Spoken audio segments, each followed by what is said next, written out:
A Crucible of Fire and Steel. Written by Jamie Edmundson. Narrated by Aaron Smith.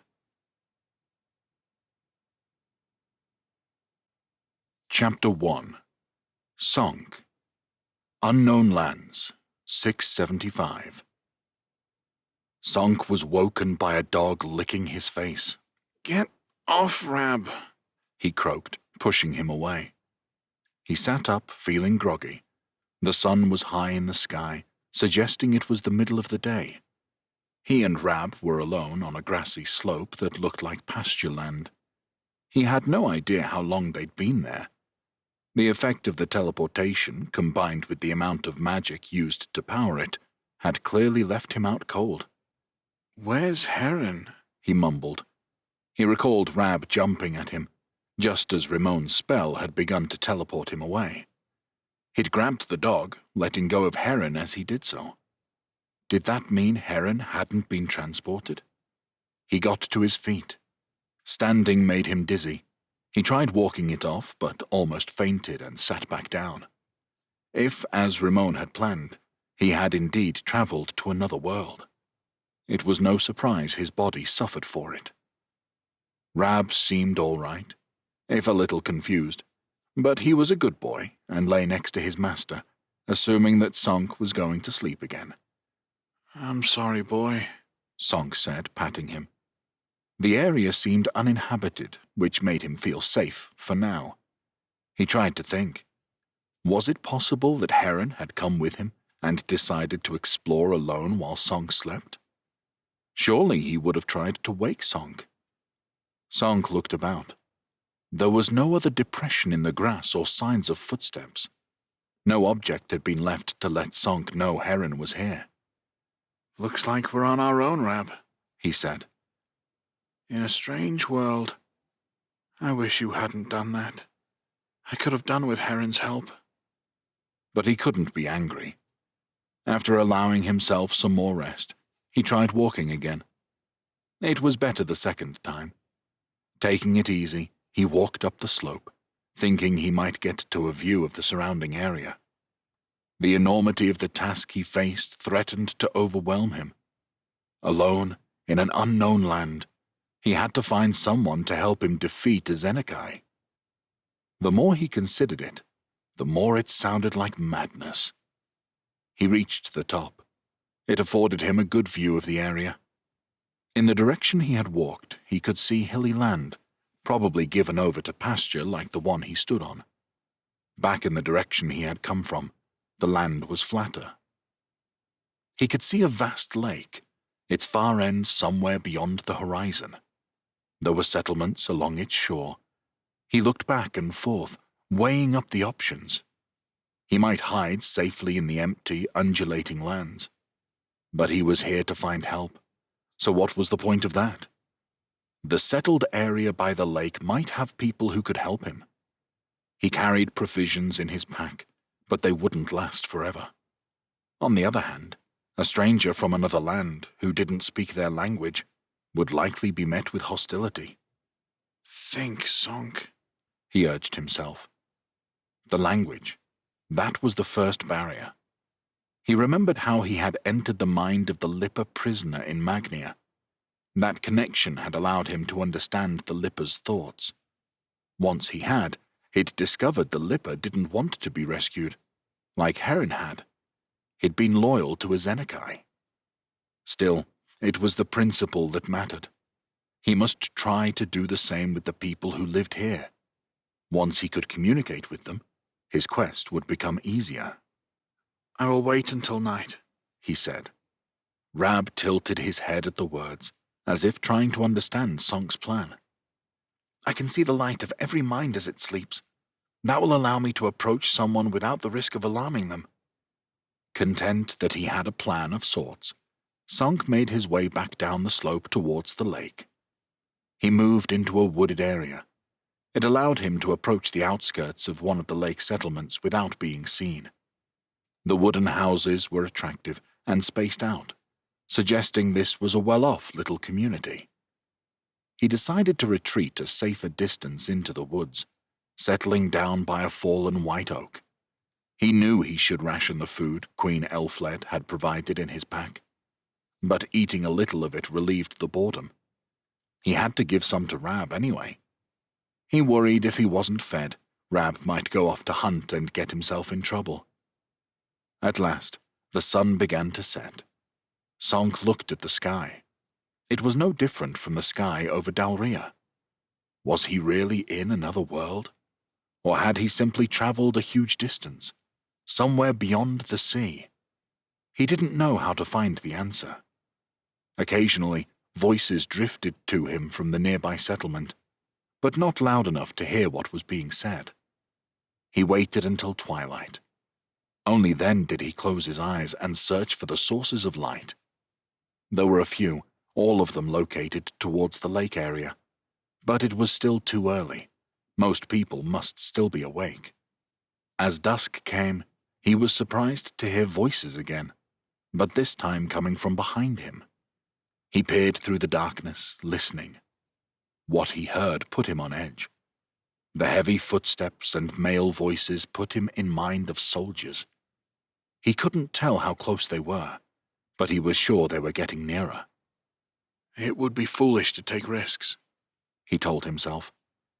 Gathering Rab to him, he began to cast his magic. As the soldiers neared, they were persuaded Sonk wasn't there, crouching by the oak, hand on the hilt of his sword. The magic told them they couldn't hear Rab's nervous growling as they passed by, on their way to the lake, perhaps 40 of them in all. They were warriors all right. They seemed well armed, but looked dirty, bedraggled and unshaven. Sonk knew that look. Men who were at war, who had been away from the comforts of home for some time. Sonk heard them talking to one another. At least one question was resolved. He couldn't understand a thing they were saying. They were whispering, and it sounded like some of them were giving orders to the others. He let out a sigh of relief as they passed by without seeing him. Paranoia hit him then. Could it be coincidence they had arrived at his precise location? Surely it had to be. Yet sorcerers were capable of detecting one another, especially when they used magic. There was no doubt he and Ramon had expended a serious amount of magic to get Sonk here. Might a native magic user have detected the source and sent the warriors out to find him? The idea that a sorcerer might be out there in the darkness put him even more on edge. Then the screaming started. Sonk hadn't considered that the troop of warriors might attack the settlement on the lake. It struck home, even further, how completely ignorant he was of the land he had traveled to. He didn't know who the lake dwellers were, or who their enemies were. Didn't know who was in the wrong and who was in the right. But the screams of women and children unsettled him. He doubted they had done anything to deserve punishment. He got to his feet and stood irresolute. The sensible thing was to stay out of it, surely. No, I can't. Wait, he instructed Rab. He drew his sword and walked after the warriors. Turning, he saw Rab was following him. He's not going to wait while I walk into danger, Sonk realized. I can't treat you like a baby, he told the dog. If you're coming, you must look after yourself. Sonk continued towards the sound of fighting and screaming. Firelight cast flickering shadows on the scene before him. Some houses had been set alight. It was still impossible to tell what the objective of the attackers was. As he reached the first houses, 2 warriors came to meet him. Their leather mail looked bulky, suggesting they had a second layer of protection underneath. Both carried spear and shield and had short swords at their belts. It made Sonk wish he had a shield with him. He patted the knife at his belt. The bone-handled weapon had been a gift from his father. Then he thought better of it. A spare hand was more useful to him than a shield or knife. One of the men peered at him, as if trying to work out who he was. He shouted something that sounded like a challenge. Rab growled back. Sonk kept on walking. He was committed now. He needed to find out what was happening. If it was a massacre, he had to stop it. The warrior gave up on talking. Song saw him balance his weight and draw his arm backwards. He knew what was coming. The spear shot towards him. Anger, frustration, and fear spurred Song on. He raised a hand, catching the spear in his magic. He turned it around in midair, sending it back to his enemy with interest. The man's eyes shot wide open, but his training kicked in. He raised his shield to block the returning spear. At the last moment, Song tugged the man's arm to the side. The spear slammed into his chest. The blade sliced through his armor, and he was sent flying backwards by the impact. His comrade turned and ran. Song reacted quickly, desperate to stop the men from giving a warning. Song held him in place as he ran for the warrior. The man fought Song's restraints, pushing to free himself, and it took concentration for Song to hold him and move at the same time. As Song neared, the man gave up and turned to face him. The warrior led with his shield, trying to clatter into Song. Holding his hand up, Song stopped his enemy's shield arm. The warrior thrust with his spear. Song moved to one side. Just as he had been taught to do by Broncat, he raked his sword blade along the length of the pole. He caught the man's gloved hand, disarming him. His opponent tried to move, but Song still held his shield arm immobile. Song launched an overhead swing. Seeing it, the warrior raised his free arm up to catch the blow. Changing course, Song shifted to the side. As he did so, he swung his sword around at shoulder height. It bit into the back of the warrior's neck, nearly severing it off. His body sank to the ground. Song looked at his kills. It wasn't how he had been taught to fight, and if Broncat or anyone from Arbiost had been watching, they'd have called it dishonorable. He felt the same, but he hadn't come to this place to seek honor. He'd come to save all those people back home. Wasting no more time, he made his way through the settlement. There was a central green that faced the lake, where a dock was full of boats. It occurred to Song that these vessels might be a prize worth taking in time of war. There seemed little else of value. 20 or so warriors gathered in this area. Kneeling or sitting on the ground, weapons pointed their way, was a large group of residents. So it seems they're not killing everyone. Not yet, at least. He witnessed this group of captives added to, as 4 warriors arrived with a woman and her 2 children. Once their catch was deposited, they left again, presumably to find more. Song and Rab padded away, leaving this scene for now. Better to find smaller numbers of the enemy first. He heard a struggle coming from one house. Wasting no time, he entered through the open door. Inside the open-plan home, a woman and children cowered in one corner, while 3 warriors beat at a bloodied man. The warriors didn't know what hit them. Song took one from behind while holding another still. Rab bit into the ankle of the other. He screamed in fright before raising his weapon to strike at the dog. Song thrust again, into the man's armpit. His blade sunk deep as the man cried in agony. He twisted away, crashing to the floor, taking Song's sword with him. Song let Rab deal with him for the moment. He took his knife and slit the throat of the man he was holding. The man on the floor shouted at him as he approached, probably pleading for his life. But that wasn't possible. Song stamped down when he tried to move, and then knelt on him. They struggled for a few moments before Song's knife opened another neck. He stood carefully. The floor of the house was slippery now. He was covered in blood and worse, stunk of it. But it couldn't be helped. The man of the house had positioned himself in front of his family, perhaps trying to protect them from Song. Song pointed outside. It would be best if they left and hid in the woods until it was all over. He'd killed 5 now, but that wasn't enough. Song wasn't ready to approach the main force on the green yet.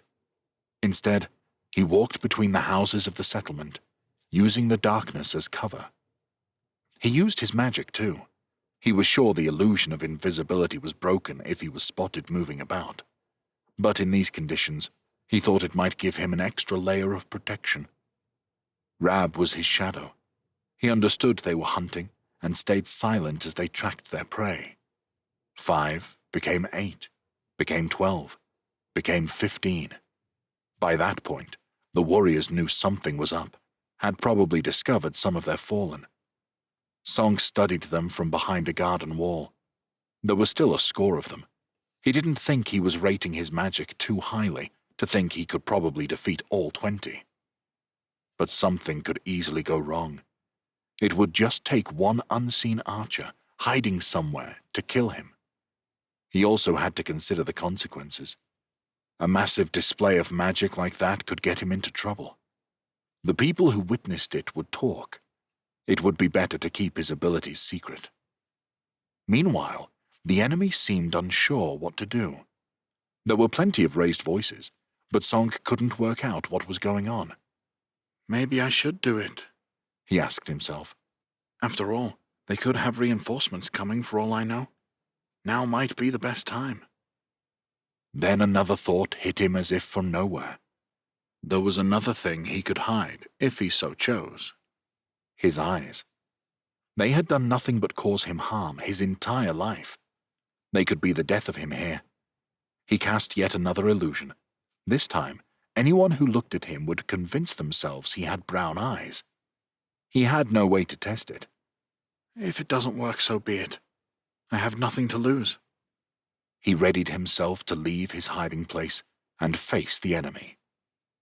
Just as he was convincing himself to move, the warriors acted. Whoever was in charge divided them into 3 groups. 2 groups left the green, walking in different directions through the settlement. Looking for me. The 3rd stayed with their prisoners. Only 8 of them guarding around 4 times that number. Song put a hand on Rab as one of the search groups passed nearby. Again, he used his magic to suppress sight and sound. When they were gone, he knew it was time to act. He wouldn't get a better chance. He walked towards the group guarding the prisoners with purpose, sword in hand, limiting their time to think. They shouted at him. One put a blade at a girl's throat. Song ignored it all. One of their number stepped towards him. He was large, muscular. Metal rings circled his huge arms and decorated his beard. While his face was red with anger, he held a war axe, 2-handed. It was a fearsome-looking weapon, no doubt capable of splitting Song in 2. When his comrades came with him, he gave a curt command. He would take Song alone. Song supposed he understood the man's confidence. Song wasn't much to look at compared to this warrior, a 1-handed sword the only perceivable threat.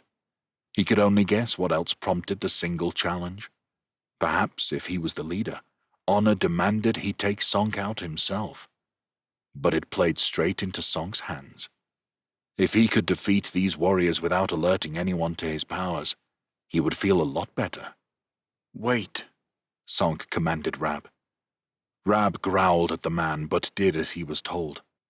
Not giving the leader a chance to change his mind, Song dashed towards him.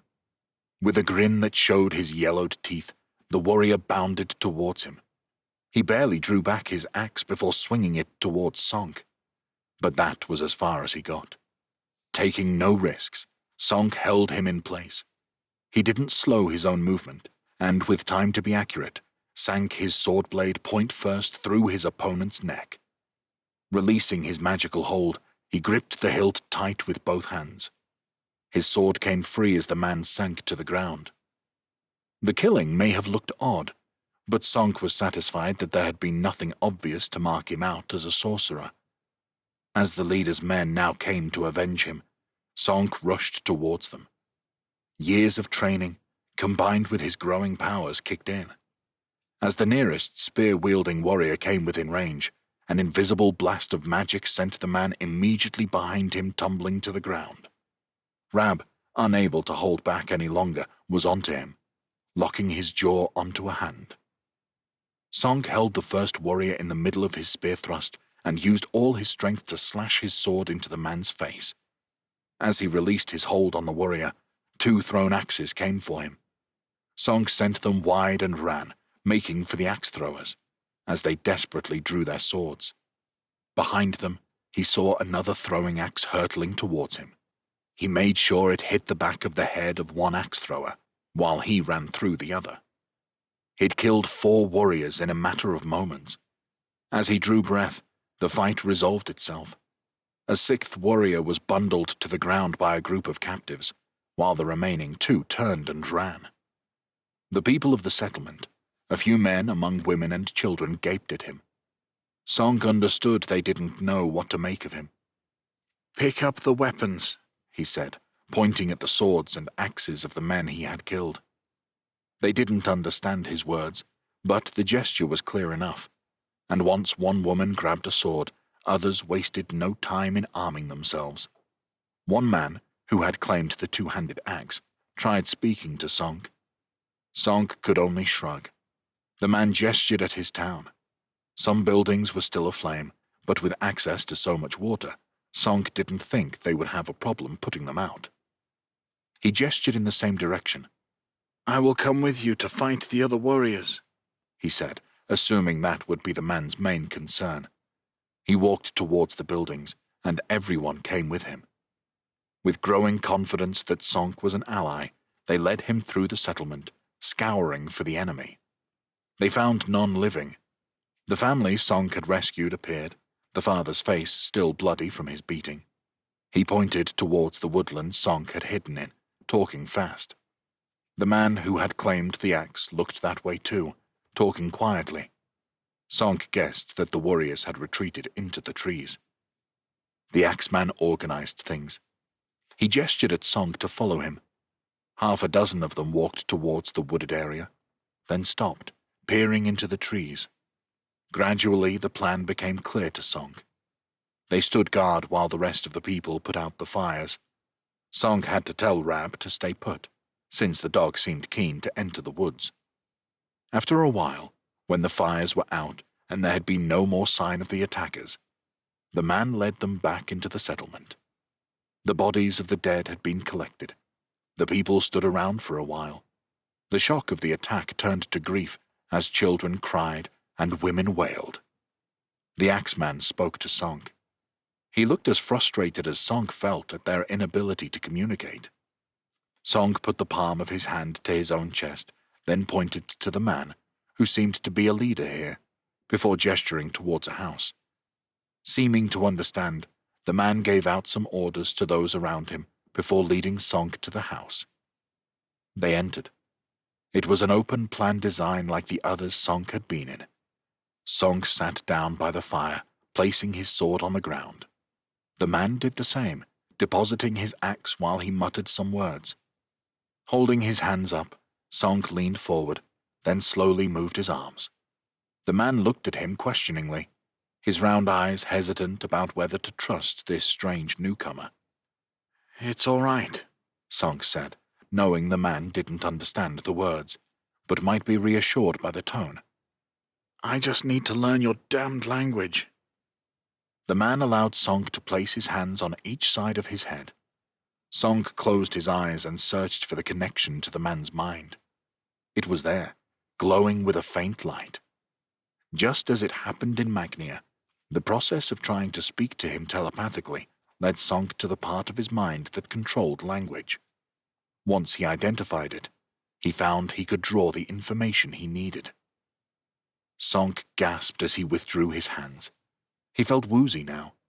He'd drawn on the last of his reserves. He'd hardly been careful with the amount of magic he had used today. Ramon had warned him countless times. "I must learn to be more disciplined," he told himself. "Work within my limits. I could have tried this task tomorrow, after a night's sleep. What if more warriors come?" He opened his eyes, focusing on the man before him. He frowned as he concentrated on what to say. Understanding a language did not mean it was easy to speak it. "Can you understand my words now?" he asked. The man's eyes shot open in surprise. He spoke quickly, excitedly, and Song couldn't follow what he said. "Slower." Now it was the other man's turn to frown in concentration as he chose what to say. "Thank you for saving us." "You are welcome." Did the king send you to help us? So, there is a king somewhere. Song had so many questions, but he had to be wary of revealing too much. If these people realized how little he knew, that he had come here from some other world, they might become scared of him. At the same time, lying might cause problems later. No, I sent myself. The man frowned. Song didn't think he'd said that last bit very well, but being vague about who he was wasn't such a bad idea. My name is Song, he offered. That was a better place to start. The man put a hand to his chest. Clef, you will stay in this house tonight. Thank you, Song said. Clef smiled. Then his face became serious again. First, will you help us bury our dead? Chapter 2. Song. Unknown Lands, 675. Song barely slept the rest of the night. Perhaps the only reason he did at all was because his expenditure of magic had left him exhausted. As for the inhabitants of the settlement, he doubted they got any. When he woke, Rab was curled next to him. You had a busy night too, boy, Song murmured. He found the people gathered on the green, amongst an early morning mist. Daylight made the settlement seem smaller. Even the moored boats were tinier than he had thought last night. Clef approached him. We were debating whether it is safe to go fishing, or if we should leave our village. Song imagined it was a tough decision. The daily catch must be their livelihood, but he didn't see how they could leave the women and children here alone. He shrugged. No idea who their enemies were, never mind the odds of them returning. Clef frowned. He seemed irritated, as if Song should have advised him. The gratitude of last night was disappearing. Where are you from? He asked. A long way from here, Song answered, hoping that more vague answers would suffice. Where are your leaders? He said, preferring to ask the questions. He needed to learn about this world as soon as possible, and he doubted these villagers could put him in touch with a god who could defeat a Zenekai. Clef pointed across the lake. They were in Irpino, but the Neresians are there. Song looked at the position of the sun compared to Clef's gesture. If things worked the same here as in Dalria, this place called Irpino was somewhere to the south. The Neresians must be the people he had fought last night. Already, those small items of information gave him a firmer grip on what was going on than he had until now. He remembered last night Clef had asked him if their king had sent him. Your king is at Irpino. Have the Neresians taken it? I don't know, Clef said. Again, there was the faint hint of irritation or suspicion at Song's ignorance. But their warriors are here. Song took this to mean the Neresians had invaded from the south. Their presence here implied that Irpino, probably the capital, had fallen. Unknowingly, he had helped a people facing an invasion from a foreign army. The thought crossed his mind that he might have been better allying with the successful invaders. Shouts of alarm interrupted his thinking. A dozen armed men had arrived on the scene. At first, Song assumed, along with many others, that these were the warriors from last night. Clef soon disabused him. Quiet, he shouted. These are Scourgians. Not just any Scourgians, one warrior shouted, a large man with a sizable gut. Kneel for your prince. Song joined the villagers in kneeling. He studied the man who approached and signaled for them to rise. He looked young, probably a few years older than Esterel. Tall, with green eyes in a handsome face. His hair was golden brown, and he had a long beard, like nearly all his warriors. They wore chainmail and carried expensive weapons, as would befit the entourage of a prince of the realm. What happened here? He asked, glancing from the fire-damaged buildings to the pit where they had buried the enemy. Despite Clef's loud voice, many spoke at once. The prince didn't stop them. Soon he was turning his attention to Song. Sounds like you saved these people. Your name? I'm Song, from far from here. I'm a great warrior. The prince raised an eyebrow at this. So it would seem. I am Prince Lenzo, from here, and I am sorely in need of great warriors. You will come with me? Yes, Song said. He dared to think he had struck lucky. A prince, even one facing an invasion, was the kind of person he needed to befriend. Where are we going? He added as an afterthought. Lenzo smiled at that. Irpino has fallen, he said, his voice rising so all could hear clearly. King Domizio is captured. These are dark days for our people. I must head west with all speed to our border garrisons and collect our forces there before they are lost to the enemy. I will need your boats to make this journey. A deflated silence followed this statement. What should we do? Clef asked. Take your families to Arvina. That is where I will go. Arvina? But that is a long way. We are fishermen. There are plenty of fish in the sea. But we won't have our boats, or Arvina will be a place of safety, Lenzo interrupted again. There is nowhere else. You can take your chances here and be ruled by Lothar of Nerissia. He looked back at the pit. It's not like the Nerissians are going to kill everyone. Come, Song. Lenzo and his men headed for the dock. Song whistled for Rab to come, and they followed behind. Fearful, disbelieving faces stared at them as they left. The warriors wasted no time in clambering aboard the larger boats. What is this creature? The prince asked, some alarm in his voice as Rab came bounding over. A dog. Is it safe? He's called Rab. He's a good boy. Very well. I shall trust Rab. Never mind the creature. Are you sure about him? The warrior with the gut asked his prince, with a nod at Song, as they waited to board. How can I not bring him? By all accounts, he killed over 20 Nerissian warriors. Yes, but he talks like a baby. Gaida, you appear to be under the impressions that I have the luxury of choosing only the perfect companions, when the truth is, I must take anyone I can get. The prince clambered onto the largest of the boats.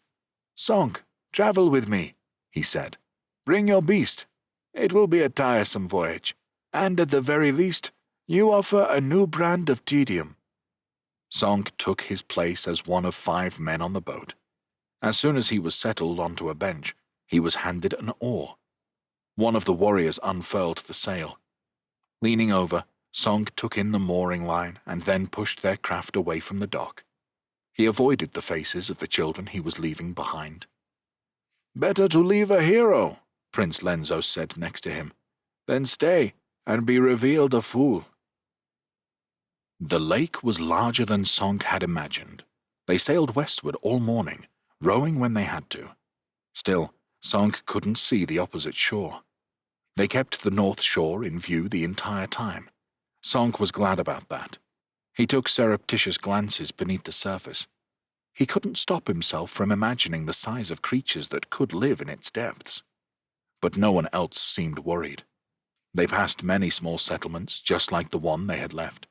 Their fishing boats were out, working their own patch of water. They have no idea what's coming, Lenzo commented when he saw Song watching them. Should we warn them? The prince shrugged. There's little point. Most Scourgians are not in great danger. They'll go on catching fish when this is over. They'll just be selling their surplus to Nerissian lords. No doubt some won't even notice the difference. I'm the true loser in all of this. The war is over? Song asked, confused. I thought we were going to get reinforcements. Not to fight the Nerissians. To take with us north to Arvina. It's an island city, with a few thousand warriors. We can hold it quite comfortably. Song thought about this. Then why did the Nerissians attack that settlement? I'm not sure, Lenzo admitted. Either they were looking for me, he said, turning his green eyes to study Song, or you. What exactly are you doing here, friend? You don't speak like any of the 7 peoples of Silb. I've come to find help, Song said, relieved to share his mission with the prince. My people face a great enemy. Lenzo gave him a sardonic smile. Are they in worse straits than we are? Song had to admit it was a fair point. This threat is to all the people of my lands, rich or poor, whatever kingdom they live in. And who in Silb did you expect might come to your rescue? I don't know. I was hoping you'd be able to tell me. Lenzo laughed, the sound echoing across the water. Are you hearing this, Gaida? He asked the big warrior who sat on the opposite side of the prince. Aye, I say chuck him overboard, your highness. I'm not convinced that would kill him, would it, Song? He asked, a meaningful look in his eyes. Does he suspect me a sorcerer? Song wondered. He supposed that a clever man, such as this prince, would naturally question the idea that Song single-handedly killed 20 Narisian warriors. But what would he do if Song admitted to such powers? I can swim, he said in reply. Lenzo laughed again. See, Gaida, Song is a great warrior who can swim. Perhaps he is immortal. Gaida grunted. Wouldn't that be wonderful? They continued into the afternoon, Prince Lenzo pushing them to go as fast as they could. There were no stops, and Song was grateful for the food Queen Elfled had packed for him. He thought of those he had left behind, Edgar and Elfled, struggling to contain an existential threat to their kingdom. Ramon, who had sent him here out of desperation. Jesper, who had always been there to protect him, until he had left Magnia to ask for help from Javerne. He wondered how his family had reacted. Pierre in Morbagne, Esterelle in Valenne, Louise, now the Duchess of Famiens. Would his siblings help the Magnians? And what would be the consequences for them if they did? At last, the end of the great lake came into view, and the 3 boats turned towards the shore. A large town sprawled along the lakeside. Lenzo named it Karaya. By its size, Song determined it must be more than just another fishing village. What's the plan, your highness? Gaida asked. Find out what they know, which will probably be nothing. Then we need horses. I'm determined to reach the Breath Forts today. We've got ourselves ahead of them, but the Narisians are still not far behind. Do we buy horses or commandeer them? Can we afford to buy 13 horses? No. Then commandeer them, Gaida. Tell them we have 3 boats as a down payment, and I'll settle the outstanding balance as soon as I can. They wasted no time in Karaya. As Lenzo predicted, the townsfolk they spoke with knew nothing of a Narisian invasion. The prince took it as a good sign. It suggested the forts on the Scourgians' western border were intact. Can you ride a horse? Lenzo asked Sonk as he climbed into his saddle. Yes. He recalled riding out with Pierre and Humbert in Arbiost. Such carefree days. He wished he had appreciated them a little more at the time. Then this other land you are from sounds little different to Silb. It seems so, Song said. They made their way through the outskirts of the town and took a well-worn track heading northwest, through fields of grain. Rab tracked them, staying far enough from the horses to avoid worrying them. Why do you call them the Breath Forts? He asked the prince. The Narisians have been a threat for decades. A few generations ago, we built the chain of forts to protect our border. If we hadn't, we'd have been defeated long before now. They became known as the Breath Forts because they eased the pressure on us, allowed us to breathe. Only the damned Narisians came at us through a back door into the southwest of the country. The forts are doomed now, but they can provide us with enough armed warriors to survive. At least a little longer. You shouldn't tell this outlander so much when he tells you nothing, Gaida complained to his prince. Well, he has us at a disadvantage, doesn't he? He's here. If I asked him about his lands, he could lie to me, and I'd never know. I wouldn't do that, Song said. All right then, Lenzo said. Tell us about this threat that made you leave your lands behind. He is a god named Azenekai, Song told them. He inhabits a human's form and walks the land. Why would a god do this? Lenzo asked. It makes him vulnerable. He must be a desperate god to behave this way. There are no other gods in Dalria to stop him. He is invincible, scared of no one. No other gods? Lenzo repeated, exchanging a look with Gaida. Where is your god? Dead. Madria was killed 17 years ago, the year I was born. So you see why we need help from someone else. He paused, trying to read the reactions of Lenzo and Gaida. You have gods in Silb? Of course, Lenzo answered. The Scorgians are blessed to have Salacus watching over us. Each of the 7 peoples has a god, and none would be so foolish as to take a human form and risk extermination. Then how do they influence the world? They make a champion among us. A champion? Like Madria had Pentas? Who is your champion? Who was, you mean? Voltas. He led our armies in battle. The Naricians killed him 3 weeks ago. Can Salacus not make another one? He has. Somewhere in Scorgia, there was a babe born 3 weeks ago. A new champion born? Like me? Ramon had told him that the death of Pentas had led Madria to create a new sorcerer. Lenzo looked at him with irritation. How can you not know this, Outlander? I know some of it, Sonk said. But if your champion is dead and your people in trouble, wouldn't Salacus come to your aid? Salacus aids us, Lenzo replied, as if speaking to a child. But it is we who have failed. It is the Scorgians who have let him down. Why should he set foot among us and risk death? What would happen to us then? We would be as defenseless as your people. Sonk nodded, grateful for the prince's explanation. It helped him to understand, even if it was just a little more than he had before, about the world of gods. But it doesn't get me any closer to a solution to the problem of Azenikai. They rode hard to reach the chain of forts that marked the Scorgians' western border. Stone-built forts, with a stone wall linking one to the next. They were a testament to the threat the Naricians had posed this kingdom. There was no fighting here, no Narician army come to besiege the defenses. But in the growing darkness, it was easy to believe they were close, merely biding time until they could attack from both directions. It reminded Sonk so much of the Magnian forts that had defended against the Avakabi that a chill ran down his spine. Vivid memories of the defense of the Red Fort came to him. Azenekai's warriors, his mindless slaves, attacking with no thought of their own safety. Sonk didn't believe himself a coward, but he shrank from the idea of reliving that desperate siege. Prince Lenzo led them to one of the largest forts, situated near the center of the chain. It was late, and once they were admitted, their horses were stabled, and Sonk and the rest of the prince's men were given beds in the barracks. Only Lenzo and Gaida went to speak with the master of the breath forts.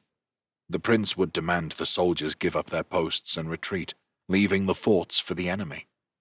Even though he was a prince, his father defeated, their capital taken, their champion killed, Sonk thought Lenzo might have a difficult task persuading the master to do what he wished. In the barracks, Sonk took off his outer garments and tested his straw mattress. It was uncomfortable, and the woolen blanket atop it smelt bad. He tried not to wonder what bugs might infest his bed. But it was late, and he had slept little the night before. He used his own blanket and gave the other to Rab, who seemed not to mind the smell, and settled down on it by the side of the bed. Sonk closed his eyes and stopped the magic that had kept his eyes colored brown all this time. Still, the mutterings of the warriors around him and his own agitated mind kept him from sleep for a long time. The fort rose early in the morning. It quickly became apparent that whatever conversation had taken place the night before, Prince Lenzo had got his way. Orders were shouted, and soldiers were soon stripping the place of anything they could carry. Gaida came for Lenzo's entourage and led them, Sonk included, to the mess hall. A feast of army rations lay before them, hard bread, wheels of cheese, salted pork and fish, and as much wine as they could drink. The Scourgians would take whatever food they could transport, but the rest they would ruin, rather than leave it to sustain the enemy. Sonk joined the others in eating heartily and refilled his pack with leftovers. Some soldiers laughed at the amount Rab put away until Sonk decided he'd had enough. Afterwards, they went to the stables for their horses and joined up with Lenzo and a dozen riders outside the fort. They began their journey, heading northeast for the city of Arvena. Behind them, the rest of the soldiers were leaving too. The vast majority were on foot. There were a few oxen-pulled carts, but these were loaded high with supplies. More oxen were roped together, loaded with bags, and driven along with the soldiers. "The same scene will be repeated up and down the breath forts," Lenzo said to him, noticing how Sonk looked behind them. "How many warriors altogether?" Sonk asked him. "Well over 2,000, Lenzo said. "Though Master Wacho and I agree, we may not get them all to Avena." Sonk nodded. He'd had enough experience of war in the last 2 years to know that in this situation, desertion would be rife. "Master Wacho," Lenzo said, raising his voice, "this is the outlander I spoke of." The man riding at the front turned to look Sonk up and down. He had 10 years on Lenzo and was tall and powerfully built. His hair was shaved to his scalp, his blue eyes under a prominent brow ridge, and he had the long beard of the Scourgian warrior class. He grunted at Sonk, a response that was calculatedly rude, putting him in his place. "At least," Sonk told himself, "I have my red eyes hidden. I wouldn't have been accepted at all." The thought didn't stop him from imagining a gust of wind suddenly knocking the man from his horse, however. But no, he couldn't do that. "Don't mind our master of the breath forts, Sonk," Lenzo said lightly. "Leaving one's kingdom to the mercy of the enemy is liable to put one in a bad mood." "Of course it does," Wacho shot back with gritted teeth. "How you can make fun of the situation is beyond me." There was no "Your Highness," Sonk noted. Perhaps the conversation of last night had not been as congenial as events had led Sonk to believe. "Because," Lenzo retorted, "whether one glowers and rages or laughs in the face of fate, it doesn't matter. Our plight remains exactly the same." An uneasy silence fell over the riders after that exchange. Lenzo and Wacho's warriors looked at one another with suspicion. "This is truly a realm that is falling apart," Sonk realized. Not for the first time, he wondered if he was better off riding back the way he had come and introducing himself to the king of the Naricians. That was a man more likely to give him what he had come for. On the other hand, largely by chance, he had become part of Prince Lenzo's retinue. He was learning much about the lands of Silb every day. If he needed to switch sides at some later point, there was nothing to prevent him. Despite a full day's ride, the city of Arvena was apparently too far away to be reached in one day. Lenzo and Wacho found enough unity to agree on a location to stop. Neither wished to announce their presence in the region, and so they made a rough camp for the night. There were 2 fires, however, one for Wacho and his men, one for Lenzo's. "Last sleep without the stink of swamp or sea," Lenzo commented as he settled down under a blanket. "You can take your turn keeping watch," Gaida said to Sonk, in a way that sounded part question and part order. "Of course," Sonk agreed. Gaida nodded, looking relieved. No one could quite work out Sonk's status, and he supposed that made Gaida's life a little difficult. The man seemed used to obeying his prince and telling everyone else what to do. "First watch," he said gruffly. Sonk turned away from the fire and looked out in the direction they had come. Groups of Scourgian warriors would be out there doing the same as them. How far behind them, he wondered, are the Naricians? Chapter 3 Sonk Scourgia, 675. "I don't like marshland," Sonk decided. He had entered the northern region of Scourgia with no preconceptions. It was experience only that led him to this conclusion. The going was slow, even once Lenzo had persuaded a couple of locals to act as guides through the fens. On his own, Sonk would have got hopelessly lost. Landmarks were few and far between. Everywhere looked the same: water, mud, and grass. Even when they stuck to the highest ground, the horses' legs were soon splattered in dark sludge. Then, their guides advised them to walk their horses. At first, Sonk took care where to tread, but even the driest-looking bits of land would give way to his weight, his feet sinking down. Soon, his shoes were soaking, and there was little point in taking care after that. Rab didn't escape the mud either, but he splattered in the pools of water to get the worst of it off, then shook himself dry. Sonk wondered how the Scourgians' carts would get through this terrain. The answer was simple: they wouldn't. He didn't think he'd ever heard so much cursing at once. It was clear that neither Lenzo's nor Wacho's warriors were used to these conditions. They claimed they'd rather have fought and died against the Naricians than this. Wacho, losing his temper, told them to quit their moaning. Lenzo had a different approach. "Once our warriors get here, they'll be safe," he said. "The Naricians won't follow us into the marshes." "Why would they?" one of Wacho's soldiers dared to ask. He quietened with a glare from his leader. Everyone knew the man had a point, however. Lenzo was ceding every city and town to the enemy. There was nothing of value here. They passed a few mud huts as they continued north, the inhabitants presumably getting by on the catch they could take from the water. More sizable settlements came into view as they approached the coast. A foul smell came too, however, doing nothing to raise spirits. Gaida led them to one of these settlements, a collection of about 24 dwellings gathered about a wooden dock that ran into the sea. Most of the houses were raised on wooden stilts. Gaida and their guides spoke with the locals, organizing transport. Tired and irritable, the warriors sat or stood about, waiting for progress to be made. There was a clear view to the coastline of the island. On it stood the city of Avena, their destination, tantalizingly close. At last, Gaida had things organized. He would stay here with a few of Lenzo and Wacho's soldiers, none of them volunteers, to help organize things. The horses had to stay for the time being, and more of Wacho's soldiers would arrive. Sonk was relieved to learn he and Rab would cross immediately.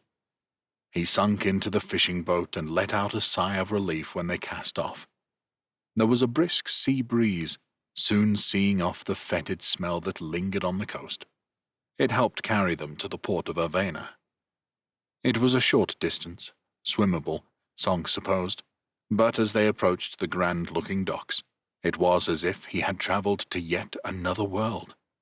Ships of varying shapes waited in harbour. High-sided warships with rows of oars, castles fore and aft, and eyes painted on the bow sides. Smaller fishing vessels, cargo ships of all sizes. The largest looked capable of holding the horses that Lenzo wanted transporting. Then there was the rest of the city, rising slightly towards the center, though it was otherwise a flat place. Yes, the immediate vicinity of the dock was all warehouses and shady-looking taverns, as one might expect. But Sonk could also see church spires, whitewashed stone walls, marble facades, parkland, and a canal that wound its way from the docks into the center of Avena. The walled defenses looked solid, and a stone keep occupied the highest ground. Immediately, he understood why Lenzo had set his stall on coming here. It was a city fit for a prince, and its location made it highly defensible. As soon as they disembarked, Lenzo was busy rounding up the city officials who could implement what he wanted. It was all carried out in the open near the docks. Sonk and the others had to wait patiently, their wet and dirty clothes slowly drying in the breeze. First, the prince had to explain the disaster that had befallen their kingdom. The Avenans, shocked at the news, wanted all the details. Lenzo and Wacho, grim-faced, wanted action taken. As the situation became clear, Some of these burghers clearly balked at Lenzo's plan. Their self-ruled trading city was to become the new capital of a diminished and defeated kingdom, their independence inevitably shackled by a resident ruler. But as Sonk watched them busily thinking through this unwelcome scenario, he wondered what other options they could offer. Rejecting Lenzo and submitting to the Naricians had its own dangers as a strategy, and as the prince and the master of the Breathforts repeatedly pressed home, there was an army 2,000 strong heading their way. It was only now that Sonk fully appreciated what Lenzo had achieved. Those soldiers were his key to unlocking Avena. Without them, he may have found himself taken into custody and sent back to Irpino as a gesture of the city's goodwill towards its new ruler. With them, he offered security. The burghers could continue making money, untroubled by the political turmoil on the mainland. With obvious reluctance on the part of some, the officials gave the orders for the largest cogs to cross the channel and begin the operation to transport the troops over to the island. Lenzo, meanwhile, began his conquest of the city. He and Huacho walked towards the center of Avena, half a dozen city leaders in tow, while Sonk and the other warriors followed closely behind.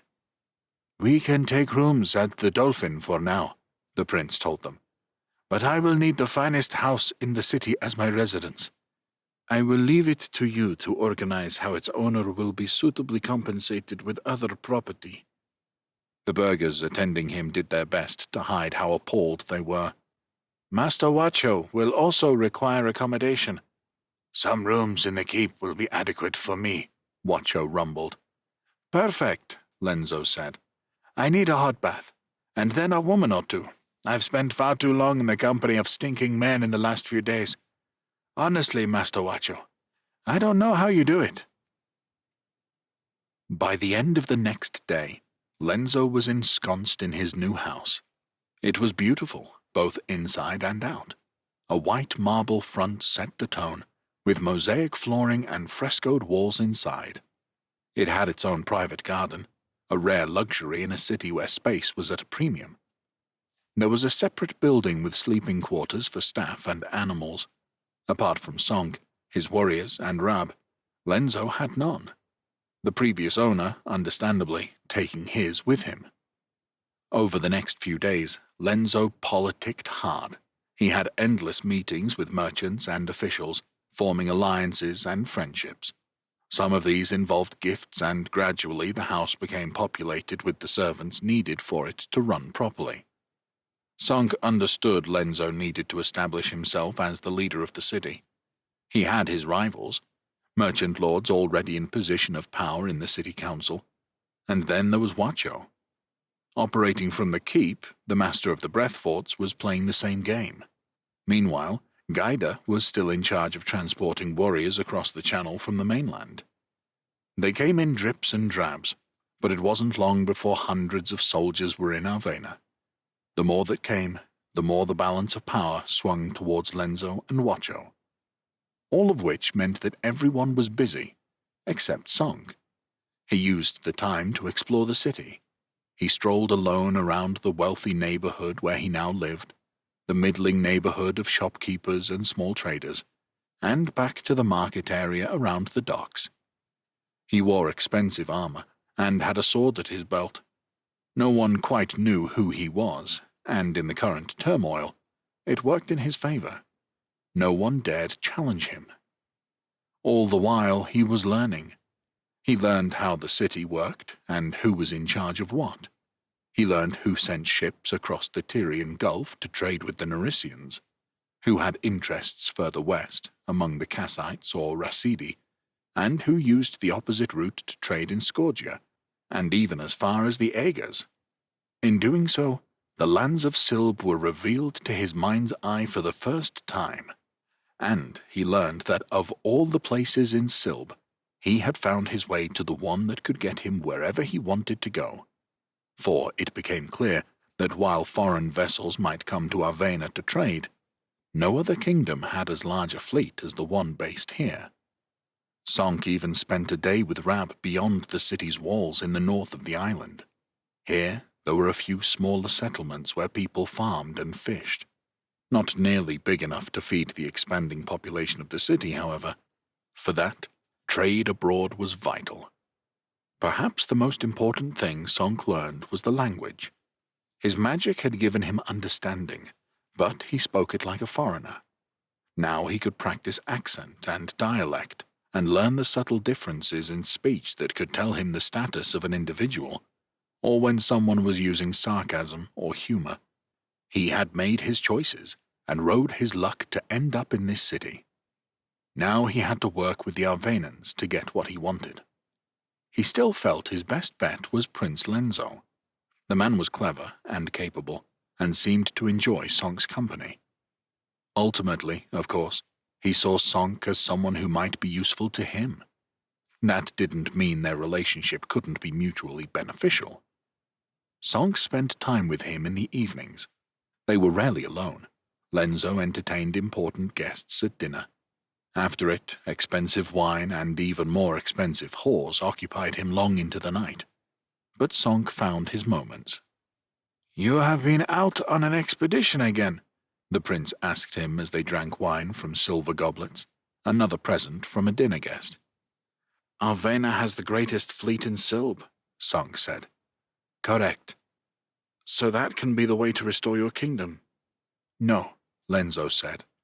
"Ships cannot do that alone. We also have the smallest army in Silb."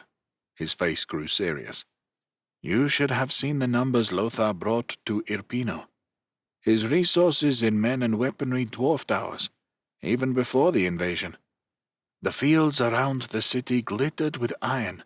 Even the lowliest soldier wore metal armor. This is what grates on me more than anything else," he said, gulping down the last of his drink before quickly refilling it. "Lothar will be lauded as a great conqueror, while I will go down in history as a coward who ran with his tail between his legs. But if things had been the other way around, if I had inherited what he did, what greatness I could have achieved. Fate deals us each the hand that must be played. Mine was to be the heir to a crown that I had no chance of wearing." "So what?" Sonk asked, genuinely confused. "You will not even try to retake Scorgia?" "How could I do that, Sonk? If you have an answer for me, I will gladly hear it. My only hope in that regard is for Lothar to be struck dead by some illness or accident. In that situation, maybe the Narisians could be forced out." Sonk thought about it while he drank his wine. He was acquiring a taste for it. "An assassination? How powerful are you, killer of 20 warriors?" Lenzo asked him, green eyes suddenly fixed on Sonk like a predator. "Because, as well as his army, Lothar has 2 champions serving him." "2? Lothar is king of the Narisians and the Gedensians. 2 gods look out for him, and 2 champions who wield magic." "I don't know how I compare," Sonk admitted. "What of the other kingdoms? Surely they have no interest in Lothar becoming so dominant.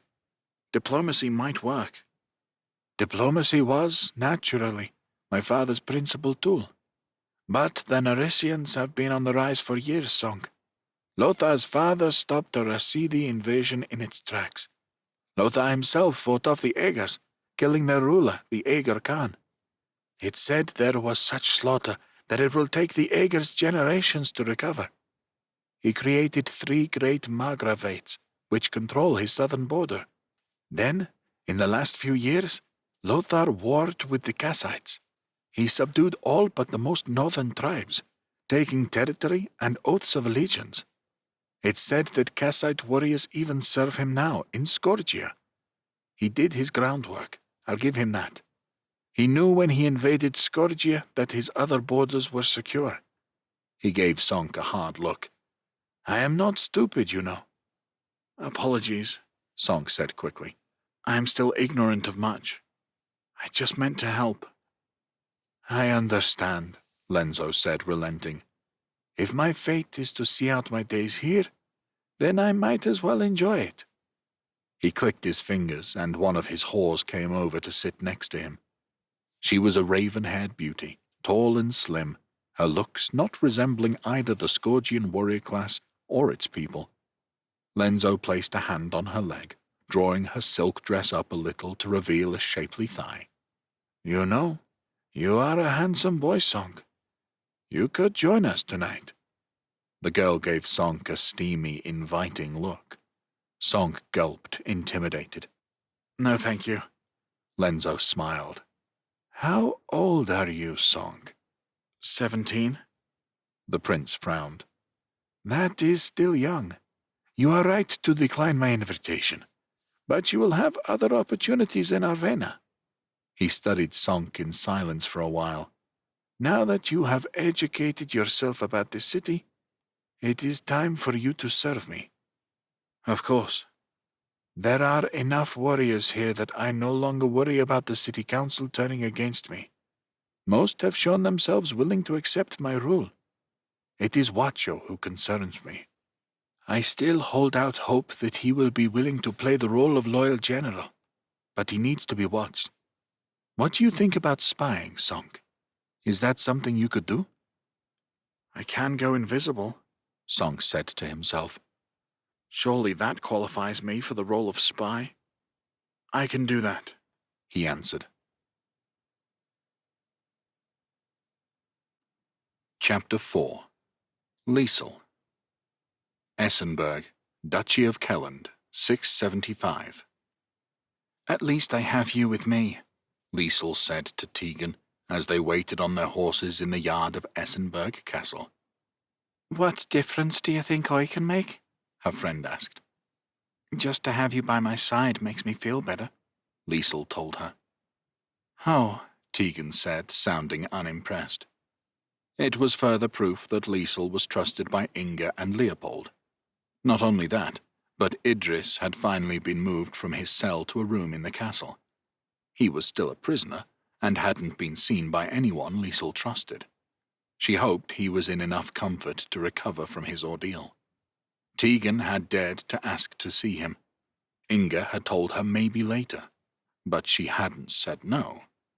That was something to cling to. Idris was useful to them, a threat to Emlyn, his uncle, that he could be replaced. A threat to Liesel if she were to step out of line again. Liesel thought there was more to it as well.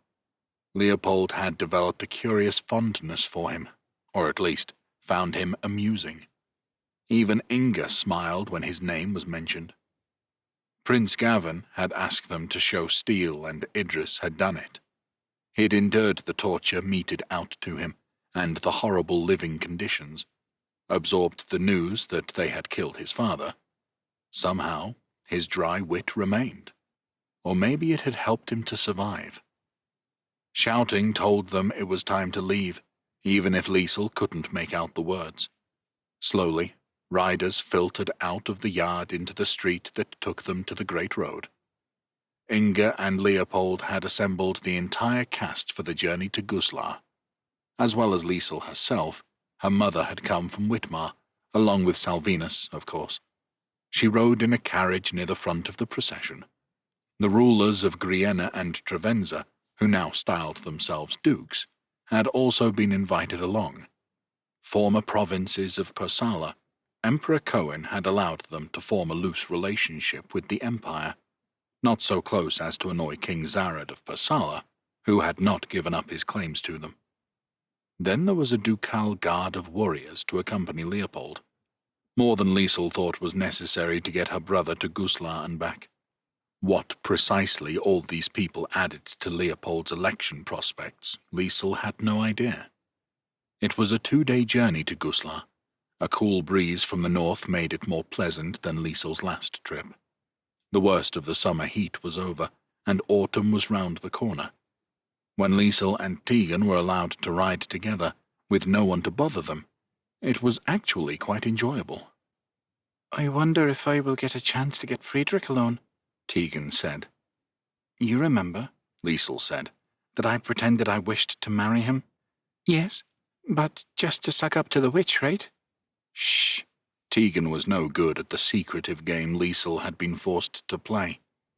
I don't want to, but I will have to act like I do. Tegan frowned. I see. That's going to make things tricky. Maybe you could put off your seductions for another time? Liesel suggested. Tegan sighed. I suppose. But you know, Liesel, we aren't getting any younger. Liesel got in before her friend finished the sentence. Yes, you have mentioned it. Tegan made an effort to be quiet. What do you suppose will happen in Guslar? Liesel looked about them, checking for eavesdroppers, before she answered. I hope and pray that Leopold will lose, though if he does, I fear what will happen next. And Idris? Tegan asked. A new emperor may ask for his release. But you don't think Leopold would agree to it? Liesel thought about it. Not for free, she decided. Not unless he got something from it. How the Kellish love to use people to get what they want. No offense to you, honey.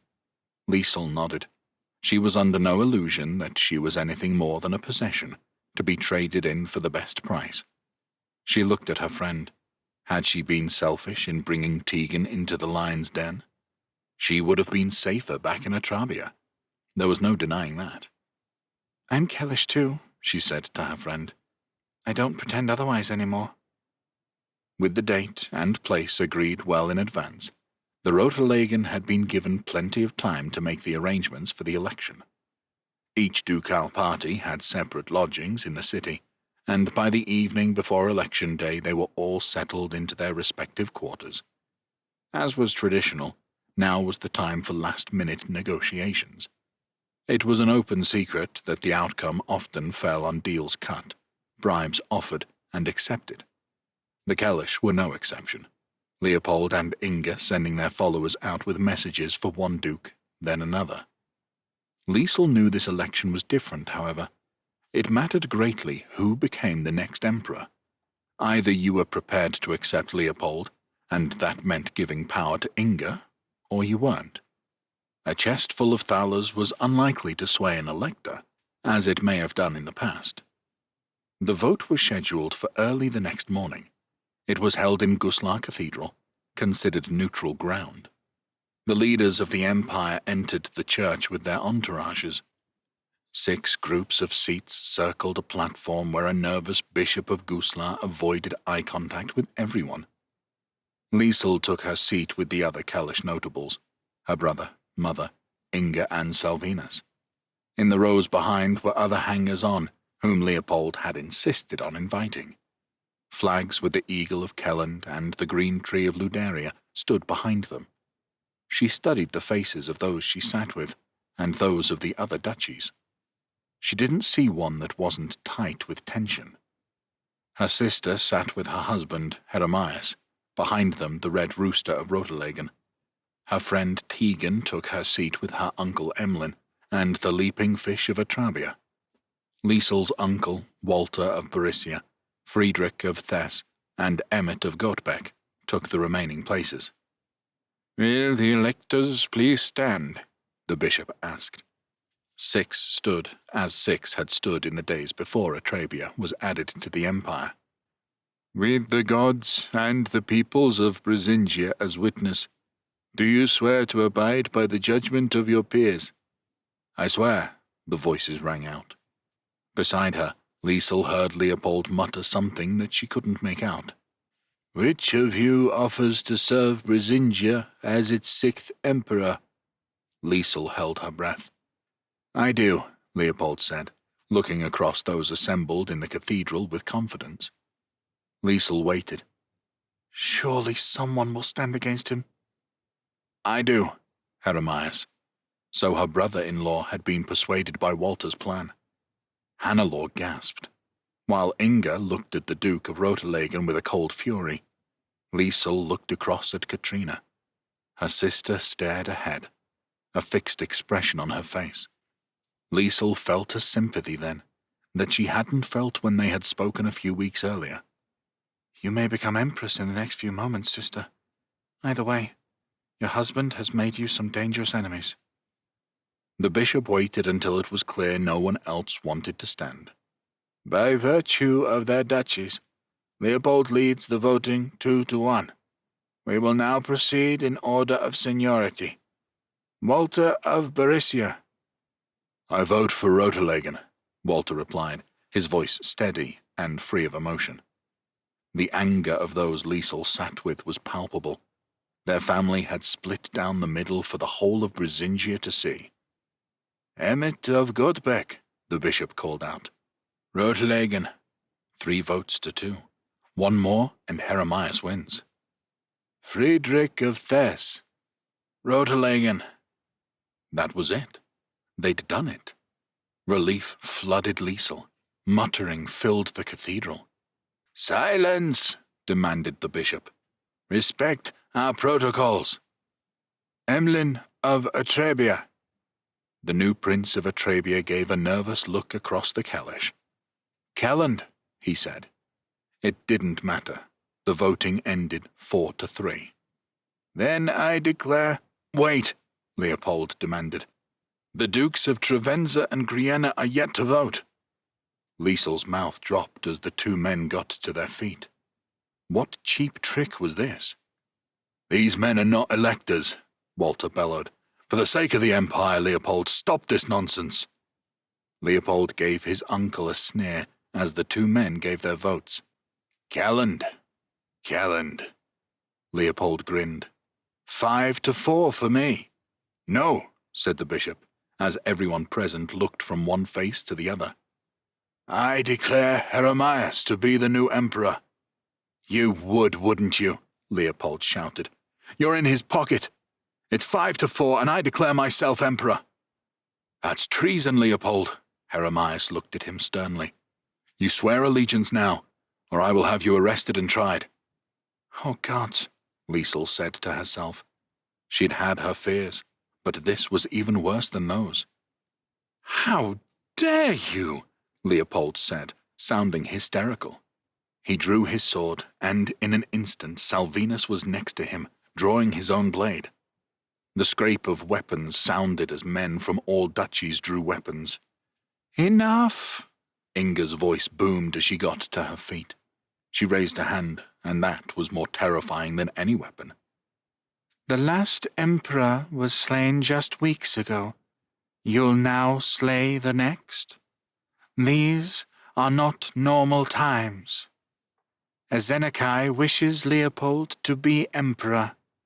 Make it so, and I will assure him we are loyal and trustworthy servants. Start a civil war over this, and it will lead to the destruction of Brisingia. Inga stood only a couple of feet from Liesel. I could grab her, drag her to the floor, she told herself. End this for good. No, her sensible side kicked in. She would kill you in an instant. I hope you are not threatening me in my own city, Heremias said to Inga. Liesel was impressed with how he carried himself. He must have known it wouldn't be as simple as collecting the votes. I have soldiers all around us, he warned the witch. Either hand Leopold over, or make him swear allegiance. Neither will be happening, Inga said. We are leaving now. If we are threatened by a single soldier, I will unleash. Maybe I can be stopped, eventually, but most of you will die in the attempt. Let them go, Walter warned. He knows what she can do, Liesel said to herself. Heremias too. They daren't act against her. The Kellish delegation backed away towards the exit to the cathedral. Salvinus gripped Hannelore by the arm and pulled her along. She was gasping for breath. Liesel wished she could summon sympathy for her mother. She went with them. She locked eyes with her uncle as they retreated to the door.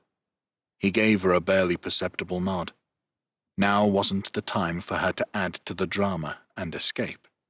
She was more useful in Essenberg than outside it, and at the back of her mind, there was always Idris. Liesel knew, with their plans in tatters, they wouldn't hesitate to take their wrath out on a prisoner. Outside the cathedral, the Kellish retreated towards their lodgings. Rotelagen's soldiers patrolled the square. Blue flames erupted in Inga's palm as she stalked away, her anger plain on her face. It was a threat to anyone that saw it, and Liesel decided no one would be foolhardy enough to take her on. A group exited the cathedral, watching them go. Walter stood with Jeremias, talking to him. Liesel looked at Inga's hand nervously. Was the witch tempted to hurl her magic and destroy the pair? Surely that would solve her problems. For whatever reason, she didn't, walking at such a pace that some in their party had to jog along to keep up. Leopold spat on the ground in disgust. Only the Atrabians were loyal, he muttered, incredulous. Liesel studied her brother. He now thinks himself emperor, she realized, despite witnessing the vote go against him, as if the votes of Trevenza and Grienna meant anything. That is the world of fantasy he lives in, so powerful that it could become reality. She looked from Leopold back to Jeremias. We have 2 emperors now, and a demon waiting on our border. How I could weep for Brisingia.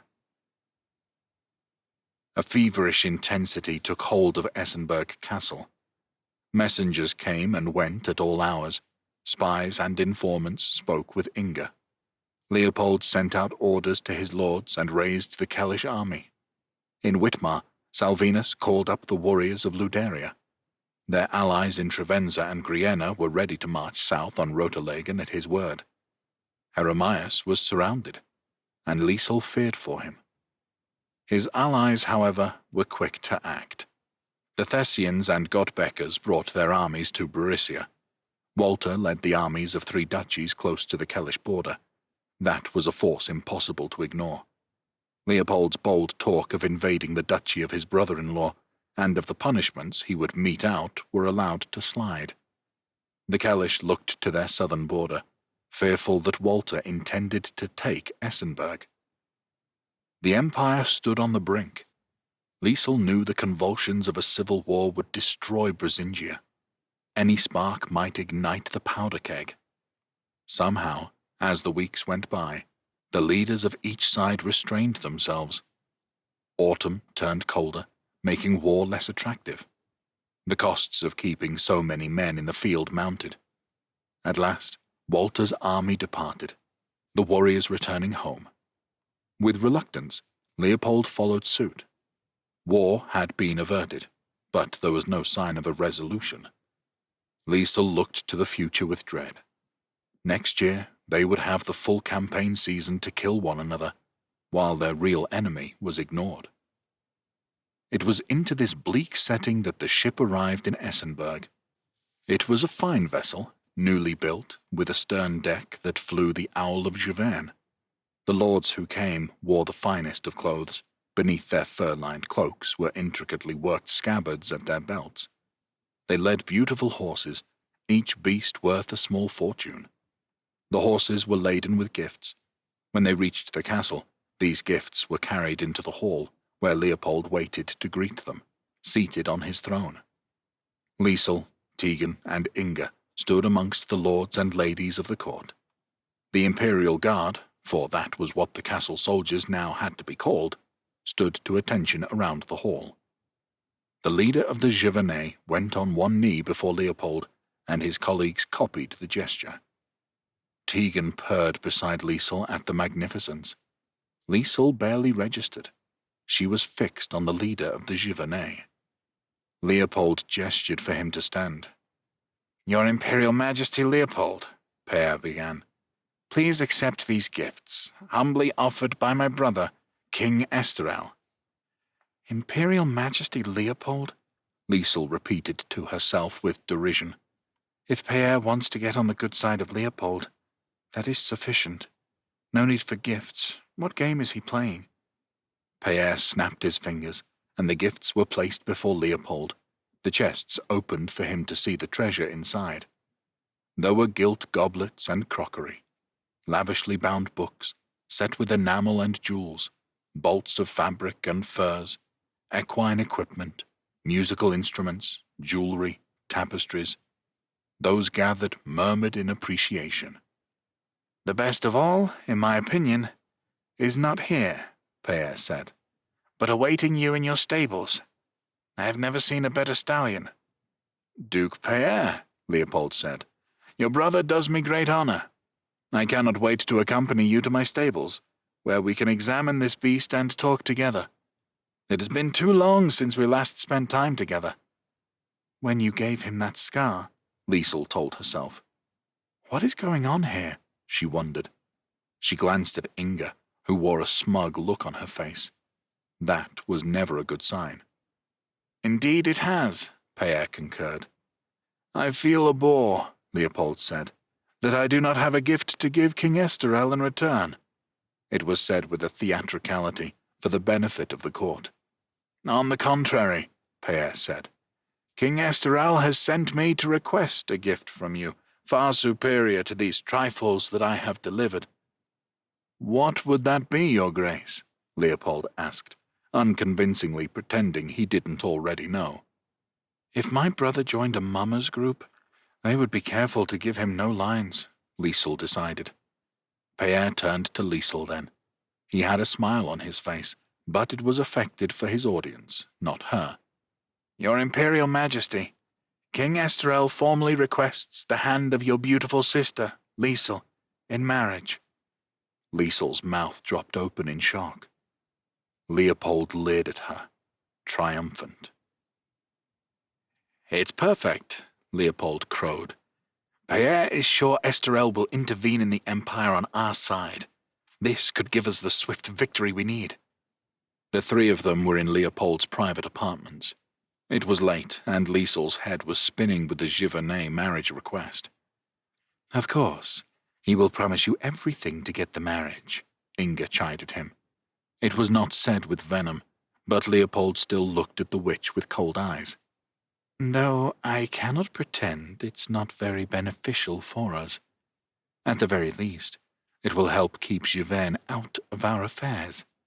Keep Esterel from marrying anyone else, too." "It will do rather more than that," Leopold countered. "I tell you, Peer and I agree on many things.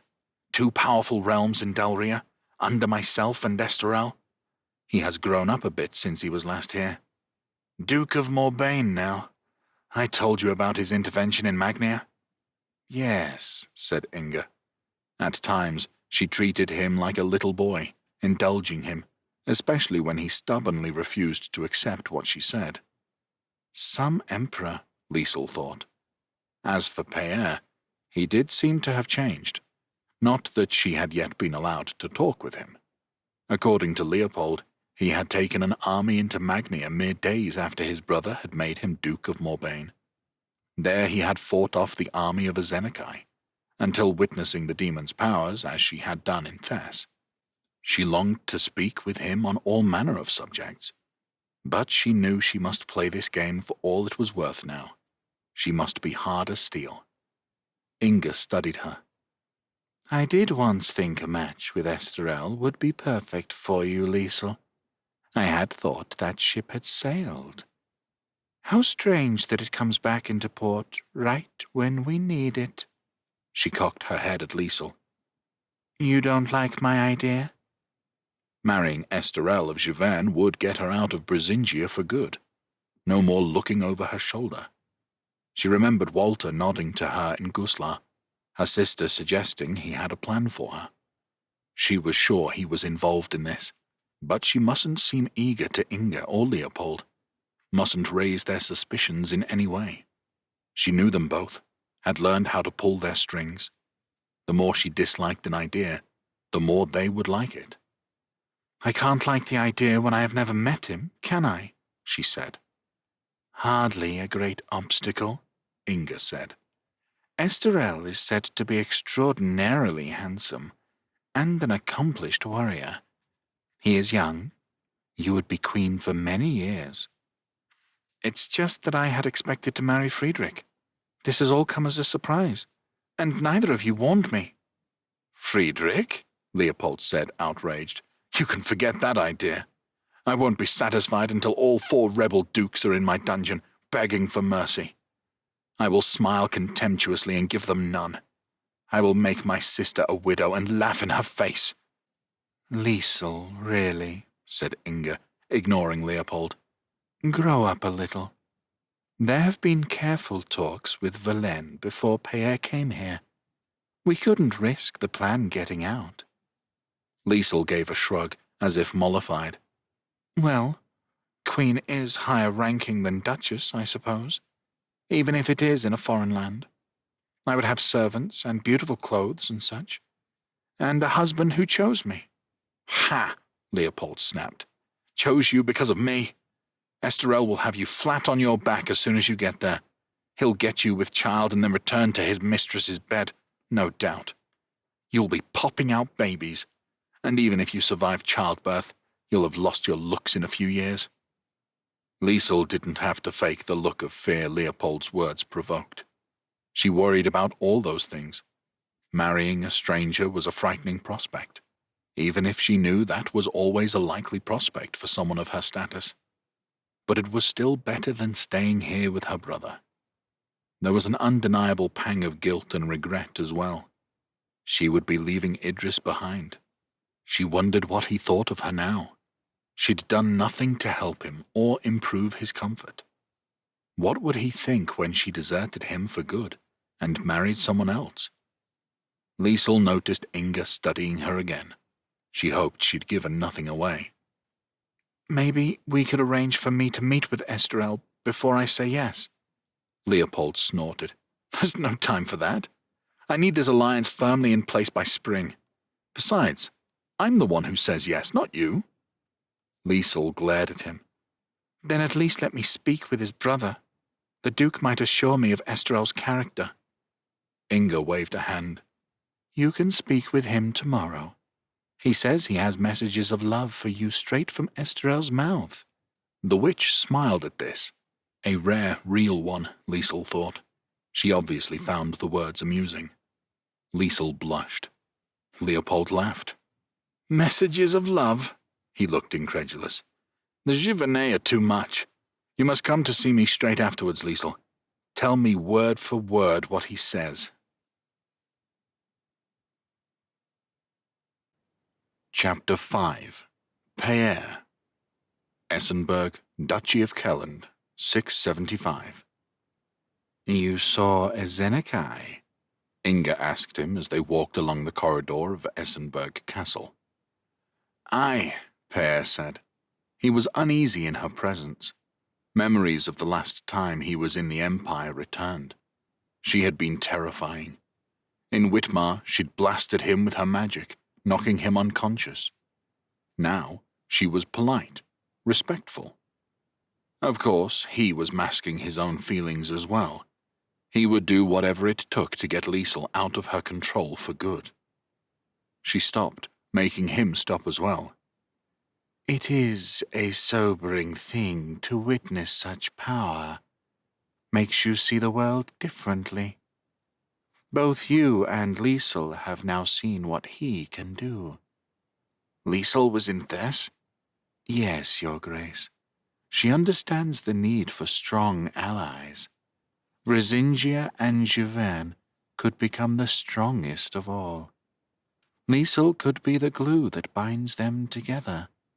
I hope your brother has the same reasons for the match. I know news of the contested election will have reached him. Payere nodded. He was on dangerous ground, he knew. Inga wanted convincing that Giverny's intentions were honorable.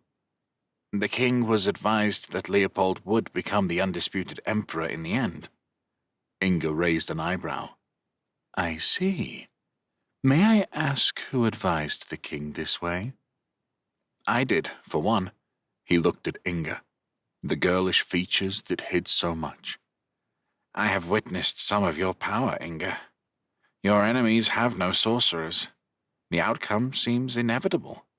The only question is how you will do it. Inga looked surprised at his answer, but not displeased. When Ezenekai came against you in Magnia, I imagine he punished you, like he punished Brisingia. Payere saw no reason to lie. She would find out soon enough. He killed King Edgar, just like he killed Emperor Cohen. Also Ramon the Sorcerer. Ah, Inga whispered, a noise full of some emotion he couldn't decipher. And your other brother? It's all right. I know he is also a mage. Peer stiffened at the mention of Sonk, but he saw little use in trying to fool her.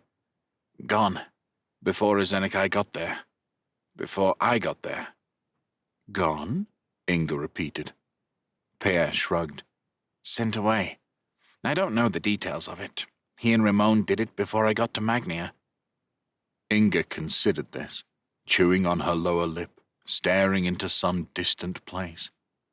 It went on so long Peer thought she had entered a trance. But then her eyes flicked back to his. I think that is the best for your brother. Maybe for all of us. Now I begin to fully understand Jiven's motives for the marriage. Your country needs my protection as much as Brisingia. It wasn't a motive at all. It wasn't even a ruse Peer had come up with. It was strange, though. When the witch said it, it sounded true. Except it was the last thing Peer wanted. He wanted Liesel in Velen, not Inga. I feel the alliance would benefit both sides, he said. Of course, Peer, of course. I hope our personal disagreements are a thing of the past. I have made up with Liesel, she pouted, like a girl who had asked for an expensive gift. Of course. That was a long time ago. Inga smiled. Look at you, all grown up. She put a hand on his arm, and he fought off a shudder. Surely it will be your turn to marry next. You are quite the catch for some lucky girl, Your Grace. Peer made himself give her a sickly smile. Maybe my turn will come soon. I'm sure it will. Come, Liesel will be waiting for you. Inga led him to the castle gardens. Peer saw Liesel waiting for him on a bench. Another lady sat next to her. As they approached, the two ladies stood. There was an awkward silence. Inga sported one of her insincere smiles, and Peer was sure she was leading up to some embarrassing comment. He was surprised when she turned and left, having said nothing at all. Lady Liesel, Peer said, giving her a nod. He had fallen in love with her 3 years ago. Sometimes he wondered if it had been a stupid, childish thing. But by the gods, if she didn't look even more beautiful now. His doubts were blown away, and here he was, come to persuade her to marry someone else. Your Grace, Liesel said. Her smile was small, hesitant even, yet it still said so much, acknowledging their friendship of 3 years ago. Peer wished all they would talk about was one another, what had happened in the years since they had met, but that would only get in the way. I am pleased to get the chance to speak to you openly, she said, her eyes widening with the last word. You will find me a much more obedient soul than when we met 3 years ago. The lady next to her raised a finger to her lips, as if Peer were too stupid to get Liesel's hint. It marked her out as a friend of Liesel's. Presumably she was just here for the sake of decorum. She was petite but strong-looking, her skin fair, but her hair darker than most Brisingians. This is Tegan, Liesel said, pulling the girl's hand away from her mouth. Daughter of Prince Gavin, and my good friend. Gavin? Peer had heard the news. He'd died in Essenberg, the title passing to his brother. I'm sorry about the loss of your father, Lady Tegan. Thank you, she said. They still have my brother here, you know. They've let me see him twice. He's doing all right, but maybe you could have a word with Leopold? Get him released? Peer was taken aback. I could try, he ventured, though I'm here to get agreement for the marriage and will do nothing to undermine that. Tegan pursed her lips. I suppose that's fair. Anyway, I should let you two speak. Surely you should, Peer said to himself. I'm here on behalf of King Esteral, he said to Liesel. The smile had gone, and she sat still, concentrating on what he had to say. His qualities and achievements are many, and as his spokesperson, I will tell you all of those. But first, as his brother, I can tell you he is a good, kind man, And that is the most important thing of all." Liesel gave a little nod. "She will do it," he realized. "She will marry Esterel." A sadness settled on his chest. It felt like grief. "I think the marriage should go ahead as soon as possible," Leopold told him. Pierre nodded in agreement. "This is the easiest way to deal with the Duke of Kelland. Or Emperor of Brisingia," he corrected himself. "Nod along."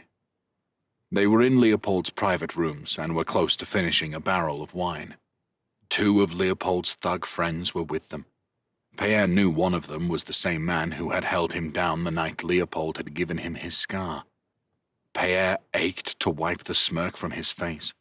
More than once he had come close to demanding that Leopold eject the bastard from his rooms, but he couldn't predict how Liesel's brother would react to that. He just daren't risk undoing things here when he was so close.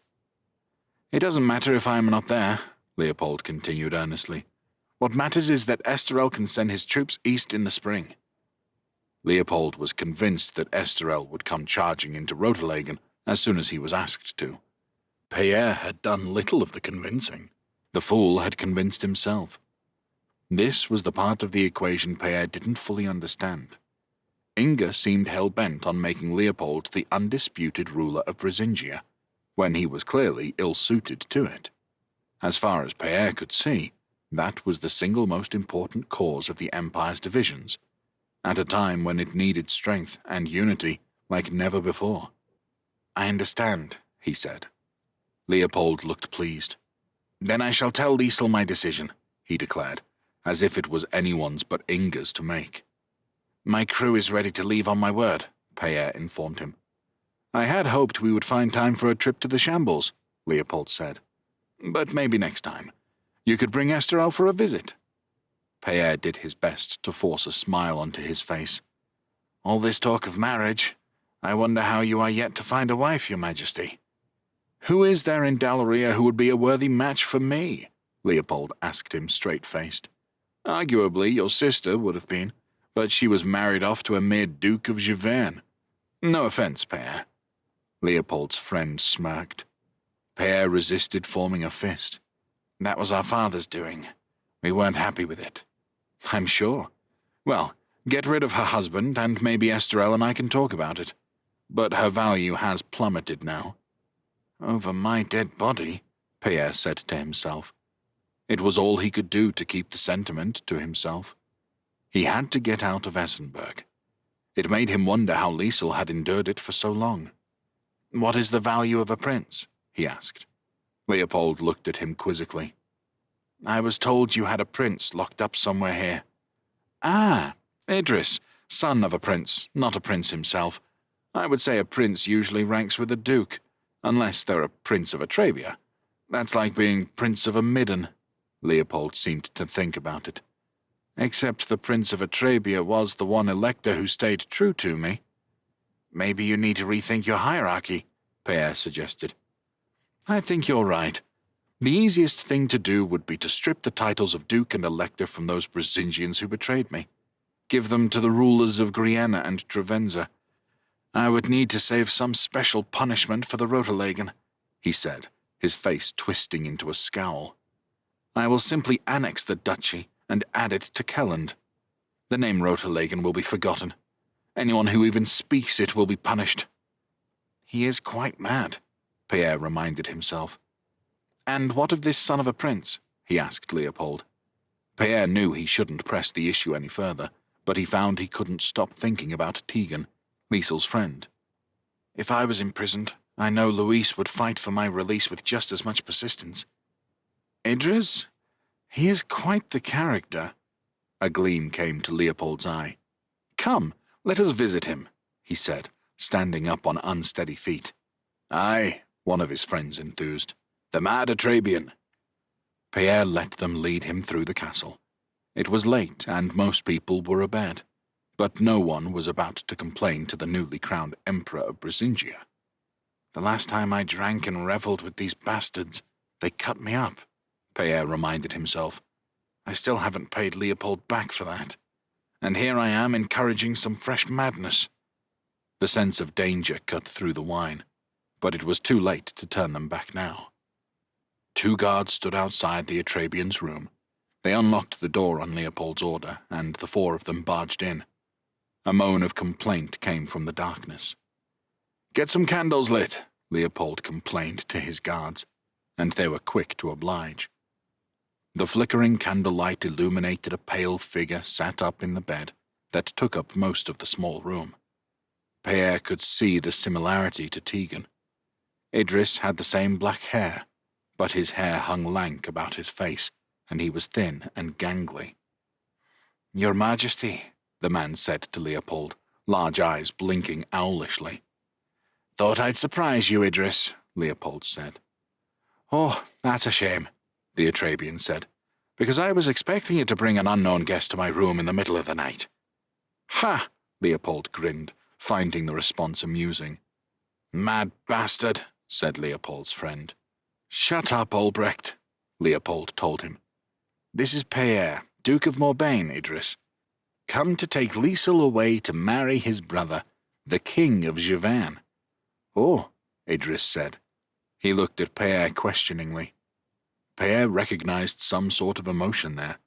If Liesel had become a close friend of Tegan in Atrabia, then it was likely she was close to Idris too. It seemed it, by the way Idris looked at him. Some instinct told Pierre the man needed reassurance. "I'm afraid your sister has asked to come with us as well," Pierre told him. "So you won't see her again, or not until Leopold releases you at any rate." He looked Idris in the eye and held his gaze for a moment. "Don't worry. She'll be safe in Giverny." Idris nodded, a look of gratitude briefly showing. "Never mind all that," Leopold said, sounding annoyed. "We've come to show you just how mad this Atrabian bastard is, Pierre. Come on, Idris. Take that shirt off." "Oh, goody," the Atrabian said, removing his shirt. Pierre gasped. Scars from knife wounds ran along his chest and sides. "I know," said Leopold. A leery grin came to his face, made worse by the flickering candlelight. "I gave Pierre that, you know," he said to Idris, pointing at Pierre's face. "You screamed far more from that little cut than Idris has from any of these. Come on, let's add some fresh ones." Leopold and his 2 friends drew their knives from their belts. "Where this time?" Leopold asked. "There's not much room left anywhere," he said, eyeing the Atrabian. "How about my back?" Idris said, turning around. White and pink scars crisscrossed his skin. "Mad bastard," muttered Leopold's friend. The 3 of them wasted no more time, each of them slicing long cuts into Idris's flesh that immediately welled with blood. Pierre thought he would be sick. He glanced at the 2 guards, but they were stony-faced. How regularly did they do this to the Atrabian? It can't be that often, he told himself, since he has no fresh wounds. This is only happening because of me. He went hot with shame and anger. "Come on, Pierre," Leopold said, handing him the hilt of his own knife. "It's your turn." "I can't," Pierre said. He was done pretending now. There were some things he couldn't do. "We all have to do it," Leopold insisted, sounding angry. "It's all right, Your Grace," Idris said. All Pierre could see was the back of his head. "I've got a taste for it, you see. And there is very little to do in this tiny room anyway. It soon heals." Pierre's hand closed over the hilt. Leopold looked satisfied. "Now's the time to get my revenge on the bastard," Pierre realized. He saw Leopold's knife puncturing its owner's neck. He heard the gasp of surprise, the glugging noise as his throat filled with blood. He'd do in his 2 friends as well before the guards could react. But what would happen to Liesel? What of Idris? Pierre's hands shook. "Get on with it," Leopold said, exasperated. Pierre scored a line along the Atrabian's back and returned the knife to Leopold. "Thank you," Idris said. They left Essenberg the next day. Pierre's boat made steady enough progress. They used the horses of the river traders to help them travel upriver. They pulled on ropes attached to the craft from the riverbank, switching the beasts at regular intervals. Autumn was only just holding off the onslaught of winter, when such a journey would have been unpleasant. He eyed Liesel, sat up on the stern with Tegan, furs clutched tight around her. If anything, she looked even more beautiful away from the city. Peer wished to speak with her, but the vessel was too crowded to offer any privacy. He would have to wait. The tension of the last few days eased when they passed from Brisingia into Giverny. Peer had not rested between the campaign in Magnia and his mission to Essenberg. An exhaustion of the body and mind came upon him, and he was grateful when they left the karst landscape of the border region and stopped at a settlement on the river capable of putting them up. His sailors would find sleeping spots on the floors of the various inns at the least. Peer, meanwhile, found the best room in the best inn for Liesel and Tegan to share. "I will organize food to be brought up," he told them. "It won't be the finest Giverny has to offer." "I'm not a snob, Peer," Liesel told him. "I got by on Atrabian food for 2 years." Tegan gave a little cry of complaint and slapped her on the arm. "Sorry," Peer said.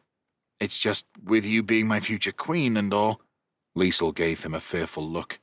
"Don't. I'm overwhelmed enough as it is. Won't you join us? I have so many questions I need to ask you." "Of course. It would be my pleasure." When Peer returned with their fish supper, the three of them perched on the beds and spoke.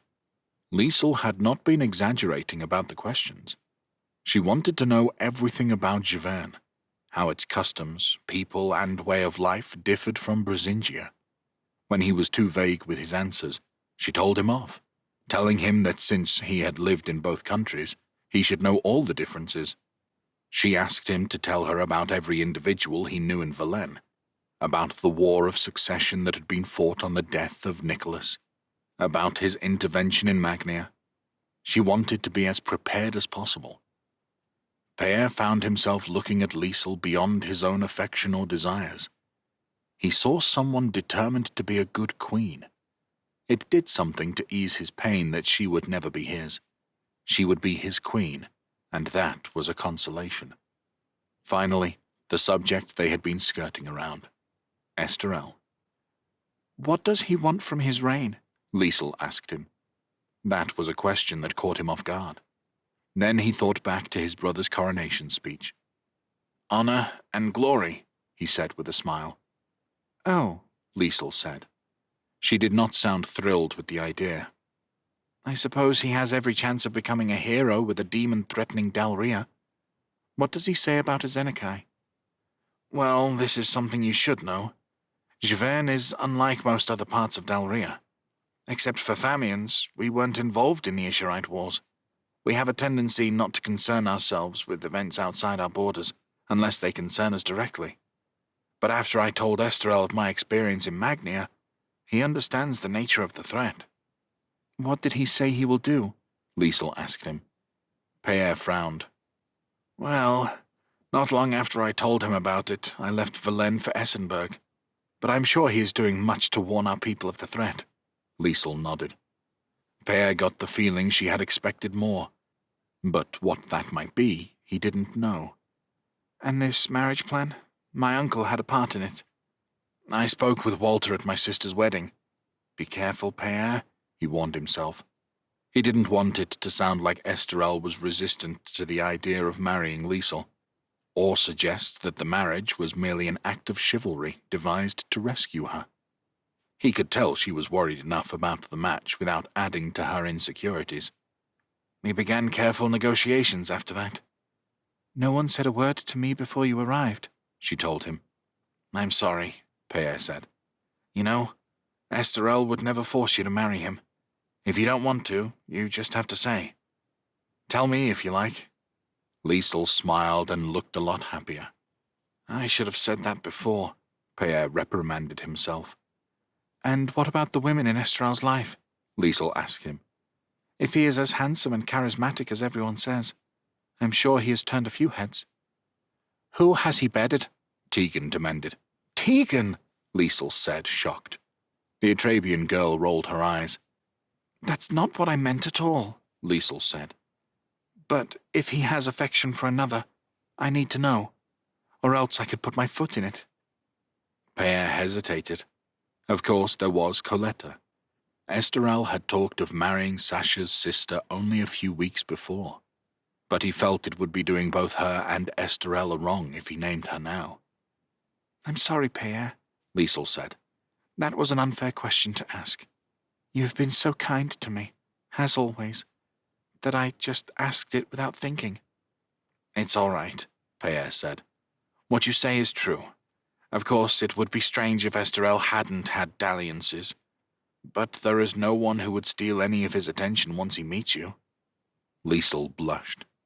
"Have I overstepped the mark with that compliment?" Père worried. "Thank you, Père. I never thanked you properly the first time you helped me. For you to have come back to Essenberg after what Leopold did, I'm just so grateful for what you have done. I am lucky and honored to have you as a friend." She reached out to him a little, awkwardly. Père had no choice but to take her hands in his. He fought to pretend nothing in him stirred at that touch. "Of course," he said. "We will always be friends."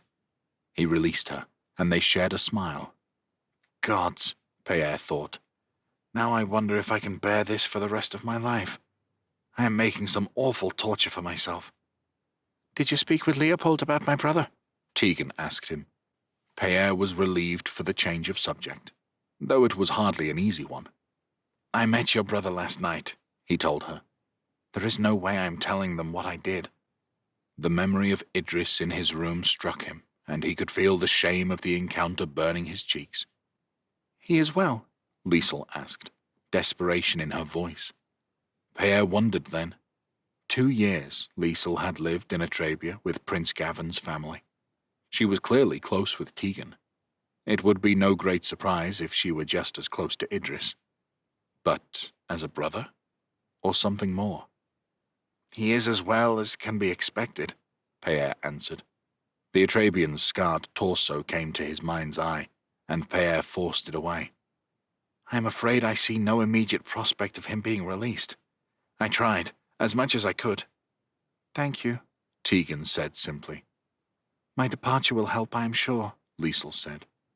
"Leopold and Inga saw him as a way to control me.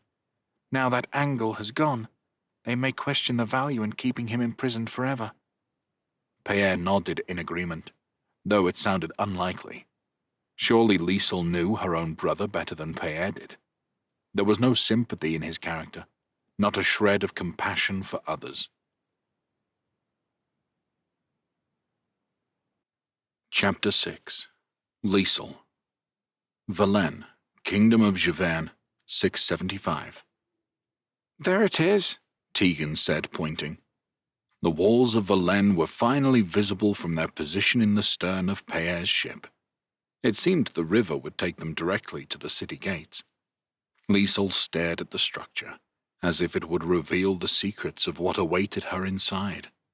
Strong, she decided, yet with an elegance she had not seen in Brisingia. "Gods," she muttered to herself. "What stupid nonsense is in your head, Liesel?" "What's the matter?" Tegan demanded. "I'm all over the place," Liesel admitted. "One moment, I feel a great freedom, like I am escaping to a new life. Then I am full of trepidation about what awaits me." "Oh, poor Liesel," Tegan said. "Off to marry the most eligible monarch in Dalria and become a queen. How the hearts of every woman must bleed with compassion for your plight." "Well, at least I have you for support," Liesel responded tartly. "I don't know how I'd manage without it." They sat in silence as the boat drew inexorably closer to the city. A great bridge across the river was the next structure to appear. Tegan didn't seem interested, however. "What are you staring at?" Liesel demanded, looking to the other end of the boat, where her friend's gaze was fixed. "Duke Père?" she asked, scandalized. "What?" Tegan said defensively. "He's not married, is he? And that backside is a pretty fine sight to me." Liesel put a hand to her mouth, turning around in case anyone had overheard. "You're terrible. What about Duke Friedrich?" Tegan lifted her palms. Are we moving to Thess? No, we're moving to Givern. So that's where I shall conduct my explorations. Your explorations? Liesel repeated. She thought about it. Still, now I am imagining you and Pierre together. Wouldn't that be wonderful? So you'll help? Help? Tegan turned to look at Liesel, her eyes narrowing. Yes, Liesel said quickly. I'm sure, when the chance arises, I could say something. When they left the boat, there were so many sights that Liesel struggled to take anything in.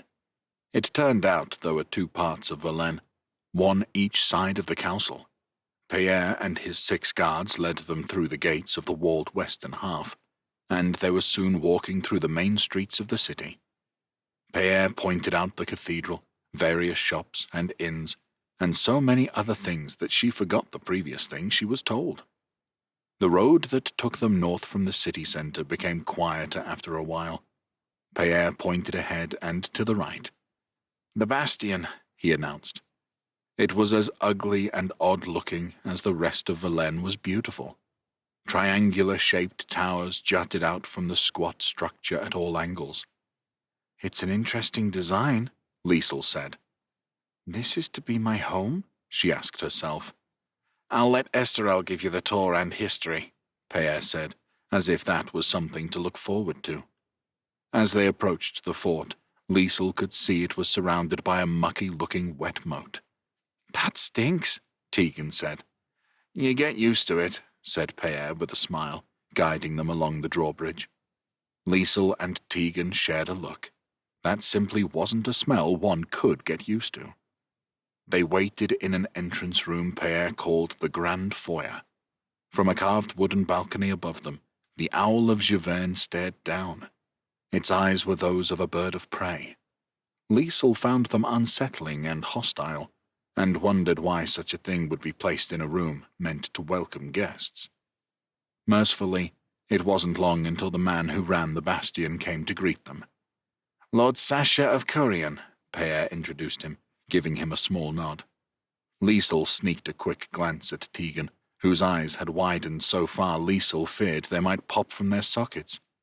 For this man was, by any measure, the most attractive man Liesel had ever seen.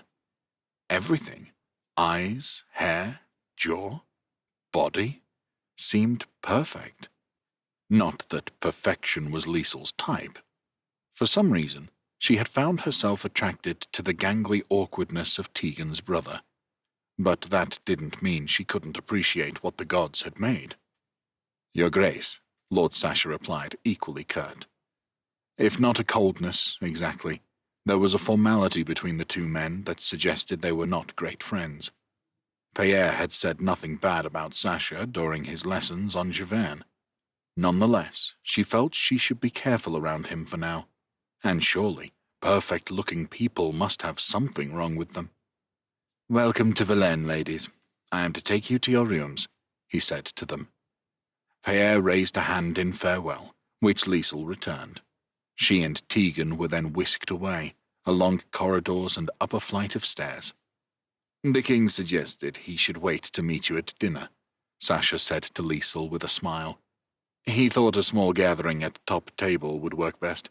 Not too many unfamiliar faces, but a few other people to help break the ice. Yes, Liesel agreed. That would be most kind.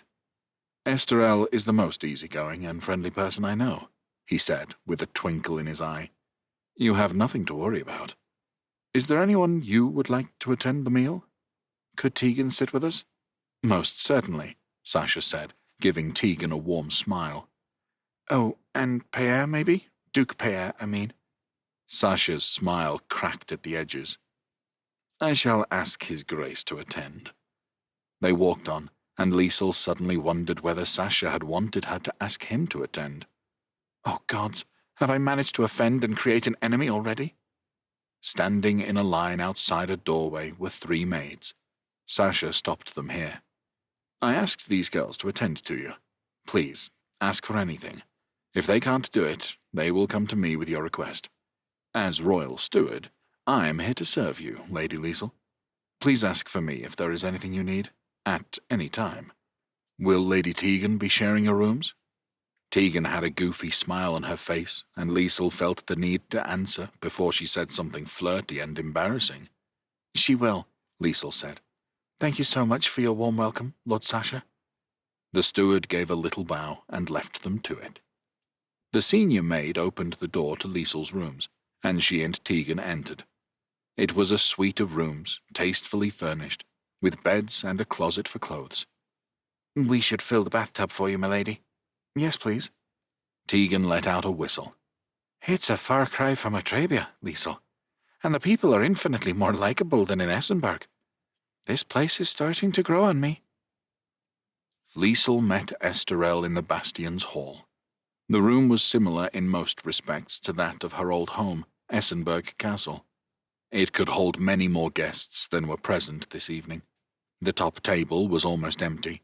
Peer and Tegan, the only others who ate with them. The other officials and friends of the court sat elsewhere.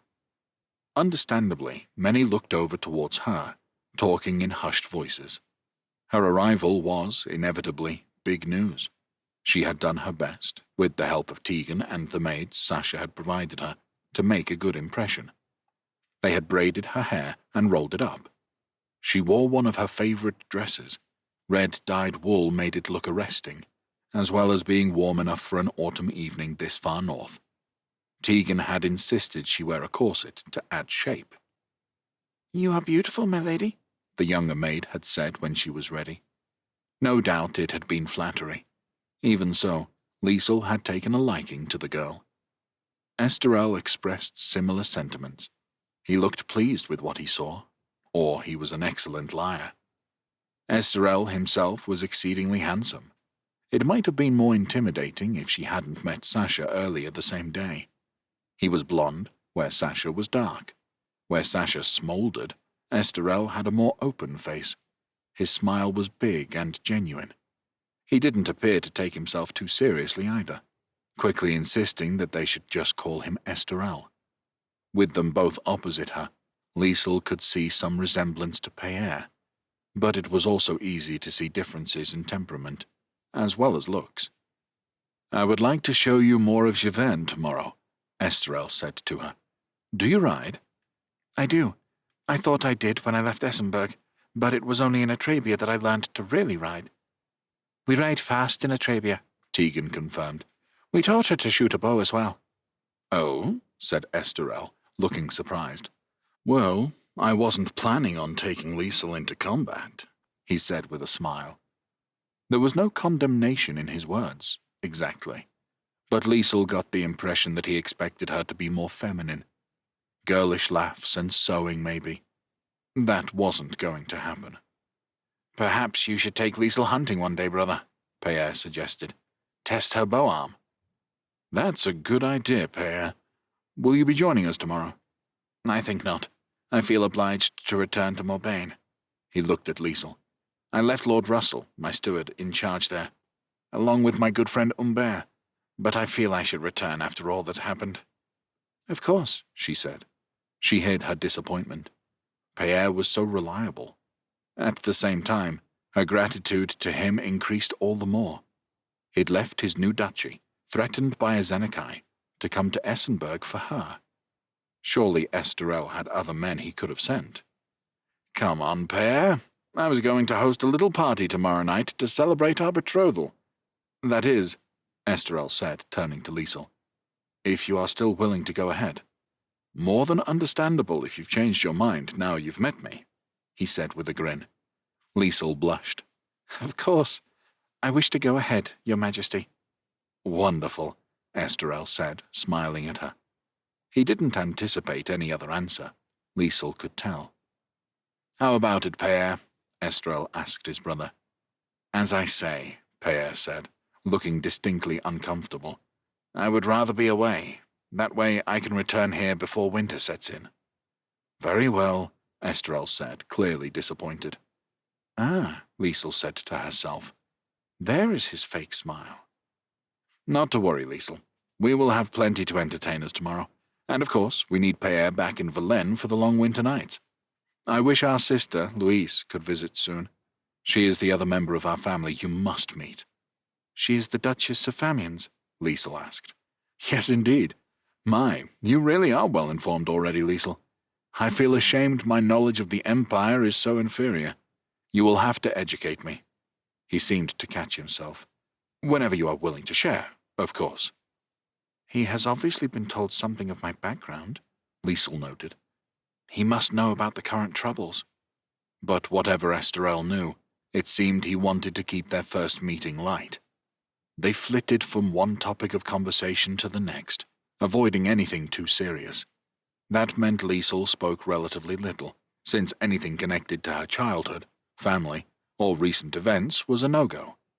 Liesel was impressed and a little relieved that Tegan behaved so politely. Pierre seemed preoccupied. He had explained why. Liesel thought it must have been a mistake on her part to ask him to attend the meal. No doubt there will be many more mistakes to come. Still, Liesel felt she survived her first encounter with Esterel without doing irreparable harm. So, what do you think of him? She asked Tegan when they had returned to their rooms. She was free of her dress and corset, and sat by the fire that her maids had stoked for her. The maids had been ready to sleep in her chambers tonight, but Liesel wasn't used to that. She had shared her room with Katrina until her sister had got married, later with Tegan. That was enough. What do you think of him? Tegan replied. Surely that's the question. I think he is a good man, Liesel decided. A man of action. Tegan made a sexy purring noise. Stop it, Liesel demanded. I meant he enjoys riding and fighting and all those things. That is something I might talk with him about tomorrow. Huh. I'm not sure he liked the idea of women getting involved in those things. You noticed as well. I think that's an idea he might get used to. Over time. He'd better, or else I'll be having words with him. The next morning, Liesel went for a ride with Esterel. He took her north from the bastion, through a small gate in the north of the city walls. A bridge took them across the castle. After that, the road was quiet. They were quickly into the countryside. It was a gently rolling landscape made up of small settlements and plenty of woodland. Further north, the woods thickened and became the impenetrable forest of the Caladri. "She's a pleasant ride?" Esterel asked her. She's lovely. Taller than I got used to in Atrabia. I can see so far. You ride well. Tegan wasn't exaggerating. About the archery either? No, Liesel said. She resisted the urge to hold up a bicep to prove it. She wasn't about to mention that she and Tegan had joined the ranks of the Atrabian archers in Thess either. Some things could wait until after they were married. It's a tradition amongst their women. I never got as good as Tegan. I was thinking, he said, of our wedding. He smiled. You have a delightful blush when I speak of such things. Liesel blushed even more. I would like to hold a great martial event for the people of Velen to watch. It was done in years past. A competition with sword and shield. I was thinking. But what about an archery contest as well? Imagine people's reaction if you were to enter, Liesel. Would they like it? She asked. Maybe the people of Giverny don't like their women to act like that. Esterel shrugged. I don't see why not. And it's an area we need to address. Archery, I mean. Giverny is less well served than many other kingdoms. We were trained to use the bow in Morbagne. I was surprised to learn that it's not common here. It will take us a generation to catch up. Esterel seemed willing to talk of more serious matters today. Liesel took it as an invitation. Is it the threat from the south that has prompted you to consider this? I would have done it anyway. From what Pierre tells me, a cohort of archers will not stop this demon. No, Liesel agreed. Esterel looked at her. I was in Thess when Emperor Cohen was killed, she explained. Gods, Esterel said. I'm sorry. It's a threat I struggle to comprehend. Not that I'm totally ignorant of magic. He looked at her, as if weighing up whether he should continue. My younger brother, Sonk, he has magic. I have not seen this as Enekai, but I've seen my own flesh and blood wield such power. Now, though, Sonk has left Dalria. His teacher, a Haskin named Ramon, was killed by a Zenekai. Giverny is bereft of sorcerers just when we needed them. He looked at her. Your brother has a witch. Liesel nodded. Yes, though she has no interest in challenging Azenekai. She simply advocates submitting to him. Not a plan that can work forever. Agreed, Liesel said. Peer speaks of gathering the relics from the Ishurite Wars. This sorcerer Ramon advised it. A way of holding off Azenekai and his forces. Those weapons helped to defeat Dis, Liesel said. So the stories say. She considered it. The more she thought of it, the more it seemed such an obvious thing to try. Do you agree, Esterel? I'm not against it. Pierre and I sent a message to our sister and Duke Aubrey, asking them to contact the Krikers. The Sword of the Krikers, Liesel said, remembering the stories. Yes, Esterel said. The Kriker chieftain, Marigan, is the only champion we know the whereabouts of. He led them onto a dirt track that wound through the woods. Maybe she can give us some direction? At the moment, I don't know what to do for the best. Our role seems only too familiar, Liesel said, letting the words fall without thinking. How do you mean? Esterel asked. It just reminds me of my father, that's all. He held off the Ishurites for as long as he could, trusting others to defeat Dis. She looked at Esterel. A thankless role, really. No, said Esterel. I thank him. If that is our role, then I won't shirk it. You were only young when— I was 7, Liesel said. But I remember him. Me too. Liesel looked at him with a frown. I was 7, I mean, when my mother died. He gave her a sad smile. It was the same year of your father's death. She died in childbirth. I'm sorry, Liesel said. I didn't know. She struggled to find words of comfort. She'd received few enough in her life. It still hurts, she said, though sometimes I make it worse by pretending my father was perfect. No, Esterel said. Not in my case, at least. My mother was beautiful and clever and kind. She was perfect. We carried on afterwards. My father made sure of that. But the joy of life had gone. Liesel nodded, understanding. We, she began, then found she couldn't. Her throat was too choked to talk. Esterel stopped the horses. He took her hand and looked into her eyes. Say it. We didn't carry on, Liesel got out. We were lost. We still are. Your brother? Esterel asked her. He can't be Emperor, Esterel, she told him. I feel like a traitor saying it.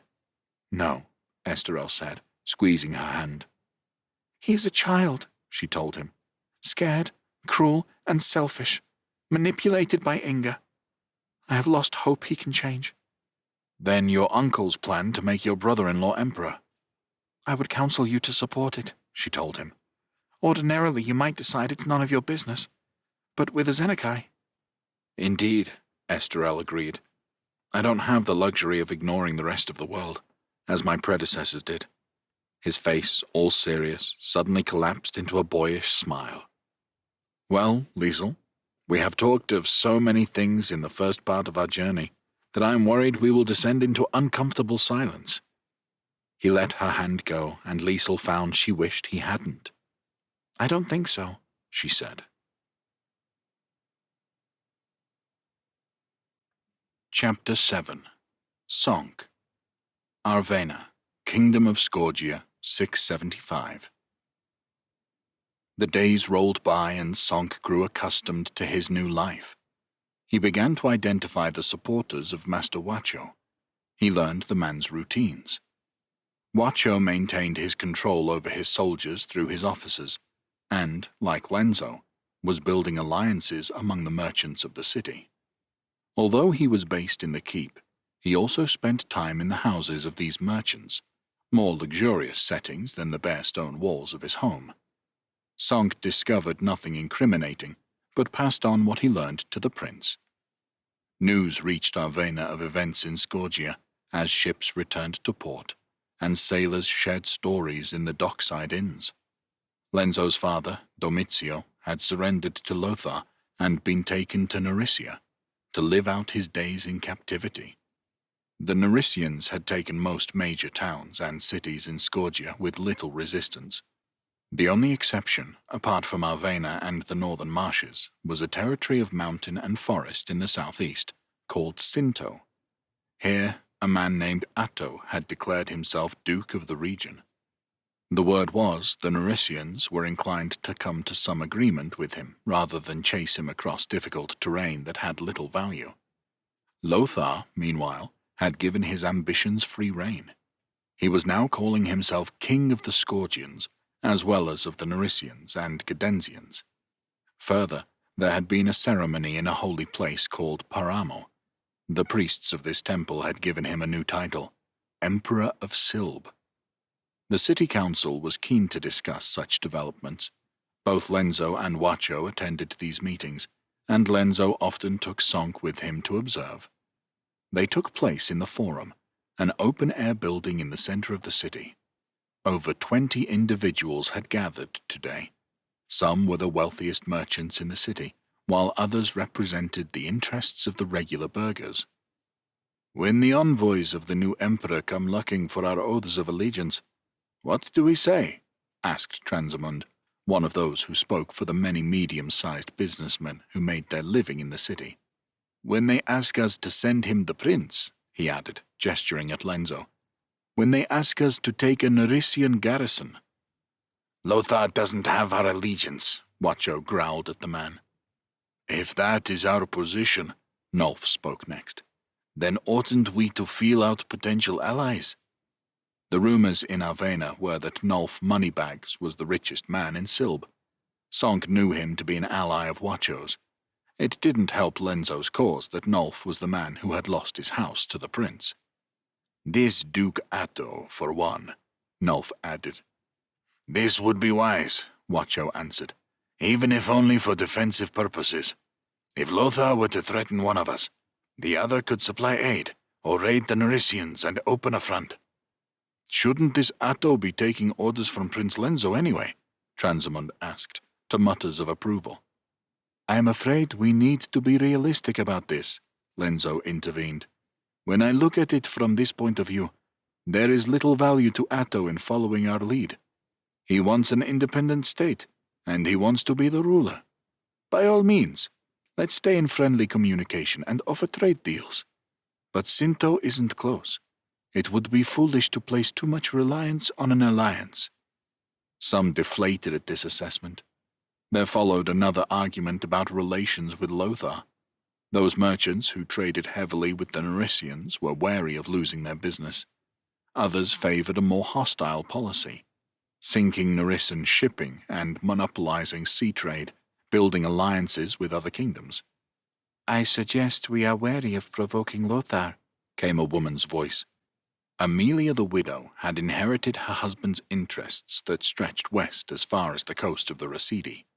By most accounts, she was doing a better job of it than her husband ever had.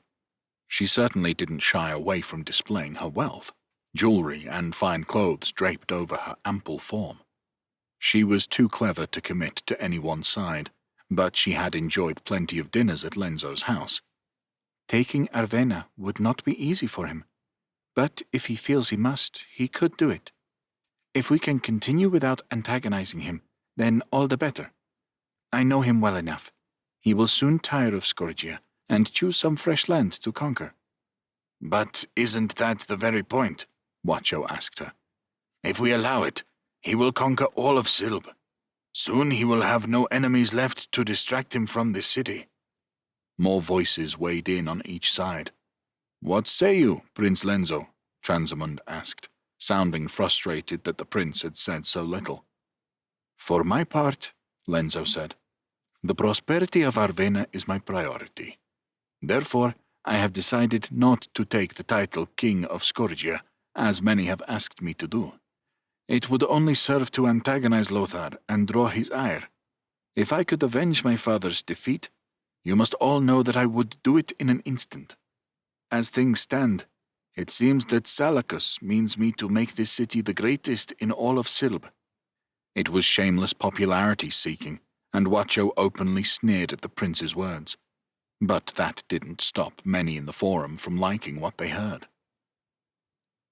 Sonk visited at the Temple of Salacus for the 4th time. Outside, the round stone walls made it look more like a small fort. Inside, it was a riot of color, with giant frescoes running across the walls. Sonk understood they told a story, though he was yet to decipher it. Gigantic figures, some odd-looking, mixed with humans, over a varied landscape. Salacus, god of the Scourgians, was worshipped here. At least Sonk had worked out which one he was. He was depicted in human form riding a chariot, pulled by two creatures. They resembled horses at the front, but their bodies ended in long tails, and Sonk lingered on them, drawn to the strangeness but disturbed by it as well. High Priestess Gamatrude saw him studying the creatures and approached. Her blonde hair fell in two long braids down her chest. She was middle-aged and powerfully built. She looked more like a warrior to Sonk than a priest. Her approach was a recent development. On his first visit, she had been offended by his presence, demanding to know why he had come. When he explained it was to learn about Salacus, she had scoffed, telling him to go worship his own god. Subsequently, he had been studiously ignored. Maybe now he was trusted enough to learn something. "What is it you stare at?" she demanded. "The tails of the two creatures. They are strange to my eyes. Hasha and Ibil, only they can bear Salacus's great weight, equally well on water as on land." "I see. The tails are for travel by sea." Sonk thought about this. "Seafaring is important to the Scourgians." "Of course," Gamatrude answered him, a look of disdain on her face. "Your ignorance is an offense to Salacus, and so I must correct it. The Scourgians carried all 7 peoples to Silb. We are the greatest shipbuilders." Sonk studied the frescoes anew. They suddenly made sense. Salacus and the Scourgians were transporting the 7 peoples across the waves to Silb. The other large figures must be the gods of the 6 other peoples. "All 7 peoples came here together?" Sonk asked. "Yes. The Scourgians were the leaders of all the peoples. Thus, it was only right that we settled in this region, where the natives had their capital." "Irpino, you mean? It was the capital of the native inhabitants?" "Yes."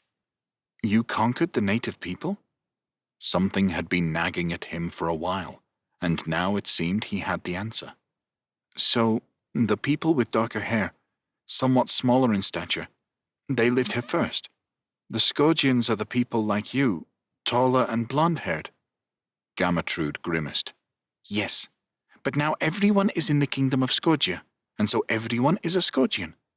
We do not distinguish one from the other as you do." "But the Scourgians, I mean, the original ones, they are still the warriors and merchants and priests. The natives are poorer, farmers and fishermen." The high priest shrugged.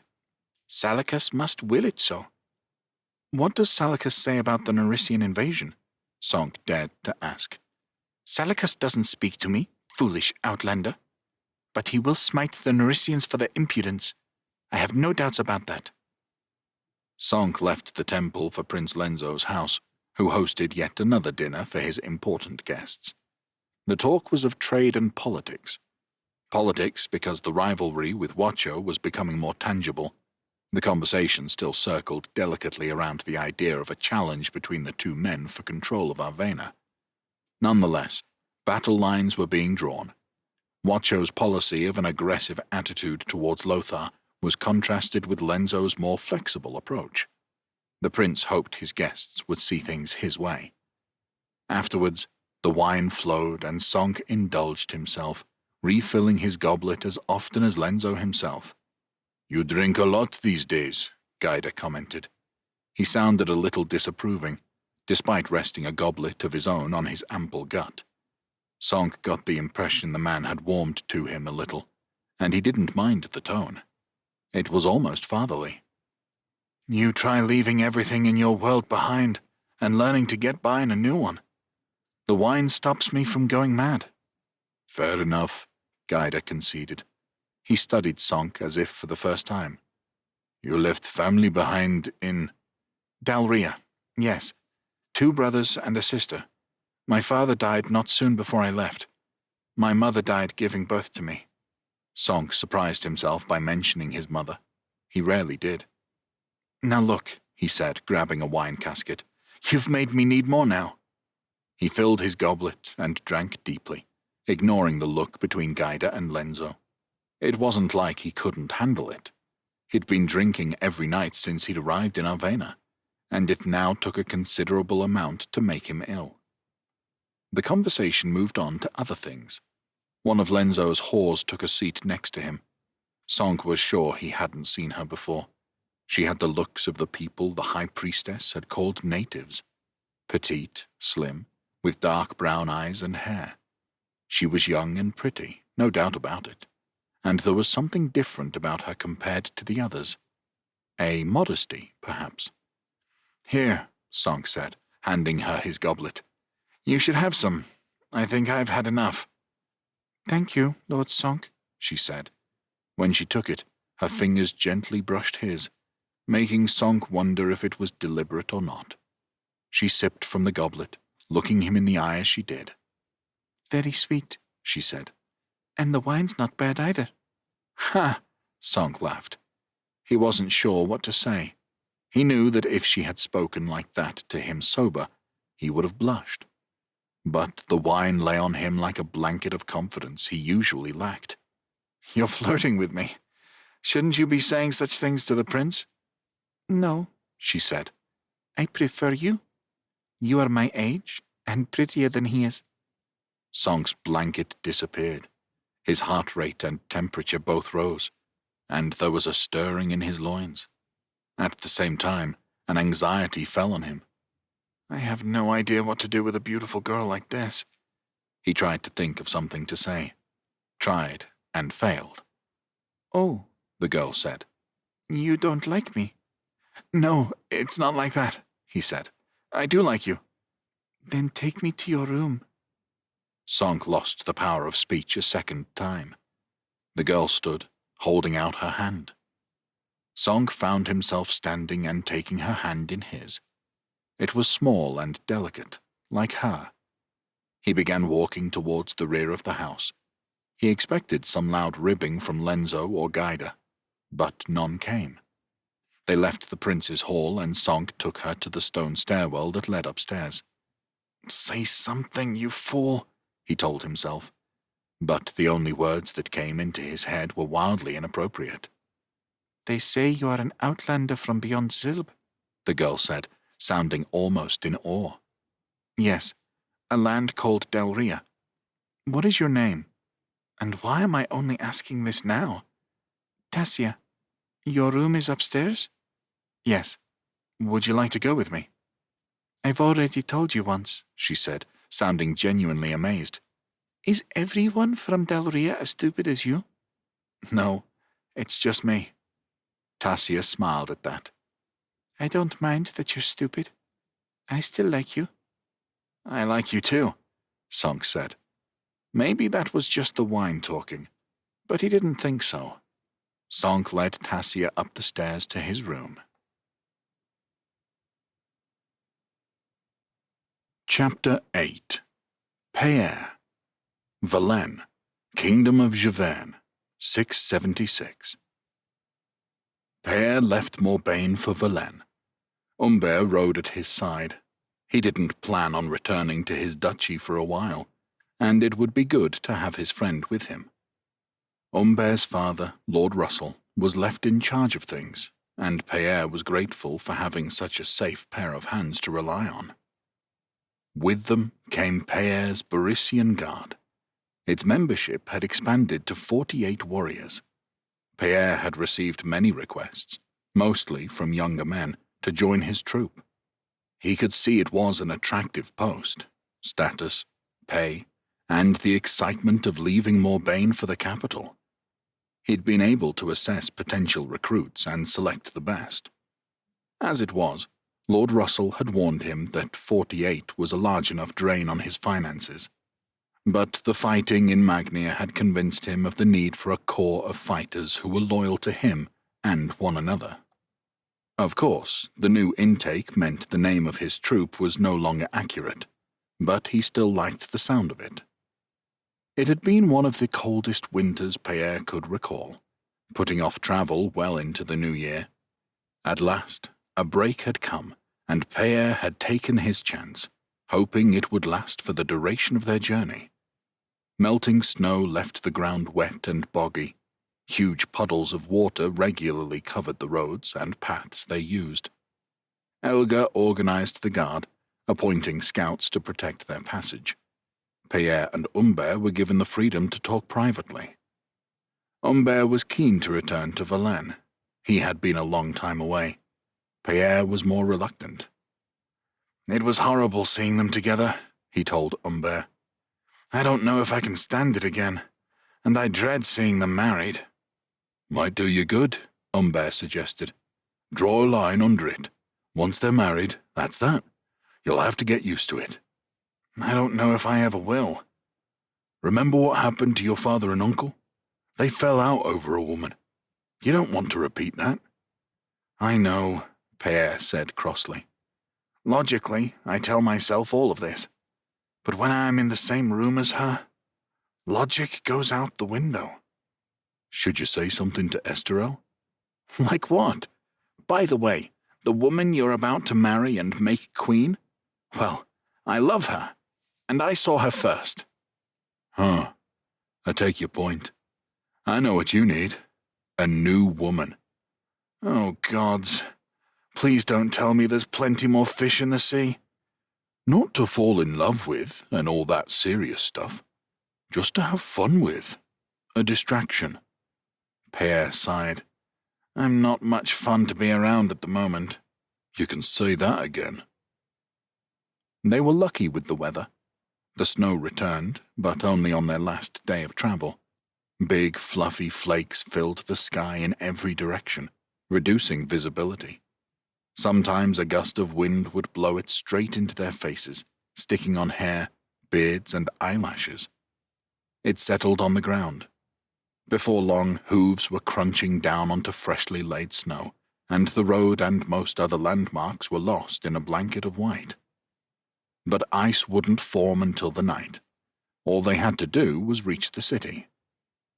Later than expected, they reached Verlaine, the city suddenly appearing through the snow as if it had been turned invisible. Great drifts had formed against the city walls. Let in through the south gate, they passed through a city turned white. Verlaine had never looked so beautiful. Pierre's new recruits muttered to one another with appreciation. It was certainly a fine way to get one's first view of the capital. Their customers gone, the traders in the central square had departed, and the streets were given over to the youths of the city, who hurled balls of snow at one another and the various targets the city offered. 50 mounted warriors was not the kind of group one trifled with. But Pierre couldn't help admiring those few who dared to lob their ammunition their way. They did it from hiding, behind a house or down a side street. The snowballs went high into the air, descending on the Barisian guard from height. "Tactically sound," Pierre commented. "Makes one optimistic that we have a few future soldiers in the city." Finally they came upon the bastion. It took the guards a while to recognize him, but once they did, they were all ushered inside the fortress. Pierre left Elga to wait with the guard until Sasha or one of his officials came to see them. With Humbert in tow, he made his way to his rooms. They caught a maid on the way and begged her to fetch hot water for a bath. Humbert touched his icy hands to her cheeks until she relented and ran off to the kitchen. Pierre gave him a sideways look. "You don't waste any time, do you?" Humbert looked offended. "Don't be like that, your grace. I merely wanted to get you warmed and clean in as timely a fashion as possible." Everything was perfect. The fire had been lit. Next to it there was a wooden barrel filled with hot water from the kitchen. The maids were just emptying the last of the water they had carried up to his room, and then Pierre could clamber in and put the days of travelling behind him. If Humbert was lucky, he would get out while the bath was still lukewarm. Then Esterel entered. "Why didn't you tell me you were back, brother?" he demanded, a big smile on his face. "We must have a party tonight to celebrate." "Oh, I see," he said, eyeing the bath. "That's more important than visiting your king?" Pierre made a face at Esterel. then rolled his eyes as Esterel began to strip his clothes off. "I hope you won't deny your monarch his privilege of first bath rights," Esterel demanded. "No, your majesty," Pierre said. "Girls, I think you had better make haste before you get a sight of something you'd regret." The maids giggled. "Oh, they've seen it all before," Esterel assured him as his hose dropped to the floor. The maids left, still giggling, and throwing backward glances at the scene. Fully naked, Esterel let out a groan of pleasure as he sank into the barrel, water slopping out over the side onto the floor of Pierre's room. "Oh, that's good. Perfect before a party. Don't worry, Pierre, I shan't be long." His head swiveled to Humbert. "And you'll want to get in third, I presume, Humbert?" "Certainly will." "Fair enough." Esterel put both arms around the side of the barrel as the steam escaped. "A good winter?" he asked Pierre. "Peaceful enough. Cold, though." "It's been bloody cold. Can't have been much fun traveling today." The novelty soon wore off. All things considered, I'm glad to be back in Verlaine. "It's good to hear you say that, Pierre. I must thank you, by the way. I wasn't entirely convinced by your advice on Liesel at first, but I'm so glad I listened to you in the end. We've got on like a house on fire the last few months." He splashed his face with water, going pink with the heat. "I feel so comfortable in her company. I can't believe it's only been that long. I haven't dared say it to her yet. But I'm in love. Properly in love, for the first time in my life. I don't think I can ever repay you for that, brother." The violence of Pierre's reaction surprised him. He pictured himself shoving Esterel down into the barrel and holding him there until he drowned. It wasn't that Esterel was older, and so got the throne. Pierre was prepared to grudgingly admit Esterel made a better king than he would have. It wasn't that he also happened to be the best swordsman of his generation, nor that he was universally loved. That everything in life came so easy for him, and yet he somehow remained a likable, down-to-earth clown. It wasn't even that he'd stolen Pierre's bloody bath. He'd stolen Liesel. Stolen the person Pierre couldn't stop thinking about. And now he said he loved her. And really, Pierre reminded himself, Esterel didn't steal her at all. I voluntarily gave her to him, collected her from Essenberg and brought her here. I'm angry with myself, and that's the worst kind of feeling. Now I must spend my life watching them marry, have children, and rule a kingdom together. Esterel said. I said I can't repay you, but there must be something. Humbert was staring at Pierre, eyes wide, encouraging him to say something. Not at all, your majesty, Pierre got out. You have already rewarded me with the Duchy of Morbagne. He heard his own dull voice, but it was the best he could do. Gods, Pierre, Esterel said, standing up. If you were looking forward to the bath that much, just tell me to get out. Esterel, Pierre mused, had not yet sealed a place in history. As a king, he didn't have the most conquests, heroic escapades, greatest treasure, the wisest judgments, or any of the usual achievements by which rulers were judged. But he doubted any other king had put on a party like this at such short notice. It wasn't just the enormous amounts of drink that were served, or even the musicians and other entertainers that performed for his guests, presumably kept on a stipend to play whenever required. It was his guests themselves.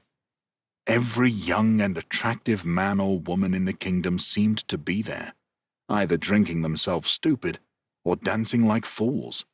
Many both. It made Pierre wonder where their income came from if they were permanently ready to carouse the night away at a moment's notice from their king. Everybody was having a good time. Humbert, who had promised to stay by his side, had disappeared somewhere. Esterel and his friends, Sasha, Miles, and Florent, were at the center of things. Liesel and her friend Tegan seemed to have made themselves at home in the months he had been away. Liesel talked and laughed with a group of guests, and Pierre certainly didn't begrudge her any happiness. He joined them, determined not to act like a spoiled child at a party his king was throwing for him. "It's good to see you again, Pierre," Liesel told him. He liked that she didn't Your Grace him. "You will be staying a while now?" she asked. "I plan to be here for the spring and summer, at least. It depends on what the new year has in store for us."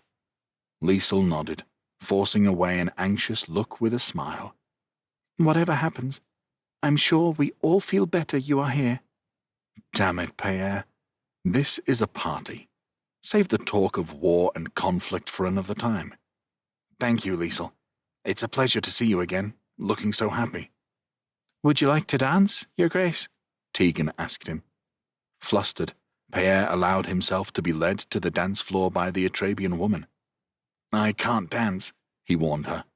"Everyone can dance," she said. "Only a few can dance well. Come on." Holding his hand, Tegan began kicking her legs up high to the sound of the music.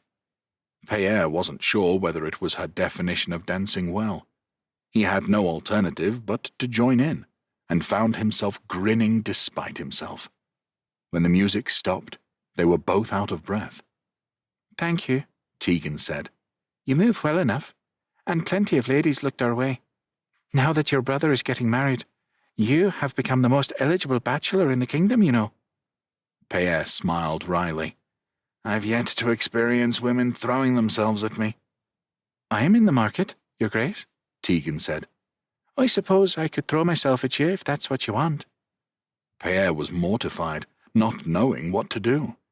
He threw a glance towards Liesel. A mistake, since Tegan caught the look immediately. "I knew it," she said, as the musicians began the next piece of music. She moved in close, putting a hand on his shoulder. "You are in love with Liesel." Pierre put a hand behind her back.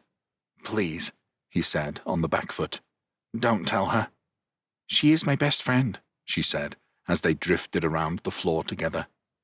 "I know, but Liesel and Esterelle are the two people I'm closest to in the world.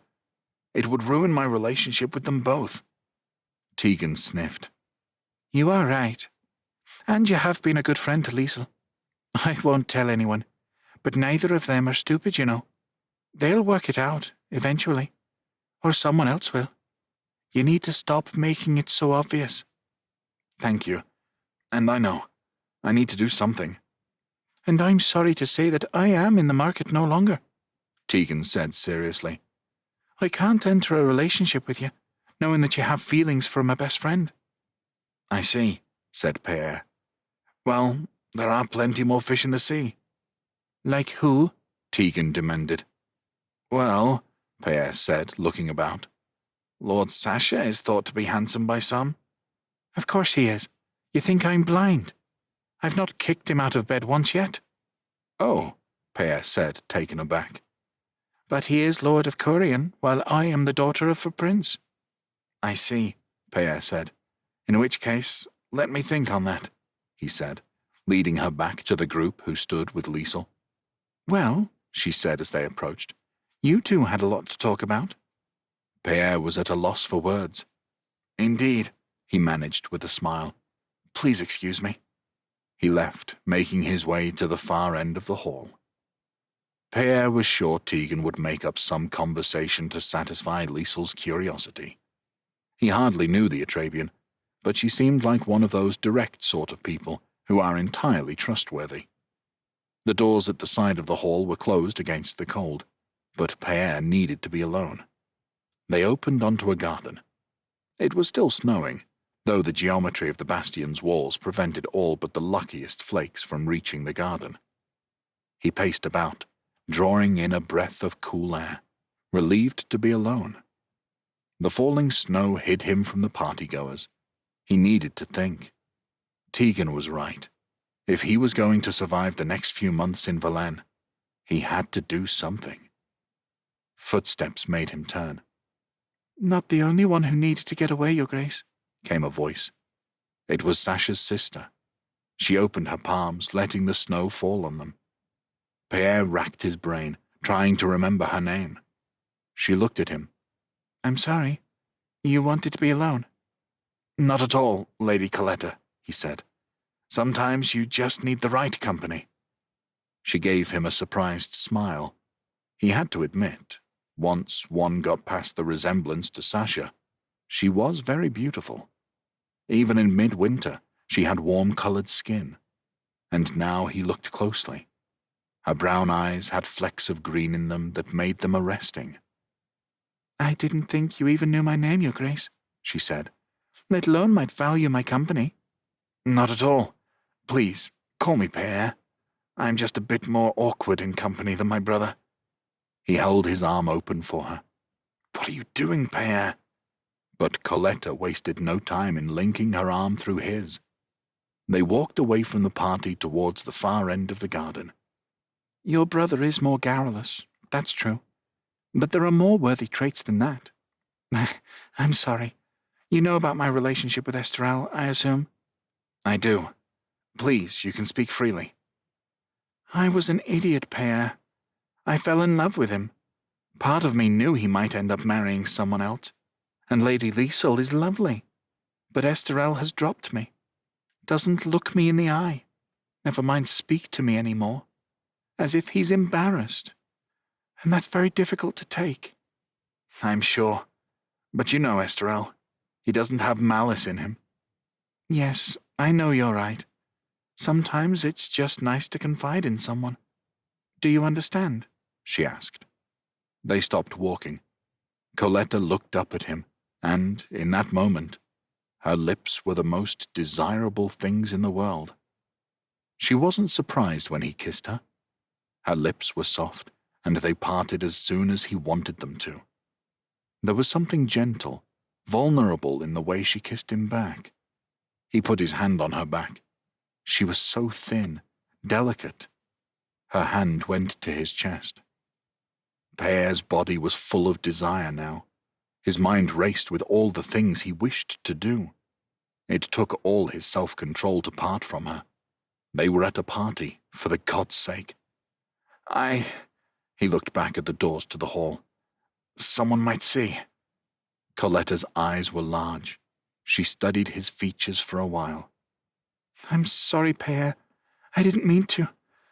Gods, what must you think of me? He took her hand. Don't say that. I'm at fault. You were in love with my brother. I shouldn't have taken advantage. She smiled. It made her face look mischievous, when before it had been sensuous. You are a good man, Père, Duke of Morbagne. I shall never forget our kiss in the snow. But don't worry. I don't kiss and tell. She left, returning to the hall. Père watched her go, then stayed in the garden a while, waiting until his body had cooled down. Père was welcomed back to the royal council. He resolved to listen rather than speak, get a feel for how things worked under Esterel. The bastion is running low on almost every foodstuff, Sasha informed them. Not to mention ale and wine, Esterel, he said dryly. I propose we move the court elsewhere as soon as the weather allows. If we must, Esterel said. Where is there to go? King Nicholas made the bastion his permanent home, Lord Casin said. There is nowhere else in Giverny set up for hosting the court, though there are plenty of crown lands that have the potential for it. That is something to work on for the future, Sasha agreed. For now, I was wondering about staying at one of our estates. Corian could manage it. Perhaps Corbenet? Miles? Of course. It would be an honor to host you all. All right, let's think about it, Esterel said. As long as we are back in time for the wedding. It would help with preparations if we were gone for a while, Sasha said. And how are the preparations going? Esterel asked. I don't need to know every little detail. Tell me about the contests. Contests? Père asked, unable to help himself. Have I not told you? Esterel said, beaming with excitement. The wedding celebrations will include a contest of sword and shield, and one of bow and arrow. I would like a joust as well, but Sasha pushes back on that one. Expense, Sasha shrugged. Danger, not to mention the politics of it. The joust attracts only noble lords who then best each other and hold grudges afterwards." "Nonsense," Esterel said. "It would bring the lords of Javern together. Some friendly rivalry and toasting the winner afterwards could do wonders." He looked at Sasha's disapproving expression. "What do you think, Père?" "No, I'm not falling for that one. I kissed Sasha's sister the other night. I'm not going to disagree with him in public." "Whatever you two decide," Père replied, "I'll look forward to the other contests either way." Sasha nodded at him in gratitude. "Then there is the question of the Empire. We are in the position of having both claimants under the impression that we are on their side. But that will soon be tested. Spring is likely to bring war to Brisingia." The doors opened, and Yihan, a soldier of the Bastion, entered. He stopped with a bow. "Excuse me, Your Majesty. I have a messenger for Duke Père. She says it's of the utmost urgency." "She?" Esterel said, raising an eyebrow. "Oh gods," Père prayed. "Please let it not be Coletta." He shrugged. "Would you mind?" "If it's a lady, brother, you must see to it immediately.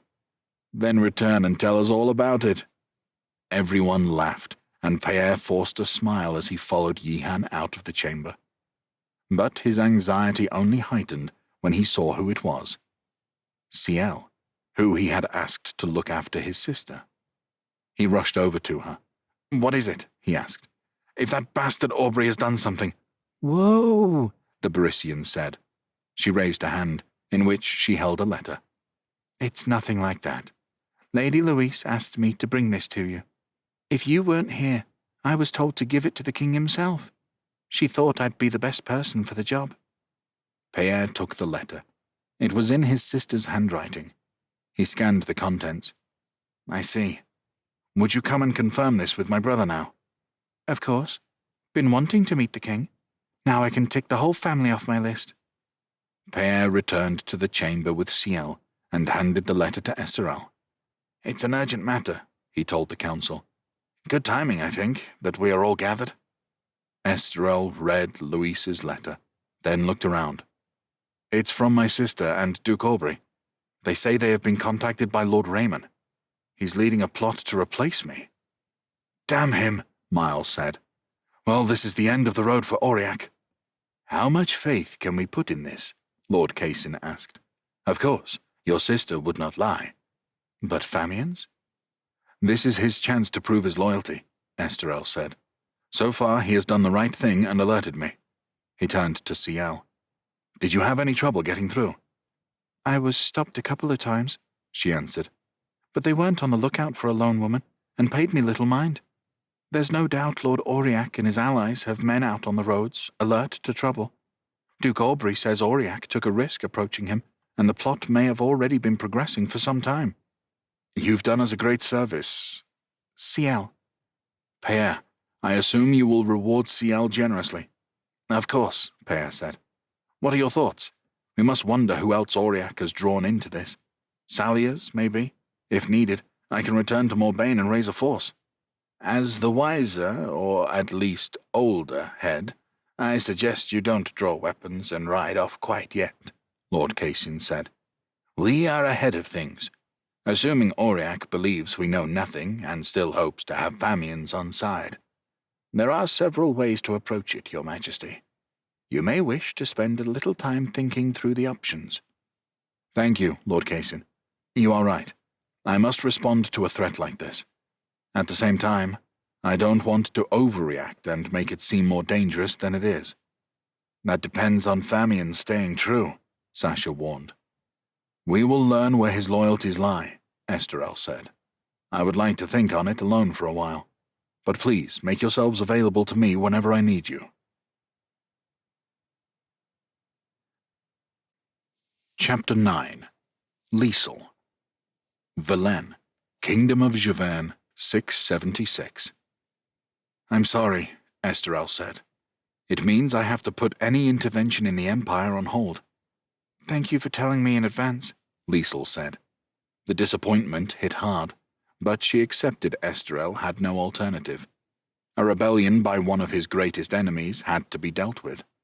She knew that Esterel's father had to face down rebels during his brief reign. Now it seemed the same men had decided to test the son. Over the next few days, Liesel saw a different side to Esterel. It came as something of a relief. Esterel was kind, fun, and a joy to be around. But over the winter, she had gained the impression that all he cared about was parties and pleasure. Now he was decisive. He marshaled his lieutenants and forces with strategy, and didn't mind giving out orders that others didn't like. Esterel would not lead the royal army himself, but instead moved to Corbinay, from where he could control the center of the country. Most of the court, Liesel included, would travel with him. Miles, Lord of Corbinay, was given the royal army. He would meet with the forces of the Dukes of Famiens and Martres, and they had the task of subduing Aurillac. Liesel could tell a few at court chafed at that decision. Esterel argued it was a better look for his lieutenants to deal with such a rebellion. Then there was the wedding. It was only weeks away. Esterel was keen to maintain a show of stability. "The king doesn't need to deal with Aurillac personally," he said, "nor does he need to postpone his wedding day. That will show the people of Javerne my strength more than another personal victory. I have already proven myself on the battlefield." Some were left behind in Valenne. Lord Casin would keep the wheels of government turning. Pierre was asked to remain there too. He was Esterel's insurance policy, ready to return to Morbagne and raise an army if things went wrong. Everyone knew their roles, and finally, the royal expedition was ready to leave. They bid farewell to Pierre. Liesel regretted she had seen so little of him. A deeper regret was that they were heading west, when her sister, niece, and nephew were to the east and in need of help. "Becoming Queen of Javerne is not so liberating as some might think." Leaving the bastion, Liesel put a hand to her nose as they passed over the moat. Next to her, Tegan did the same. "A few weeks away might be just what is needed to reduce that stink." "I hope so," Liesel replied. "I'm not looking forward to the summer months at this rate." They left via the west gate of the city, a long procession of riders and carts. Winter refused to relinquish its grip on the land, and the wind that came from the north was bitingly cold. It felt like they had stripped the bastion of everything. Everyone's personal possessions were in those carts. Then there were the beds, dismantled for the journey, carpets, tapestries, tablecloths, and other textiles, crockery and dining ware, the royal treasure, the equipment from the stables. All the pots, pans, and utensils from the kitchen had to be transported too. The benefits of staying in one place were plain. Still, Liesel could see the positives. She was excited at seeing other parts of the kingdom she would be queen of. It was the first time she had left Valenne and its environs. The lands between Valenne and Corbinay were amongst the richest in the kingdom. The villages they passed through resembled those in Liesel's native Kelland. Large fields were tended by the whole community. Animals and private gardens supplemented the income of the peasants. Liesel enjoyed their stops when she got a chance to talk with the people. She learned a lot. The people knew Esterel was their king, and he was already well liked, but their knowledge of the events and the world outside their district was often very limited. Esterel was his charming best, winning over the men and women of his kingdom with ease. It was a little harder for Liesel. Brisingians were the national enemy, even if there had been no war between the two nations for 40 years. But she won them over in the end. There seemed to be a genuine excitement at the prospect of having a queen. For most, it would be the first time in their lives. Miles accompanied them to Corbinay and helped them get settled in before he returned to Valenne. His castle home took some adjusting to. It was much smaller than the bastion, and everything seemed more cramped than it had been. Esterel's servants had the worst of it, finding themselves sleeping in every spare space they could find. Rumors came of tensions in the kitchen between the resident servants and the newcomers, so bad that Sasha had to sort things out. It certainly took a few days until mealtimes became reliable occasions. As the first week ended, though, the court began to function properly in its new home. All this time, it was a waiting game. Miles had taken the army north, but Esterel still waited for his friend's first report. Every day, Esterel took warriors out to patrol the area around Corbinay. He wouldn't let Liesel or Tegan go with them, worried it was dangerous. In particular, he was nervous of the activities of one Arnoul, Lord of Salliers, whose lands lay to the south. "Do you regret not leading the army yourself?" she asked him, sensing his frustration. "Yes, I still think it was the right decision, but waiting for news is disagreeable." "What are you worried about most?" "I wish I knew whether I could trust Aubrey. If he stays loyal, there's nothing to worry about." At last, Corbinay's first messenger arrived with news. Esterel took the note to Liesel's room to read. It was such a small gesture, really, but it pleased Liesel no end. It seemed Esterel already trusted her as if she were his wife. No, her father had never trusted her mother like this. He sighed with relief and handed her the note. "Miles met with Famians and Matris," he summarized. "Aurillac has been forced to retreat into his castle. It's only a matter of time now." Liesel looked up after reading the details. "You must trust Aubrey now." "More than I did." He looked at her wryly. "You have to understand. He tried to kill us all and take the throne. But I think Louise has somehow won him over. I don't think I've ever been so angry as when Father told me about that marriage. But it seems to be working." He grinned. It was a look Liesel had come to recognize. She knew what he was going to say before he said it. "I think this calls for a celebration." Esterel was drunk. There was no two ways about it. At one point, he joined his troupe of musicians, playing the lute horribly and singing even worse. Liesel wouldn't have minded in the slightest, except for his dancing with Sasha's sister, Lady Coletta. She'd worked out the pair had enjoyed a relationship before she arrived in Verlaine. It wasn't hard, between her secretive, sultry looks and his guilty glances over at Liesel. But Esterel had barely spoken to the woman since Liesel had arrived, ignored her even, and Liesel felt she couldn't ask for any more than that. Now, though, he seemed to think it was all right to prance around, clinking drinks with her, as she put a hand on his arm and swayed her boyish hips. "You are staring at them rather a lot," Tegan observed. "Why should I be the odd one out? Everyone is staring at them. Then they look for my expression. Does he not see how I am humiliated by it? I don't really see what you have to worry about, Liesel. Compare her stick-thin body to your curves. What man would really choose her over you? I am sure it is simply because they are old friends. Don't you get it, Tegan? He did choose her. She is his type, and, as you say, she looks nothing like me." Tegan sighed. "All right. Hold my drink, love." Liesel's friend made her way over to the pair. Oh gods, what is she going to do? Tegan was actually quite diplomatic, if firm. She took Coletta by the elbow and guided her out of the main hall. Of course, everyone saw it happen, but Liesel decided it was the better of two evils. The next morning, Esterel was hungover. He made some vague apology about his drinking. Liesel was in no mood to forgive. She spoke as little as possible and excused herself soon after he came into the room. If Esterel noticed, surely he did. He said nothing. 2 days of awkwardness followed. Liesel increasingly disliked Corbinay. She longed to return to Verlaine, but there she was due to marry a man who refused to apologize for flirting with his old flame.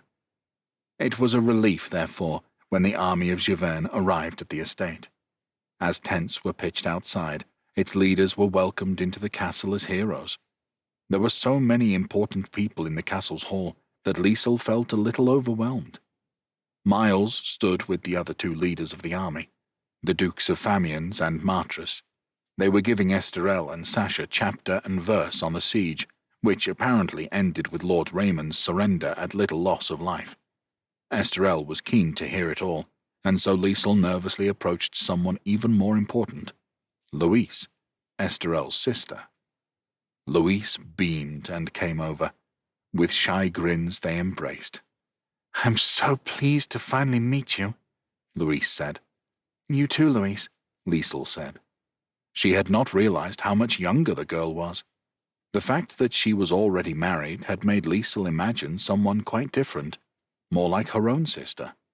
As it was, Louise was a stunningly beautiful, poised young lady. The resemblance to Esterel was obvious, the same eyes and hair color. Liesl looked about the hall. Do you think anyone would mind if we disappeared? I have a room upstairs. It looks like they are going to be at it for some time. She nodded at the group of men excitedly talking war. Also, my roommate appears distracted by it all. Tegan stood with the men, nodding vigorously at the descriptions of siege engines. She stood no higher than chest height to any of them, yet her interest in it all saw her included in the group. Louise smiled. Rather her than me. Of course, Liesl. It's long past time we spoke. Liesl led her to her bedroom. Louise uttered a sigh of relief as she sat on the bed, while Liesl fixed her a drink. You were at the siege? Liesl asked. I was there for the whole thing. Incredibly dull, sitting about in a tent or slogging through mud. The enemy simply sat behind their walls until they decided no help was coming. Then they surrendered. I have no idea what there is to talk about, never mind get excited by. Esterel came to regret not going himself, but it looks like he made the right decision. He did, and I will have to thank him for it. Aubrey was given the chance to distance himself from Raymond at last. I hope this episode will see his reputation restored in the kingdom. Louise looked at Liesl. I'm sure you've heard about the rebellion. Yes, mostly from Pierre. Esterel has talked about it too. One reason he didn't leave the army himself was to give the opportunity to Aubrey and Miles. Nothing excuses what Aubrey did. He admits that himself. But he had his reasons. Famians was the region invaded by the Drawbacks. His father and other family and friends were killed. The area was laid waste. You know what that was like, Liesl. But in Morbagne, we largely escaped the horrors of that war. It's understandable that the people there are hostile to us, felt abandoned to their fate by the rest of Javerne. Then there was his cruel nickname, Duke of Famine. King Nicholas, my uncle, befriended Aubrey, made him believe that he would have gone to save Famians if my father hadn't argued against it. My uncle made vague promises that he wanted Aubrey to be his heir. When Nicholas died, Lord Raymond persuaded him he had the right to the throne. I can see how he ended up as our enemy. Louise seemed keen for Liesl to gain the same understanding of her husband. Liesl nodded. She didn't know any different. So you and Aubrey have created a bond of understanding since your marriage? Louise smiled. I was so scared that I was being married to a man who hated me. But he has been a gentleman, and yes, we understand one another. What about you and Esterel? Esterel has gone out of his way to make me feel at home, Liesl said. He has been very kind. I sense there is a however, Louise said. Liesl wasn't sure that she should share her worries with Louise. She seemed lovely, but she was still Esterel's sister. It's all right, Louise encouraged. You can tell me. Liesl smiled. It's just here in Corbenay that I've noticed it. His relationship with Lady Coletta. Clearly they've had a romance in the past, and I'm not sure it's gone. I see.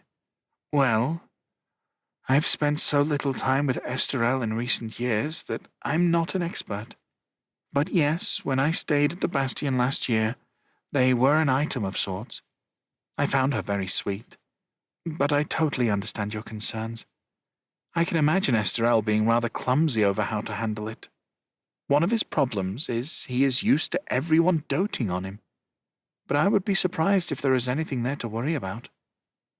I thought so too, but a few nights ago they were dancing together and everyone was watching. Louise's lips pursed. Dancing together at court? She shook her head. That is unacceptable. Liesl felt the need to defend Esterel. He'd been drinking. He's never done it before. No excuse, Louise said. I will be having words with my brother Liesel. Don't you worry. Liesel smiled.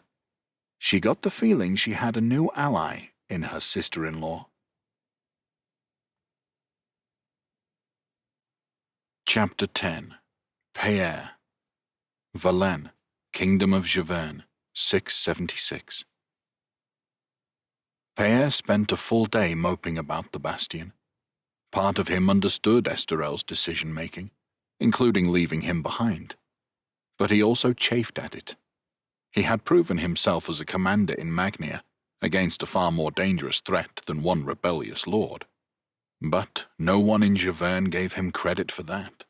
Instead, Corbenay and Famians would collect the kingdom's praise for dealing with Raymond of Aurillac. Meanwhile, Esterel and Liesel were busy falling in love in Corbenay's castle, and he was left here with the government to run.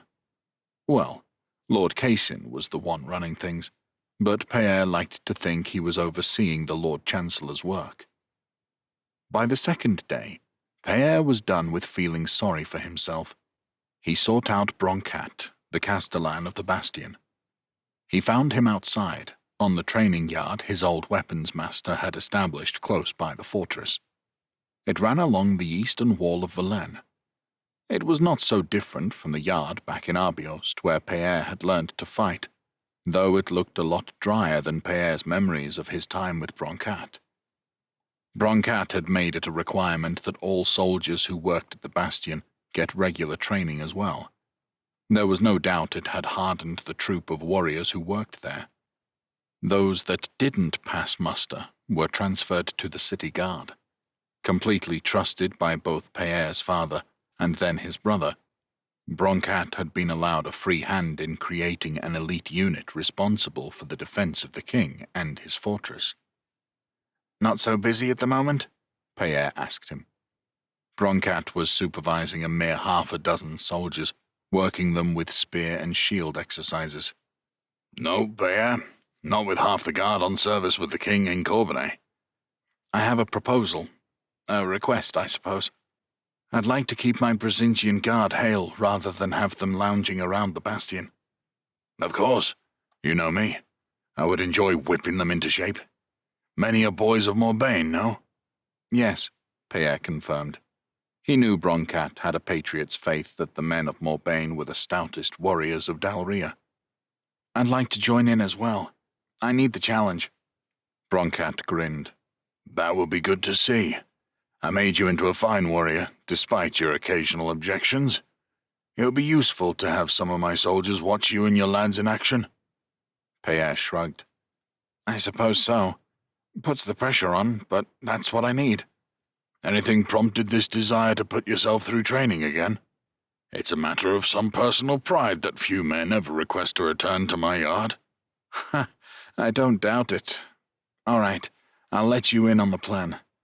Esterel's sword contest. If I am to enter, I must acquit myself well. But I wasn't planning on entering the sword contest, Humbert complained as they made their way to Broncat's training yard. No one's forcing you to, Payer said. But still, you are my close aide, and it is good for you to demonstrate your prowess for my guard to see. One day you may find yourself giving them orders, and they need to respect you. Are you saying they don't respect me now? No, I'm just saying, Payer sighed. I'm just saying shut up and do what you're told for once. 30 of the Barisian guards stood around the edge of the training yard, their breath visible in the early morning air. They applauded politely as Payer and Humbert joined the line. Many had wolfish grins. There was a nervous energy about them as they waited for their lord to be tested. Payer turned to Broncat. I was thinking some sword skills to start. Ah, Broncat said, raising a hand. None of you will touch a weapon until your bodies are ready. And your bodies don't get ready by showing off how much you can lift or pull. Movement is the key to soldiering. If your body can't move fast enough, or long enough for what is required of it in war, then all your strength or skill is worthless. Today, you will move when I tell you to. As fast and for as long as I tell you. and you will only stop when I tell you. Is that understood?" "Yes, sir," the Barisian guard called out. "Oh, gods," Pierre said to himself with bleak regret. "What have I done?" 5 days later, and Pierre and Humbert walked to the training yard with some reluctance. "I'd forgotten Broncat was such a sadistic bastard," Pierre muttered. "How is it possible to forget that?" He side-eyed Humbert. "You could have reminded me." Humbert looked at him with dead eyes. "I don't see the funny in any of this." They had endured 5 days of lung-busting pain. At least today they would be holding weapons, if only to push their muscles to breaking. In truth, both Pierre and Humbert had acquitted themselves well. Pierre could feel his old fitness returning, a fitness he hadn't realized he had lost. There were a few in the Barisian Guard faster than he was in a foot race. Quite a few more who could tolerate long distances better than he could. Running had never been his strength, but he had always moved sharply and had a natural power. Now that they were moving on to strength endurance, he felt confident. That was the kind of pain he enjoyed. Broncat had them holding weapons and shields out in front, then above their heads. They held heavy weights and lunge-walked, squat-walked. At last, Pierre won the admiration of his guard. Even the bigger men couldn't match him. His muscles grew and toned, welcoming the intense workouts that he had let slip in recent years. At the end of the day's session, Broncat asked for volunteers to fight with sword and shield. Pierre was quick to his feet. Most of his guard didn't even want to take him on, unable to grip or hold up a full-weight sword and shield after such a tough day. The few who were given a chance struggled to compete with his movement, were battered aside by his power. Pierre grinned. "Bring on the contest." The return of Esterel to the Bastion interrupted Pierre's new regime. The noise of the court returned, larger than usual, with the Dukes of Famiens and Martras bringing their entourages with them. Sacha asked Pierre to move the bulk of his guard outside the Bastion, which he reluctantly agreed to, at great expense, finding them rooms in the city. The only topic the newcomers wished to talk about was the impending marriage of Esterel and Liesel. It all combined to irritate him. For the first time, Pierre began to wonder if spending his time in Verlaine was going to work. "Wouldn't I be more content in Morbagne?" he asked himself. "Oh dear, am I really turning into my father?" The first item of discussion in the King's Council was the fate of Aurillac. "Surely there's no other option but execution," Sacha said. "It has got to the point where the crown looks weak if it doesn't punish this properly." Pierre found himself agreeing with Sacha. That happened more often than he was comfortable with. All eyes turned to Aubrey. The size of the council was a little larger with the 2 northern dukes present, but that wasn't likely to change the outcome. "I can't disagree," Aubrey said. "The matter of the throne was settled by the agreement made between Domard, Bastien, and me. Raymond swore to respect it, like every other magnate of the realm. You've gone out of your way to mend bridges," he continued, looking at Esterel directly. "Every lord of the realm would expect such a punishment for treason." He sighed, shaking his head. "Oh, such a foolish move on Raymond's part." "He couldn't reconcile himself to reality," Pierre suggested. "But what about his son, Robert? We have him in the dungeons as well. If his father is executed, his fate becomes important. From my experience, he has been nothing but hostile to us, despite being raised in our father's household and always treated with respect." "Cassian?"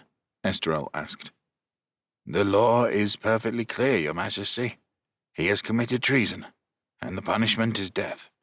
By quite brutal means, unless you wish to show clemency." "In Robert's case, perhaps clemency could be shown," Aubrey said. "I know saying as much may not go down well, but I was influenced too much by Raymond. Can we not understand a son following his father? Perhaps he should have a chance to make his own decisions." The people may expect some mercy for the son where they expect none for the father. I might agree, Pierre said, if there was any prospect of Robert changing his ways. Then there is the question of his father's lands, Miles said. Leaving Aurillac in the hands of the same family to fester with hatred is hardly an appropriate outcome. A rebellion such as this demands changes. Remember, just because we were able to nip it in the bud doesn't make it any less serious. Esterel nodded. What are my options, Cason? Legally, you can do what you like. You can confiscate the lands of a traitor and commute the sentence of execution on Robert, showing mercy.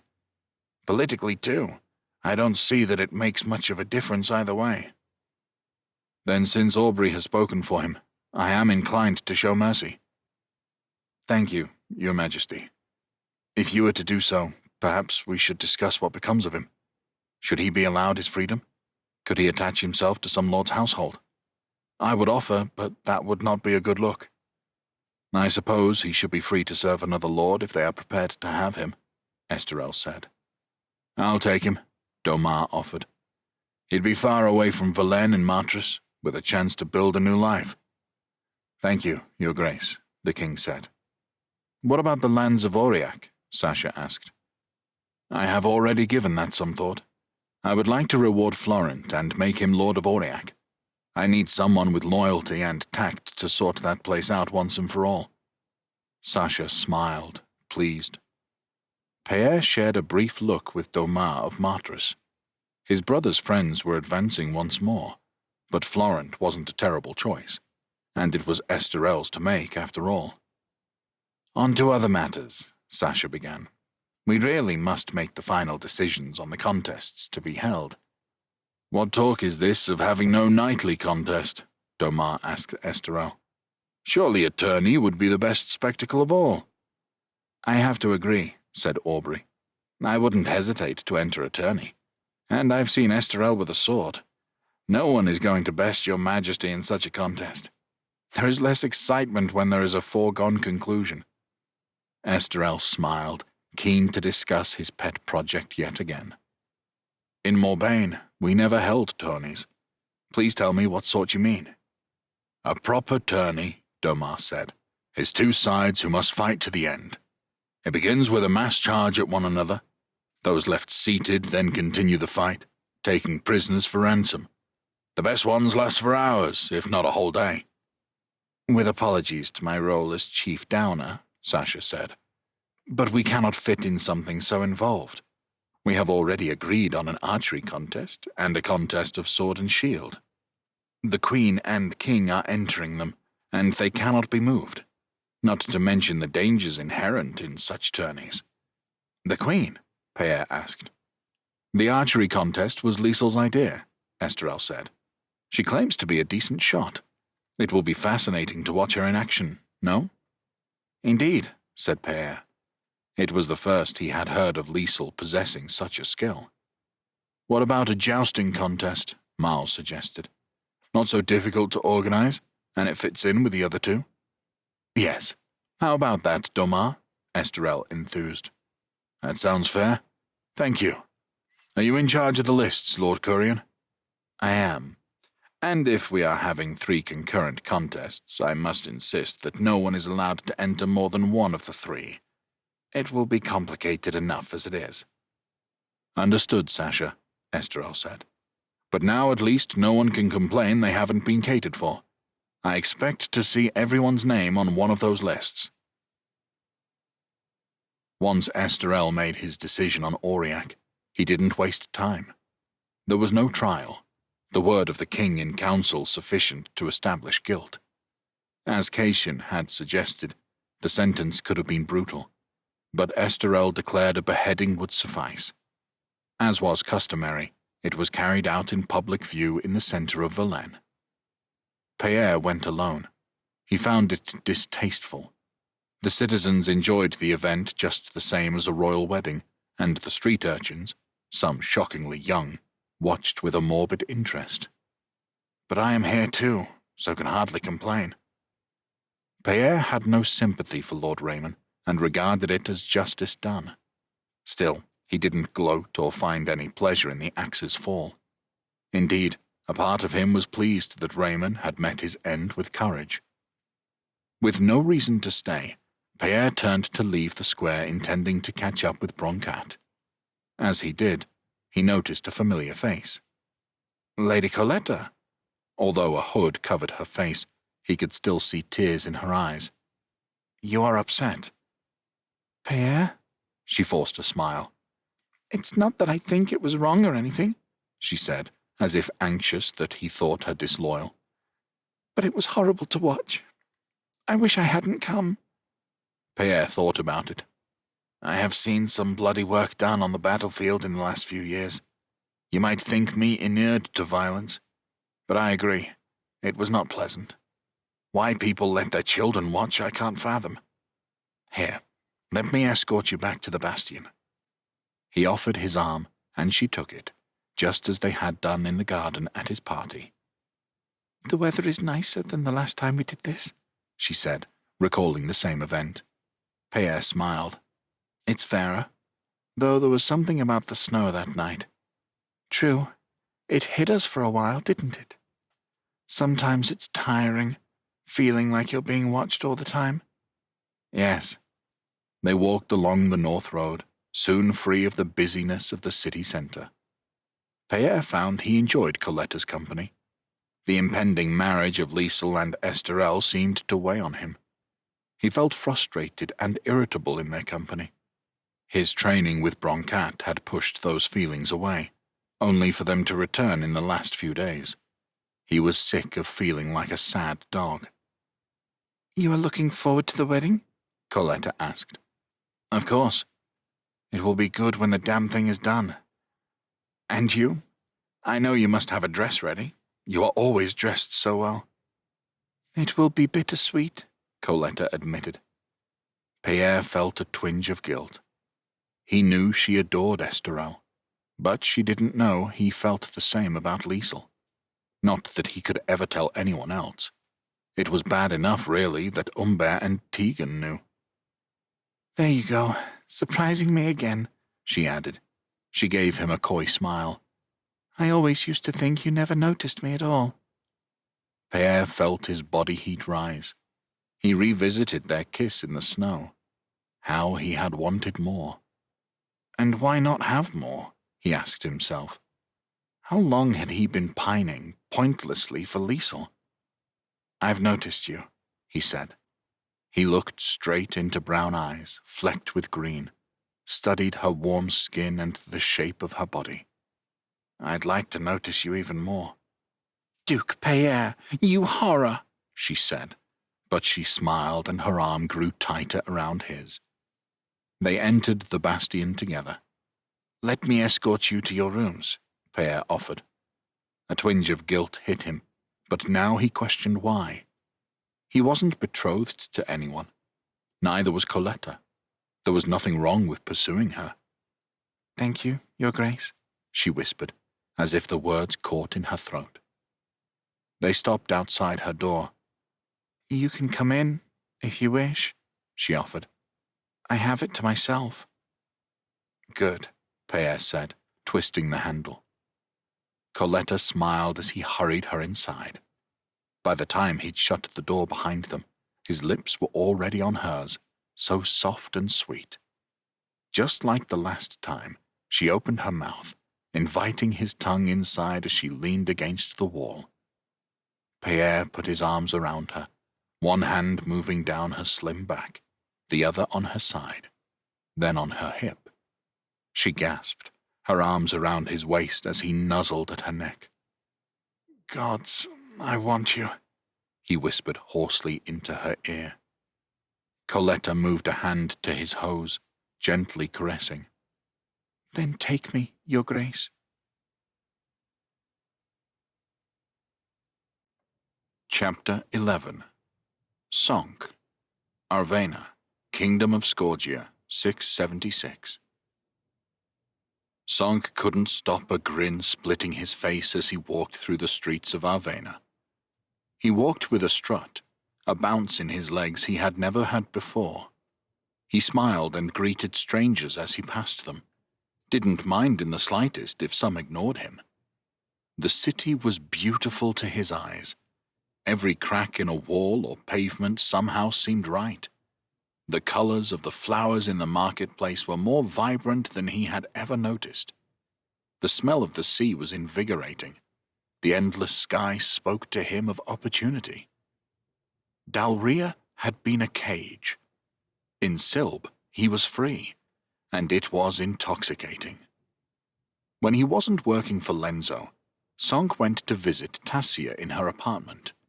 He had told her straight he didn't want her coming to the prince's house again, in case anyone there got any ideas. He wanted her to himself. They made love in the day when everyone else was busy working. Sonk loved the indolence of it. Tassia's bed was yet another world he had found, where nothing else mattered, only they existed. They would talk a little of their past. She was fascinated about the idea of another world out there. He would make her tell him of her childhood, even though she didn't like to. She had grown up poor in a village close by the swamp he had tramped through. She had left for a better life in Arvena as soon as she could, and had no interest in dwelling on her past or ever seeing her family again. I live for the here and now, she told him when he wanted more details. Isn't that enough? Yes, he agreed, playing with a strand of her brown hair.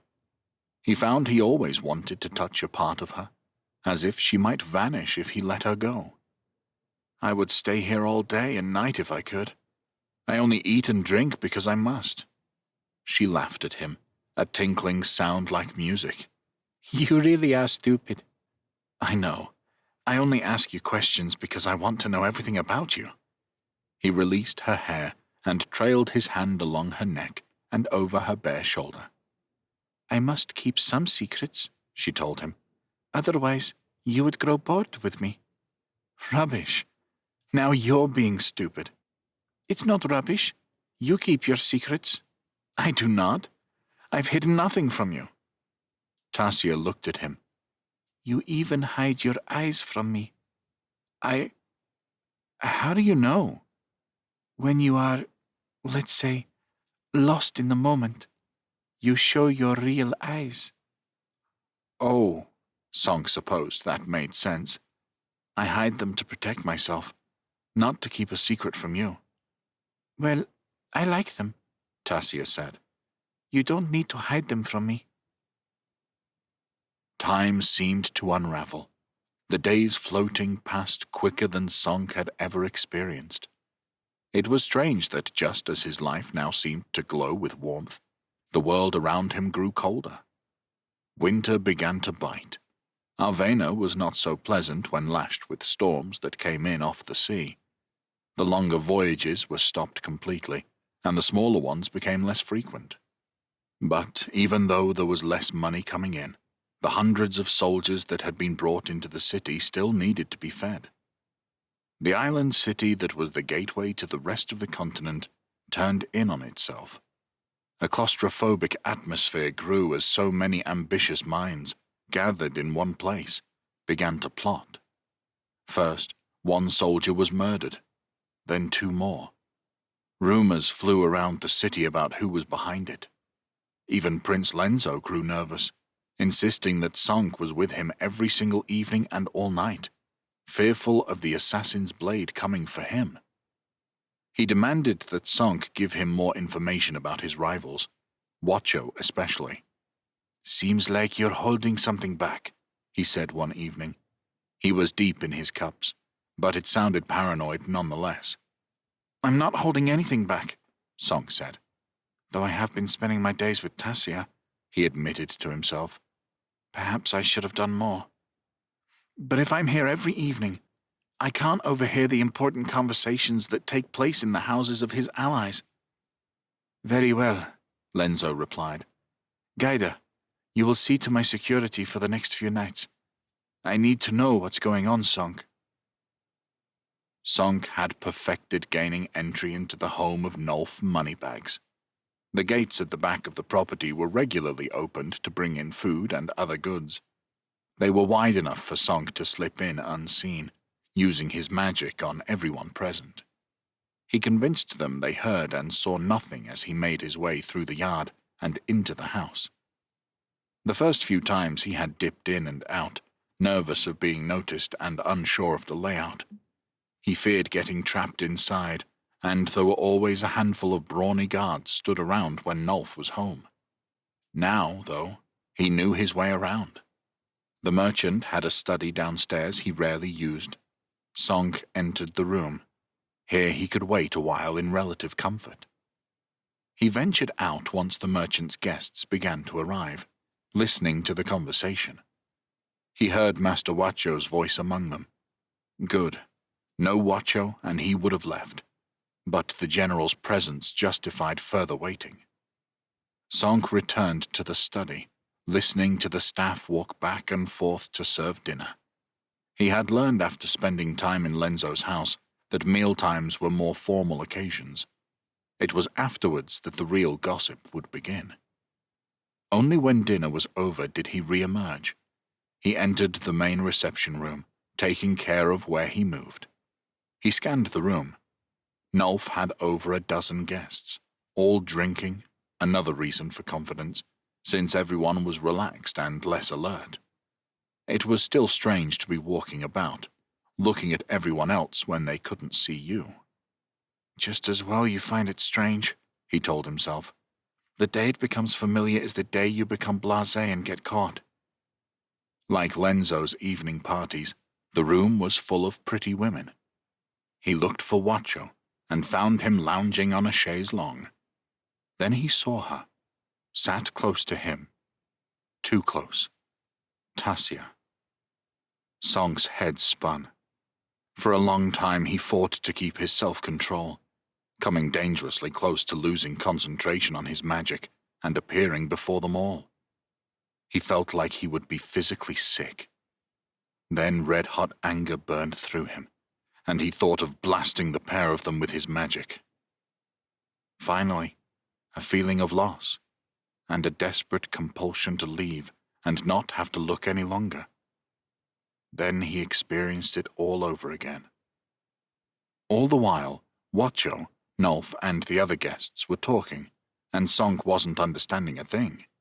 He would catch single words, meaningless on their own, his mind unable to translate the conversation. Gradually he settled. You need to know what is being said, he told himself. You need to know how deep the betrayal goes. If we can convince my men that Lenzo is behind the killings, Wacho was saying, his face focused like he was in a battlefield tent, discussing strategy, then their loyalty is assured. I could order them to arrest him, and they would do it. He has many warriors with him, at all times, Nulf said, an element of doubt in his voice. 20 at most, Wacho said dismissively. I'm talking about hundreds of my soldiers. We'd surround the house and break in. Nulf shuddered. And what damage would be done? Nothing you couldn't repair, man, Wacho said with a sneer. And this outlander, Nulf said. He is the unknown factor. They turned to look at Tassia. How much magic does he have? Wacho asked her. He can change the color of his eyes, she said, her voice quiet under the scrutiny of the surrounding men. Perhaps he can change other features too. He told me he was taught how to defend himself from weapons. Gods, Sonk had said to himself. She kept telling me how stupid I am. Did I really tell her all this? Sonk felt stupid, like he was still a child among adults. He will not be easy to kill, Nulf warned. Nonsense, Wacho said. He can be poisoned easily enough, ambushed in one place or another. He wanders through the city like a carefree fool every day. Lenzo is the one who is aware of his own mortality. When the outlander dies, the prince will flee. That is the only problem. He tapped his cheek with a finger a few times. We kill the outlander, then move against Lenzo immediately. That is the plan. Sonk studied Tassia's reaction. Perhaps he could detect a trace of sorrow on her face. Not enough to warn him he was about to be slain, though. That was for sure. "You've seen enough, Sonk," he told himself. "Don't wait to see her go upstairs with him." "I've got the news you wanted," he said to Lenzo. The prince put his goblet down and studied him. "Are you all right, Sonk? You're pale as snow." Sonk looked around the room. People were staring. "Maybe in private?" "Right." Lenzo got to his feet. "Gaida?" The three of them left the reception room, and Lenzo took them into the pantry. "Cozy?" Gaida commented. "Well?" Lenzo asked Sonk. "Nolf's house. Him, Watcho, and a few others. Discussed killing you. And me, as it happens." "How?" "They hadn't got to a precise plan when I left. But the idea is that the killings of his soldiers will be pinned on you, and his men will be turned against you enough to act." Lenzo looked doubtful. "Watcho is killing his own men to get to me? That is hard to believe." "I didn't say that. I missed the first part of the conversation. I can't tell you if they're behind the murders or if they even know who is. But that doesn't matter, really. They will use it to their advantage." Lenzo studied him. "And they intend to kill you? Meaning they know—" "Yes, they know enough about me." "Don't let it upset you, Sonk. Consider it an honor that you're important enough for someone to want to kill you." "It's not that. Tassia was there. That's how they know." It took Lenzo a moment. "The whore? Ah, I see. That's my fault. I thought she might do you good, and she did the opposite." Full understanding dawned on Lenzo's features. "You like her?" Sonk felt his cheeks burn. He could see no point in hiding it. "I thought I was in love with her." "Understandable," Gaida said. "She's a pretty filly." "Maybe she loves you in her own way," Lenzo said. "It's not easy to fake those feelings." "Loves me? She was sitting there with Watcho when I left. Told them everything she knows about me." "Some people can love more than one person." Sonk shook his head. "She's a whore. Why was I so stupid?" "You think less of her because she gets paid for it?" Lenzo asked him. "And yet you still fell in love with her." Sonk didn't know. He didn't even know why they were having this conversation. Lenzo shrugged. "All I'm saying is, let's save our anger for those who really deserve it." "Happy to," Sonk said. "I don't know when they're planning to do this. I say we should strike this instant." "Now?" Gaida asked. "I know where they are. We're only talking 20 armed men to overcome. They're certainly not expecting anything." "Neither were we," Lenzo muttered. "I'm half cut, in no fit state for fighting." "They're the same anyway," Sonk said, a firmness appearing in his voice. "I'll do most of it." Lenzo looked at him, nodding. "Do it because it needs to be done, Sonk, not out of hatred." Sonk shrugged. Why the prince had become so philosophical about it all, he had no idea. "We can trust you?" Gaida asked him. It was a stupid question, really, but Sonk understood it now when he might not have a few hours ago. Maybe if he'd asked Tassia that same question, it would have saved him a lot of heartache. "Yes," he said simply. "You can trust me." They advanced through the dark city streets. Lenzo had brought about 20 fighting men with him, the same number as Watcho had. "Too many not to be seen," Sonk thought to himself, glancing into the side streets and buildings they passed, looking for spies. "But enough that anyone who does see us will think twice about interfering in our business." When they reached Nolf's house, Lenzo and Gaida made a series of hand signals to get their men into position. Even if Sonk was confident he could deal with everyone inside, he didn't want soldiers escaping and alerting their comrades garrisoned around the city. When they were ready, Sonk slammed his magic into the yard gates, forcing them open. He strode through, Lenzo, Gaida, and 10 men with him. He looked about the yard, but no one had been posted there. "They'll all be inside," he said, "keeping warm, but they'll be awake." He wasted no time in making for the door, blasting it open. Once he was in, Song moved quickly. He went from one room to the next, familiar with the layout. He took no chances with the warriors posted on guard duty. He hurled a blast of magic at them, sending them sailing through the air until they crashed into the nearest wall. Most, he guessed, would survive the assault. Any that still stirred were dealt with by the men who followed behind him, disarmed and their hands tied. Lenzo and the others were dependent on Sonk's knowledge of the house, and happy to let him neutralize their opposition.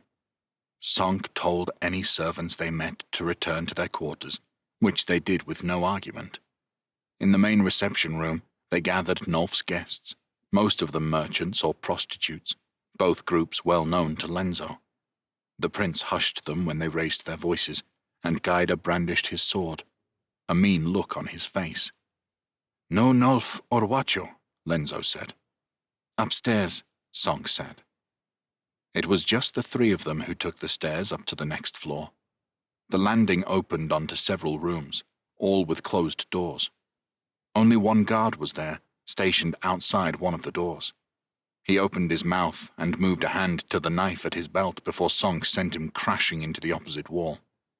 To be on the safe side, he then sent him hurtling down the stairs. All three of them eyed the room he had been guarding. "Let us deal with this," Lenzo whispered. Sonk nodded. It was probably for the best. He waited on the landing, while Gaida burst the door open, and he and Lenzo charged in, knives in hand. There were shouts and grunts, the sounds of struggle. Above it all, Sonk could hear Tassia's screams, and he felt like vomiting. He heard anxious voices coming from another room, but he held his position, waiting for Lenzo and Gaida to return. They dragged Wacho's bloody body out with them, dumping it onto the landing. Lenzo nodded back into the room. "She's fine. We'll deal with the rest, Sonk." Sonk nodded, steeling himself. He entered the room. Tassia was crouched on the bed, a blanket gripped in both shaking hands to hide her nudity. Tracks of Wacho's blood covered the bed, floor, and walls. Sonk stared at her. He had thought he would be full of anger, but he was wrong. Neither did he feel like rushing over and offering comfort. He was sad for her, sad for himself, that this would be his last memory of her. "Did you love him?" he asked her. She looked up at him. He could tell she was in shock. A few moments passed until she registered who he was. Then a look of fear replaced the shock. No, of course not." "But you chose him over me," Sonk said, not caring that he sounded like a bitter child. "It wasn't like that," Tassia said. "What was it like?" "He threatened to kill me, and worse." A look of defiance appeared on her face. "Maybe if you'd done that, I would have spied on him for you." "I didn't do that," Sonk agreed. "Gods, I thought I loved you. You knew that. And all the time? Would you have warned me? After tonight, would you have poisoned me? Set me up?" Tassia's eyes opened wide. Now she knew he knew everything, and she looked terrified.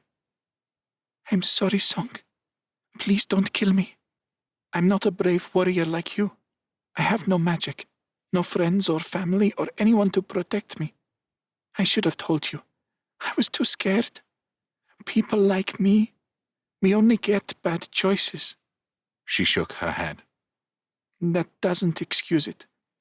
Nothing I can say will do that. But please, forgive me." A heavy weight sat on Sonk's chest. He felt his body sway. He was tired. It was partly the magic he had used, but more than that, the happiness he had felt until today had been stripped from him. It left him empty. "I forgive you. Don't open this door until we are gone." He left her. The landing was empty, but he heard noises on the stairs and looked.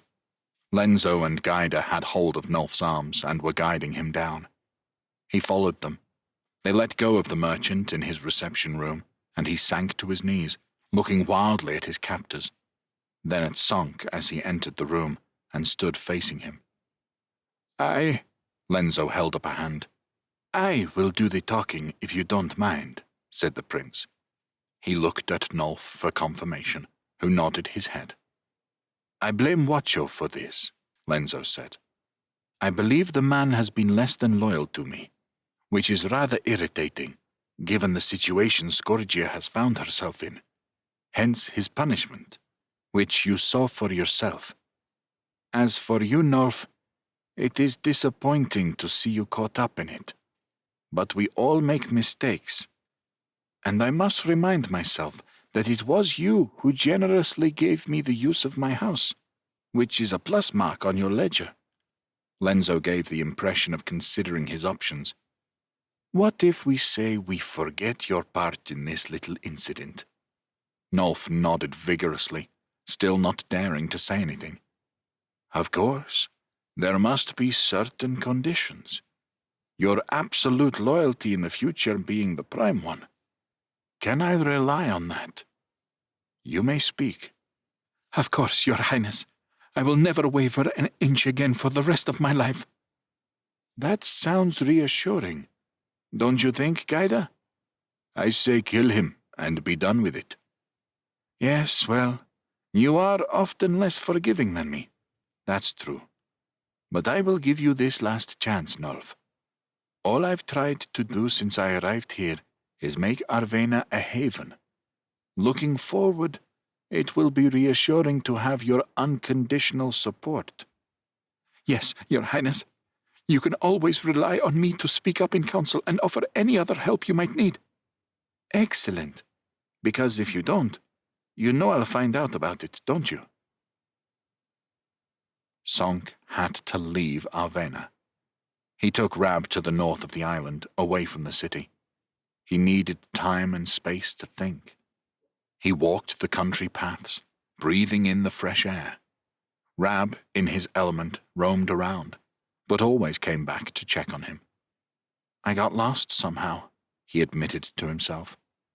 The thought that someone else loved me made me forget who I was. I didn't come here to spy on Lord Watcho or spend my time with a girl. I came here to save Dalria, and I have no way of knowing how bad things are there. Ramon, Jesper, and the Magnians were trying to hold off an invasion when I left.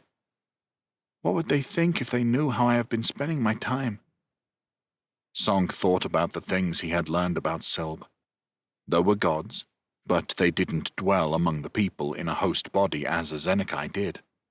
There were champions, magic users like him. Would such people be powerful enough to help him? Assuming they could be persuaded to do so. He didn't know. The Scorgians had lost their champion. King Lothar of Nerissia had two, a Nerissian and a Gadensian. Perhaps it was time to meet this king. As much as he liked Prince Lenzo, he had to focus on who was able to help him. Lenzo, it seemed, could offer little. When he returned to Arvena, he went to Lenzo's house. He was in his reception room, but there were no guests to entertain this day. No wine. A pile of manuscripts lay on the table in front of him. He looked more relaxed than Sonk had ever seen him. At last, the prince had won complete control of the city, and the tensions of the last few days seemed to have disappeared. Lenzo looked up at Sonk. You have red eyes. I've always had them.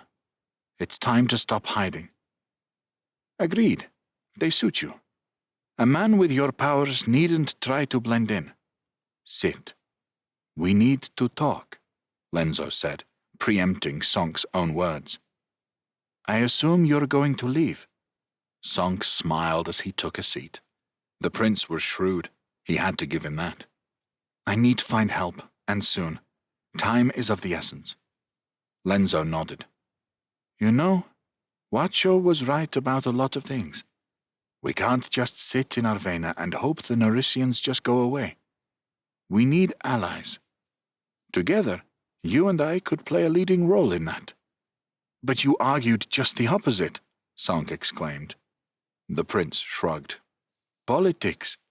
I need these merchants on side. Many prefer peace to war. But with Wacho gone, and my soldiers taking orders from me, it frees me to do what I want. Here, look." He stretched out a piece of parchment.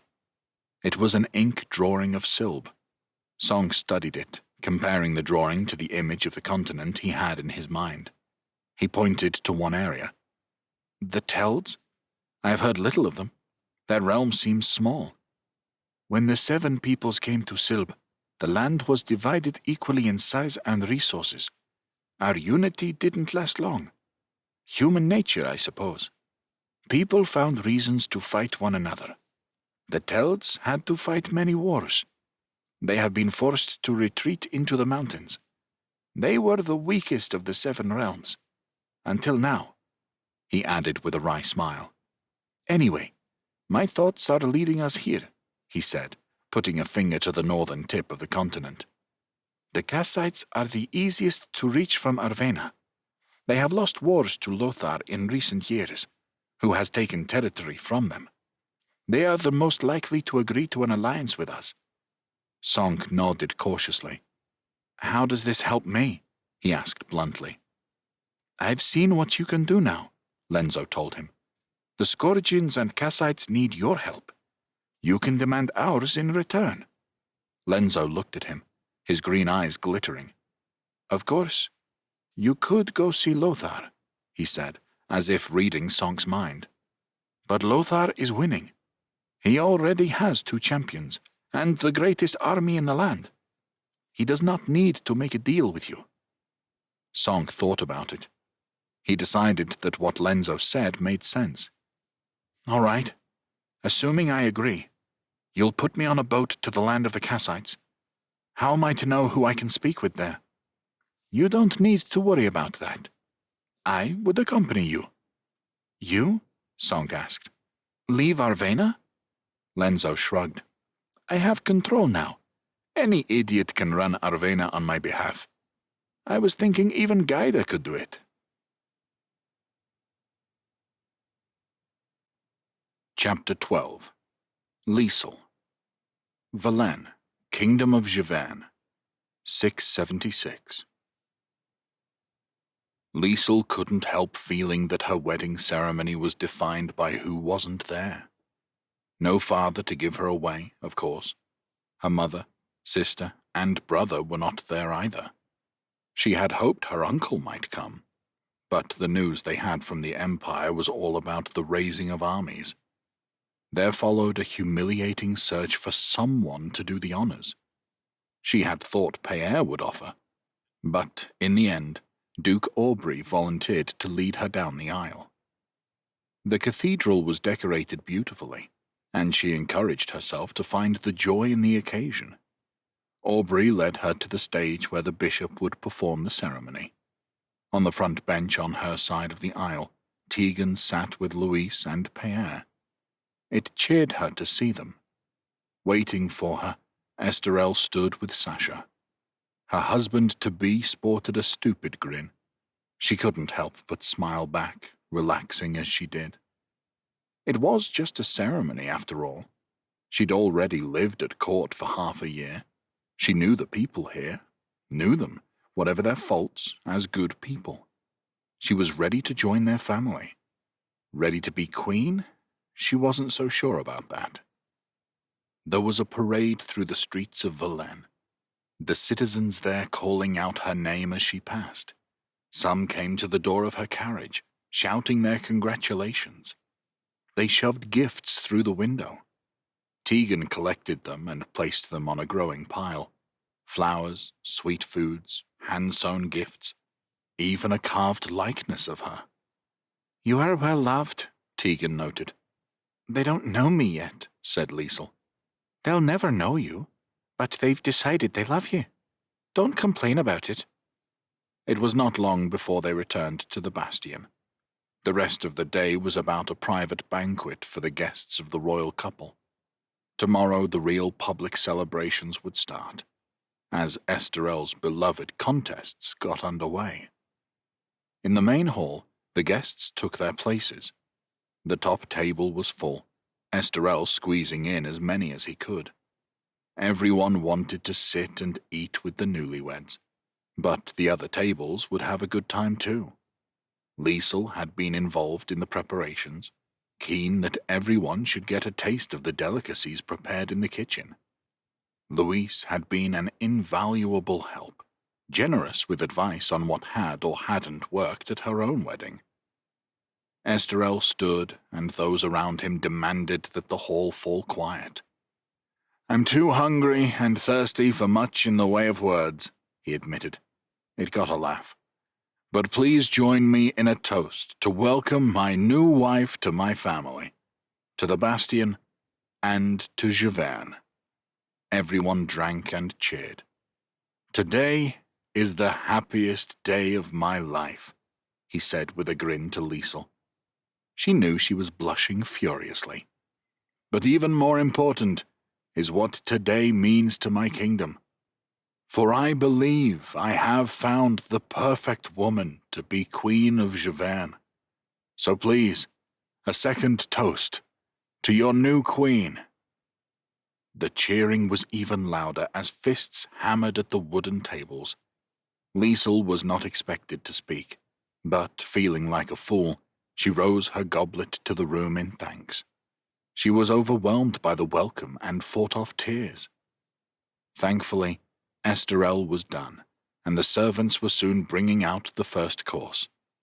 There was some silliness at first, with a sharing cup that she and Esterel were supposed to drink from, but Liesel soon forgot that she was the center of attention and enjoyed the back and forth between Esterel and his two siblings, with Aubrey, Tegan, Sasha, Duke Domar, and a few others close enough to join in from time to time. The food was exquisite, but it was the company she valued the most. They seemed such a young group, in the main. There was something optimistic about that. She was able to push to the back of her mind those that weren't here, those who were in trouble. Her sister, Katrina, fearing for her children while Leopold raised his armies. Idris, still stuck in Essenberg. When evening came, Esterel's band of musicians made music to dance to, and their guests, disabled by so much food and drink, capered about. Liesel resisted temptation. Surprisingly, Esterel did too. It made her think he must have received his telling off from Louise about his antics at Corbenay. If so, she was grateful he had listened. She found him talking quietly with Pierre. "I'm not interrupting?" she asked. "Of course not," Esterel said. "Liesel," Pierre said, "you're the Queen of Javerne now. You might have to stop being so polite." Liesel nodded while she stopped herself from apologizing. "What are you two talking about?" "Serious stuff," said Pierre. "After what happened in Magnia, those who survived agreed to search for allies, specifically Jesper, a forester from Arbiost." He frowned, looking at Esterel for help. "Who also happened to be Sonk's secret protector, a companion of Oshin, king of the giants, and a veteran of the siege of Kalios," Esterel provided. "Thanks for filling me in," Liesel said with a grin. "That comes later tonight," he said with a wink. "Stop it," she said, slapping his arm. "Anyway," Pierre resumed with a roll of his eyes, "Jesper arrived back in Verlaine with Maragin the Kriker earlier today. I can speak with her tomorrow if you two are busy." "The Maragin the Kriker?" Liesel asked. Maragin was a legend of the Isherite Wars, the wielder of Bolivar's sword, one of Madria's relics. "Yes. I really don't think ignoring her is an option." "I'm sure she'd understand," Esterel offered. "You know, I don't think she would." Esterel smiled. "Very well. We'll both meet with her in the afternoon. We both have bouts in the morning, Pierre. Don't worry, I have my secret weapon, remember?" Esterel shook his head. "Pierre is under the impression that he is going to win." "Why not?" Liesel asked. We shall find out. Because I'm going to win, Esterel said. Just as well you will have some consolation, brother, from what I hear. Pierre frowned. Oh yes? Liesel asked. Lady Coletta, a little birdie told me, Esterel said, with a wriggle of his eyebrows. Coletta? The woman Liesel couldn't help being jealous of. Pierre was seeing her? It seemed every time she needed help, Pierre was there to oblige. Oh, Pierre, she said, that's wonderful. Then she stopped. Pierre's face was like thunder. She had never seen him angry before, and didn't understand the cause of it. If you'll excuse me, he said tightly, barely getting the words out through gritted teeth. He stormed off without a backward glance. Did I say something wrong? Liesel asked. Of course not, said Esterel. I guess it's my fault.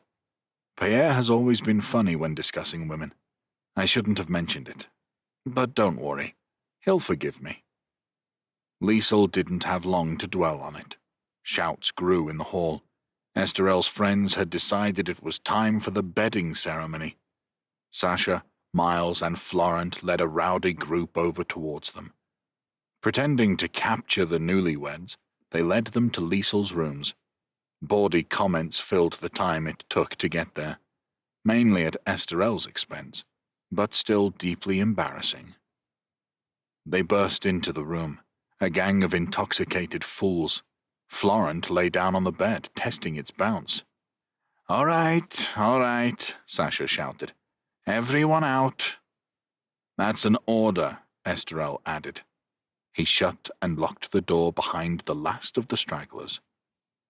Liesel sat on the bed, and, with a smile, he joined her.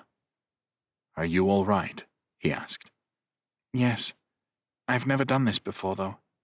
Don't worry. I have enough experience for the both of us, he said with a grin. Liesel smiled. Maybe that was for the best, but she wasn't nervous. She might be a virgin, but she wasn't some young girl anxious about her first time. Liesel had been friends with Tegan long enough to know plenty. She wanted sex. She'd been waiting long enough. I'm ready for my first lesson, she said. He leaned over, and they kissed. Her body didn't thump with intense pleasure as it had done when she had kissed Idris. But it was nice. How many lessons are you expecting tonight? Esterel asked her. She smiled. The archery contest doesn't start until the day after tomorrow. I have nothing to save my strength for. In the afternoon, Esterel invited Maragin to his rooms. Pierre was there too. Both brothers had won the first bouts in the sword and shield contest, which put them in a good mood. Liesel still detected a tension, but it lay under the surface. Jesper, the forester, was tall and athletic-looking. He had the fair hair and pale skin of the Vismerians. He had come with Maragin and a second Kriker. This one was a man named Stenk. He said little, deferring to his chieftain. She was still strong-looking, the famous sword scabbarded at her belt. Her naturally armored torso gave her a fearsome look, but she had that aged look of wisdom too. Liesel hoped it was true.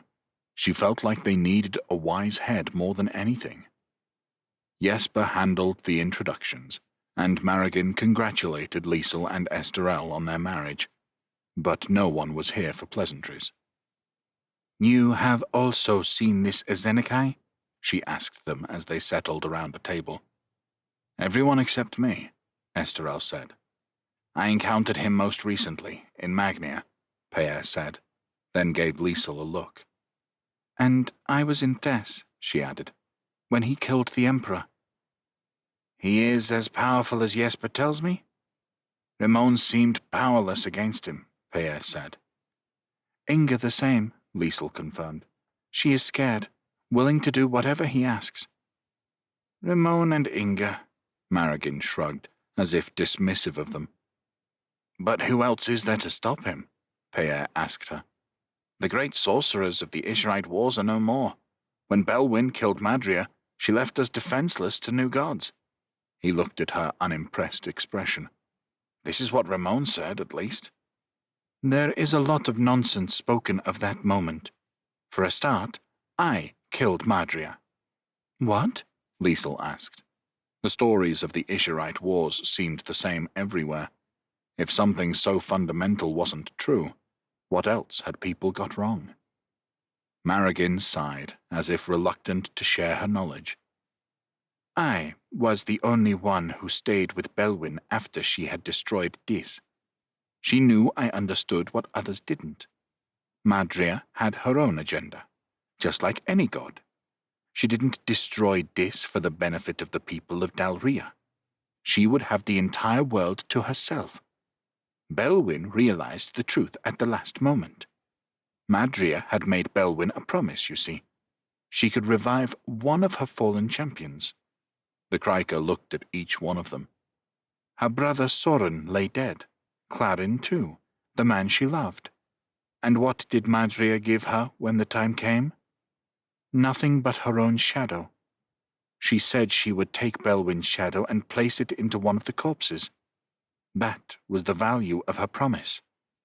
Liesel frowned, trying to follow. If this was true, Belwyn's actions suddenly became more understandable. "We want Izenekai dead?" Maragin asked them. "All we need is this," she said, tapping her scabbard. "And that," she gestured at Stenk, who produced a dagger in a leather scabbard, handing it to Maragin. Maragin drew the weapon. "Toric's dagger. Belwyn had Madria put her shadow into the corpse of her predecessor, Elana. She used that animated corpse to strike herself, the blade entering her own head." The Kryker gripped the hilt of the dagger and thrust downward towards the table. "Belwyn was dead. Madria was without her host, and she escaped Belwyn's body, looking for a new one.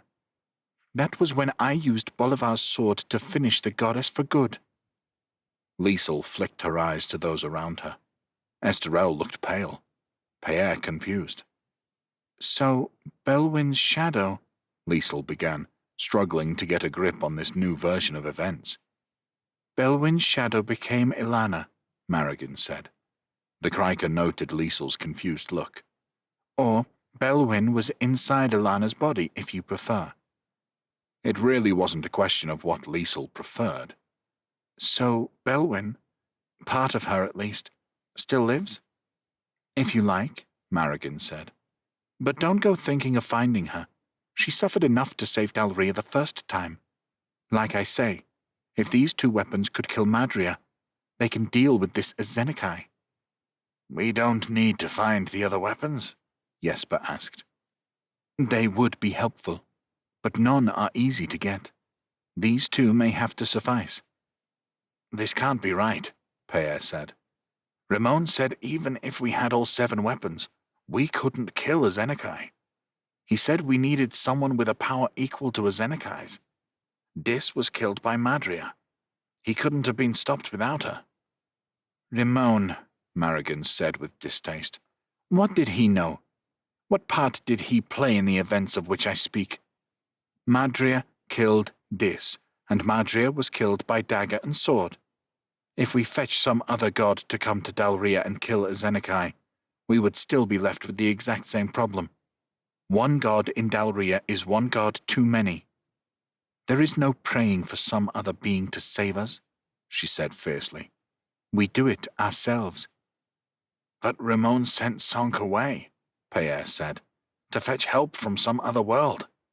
My brother," he explained, "is a sorcerer." "I'm sorry for your brother," Maragin said. "I can't say what was in Ramon's mind. Maybe by sending him away, he protected him from Izenekai. But your brother is on a false mission. If he succeeds, what kind of creature might he bring back?" Liesel left the bastion in the company of Esterel, Pierre, and Jesper. On the other side of the North Road, the fighting arenas had been constructed. A stand had been constructed where Esterel and Liesel could sit as king and queen, along with their guests, and watch the entertainment. They took their seats, overlooking the melee circle. The crowd gathered to watch, cheered their arrival. Liesel could see the contest was well attended, all seats and benches taken. There was space for shopkeepers to sell food and drink, and the atmosphere felt friendly and lively. She had to admit, it was a good idea of Esterel's. Well, that was an interesting conversation, Pierre said as they waited for the next two fighters to arrive. I am sorry the Kryker had nothing nice to say about your friend Ramon, Jesper. I was surprised myself. She said little on the journey here. I don't know what to make of her advice. It flies against everything Ramon ever said. No offense to Ramon, Esterel said, but she should know what it takes to rid ourselves of a Zenekai. I'm certainly ready to give it a try. But what did she mean exactly? Liesel asked them. A few people head south with the sword and dagger, find a Zenekai and kill him? Having witnessed exactly what he can do with my own eyes? I just don't see it. Pierre and Jesper nodded in somber agreement. I'm sure that's not what she means, Esterel said. No doubt she wants an army to head south with her, but we need to discuss strategy with her. There must be a way to get our hands on more of the weapons as well. I intend to travel to Halvia next, Jesper said. I am the one with the best chance to persuade Oshin to return. Liesel didn't know the forester well, but she detected a loneliness about him she wished she could help with. His friend Ramon had been killed by his own arrow. His other friend, Heron, had no sooner been rescued from a Zenekai's control than spirited away to some distant land. Then there was Sonk. She had never met Esterel and Pierre's younger brother, but they had told her how Jesper had been there for him, a silent protector, for years. It seemed he felt the boy's absence more than Sonk's own brothers. You will take part in the archery contest before you leave? She asked him. I have little interest, Your Majesty, he admitted. Liesel still wasn't used to that title. She looked to Esterel for support. There's a prize not to be sniffed at, her new husband said. Besides, the point of the archery contest is to encourage take-up of the skill in Javan. There are so few archers to call on here compared to Morbagne. The Queen and I hoped the contest would encourage people to see the bow as the equal of the sword or lance.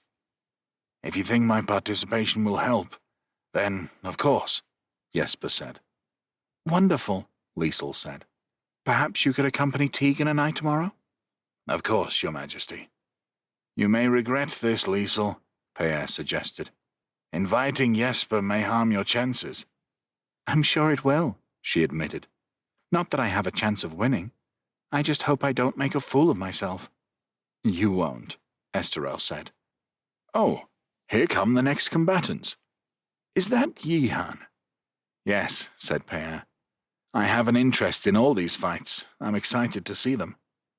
Yihan is a guard at the bastion, Liesel asked, thinking she recognized him. That's right, Esterel said. He had the dubious pleasure of escaping with Pierre and I from the bastion a few years back. Swam across the moat with us. Oh, gods, said Liesel, horrified at the thought. He fights Inan, Pierre said. One of my Morbagne recruits in the Barissian Guard. Young, but lots of potential. Ah, Esterel said. Your man against mine. I say Yihan will take it. Quite possibly, Pierre admitted. Yihan has had more time with Broncat, after all. But let's see. The two men raised their swords to the crowd and to the royal box. Then they began.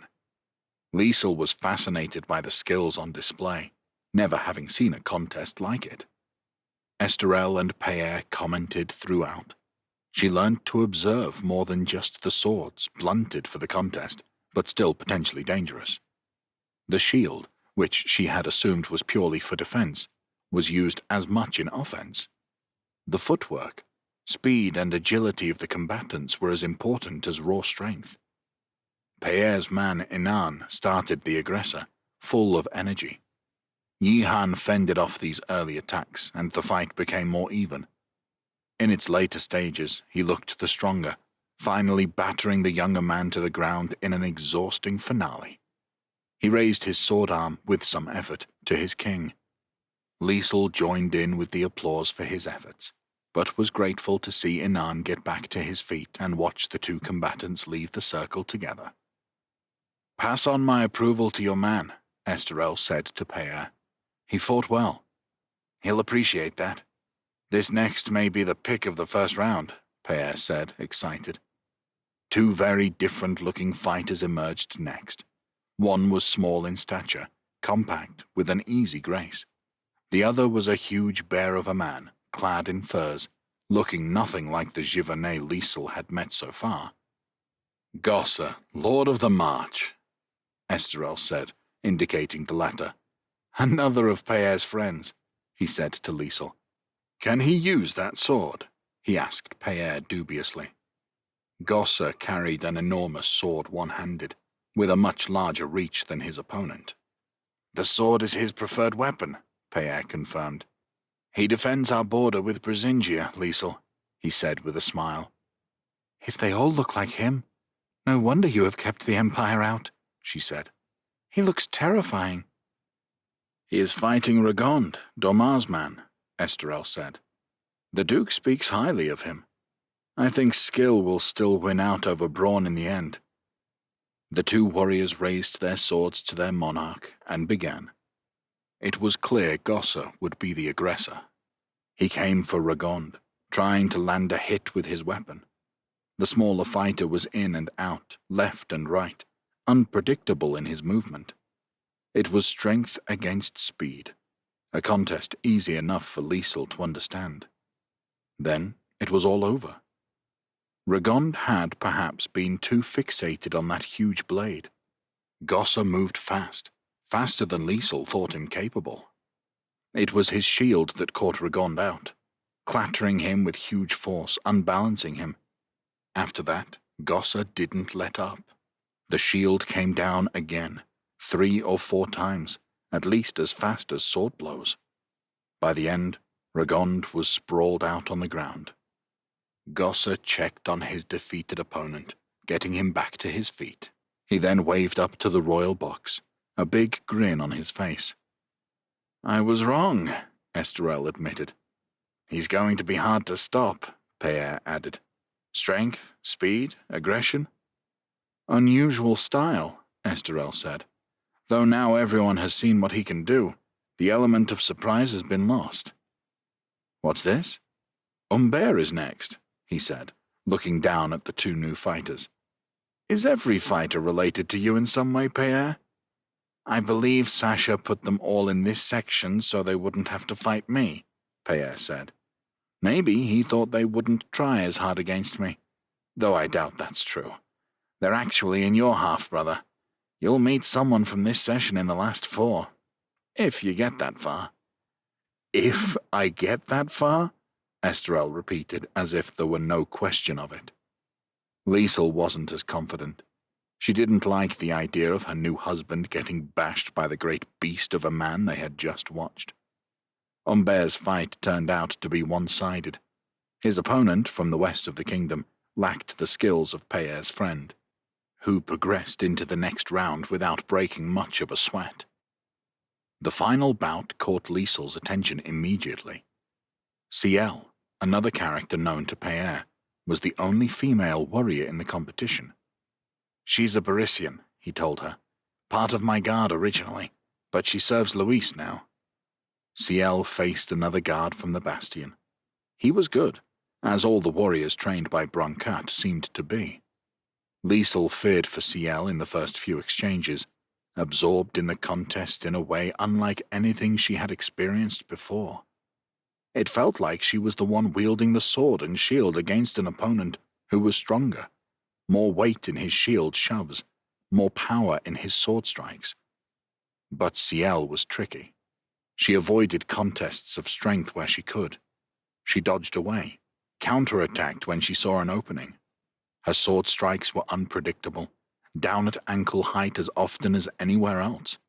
She broke up her opponent's rhythm, forcing him to defend when he didn't want to, and Liesel could hear him grunt in frustration as he moved his shield from one position to the next. Like the first contest they had watched, the longer it went on without Ciel's defeat, the more she got into the fight. Each of them took blows as they tired. The guardsmen began to lose discipline, going for a big strike that wasn't on, then using up energy in a series of blows that Ciel simply took on her shield. Whether it was exhaustion or laziness, Liesel couldn't tell for sure. But his shield wasn't lowered far enough, and Ciel finally got in a wicked-looking strike on his ankle. Reeling, he lurched to defend the next strike, but it was a feint. In and out, Ciel's next blow caught him on the back of the head. If he hadn't been wearing a helmet, it might have been a killing blow. As it was, Humbert and Gosse had to return to the fighting circle to carry him off. Ciel raised her sword to the cheers of her audience. "Well done!" Liesel shouted, still caught up in the moment. She could feel the sweat on her own skin from the tension of the combat. Pierre, Esterel, and Jesper were also pleased at her victory. "A shield maiden in the last 16, Esterel said, "and who knows what tomorrow's archery contest will bring." "Whatever happens, I will be as fearless as that woman," Liesel promised herself. The next day was the busiest of the royal contest. The archers and swordsmen would be reduced to 8 participants, the horsemen to 4. In the morning, the archers kicked things off. The rules were simple enough. Anyone with their own bow could take part. The straw targets were 80 yards away. Each archer shot 5 arrows and scored according to the accuracy of their hits. They had 3 rounds, and their biggest score would count. Liesel walked with Tegan, Jesper, and 7 other hopefuls to the range. They were the second group to shoot. 10 scores were already in, and when they lined up, Liesel was already shaking with nerves. A sizable crowd had gathered to watch, and of course, all eyes were on her. At that moment, Liesel didn't care about where she placed. She just cared about not showing herself up. She had taken part in similar contests in Atrabia, but she hadn't been the center of attention then. The first round was a nightmare. She rushed her shots. The wind didn't help either. It gusted about, taking arrows away from the targets. Even Tegan swore under her breath as one of hers went completely wide of the mark. Nonetheless, she outscored Liesel, while Jesper was ahead by a distance. Liesel did her best to control herself in the second round. "It's a good thing we have an audience," she tried to convince herself. "The whole point is to encourage more people to take up the weapon. Even if I lose, I have done my job." Her shaking stopped, and she slowed down. But she wasn't relaxed, instead overthinking every shot. Her score was more respectable, but wouldn't trouble the leaderboard. She saw Pierre arrive to watch them. He caught her look and gave her a quick thumbs up, indicating he had won his fight. Esterel would be waiting for his turn. Maybe it was just as well they had been scheduled for the same time. "You need to account for the wind," Jesper said, quiet enough that only she could hear. His gaze was fixed on his target. His hand pulled back to his cheek as he aimed and fired. "How can I?" she demanded, not intending to sound quite as grumpy as she did. "It's gusting back and forth all over the place." "It's coming from the west," he said. "When it blows, adjust your aim to account for it. When it's gusting back and forth, wait until it's steady again." She took his advice. It worked. She held her string, struggling with the effort, until a strong wind came.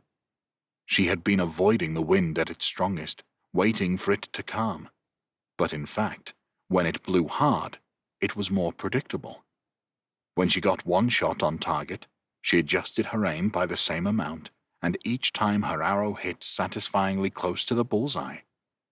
The crowd cheered her last shots excitedly. She'd finished behind Jesper and Tegan, but she'd scored well in the end. She'd have to wait to see if it was good enough for tomorrow's final. "Come," she said to Tegan. She was keen to get back to the bastion and change, so that she could watch the sword contest. We might still catch Esterel's fight. Chapter 13. Payere. Valenne, Kingdom of Javerne, 676. Payere loitered beside the fighting pit. There was a break in the proceedings after Esterel's victory. The king and queen would return shortly, in all their finery, to watch the final bouts. Despite his own success, Payere was unsettled. He and Esterel had made the last 8. On opposite ends of the draw, they could meet in the final. Payere found he had a desperate desire to face his brother and defeat him.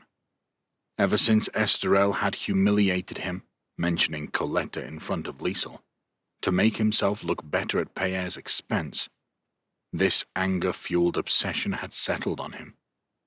Esterel needed to be put on his backside for once in his charmed life. But his brother had enjoyed another easy contest today, and tomorrow's offered little threat. Elga, head of Payere's own Barisian guard, would fight him. Elga was skillful, tricksy, and experienced, but he had nothing to worry Esterel. He caught sight of Corbenet heading over from the list field and intercepted him. "What news from the jousts?" he asked. "No great surprises," Miles said. "Both dukes are into the last 4. That should keep all sides happy." Martrus and Famians had been keen for a tourney, so Payere wasn't surprised to learn they rode well. "Anyone stand out?"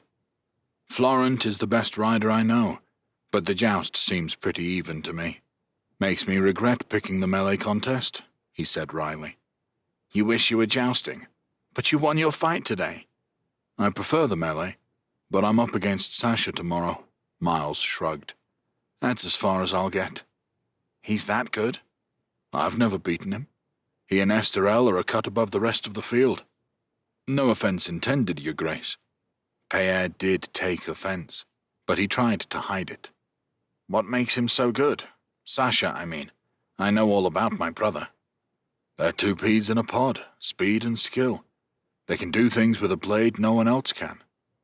"And who used to win their fights?" Payere asked. Miles shook his head. "They were a sight to behold. Esterel usually got the better, when he put his mind to it." Payere nodded. "I look forward to your fight with Sasha. I'll be cheering you on." Miles smiled. "More to see Sasha lose than me win, I believe." "Of course," said Payere, giving his own smile. "I don't mind him really." "Good, because he has cause to dislike you as well." "What do you mean?" "The talk is you have a dalliance with his sister. He is protective of her." It had never crossed Payere's mind. Strange that it hadn't. He instantly imagined his own feelings if Sasha was having premarital relations with Louise, and the entire court knew about it. He would be apoplectic with rage. Payere looked at Miles. He had nothing to say. "Anyway, that's your business," Miles said with a frown, as if he had not intended to mention it. "Are you watching the last bouts?" "Yes," Payere answered, finding his voice. "Let's take our seats and wait for the royal couple." It wasn't long before Esterel and Liesel joined them. Payere felt his usual tug of jealousy at seeing them together. It was a sore that refused to heal. No matter what his mind said, his heart wouldn't change. As soon as the king and queen arrived, the penultimate fighters of the day came out to the recognition and applause of both the royal stage and all the Givernet, of all stations and ages, who stood around the edges of the pit. Payere's friend Gosse, recently given the title Lord of the March by Esterel, brandished his impossibly large sword, though all now knew that his shield arm was equally dangerous. Against him, Yihan the guardsman looked smaller than he really was. Yihan knew his task. He must avoid both blade and shield. But knowing what one must do is not the same as being able to do it. Gosse's shield shunted forwards, and the sword came at the guardsman in thunderous swings. Yihan's focus was on defense, moving out of the way, blocking with his shield. He offered little offensive himself. The outcome seemed inevitable. Perhaps tired of giving ground, Yihan sought to gain the initiative by leaping towards the big man, shield braced for impact. Gossa was up to it, bringing his own shield in. They came together with a thunderous crack, and Gossa, his full weight behind him, shoved the lighter man over onto the ground. His sword came down quickly. Yihan raised his own, trying to defend the blow. His weapon was torn from his grip. Pierre could imagine Yihan's numb arm after that blow. He had no choice but to yield. Gossa bellowed out a cry of victory before helping his opponent up. Pierre turned to study his brother's face as everyone on the stage applauded the combatants. "Starting to worry yet?" he asked Esterel. "He's good," Esterel admitted, but there were no signs of worry on his face. "Let's see him properly tested first. Who does he fight next?" "The winner of the last bout," Liesel said. "Ciel against Humbert." "You are following the contest closely?" Pierre asked her. "I am cheering for Ciel," she told him. "No offense intended to your friend." "Humbert doesn't offend easily, and I am neutral on the outcome, but I think Humbert will win. He's a great warrior, even though I would never admit as much to his face." Humbert and Ciel appeared, and their fight began. It was a cagey contest. They circled one another, prodding in and out, testing one another's moves. Humbert was a careful fighter, and he took precautions against Ciel's flicked blade strokes towards his ankles.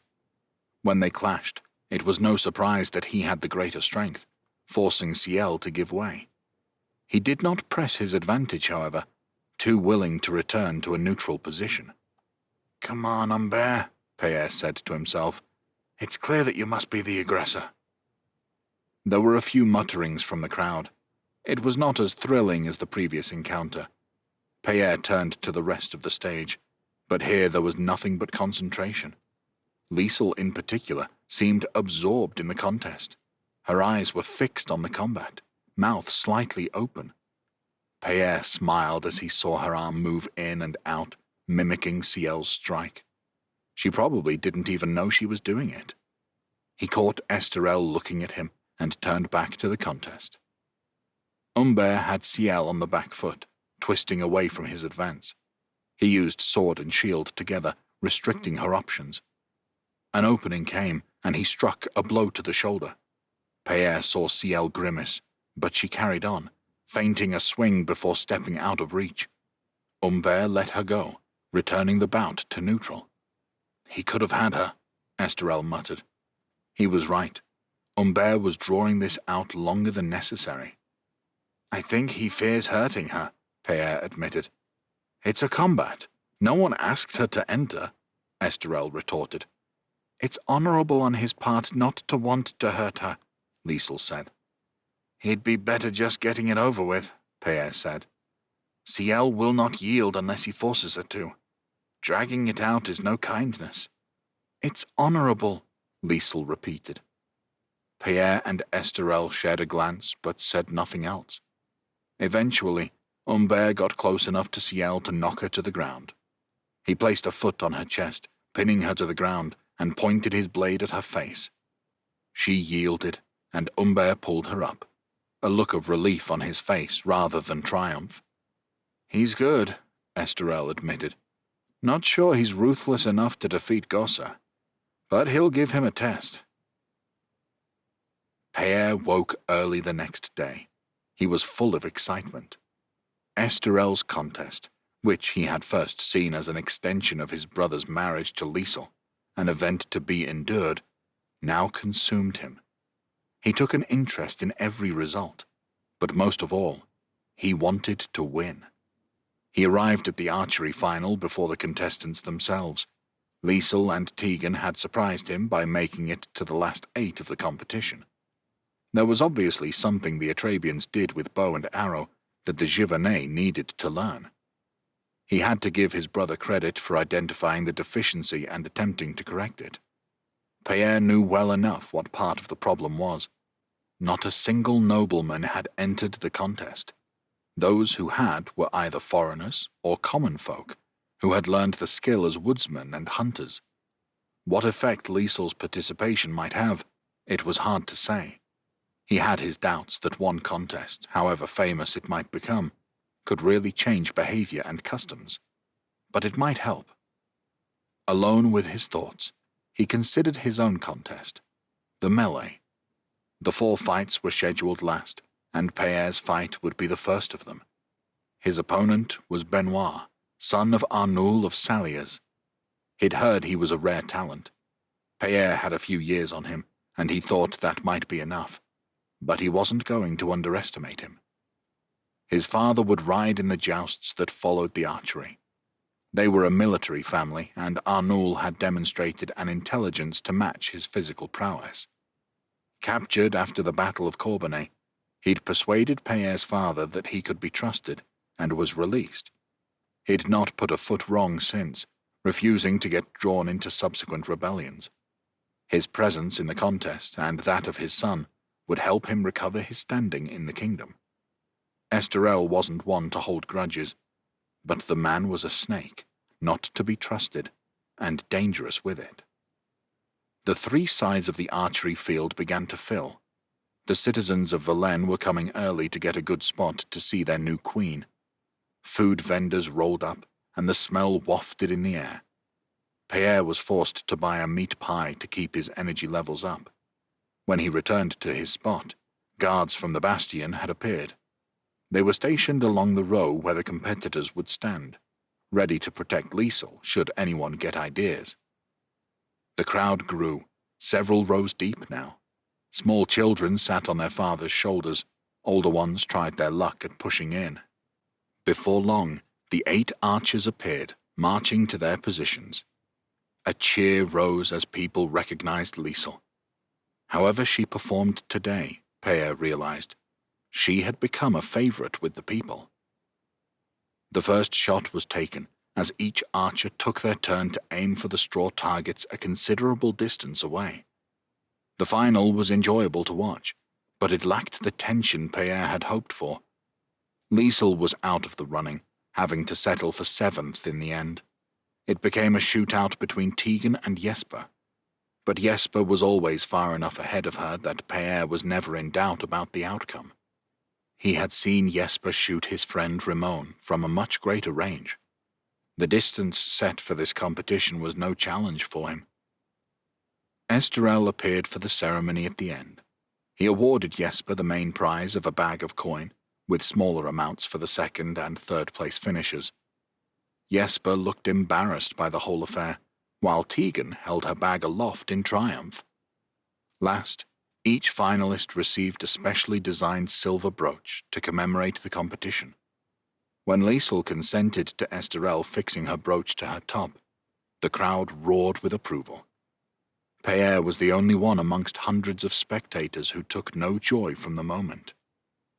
As the crowd slowly dispersed, Pierre found Humbert, and they went for something to eat.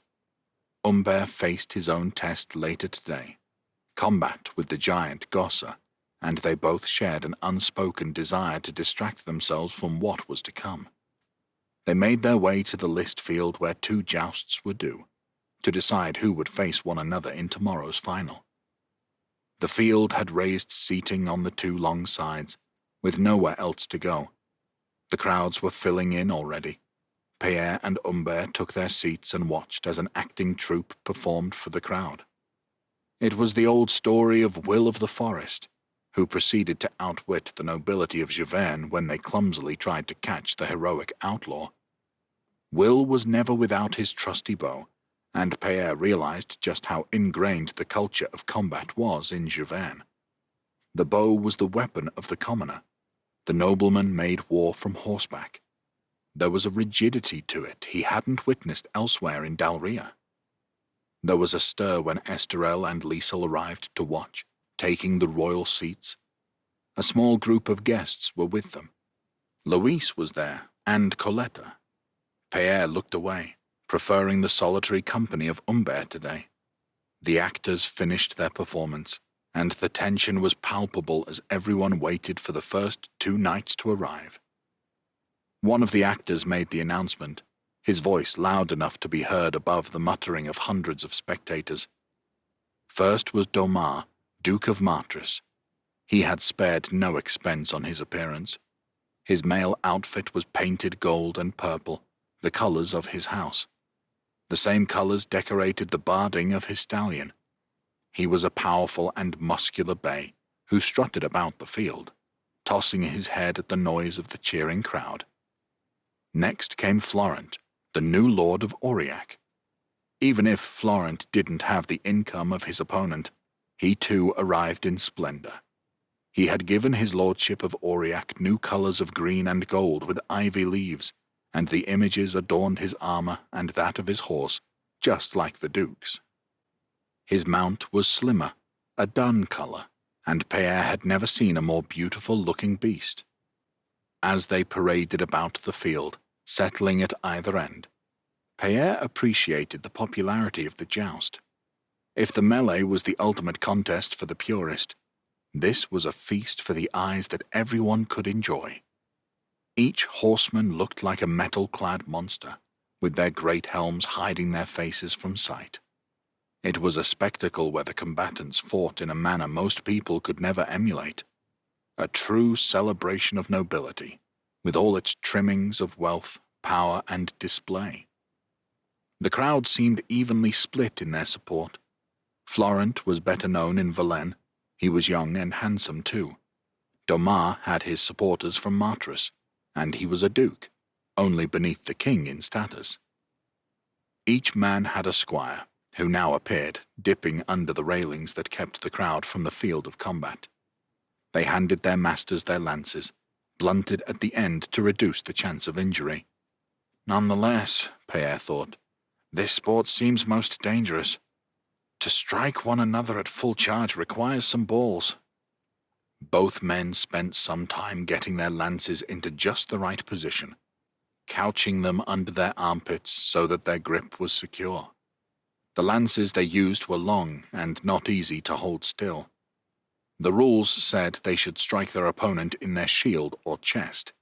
If they dipped lower or higher, they could cause serious, if not fatal, injury. It was for this reason that Esterel had been strict on who was allowed to enter the competition. To reduce the chances of an accident, only the best knights had been accepted. When both men raised an arm, it was time. A horn blew, and they began their charge. It was a long field, but even so, it took time for a horse in armor with a heavy rider to build up speed. This was where the mounts made their impact. Chosen for power as well as speed, they steamed forwards, throwing up clods of dirt as they accelerated. As they neared, the crowd held its breath. Pierre found himself both fearing and wanting the clash. The long lances passed first, and then the riders were past each other. "They both hit?" Pierre asked, making his voice heard above the cheering. "Yes," Humbert replied. "Florent's lance glanced off his opponent's armor. Domar, I think, hit Florent's shield." "That scores points." "I don't think so. His lance must break, signifying a true strike." Pierre nodded. He didn't fully understand the rules, but it hardly mattered. He observed the two opponents as they prepared to go again, from the opposite ends to the previous time. Their horses were breathing hard from the exertion. He wondered how many times the animals might be asked to charge back and forth until a winner was declared. The horn blew a second time, and the knights charged. They came together, and a crack reverberated around the field. Martris was thrown into the air by the impact, landing yards away. Florent remained seated, riding to the other end of the field, holding a lance that had been snapped in half. The cheering gave way to murmurs of concern. The Duke of Martris lay unmoving. Pierre got to his feet to watch as figures ran over to check on him. Florent dismounted, pulled off his helmet, and clunked across towards his opponent. Pierre heard his brother's voice, shouting down for information. The figures about Martris gave hurried signals, and a group of 4 men dashed towards them, carrying a stretcher between them. This didn't look good. but from his position, Pierre could hear no details of what the injury might be. He had seen for himself, however, how far Martris had been thrown. The landing could easily have broken bones, or damaged skull, or spine. Florent stood, metal-encased hands on hips, as Domar was gently lifted and lowered onto the stretcher, before being carried off. "Quiet!" Pierre demanded of those around him, as the actor-turned-host tried to communicate with Esterel. The crowd settled. "Duke Domar is dazed, but awake, Your Majesty. He can talk, but is somewhat confused. Do you wish us to continue with the tournament?" "It is what the Duke would want," Esterel decided. "I will visit him after the joust and make sure our best people treat him." "That's a relief," Pierre murmured. He couldn't help recalling his father's injuries after the Battle of Corbenay. He had never properly recovered. Hopefully, Domar only suffered from a blow to the head. Florent departed the field to muted applause. It was a shame for him, but he had performed well and was into tomorrow's final. After a while, his potential opponents emerged. No doubt they had seen Domar stretch it out. Pierre wondered how much that would affect them. First came Duke Aubrey. Of course, Pierre recognized his colors from the battlefields on which his family had faced him. The silver lattice on a field of azure. They looked like a hero's colors, but the Duke of Famine didn't get a hero's reception. He was roundly booed, and Pierre was neither surprised nor sympathetic. Even if he was now his brother-in-law and forgiven for his rebellion, it had still led to numerous deaths, and many in the crowd made their feelings known. Aubrey waved a hand, responding to the smaller number of cheers and ignoring the insult.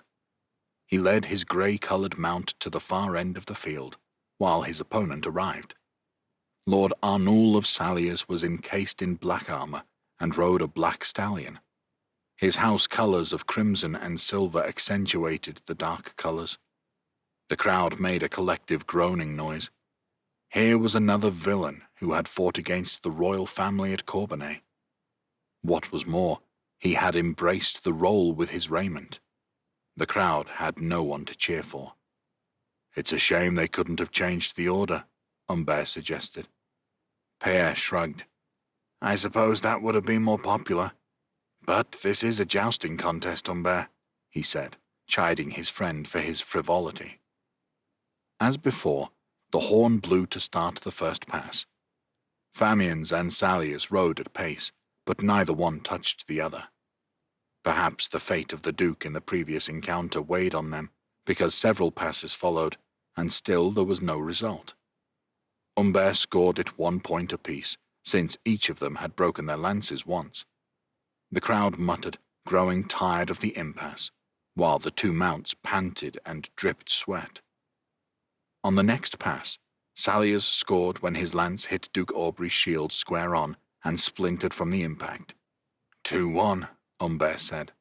"The pressure is on Famians now." Pierre knew it would now be like an oven inside those great helms. Meanwhile, he doubted Aubrey could see very much through the narrow eye-slit. Both men hefted their lances and went again. The sound of cracking wood rang out across the field once more. For a moment, Pierre thought Aubrey had clawed himself back into the contest. Then he realized both men had scored at once, meaning Saliers had his 3 points. Esterel led the crowd in applause as both men dismounted and embraced on the field, their hair soaking wet and their faces red. "So, Aurillac against Saliers tomorrow," said Humbert. "Both dukes are defeated."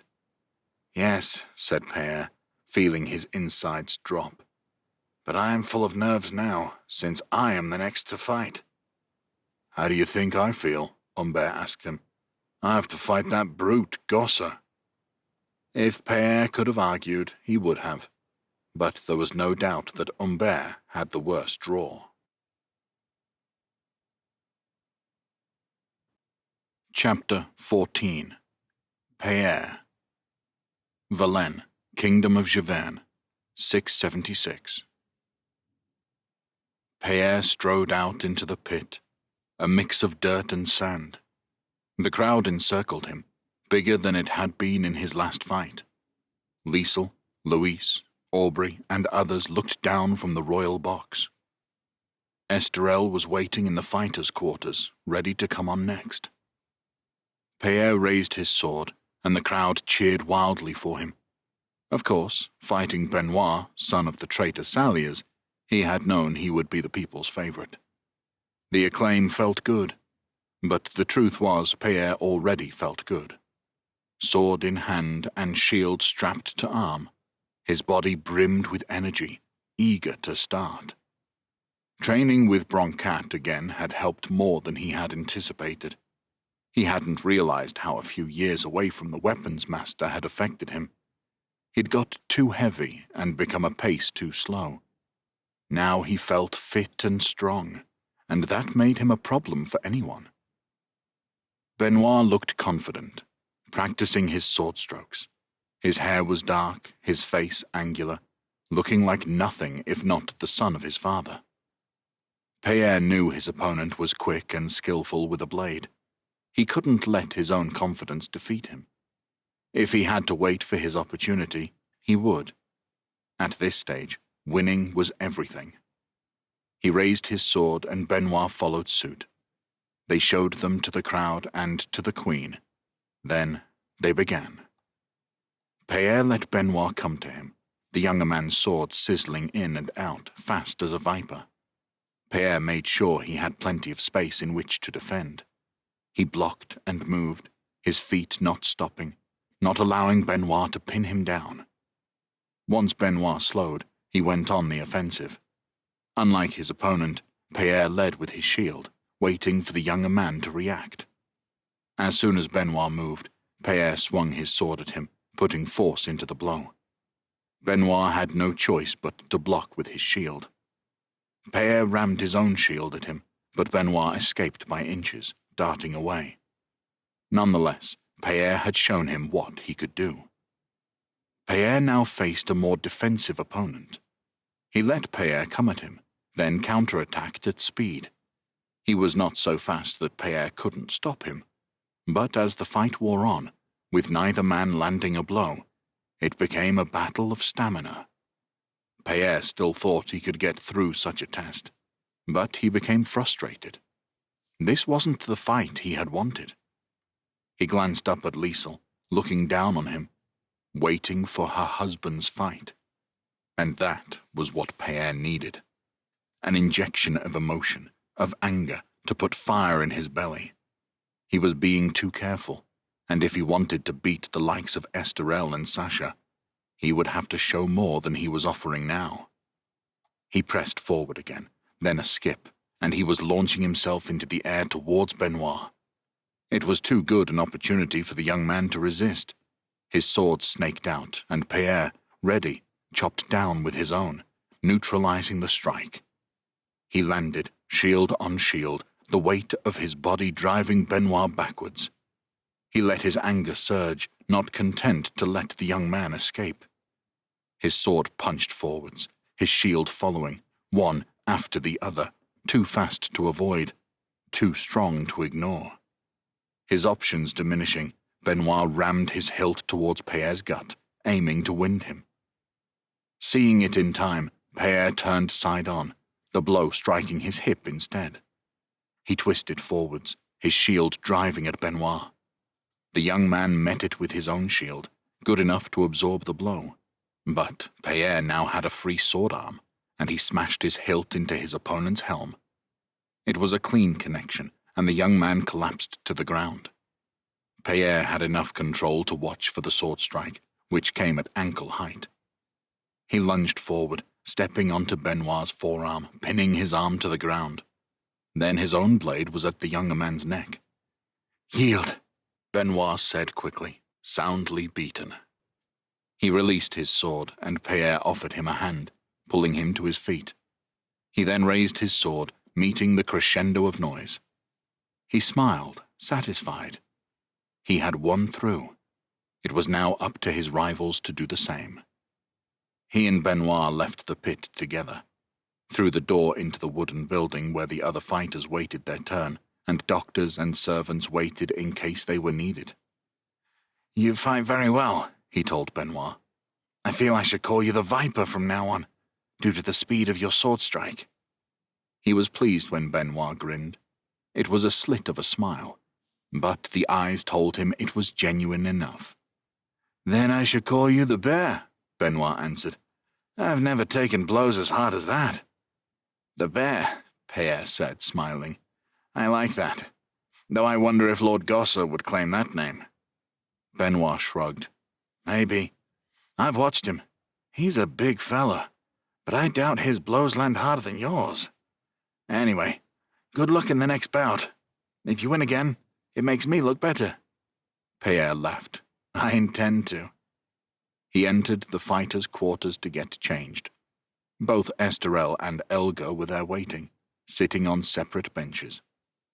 He said nothing to either, knowing that interruptions weren't welcome at this point. Anyway, it was his king and brother against the leader of his guard, and he didn't know what to say either. They were soon called out to get ready for their fight. Pierre rushed, trying to make himself as presentable as possible. He did his best about the smell, splashing himself from a bowl of rosewater. He put clean clothes on and left, making his way out to the royal stand. Tegan offered him a seat next to her, and he stared down into the pit. It was empty. "Where are they?" he demanded. Esterel's won already, Tegan told him, a wry smile on her face. "Congratulations on your victory, by the way." "Yes, congratulations, Pierre," Liesel said next to her, and the rest of the company joined in. Pierre gave his thanks, though he didn't think congratulations were in order. He'd expected to defeat Benoit. It would have been a humiliation if he hadn't.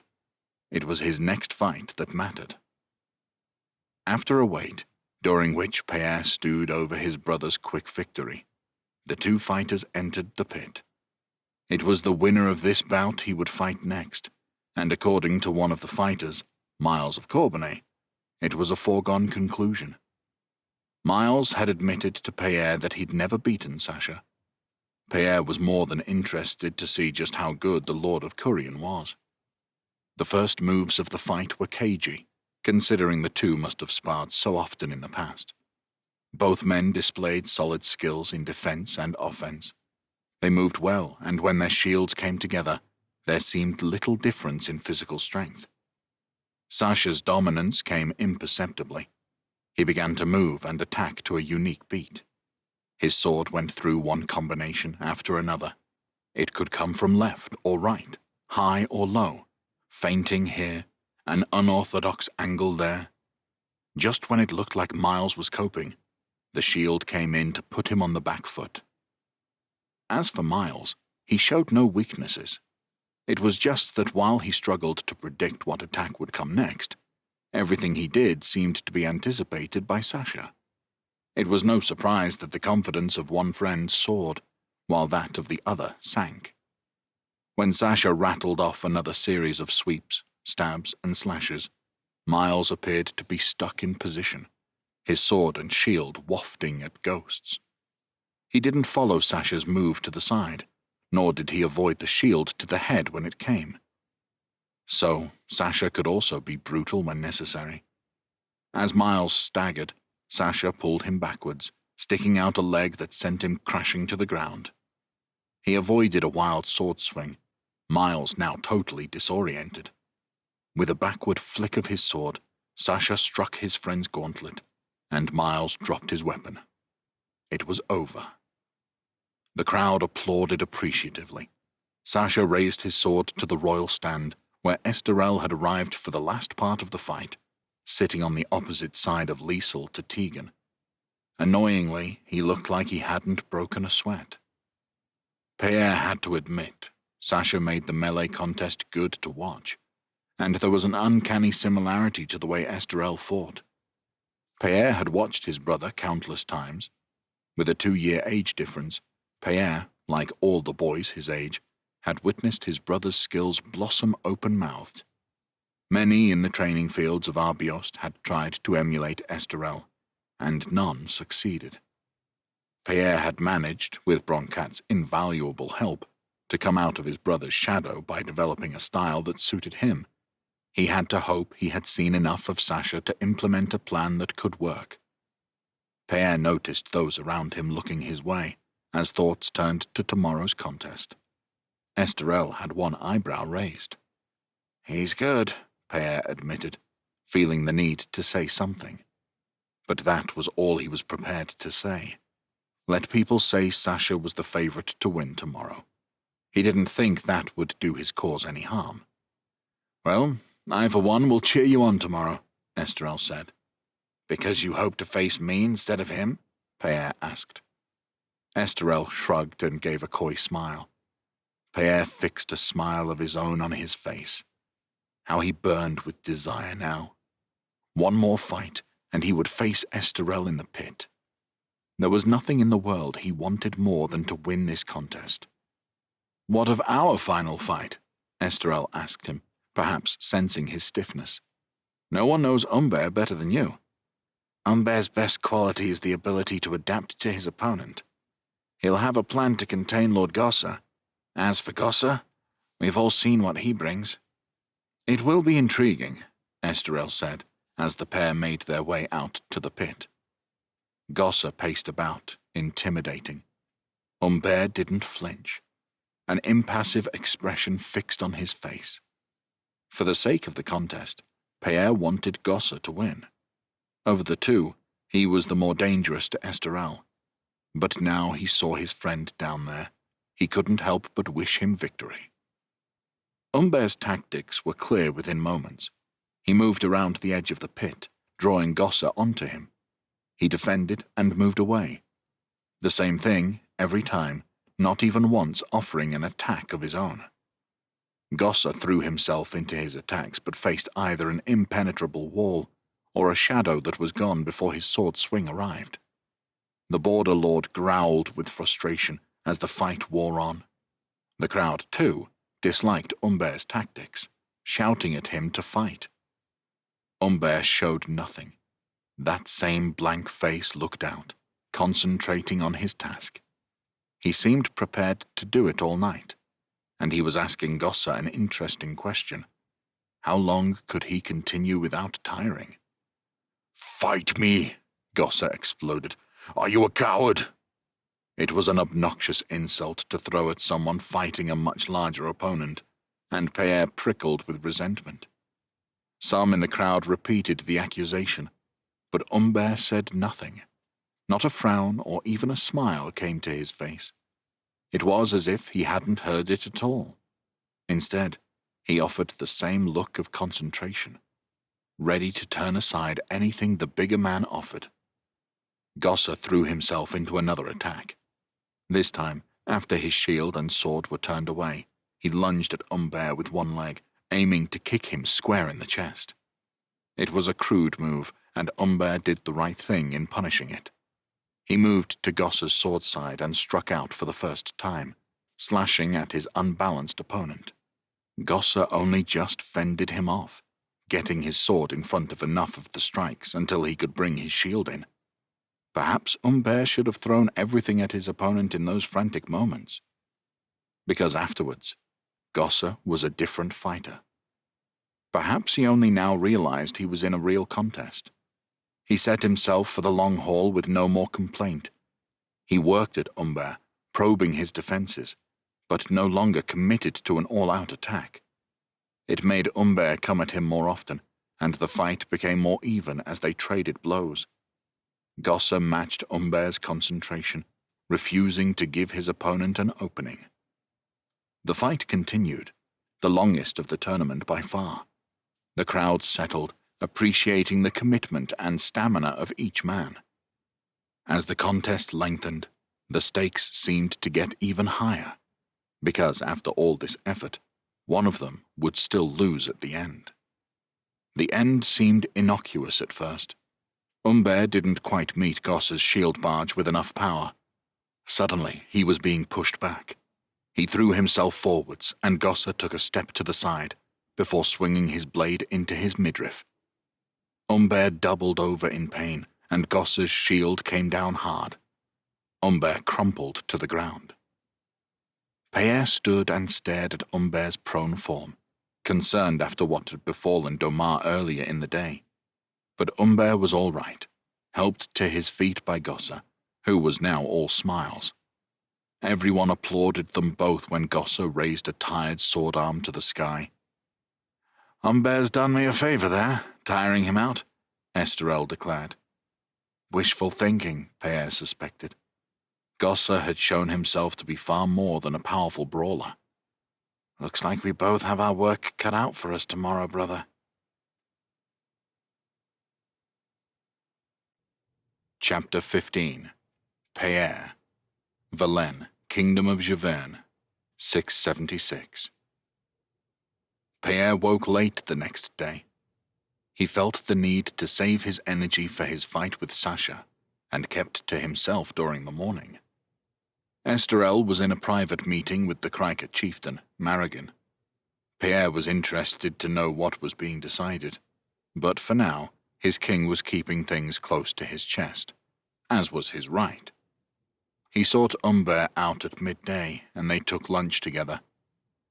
How are the bruises? He asked his friend. Umber grimaced. Always hurts more when you've lost. That's true. Still, you impressed a lot of people last night. That makes me feel a bit better.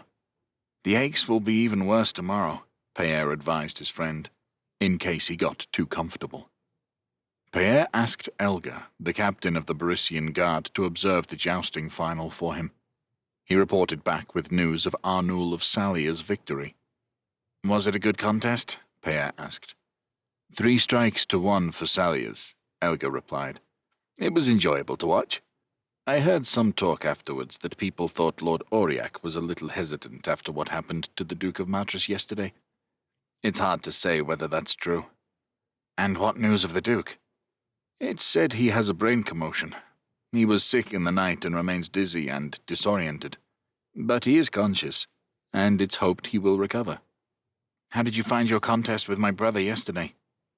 It was an honor to fight with the king, though I wish I had lasted longer. At no point did I feel comfortable against him. If you wish, Your Grace, I could try to give a more detailed analysis for you. Not now. My head is full of Sasha today. If I win, I can talk with you. If I lose, there is no point. The time to fight came soon enough. Umber and Elga helped him put on his armor. Unlike the plates of mail worn by the jousters, chainmail over a padded gambeson was the order of the day for the melee. One had to accept the risk of broken bones so that freedom of movement wasn't restricted. They accompanied him to the pit. The biggest crowd he had yet seen awaited him. As he passed through well-wishers and entered the wooden building, the excitement reached him, and he felt his adrenaline rise. When he saw Sasha was already waiting on a bench, it surged further. Yes, just as well I've had a relaxing day. He'd learned, from the fighting in Javerne and Magnia, that the wait before battle could be as exhausting as the combat itself. He needed all his strength and energy now. Sasha didn't look his way, and Pierre didn't mind. I'll play mind games if I have to, but it's not my style. They were called out. Sasha went first, still ignoring him. A wall of noise greeted them as they entered. Pierre's eyes were drawn to the royal stand. Esterel wasn't there, readying himself somewhere for his own bout. But otherwise, it was full of onlookers.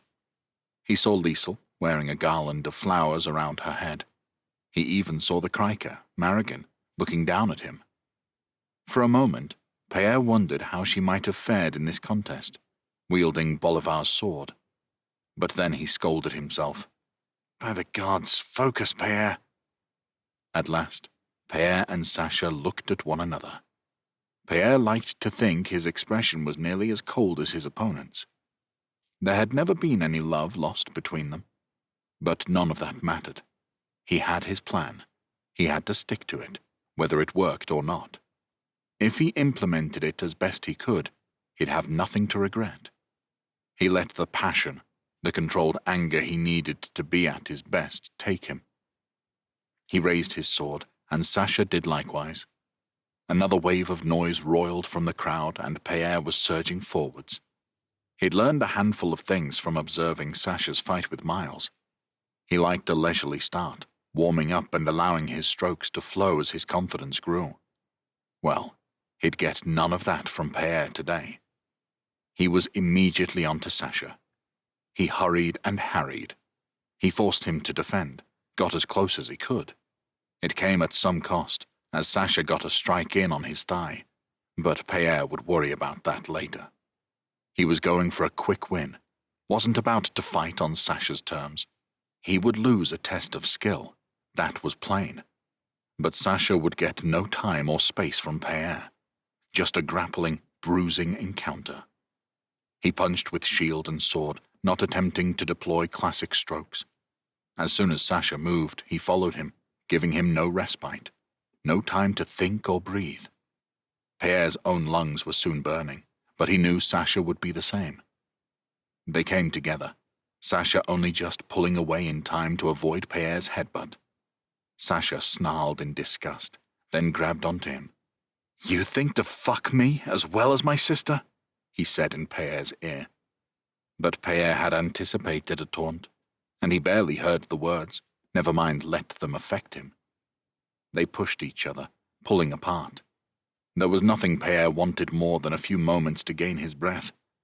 His heart strained with the effort, and his limbs felt weak and shaky. But he didn't allow himself even one. He forced himself to go again, was rewarded with the look of dismay that briefly flitted across Sasha's face. It encouraged him, helped him to redouble his efforts. "I'm going to win this." Sasha feinted, then moved to the side, finally buying himself some space. Pierre wasn't having it, coming after him like a dog with a bone. He didn't even try to block Sasha's strike, knew Sasha was too good for that. Instead, he braced himself. It struck his chest, a painful stab that ran up and down his torso. But he took it, and had both sword and shield ready. Shield met shield. He turned his sword wrist so that the weapon was horizontal, and then rammed it into Sasha's neck. It worked. He saw Sasha's eyes bulge as he staggered backwards, defenseless, but somehow stayed on his feet. Pierre suffered a moment of indecision as victory suddenly appeared before him. This was his chance, but he didn't want to hurt the man. He twisted, leaned his weight into his shield and shoulder barged him. Sasha nearly got out of the way, but not quite. Pierre clipped him, and it was enough to knock him off balance and send him to the ground. Sasha dropped his sword, putting a hand to his neck. He was choking. Pierre waved a desperate hand to the doctors in the building, and they hurried over. With the battle over, his rage gone, a feeling of dread stole over him. He didn't want to have killed the man. Suddenly, the whole contest that he had desired to win so much lost its appeal. The doctors rolled Sasha onto his side. Gradually, painfully slowly, Sasha regained control of his breathing, until he was drawing in large lungfuls of air. He rubbed the water from his eyes and turned to Pierre. "Sorry," Pierre said, kneeling next to him awkwardly. Sasha lifted himself up to a sitting position, knocking away the helping hand of a doctor. "You won," he said to Pierre. "Fair and square." Relieved, Pierre offered him a hand and pulled him to his feet. "I'm sorry about your sister, too," he said. "That's a conversation for another day," Sasha said. Obviously, Pierre wasn't off the hook for everything. They picked up their swords and waved them to the crowd and the royal box. It was only now that Pierre noticed his reception was more muted than he would have expected. "So they don't like the way I won. No doubt they'd have preferred me to receive a gallant defeat. That's not my way. They might as well learn it now." He turned, tramping away. They'd get their gallant hero next, and yet, he did wonder how Esterel would fare against Gossa. Pierre and Sasha changed in awkward silence but made their way together to the royal stand, where they were quickly found seats on opposite sides. No one spoke to either of them, perhaps wary of offense. There was still some wait for Esterel and Gossa to arrive. the organizers perhaps building the tension for the final event of the day. As conversation warily restarted around him, he noticed Marigan shuffle towards him. She leant in. "I like the way you fight," she offered. "Thank you," Paez said, with genuine gratitude. He had won against the odds, yet felt like a pariah for it. He made a gesture at the crowd. "I don't think it entertained everyone." "Fighting is not for entertainment," Marigan said, letting her distaste show. "It is for survival." Pierre nodded. She was probably right. The crowd stirred once more, excitement and anticipation rekindled as Esterel and Gossa entered the pit. This was the kind of contest they loved, Pierre thought sourly. The hero and the monster, and the hero must win. The noise built to a crescendo as they began. It wasn't lost on Pierre that this was essentially a rematch of his own fight. Gossa was all over Esterel, trying to make it physical. Esterel was all movement and counterattack. His brother had started sharper than Sasha had. He feinted, his feet appearing to go in one direction and his body in another. More than once it left Gossa looking slow and ponderous. Before long, Esterel was putting more venom into his sword blows as well. Somehow, he was able to dive out of the way and land a strike at the same time. He feinted to use his shield, but usually withdrew it, not wishing to get involved in a shoving match. Losing his temper, Gossa charged him. Esterel sidestepped, swinging his sword high. The crowd gasped. "He caught him in the face," Tegan said.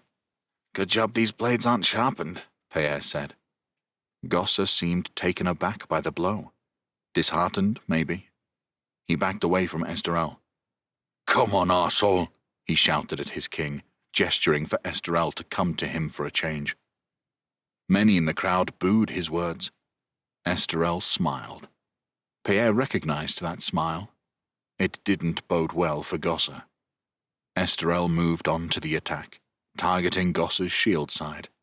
Blow after blow came, never from the same angle twice. Gossa moved his shield up and down with his opponent's strikes, his sword ready to retaliate as soon as he had the chance. Esterel paused to take breath. Gossa launched his blade in an overhead strike. Pierre knew Esterel was faking. Maybe Gossa did too, but it had been just too tempting a sight. As the blade came down, Esterel was leaping. Again, it seemed like Gossa moved in slow motion compared to the king. Esterel's blade followed Gossa's and struck the big man on the hand. Gossa grinned. His blade lay on the ground. He knew he'd lost, but he wasn't yet defeated. He charged at Esterel with his shield, trying to tuck him up, maybe even grab him. Gossa aimed his shield for Esterel's sword to deny him use of it. Then, the sword was gone, and Esterel was spinning in midair as Gossa moved into the empty space. As Esterel's spin ended and he came back to earth, his shield struck the back of Gossa's head. The Border Lord's momentum carried him stumbling forwards. Then his balance was gone, and he landed heavily on the ground. "Yield," he grunted as Esterel's blade hovered above him. Esterel groaned as he got the big man to his feet. He then took in the crowd's applause, holding his sword aloft. His big, goofy smile broke out, and he approached the royal stand, where he blew a kiss to Liesel. The queen got to her feet, and Pierre watched as she took the garland from her head and flung it down to him. Esterel speared it with his blade, and it slid down the length of the sword to his arm. Tegan cried out as she got to her feet and applauded. Everyone in the box followed her lead. Reluctantly, Pierre did the same. The crowd around the pit was cheering wildly. It was a clever gesture, Pierre supposed, to celebrate the marriage and win over the people with the romance of it. The shouting and cries of delight just wouldn't stop, and Pierre felt a blackness leaking into his heart. Pierre woke the next morning with a sense of guilt. He had been dreaming of today's fight. The details of his dream hovered beyond his mind, unwilling to be seen, but he knew he had killed Esterel. He washed and dressed, following his usual routine. But something was missing. That potent desire to win Esterel's contest had gone. Why, he didn't know. He had never given less than his all in a fight. Didn't think he could when it came to it. But he couldn't help thinking it would be better for everyone if he lost today. He went down for breakfast, choosing to sit alone in a corner of the hall.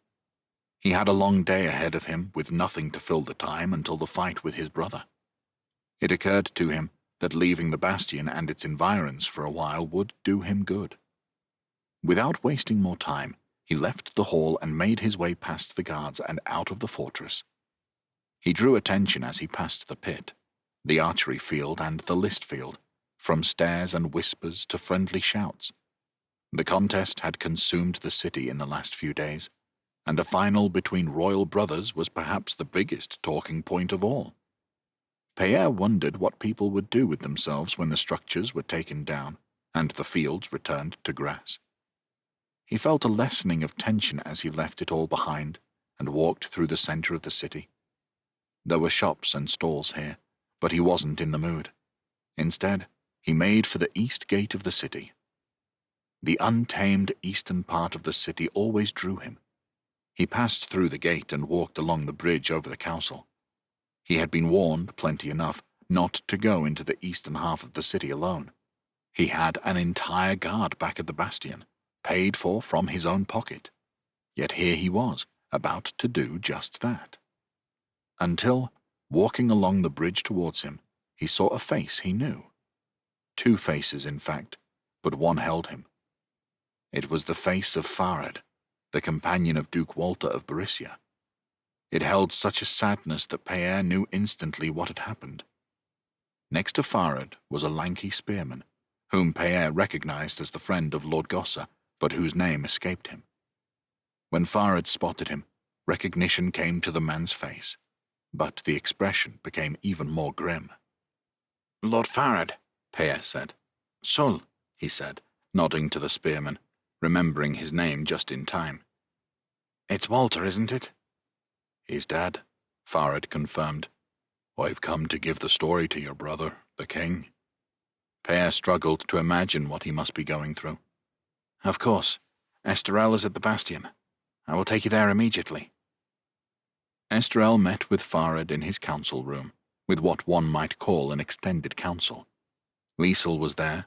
She sat ashen-faced in shock. Then there was Cassian, Sasha, Miles, Louise, Aubrey, and Pierre. Marigan the Criker stood against one wall. Lord Gossa had also been summoned, presumably because his man, Sul, was there. The pair stood solemnly by the other wall as everyone listened to Farid's account. "I woke to find him still lying next to me, his throat cut, the bedding red with blood. I sensed a presence in the room." Farid's eyes spoke of horror, but his voice was dispassionate, as if telling a story he had already told hundreds of times. "I knew it was Inga. I grabbed a sword intending to strike her down, but I couldn't see or hear her." "You sure it was Inga?" Marigan asked him. "Not Ezenekai, or some other?" "Yes, I'm sure. It is typical of her to spare me.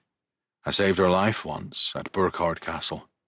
Only Inga could have such a twisted sense of honor that led her to spare me while she murdered Walter in his sleep." "Killing in such a way bears no resemblance to the way Ezenekai has behaved up to now," Pierre added. "And you believe Duke Leopold authorized this?" Esterel asked Farid. Farid looked at him. "Inga does what she likes, but does he know and approve? Of course. He will now claim the duchy as Walter's heir. It will give him the 4 duchies he needs to claim the imperial title with legitimacy. It may be enough to break the will of his opponents." Pierre momentarily closed his eyes with the pain. He supposed his time living with Walter in Kolderberg had not been very long, but it had been an important time in his life, and Walter had been like a father to him. When he opened them, he found Esterel studying him. Esterel then looked at his wife, Liesel, whose uncle had been slain. Finally, a glance at Marigan. "We cannot let this stand." His voice was quiet and controlled, but there was steel in it. Duke Leopold has had the Queen's uncle murdered. If he becomes emperor through this act, Brisingia will become a direct threat to Javerne. I see no alternative but war. I intend to raise the royal standard and ask all those who owe me service to raise their forces. Does anyone advise me against this?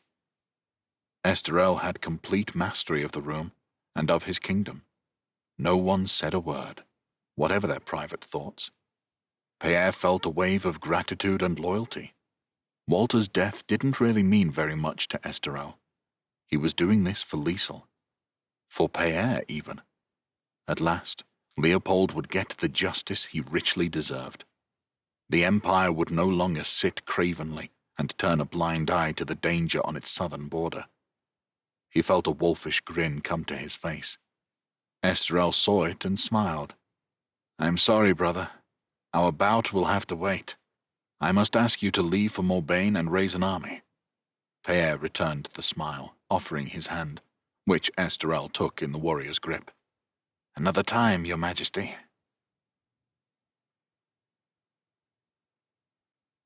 Part 2. The Price of War.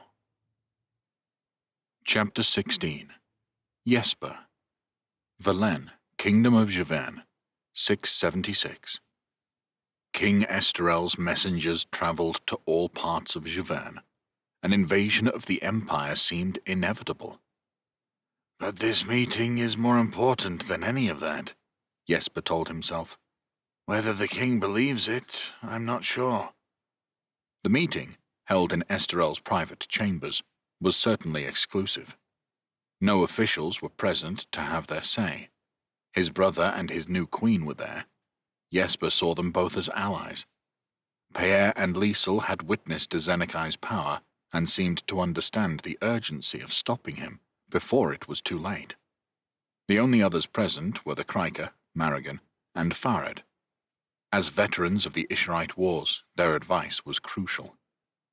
"Collecting more weapons seems to rest on finding the whereabouts of Geirmund and Maneva," Pierre said. "Since you and Geirmund were close friends, we thought you might be able to help with that, Farid." Farid shook his head. "I wish I knew." There was still a rawness to the man's voice. He mourned Duke Walter deeply. That was clear. Jesper had suffered his own losses recently and sympathized with the man. "I would very much like to see Geirmund again," Farid said. "But as far as I know, Geirmund and Maneva told no one where they were going. That was the point, and knowing Geirmund, he found somewhere so remote that their seclusion could last forever." "Then we are at a dead end," Esterel said, unsatisfied. Jesper knew the king disliked this talk of magic and legend. He wasn't as hostile as his father had been, but he shared the same beliefs. "Marigan has the sword and dagger," Esterel continued. "Jesper might cross the Lantinen and find the spear. 3 of the 7 weapons. Will that be enough?" "We are not quite at a dead end," the Kryker chieftain said. Jesper had witnessed Marigan's authority in her homeland. It seemed to extend here, because every time she spoke, people made an extra effort to listen. "There is Belwyn. She has the power to communicate with those close to her." "Belwyn?" Jesper repeated. "I thought you were set against involving her in this." Marigan closed her eyes with a deep sigh. "I've been thinking otherwise. I've held on to Torik's dagger all this time. It allowed Belwyn to forget her past, to start a new life. But maybe she needs to be told what is happening. Make the choice for herself. And if Javerne and Brisingia are truly about to go to war," she continued, a rebuke in her tone, "I can hardly rely on their help to deal with the Zenekai. It wouldn't be a bad thing in these circumstances to gather as many of Madria's weapons as we can." "Where is she?" Jesper asked. It was the question on everyone's lips. After the Kryker's revelations about Belwyn Godslayer, they all shared the same rapt look. "Ilana returned to her family." "Yes, but," Farid began, "it wasn't Ilana." Marigan shrugged. "Who was it? That is not a simple question to answer. Who is she now, after all this time? If there is a part of her that is still Belwyn, Perhaps she can help us. I believe she is our best chance of locating more of the weapons." "Her family home being Magnia?" Estrel asked. "And you would be willing to go there now?" "Aye," said the Kryker. "I will send Stenk back to my people to explain my absence." "Who will go with Marigan?" Estrel asked. Farad shook his head when eyes turned to him. "No, I would return to Borussia. My experience is in war, not dark magic such as this. My future lies in avenging Walter. But I wish you well." And so everyone looked to Jesper. "I can't very well let her travel to Magnia alone," he told himself, "even if that's what I would prefer." Jesper had spent enough time with Ramon and Song to lose his fear of magic. "But I am scared witless at the thought of meeting Belwyn's shade." Jesper and Marigan rode south with Pierre and his Borussian guard. Pierre would raise his forces in Morbagne and then march them to join with the army of Javerne. They passed through the territory conquered from the Midians. It was a familiar route, one they had all taken plenty of times over the last few years. All except Marigan. Jesper assumed this was the farthest south she had ever been. Not that she seemed in the least bit awed by the experience. Some of Pierre's younger warriors would gawp at her, and she would stare straight back until they looked away. Jesper wondered at her resilience. She was not young anymore. She'd seen off one threat to her people already, when the Isherites had taken the lands of the Krykers. She led the resistance, hiding underground with her rock walkers, attacking her enemies where they least expected it. Then she had taken Bolivar's sword and served as one of Belwyn's champions. Still, Jesper considered, looking at her, she didn't seem to have lost any of her strength. The tough, bark-like skin of the Krykers covered her torso. It gave her a natural armor that weighed nothing and needed no maintenance. "You have a question?" she asked, noticing his look. "I had thought you might have passed the sword on by now," he admitted. "Perhaps not to Stenk," he said to himself. "Loyal and brave, but not of Marigan's stature. To a younger warrior." Marigan frowned at the idea, gripping the hilt of the weapon as if for reassurance. "This sword belongs to me," she said in a fierce voice. "No one else can be trusted with it." She was clearly possessive of the great weapon. A thought struck Jesper, and it made him smile. "What is so funny?" the Kryker demanded. "I was just wondering about when Rabigar returned from Halvia, whether you ever let him hold the blade again. After all, he was its previous owner." "No, I did not," Marigan answered, "and he knew not to ask." She sighed. "I do miss him, though." When Jesper had reached the realm of the Krykers to fetch Marigan, he had learned of Rabigar's death some 4 years ago. Such news had been hard to take. Rabigar had been the catalyst for Jesper's adventures. He had arrived at their home with Gunhild and Stenk, half dead after an attack from a white worm, but it had not stopped the Kryker from completing his quest to locate the giant spear. Too ill to make the return journey, Jesper had taken his place. Now Rabigar was gone. Ramon too. He had heard nothing from Sonk and Heron and feared the worst. Tadita was gone. Even Rab, the foolish dog, had jumped at Sonk and disappeared to whatever other land the boy had been transported to. Jesper had never felt so alone. "You too miss others," Marigan said, observing him. "Yes," Jesper admitted. "I miss my dogs, as well as my friends. Though I shall refrain from mentioning that Rab is named after Rabigar. That might not go down so well." "It is about time you took a female to marry," Marigan advised. "You are past the ideal age already." Jesper nodded. "I'll bear that in mind." They left Pierre in Morbagne and continued their ride south through the duchy. Jesper was known well enough in these parts to be given passage through people's estates without question, despite his unusual companion. Many knew him as the archer who had shot dead his friend, the sorcerer Ramon. The episode seemed to have given him a certain mystique, and the people he spoke with on their journey were perhaps less surprised to find a Criker in his company than otherwise. Some glanced at Marigan's sword, buckled at her waist, guessing what she carried. But when Jesper explained he was on the business of the king and the duke, no one questioned it.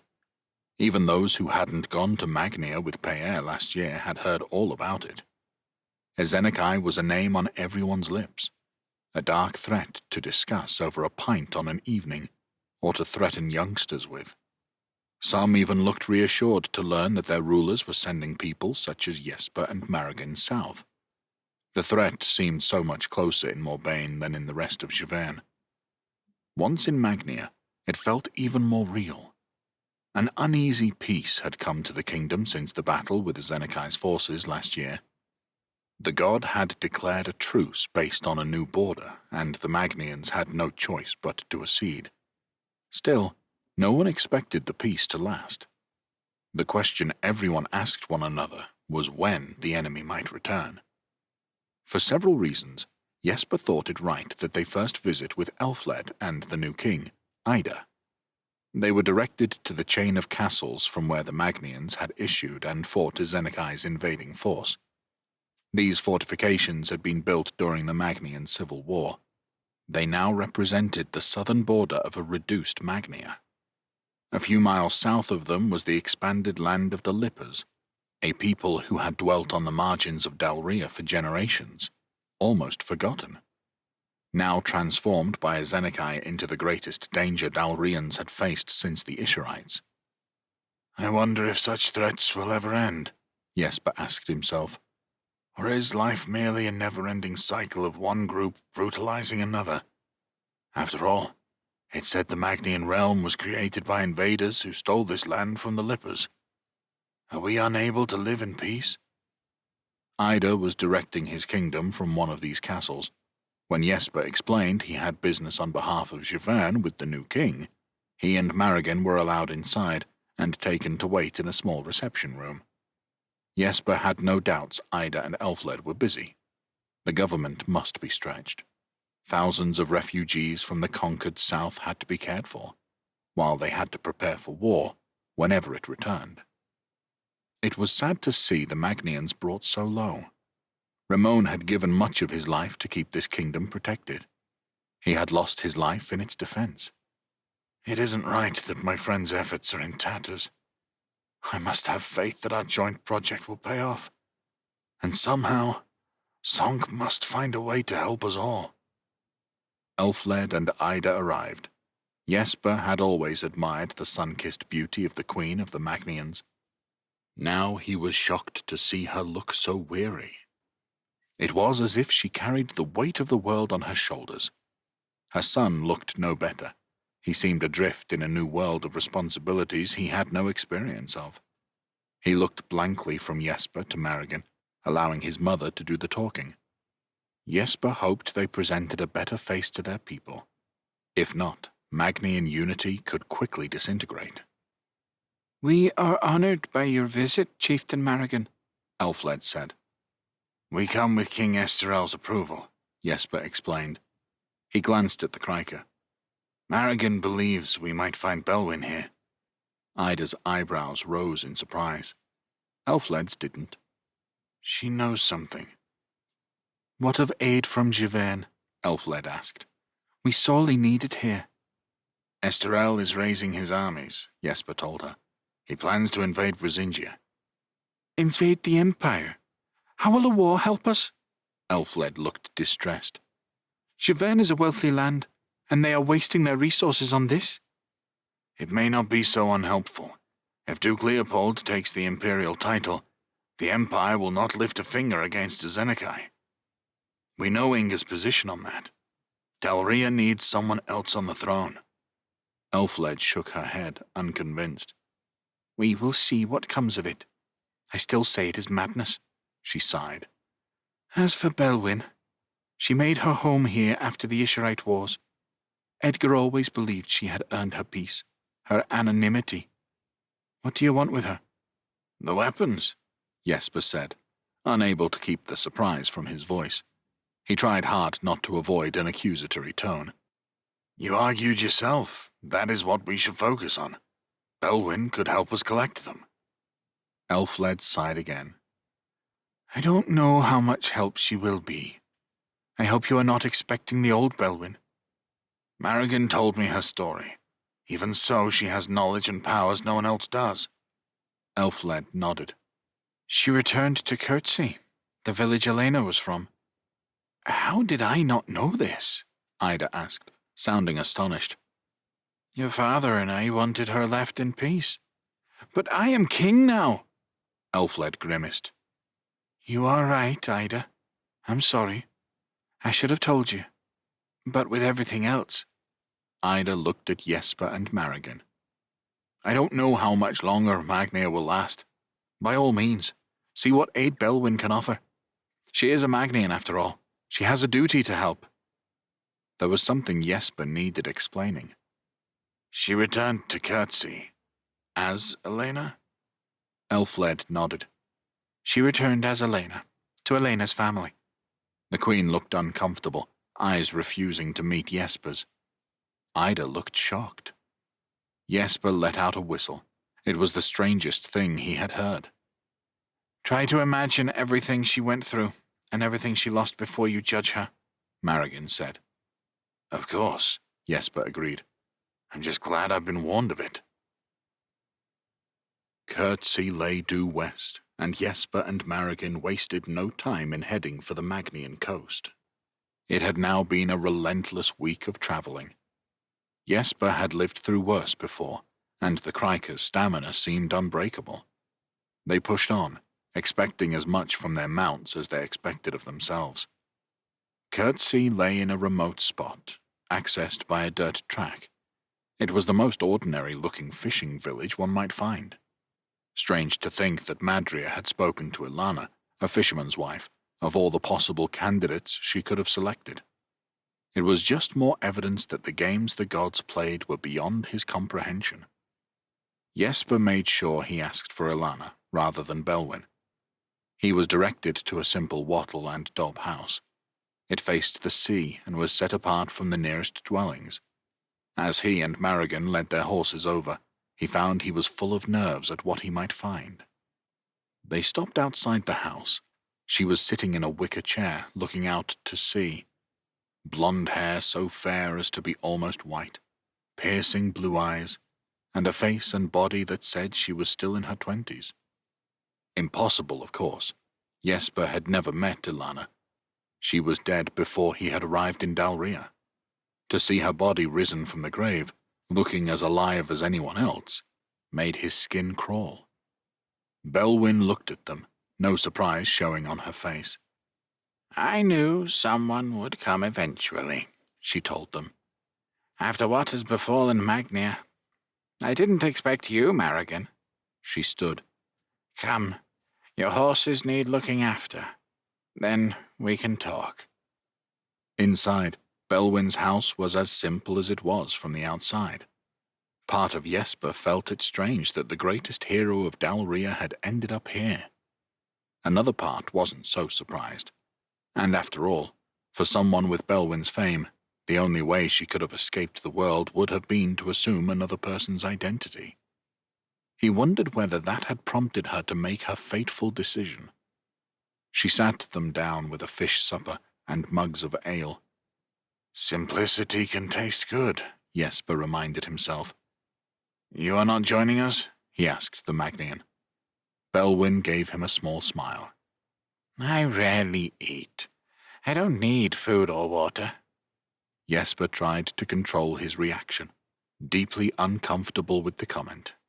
I see, he muttered. I remember you, Jesper, in case you wondered, Belwyn said. You came over from Halvia with Oisin the giant. She smiled at a memory. How is Rabigar? She asked Marigan. Dead these 4 years. Belwyn's head dropped. I'm sorry. I shouldn't be surprised by it, but time has flown so fast these last few years. I find it hard to keep up. Rabigar dead. At least tell me his last years were good. Very good. The best of his life, he would tell me. Belwyn nodded. That makes it easier to bear. There are so few of us left now. That little group who set out from Magnia to take back Torik's dagger. We paid a heavy price. Just as well we had no idea what we were letting ourselves in for. A silence settled on them. You have the dagger? Belwyn asked at last. Here, said the Criker. You wish to see it? Of course. Belwyn took the weapon, pulling the blade from its sheath. The weapon that had killed 2 gods. It wasn't so special to look at, Jesper decided. The only thing that set it apart was the runic inscription on the thin sliver of a blade. I have been thinking of it more and more lately, Belwyn explained. It could be the only thing in the world that sets me free, she added with a bitter smile. Is that how it works? Jesper wondered. She's simply a shadow that doesn't age or die?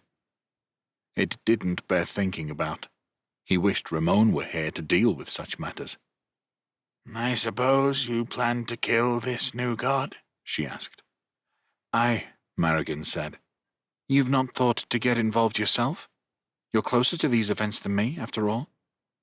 I've done my part, Belwyn said. As you have done yours, Marrigan. It's time for others to do theirs. You have family here? Jesper asked Belwyn. She looked at him, as if suspicious of some hidden barb. Yes, 2 daughters and their children. I look after the bairns often. They have not rejected me, if that's what you are asking, even though I now look like their sister rather than their mother. Perhaps I don't have long left. When they grow older than me, things will change, I am sure. Your husband? Jesper asked, aware he was treading on thin ice. Belwyn gestured to the door. Lost at sea. 8 years ago now. I'm sorry. No need. He always used to say his time on the waves was loaned to him. Sooner or later, the ocean would call in its debts. He was right, and I don't think he ever suspected, like he surely would now. So you see, if I hadn't come back here, Ilana's daughters would have been orphans. No one can tell me I made the wrong choice. I wouldn't presume to pass judgment, Jesper said quickly. Belwyn made a face as if she didn't believe him. Sorin warned me about Madria. Warned me I would lose myself to her. And I came very close. If I hadn't escaped her when I did, I wouldn't have escaped her at all. Now, no doubt, people are asking, what did Belwyn do? She left us defenseless. I disagree. I showed them the way. Here, she said, and gave Jesper the dagger. You have the dagger and the sword. That's all we needed. Agreed, Marrigan said. But Zenekai has an army, just like Dis had. It wouldn't hurt us to have the other weapons. What do you want from me? Belwyn asked. I want the whereabouts of the others. You can still contact people telepathically? Maybe, or maybe not. Now Madria is gone.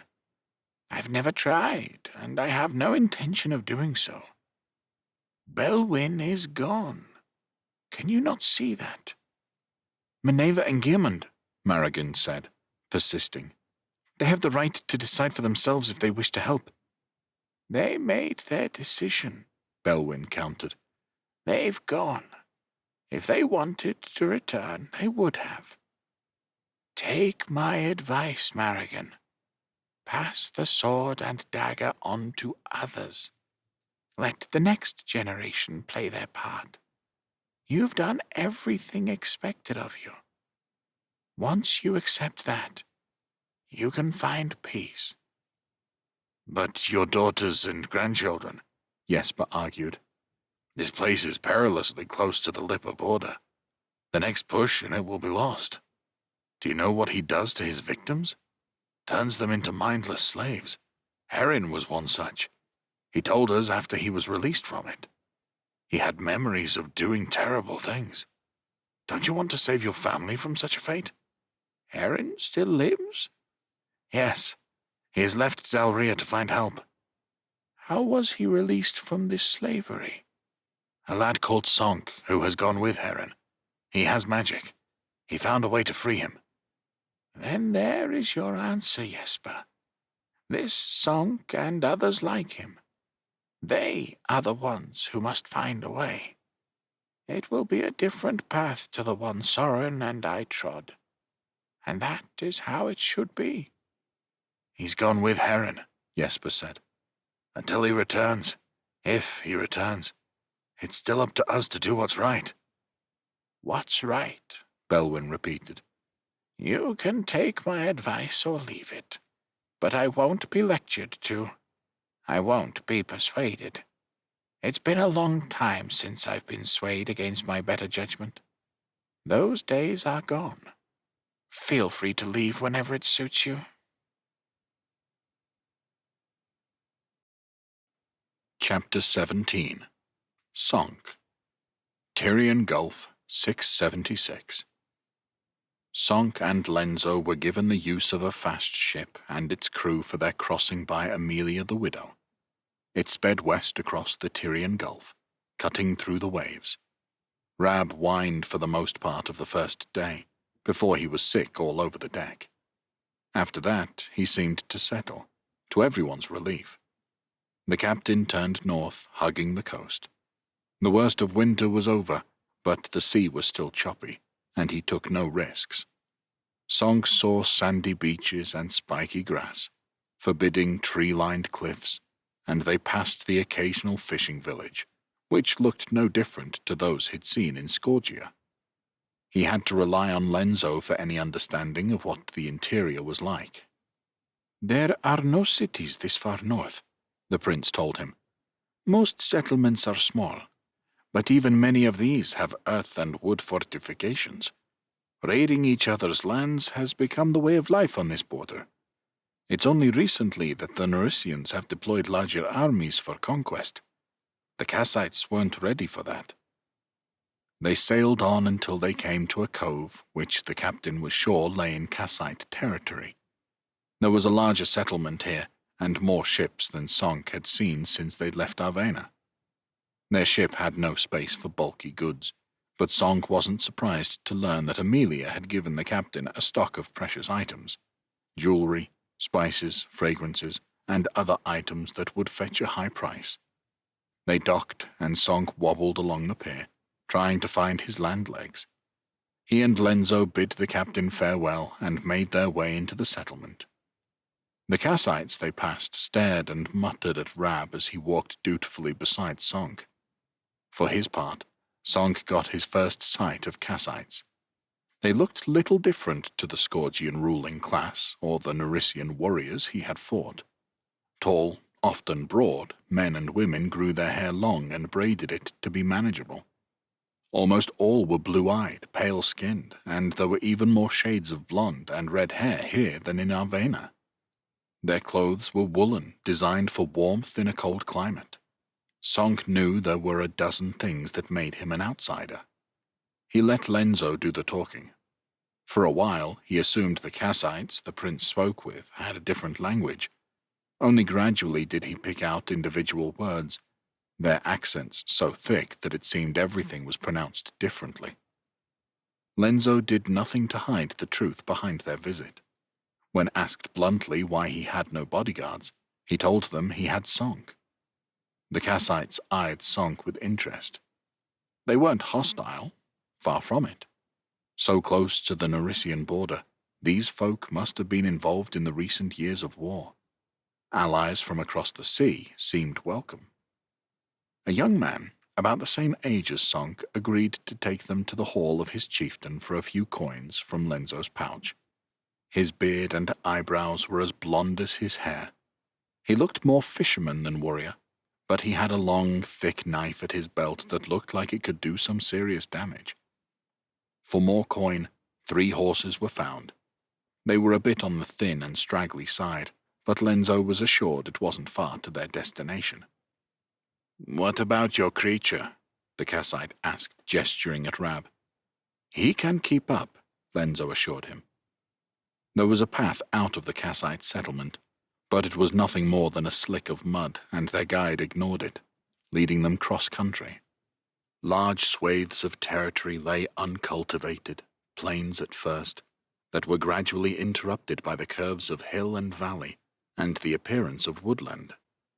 They passed some isolated settlements, single farms and hamlets.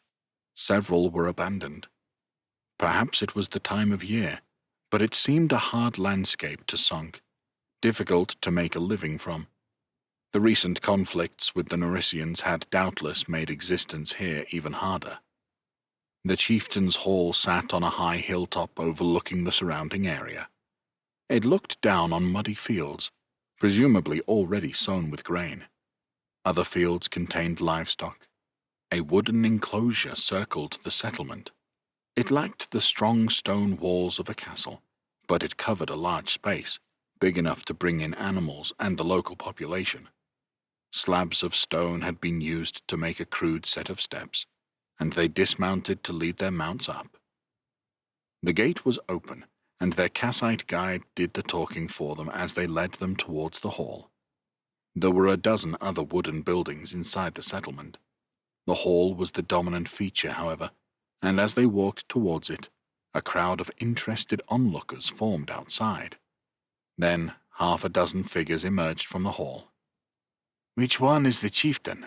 Lenzo asked their guide. He pointed to the man at the front of the group. He was big, wide as well as tall, with huge shoulders, arms and legs, and a gut that protruded above his belt, where he carried a hand axe. His hands were empty save for a half-eaten leg of bird in one. His hair and beard were flaxen, his facial hair so overgrown that it covered the lower two-thirds of his face. Ice-blue eyes studied them from beneath a prominent brow ridge. "Chief Grindon," their guide said as the two groups met. "I bring Lenzo, Prince of the Scourgians, to your hall." "I have heard what has befallen your realm," Grindon said to Lenzo. He glanced at Sonk and Rab, a look of interest appearing on his face before it was replaced by a cold demeanor. "Now you come to our lands for help, I don't doubt, when the Scourgians never lifted a finger to aid us against the Naricians." The Kassites murmured their agreement at their chieftain's words. Sonk looked around. The people weren't hostile, exactly, but suspicious, certainly. He wondered about Lenzo's wisdom in coming here. A common enemy didn't necessarily make them allies. He was reminded that despite all he had learned about Silb in the last few weeks, there was still plenty he didn't know. "I won't pretend otherwise. The Scourgians have been guilty of hiding behind our walls. Now we have paid the price. Our king is a prisoner. Our champion lies dead. Our capital taken. Our people conquered. Lothar has broken us," he admitted. "If you are so broken, why bother coming here?" Grindon demanded. "You can offer us nothing, or did you just come for some sympathy? You'll find that in short supply." "May we speak in your hall?" Lenzo asked, nodding in the direction he wanted to go. "That is not the Kassite way," Grindon told him. "We have not made kings to rule over us. We always speak before our people," he said, gesturing at the men and women around them, "not hide from them." Lenzo looked at Sonk. Sonk gave him a nod. "I can offer you something," Lenzo said. "Another champion. This outlander I have brought here. He is prepared to work with the Kassites, as well as having the largest army in Silb. Lothar has benefited from having two champions at his disposal. Now, at least, we can match him in that area. With time, I hope to bring the other peoples of Silb against the Naricians. Lothar broke us, I have admitted that, but I haven't given up hope." He looked around at his audience. "Have the Kassites?" There were unhappy murmurs at this. Lenzo wasn't making friends, but he'd laid down a challenge. Grindon sneered at the prince. "The Kassites never give up Scourgian. We are already planning our invasion of Narisia. He gestured at Song. Maybe this outlander can help. Grindon brought Sonk and Lenzo to the Kassite war meeting. There they learned the plan to invade Narisia was indeed already well advanced. 5 Kassite chieftains spoke together by an ancient oak, their supporters listening in, as was the way of this people. Sonk learned these men represented all 5 tribes, who had not all fought on the same side in generations. The Narisians have forced us to unite, Grindon had explained to them as he led his small band from his settlement north to a meeting place closer to the center of Kassite territory. Now we will be graced by the presence of Rink the Black and Traden late to battle. All 5 chieftains had a nickname for one another. In Song's opinion, Rink the Black had come off best, his epithet simply referring to his coal-black hair, on head and face, that was unusual amongst the Kassites. He was the quietest, but when he spoke, it was with purpose.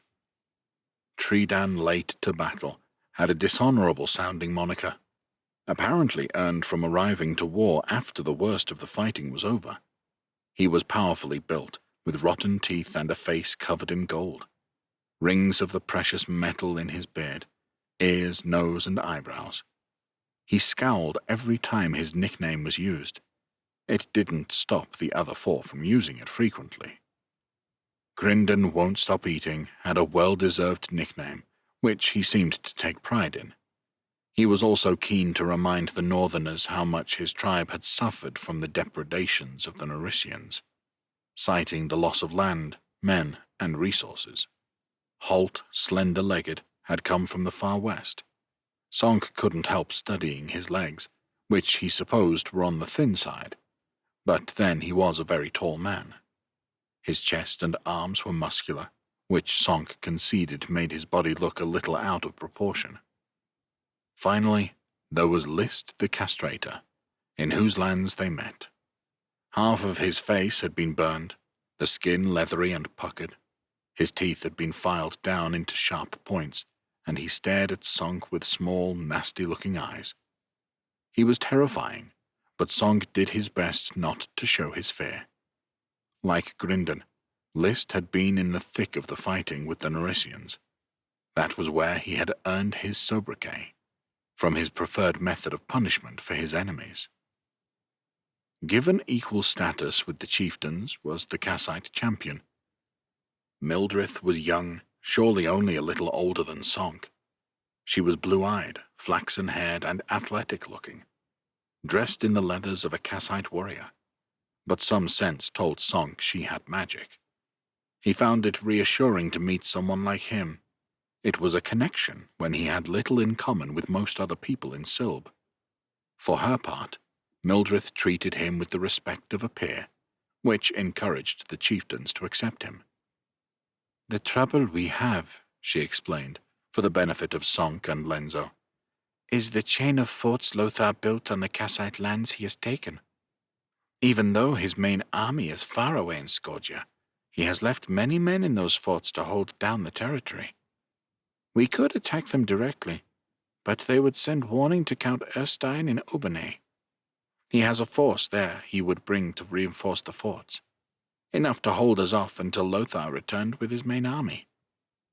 "We can circumvent all of that by bringing our army west," said Holt, slender-legged. "There are paths through the White Forest that can take us deep into Narisian lands, undetected. We could emerge close to Obenay and catch them unawares. If we take that town, we will have freedom of maneuver. Lothar's forts could be attacked from north and south." "We wouldn't be so far from Mornay," List added, referring to the Narisians' capital. "That would be sweet revenge," Lenzo muttered. List curled his lips at the prince, revealing his pointed teeth. "Your new champion can help us. But what will you do, Skordian?" "We have a chance to bring more people into this war. Arvenan merchants sail across Silb, as far as the Rasidi in the west, and the Aegers to the south. Those are places the Kassites cannot reach. If we convince them to invade Narisia, we could defeat Lothar for good. So, said Tridan, while the Kassites fight and bleed, the Scourgians will talk. Is that it? The Scourgians can fight as well. Think about it. If Lothar is invaded from north, east, south, and west, he can't stop us. His army can't be everywhere at once. Let the Scourgian go do his talking, Grindon said as he chewed.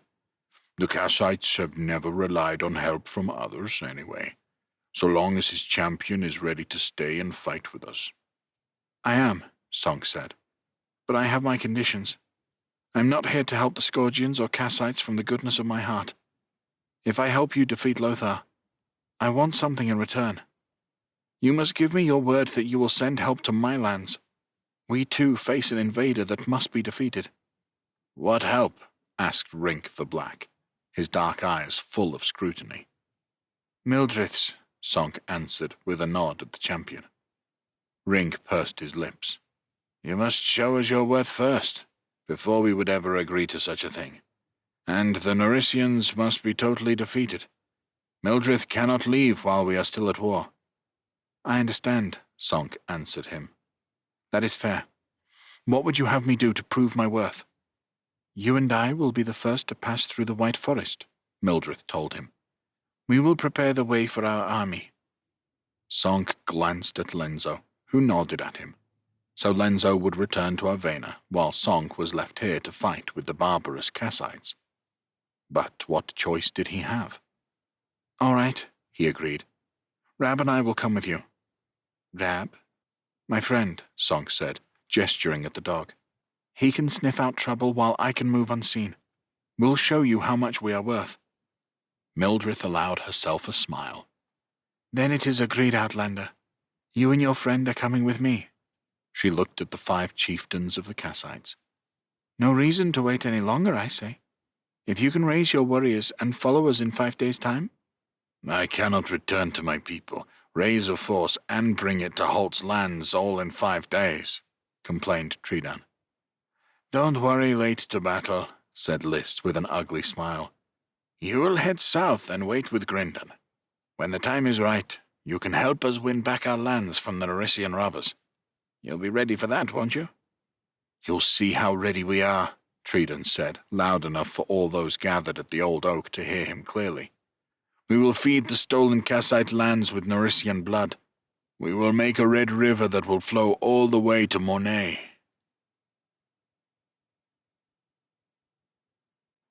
Chapter 18. Liesel. Velen, Kingdom of Javan, 676. In the quiet moments, grief threatened to overwhelm Liesel. Losing her uncle Walter, a rock of honor and strength amongst the weakness of her family, felt unbearable. But Liesel grieved for her people too, for Kelland and for Brisingia, for it was now clearer than ever that her brother Leopold and the witch Inga would stop at nothing to seize the imperial title. Only the use of force could stop them, and that meant war. War between Brisingians, war between her new kingdom of Javern and the Empire. It was the innocents who would suffer the most, and yet Liesel saw no alternative, because Leopold and Inga's bloodthirsty ambitions would never stop, would never be sated. It had taken so long for everyone to understand this. Even Walter himself had argued that Inga should be respected, that Brisingia needed her magic, and she had killed him while he slept, in the most cowardly and despicable way possible. At least things were so busy that quiet moments were few and far between. Her marriage celebrations in Velen had been cut short. The ceremony seemed so long ago now, even though it had only been a few days. Most of the guests had rushed away to raise warriors for their king. Pierre had left for Morbagne, Aubrey and Louise for Famiens, Domar, not even fully recovered from his fall in the joust, for Martras, Sasha, Miles, Florent, and many other noblemen to their estates. More sacrifice, Liesel knew. Young men and women who would be ordered to fight in a foreign land over the death of someone they didn't know. That left fewer people to plan the campaign. Lord Casin and his team of clerks were busy organizing the supplies. Broncat, the castellan of the bastion, advised them on what exactly was needed. The clerks had long parchments covered in inky black scrawl, listing the numbers of fighters expected, how much food they would bring, how many carts, horses, craftsmen, and various other miscellaneous items had to be sourced before the army was ready to march. In Esterel's council chamber, more parchment was spread over the table, maps of Brisingia held open. Liesel's new husband fine-tuned his strategy. He questioned her, Farad, and Tegan about the Empire, a realm he had never visited himself. How many soldiers could each duchy raise? How did they train and fight? What was the temperament of each leader? What was the terrain like in Borussia? How strong were Kolderberg's defenses? Where were the river crossings? Where were the major towns? What were the roads like? He sucked information in like a sponge. He asked questions Liesel would never have thought of, all with the aim of leaving as little to chance as possible. She couldn't imagine Leopold doing the same, but she couldn't help dwelling on the unfairness of the situation. Leopold had Inga. Sometimes it made her feel that Esterel's numbers and strategy were meaningless. "You must make sure you are protected at all times," she told him. Esterel rolled his eyes and gave her a hard stare.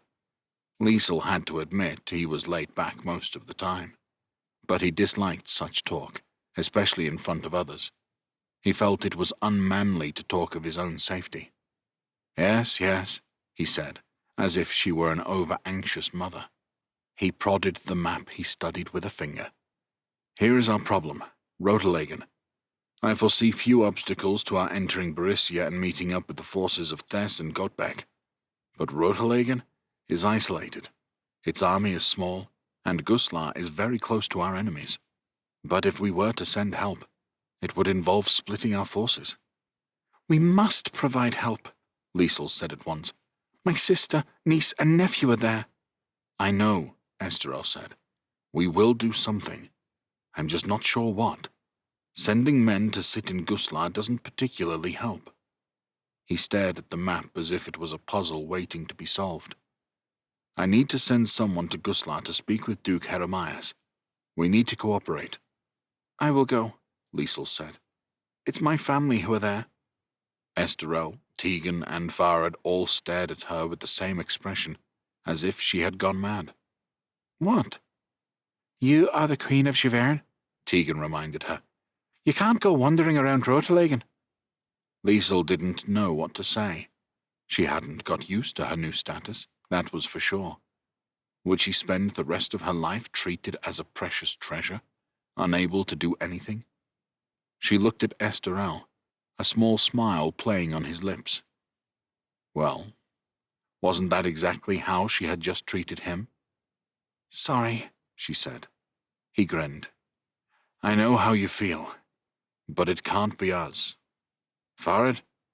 "Of course, so long as I am back for the invasion of Borussia. I have no intention of missing that." "Agreed. You are too useful not to have with us for that. But we won't be leaving until Pierre returns with the Morbonnais, and that's still weeks away." "I'll go with him," Tegan said. The other three looked aghast at the idea. Tegan jutted her jaw out. "I've lost as much to Leopold and Inga as any of you. You'd better have a damned good reason to say no to me." No one dared to argue. With Tegan and Farad gone, it felt even more lonely in the bastion. It made Liesel appreciate her Atrabian friend anew. She had left her home for Liesel, and the last few months would have been so much more difficult without her. Her thoughts turned to Tegan's brother, Idris. The old painful feelings of guilt returned. She'd had a soft spot for him which he had shared, and in different circumstances, who knew what might have happened? Now she struggled to remember exactly what he looked like. What would he think about her marriage to the King of Givern, while he languished in his room in Essenberg Castle. While part of her hated the thought of war coming to the Empire, she also welcomed the chance it would bring to right so many wrongs. Esterel chafed at having to wait for his forces to arrive in Verlaine, but their marriage and the war had brought them closer together. Barely a night went by when he didn't visit her room. Liesel's jealousy over his relationship with Coletta, Sasha's sister, was all but forgotten. Whatever had happened in the past, it seemed that the woman was interested in Payer now. And anyway, all she had done to cause offense was dance with Esterel. Liesel even decided that with the top table in the hall now so empty, and the atmosphere so quiet, Coletta and her friend Isabella should dine with them. It was becoming an insult to keep her away. She was able to speak with the two girls in a friendly way and thaw some of the ice between them. She struggled to find much common ground with either. Perhaps it's my fault, though it doesn't help that Coletta is so damned attractive. Couldn't she wear something plainer, or put on a few pounds? At last, the Givernet warriors began to arrive in the capital. Some came from the royal estates, others with the great noblemen of the kingdom. A new unit every day. First Sasha, then Miles, Florent, Arnoul of Salliers, finally Aubrey and Louise from Famiens. The hall was full again at mealtimes. The bastion was full. The city was full. With no room left in the old city, Aubrey stationed his forces in the eastern half of Verlaine. Esterel's council was full, as he explained his plans to his captains. "You're not going to try to leave me behind in Giverny, are you?" Liesel asked him as they lay in bed together. They would leave any day now, and she knew he would be making his final decisions. "It's safer here," Esterel said, putting an arm around her as if he was protecting her even now. "Besides, someone must run things from here in my absence. It's vital that we get support from Giverny while we're in hostile territory." "I know that, Esterel," Liesel said, pushing his arm away. "But it doesn't have to be me. I'm Walter's niece, Leopold's sister. If I'm in Brisingia, it gives your presence there more legitimacy, makes you look less like an invader. I know the people. It would be stupid not to take me." Esterel sighed. Maybe that's true, but I can't afford to lose you. War is horrible, you know. Anything might happen." "Don't treat me like a frail old lady, Esterel. You married me because of who I am. Don't throw that away." He looked into her eyes, a small frown on his face. Then he put a hand on her cheek. "That's not why I married you, Liesel. I married you because I love you." Liesel got to her knees, then put her hands to her husband's neck, pushing down with her weight. "Then do what I say," she demanded. "All right," Esterel conceded, unable to stop a goofy smile coming to his face. "You win." The last pieces of Esterel's preparations fell into place. The forces of the Duchy of Martras arrived from the farthest corner of the kingdom. On the same day, Farid and Tegan returned, unharmed, from Rotelagen. Liesel was invited to a meeting of the Royal Council, nearly 20 people, crammed around a table designed for far fewer. Esterel was ready to announce his decisions. "Duke Heremias is on board?" Esterel checked with Farid. The Magnian nodded. "He knows how vulnerable he is. He has claimed the imperial title for himself. He's convinced Leopold won't be satisfied until he's dead. And he's sure the Ludarians, Grianese, and Travenzans will do what Leopold tells them." Esterel nodded. "Thank you, Farid and Tegan both. Your Grace," he said, turning to Aubrey. "I've decided intervention in Rotelagen is crucial. The goal is to keep Heremias in power and divide the enemy's forces.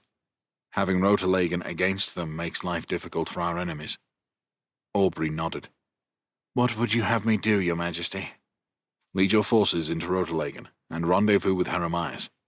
March into Kelland and take Burkhardt Castle. I'm told it's deserted. It's not the fortress it once was, but hold it as best you can. One more thing for our enemy to worry about." Aubrey nodded his consent, phlegmatic. But Liesel couldn't help noticing the reaction of Louise, who'd gone white as a sheet. Esterel had sent her husband on a dangerous mission into Leopold's own duchy. Many would say, Liesel knew, it was the price he had to pay for his treachery. "Your Grace," Esterel said, now talking to the other Duke, Domar of Martras. "My wife has persuaded me to take her with me. It means I need someone to manage the kingdom in our absence.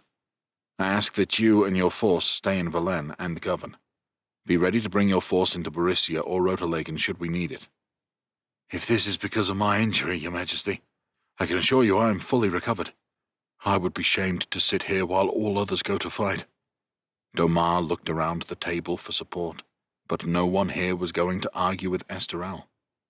Florent stared at the floor, embarrassed, since he was the one who had accidentally inflicted the injury in their joust. Esterel looked genuinely sympathetic. "I have no one else of your stature, Domar. Can you not see that? I promise, next time we will ride to war together." Next time, Liesel thought to herself. That's a revealing statement. Domar had no choice but to accede to his king's wishes. "My lord of Salliers," Esterel continued, "the rest of us shall march to your estate, if that is acceptable. We shall await my brother and the army of Morbain. From there, we shall head southeast and cross into Borussia." Liesel noted the excitement in the air at these words. The Givernet had long been the rivals of Brisingia, forced to accept their enemy's greatness in recent times. Now they were ready to invade once more. "And I am invading with them. May the gods forgive me. I'm sorry, Father, that it has come to this." Chapter 19. Belwyn. Curtsey, Kingdom of Magnia, 676. Footsteps along the beach. A man and a woman, she guessed. Belwyn drew her gaze from the ocean and watched as Elfled of Magnia approached. With her was a bodyguard. He stopped, a respectful distance away, as Elfled drew near. "I'm sorry about Edgar," Belwyn said. Elfled acknowledged the words with a slight tilt of her head, with her mouth twisted with some emotion. Belwyn sighed. No doubt Edgar's wife blamed his death on Belwyn's inaction. That was a hard lesson she had learned. "When you're a hero, every tragedy becomes your fault." She got to her feet. "Shall we talk inside?" Elfled nodded. "Sit here," Belwyn said to the Magnian warrior, gesturing at her chair. "It's a pleasant view." The man took her up on her offer, and she and Elfled entered the house. She showed Elfled to a chair. "Drink or food?" "No thanks, Belwyn."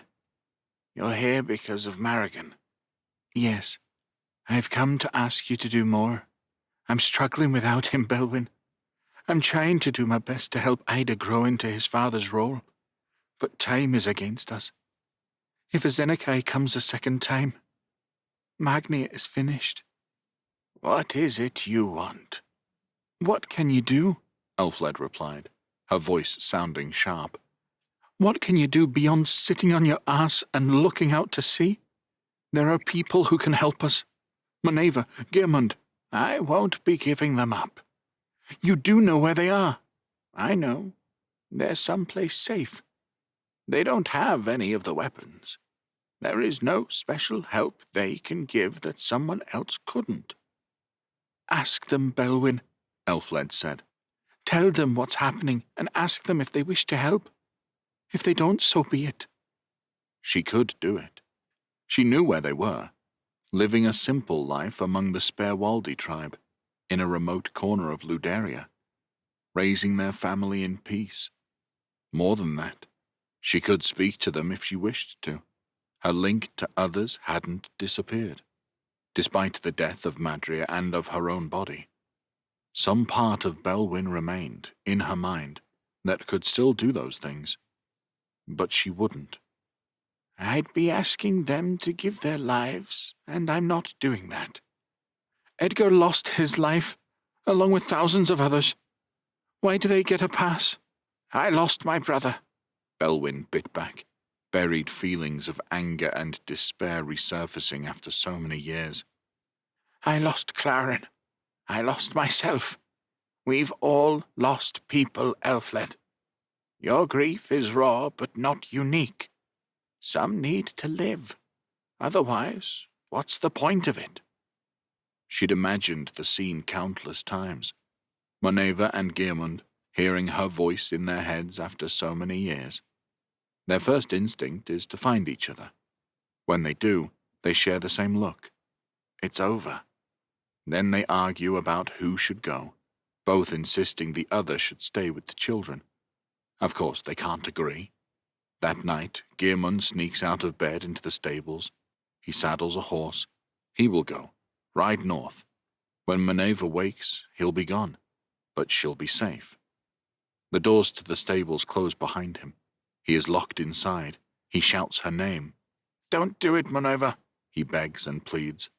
But she is gone. Belwyn? Elfled said. Belwyn returned to her house in Magnia. I'm not doing it. Perhaps Elfled had seen something in Belwyn's face to make her finally believe it. All right, she conceded. But what about you? You are the best chance we have of getting the weapons back. For how long must it be, Belwyn? She asked.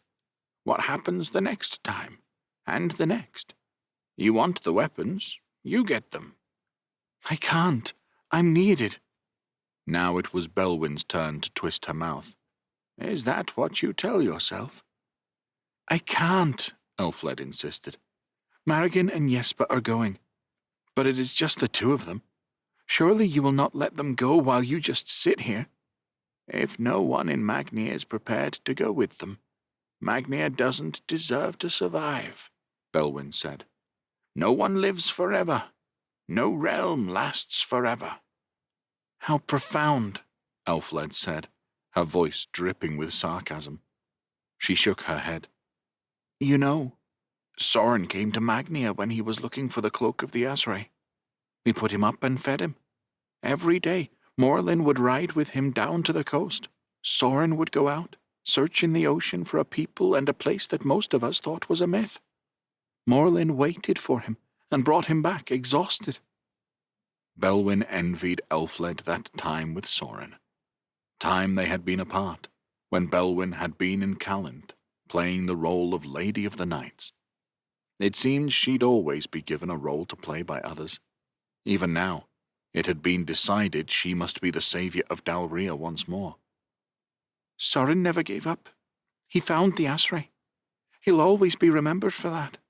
Maybe he couldn't have done it without our help, providing enough support so he could go out and look one more time. Ordinary folk like Morlin and I don't pretend to be heroes. We're nothing special. But everyone has their own part to play.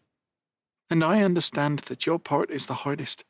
Maybe you never asked for it, or maybe you have grown tired of it. But only a few get to choose their role in life. And you are Belwyn Godslayer. You're not Ilana the Fishwife. Belwyn Godslayer. Was such a name meant to inspire her? The weight of it crushed her.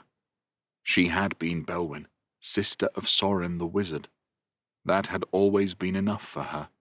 It had only been when Ilana lay dying in her arms that her life had taken such a course. But Ilana had been a simple fishwife before Madria had made her a priestess. She couldn't recall her friend ever complaining about it. All right, she said, the words sounding like a hammer blow. I will help find the weapons. But there is something you can do. What's that? You can get the cloak from the Asray. Elfled frowned. How do I do that? Belwyn shrugged. I have no idea. You and Morlin can work it out, I'm sure. Everyone has their part to play, don't they? Marigan and Jesper had been waiting for her in Curtsey, a spare horse and supplies ready for her in case Elfled was successful in her mission. Belwyn said nothing as she mounted her horse. Wordlessly, Marigan passed her Torix dagger, and with a grim expression, Belwyn put the weapon on her belt. We'd planned to head north through Giverny to the land of the Krikers, Jesper said, breaking the silence. From there, I can travel to Halvia. I don't know where you intend to start. Calenth, Belwyn said with a heavy heart. I will start in Calenth. I can't believe I'm doing this. I will go with you, Marrigan said.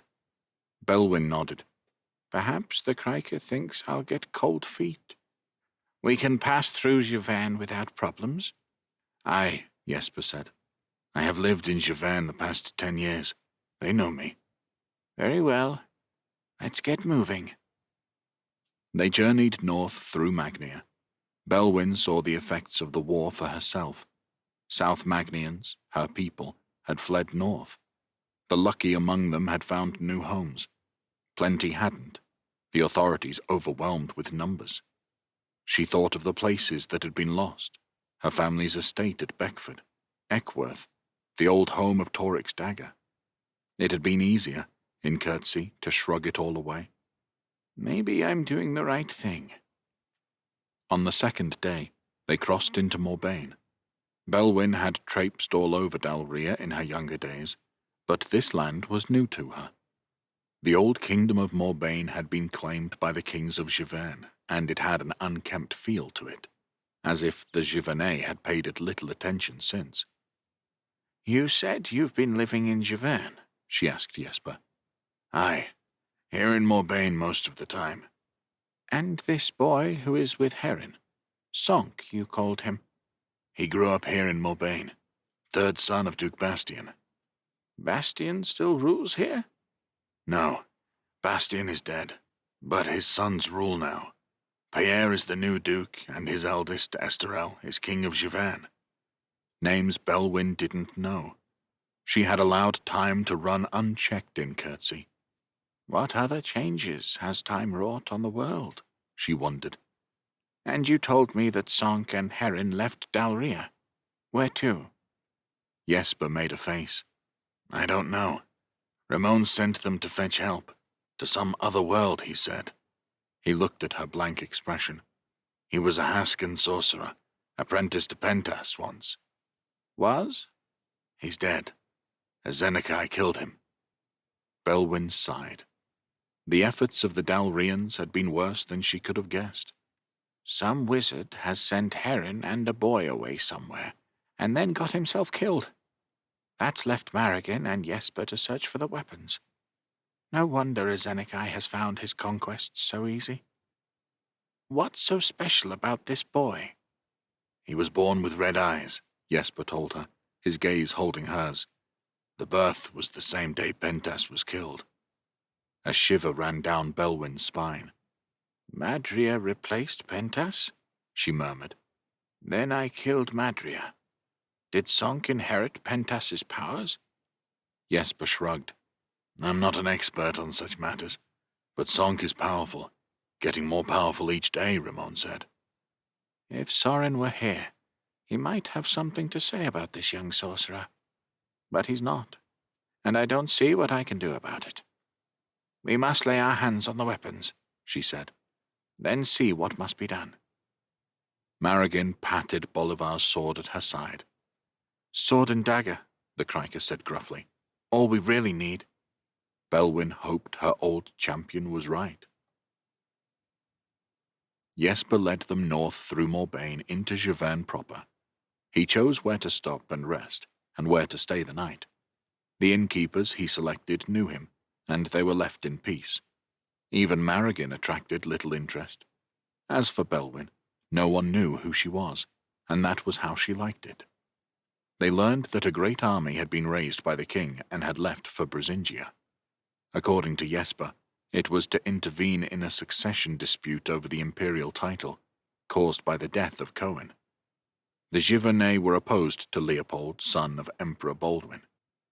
That's a shame, given this threat from the south, Belwyn said.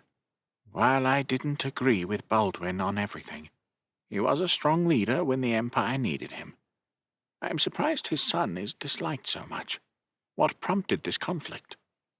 Oh, many things, Jesper said. Leopold's advisor is a witch named Inga. She wants the Brisingians to submit to a Zenekai, but it was her murder of Duke Walter that brought things to a head. Walter is dead? Belwyn asked, shocked. You know him? Yes, he saved us once. We were close to being caught by Gervais Salvinus and dragged back to Colderberg. Walter protected us. Well, Salvinus is another of Leopold's advisors. Then I know whose side I'm not on. Who wears the imperial crown now? No one. They couldn't agree. Walter supported Jeremias of Roterlegen against Leopold. It seems a contest that can only be settled by war. Belwyn shook her head and shared a rueful look with Marrigan. We saved the world not so long ago.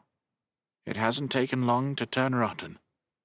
Humans, Marrigan said dismissively. What else did you expect? They reached the far north of Giverny, following the council towards its source. Their mounts left behind, they climbed, following trails that wound their way around mountains. The terrain only got more difficult once they crossed into the lands of the Krikers. Not that her companions slowed their pace much. Marrigan had made such journeys all her life, and led the way despite her advanced years. Jesper seemed as fit as they came. As for Belwyn, well, Ilana's body simply did as she asked of it. It reported no aches or pains, no tiredness. It simply obeyed her instructions. Revived by Madria's magic, it hadn't aged a day since, even though the goddess was gone.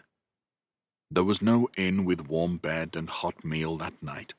Not that such luxuries mattered much to Belwyn. They were in the land of Marrigan's clan, the Grendels. Even so, the best she could offer was a cave to shelter in. We're still a few hours from the nearest settlement, the Kriker explained. Belwyn thought it strange that the chieftain sounded almost apologetic. It wasn't like her. For her part, Belwyn wasn't surprised to see nothing but rock. It was one reason Marrigan's people had survived for so long, when they were outnumbered by human kingdoms. What army would march this way simply to capture acres of unproductive mountainous terrain? Jesper and Marrigan busied themselves making a fire. Belwyn let them work. Memories came, unbidden, of her old friends doing the same thing.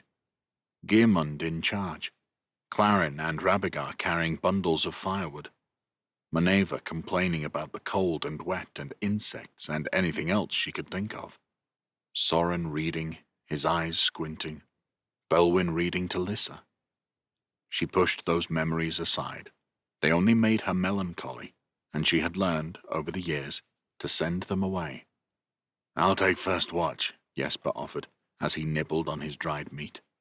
He'd offered some to Belwyn, then looked abashed when he realized what he'd done. Belwyn gave the same small smile as she had then. You get some sleep, Jesper, she told him. I'm the perfect lookout. I never fall asleep. He gave her a wide-eyed stare before looking away. Belwyn found it amusing that someone who had spent so much time around wizards was constantly shocked by her. Am I so monstrous? I suppose I am. She turned her gaze to look at the night sky.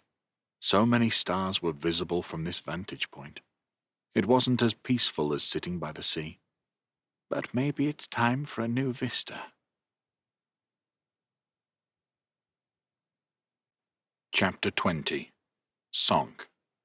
Kassite, Nerisian border, 676. Sonk and Mildrith rode west on well-bred horses, Rab keeping pace with them. The Kassite warriors would not be following for days. Mildrith let him know when they passed into the lands of Holt's slender legs. It wasn't long before they entered the edges of the White Forest. They turned south, following trails deeper and deeper into the woodland, until the sun was all but hidden from view. It was thick, ancient woodland, not unlike the forest of Morbagne. Rab seemed to feel at home in it, bounding around as if it was playtime. Mildrith laughed at him, fascinated by the dog. Silb had so many similarities to Dalria that sometimes it was easy for Sonk to forget he was in some other world. That no one here had seen a dog before helped remind him of the strangeness of it all. He had come to this world but didn't know where it lay in relation to his own. Without Ramon, he didn't know how to return. Song stopped himself from continuing down that route. The more he thought about such things, the more overwhelming his quest felt. Better to concentrate on the here and now, take one step at a time. "Which of the Kassite tribes were you born into?" he asked Mildred. "I'm from the north. Rink the Black was my lord. But I cannot be seen to favor any one tribe. I am the champion of all Kassites. I have lived amongst the southern tribes for the last 3 years. That is where the fighting has been." "Why didn't the northern chieftains help until now?" "They weren't directly threatened. Maybe they even thought they could profit from it. Only last year, when Lothar conquered Kassite lands and made Kassites his subjects, did they understand what was happening. I hope it's not too late for us." "It sounds familiar," Sonk admitted. "You are talking about your people?" "Yes. Azenakai controls the southernmost parts of our continent. Only those closest to him have felt threatened. Now he has grown in power and people are slowly realizing that it affects everyone." "Then people are the same everywhere," Mildred said. "You came here by magic. How?" "My teacher found this world. He helped me to come, by teleportation." Mildred studied him. "Moving with magic?" "Yes. You don't do that in Silb." "Short distances I can. I suppose I've never really tried to move farther. Who is this teacher you had?" Sonk described Dalria to Mildred. How, until recently, there had been many sorcerers from different realms. Then how the Isherite Wars had led to the near annihilation of magic users, as one after another was consumed by the wars. "This is why there are so few left to stand up to Azenakai, who has come from another world and taken a human form."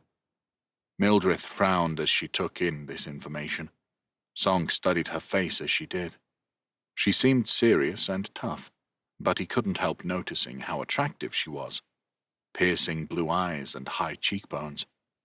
"Not that I'm at all interested in women," he told himself. "Ever again." "Then what do you hope to achieve from coming here?" she asked him. "Here there are only ever 7 champions. None of us come close to the power of a god in human form. I never had the luxury of being trained to use my powers like you did. The Scourgian is dead. The Narisian and Gadensian are our enemies. Who in Silb can save Dalria?" "I didn't know any of that before I came here," Sonk admitted. "Huh," Mildred said. The kind of noise that tells you exactly how stupid you are without the need for words.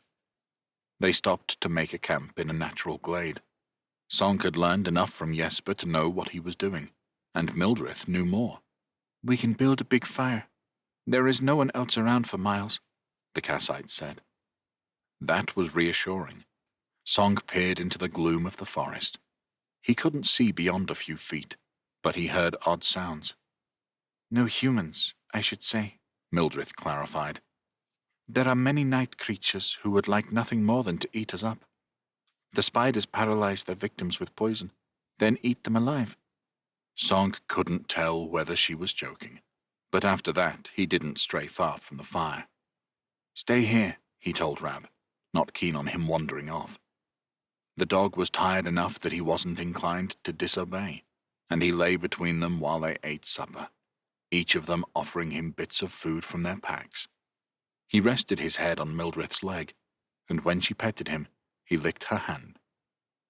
"He seems to like me a lot more than you," she observed. "He can just taste the food on your fingers," Sonk said, a little miffed. "Huh. You can sleep first.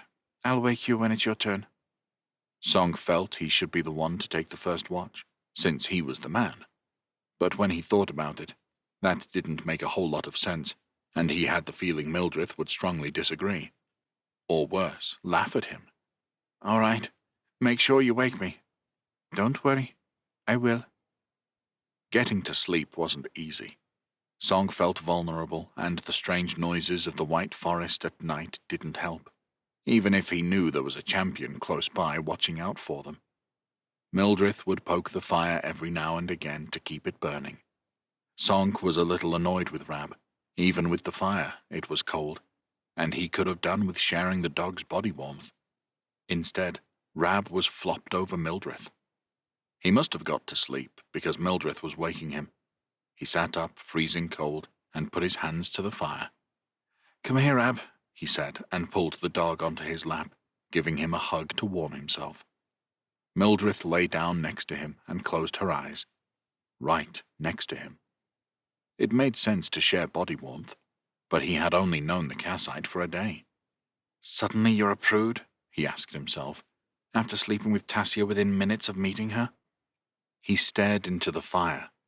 The truth was, he didn't know what to think of his relationship with the girl in Arvena. It had hurt him badly, but already it seemed like a long time ago. Perhaps I should put it down to being in a strange new world, he told himself. He would have liked someone to talk to about things like this. Pierre had always had Humbert to discuss such matters. Esterel, his friends. Louis, at least, had Cobelia. He had briefly talked to Lenzo about it, who had tried to make him understand Tassia's perspective.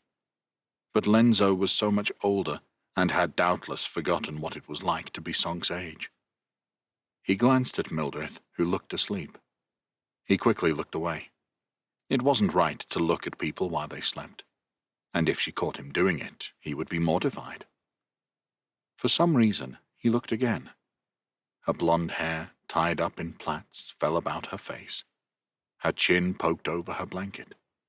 At rest, she seemed so much younger than she was awake. The screech of a bird gave him a fright, and he jerked away, gazing back into the fire once again. "Just concentrate on staying awake, Sonk," he told himself. "Let's get through the night without being paralyzed by spiders." Sonk woke Mildred when dawn came. They were both cold and tired, eating breakfast in silence.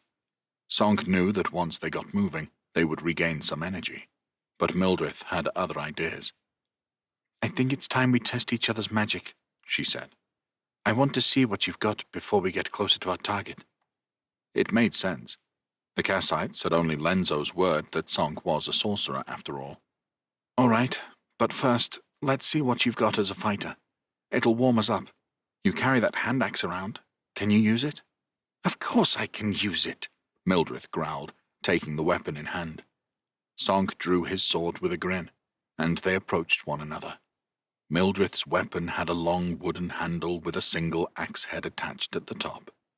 The sharp blade was long, curved, and deadly-looking, but Sonk had always thought of axes as clumsy weapons. They were popular among the Cassites, though. He wafted his sword at her, tempting her to knock it away. Mildred moved to the side, her footwork calm and assured. Sonk sliced at her. She moved out of the way, then flashed the axe towards him. It whistled past, not close enough, but Sonk got a sense of the damage it could do if she did land a strike with it. She tried to get in behind his defense, but he blocked her with his blade. "Maybe the axe is more dangerous," he admitted to himself, "but I have more control." He shoved the hilt towards her face, and she blocked, a hand on either end of the axe's shaft. They pushed at one another. With 2 hands on her axe, Mildred was strong enough to keep him at bay.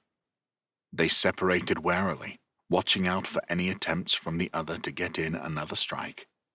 "You're pretty good with it," he admitted. "I've been taught to fight well enough for my needs. But come now, Sonk. Anyone would think you were stalling." "Very well," Sonk agreed, and he laid his sword on the ground. "Ready?" Mildred launched a blast of magic at him, making it green and brown to blend in with the surroundings. Sonk stopped it easily enough. She tried again, and this time he took the attack and returned it at her. She blocked with a shield of magic. "My teacher, Ramon, told me that defense is easier than attack." "He sounds so wise," Mildred said. "Did he teach you this?" For a moment, Sonk stood waiting for whatever threat she referred to. Then he was grasped. Roots twisted from the ground to hold his legs, and branches wound their way around his arms. He tugged, but he was held tight. He desperately tried to think how best to deal with his predicament, having never been attacked by a tree before. Mildred gave a satisfied smile and wound up for an attack. Song couldn't move his hands. He knew he didn't need to use them, but he was so used to relying on them he worried whether he could get his magic to work without them. He pulled at his sword, sending it flying towards Mildred, blade first. With a gasp, she saw it coming just in time, sending it spinning back to the ground. Meanwhile, Song brought heat to his limbs, flame running up and down his arms and legs. The tree loosened its grip, and he pulled himself free, blocking Mildred's blast just in time. They stood facing one another, panting from their exertions. "You're pretty good," Mildred said with a grin. "That tree got you, though." "I've never seen that before," Song admitted. "You learned that yourself?" "Yes, but I could learn a thing or two from you. It wasn't easy fighting alone against two champions." "I can imagine. How old are they?" "Temil, the Narician, must be in his 40s. The Cadensian, Guntram, about 10 years younger." "Much more experienced," Song said. "And they can learn from each other as well. I'm impressed you survived against them." His compliment was rewarded with a smile. "Yes, well, I couldn't hope to defeat them. When they came for me, I ran." Song nodded. It reminded him of what Ramon had told him. Whenever a Zenekai had come for him, he'd run. And then Song had run as well, teleporting away from the Red Fort in Magnia. Am I even running now? So far away from a Zenekai's clutches in Silb? He didn't like the thought of that. I hope Ramon is all right. "Are you all right?" Mildred asked him. Yes, Song answered, realizing he had disappeared into his own thoughts. Well, we're a team now. We can take on Imbi and Gunter. Temil and Guntram. Yes, them too. They changed course, riding eastwards. The white forest thinned as they travelled, until by midday they had escaped its clutches, emerging into lands worked by man. They were in Narisia now, deep into the lands of their enemies. "We are travelling along the old border between Narisians and Kassites," Mildred explained to him. "There are many Kassites here, now serving Narisian lords. Few would give me a second glance, but you stand out. Rab too. You told me you could move unseen?" she said. "Yes, I will show you, but I don't think it will work from horseback." "Then we will leave the horses.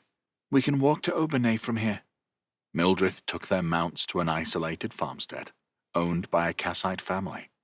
Song and Rab waited in a patch of trees until she returned. "Well?" she asked. Song put a leash around Rab. "Look away," he told her. When she turned away, Song used his magic to create the illusion that neither he nor Rab were there.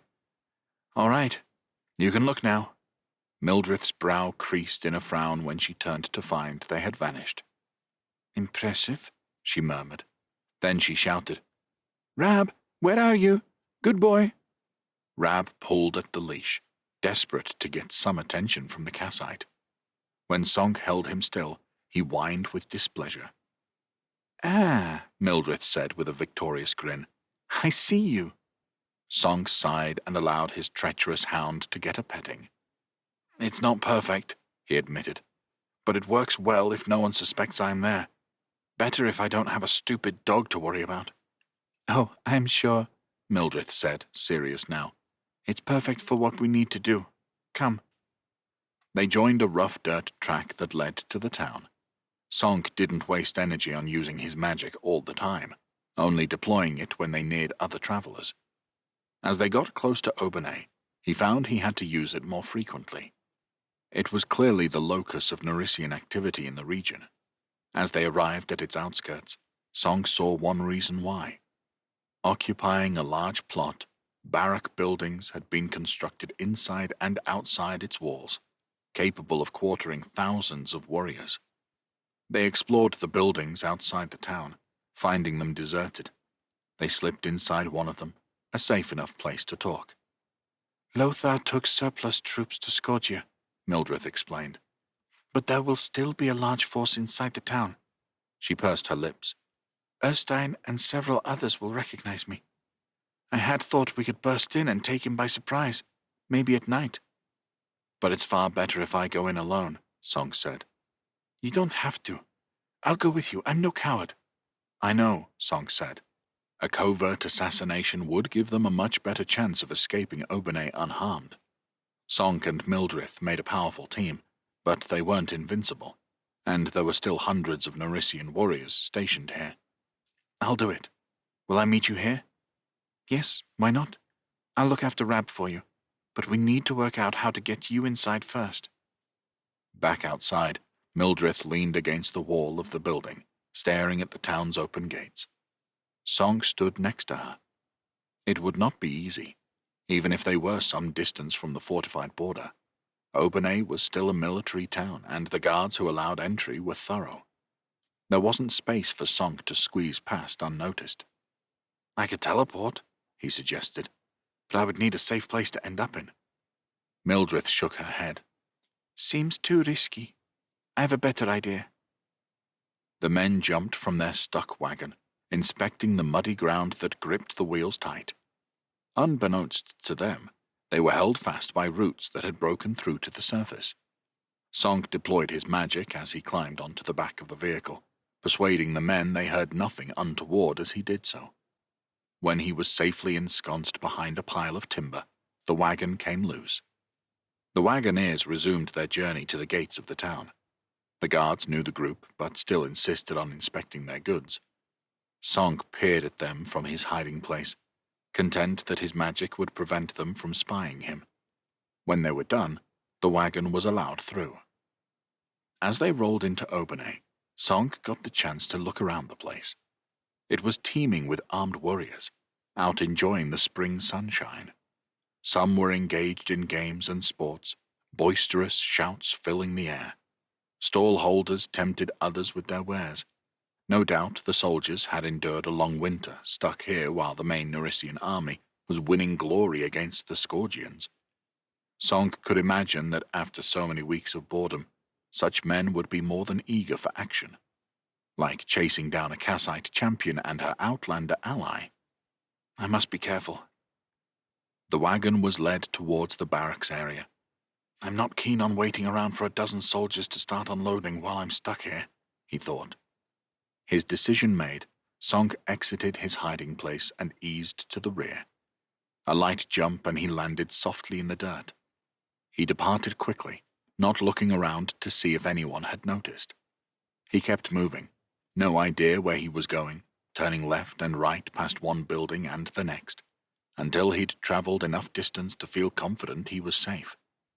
He paused and tried to get his bearings. Mildrith had told him what she knew of the town plan, but this was not especially helpful when Sonk wasn't sure of his current location. There's nothing else but to move and look around, he told himself. Slowly taking care not to be seen, Sonk put together where he was. He'd moved off in the wrong direction, heading towards the edge of town, where the barracks met private housing. He needed to be in the center of town, where the primary buildings were located. That was where he was most likely to find the Count.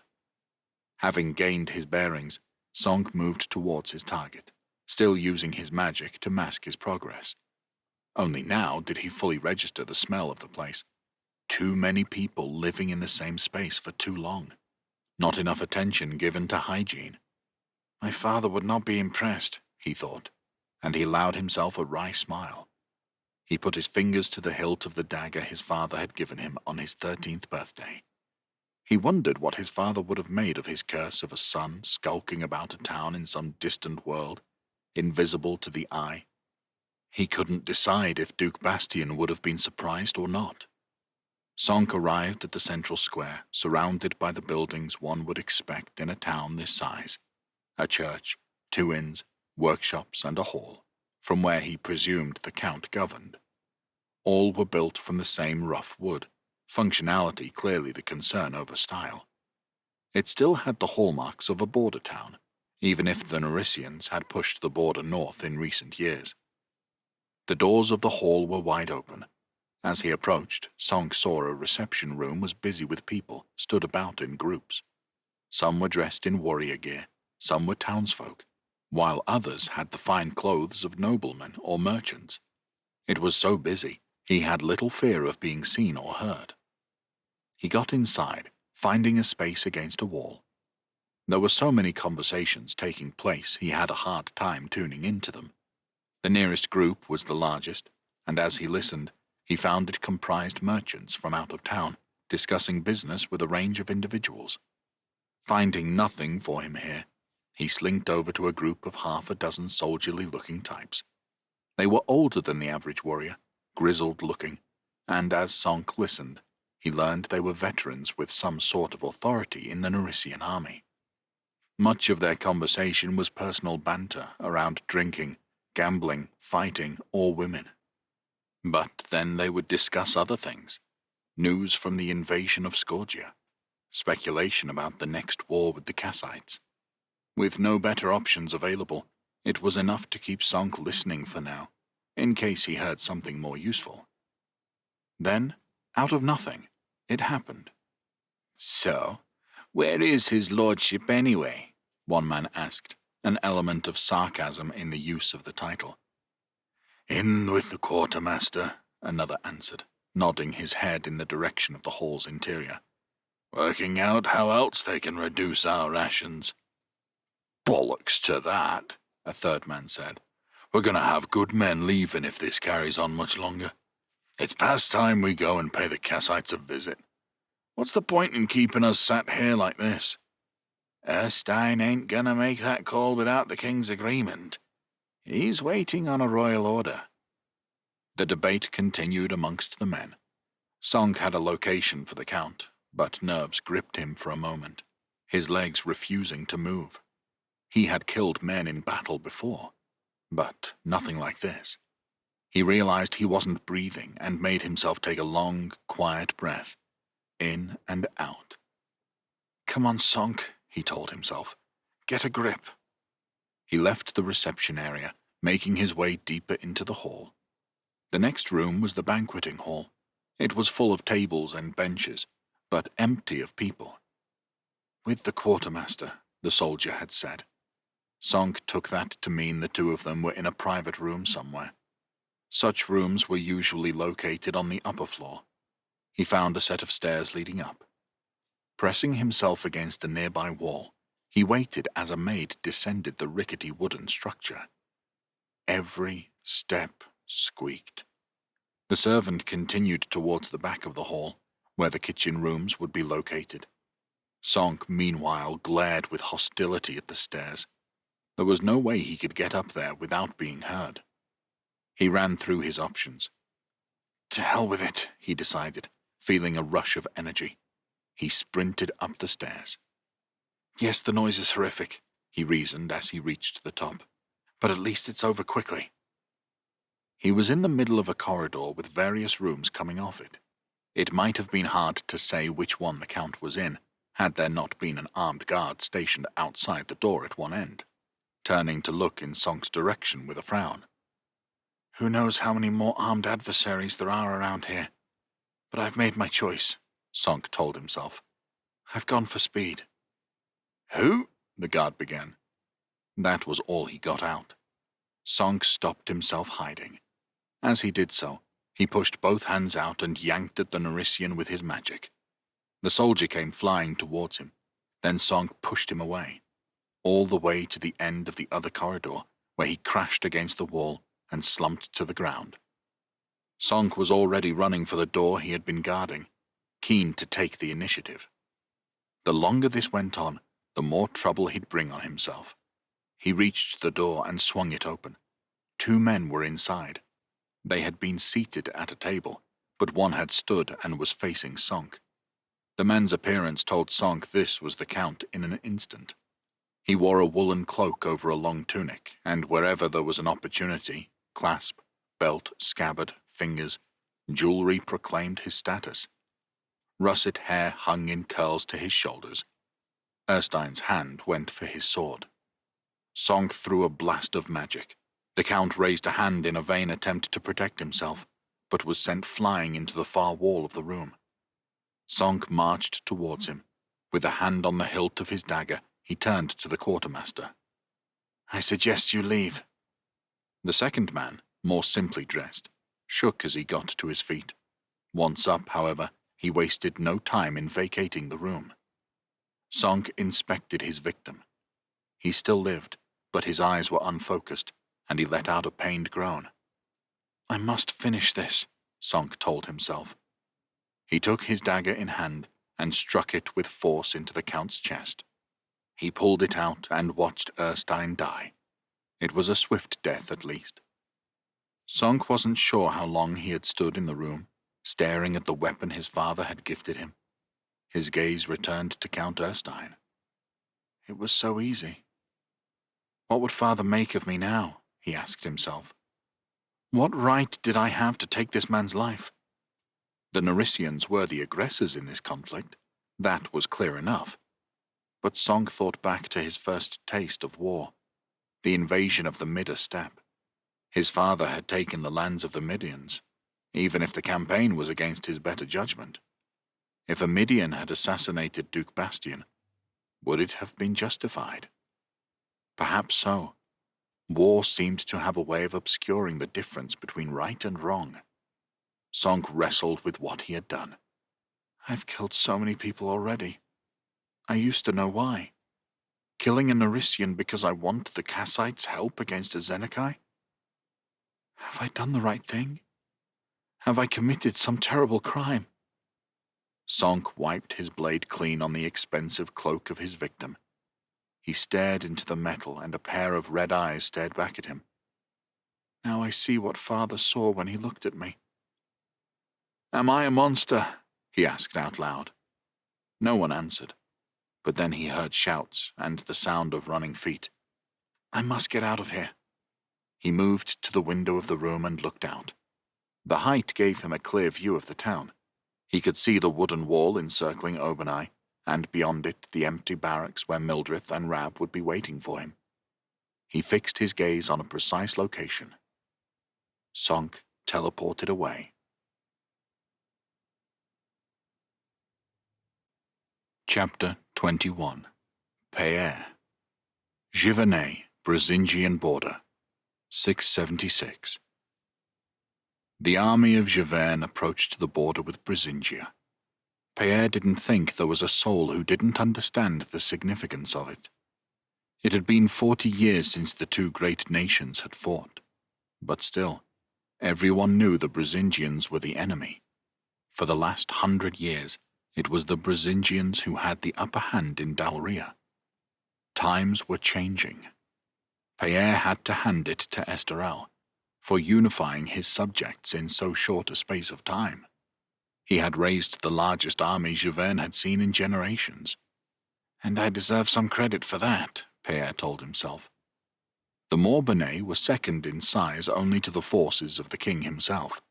They were also the most experienced, having seen action in Giverny and Magnia. Once he had rendezvoused with the rest of the army at Saliers, Esterel had given Payere the honor of vanguard, leading their forces southeast. He, in turn, had given Gossa the job of directing them through the rocky borderlands. His fur-clad warriors rode ahead, scouting the area and deciding on the best route to take such a large force. Payere reckoned they numbered well over 20,000 in all. That wasn't even the total might of his brother's forces. Domar held the army of his duchy in Valenne as a reserve. Aubry, meanwhile, was marching his force into Roterlegen to support their ally, Duke Heremias. Payere had been absent in Morbagne when Esterel had devised this strategy, but he liked it all the same. It's always wise to consider the point of view of your enemy, he had advised Humbert when they discussed the plan the other day. Leopold and his advisers had as many options as they had enemies. They could attack Roterlegen, Gottbeck, or Thess, or face the Giverny in Borussia. But wherever the Kellish might go, they would leave their duchy open to attack from another direction. I wouldn't like to be in Leopold's shoes right now, he thought without sympathy. Payere spied two figures riding towards them. They were easily identified. Gossa was a giant of a man and his second in command. Sul stood even taller. Only the strongest of horses could bear their weight. News? He asked as they pulled up. You're about to pass into Borussia, Your Grace, Gossa said. Thought you'd like to know. Of course, Payere said.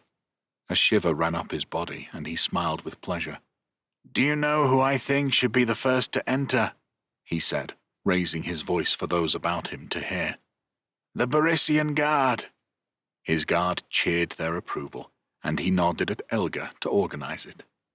They had started out a ragtag band from the streets of Colderberg, who had joined him on the promise of pay.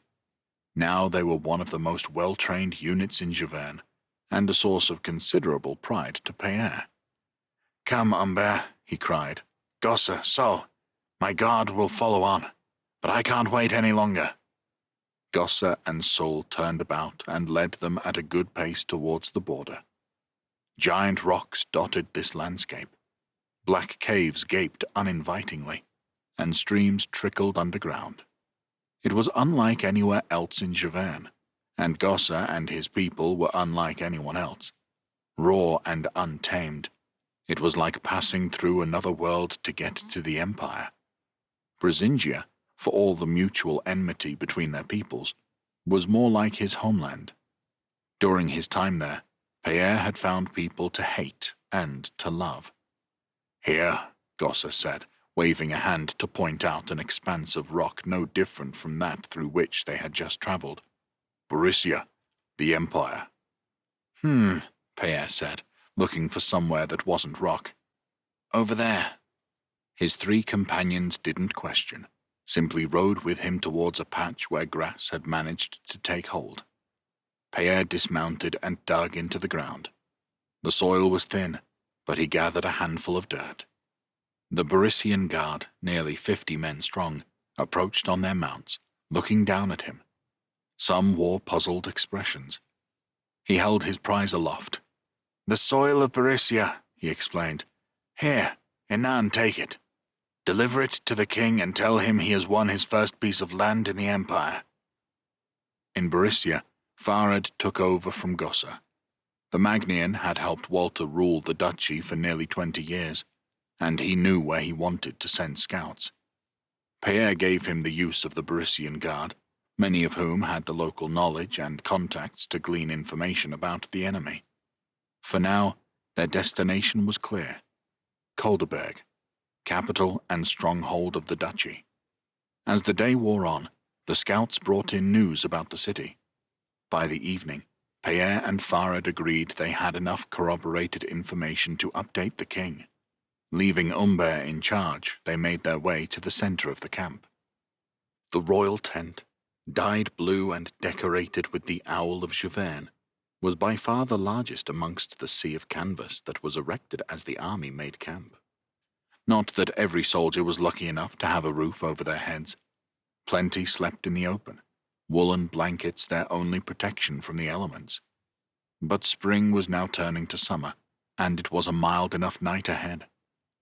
Inside, Esterel had to host and feed the great men of his kingdom every evening. As Payer entered, a trestle table was already being laid out with food. "Come on, Farad, let's get some sustenance." "Should we not wait?" "No," Payer guided Farad over. "Here, get some ham. I brought this from Morbaine, so we can hardly feel guilty about eating it. The fresh food will all be gone soon enough, so we might as well enjoy it now." Payer helped himself while Farad continued to hesitate. "Getting in early, I see," came a familiar voice. Liesel approached them, with Tegan at her side. Both wore the same expression, part amused, part disapproving. "Why not?" Payer asked once he had swallowed his mouthful. "Esterel won't mind." "No," Liesel agreed. "but in the Empire we are used to a blessing before we eat." Tegan and Farad both nodded in agreement. Payer knew that well enough. Brisingians worried over religious rites far more than was necessary. "Yes, well, I was about to say we aren't in the Empire, but of course we are. Still, this is Giverny food. Tastes just as good without a blessing." "I think you're missing the point, Your Grace," Tegan ventured. "Am I?" Payer answered with a smirk. With studied nonchalance, he broke off a chunk of cheese and popped it into his mouth. He gave the Atrabian a cheesy smile. "Perhaps we disagree over what the point of food is." "Yes, of course. You are correct, as always, Your Grace." "Glad you appreciate that.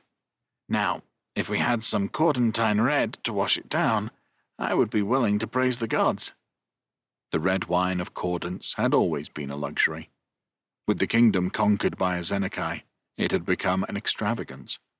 There was little prospect of new supply, and so wine drinkers across Dalria hoarded their last bottles of the stuff. Tales abounded of barrels being sold for astronomical prices. Esterel arrived, and soon the other lords joined them: Corbenet, Curian, Auriac, the king's 3 good friends. Gossa, Lord of the March, who, to Peyr's satisfaction, was increasingly included in the king's inner circle. Saliers, the odd man out in so many ways. While Esterel's friends laughed and joked, Saliers just watched them, revealing nothing of himself. The bastard caught Peyre looking at him and turned his dark, detached eyes his way. Peyre held his gaze, and it was Saliers who looked away first. "That's right, you lizard. You've been taught your place." "Do we have any news, Morbain?" Esterel asked him. "We do. Not necessarily good. Farad is best placed to tell it."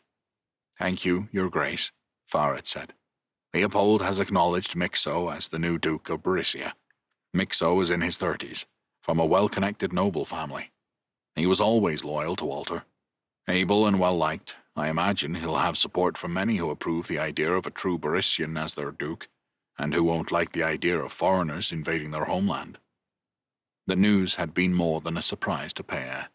He vividly remembered his very first meeting with Leopold, when the bastard had crowed about how he would one day inherit his uncle's duchy and rule 3 of the 7 duchies of Brisingia. He had seemingly given up that ambition. At first, Peyre had interpreted it as a sign of weakness. The Kellish didn't think they could hold Beryssia. Now he was less sure. Was it a sign of flexible thinking? Had Leopold won the Beryssians over to his side, despite Walter's murder? He wondered whether their invasion of the Empire might be more of a challenge than he first thought, despite the size of his brother's army. Esterel made a pained expression. "I see. Sounds like a clever move on Leopold's part." "Or Inga's," Liesel added. Esterel nodded his head at her in acknowledgement. "I'm afraid so," Farad said. "Mixo isn't powerful enough to be anything but a yes-man to Leopold, but he'll fight to keep his new title, and I think he'll persuade enough people to support him to make our lives difficult." "Do you agree, Liesel?" Esterel asked his wife. "It sounds like it could be a problem for us," she conceded. "Not everyone will fall for it. Plenty know what Inga did to Walter, and no one trusts Essenberg. But if Mixo presents himself as a defender of Beryssia against Javern, he'll have some willing fighters." "All right. Peyre, take extra precautions from tomorrow. Look out for enemy activity or potential ambushes. I'd rather we go slower than get caught out. Miles, we need to get in contact with our allies. I'll head south tomorrow. Anything else?" "I have a request," Liesel said. Everyone turned their attention to their new queen. "We all know what happened to my uncle," Liesel said. "Some might say you can't stop a witch. Even so, I think it's best to be prepared. Lord Gossa, I would ask that you serve as my husband's bodyguard while we're in Brisingia. I don't need to spell out the consequences for us all if the king should fall."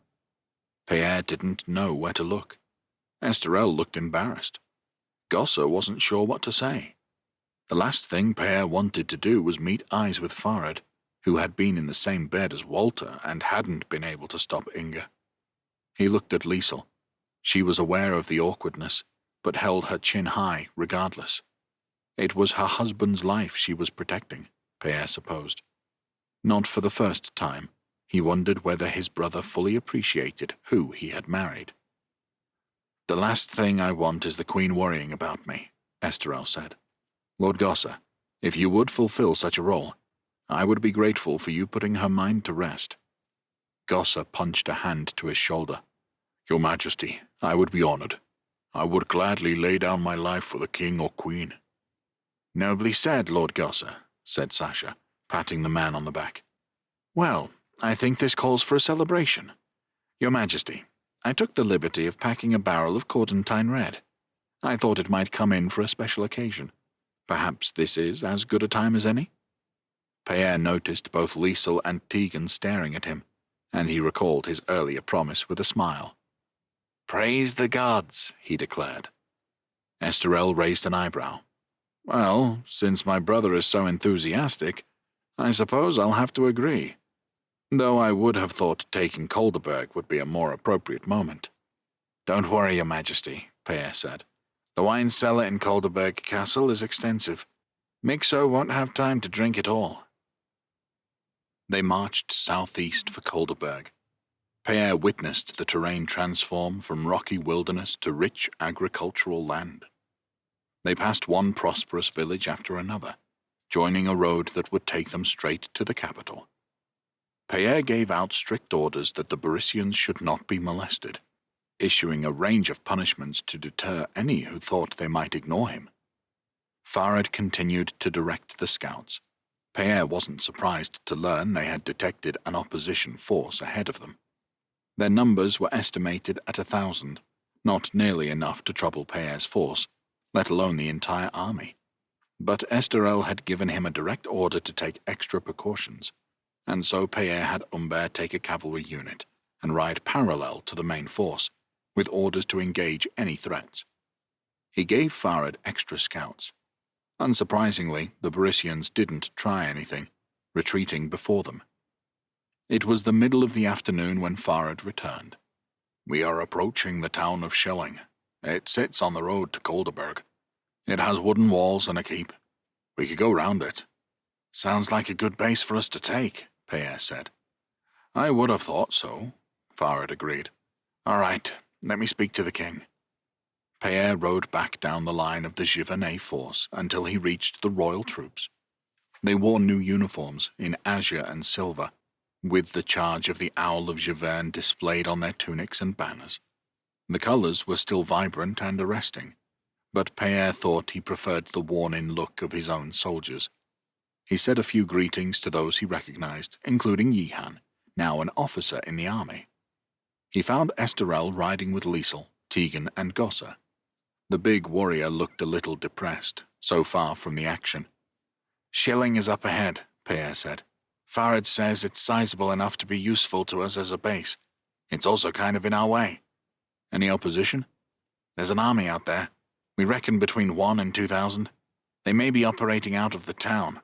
Best guess is they'll continue to retreat rather than try to hold it against us." "You advise taking it?" "Certainly. Who knows how long Kolderberg may hold out? It could prove very useful to us."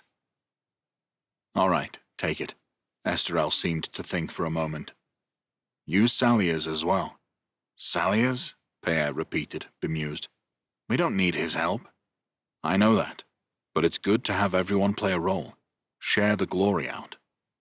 Pierre would rather have anyone than that treacherous lizard, but Esterel had given him an order. "Very well." "The walls don't look capable of holding off an army our size for long," Pierre commented.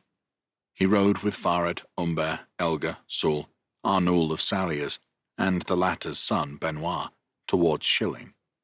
They were close enough to get a good look at the town now, which straddled the road to Kolderberg. It was sizable. The walls were wooden, not stone, making them more susceptible to an attack. With designs on Kolderberg, they had brought plenty of siege engines that would make quick work of the defenses. The delay would be in getting the engines ready in the first place. "Maybe if this elusive army has decided to defend the town," Farad said. "But the numbers on the walls look small." Pierre had arrayed the Morbagne army in full view. The townsfolk knew they were there, had an indication, if they didn't already know, just how many warriors Esterel had led into the duchy. He imagined those sheltering inside Schilling were more than a little worried right now. The lack of guards on the walls certainly suggested they didn't have the numbers to hold off a concerted attack. "The stone keep is a different story, though," Saliers warned them. "It has stood since the last war with Brisingia.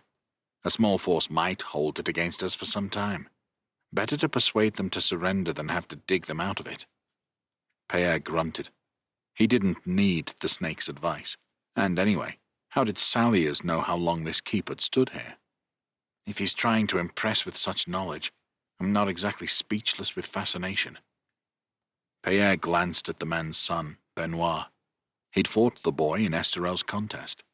It seemed so long ago now, but Benoit had certainly shown promise. Perhaps his words of wisdom are for his son's benefit. "Let's see what they say," he said. They stopped outside the gates of the town, closed and barred to them. Half a dozen guards stood on the wall walk and stared down at them. Saul shouted up, demanding they fetch someone of importance. Eventually, that someone appeared. "I am Kryn, mayor of this town," the man declared. "Kryn, you know me," Farid shouted up. "Aye, Lord Farid. This is Pierre, Duke of Morbagne, and brother of King Esterel," Farid said with a gesture towards Pierre. "Your Grace," Kryn shouted down, "I wish I could have made your acquaintance differently." Pierre tried to take the measure of the man they spoke with. He spoke like a merchant, but wore the breastplate of a noble warrior. Which would he be when push came to shove? "King Esterel has come into Brisingia to punish the murderers of Duke Walter," Farid continued, "and I support him. He asks that you open Schilling to us." Kryn gave a pained look. "Aye, well, I have every sympathy over the death of Duke Walter, but Mixo is the new Duke of Berisia, and we have all sworn oaths to him. He has ordered us to defend the town against uninvited foreigners." He gave an awkward shrug. "I can't betray Schilling to you." Pierre's hopes sank. Seemed he was looking at a long and drawn-out siege. "May I?" Saliers asked him. Pierre sighed. What harm could it do? "Be my guest." "Mayor Kryn," Saliers shouted up, "if you do not open your gates to us, we will take your town. No one will be spared. Your menfolk will have their eyes gouged out, their noses, ears, and hands will be severed. Your women and girls will be taken and used by our warriors, and made to sire bastards. We will set up metal spikes and place your children on them, giving them a slow and painful death. Schilling will serve as a lesson to the rest of Berisia not to resist King Esterel. No other town will make the same mistake. Is this what you want?" Kryn had visibly paled. It was a sickening threat, one that Pierre doubted Esterel would ever carry out. It might work. If it didn't, and they didn't follow through with such threats, would it do more harm than good? "I will speak to the town council," Kryn replied. He sounded shaken, and wasted no time in leaving. "It's important," Saliers said, now talking to his son, "to deliver the threat in a calm, controlled voice. That way they believe you intend to carry it out. Shout and scream it, and they may interpret it as empty bluster." Schilling opened its gates to them. Esterel gave the town to Saliers. His soldiers manned the walls, and he took the keep for his own residence. When Pierre told Esterel of the man's threats, he laughed them off. Pierre wasn't sure what to think. He disliked the man, but he had won the town for them, without the loss of life. "This is war," he told himself. "Men like Saliers have a use in war, and for all Esterel's goofiness, he has an ambitious side to him. He's come to Brisingia to win. He's prepared to do what it takes, and if the result is the defeat of Leopold and Inga, I'm all for it." Leaving Saliers and Schilling behind, the army marched on, getting closer to Kolderberg with every footstep. Pierre's Morbagne still led the way, and Farid continued to manage the scouts. They took just as much care as before, but after Schilling, Pierre knew everyone had come to the same conclusion. The Berisians weren't going to challenge them in the field. They would put all their efforts into holding Kolderberg. The city would not fall easily. It was close to midday when Miles returned, accompanied by Friedrich, the new Duke of Thess. The army rested a while, and Esterel ordered his tent put up so he could talk with the Duke in some comfort, and with privacy. He and Liesel spoke to Friedrich alone for a good while before Pierre and the other leaders of the army were invited in. Friedrich had arrived with his chamberlain and a handful of nobles, and they all mingled good-naturedly as food was brought in. After a while, Liesel grabbed Pierre and introduced him to Friedrich. "Welcome, Your Grace," Pierre said. I hope my brother hasn't put you off our alliance. Not at all, and I appreciate what you were all doing. He gave Liesel a look. What Inga did to Walter was a violation. It cannot stand unanswered. Pierre nodded. I'm sorry for the loss of your father, too. Thank you. I witnessed what Zenekai did to Edgar of Magnia. Horrible. Friedrich's eyes looked raw with emotion for a moment. Pierre understood. Watching his father collapse at dinner had been bad enough. He could imagine how hard it had been for Friedrich to see that happen. Indeed, and ridding ourselves of Inga is a step towards ridding ourselves of that monster to the south. Pierre nodded his agreement, even if he struggled to see how one might lead to the other. Defeating a Zenekai didn't seem to be a matter of raising armies and crowning emperors. That was a job for others. He thought of Jesper, gone to search out the weapons of Madria. He thought of Sonk, gone to some other world. He tried to remember the last time he had thought of his brother. But what did thinking of him achieve anyway? Sonk was on his own, and Pierre had to trust he was alive and well, and making progress with his strange quest. Esterel gathered everyone together and went through the strategy he had agreed earlier with Friedrich. It consisted of the Givernet laying siege to Kolderberg, while the armies of Thess and Gottbeck sat on the Great Road. Should the Kellish march to relieve Kolderberg, Friedrich would march on Essenberg. Like everyone else, Pierre nodded his agreement. It was no different to the strategy Esterel had laid out before they had left Giverny. But the Thessians seemed happy with the arrangement, and they left with promises to keep their end of the deal. "What do you think of Friedrich?" Liesel asked him as they watched the Thessians depart. "He's earnest. Seems like a good man." "By which you mean he's naive. I worry about him a little. We knew each other as children. He was always a gentle boy.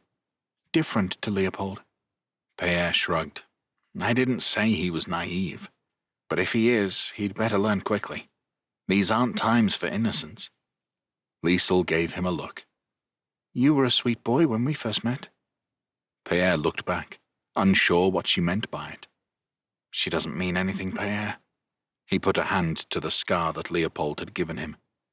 "I wasn't a duke then, though, was I?" "No. He has to realize no one else is on his side."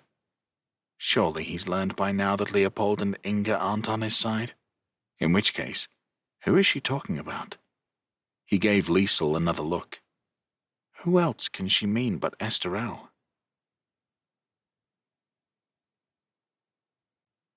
Chapter 22. Belwyn. The Lands of the Krikers, 676. Belwyn and Marigan stood on the shoreline, watching as a Vismarian vessel pulled out to sea. Jesper stood on deck, beginning his journey back home to Halvia. Accompanying him was Stenk, chieftain of Clan Dremsen. Once in Halvia, they would have to search its wild lands for Oshin, the king of the giants, and the spear he carried. Perhaps not the easiest of tasks, but it was one Belwyn would have infinitely preferred to the one that she faced. "Well," Marigan said, her voice as hard and heartless as her mountainous homeland, "we have prevaricated enough. Time to go." "Indeed, it is time to face up to my past." They set off north for Calenth, a kingdom that had once been home to Belwyn. It had been a brief part of her life, but the most important. There she had become a disciple to Ilana and, in the end, her replacement. There she had become Lady of the Knights and had nearly become queen. There she had become the lover of Theron and had come close to becoming his wife. There she had become a mother to an orphaned girl named Lissa and then abandoned her. There she had killed not just one god but two, and in doing so had killed herself, becoming the half-woman she was now. It was a place she had run from and never wished to return to. Yet a part of her knew she had unfinished business there. The truth was, Belwyn Godslayer feared returning to face the people she had left behind. The endless mountain passes, the peaks and valleys of the Kriker lands became a torture. Not physically, for Belwyn no longer felt physical pain. But the long, hard days prolonged her agony. Knowing it was coming, she wanted her reckoning done. Instead, it felt like they crawled towards their destination, and the longer it took, the more time Belwyn had to dwell on what was to come. "It's all right for you," she told her dead brother, Soren. "You died a hero. Your life's purpose done. I'm left here to stew over my decisions, to constantly wonder what might have been. Forever." She put a hand to the small scabbard at her belt that contained Torik's dagger. "Well, not necessarily forever." Marrigan was a mixed blessing as a companion. Belwyn knew she would get no comfort from the hard-as-nails Kryker. She was a woman who simply did what she thought right, and didn't even consider the alternative. But her implacable nature didn't allow Belwyn to question their destination. They were going to Calinth, and that was that. At last they descended, and the Calinthian plain opened below them. Apart from the Dardel range that spiked across the center of the kingdom, Calinth was flat. Here, the skilled horsemen, the Knights of Calinth, were dominant. They had withstood the greatest power in Dalria and survived. Part of Belwyn didn't want to discover how things had gone since she had left, almost 20 years ago. She'd allowed herself to imagine a kingdom bathed in success and happiness after its tribulations. Now she was here.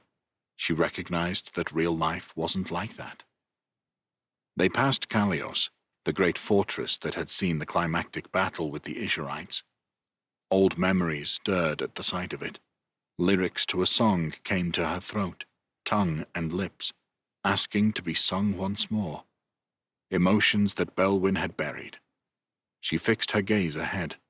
Marrigan, matching her stride for stride, did the same. They continued due north, knowing that Kalios would be empty. Their destination was the high tower of the knights. It was where Leontios, Grand Master of the Knights, governed. Belwyn would always remember him as a young man, asking her to bless his sword before his first battle. Now he would be middle-aged, a veteran of the Isharite wars. She sighed, a feeling of bitterness overcoming her until she pushed it to one side. "You have enough enemies," she told herself, "without picking a fight with the irresistible passage of time." Belwyn supposed she shouldn't be surprised that a pair such as them would be spotted. They didn't get much past Kalios before a group of half a dozen riders approached them. They were young knights, no doubt given patrol duties that would cover a wide area. Belwyn was relieved at their age. It meant they wouldn't recognize her or Marrigan. "Chief Clan Marrigan," one of them ventured. Belwyn gave her old champion a look. "I suppose I shouldn't be surprised that Marrigan has kept up relations with her allies. But she could have said something." "Is Grandmaster Leontios at the tower?" the Kryker asked. "He is?" Marrigan looked at the horses the knights rode with distaste. "Can you take us?" The face of the Grand Master of the Knights of Calinth crumpled in confusion. It amazed Belwyn how someone who had witnessed dark sorcery plenty of times in his past could still be so surprised by it. It was as if some people's minds could put their experiences to one side and protect their safe, narrow view of the world. "Lady Belwyn?" he uttered, getting down on one knee before her. "Sort of," she admitted. "I'm what's left of her anyway. Please, Leontios, there's no need for you to kneel." "Of course there is," he said, but he got to his feet. Not as nimbly, she noted, as he once would have done. For a moment he visibly dithered. It seemed he had many questions to ask, and Belwyn could hardly blame him for that. But his years of discipline kicked in, and a look of composure returned to his face. "How best can I serve you?"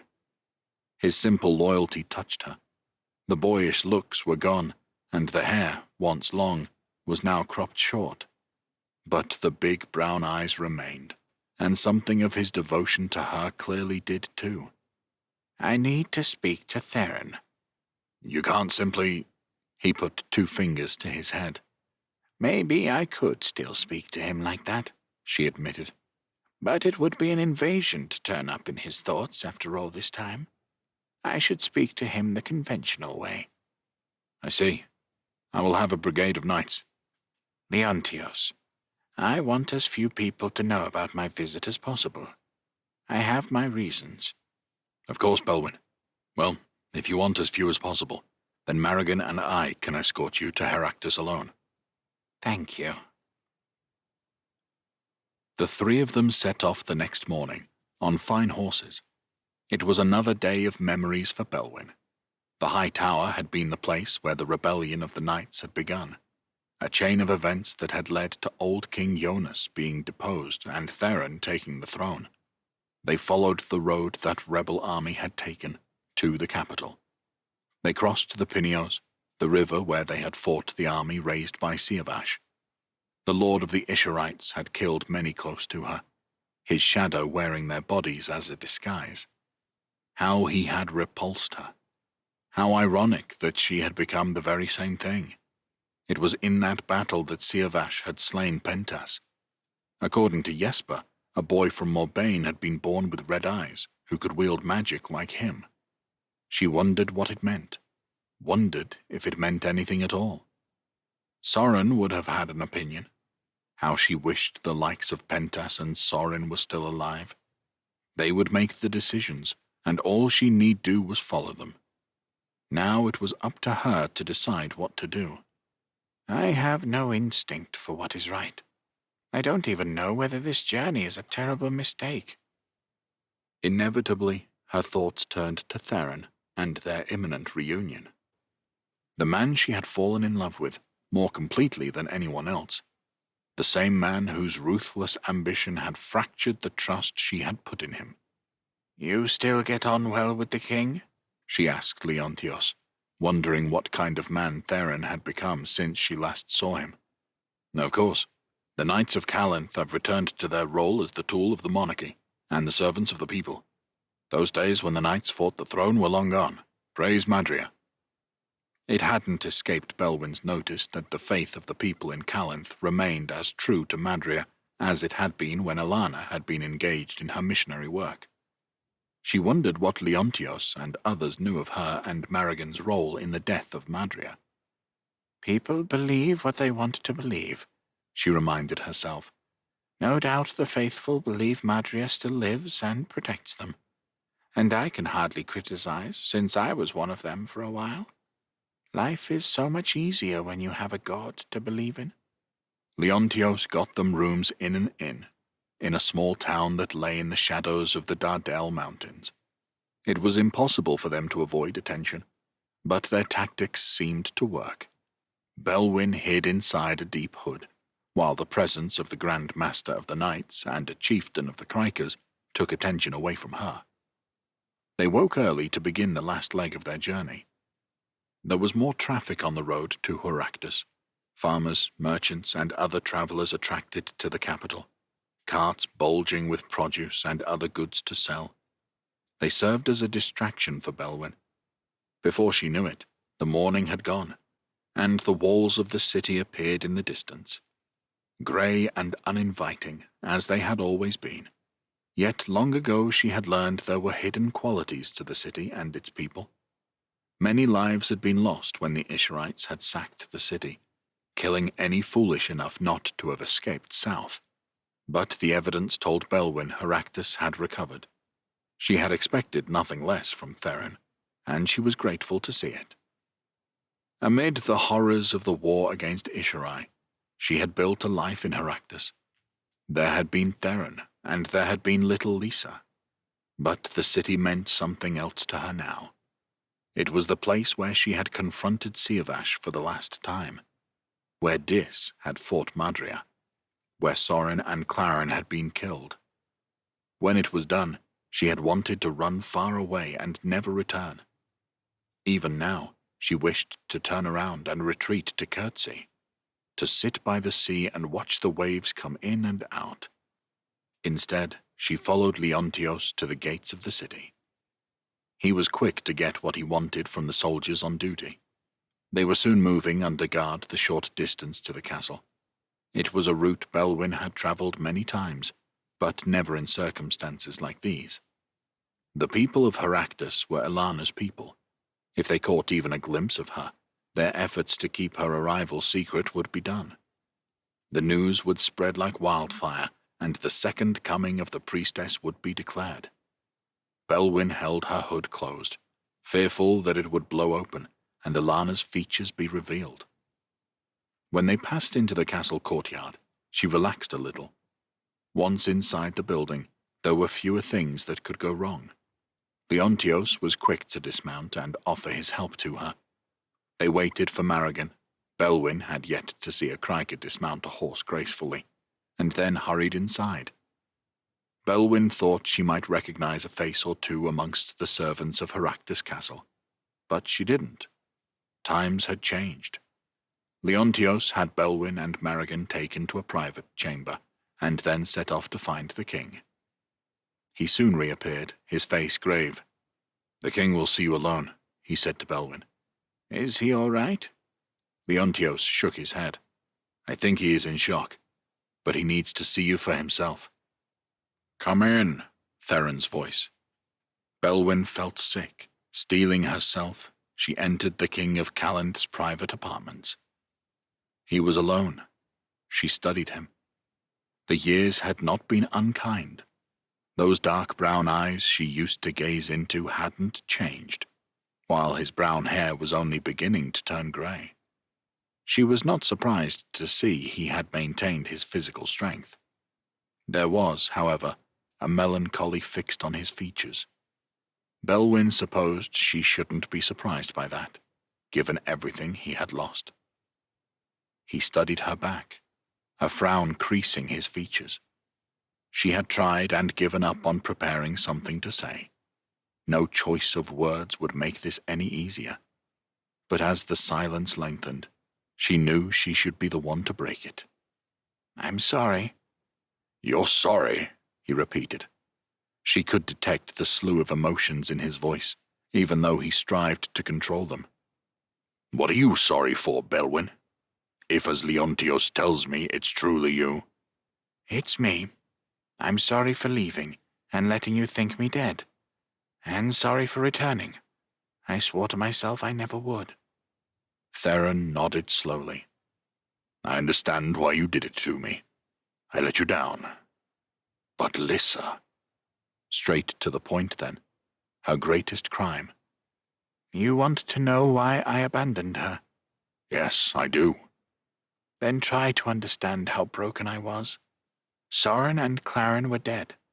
I killed Madria, my goddess, by stabbing myself with Torrek's dagger. All that was left of me was my shadow, inside the body of Elana, my old friend. For years I've blamed myself for what I did. But would anyone be in a fit state to make good decisions in my place?" Theron shrugged. "I don't know. I don't pretend to understand what you went through." I was in no state to be Belwyn anymore. I wasn't even sure if I was Belwyn. I couldn't be Belwyn for the Madrians, or you, not even for Lissa. How could I explain to her what I had become? I thought it best if everyone thought me dead. Because in a way I was. I could have ended it, Theron. I didn't. I don't even know why. I left for Magnia. I found Alana's family. I have lived as her all this time." "With her husband?" Theron asked, unable to hide his revulsion. "Yes, though he has been dead for a while now. Her daughters are married with families of their own." "So that's why you've returned?" Belwyn smiled at him. "No. Marrigan and others found me. Insisted, persuaded me, I suppose, that I still have obligations. I presume you have heard about Azenikai." "Yes. He's taken half of Magnia, so I'm told. Another god to kill." "I suppose so. It seems I am expected to play my part in defending Dalria once more. Marrigan and I are looking for the weapons. Many of them were left here. I ask for your help with that." "I see. Not a personal call, then?" "No.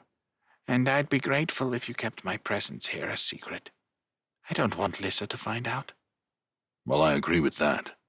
But if word gets around that Belwyn has returned from the dead, she will hear it. I intend to keep myself hidden from view. How is she, Theron? She's well. He couldn't help a smile coming to his features, and the sight of it did Belwyn more good than he would ever know. She and Evandar are married, one child and another on the way. Belwyn sighed with relief. I'm so pleased. I always believed she would have a good life here, but it means so much to hear it. I heard you adopted her. Yes, I have made them my joint heirs. Joint? They will rule together? Yes. And if they disagree with one another? He grimaced. I know, but that's how they wanted it. Belwyn allowed herself a little smile at that. What about you, Theron? You have no queen? No, I was celibate before I met you. I have found it no hardship to resume that life. I'm sorry. I wish things had turned out differently for you. My people suffered terribly at the hands of the Isharites. Too many of my friends died young. Companionship is the only area where I have missed out, and I am wise enough to recognize that I have enjoyed a blessed life. There is no greater honor than ruling as king. Lissa is giving me grandchildren.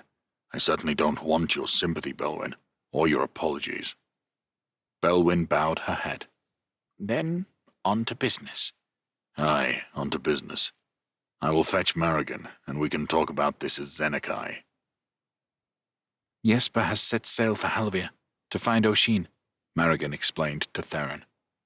They sat together around a table, 3 cups of wine left untouched. Belwyn was more than content to let the Kryker do the talking. I have the sword, and Belwyn has the dagger. We know Geirmund returned the bow to the Halax. We need to know the whereabouts of the remaining 3 weapons. That's not so hard, Theron said. I thought they should be returned to their rightful owners. The Asrai came to retrieve their cloak. He seemed to shudder at the memory. Belwyn gave a little nod. Where else could the cloak have gone? The shield. We returned to the kingdom of Passala. I delivered it myself to King Zared. The Blood Caladri made a claim on the staff. Their king Laurent has it. News from those lands is scarce, and I have heard he has used it to win victories against the Shadow Caladri. Marigan sat back and allowed herself a drink. Then all that remains is how to persuade them to part with these weapons. That won't be easy, Theron said. The Asrai could be the most difficult, Belwyn warned. I have asked Elfled of Magnia to carry out that task. She witnessed Sorin do it. One of our problems is we have no one with the powers to repeat what he did. I may be the best person to speak with Laurent, Marigan said. He has been a willing ally in the past.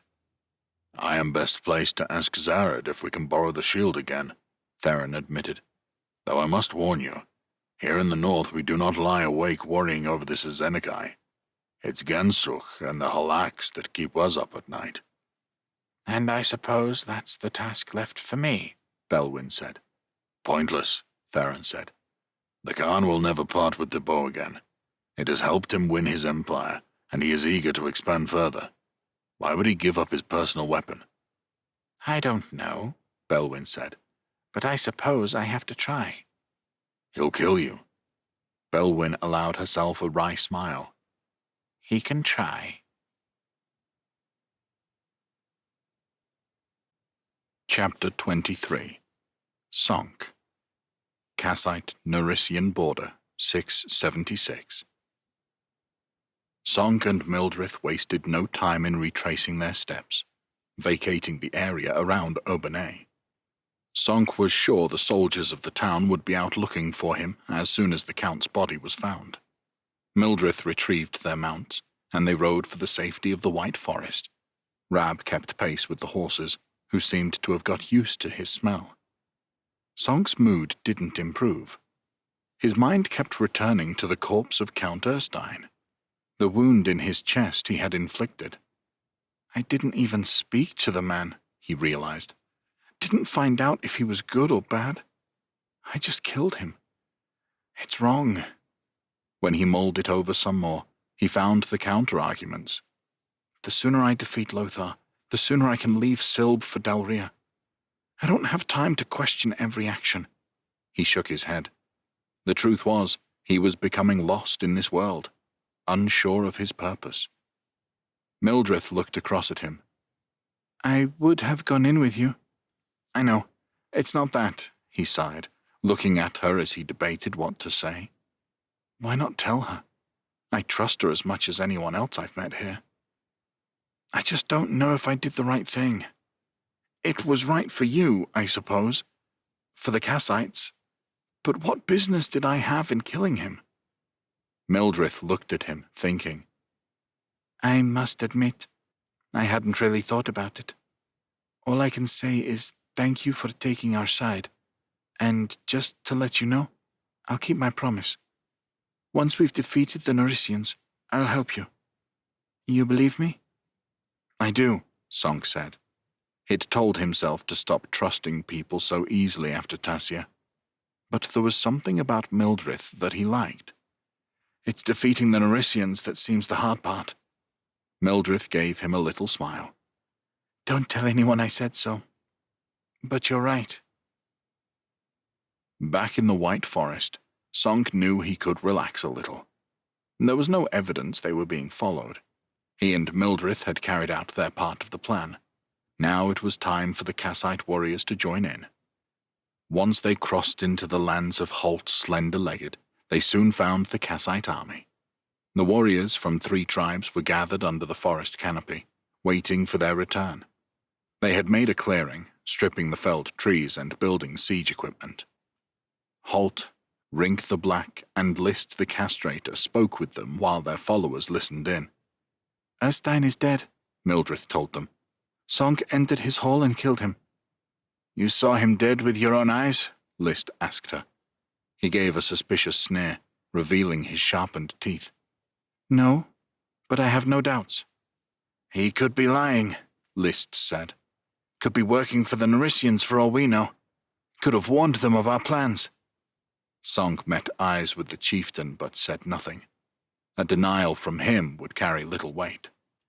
"If you didn't trust us, why did you agree to the plan?" Mildred demanded, her voice rising in volume. "Thought you'd be with him, didn't I?" "You never asked for that," Mildred said. "We did what was agreed. Erstein is dead. There's a good number of soldiers, near 1,000, I'd say, stationed inside the town walls. The barracks outside are empty. They'll have their guard up, but from what we know, there isn't a ready-made leader to replace the Count." "You've done well," said Rink the Black, publicly siding with Mildred. "By the time we reach Obanay, my guess is they'll no longer be so alert. In disarray, we can hope." "Not expecting an army, that's for sure," said Holt. "I overheard some of his officers talking," Sonk volunteered, "complaining that the Count was reducing rations. Sounded like they were on their last supplies and keen to move into Kassite lands." "Bastards want to come and raid us again," List said. "Steal whatever they didn't take last time." The Kassites gathered around murmured darkly at this. "Keeping that number of fighters fed over the winter isn't an easy task," Rink said, "especially with the bulk of Narisian resources sent into Skorgia. This might work out well for us." "Then let's find out," Holt said. "I'll lead us through the forest and take us to Obanay. We got killing to do and vengeance to mete out." Sonk and Mildred traveled with Holt's men, traversing the forest paths on foot this time. Behind them came List's crew, while Rink's force took the rear. Each chieftain had brought around 1,000 warriors, meaning they easily outnumbered the force at Obanay. The only problems Sonk could foresee were getting spotted and getting past the walls of the town. Once clear of the forest, they made sure to only travel at night. They kept north of the city, traveling through the lands the Narisians had recently conquered from the Kassites. Sonk was used to an army reducing in size over time, as deserters slipped away when they'd had enough of military life. Instead, their ranks swelled as rebel Kassites appeared in small groups to help overthrow their new masters. No one could say for sure they hadn't been seen by the enemy, but they got within range of Obanay, and there was still no evidence they were expected. They made a basic camp with some rudimentary defenses. It was a place to retreat to should the worst happen. Sonk decided to leave Rab behind with the small force who remained. He would use magic in the attack on Obanay, and the dog wouldn't be able to follow where he went. Mildred gave Rab into the keeping of Sweetrun, a friend of hers, insisting that on no account should the women allow him to be eaten. The instruction almost made Sonk change his mind, but Sweetrun took a liking to Rab, and Sonk judged he'd be better off with her than on his own, or in the battle to come. They waited until dusk had settled to resume their march. The Kassites wore their strongest armor and sharpened their weapons. Axes abounded, as well as spears and swords. Some carried wooden shields, others didn't bother. There was little discussion of tactics compared to what Sonk had got used to in the army of Juverne. No one expected a pitched battle. This was to be a raid, albeit on a sizable settlement, and it seemed the Kassite warriors knew what they were about without the need for orders. Holt's forces took a circular route, past the southern entrance to Obanay, until they stopped to the west of the town. List's warriors moved to a location opposite them, to the east. Finally, Rink led his fighters to the south. The Kassites would attack the walls from 3 locations, making life difficult for the defenders. Sonk and Mildred waited with Rink the Black. There was little light in the sky, but they could just make out the walls of Obanay. Sonk could see a few patches of light from the town, probably braziers that offered the night guardsmen a little warmth. Otherwise, it was hard to make out anything else that might give them clues as to the preparedness of the defenders. Then, more lights appeared to the east and west. Holt and List were taking their warriors to the town walls, their torches visible against the night sky. Shouts carried to them. Sonk could see some torches fly over the wall, the Kassites hoping to spread fire and create panic. "Let us try the gate first," Mildred said to Rink. "Give us some time to get it open." Rink's dark hair and pale skin made him look like a ghost, or some other denizen of the night. "How long should I wait?" he asked her flatly. "Count to 100 twice," he sighed. "I can't count that high." "Do your best," Mildred advised. "Come, Sonk." They crept towards the south gates of the town. As they neared, Sonk took Mildred's hand and used his magic to hide them. He tried to ignore the tingle of excitement he felt at the contact, silently berating himself for not being able to concentrate fully on the task at hand. The details of the structure came into view, and atop it, he could make out 6 soldiers, peering warily into the night. They knew their town was under attack from 2 directions, and would be foolish not to suspect more. "Ready?" Mildred whispered. Sonk nodded. He felt himself being lifted. He stood on his toes, and then his feet were dangling in the air, Mildred carrying him higher. They drifted up the wooden wall, only a few feet from the gates. Sonk concentrated furiously on his own magic, hiding their advance, while looking at the Narician soldiers to see if they'd been spotted. Mildred gently deposited them both onto the wall walk, where there was just enough width for them to stand comfortably beside one another. Once his footing was secure, Sonk reluctantly let go of her hand and drew his sword.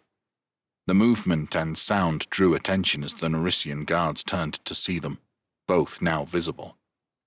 Eyes widening, some shouted a warning, others drew weapons.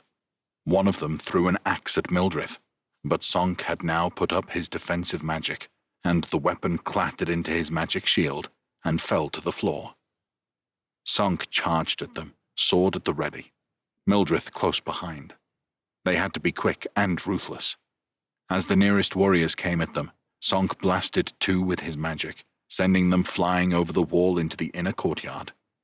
Mildred blasted a 3rd, sending him over the other side, where he landed with a crunch outside the town.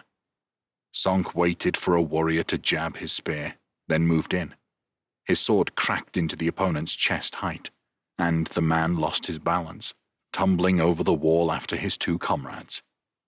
Mildred moved ahead of him. Her axe strike was blocked by her opponent's shield. She pushed with her magic, and her opponent went sprawling backwards, clattering into the man behind him. They landed in a flailing mass of limbs, and Mildred was onto them. Her axe fell again and again, the sounds of the men's screams mixing with the noise of armor being pounded, bones shattered, and flesh lacerated. At last, to Sonk's relief, she stopped, her gory work done. "Down here," she said, gesturing with a bloody arm to a set of stairs ahead of them that led off the wall. She turned, and Sonk followed her. They moved quickly, not waiting for more Narisians to discover them. The stairs took them down to the courtyard that lay in the shadow of the gates. The area was deserted, save for the bodies of the Narisian warriors. They lay in the dirt where they had landed after falling from the wall walk. Elsewhere, Sonk could hear the shouts and crashes that came from Holt and List's attack on the walls. Their warriors had made crude ladders and battering rams in the forest. Enough to cause the defenders problems, but not necessarily enough to break through. He looked at the wooden gates in front of him. Opening them would surely do the trick. "Come on," Mildred said. She had her hands on one end of a wooden bar that was slotted through huge metal hooks. Sonk grabbed the opposite end, and they lifted the bar off and dropped it to the ground. Mildred pushed at one of the gates. "Locked," she said, pointing to the keyhole in the center of a metal plate. Sonk opened his palm and aimed at the plate. He sent a blast of magic at it. It rattled with the impact, and the surrounding wood scarred black from the strike. Mildred aimed her axe head with care and gave the plate a hefty strike. It fell to the ground, and she peered at the inner mechanics revealed. She gave the gate another push, and Sonk joined her. With a shudder, they forced it open. Mildred gave Sonk a smile and raised her arm. She let forth a blast of fiery-colored magic that sizzled high into the night sky. "Hopefully Rink sees that," she said, "and stops trying to count." When Rink's warriors entered Obanay, there was only going to be one winning side. The defenders were overwhelmed, Holt and List's men soon getting inside the town. The Narisians made a last stand in the Count's Hall, but the Kassites didn't shy away from using fire to flush them out. What followed was the most brutal reprisal Sonk had ever seen. List's men were the worst, and their chieftain lived up to his nickname by cutting body parts from captured warriors. But Rink and Holt didn't hesitate to join in with the murder. Few Narisians were spared. Some of the women and children were taken as slaves. When the Kassites ran out of people to kill, they flattened the buildings. It was clear nothing would be left of the town. Seeing enough, Sonk had to leave, walking through the gates he had helped open, towards the Kassites' camp. He needed to find Rab, needed to distract himself from the massacre he had enabled. Footsteps behind him made him turn. It was Mildred. "I'm sorry," she said, "but it's nothing compared to what the Narisians have done to our people in the last few years." "I don't doubt it," Sonk said. He resumed his walk, and Mildred strode beside him. "But how can they kill unarmed men and women? And where will all this bloodshed end? It must end when Lothar is defeated. You know what he's done to the Scourgians and to us. He won't stop until all the peoples of Silb have been crushed." Sonk believed her. He'd had to kill Lippers, Caladri, Cordentines, and Magnians in Dalria. Men and women, innocent victims of a Zenekai who had turned them to his bidding. But that had felt different somehow. They were the god's slaves, impossible to reason with.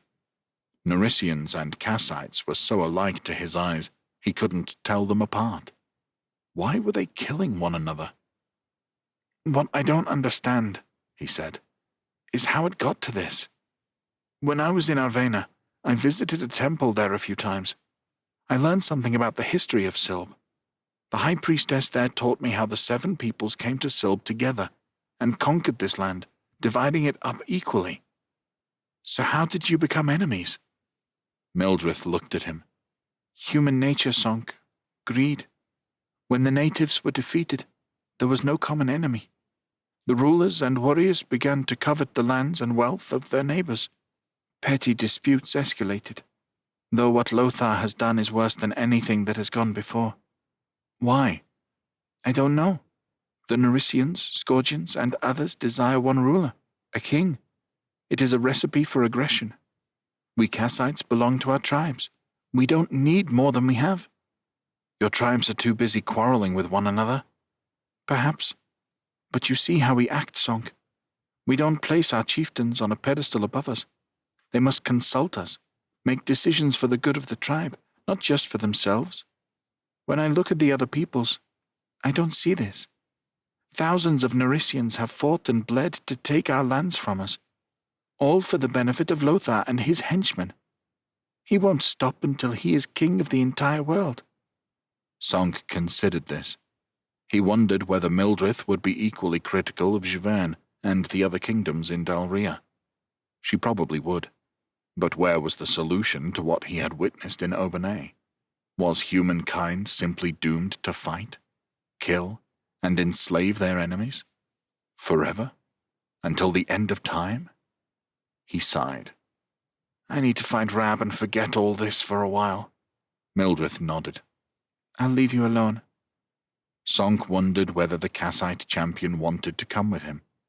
By the sounds of it, she had experienced far worse than he had. Maybe she needed some time apart as well.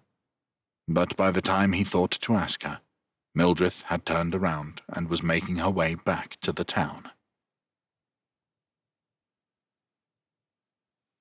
Chapter 24. Sonk. Kassite-Narisian border, 676. There was no reason to stay in Obanay. The town had been flattened. The Kassites took whatever supplies they could find, but as Sonk had warned them, the Narisians had been running low. Still, it was enough to keep their army in the field a few more days. The next part of the plan was to head north, for the chain of forts Lothar had built to control his newly conquered lands. The garrison in Obanay had been the reserve force for those forts. Now it was destroyed. The Narisians on Kassite soil were dangerously exposed. Sonk was included in the meeting of the warlords again.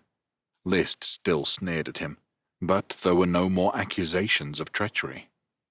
We need to send word to Grindon and Traden, Rink the Black said. It will be best to time our assault on the forts so we attack together. If we strike from north and south, they won't stand a chance. Aye, agreed List the castrator. Traden late to battle needs plenty of warning to get to the fight on time. Then perhaps our champions should go, Holt suggested. I suppose so, Mildred agreed. Can't see we're needed much here anymore. No, said List. I think we can manage walking a bunch of bloodthirsty Kassites to a meeting with a bunch of murderous, rapacious Narisians. No one could argue with that. Mildred and Sonk took a couple of horses and rode ahead, taking Rab with them. Sonk was pleased to leave the Kassite army behind, still sickened by their barbarity in Obanay. He had to trust in Mildred's knowledge of the local terrain, where the enemy forts were, and how far their garrisons patrolled. Grey clouds filled the sky, depositing a steady drizzle that reduced visibility. It was uncomfortable, but Sonk supposed it benefited them. The Narisians were more likely to stay hunkered up in their forts than go out in this weather. The terrain they passed through was a mix of woodland and long grass. The ground was wet underfoot, but not so bad as to slow their mounts' progress. Sonk had few worries, even though they were passing through enemy-held territory. If they were to have an encounter, he trusted that his and Mildred's magic would be enough to keep them safe, preferably by hiding rather than a fight. They didn't want to alert the Narisians to their activity. When they heard the riders, they were so close that Sonk had little time to react. The worst part about it was the noise came from the woodland to their right, where Rab had padded to go exploring. Mildred gave him a sharp glance. We need to hide, he said, offering her his hand. What about Rab? He'll run off and hide, Sonk said, trying to assure himself as much as her. Rab was no longer the foolish pup he'd once been. If he smelt men and horses he didn't recognize, he'd make himself scarce. The only reason he'd stay was if Sonk was threatened. Mildred took his hand and Sonk covered them both, and their horses, in his spell of illusion. It told anyone looking their way that they saw and heard nothing. It wasn't long before the 4 riders came into view, exiting the woodland via the path Rab had entered. Sonk felt his stomach constrict in worry for his dog. A part of him wanted to go charging into the situation and ensure Rab was safe, but he knew he had to accept that these situations would occur. He hadn't wanted Rab to come with him to Silb, but he had, and that meant the dog would get into danger from time to time. He had to accept that and keep his head. The 4 Narisians rode in the opposite direction to Mildred and Sonk. Sonk assumed these warriors were patrolling the perimeter of their territory. "What was that?" he heard one of them ask. "Badger? That looked nothing like a badger." "Well, you got the best sight of it. You tell me." "That's what I'm saying. It looked nothing like anything I've ever seen." Sonk and Mildred exchanged looks. They'd seen Rab, but obviously not for very long. Sonk felt a little better. "It'll be some creature that only exists in these forsaken Kassite lands. Wait till we get full control of the place and then we can hunt them down properly. Nah, once we conquer the Kassites for good, I'm going home. Not spending one more day in this hole than I have to." "Are you mad? The king will give out land to his soldiers. We'll all get our own estate with Kassite slaves to work on it." "And spend the rest of my days getting rained on? No thanks. Wait, what's this?" One of the riders was peering at the ground. "Hoof prints?" He turned to look in Sonk and Mildred's direction. 2 horses heading that way. Sonk gave Mildred an apologetic look. It hadn't crossed his mind that they had left a trail in the wet earth for the Narisians to follow. The Kassite champion made a grim face and put a hand to the throat of her axe. Sonk sighed, looking at the Narisians. All 4 of them were now looking in their direction. It was only a matter of time before they were seen. He gave her a reluctant nod, and they released hands. The Narisians saw them instantly, and their hands went instinctively to the weapons at their belts. Sonk and Mildred released their magic. Their first strikes both hit the same victim. Their second strikes felled 2 more. One warrior sent flying from his mount, which promptly turned and galloped away. The last warrior, eyes wide in terror, turned his horse around to escape, but Sonk's blast of magic took him in the back of the head. Before Sonk had time to take it all in, Mildred was kicking her mount and setting off in pursuit of the departing horse. Sonk dismounted and approached the Narisians. He examined their bodies one at a time to make sure they were dead, taking care not to agitate the 3 remaining horses. He had to lower one corpse from his mount, pulling a booted foot from its stirrup. "I'm getting used to dead bodies," he thought. "That's not a good thing." Together, he and Mildred were deadly. He wondered just how many warriors they could deal with. Just the 2 of them. The thought made him look around, back into the trees. He knew his thought had been arrogance. It would have taken just one archer, hidden in the undergrowth, to take him out with his back turned. It was one of the things he feared most about his magic, letting the power of it get to his head. "Once that happens, I don't reckon I'd last much longer." Having assured himself the Narisians were dead, Sonk began shouting for Rab. He walked towards the woods, wondering if he should follow the path and start searching before Mildred returned. Then the dog burst from the undergrowth, ears bouncing up and down, pelting along faster than Sonk had ever seen him. He only just slowed down enough to avoid crashing into Sonk, who rewarded him with a rub while he got slavered on. "You've been hiding somewhere, haven't you? Clever boy." Rab barked, releasing the tension of his encounter with the Narisians. But Sonk had to tell him off, or else he'd scare the horses. Turning around to check on them, he saw Mildred returning, holding the reins of the recovered Narisian mount. "He's all right?" she asked. "Yes. What are we going to do with them?" He gestured at the fallen Narisians. Mildred dismounted with a casual grace. "Strip them of their armor and weapons. Then we'll take the loot and horses north with us. Sonk made a face. It was bad enough killing these men. Taking possessions from a corpse seemed low, adding insult to injury. Mildred looked straight back. These are decent items, Sonk. She tapped at a breastplate. Hardened leather. It could make the difference between life and death for one of our warriors. Sonk sighed. He couldn't argue with that. They unbuckled straps and took anything of value, tethering their haul to the 4 horses they had acquired. Drag the bodies into the trees, Mildred said when they were done. Could this get any grimmer? Sonk wondered. But he did as asked, grabbing the first warrior under the armpits and dragging him into the woodland. When they were done, they had 4 bodies laid out in a row. Maybe we should cover them with something, Sonk suggested. They'll be found by anyone looking for them. I'll deal with it, Mildred said. Stand back. She held up both hands and cast her magic. The ground around the bodies churned and tree roots broke to the surface. Rab barked, and Sonk couldn't silence him. The roots twined themselves around the 4 bodies, and then dragged them down, burying them. When the magic was done, bodies and roots were gone.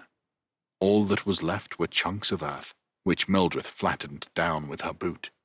She caught his look. Well? Something tells me you've done that before.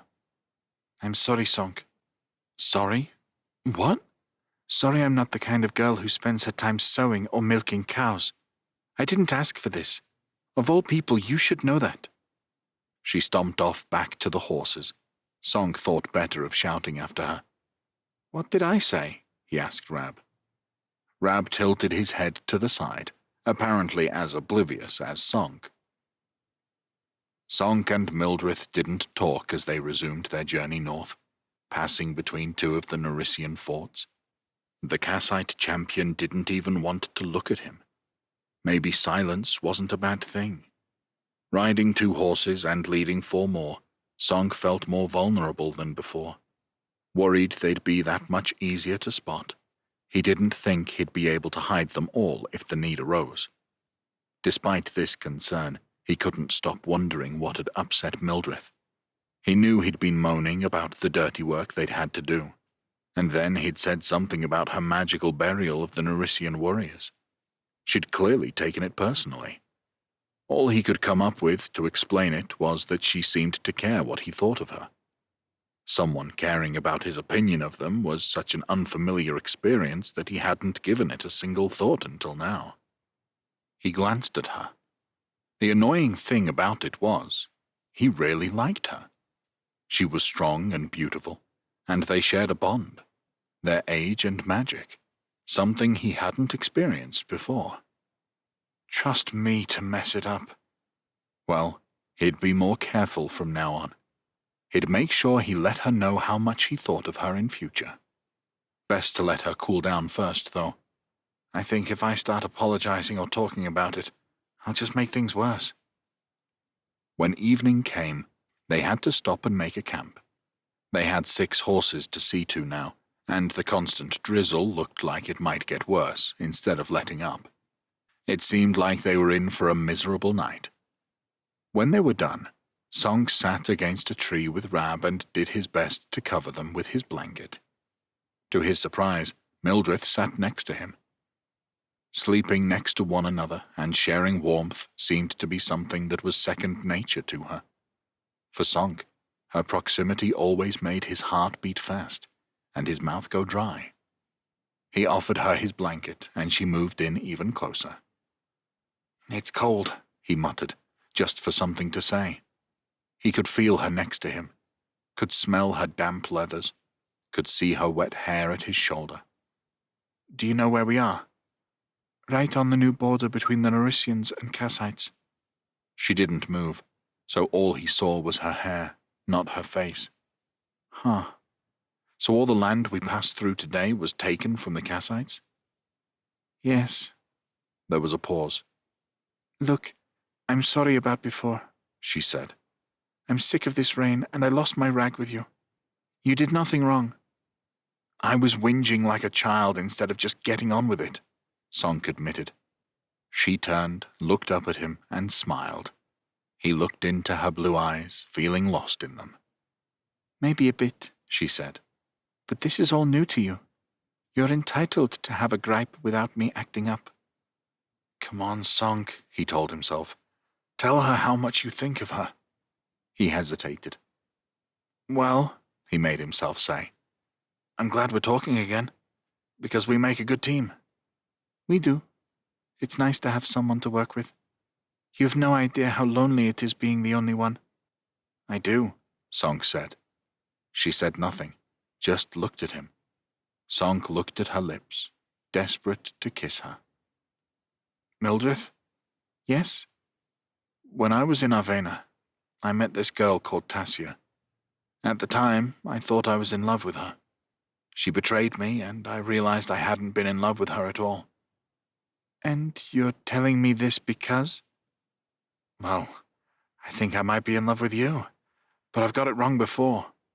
She smiled, leaned into him, and they kissed. Sonk put a hand to her back, one on her waist. He wanted to touch her all over, had to stop himself from moving too quickly. Mildred put a hand to his chest. It slid down to his stomach, and then lower. It's all right, she said, her voice breathy. You don't have to fall in love with me, Sonk. Just keep me warm tonight. They woke early and readied all 6 horses. The weather hadn't let up all night, and every piece of equipment was soaking. Despite his discomfort, Sonk had to stop himself from allowing a goofy smile to appear on his face. He cast the odd, furtive glance at Mildred when she wasn't looking. He thought he caught a little smile at the corner of her mouth, but then wondered whether he'd imagined it. Their journey felt a bit more relaxed, since they were traveling across territory still owned by the Kassites. Mildred led them northeast, into the lands of Grindon Won't Stop Eating. They came upon the settlement where Sonk and Prince Lenzo had first met with the chieftain. Now it was surrounded by a military camp. Kassite warriors huddled on the sodden ground, looking miserable. When Mildred and Sonk appeared, a crowd of them followed them as they climbed the stone steps, before passing through the gates and stopping before Grindon's hall.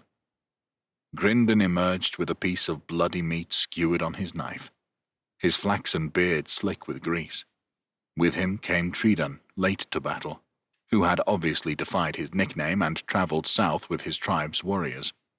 Gold still hung from every available space on his face, while he eyed their spoils of war with interest. Mildred presented the 4 horses and the armor and weapons they had taken to Grindon.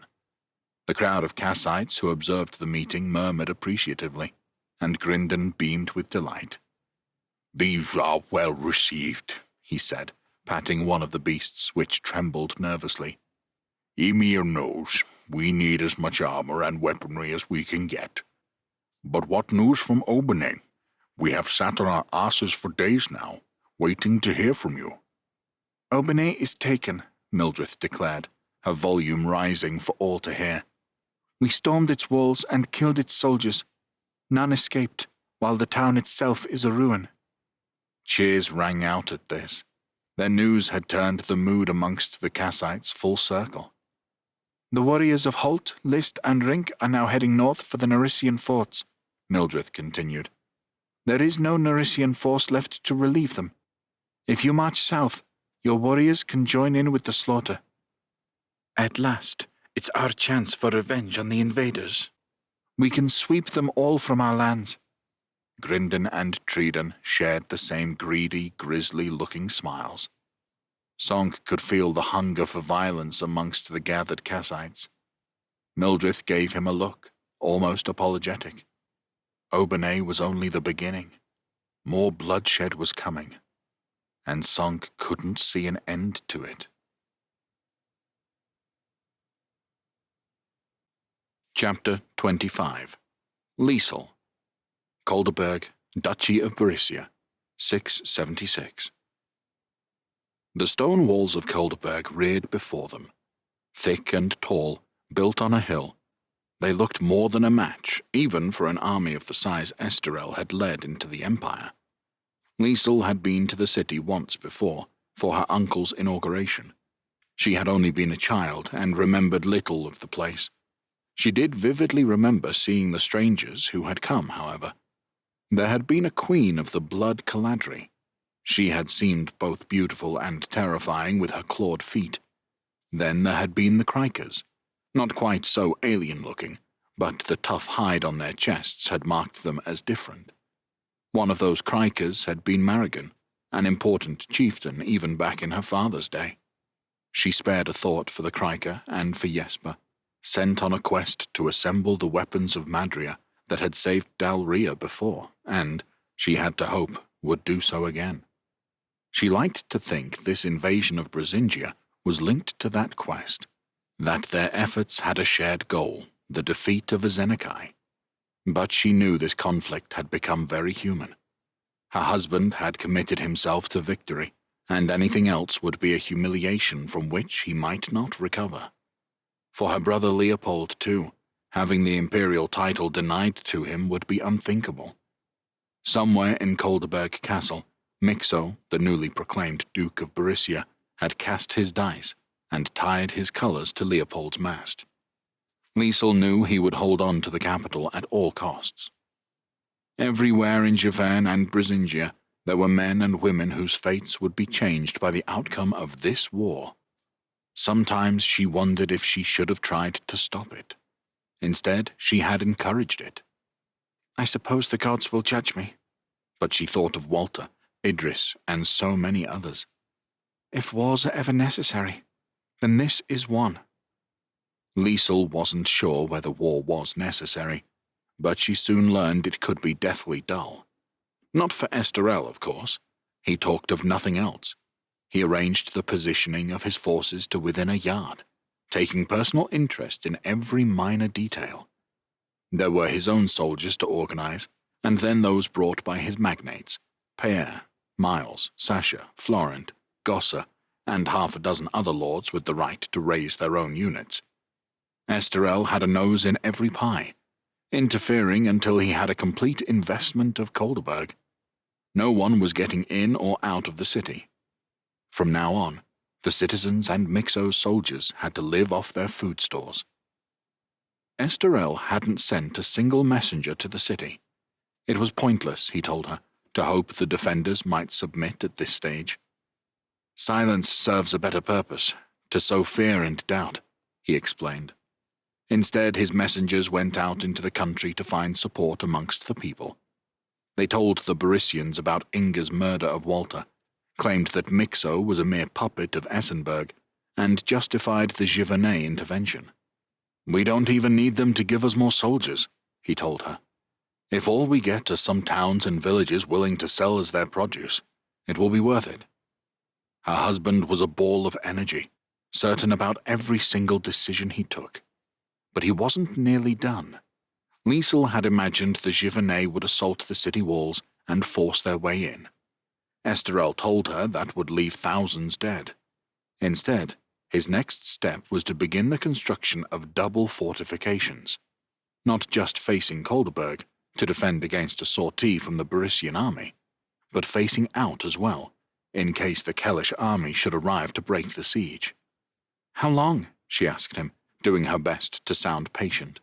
We should have the basic structure ready in a few weeks. Liesel nodded and smiled politely. Wonderful. A few weeks? She demanded of Tegan when they were out of earshot, walking a circumference of the camp. For her safety, Esterel had told her she wasn't allowed outside the fortifications. She could hardly complain after making such a fuss over his own welfare. How long are we going to be stuck here? Meanwhile, every day the camp turns more and more into a quagmire, and the stink from the latrines gets worse and worse. It's almost as if we're living in an army camp. Wait till the dysentery starts going round. Liesel gave Tegan a fearful look. I don't want to wait for that. She imagined her new subjects watching her shitting blood into a muddy trench, and shivered at the thought. I think I made a mistake coming here. I should have stayed in Verlaine. Verlaine, where she had her own room and a huge soft bed.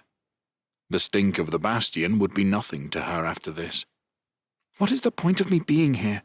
I imagined I might be useful, to encourage the nobility of Brisingia to side with Esterel.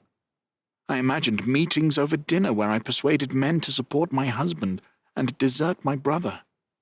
I certainly didn't imagine this. And in all seriousness, I'd stick it out if I thought it would help. But I'm a spare part. So what? Tegan asked. You can't always return to Velen. I could, but I want to do something useful. Like what? I don't know. That's what I'm asking. Oh, what about a meeting with Duke Friedrich to discuss strategy? It could be held in Lindhafen, in his castle. Liesel's eyes narrowed at her friend. Is that suggestion just so you can fish for a marriage proposal? Tegan's eyes went wide with fake innocence.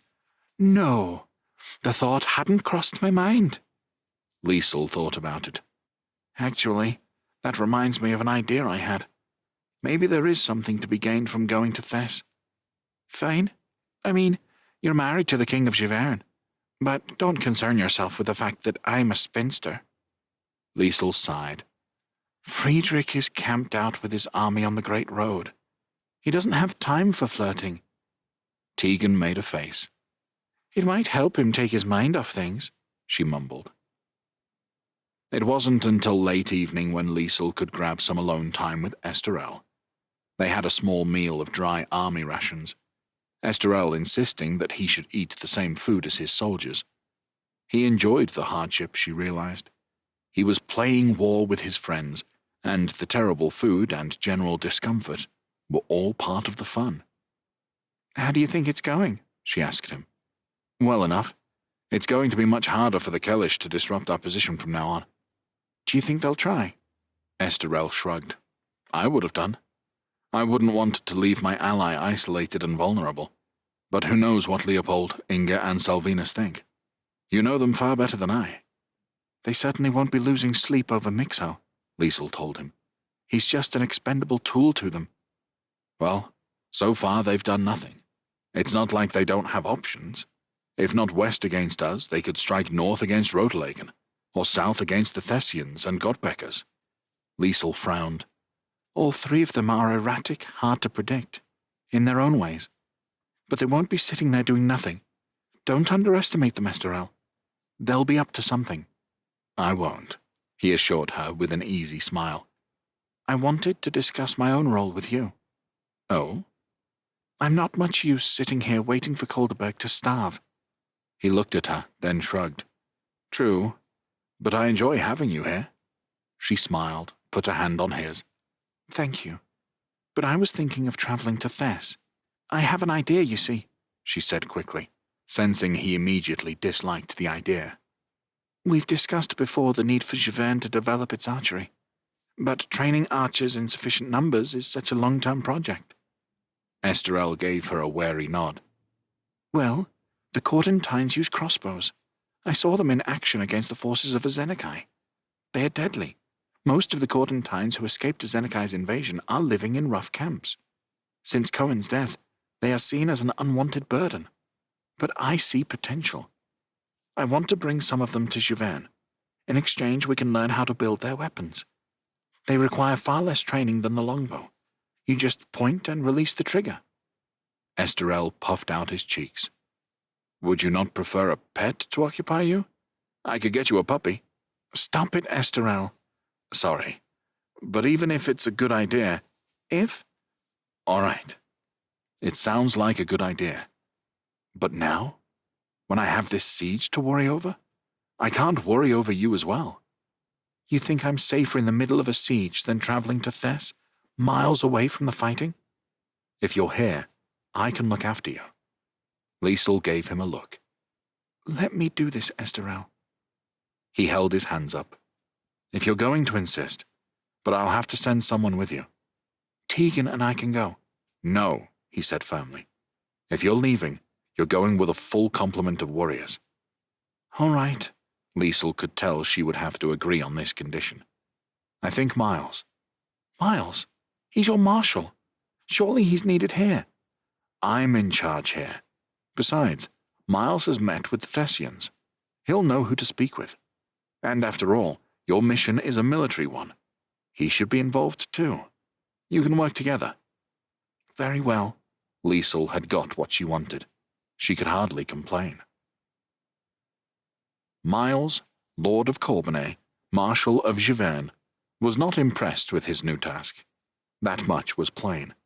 He had picked out 20 of his own warriors to escort them south from Colderberg, towards the border with Thess. He was scrupulously polite to Liesel, and no doubt did his best to hide his frustrations. But he was the most straightforward of Esterel's friends, and not the sort of man who was very good at concealing what he felt. He's not married, Tegan murmured, riding next to Liesel as her eyes bored into Corbinay's back. He has a nice estate, and is easy on the eyes as well. Liesel considered Miles. He was indeed conventionally handsome, physically strong, square-jawed, tidily dressed, with chestnut-coloured eyes and hair, and tanned skin. He was wealthy, responsible, and amongst Esterel's closest advisers. It was also a far more realistic match for Tegan than the other noblemen she had considered. Atrabians were of little interest to Giverny from a purely political point of view, but as the daughter of a prince, Tegan's status easily matched his. In addition, if she married Miles, Tegan would always be close. Liesel didn't want to lose her friend. I have to admit, she whispered, I think he'd make a splendid match for you. Tegan's eyes sparkled. Before Liesel knew what was happening, her friend had nudged her horse forwards and fell in with Corbinay, striking up a conversation. Liesel stared at Tegan, open-mouthed. I suppose it shouldn't surprise me anymore. In theory, one could argue they were travelling through enemy territory, but it didn't feel like it. There were those Barisians who supported Mixo, and those who supported Walter. The vast majority either didn't care or didn't understand what was happening, but they had heard that a mighty Giverny army had entered their duchy, and no one thought it might be a good idea to waylay Corbinay's contingent of well-armed warriors. They found accommodation in the towns and villages that lay along their route, and the journey was easy enough. Liesel was grateful to be travelling in the fresh air, liberated from the stench of the Giverny camp. The well-organized fields of the Barisian villages gave way to the equally well-organized fields of the Thessians.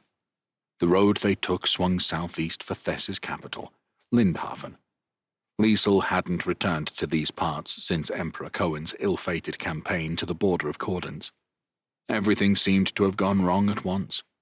A darkness had entered her soul, and the truth was she'd not been able to get rid of it. It had begun with Cohen's execution by Zenekai. Then, Inga and Salvinus had captured Liesel, Prince Gavin, and Idris when they returned to Atrabia. They'd killed Gavin in his prison cell. She had no idea how Idris fared, whether he was even alive. The guilt she felt over their fates was never far away. She had to distance herself from them in Essenberg, carefully building the trust of Inga and her brother. Even then, it was only the intervention of Esterel and Peer that had allowed her to escape to Givern. Esterel had made promises of an alliance with Leopold, promises which he had now broken. She could guess how much hate they would have for her husband now, how her brother would be raging and cursing both his sisters for their treachery. There was no going back, she knew. A victory for her brother was unthinkable. When they arrived at Lindhafen, Miles proved his worth. He negotiated his way into the ducal castle, arranging to have his men quartered. Otto, Chamberlain of Thess, soon gave them an audience. "Your Majesty, Lord Miles, I did not realize you were coming," the man explained, rubbing his neck. "Duke Friedrich is still positioned on our northern border, as agreed." "We haven't come to see the Duke," Miles said. "We've come—" he trailed off. "Perhaps you would like to explain, Your Majesty." "Yes," said Liesel. "I don't want to bother Friedrich. I've come to offer shelter to some of the Cordentines who have fled here, on behalf of Givern." Otto's hand travelled from his neck to his head. "You want to take some Cordentines with you? To Givern?" "It's the least we can do," Liesel confirmed. "But I don't want to bother you, sir. I know you must be very busy with the war effort." The Chamberlain squashed his lips together and said nothing for some time. His face looked very much like a frog's. Liesel smiled sweetly at him. "Well, you're quite welcome to do so," he said at last. "There are a significant number now living in the city, and I can have some officials take you to the camps to the south. I suppose you can take your pick." "You are most kind, sir. We shall offer them a fresh start and a warm welcome." "Well," said the Chamberlain, then coughed. He glanced at Miles, who stared at the floor. "That is quite the act of charity, after everything that's happened. I hope they appreciate it. I do wonder, without wishing to sound rude, if your goals are purely philanthropic. It's my job to know exactly what's going on in Thess, you understand." "You've caught me out, Lord Otto," Liesel admitted. "Crossbows. I love crossbows, you see." Chapter 26. Payere. Colderberg, Duchy of Berisia, 676. The sun baked the ground. Payere left the Morbinet zone of the siege works and walked through the dried mud towards Esterel's tent, for yet another meeting of the leaders of the army. He wondered what the point was.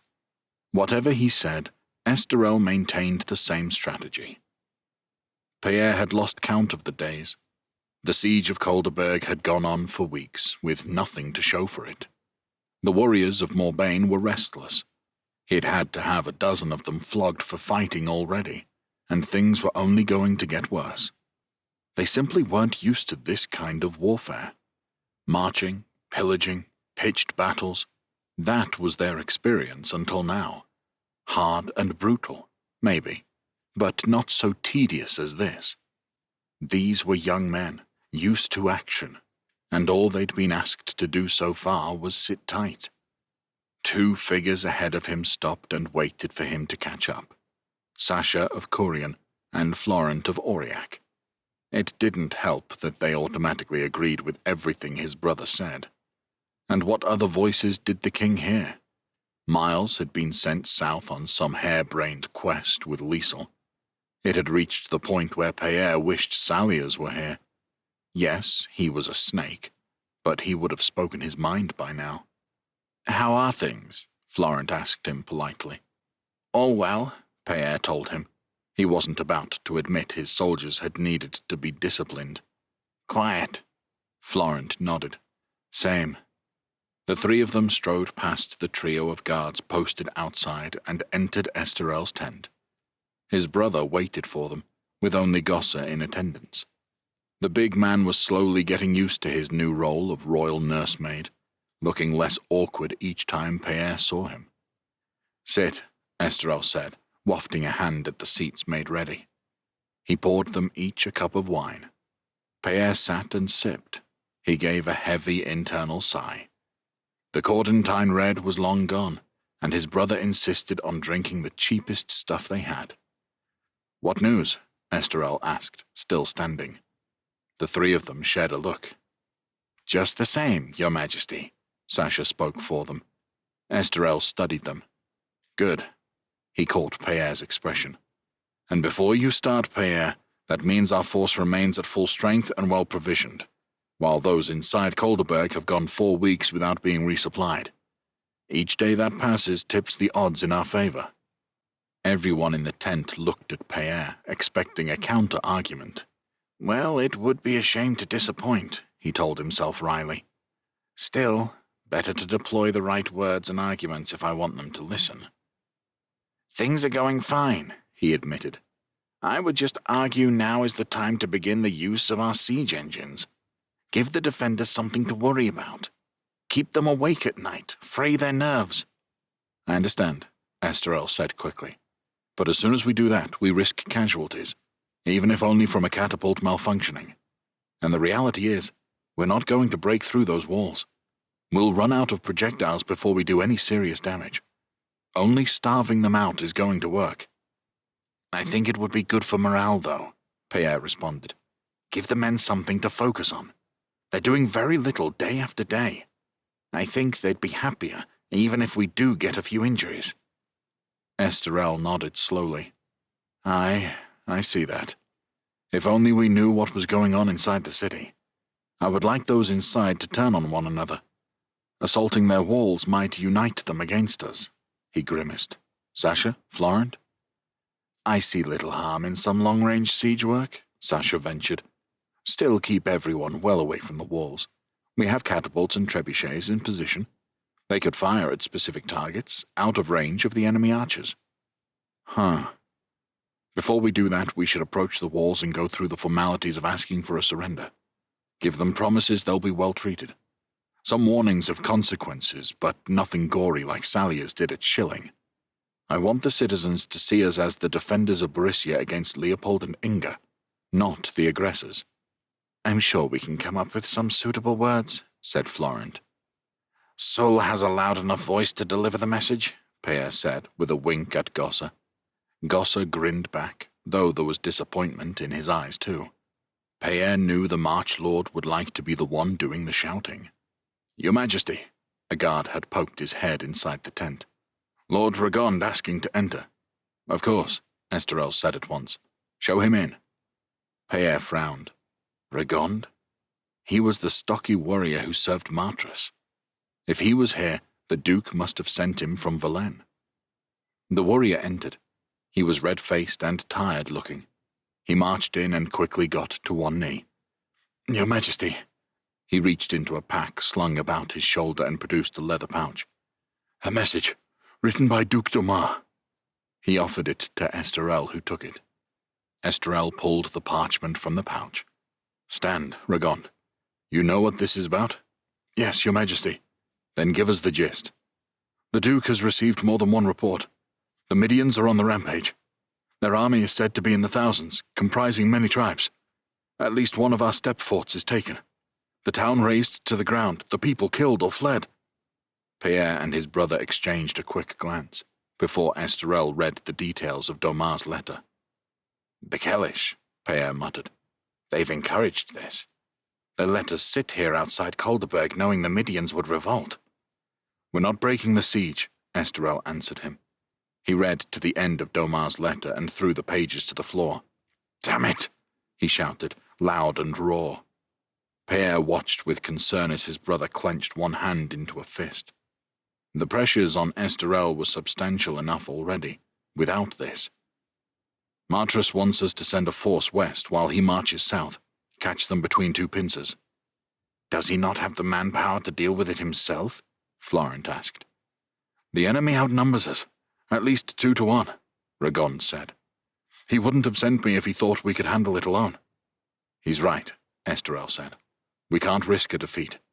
It would leave Javerne defenseless. Then I would have to leave, tail between my legs. Esterel looked at them, thinking. Pierre, he said at last. It has to be you. Me? With how many warriors? With the men of Morbagne. That's a quarter of your army, Pierre reminded him. I'm aware, but that still leaves us with enough to keep the siege going, and it gives you enough to deal with the Midians. It needs to be quick, and it needs to be decisive. Esterel fixed his gaze on Pierre. There was no warmth in his look, only an iron-willed monarch who wanted a job done. I understand, Pierre said. Your Majesty. Pierre gave the orders for his warriors to break camp, and they were soon marching west for the steppe. This is what I get for complaining about the lack of action, he grumbled to Humbert as they rode near the front of their column. Elgar and his Borissian guard had the job of scouting the area ahead. Farad had not offered to join him, even though Pierre could have done with his knowledge. The man was intent on getting his revenge for Duke Walter's death, and Pierre understood that. Most of the Morbagne marched on foot, restricting the pace at which they could travel. Horse-pulled carts and wagons followed behind, full of supplies. Even if Pierre's goal was to defend the newly won Giverny territory from the Midians, the reality was his army would invade Midian land, and he would need all the materials, food, and weapons the carts could carry. Regond, Domar's man, had ridden ahead, keen to return to his master. Pierre had written some brief notes about his thoughts on the campaign, but there was little to say at this point. He did not know where the enemy was, its precise size or composition. But surely If his army pushed west and Martras pushed south, the Midians would find themselves in trouble. On the first night, they made their camp outside Schilling. Arnul of Salias invited Payer and Umber for a private meal in his new keep. Regon stayed here and explained the basics, Salias said. Did the king ask anything of me? No, Payer answered. But don't be surprised if he wants you to move your force to Kolderberg. It's a sizable chunk of his army I'm taking away. Indeed, and the most battle-hardened troops he has. It's a gamble, but I understand his thinking. Payer nodded, worried at the words. If Leopold led his army against Esterel, and the Borisians in Kolderberg sallied out, his brother would have his hands full. I will put down this revolt as soon as I can and return. It won't be easy, Salias warned him. The Midians have the option of retreating south out of your way. I have a feeling they are well informed about this war. They may think they can simply outweight you. Return north as soon as you've left. Pierre gritted his teeth at the unasked-for advice. I can handle the Midians. I don't doubt it, Your Grace. Pierre saw no signs of sarcasm on the man's face, but who knew what Salias was thinking? I would ask a favor of you. My son, Benoit, would benefit from experiencing this campaign more than sitting here in Schilling. Would you be willing to accept him in your entourage? I would be grateful to you. Pierre could think of no reason to decline. Benoit had certainly shown promise as a fighter in their melee contest. I could use someone of his talents, but it will be dangerous. Of course, Salias said. That's what he needs. All right, then. Maybe Umber will keep an eye on him. Umber shrugged. Of course. Then it is settled, Salias declared. I will tell him to be ready to join you tomorrow. The next day got them to the border between the Empire and the steppe lands. At first, Benoit had ridden with Payer and Umber, but they had got little conversation out of him. Payer gave him to Elga and had him working with the scouts. They made a new camp amongst the tall grass, dried out from the recent spell of fine weather. As the sun set, Payer walked by himself and stared out across the grasslands of the Midder tribes. Dull greys warred with pinks and oranges in the sky, a sky that was so much larger here than anywhere else. Inevitably, memories of his father's campaign in the steppe returned, his first taste of war. I was a foolish boy in those days, he admitted to himself, but not so stupid that I didn't learn a thing or two about war from my father. The endless grassland before him was a very different challenge to Borussia. Take Kolderberg, and Esterel had conquered the duchy. There was no city to take here. The Midians travelled from one place to the next. His army could walk across miles of territory and get nowhere. That was why his father had built his forts. He'd cut the land into pieces, transformed it to resemble the civilized world. Payer would have to do the same. I don't have half the patience my father had, he admitted to himself. But I need to win, so that is what I will do.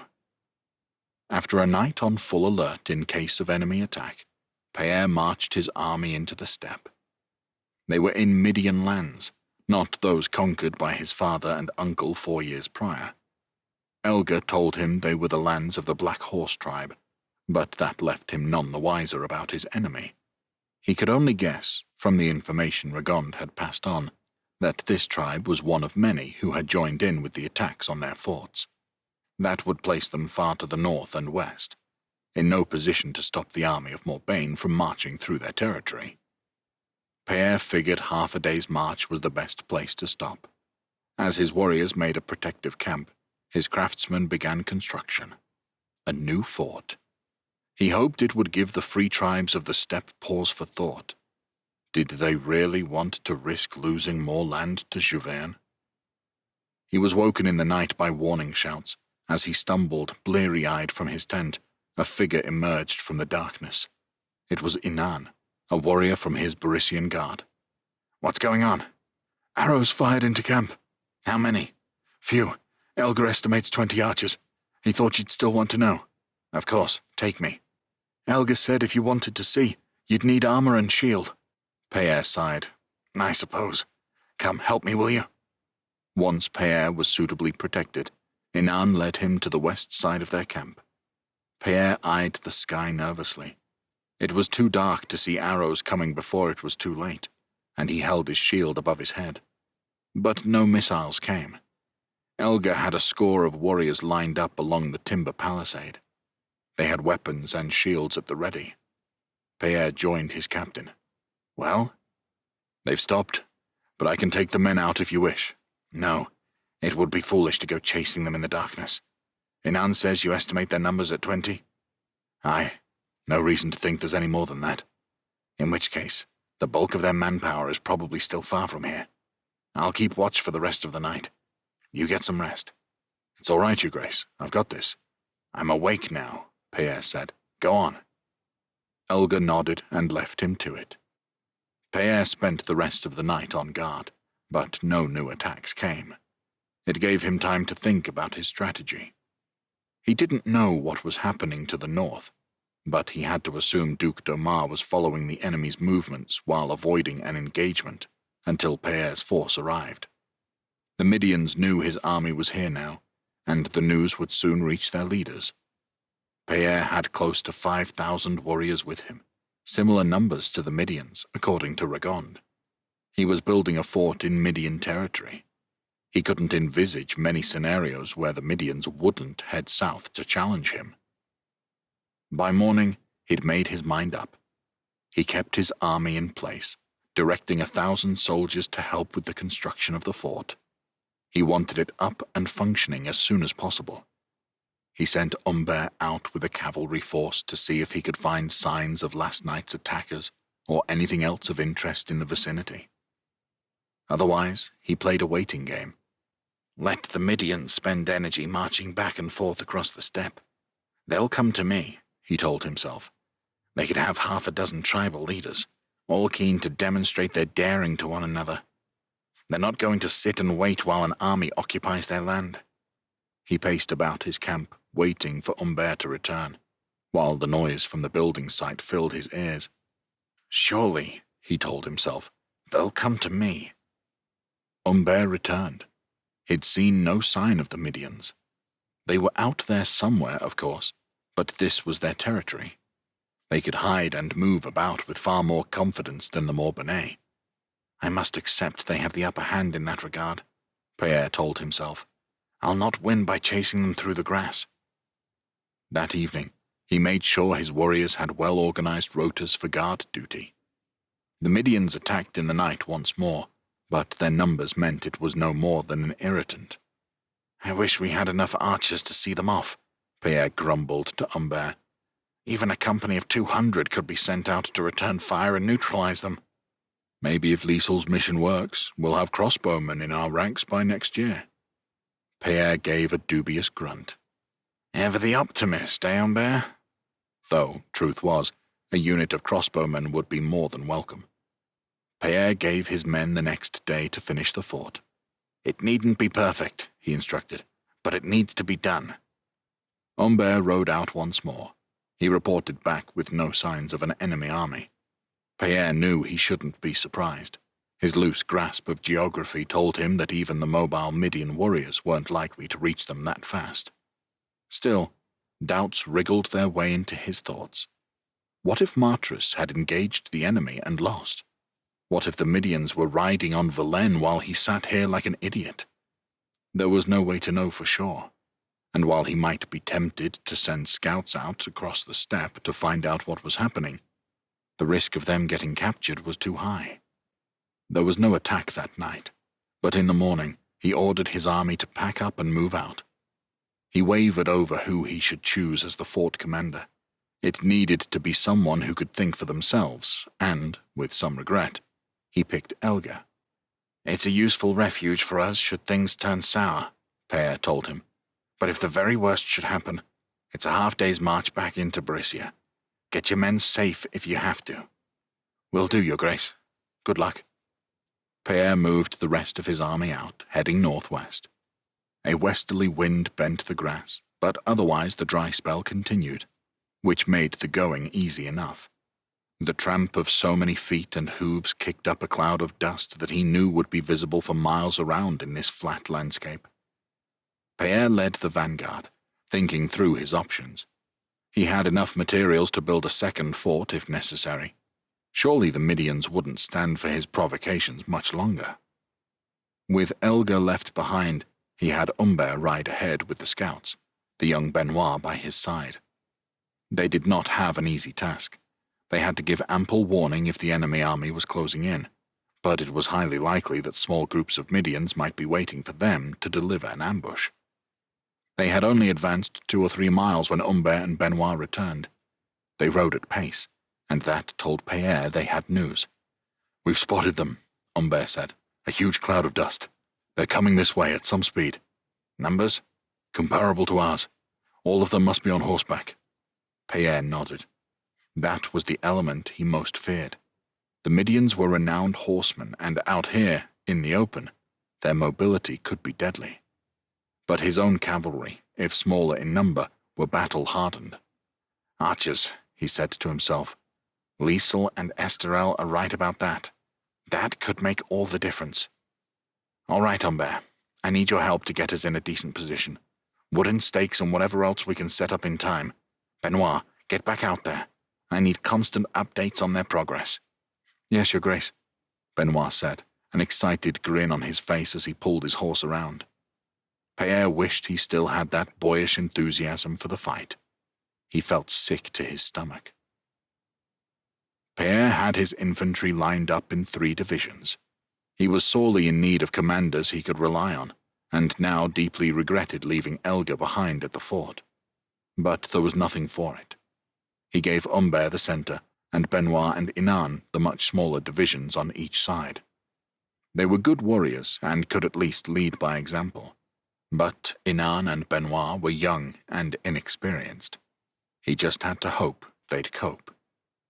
They had fixed sharpened stakes around their positions. All they had to do was hold their ground should the Midians attack. Pierre gave himself command of the cavalry. They numbered in the hundreds against the thousands of the Midians. He placed them further to the rear than he usually would, allowing himself more options. He had considered the possibility that the enemy would ignore his infantry and target his cavalry. If they did, he would withdraw, as far as Elga's fort if he had to. A half-dozen Midians approached on horseback, one of them carrying the white flag of truce. He took Humbert and Benoit with him for the meeting. The Midians had put up a tent for the occasion. They were welcomed inside, where there were 5 chieftains waiting for them. Each looked at them with varying degrees of hostility. They shared food and drink while the introductions were made. The most angry was probably Quenin, chief of the Black Horse tribe on whose lands they stood. "There should be no talk until you leave my territory," he said. "How dare you build on the land of my people?" Like all the Midians, he was dark-skinned, his long black hair tied up in a ponytail. He was also powerfully built and tried to intimidate with his size, but Pierre had no interest in such games. "Have you not just come from Giverny lands?" Pierre asked him, "where you have killed my people and destroyed our settlements, and you dare to complain about my actions?" "They are not your lands," retorted the chieftain named Yorath, who ran Cuinin a close second in his hostility. He represented the northern Midians, who had lost much of their homeland 4 years ago. Perhaps, Pierre mused, he was slightly less angry because he had at last reaped his revenge on the Giverny. "They are Midian lands you took from us." "I don't deny it," Pierre said, "though those were the actions of a king who is now long dead. I was there, and I know full well that my father's army didn't harm a single Midian." "Maybe," Yorath answered, "but Nicholas did. And that's beside the point.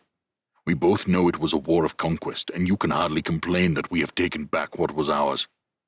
"You could have spoken with my brother, looked for a peaceful resolution.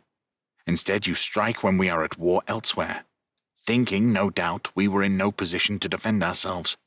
Well, you calculated wrong. Here I am with an army at my back." "An army we will destroy," said Frayne, with a humorless grin. Frayne was the oldest of the chieftains and the least emotional. He had a certain presence about him, and, if not the leader of the Midians, at least the one the others seemed to respect. Pierre worked out his tribe was from the southeast corner of the steppe. He had little to gain from this conflict, and that was a fact worth bottling away and using. I don't think so, Pierre answered him. The Morbanais have faced worse than anything you can throw at us. Then there are the reinforcements arriving from the north. You are thinking of the warriors of the Duchy of Martres, Frayne said with a smirk. They are no more. Pierre kept a straight face, though he saw Benoit start at the suggestion. That's a bluff, he thought. Has to be. Not at all, Pierre said. They are right behind you. Frayne continued to smile at him. You are on our ground. You don't stand a chance. Pierre sighed. Say you're right. Say you kill every last one of us. You'll force my brother to break off his siege of Colderberg, march here, and punish you. He gave Cwenin a cold look. You're upset about one fort. He'll build 100 of them, right across your miserable territories, until there isn't a corner of the steppe without a garrison to watch over it. You've had your fun. Time to come to your senses. Frayne laughed. Cwenin growled. There's no deal until that fort comes down. I've just built it, Pierre retorted. It's not coming down. Cwenin's hand moved to his belt. Lightning fast, Frayne put a hand on the man's arm. Looks like we've had enough talk. He jabbed a finger at Pierre. You've got some balls, Duke of Morbagne. You've shown us that. But I suggest you leave now and have a think. Show us you've got a brain as well. Otherwise, we'll cut your force to pieces. Too fast for any help to come. What did you make of that? Pierre asked as they trudged back to the waiting infantry. Most were resting on the ground, the sun beating down on them. Far from pleasant conditions, and it would only get worse. They didn't seem very happy, Humbert offered. But they're not attacking, Pierre noted. The one called Frayne, Benoit said. He'd be the one to cut a deal. Pierre eyed the young man.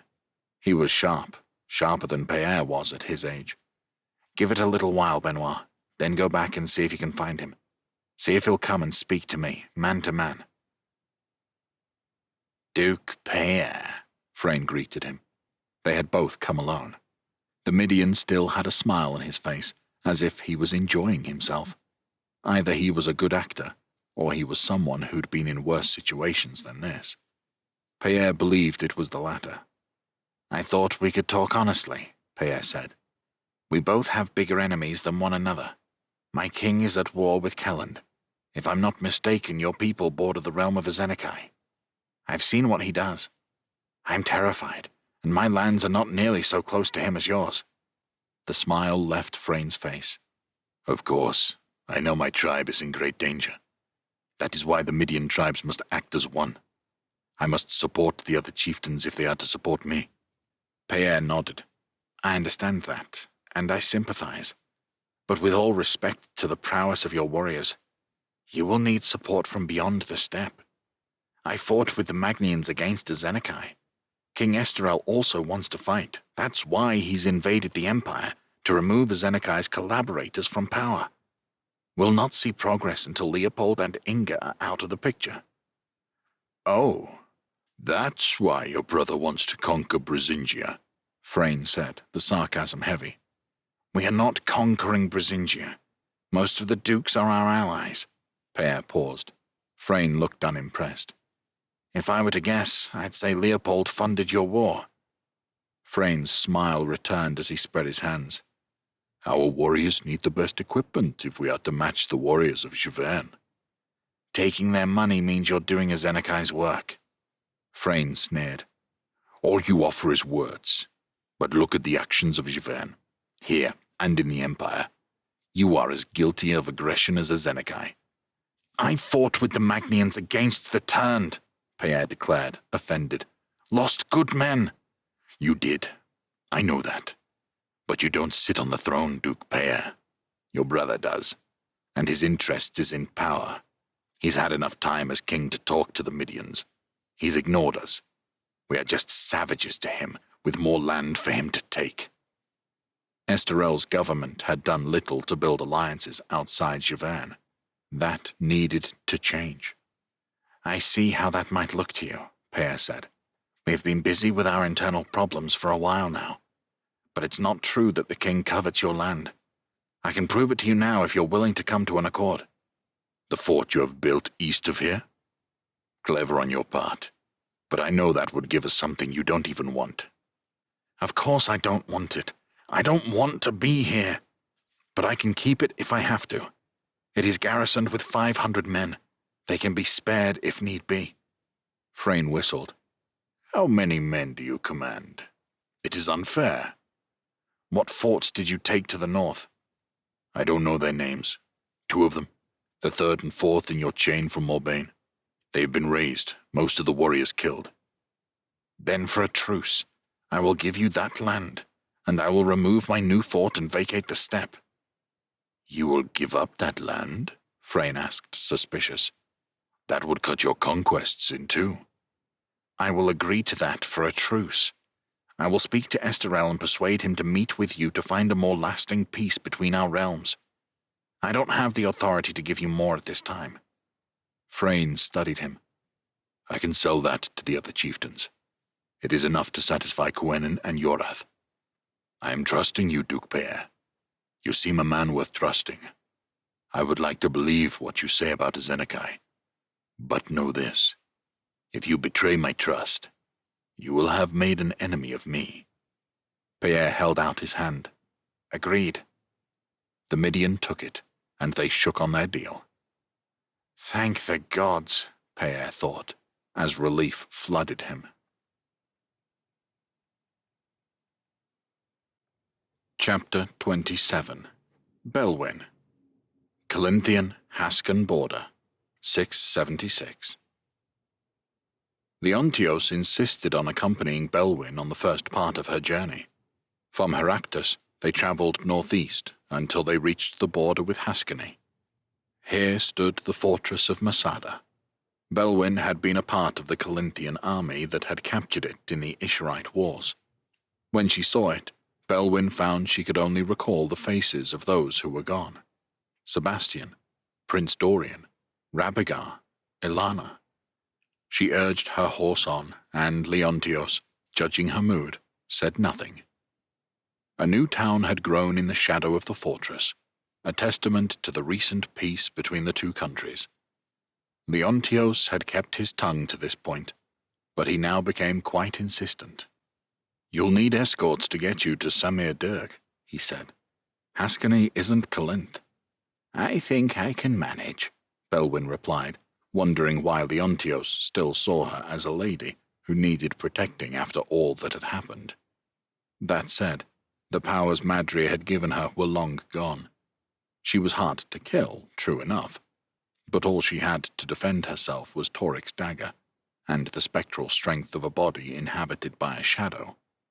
It wouldn't take more than a few determined men to make her life difficult, and women traveling alone could attract the wrong sort. Thus, when Leontios insisted he would not leave her side until he knew she had company, she relented. What makes you think we'll find some Hascans who can be trusted? She said doubtfully. Leontios made an appalled face. I think nothing of the sort. There are a few Calinthians I know who make a living here. One is a former knight. He will lead the mission for a reasonable payment. I don't have money. Leontios shook his head. The Knights of Calinth have money, and I am the Grand Master, remember? Belwyn smiled at him. I remember. Thank you. Alcander was the name of Leontios's contact. He quickly accepted the mission and payment, recruiting 3 others, another Calinthian and 2 Hascans, who promised they would get her to the northern border safely. Before long, they had set off, riding in the shadows of the Dardel Mountains. The Hascans had offered her 2 routes. The direct one was on the west side of the mountain range, through rough terrain. The second was longer, but followed the major arteries of the kingdom east, then north. Belwyn chose the former. She wanted as little attention as possible, and had no fears of roughing it. Belwyn remained aloof from her companions. She didn't want to give away anything about what she was doing, or who she was. The men respected her privacy, had no doubt been told to by the Ontios, even though they must be curious why a woman would travel alone to the Halak steppe. The weather was dry, and the terrain was not as difficult as she had imagined. They weren't troubled by the locals. Belwyn didn't know if it would have been any different had she been alone. In the evenings, they made a fire, and the four men sat around talking. Belwyn sat apart from them. After a while, they stopped encouraging her to keep warm by the fire. She knew she was strange, but they were getting paid well for easy work, and they seemed content to let her be. She listened in to their conversations. The closer they got, the more they talked about the Halaks. They didn't hide their fears. Khan Gansuk had destroyed the remnants of the Isharites and all the drawbacks. It was said not a single member of either race had been left alive. Belwyn might have felt pity for her old enemies once, but not now. The men feared for Haskiny. It seemed inevitable that Gansuk would try to add it to his empire. The only thing that had stopped him so far was Haskiny's defensive pact with Calinth and Persala. When war came, it would consume the north. When they were done with their talk, her companions took turns to keep watch.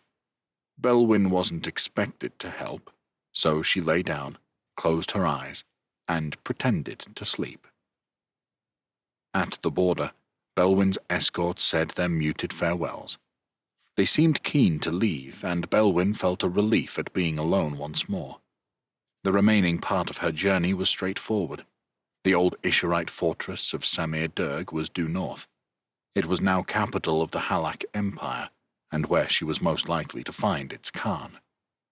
She travelled through wasteland, thin soil supporting only the hardiest of plant life. The sun beat down relentlessly.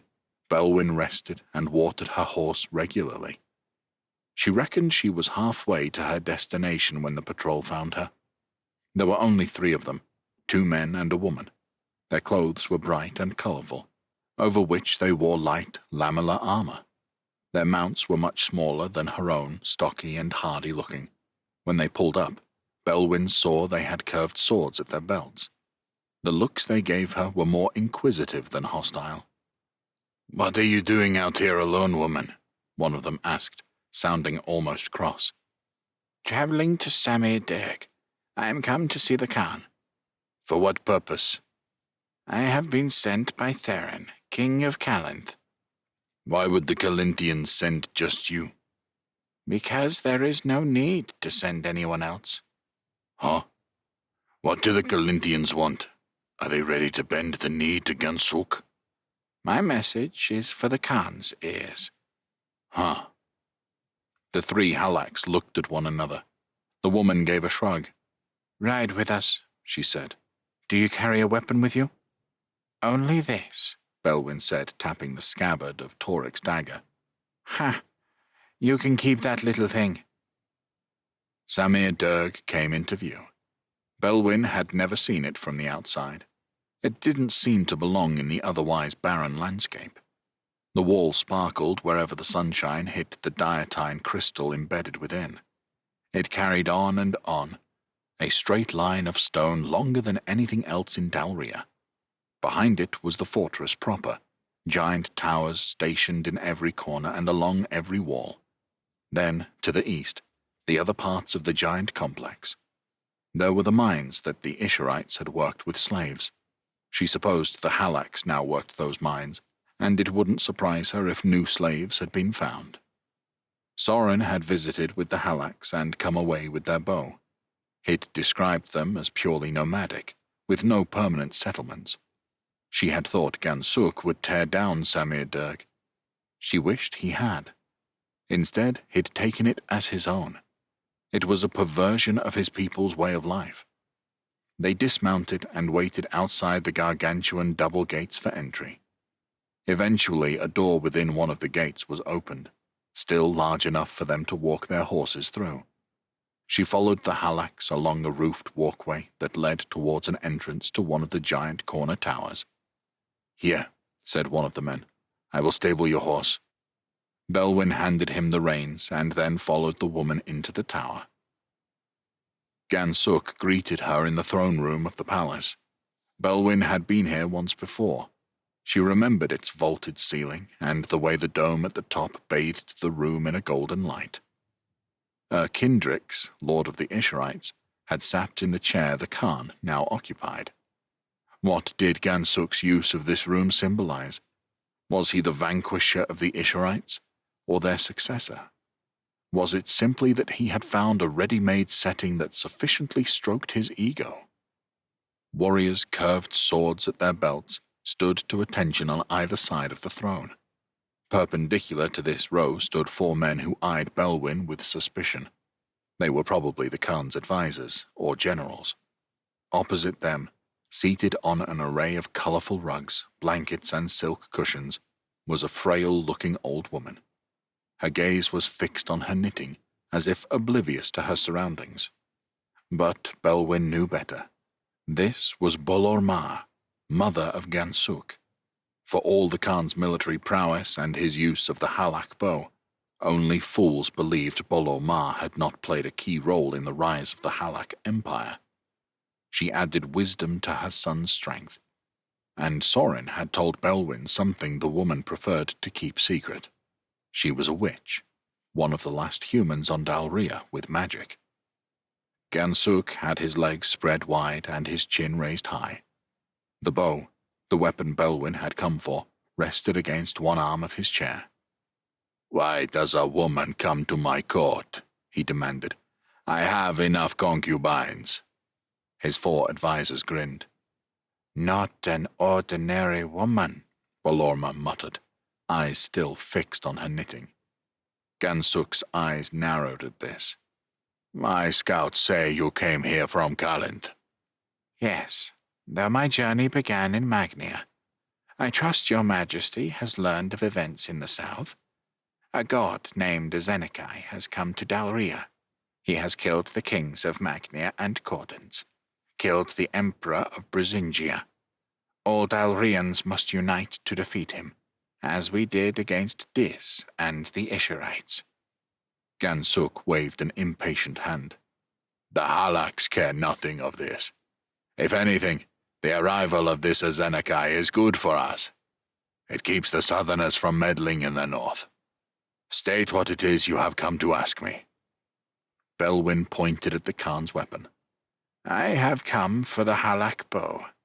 It is needed once more. All 7 weapons must be gathered again to defeat Zenekai. Gansuk gave an incredulous laugh, and his advisors joined him. The Khan took the halak bow in his hands. "Do you know how many Isherite shaman I killed with this weapon? You came here all the way from Magnia, believing I would hand it to you?" When it is no longer needed, I will return it. Geirmund returned it to you the last time, did he not? You destroyed the Isherite menace, and for that you will go down in history. But now there is a new menace to defeat. Gansuk studied her. He looked to his advisors, then across to his mother, then back to Belwyn. "If the kings of Kalinth and Pasala want the use of the halak bow, then they know the price I ask in return. The Halaks claim Haskani. Allow us to take it, and I shall lend you the bow." Belwyn didn't know what to say. The 3 northern kingdoms had stayed true to their pact for a reason. Should one fall, it would not be long before Gansuk turned his sights on the others. I'm not sure they will agree to that. "That is up to them. There is nothing else you can offer me that would make me relinquish my people's weapon a second time. Should they decline, then this Zenekai will continue with his conquests, and I will take Haskani anyway. It will be a great war, for I will defeat Pasala and Kalinth as well." He pointed at Belwyn. "Zared and Theron both know I have the army to do it." Gansuk's advisors nodded their agreement. Belwyn looked at the weapon in the Khan's hands. She was so close to her goal, and if she tried to take it, there were a dozen men with swords. There was a fortress full of warriors. And there was Bolorma. As if reading her mind, the old woman finally raised her head. Belwyn met her gaze. "The Khan is right," the witch said. "I have read the bones. the stones, and the stars. Gansuk will take Haskiny. I see you are more than you appear. Fate guides you as it does my son. To gather all 7 weapons together, a price must be paid. You already know that. Chapter 28. Jesper. Halvia, 676. Even before the Vismarian ship docked, Jesper felt the yearning for home. The view of the Halvian shoreline filled him with emotions long buried. A single decision, to leave his home in the far west of the continent, had changed his life forever. It was natural, he told himself, to wonder what he had missed, to have a deep longing to return home to his family. But he had things he must do. He and Stenk alighted in a Vismarian village that hadn't existed when they were last here. The Vismarian lands had been a wasteland, ravaged by the Drobaks. The survivors had sheltered with the Krikers until the war was over. Now there were wooden buildings, a central street, and a dock with ships both large and small. There was also an inn, and this seemed the best way to gather the information they needed. They kept to themselves at first, ordering food and drink and getting a feel for the place. Jesper had wondered whether a Vismarian and Kriker might be an unusual combination, but he found it was the opposite. The 2 races shared tables everywhere, their time as allies obviously forming a lasting affiliation. It gave him the confidence to ask his questions. "We've come over from Dalria," he explained to the folks on the table next to theirs. "We're looking for King Oshin." Interested heads turned their way. "I can tell by your accent," a Vismarian said. Jesper hadn't realized his accent had changed since he had been away, but he supposed it must have. "I thought I recognized you," a Kriker said to Stenk. "You're the one who wielded Bolivar's sword, who went west and found Oshin." All heads had turned their way now. Stenk looked a little embarrassed. I am Stenk, chieftain of the Dramzen clan. I am one of those who went west, and I carried Bolivar's sword, but only to pass it from the hands of Rabigar to Marigan." He nodded Jesper's way. "Jesper and I returned with King Oshin. Now we have returned to Halvia on a mission from Marigan. We must find Oshin a second time. Bolivar's sword and the giant's spear are needed once more." The Krikers in the room fell over themselves to give Stenk the information they needed. "Up north, where the Nazval begins. You'll need a guide, and something warm to wear. It's so cold your piss turns to ice on its way to the ground. Keep walking till you can feel the frostbite, then walk some more. Watch out for the bears. They grow big up there." Stenk exchanged a look with Jesper and gave a little smile. It seemed everyone knew where Oshin was. "Thank you, cousins," he told his people, "but worry not. I remember the way to the Nazval." Jesper and Stenk heeded the advice they got, buying themselves fur-lined hats, gloves, and boots. Their new purchases weren't needed for the first few days. Their journey through Vismaria was downright pleasant. Last time they were here, it had been crawling with Drobaks. There had been the talking ones, too, those who had the cunning to plan ambushes. They'd had to fight their way through to the Kriker lands, relying on Oshin and his spear to get them past their enemies. Now the Vismarians had reclaimed their land. It was still a wild place, but hamlets perched on hills and nestled in the valleys. The Vismarian people were busy hunting, fishing, felling, and raising their families. It was good to see. They were a friendly lot, and Jesper and Stenk were soon brought up to speed with the goings-on in Halvia. Not that the news they heard differed significantly from the rumors that had come out of Halvia in the past few years. While it was the Halax who had cleansed Dalria of the Drobaks, in Halvia it had been the Vismarians, led by Oshin and his wife, their old companion Gunhild. There had been bitter fighting for years, every yard of soil fought for. Eventually the tide had turned. The Drobaks had been pushed further north, at greater speed, as their numbers dwindled. Some storytellers said that Oisin had won the aid of a monster in those final days. Whatever the truth of that, Oisin and Gunhild's work was done. The drawbacks were no more, and the pair had retired to the north. As they neared the Nazval, the warm clothes were needed. The morning frost became ice and then hung around all day instead of melting away. The world through which they trudged turned increasingly white. Once they reached the river, their clothes no longer kept out the chill. It numbed the extremities, entered one's bones, and refused to leave. Even stung your teeth when you opened your mouth. I don't remember it being this cold, Jesper complained to Stenk. Perhaps one forgets the pain after a while. We were younger then, Stenk said. Thanks. Now I'm depressed as well as frozen half to death. Sorry, the Kriker said. Stenk was always ready to apologize. He had a humility to him, and it seemed becoming the chieftain of his tribe hadn't expunged it. He reached into his cloak and pulled out a clay jar. Here, this will help. Jesper took it. His hand was too cold to grip the stopper, so he pulled it out with his teeth. The smell alone was enough to perk him up. Arak. He took a swig, savoring it in his mouth for a while. His tongue pickled, and he let the liquid slide down his throat. It warmed him, first his chest, then his stomach. Even that small amount was enough to give him a warm glow. That's better. Aye, but don't drink too much. Reluctantly, Jesper handed the jar back. The effect of the drink didn't last long.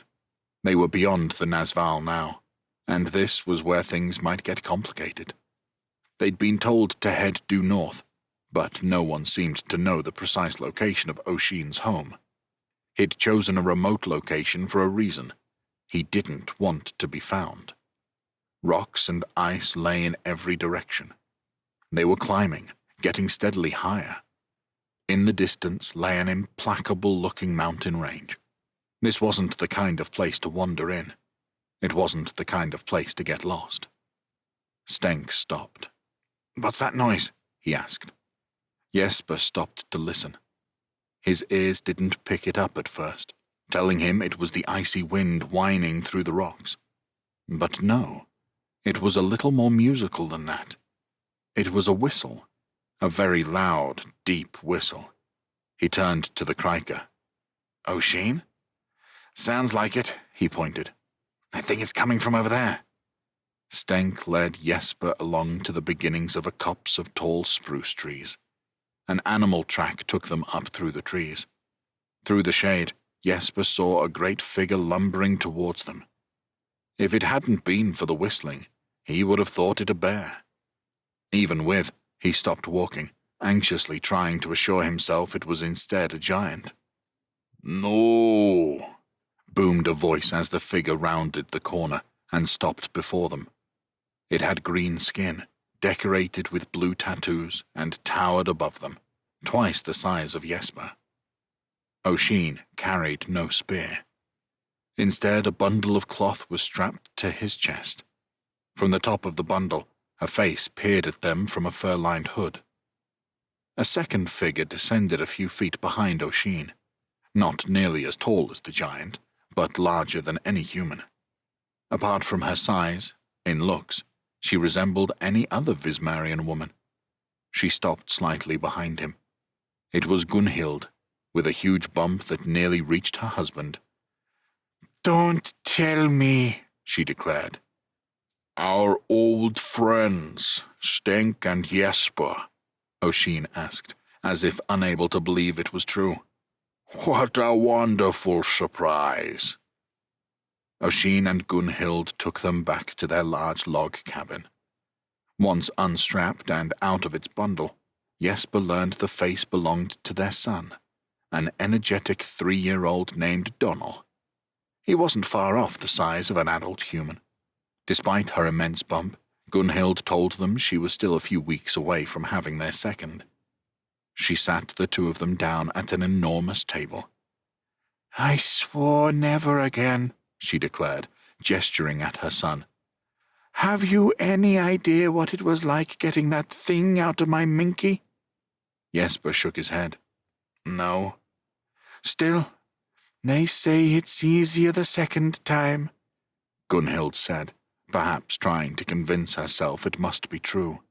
The couple explained they shared the cabin with Gunhild's brothers and their families, but they had gone north on a hunting expedition, while Gunhild was in no condition to make the journey. You found us on one of our little walks. It's all I can manage these days. A far cry from the old days, eh? Aye, said Stenk, but you'll be back to full strength soon. True, Gunhild said. Oisin placed vast bowls of steamy broth at the table. Jesper's mouth watered. He had yet to warm up, even though he was inside the cabin, and broth was just what he needed. Oisin and Donal joined them at the table, and with no ceremony, they all tucked in. Gunhild eventually broke the sound of slurping. So, you're here for a reason other than a social call? Jesper nodded. She wasn't stupid.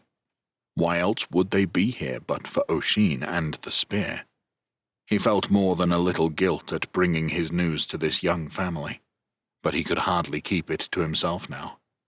He told them of events in Dalria, of Azenekai, his conquests and his turned followers. He told them of his meeting with Belwyn and how it had been agreed that the 7 weapons of Madria needed to be gathered once more. Oisin wore a grim face during the telling. Haven't I saved the world enough times? He asked when Jesper was done. I've sworn to Gunhild that I'm done with all that. I'm sorry, Oisin, truly, Jesper said. It's the spear we've come for, really, but... But no one can wield it, save for me, Oisin finished. Jesper looked at Stenk, who gave a helpless shrug. That seemed to be the situation. And you expect me to abandon my pregnant wife and return to Dalria with you? Jesper had rarely seen Oisin angry. It was frightening to witness. No, of course not. We had no idea about Gunhild's condition. Would it have stopped you? Gunhild asked him sharply. He would not start lying to them. He gave a heavy sigh. No, I'd have come anyway. Chapter 29. Sonk. Kassite Narisian border, 676. A 5-tribe army marched south on Mornai, the capital of the Narisians. The mood was confident. The Narisian forts had been dispatched with ease. The first few had shut their gates and tried to hold out against the horde of Kassites that had descended from north and south. But no relief had come, and each had fallen. No warriors were spared. The Kassite philosophy was simple. Kill them now, and they wouldn't have to fight them a second time. The last forts they reached had already been abandoned, news of the devastation reaching their garrisons. The Narisian warriors had fled, no doubt with dire warnings of the menace that was coming. Sonk, Mildrith, and Rab ranged ahead of the main army. She hid it well, but the Kassite champion didn't share the confidence of her countrymen. Lothar has had time to bring his army from Scotia, she said as they peered south from a rise. It was a good spot to get early warning of movement from the south. The city of Mornai was too far for Sonk to see from here, but he could make out the blue ribbon of the river Donya on which it sat. The river turned northeast in its final stages, entering the Gulf of Narisia. Mildrith's words brought Lenzo to Sonk's mind. They had heard nothing from him. The prince would be pleased to learn Lothar was leaving Scotia. Was that all he had wanted? Did he have any intention of fulfilling his vague promises of bringing the other peoples of Silb into the war?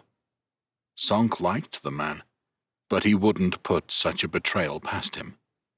My days of blindly trusting people are long gone.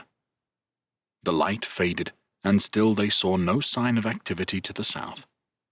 "Time to get back?" he suggested. The Kassites would soon call a halt to their march and make a night camp. Mildred shrugged, then blew a stray strand of blonde hair from her face. "By the time we get back, it will be nearly time to set off again. Why don't we stay here? It will give us an early lookout tomorrow morning." Sonk was quick to agree. He was infinitely happier alone with Mildred. They could be themselves when it was just them. Sometimes he even forgot about wars and magic and gods. A fire would be seen from miles around, and so they huddled under their blankets. Sonk held her close. Mildred had said he didn't have to be in love with her, but he was pretty sure he was. He didn't even mind if she didn't feel the same. They woke early and packed their things, ready to return to the Kassites. Then Mildred saw the Narisian army. Her face went pale. They watched as the ranks of the Narisian infantry marched in their direction, sunlight glinting off armor. "So much iron," Mildred whispered. "I remember Lenzo saying the same thing," Sonk said. "They have so many mines and metal workers. It is the source of their power." With the infantry came hundreds of cavalry, huge war horses, as well armored as their riders, who wielded long lances. "Gedensians," Mildred explained. "Fighting on horseback is their speciality. The combination of the two peoples makes them a formidable enemy." Sonk nodded. The Narisians alone would have been a handful. "Why do the Gedensians serve Lothar?" "They found themselves caught between the Narisians and the Aegers. Lothar helped them defeat the Aegers in exchange for their loyalty." "What does the Gedensian god think of that?" "What do you mean? His people now serve the Narisians. Doesn't he care?" Mildred shrugged. "I know nothing of that." "Then what about Ymir?" Sonk persisted. When it came to the gods of Silb, he felt like Rab worrying at a bone that was mostly buried in the dirt. "Does he want you to defeat the Narisians?" "Ymir wants his people to be independent."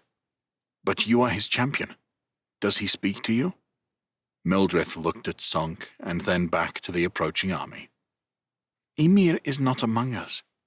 Come, we need to go. Lothar himself must be leading that army, and that means Temil and Guntram are with him." She sounded worried, and so Sonk did as she asked. They rode north to warn the Kassites. It took the full morning until they connected with the scouts who ranged ahead of the main Kassite army. The number of mounted troops in the Kassite force now looked pathetically small. Even their infantry, who Sonk had until now seen as a bloodthirsty, rampaging horde, looked like a ragged band of rebels. Grindan won't stop eating, led his warriors in the vanguard, the other 4 tribes spaced out into the distance. Sonk noticed how the chieftains always kept their fighters separate, as if worried they would start fighting each other given half a chance. "The Kassites like to fight," he thought, "but they lack the professionalism of their enemy." Sonk and Mildred pulled up at the front of the force, where Grindan rode with a dozen of his closest followers. Sonk couldn't help but feel sorry for the man's stallion, whose eyes seemed to ask why he had been chosen to bear the weight of the chieftain. "You spotted them?" Grindan asked. "Half a day's ride away. The full army," Mildred told him. "Maybe 8,000 fighting men, plus their cavalry approaches 2,000. We need to meet and decide on our course of action now." Grindan waved a hand in the air. All right. First, let's talk together, just us 3. He pulled away to the side, leaving his followers behind. Such a move seemed to go against everything the Kassites had claimed pride in, decisions taken in full view of their people. But Sonk joined Mildred in following the man over for his private talk. "Let's just think about what we want to say to the others about this," the chieftain suggested. "I'm not telling the others anything different from what I saw," Mildred said. "I'm not suggesting that, by the Irgasil," Grindan said, wiping sweat from his forehead. "It's what we do about it that I care about. Look at us. When will we ever again have an army of all 5 tribes at our disposal?" He gestured at Sonk. When will we again have two champions to pit against Lothar's? This is our one chance to take the Naricians on. Yes, you could advise a retreat. We could hide in the woods and marshes of our homeland. But what will happen if we do that? Rink and Tredan will take their armies north. When Lothar comes, he'll have the luxury of taking us on one at a time. My people, List's people, they'll be conquered for good, added to the Narician Empire. Maybe Holt's too. Rink and Tredan won't lift a finger until they're threatened. And it'll be too late by then. Fuck running and hiding. This is our only chance. Sonk and Mildred shared a look. I'm not asking you to lie, Grindon said, almost pleading. Just show our people some bravery. The 5 chieftains and 2 champions met in a circle, surrounded by their people. Grindon made his case to stand and fight. Rink the Black was the most doubtful about the wisdom of it. Out here in the open, he asked, gesturing at the plains they had walked across. Gives the Gedensians an advantage. There's a perfect hill to make a good stand nearby, List argued. Jackdaw Hill, where our ancestors defeated the Naricians. Emir will surely bless our arms if we form our shield wall there. What about you, late to battle? He asked Tredan. Not thinking of turning tail, are you? I say we fight, Tredan declared, loud and clear. We've still got more killing to do. List's burned skin creased as he gave a vicious smile. Sonk suspected the constant goading of Tredan had made him more bellicose than he would have been otherwise. But whatever the reason, that was 3 chieftains in favor of fighting. Mildred was on the fence, eyes turned to the other 2. On condition we use Jackdaw Hill, Holt said. We need to neutralize those horsemen. Of course, Holt, Grindon said quickly. He turned to Rink, one eyebrow raised. Rink sighed. So be it. The carts and wagons were led away to the north, along with any non-combatants. With them went Rab and Sweetrun, and Sonk was relieved to see his dog leave the army. For everyone else would fight at the site chosen by List. Sonk was under no illusion that it would be anything other than a bloodbath. Jackdaw Hill was steep on all sides, with thick woodland covering a good third. It was a tight squeeze to fit the warriors of all tribes into the space. 4 of the tribes each had a side to defend, while Rink had his forces at the very top, held in reserve. Mildred was nervous about the upcoming contest with Lothar's champions. Her nerves transferred to Sonk. He'd used his magic in battle before. He and Ramon had fought Zenekai's turned Caladri sorcerers at the Red Fort. But he didn't want to let her down. It wasn't a long wait before the Narician army approached, a morning crispness still in the air. Sonk stood with Mildred and Grindon. They watched as the Narician soldiers were halted and the leaders studied the Kassite position. It was a while until they acted, bringing their warriors into position, facing Grindon's force. They're not readying their cavalry, Grindon said in a pleased tone. We're too dug in here. The Kassites had placed wooden stakes about the bottom of the hill, making it difficult for the Gedensians to charge them. Sonk still wondered if Grindon wasn't overconfident. He recalled the Battle of Corbinay, when Aubrey's cavalry had pressed his father's force hard, the men on horseback enjoying a height advantage. But I'm no expert on such matters, he admitted to himself. Meanwhile, 2 heralds approached the hill on horseback. Both wore the finest clothes. The older had russet hair and a beard. He gazed at the Kassite army with a mix of disdain and displeasure. The second seemed about the same age as Sonk and Mildred. He was the tallest man Sonk had ever seen, taller than Holt's slender legs, taller than Pierre's friend Gosser back home in Javerne. His long blonde hair fell straight to his shoulders, and he wore a longsword at his belt. Despite his size, the way he held himself gave the impression he deferred to the first man. Temil and Guntram, Mildred hissed. The champions of the Naricians and Gedensians. It was good, Sonk supposed, to put faces to the names at last. Are all Gedensians so large? Was all he could think to say. Most people he had met in Silb were tall, save for the native population, like Tassia. But this was something else. Aye, Grindon acknowledged. They are the tallest of the peoples of Silb. The best horsemen, too. But don't give them too much credit. They are the first of the 7 peoples to give up their independence to another. He spat on the ground, perhaps to emphasize what he thought of the Gedensians. I bring a message from Emperor Lothar, Temel said, his voice carrying to the Kassites on the hill, far louder than normally possible. He's no emperor, Grindon shouted. I shall stick his head up his own asshole. The other Kassites joined in, suggesting various other things they might do to Lothar's body parts. Temel listened to it with nothing more than a slight sneer on his face. You have committed heinous crimes in this insurrection.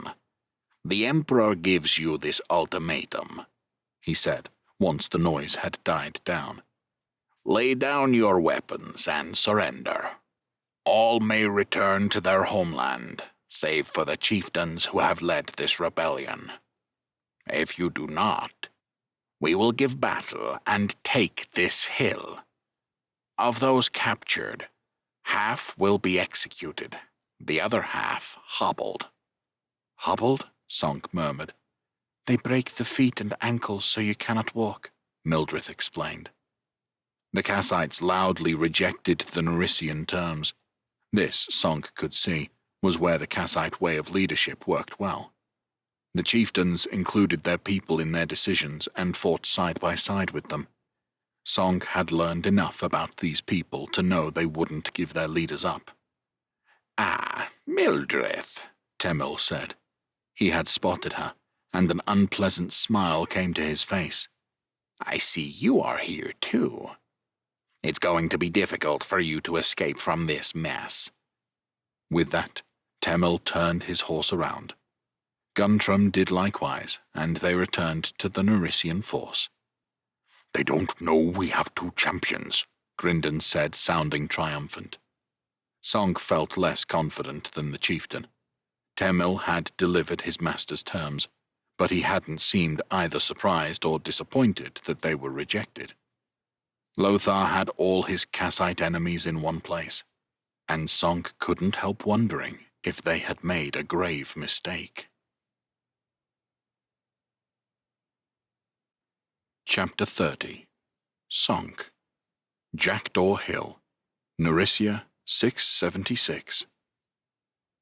The Narisians moved their units across the battlefield at a leisurely pace. They were in no hurry, and there was little the Kassites on the hill could do, except watch and sweat as the sun rose high in the sky. The Gedensian cavalry circled around, to the opposite side of the hill, where Tridan's warriors faced them. They were placed some distance from the hill, cutting off any attempt at retreat. The infantry, formed up in wide ranks of warriors holding spears, shields, and axes, marched towards the base of the hill. Grindon readied his warriors, while Sonk and Mildred studied the ranks of the Narisians, looking for Temel and Guntram. To their right, List's warriors shouted obscenities at the enemy, and on the left, Holt's band waited amongst the trees. At last, the battle began. The Narisians were exhorted to advance, as their officers reminded them what the Kassites had done to Aubenay and the forts. A helmet full of gold coin to anyone who brings in the head of a chieftain, Sonk heard someone shout, and the Narisians, encased in metal armor and helmets, gave a loud cheer. The first clashes began. Spears struck armor, and shields crashed together. The Kassites stood behind the defensive stakes and had the height advantage. The Narisians' advantage in numbers meant little in the tight space around the hill. Sonk observed their line moving past Grindon's warriors to the flanks, but List and Holt's forces were waiting for them there. The Kassites held. The breathless, brutal fighting continued for a while longer, until the Narisians pulled back, having gained no ground. The wounded on both sides were helped away, and fresh warriors came to replace the warriors in the front line. It was ferocious, grueling work, and both sides rotated their warriors at regular intervals to give them a chance to recover. Warriors on each side fell, hacked at, until they stopped moving. The ground on which they fought became slick with blood, but the engagement continued. Grinden's Kassites refused to give up an inch of ground. Sonk and Mildred toured the hill, watching out for Temel and Guntram, but they were nowhere to be seen. It was tempting to use their magic to help with the fighting, but Mildred insisted they would need all their strength. The morning crawled its way towards midday, and the Nerisians couldn't break through the Kassite defenses. The impasse perhaps prompted their change of tactic. A rumbling noise brought Sonk and Mildred to the far side of the hill, where Tridan's warriors defended. The Gadensian cavalry were coming, and Sonk could sense the two champions were with them, even before Mildred warned him.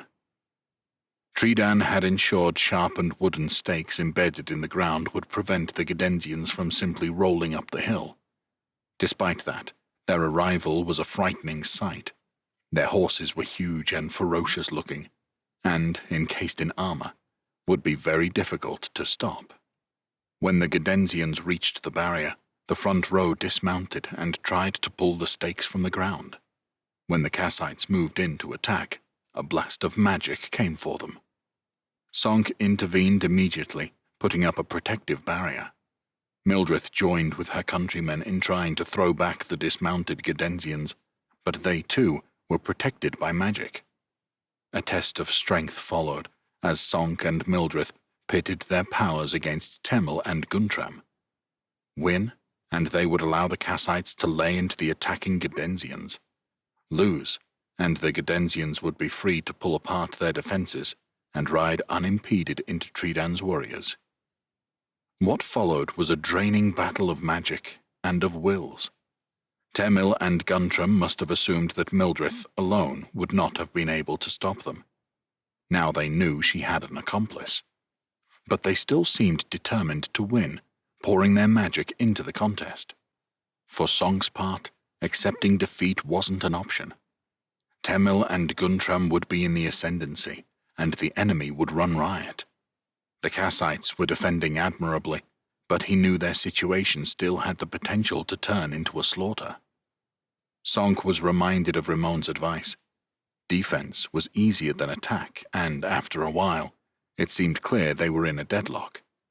Neither pair had the power to force the other side. His only fear was that he or Mildred would run out of stamina. But there was no reason why they would have less than their enemies. Time seemed to stand still as they strained against their opponents, the Gadensians and Kassites inches away from one another, yet unable to engage. The shouts and screams of combat continued on the other sides of the hill, the fighting fierce, but Sonk couldn't afford to lose concentration on his own contest. At last, the Gadensians remounted and rode away from the hill. Temel and Guntram stopped their assault, unable to achieve their breakthrough. When Sonk stopped his magic, he staggered, light-headed. He had never cast so much for so long, and he worried, both for his own power and for Mildred. "Are you all right?" he asked her. She had her eyes closed, but when she opened them, she looked fine. She even allowed herself a smile. "That's the first time I've ever held them off. Thank you, Sonk." He nodded, pleased at her words. He looked up at the sky. It was afternoon. "Come," he said, turning to the crest of the hill. The fighting had continued unabated elsewhere, and they needed to learn how things stood. Already, as the two of them climbed to the top, Sonk could see a difference. "Rink and his warriors are gone," Mildred said, which meant Rink had been forced to enter the fray with his fighters, shoring up the defense. The top of the hill groaned. It was full of the injured, in all states of suffering. Some lay unconscious or dead, others sat leaning against trees, mumbled or cried out, pressing ripped-up bandages to their sides, soaked red. Men had lost digits, limbs, teeth, ears. Any part of the human body that could be hurt, damaged, or destroyed had been. A woman lay gasping, her mouth just a red hole, the lower jaw completely gone. Sonk looked from one to the next, overwhelmed by what he saw. His heart hammered in his chest, and the urge to run away gripped him. Mildred grabbed his arm and directed him to a group of warriors seated around a prone figure. Sonk immediately recognized who it was. The huge gut told him it was Grindon Can't Stop Eating, even if the rest of him looked mostly unrecognizable. One of his warriors looked up. They surrounded him, eager for the reward. We couldn't stop them striking him down. It was all we could do to stop them dragging his body away. Rink the Black came in the end, but it was too late then, he said, a note of reproach in his voice. That last statement was more than likely grief turned to anger. When Sonk looked down the hill, he saw Rink with his warriors, fighting at the same spot Grindon had held. He shared a look with Mildred. They'd held off the Narician champions, but the Kassites were being worn down, and there were still hours of daylight left.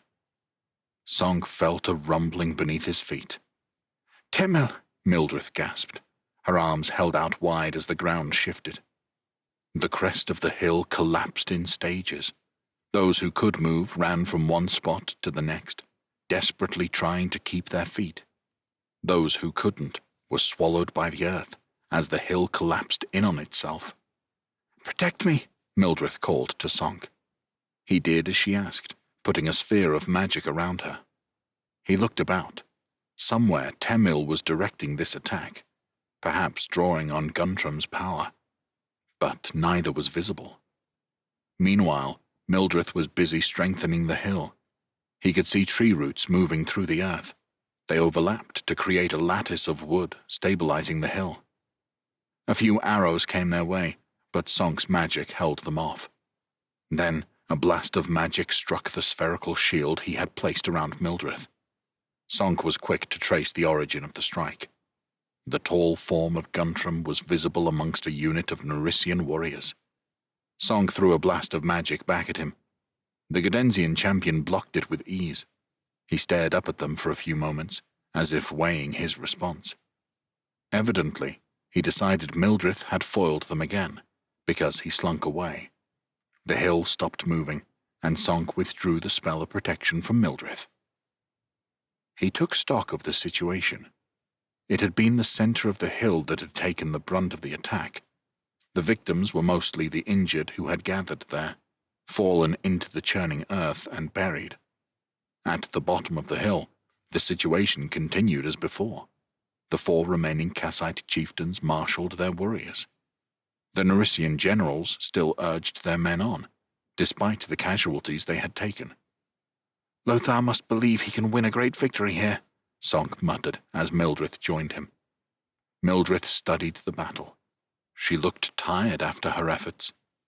I fear we let Grindon talk us into making a mistake. We were in the ascendancy after clearing the Narician forts. We've thrown it all away. This could be a disaster." Sonk had to agree. Every Kassite warrior worth their name stood on this hill. If they all died here, their people were done. Lothar would take another step, and a big one, towards his goal of ruling all Silb. "Then we have to fight on," he said, putting a hand to the hilt of his sword. "Conserve your magic," Mildred said. "Temel and Guntram are still a threat." Sonk nodded. He had no intention of using it where he didn't have to. He still held on to the hope that they might yet escape. "Stay in touch." With that, he drew his sword and descended the hill to stand with List's men. Of all the chieftains, he liked List the least, but his warriors had seen more fighting than any other and needed the help. List's armor and axe were bathed in blood. He welcomed Sonk with a grisly smile, revealing his teeth, sharpened to points. "Grindon? Dead." "Then Ymir demands revenge," List shouted, his voice a jagged rasp. List's men met the oncoming Naricians with a howl, and Sonk fought with them, shoulder to shoulder. Fighting with blade instead of magic felt good, and for a while, he lost himself to the carnage. Sonk took a turn to rest. His chest heaved, and he was parched. His shoulders ached, and he had pulled muscles in several places. But he had avoided serious injury, and that made him one of the lucky few. He staggered up towards the top of the hill, glaring at the sky. He cursed it, for even though evening had come, the sun refused to set. Darkness seemed their only hope of respite now, a faint hope that it might cause the Naricians to stop their attacks. But even if they did, then what? A sleepless night, then it would start all over again. He found Mildred fighting with Holt's warriors. It was Holt who spotted him. The chieftain grabbed Mildred and walked her over for a meeting. "Well?" Holt demanded. Blood dripped from his helmet, which had taken a massive dent. "Not sure we can carry on for much longer," Sonk said, barely able to get the words out. His mouth was so dry. "Not sure the Naricians will stop, even when it gets dark." "Course they won't," Holt said bluntly. Mildred just looked at them. Sonk could see exhaustion had taken hold of her. She had little left to give, at least physically. He hoped she had some magic left. "I'll try to teleport us away," Sonk said. Holt looked at him quizzically. "How would that work?" "I don't have the power to send us far, beyond the hill," he said, pointing east, where Holt's warriors still fought. "It will take them a bit of time to realize where we've gone. Then everyone escapes under cover of darkness." Holt and Mildred looked at him wordlessly for a while, trying to process the idea. Perhaps they were weighing it against some other option, but Sonk would be surprised to hear there was one. Making a break for it seemed the only path open to them. "What do you need?" Mildred said at last. "Magic from you if you've any to spare." "I have enough." "What else?" Holt asked. "It helps when everyone links hands." Holt scrunched his face up. "I'll send word to Rink, List, and Tredan. They can give the men their orders. We'll have horns blow 8 times to signal it. The Naricians will think it a signal to attack. With any luck, they'll stand back, waiting for us to come to them. Then they all rush up the hill," Sonk said. "Mildred and I will be waiting. I'll take as many as I can, as far as I can. After that, I'll have nothing left. It'll be every man for himself." Sonk tasted earth. He lay face down on the ground, exhaustion overwhelming him. It masked his aches and pains, masked the sickness in his stomach. All he wanted to do was give in and sleep, but someone kept pulling at his shoulders. He forced himself to get up, his body protesting, while Mildred yanked unhelpfully on one arm. He looked around. In the twilight, he could make out the silent figures of the Kassites he had teleported from the hill. He had successfully evacuated somewhere near 3,000 warriors. Those left on the hill were doomed. Those he had taken away had a fighting chance of escaping north to the lands of the Kassites, but many lay ill on the ground. Those able to walk were staggering away in different directions. Holt's tribesmen, who were perhaps the largest group, veered to the west. Others aimed for the lands of List or Grindon. They had to keep quiet, but that meant there was no organization to the retreat. They walked in ones and twos, in small groups, concerned only for their own safety, or at best, that of their close friends. The Kassite army was breaking up before his eyes, defeated, but not yet destroyed. Mildred pulled on his arm, and they began walking. He focused on her face. Her pupils had expanded in the darkness, and she looked like a night sprite, too beautiful to be human. He could see she was tired too. He had been careful not to take too much magic from her. His own was depleted. It meant there would be no hiding from the Naricians. He made himself walk faster, anxious to get her to safety. She looked at him, and he saw relief on her face that he was picking up the pace. Warmth rose in his chest. Of all the people here, her people, it was Sonk she had chosen to drag to safety. Yes, he told himself. She needs my powers, just as I need hers. But there is more to it than that. Surely I haven't imagined it this time. They walked on, heading for the border. Sonk looked around but saw no faces he recognized. Grindon was dead, of course, but he was sure List and Rink had escaped. Maybe Tridan too, though he hadn't seen him since the Gedensians had attacked the hill. The Kassites nearby began to murmur, and Sonk cursed them for ill-disciplined fools. Then Mildrith was turning him around. She pointed to the sky. There was a mist. It bathed the hill on which they had fought in a swirling blue light, so that Sonk could just make out figures on the crest. Then he realized it was moving.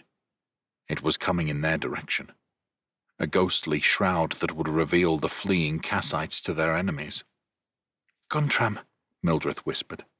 He can do that? Sonk asked her. I have never seen him make one with lights in it before. Of course it was the Narician champions.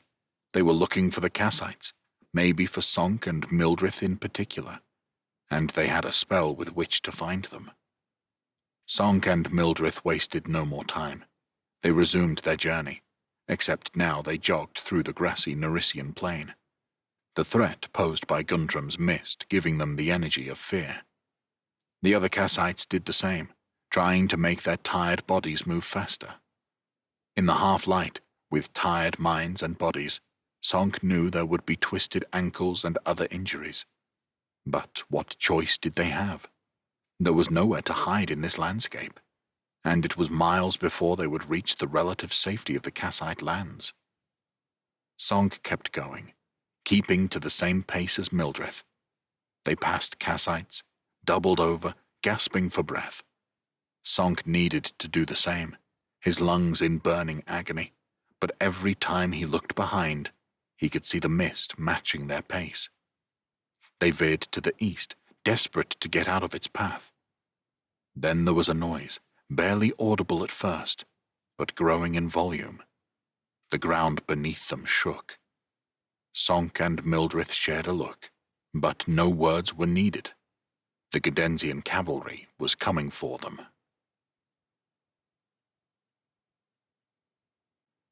Chapter 31. Liesel.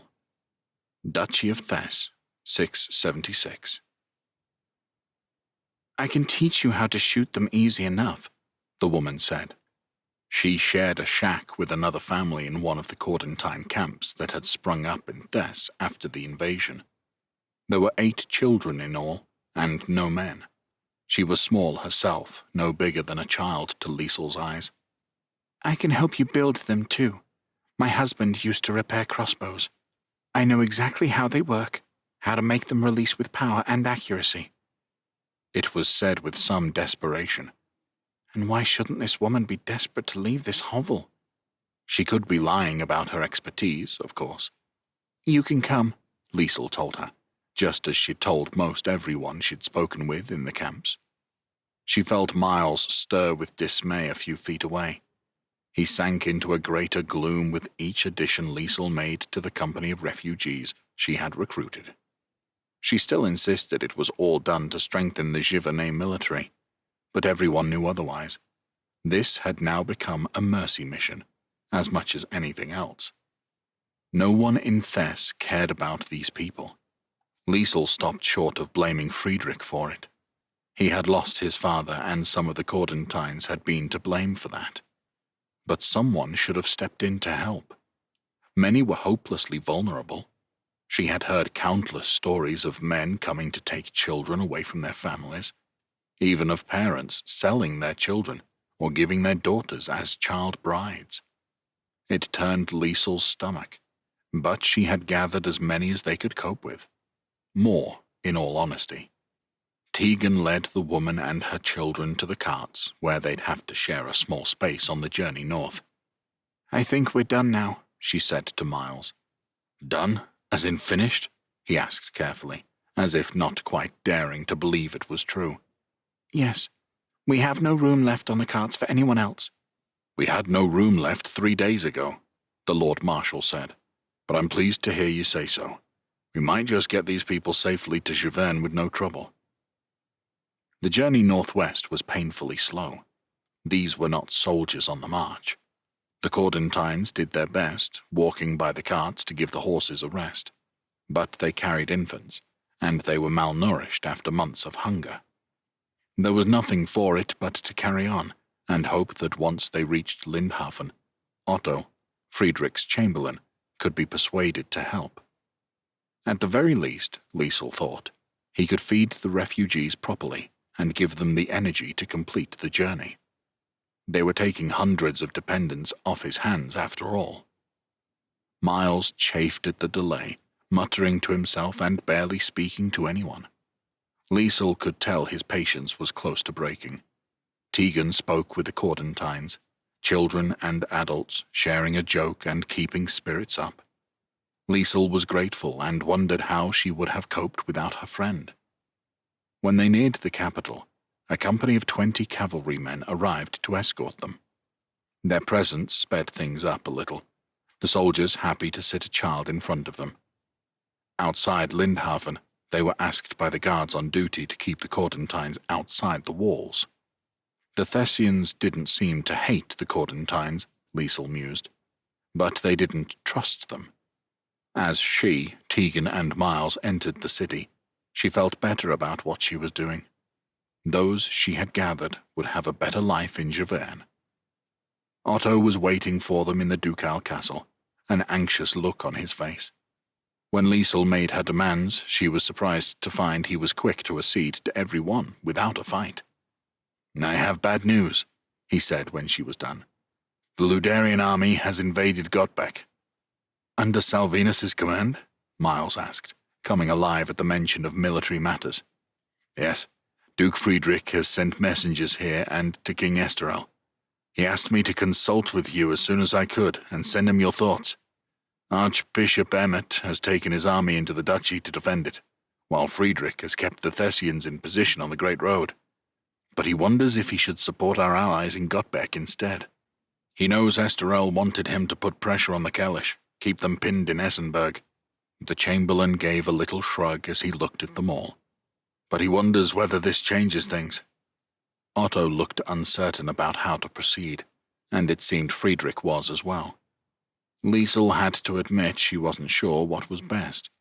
It would do no good to let Salvinus defeat the Gottbeckers, but she knew Esterel's main objective was Kolderberg, and he wouldn't want his plans changed unless it was necessary. She gave a nod to Miles, allowing him to speak for them. "If Friedrich takes his force into Gottbeck, it leaves the Great Road open for the Kalish," the Marshal said. "They could reach Lindhafen in days, or follow him into Gottbeck, trapping him between their force and the Ludarians. My advice is to stay put for now, and hope that Emmet can hold Salvinus off. If the full Kalish army comes south, Friedrich must retreat. Their forces are superior. If he has to, he should come here and wait it out. Kolderberg will fall before Lindhafen does." Miles and Otto looked at Liesel. She nodded her approval. Miles's words made sense, but she still felt a chill in the pit of her stomach. Military logic was all well and good, but it didn't factor in Inga. The witch had yet to act in this war, but Liesel knew she had the power to turn logic on its head. She felt a sudden eagerness to leave Thess and return to Esterel. Miles insisted they should return to Kolderberg as soon as possible, and Liesel feared that if she refused him, he might explode. Tegan assured her she could handle the remainder of the journey to Giverny, and Miles put half of his men under her command. With a little reluctance, Liesel accepted it all, and they set off for Kolderberg at speed. 2 days of hard travel saw them to the earth and wood fortifications that surrounded the city. From the outside, it appeared nothing had changed since they had left. But once admitted inside, Miles was quick to notice a development. He gestured to the walls of the city. "They got inside," he cried.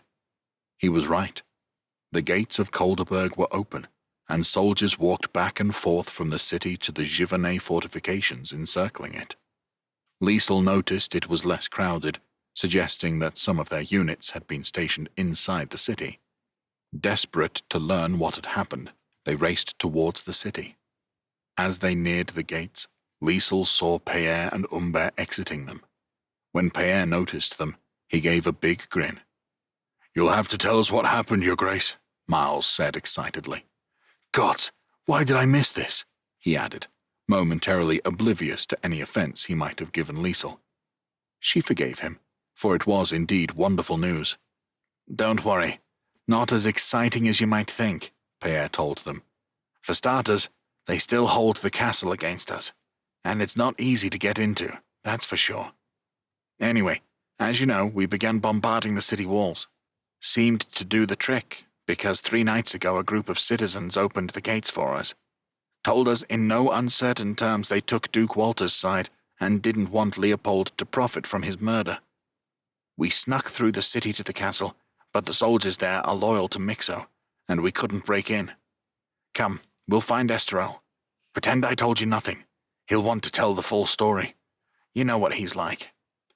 Esterel had commandeered an inn in the city, called the Boot and Saddle, and was in high spirits when Liesel arrived.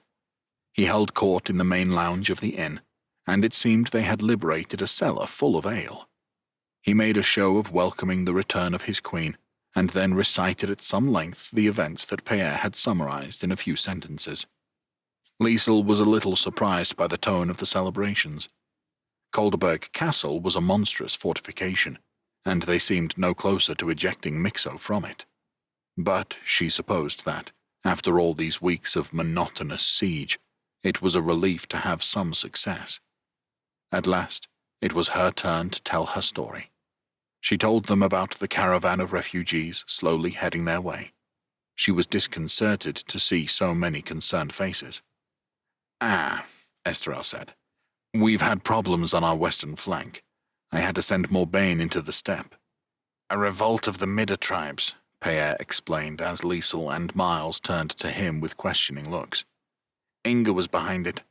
I expect she thought it would cause us more difficulties than it did. I hope I've settled things down there, for a while at least. But it's hardly a safe journey for Lady Tegan to be making." He turned to Esterel. "Perhaps I could send Umber with a small force to ensure the safe passage of these refugees? It would put everyone's mind at rest." "Of course," Esterel said. "Would that be agreeable, Umber? I will gather a force and leave immediately, Your Majesty." "Good man." "Thank you, Umber," Liesel said. Umber bowed and left to get on with it, much to Liesel's relief. "Did you receive a messenger from Duke Friedrich?" she asked Esterel. "Yes. Salvinus has entered Godbeck. Not great news, but overall I believe we are still in good shape. Friedrich still holds the Great Road, while the last message from Heremias was positive. Famians has taken Buchard Castle, and the Kellish haven't moved against either of them. The Kellish have shown no signs of interfering in our siege either. If we can take Kolderberg without a serious loss elsewhere, we shall be in the ascendancy." When the Kellish came, it wasn't with an army. A score of riders only, carrying the flags of Kelland and Brisingia, and the white flag too. The Kellish had come to talk. It wouldn't have been threatening in the least if Leopold's envoy hadn't been anyone other than Inga, and she wanted to speak with Liesel. Liesel only had a few brief moments to talk with Esterel before he met with his other advisers. She hoped it was enough for him to see sense. The Givernet were acting as if they had won a victory over their Brisingian enemies, when they hadn't even taken Kolderberg Castle yet. The Royal Council met in a room in the inn, while Inga was made to wait outside the siege fortifications, hundreds of warriors monitoring what she did. The witch's presence had changed the mood, more somber, edgy. "I don't see how we can allow her into the city," Sasha said. "If she'd come to kill us, she wouldn't have announced her visit," Liesel said. She sighed, eyeing the worried faces. "She's come to talk. I'm not afraid." "You can't be serious," Peer said, eyes darting from Esterel to Liesel and back again. "What if she kidnaps the queen, holds her for ransom?" "If she did that," Esterel said slowly, Would she expect me to return meekly to Valenne? She'd be finished. The people of Javerne would never rest. I agree with Liesel. She's come to negotiate, and that might not be a bad thing. There's no negotiating with her, Farad said. Liesel could see he struggled to contain his emotions. Her word can't be trusted. I say we agree to a meeting, and I put a dagger in her chest. When she's dead, the war will be all but over. You think she'll let you, Lord Farad? Liesel asked him. She's not so powerful, Farad said. She's dangerous, but let's not overestimate her. Liesel shook her head. She didn't agree and feared Farad was letting his desire for revenge cloud his thinking. When she killed my uncle, she did it without warning. Yes, we need to be careful. But look at her actions. She raised the Midians against us, hoping for a proxy war. Only now has she freed Salvinus to invade Godbeck. The Kellish army hasn't been used at all. I think she's come to find a deal, before this turns into a full-blown war. What sort of deal? Miles asked her. I can only guess, Liesel said. Perhaps she'd be willing to give up Beryssia. For what in return? Esterel asked her. Liesel shrugged. Leopold wants to be emperor. Maybe she thinks you'd concede that if they acknowledged your ownership of Beryssia. Farad stirred. You can't agree to that, he cried. This alliance is built on removing Leopold and ensuring Heremias is made emperor. He was the man legally elected in Guslar. No one else. Be careful how you speak to the King of Javerne, Lord Farad, Sasha said. He spoke softly, but there was steel in how he said it. He doesn't answer to you. Esterel held up a conciliatory hand. I'm not agreeing to anything. I'm talking, and in so doing we may get an insight into what our enemy is thinking. Liesel will go. Pierre, will you accompany her? Don't allow Inga to get within touching distance of my wife. Pierre nodded. Of course. Lord Gossa, Liesel said, relieved at her husband's decision. Please stay with the king at all times. And I hate to say it, she added, looking at Farad. She remembered, like it was yesterday, the Midian risking his life to rescue her from Whitmar and their journey to Atrabia. But someone needs to keep an eye on Lord Farad while Inga is here. Walter and I governed in Colderberg for 17 years, Farad said, turning a stern look on her. She recalled how much she had been nervous of him as a child. Now you're keeping me a prisoner? You can keep Gossa and I company during Inga's visit, Esterel said mildly. Liesel threw her husband a grateful look. He had listened to her advice and spoken sense, taking his counsel with him. Despite his propensity for vainglory, he made the right decisions when it mattered. Inga had come alone, not even giving the pretense that anyone's opinion in Kelland mattered save hers. She gave one of her knowing smirks at the length of table that kept her apart from Liesel and Pierre. Let's not overestimate her, Farad had said. But that was the problem. Inga took care not to reveal exactly how powerful she was, but Liesel had seen her do things. In Whitmar, she'd sent Pierre flying with a mere flick of her hand, and Farad himself had told how she'd infiltrated this very city, got into the castle with no one knowing, and killed Walter in his sleep. Let's not underestimate her is better advice, she told herself. How does the siege go? Inga asked Pierre, as if trying to make polite conversation. He raised an eyebrow and almost let loose a smile. The castle is holding out. We'll take it eventually, though. They'll be eating their horses soon, if they haven't started already. Inga nodded absently, not really interested. She turned to Liesel. I sent you to Javerne to get King Esterel's support for Leopold. You haven't done a very good job. You and Leopold haven't done a very good job of winning anyone's support, Liesel countered. He shouldn't become emperor. If you really come here to negotiate, give that ambition up. So, now you're a queen. You're telling everyone what to do. You were ever an ungrateful child, Liesel. Grateful? Liesel demanded. She stopped herself from reacting too much. That's what Inga wanted, of course. What should I be grateful for?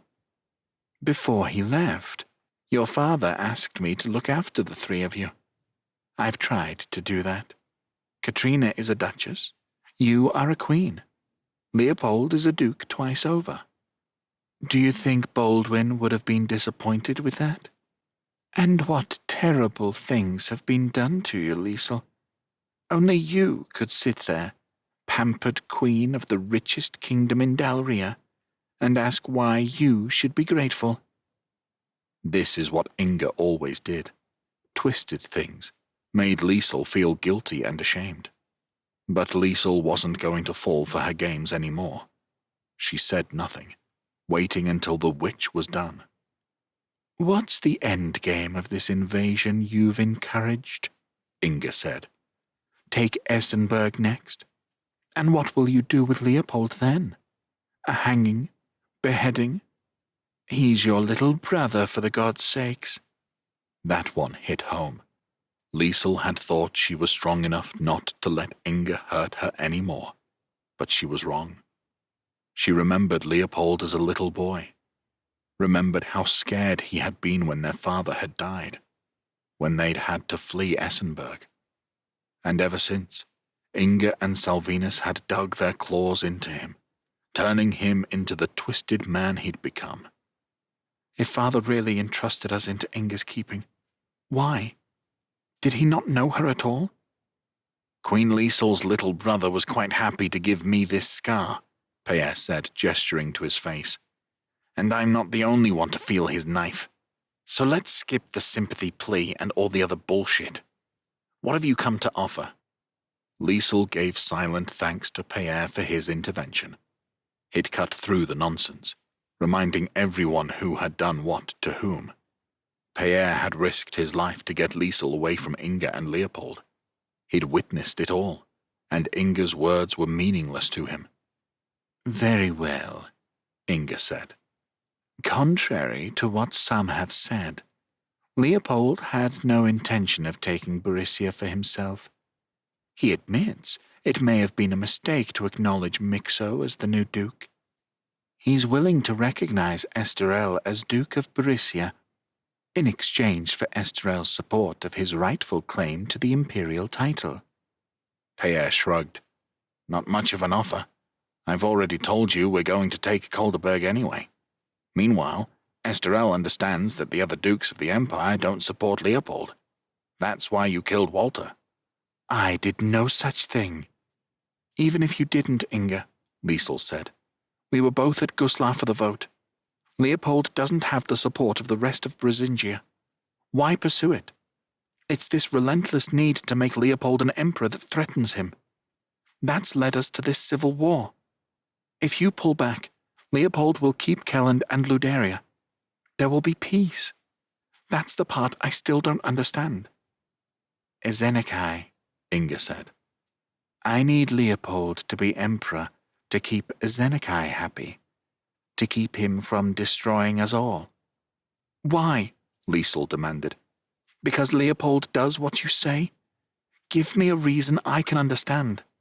You don't understand. Leave such things to me. Your job is to push out babies for your new husband.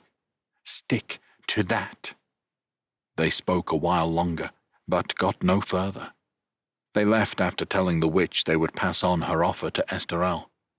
It seemed to Liesel that Inga had come all this way to offer them nothing.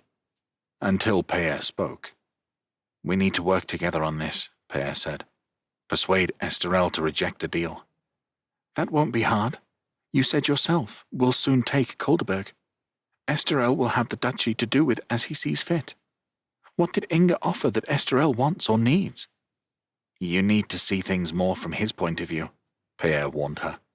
Esterel is doing this partly for you, partly for the glory of war, partly for the territory and riches he can gain.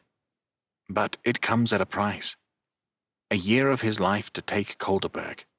He's spending and borrowing eye-watering amounts of money. And for now, the nobility of Javerne are all for it. But they'll tire of it soon. The glamour of a new king and a war against the old enemy will fade. Do you really think he wants another 4 years of attritional war against the Kellish? And then there's a Zenekai to worry about, while Javern and Brisingia tear lumps from one another. Inga's offering him a win and an easy way out. Don't be surprised if Esterel finds that idea more than a little appealing. 4 years? It won't take that long. Maybe, maybe not. A deal with Leopold means he doesn't have to worry about it. He returns to Valenne having defeated the Empire and taken Beryssia. He'll become a legend, set for life. Liesel had to admit that what Pierre said sounded all too true. But that would leave the Empire in Leopold's hands, and she had no faith that her brother would let things lie, wouldn't take his revenge on Heremias and Katrina, and the other dukes. And how much would Esterel care then? Back in Valenne with his parties? I would have my own children to care for. Being a mother changes people. I've seen it. No, Pierre was right. They needed to see this through. They'd not get another chance. I'm glad I have you as an ally, Pierre, she said, meaning it sincerely. I agree. We're in this together. We both know what Inga and Leopold are. Esterel's only heard it second-hand. And we were the ones in the meeting after all. Pierre pulled a face she couldn't quite read. Then it's agreed, he said. No deals with Leopold and Inga, and we must be prepared to take the consequences. Liesel didn't like the sound of that. But then she thought of Idris still languishing in his prison cell, and the words of Prince Gavin came to her. We must steel ourselves, she said. At council, Esterel was hard to read. He always gave the impression that he agreed with her, but Pierre's words had made Liesel doubt that a little. Had he really invaded the Empire to avenge Walter's death? Or because he'd seen a chance for conquest? Fortunately, Liesel and Pierre faced no opposition in the meeting. Whatever they really thought about it, none of the king's friends were ready to express a view of their own. They looked to Esterel for a lead, agreeing with whatever he said. Farad, meanwhile, beamed with delight at the direction things were heading, though kept his thoughts to himself this time. Very well, Esterel said at last. We'll send that witch off with nothing. The plan was always to take Kolderberg. If we can do that by the end of the summer, then consolidate our hold over Beryssia, we'll be in a good position to make decisions for next year. From what you say, however, it sounds like the Kellish will respond to our snub. Almost certainly, Pierre agreed.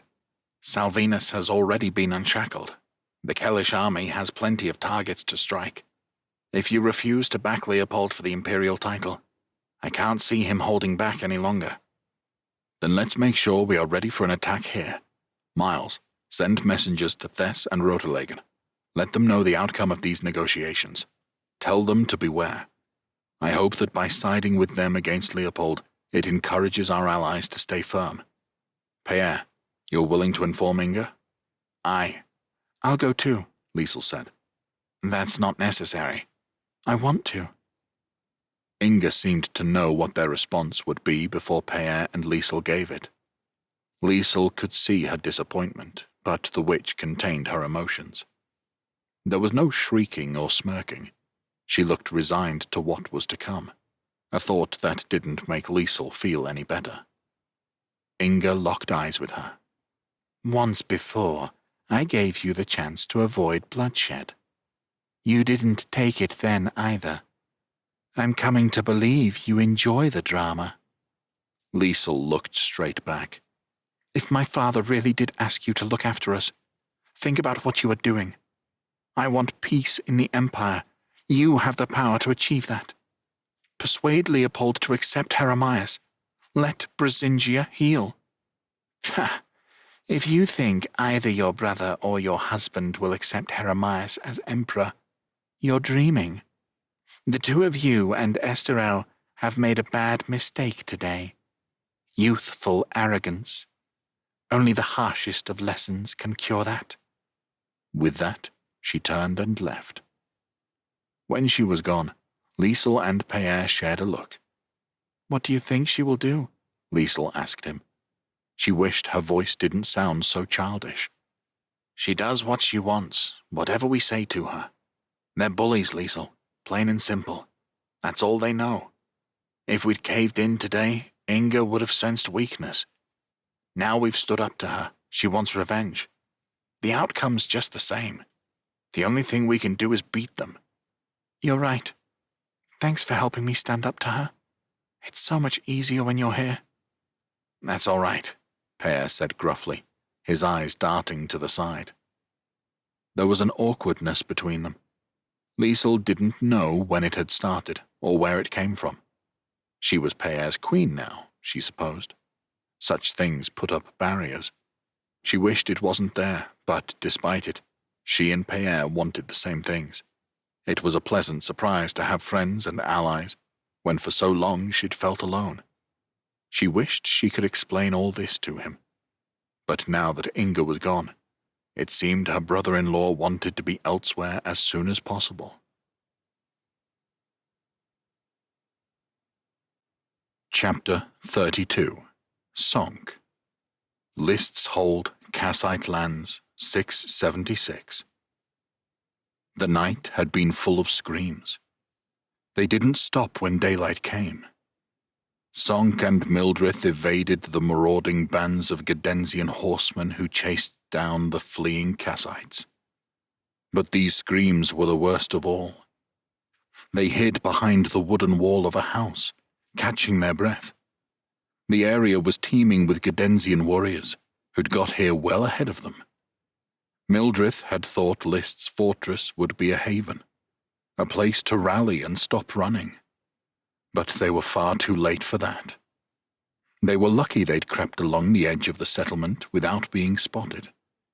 Lucky that everyone's attention was on the man being tortured.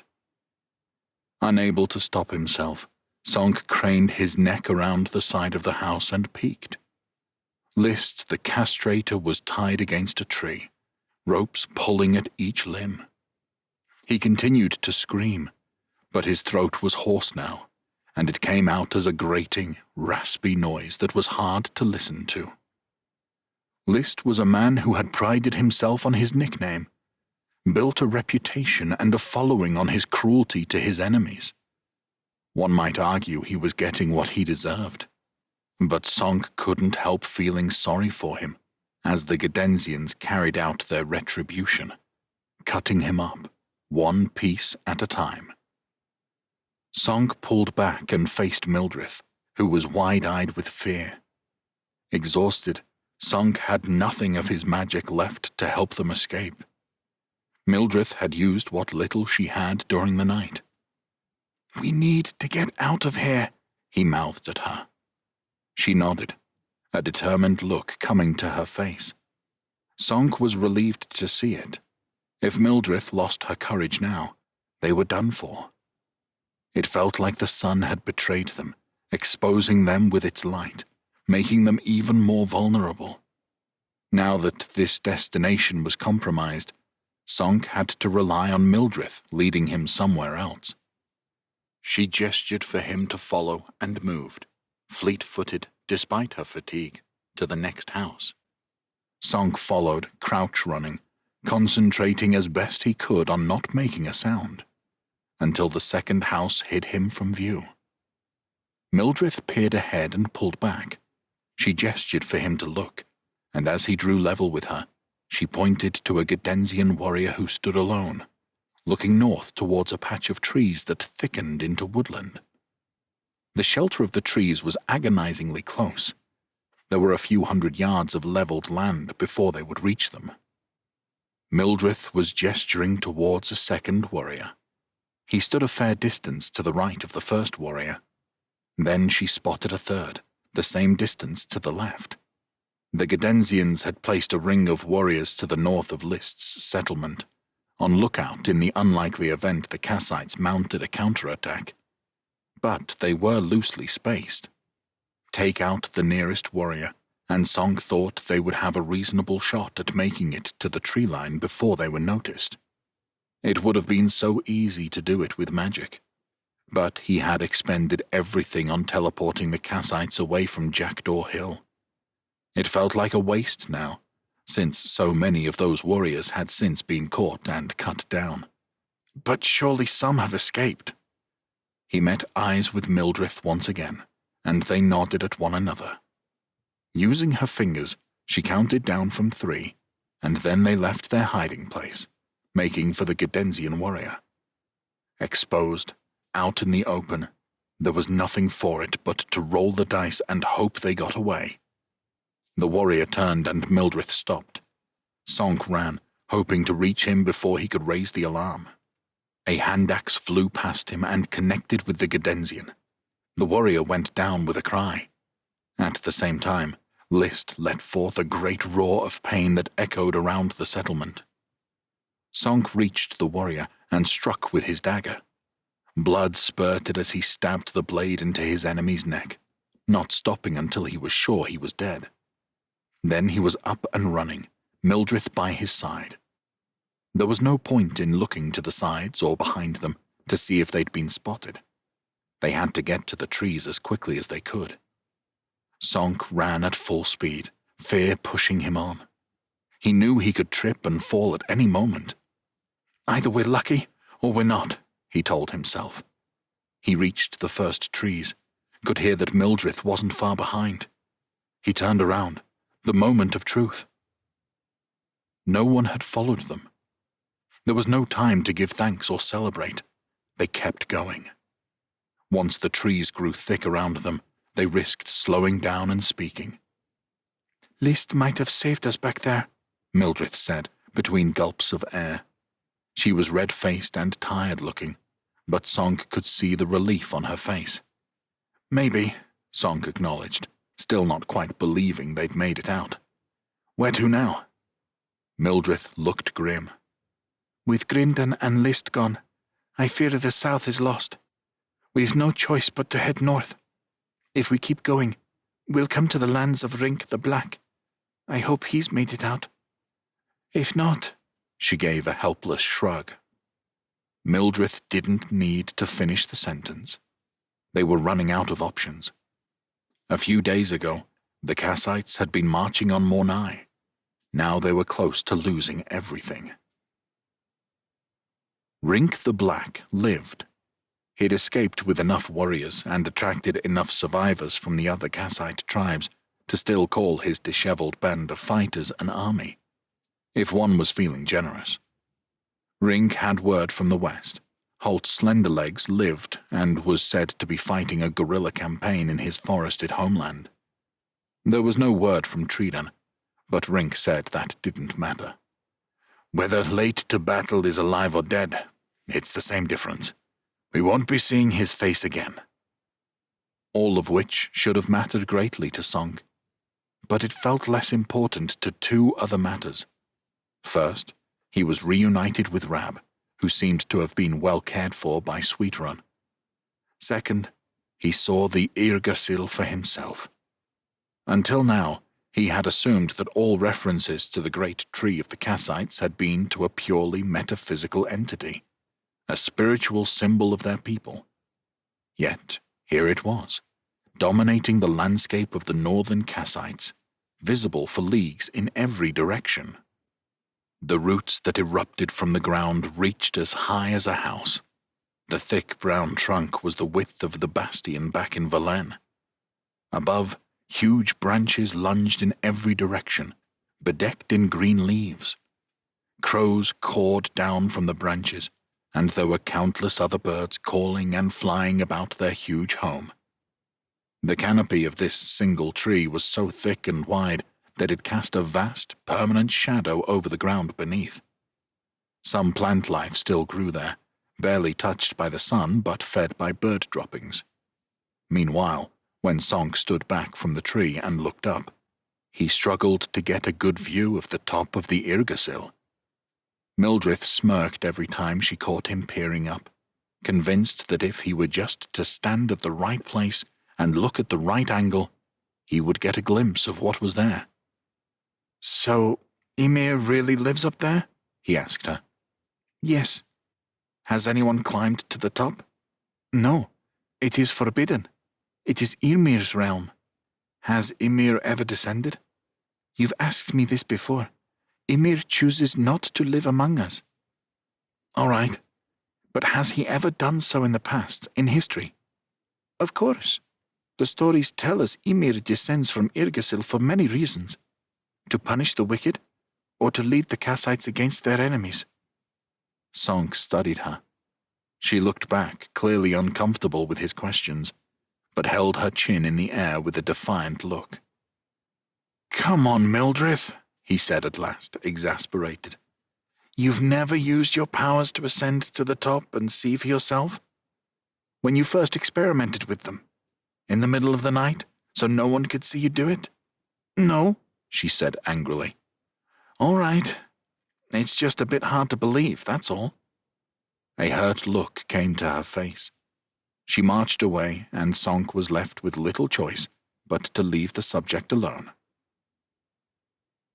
More stragglers came to join Rink's army over the ensuing days. Their news was ominous.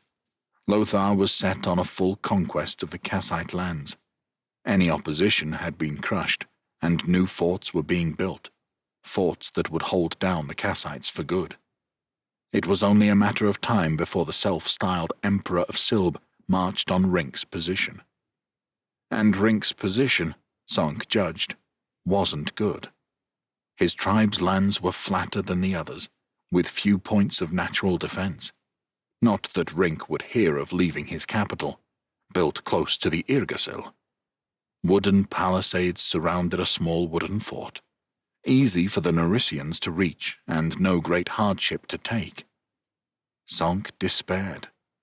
It would be Scourgia all over again.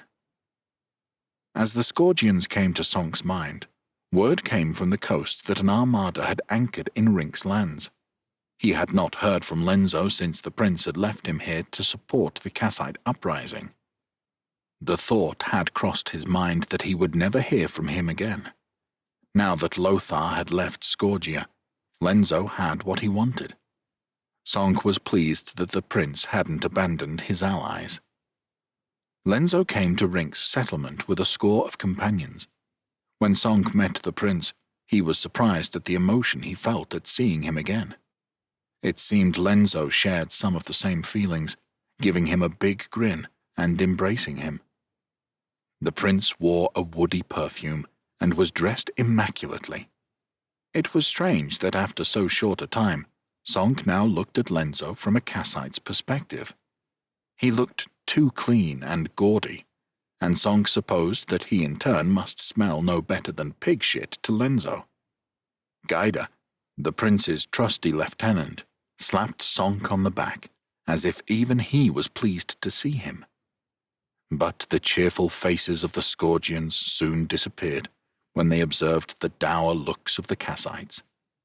Lenzo kept quiet as Sonk led him to a meeting with Rink. Last time, all 5 chieftains had met with Lenzo. Now that he was meeting Rink alone, on the northern edge of Kassite territory, he surely didn't need telling how badly things had gone. The prince sat and listened impassively as Rink and Mildred explained what had befallen them, as his Scourgian warriors and many Kassites stood around listening. Only once did Sonk detect a reaction, a slight raising of one eyebrow when Rink told him of their march on Mornai. It quickly disappeared, but Sonk could tell Lenzo was surprised they had overreached in such a way. Sonk now saw it as foolish. Rink hadn't been keen at the time, and he told the story with the shame of a man who had known better and should have put his foot down. But there was no point in dwelling on it. They had to decide what to do from the position they were in. Lenzo was clear what he thought. I've enough space on my ships to get you and your people to safety. Perhaps to Ram. You'd all be safe there. One thing Lothar doesn't have is control of the sea. Rink was equally adamant that he and his army were going nowhere. We are not leaving. We'd rather die than leave the Yggdrasil to our enemies. Murmurs of approval greeted this pronouncement from the other Kassites. But you'll return, Lenzo pursued. I have been speaking with Ordono of the Rasidi. He is ready to ally with us against Lothar. He says he can persuade the Telds to join as well. Think of that. As they strike from the west, you could return and liberate your lands, while the Scourgians attack from the east. It will be too much for the Nerisians to deal with. Rink waved a hand. All you Scourgians ever do is make grand promises. We're still waiting for you to stand and fight with us. He looked around. There is a special place in hell for those who betray Ymir. You think of all the chieftains of our tribe who have protected the Yrgasil over the years. I will be the one to leave it to the enemy without a fight? We will give our blood for Ymir, and if we die here, he will reward us in the afterlife. The Kassites gave their approval to their chieftain's words. Lenzo looked at them, as if lost as to how he might make them see sense. The meeting broke up with nothing agreed, and Rink told the prince he should return to his ships and leave. Lenzo took Sonk aside, an intense look in his green eyes. The remnants of the Kassites will die here, he said. Is there nothing you can say to persuade them? Sonk looked across at the Yrgasil. I don't think so. No one said it as such, but I think they believe Ymir will intervene on their side, should the Nerisians come here. Lenzo sighed, ran a hand through his hair, then gave a nod of acquiescence. People were just the same in Scourgia before the invasion. They'll only learn when it doesn't happen, and by then, it's too late. But what about you and Mildred? Surely you'll come. I can't leave without her, and she's staying. But Temil and Guntram will come for you. You may not escape a second time. I know. Sonk, the Rasidi have a champion. If you two work with him, you'll have the edge at last. If you or Mildred should fall, we'd lose that advantage. If both of you are lost, we're done for. I'm sorry, Lenzo. Sonk could see the prince's anger, and he could understand it too. But there was no way he was going to forsake Mildred when she needed him. My ships will stay at anchor, Lenzo said at last, for as long as it's safe to. Get to us if you can. Sonk nodded. Will you take Rab with you? Lenzo's serious face broke, and he allowed himself a grin, then shook his head. Sure. I recall sharing a boat ride with him once before, and he was no trouble. Also, if you die, he'll be a way to remember you.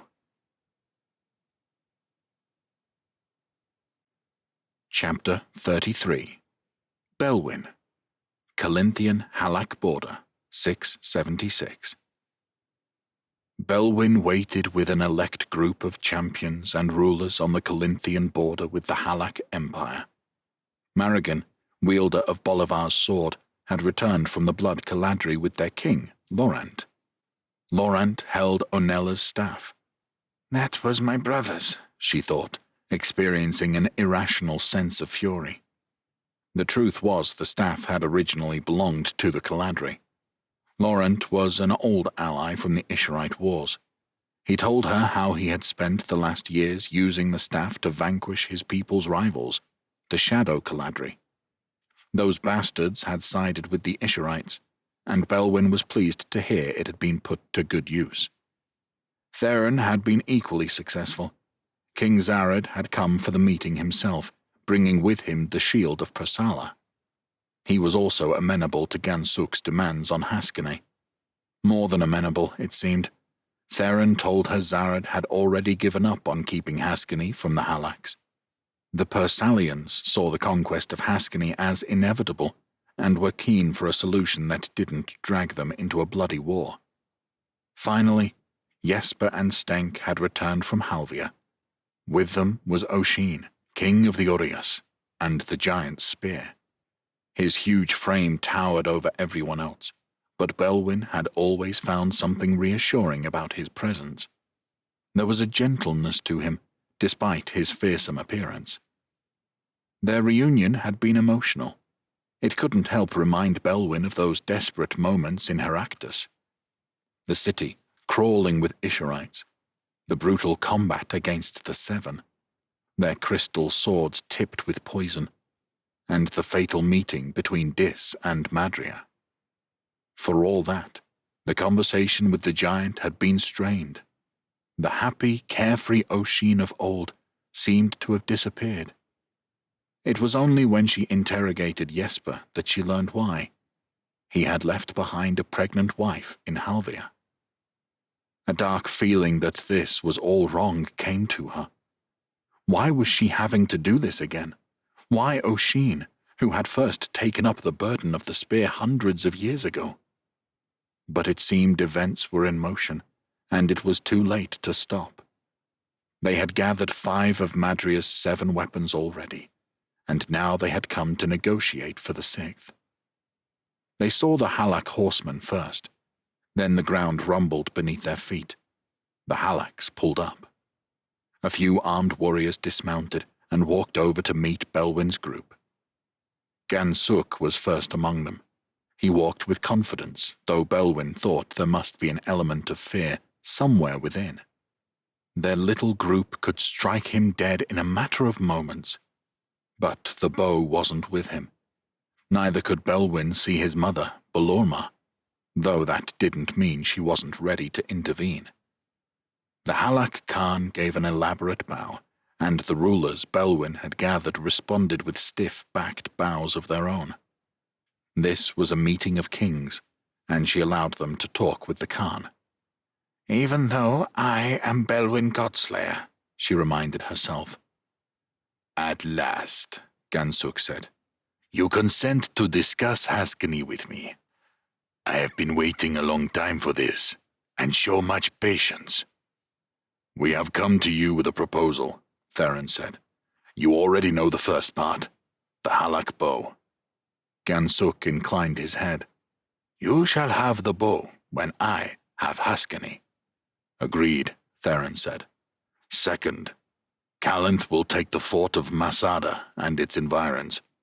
This territory will be added to my kingdom. Third, said Zarad, Pasala will take a strip of territory, up to and including the watchtower of Simalek, all the way east to the Itanen. These are our conditions for allowing you the rest of Haskiny. They had left Gansuk the lion's share of the kingdom, but claimed a sizable buffer for themselves. If the Khan was surprised by their demands, he didn't show it. Indeed, a knowing smile had come to his face. Belwyn had spent enough time in his presence to read it. Gansuk believed he would take those lands claimed by Theron and Zarad, eventually. He still believed he would take Pasala and Calinth too. For him, this deal was just another step on his path to glory. Very well. I shall grant you those lands as a sign of my good faith. Are we to coordinate our attacks? It would make the invasion that much easier. That makes sense. There is one other piece of news to give you, Theron said. In light of our agreement today, the Treaty of Mutual Defense between Pasala, Calinth, and Haskiny has ended. But I should tell you about a new one.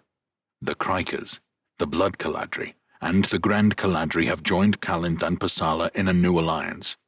It will keep the peace in the north after the annexation of Haskiny is complete. Marrigan and Laurent, both stern-faced, nodded their agreement at Theron's words. That knocked the smile from Gansuk's face. He didn't like it, of course, but he was getting Haskiny, and no doubt he judged he would still get more in time. Very well, he said. I wish your new alliance every success, of course. Though maybe you'll need to look to your southern borders more than to my empire. That, unfortunately, has a ring of truth to it, Belwyn admitted to herself. Gansuk turned to go. And the bow? Oisin asked, his voice a deep rumble. Gansuk pointed a finger at Belwyn. She can come to claim it once our new borders are settled. With that, the Khan and his warriors left them. With a display of agility, he leapt onto his saddle and turned his horse about. The Halaks left at a canter and were soon gone. Theron let out a sigh.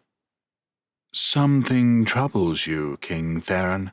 Laurent asked him. The Caladri's head dropped to one side, vividly reminding Belwyn of a bird's movement. "Not the noblest day in the history of Calinth," Theron admitted. "Ah, perhaps so. But you are now a part of a much stronger alliance, and we are closer to assembling the 7 weapons of Onella. Today has made your people a little safer, and that is your job after all." Theron nodded, perhaps a little reassured, but Belwyn knew him well, and knew he felt a stain of dishonor on his character after betraying the alliance with the Haskins. Still, she recalled, it wasn't the first time he'd been willing to commit a wrong to achieve what he thought was right. Which of the heroes and monarchs stood here could claim otherwise? "The end justifies the means. Some people believe," she told herself. "But where does all this end?" Not well, some part of her warned. But Belwyn was worn down, burned out. An end of any sort would be a blessed relief. Chapter 34. Peer. Colderberg, Duchy of Berisia, 676. At last, Esterel had given the order to storm the castle. The Kellish army was finally on the move. Reports said Leopold had sent it north, against Heremias and Aubrey. If that were true, it was time to risk an assault. Peer understood his brother's reluctance to this point.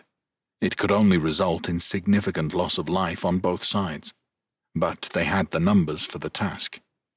They had been working on the walls for weeks and had identified a few weak spots to exploit. Most of all, though, they faced an enemy who was half-starved by now, while the Givernet had kept their warriors fed and healthy. When it came to the brutality of hand-to-hand combat, how many of them would be prepared to die for their new duke, who had led them into this misery? Peer readied his Morbanais troops. They were positioned outside the city, facing the north walls. These walls doubled as the walls of the castle, and they'd had weeks to work on them. On top of the walls, the Berisian defenders waited. They would have archers, rocks, burning oil and sand, and all manner of other unpleasantness ready for them. Close to Peer's position on the northeast side, Miles commanded a similar-sized force. The rest of the army was inside the city, led by Esterel himself. They would target the gatehouse of the castle to the south, with its stone walls, portcullis, and murder holes. Attacking at any of these locations was a murderous task. They had to hope that attacking all 3 would leave the defenders too stretched to withstand them. Peer stood with his Brisingian guard. They were his best warriors, led by Elga, containing the most promising of the younger generation. They would have to be risked in the initial assault. The sooner they broke into the castle, the sooner it would be over, and he trusted his guard not to shrink from the danger. He missed having Humbert at his side. They had fought together enough times to know what the other would do. His friend had not yet returned from escorting the Cordentine refugees to Verlaine. In his place, Farid stood on Peer's left. The Magnian stared at the walls with intent. He had waited a long time to retake his home and avenge Walter's death. Peer decided he would be a more than adequate replacement for Humbert. On his right was Benoit, the young heir of Saliers. In contrast to Farid, this would be his first taste of real battle. Peer judged he had the stomach for it, but one could never say for sure until someone was face to face with an enemy baying for your blood, desperate to hack you to pieces. To one side lay the equipment they would need to attack. Ladders tall enough to reach above the height of the walls, crabs, wheeled wooden structures with a protective canopy of soaked hides that allowed a group of warriors to reach the walls safely, whatever might be thrown their way. Some had battering rams attached that could be swung back and forth and were strong enough to punch a hole in the walls. They were ready. Armor had been strapped tight and helmets covered heads, uncomfortable on a warm summer's evening. But Pierre had to wait for his miners. Their tunnel reached all the way to the walls they faced, where wooden buttresses held the roof up. When they fired those buttresses, the earth above would collapse into the tunnel and hopefully, the walls above would fall too. Pierre had been shown the tunnel. It was an impressive feat of engineering, tall and wide, but he wasn't going to get his hopes up. These things were notoriously unpredictable, and while the walls in question had taken a heavy battering in the last couple of months, they still looked close to impregnable. A rumbling noise was easy to hear, soon followed by the excited whoops of the miners exiting their tunnel with alacrity. All eyes were on the walls now. Pierre stared in wide-eyed wonder. Cracks appeared from the bottom, quickly rising in jagged lines. Lumps of masonry were dislodged. He could see the defenders running from their positions on the wall walk above. Then, a massive shifting, as part of the wall sank into the ground. The wall was ripped clean apart. Stone fell out towards Pierre's position, covering the ground in front of the city in lumps of debris. Other parts of the wall fell inward into Kolderberg. A cloud of dust. As it settled, the devastation was clear to see. A massive gap had been rent. It was more than Pierre could have hoped for. Some of his soldiers moved to grab their siege equipment. "Leave it!" Pierre shouted. It wasn't needed. There were no longer any defenders above to drop things on their heads. Projectiles that came their way could be blocked by shields. They had an opening, and to exploit it efficiently, one thing was needed above all others: speed. They had to get through before the Barisians gathered their wits and responded. "Shields ready!" he bellowed. "Charge!" He led the Barisian guard to the opening, and he heard the march of feet and the clank of armor as the rest of the Morbanais followed behind. They reached the first chunks of stonework that now lay on the ground. It wasn't easy to spot through the sight holes in his helmet, even though they had a sloping design to cope with just this kind of problem. Everyone slowed as they picked their way past or over the obstacles. Arrows came at them. It felt like from all angles. Pierre held his shield out in front of his head and kept his eyes on the ground beneath him. He could hear arrows flitting overhead, scraping off or sticking in the armor of those around him. His shield slammed into his helmet, and he saw an arrowhead had pierced through its wooden boards. He kept moving. A scream to his right told him one missile had found flesh. But it wasn't his role to stop and help. Those behind had to help the injured. Those at the front had to get into the castle. When they reached the gap in the wall, the Barisians met them. They lunged with spears, shoved with shields, and hacked with axes. Pierre was quick to recognize he was facing Mixo's best warriors, desperate to stop his progress. He blocked with his shield and held his sword ready. He told himself to stay patient, to wait for an opening. He was desperate to break through this line of defense, for it would allow the Morbanais behind him to pour into the castle. But there was no point in getting himself stabbed to achieve it. Benoit was more aggressive. He knocked a spear to one side with his shield, then he was forcing the spearman to the ground, pushing down until the sharp side of his sword blade was pressing through the man's coif. Pierre rushed in to support him as the Barisians targeted the young warrior. He blocked a spear thrust with his shield. An axe whirled towards him. It was a wild swing, but this one was lucky. He had no choice but to throw himself backwards out of the way. He felt the rush of air as the axe blade passed within inches of his face. His back landed on a rock, and the air left his body, but he had to move. He scrambled onto his hands and knees, pain flooding his chest and back, his armor weighing him down. He couldn't stop his neck tensing, expecting the second axe blow that would finish him. He grabbed his sword and used it to lever himself back to his feet. He focused on the fighting. Farid had saved him, moving into the space he had vacated. The axeman lay on the ground by the Magnian's feet, but he was dangerously isolated. Peer moved to help, but he was too late.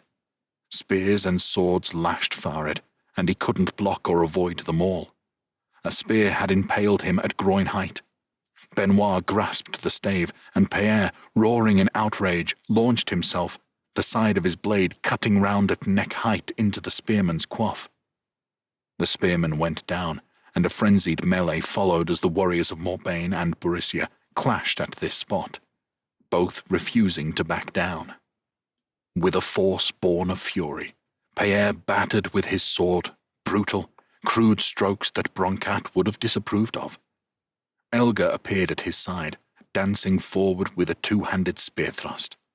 Peer was forced to block a spear that came for his captain, the blow sending a numbing pain along his hand, wrist, and forearm.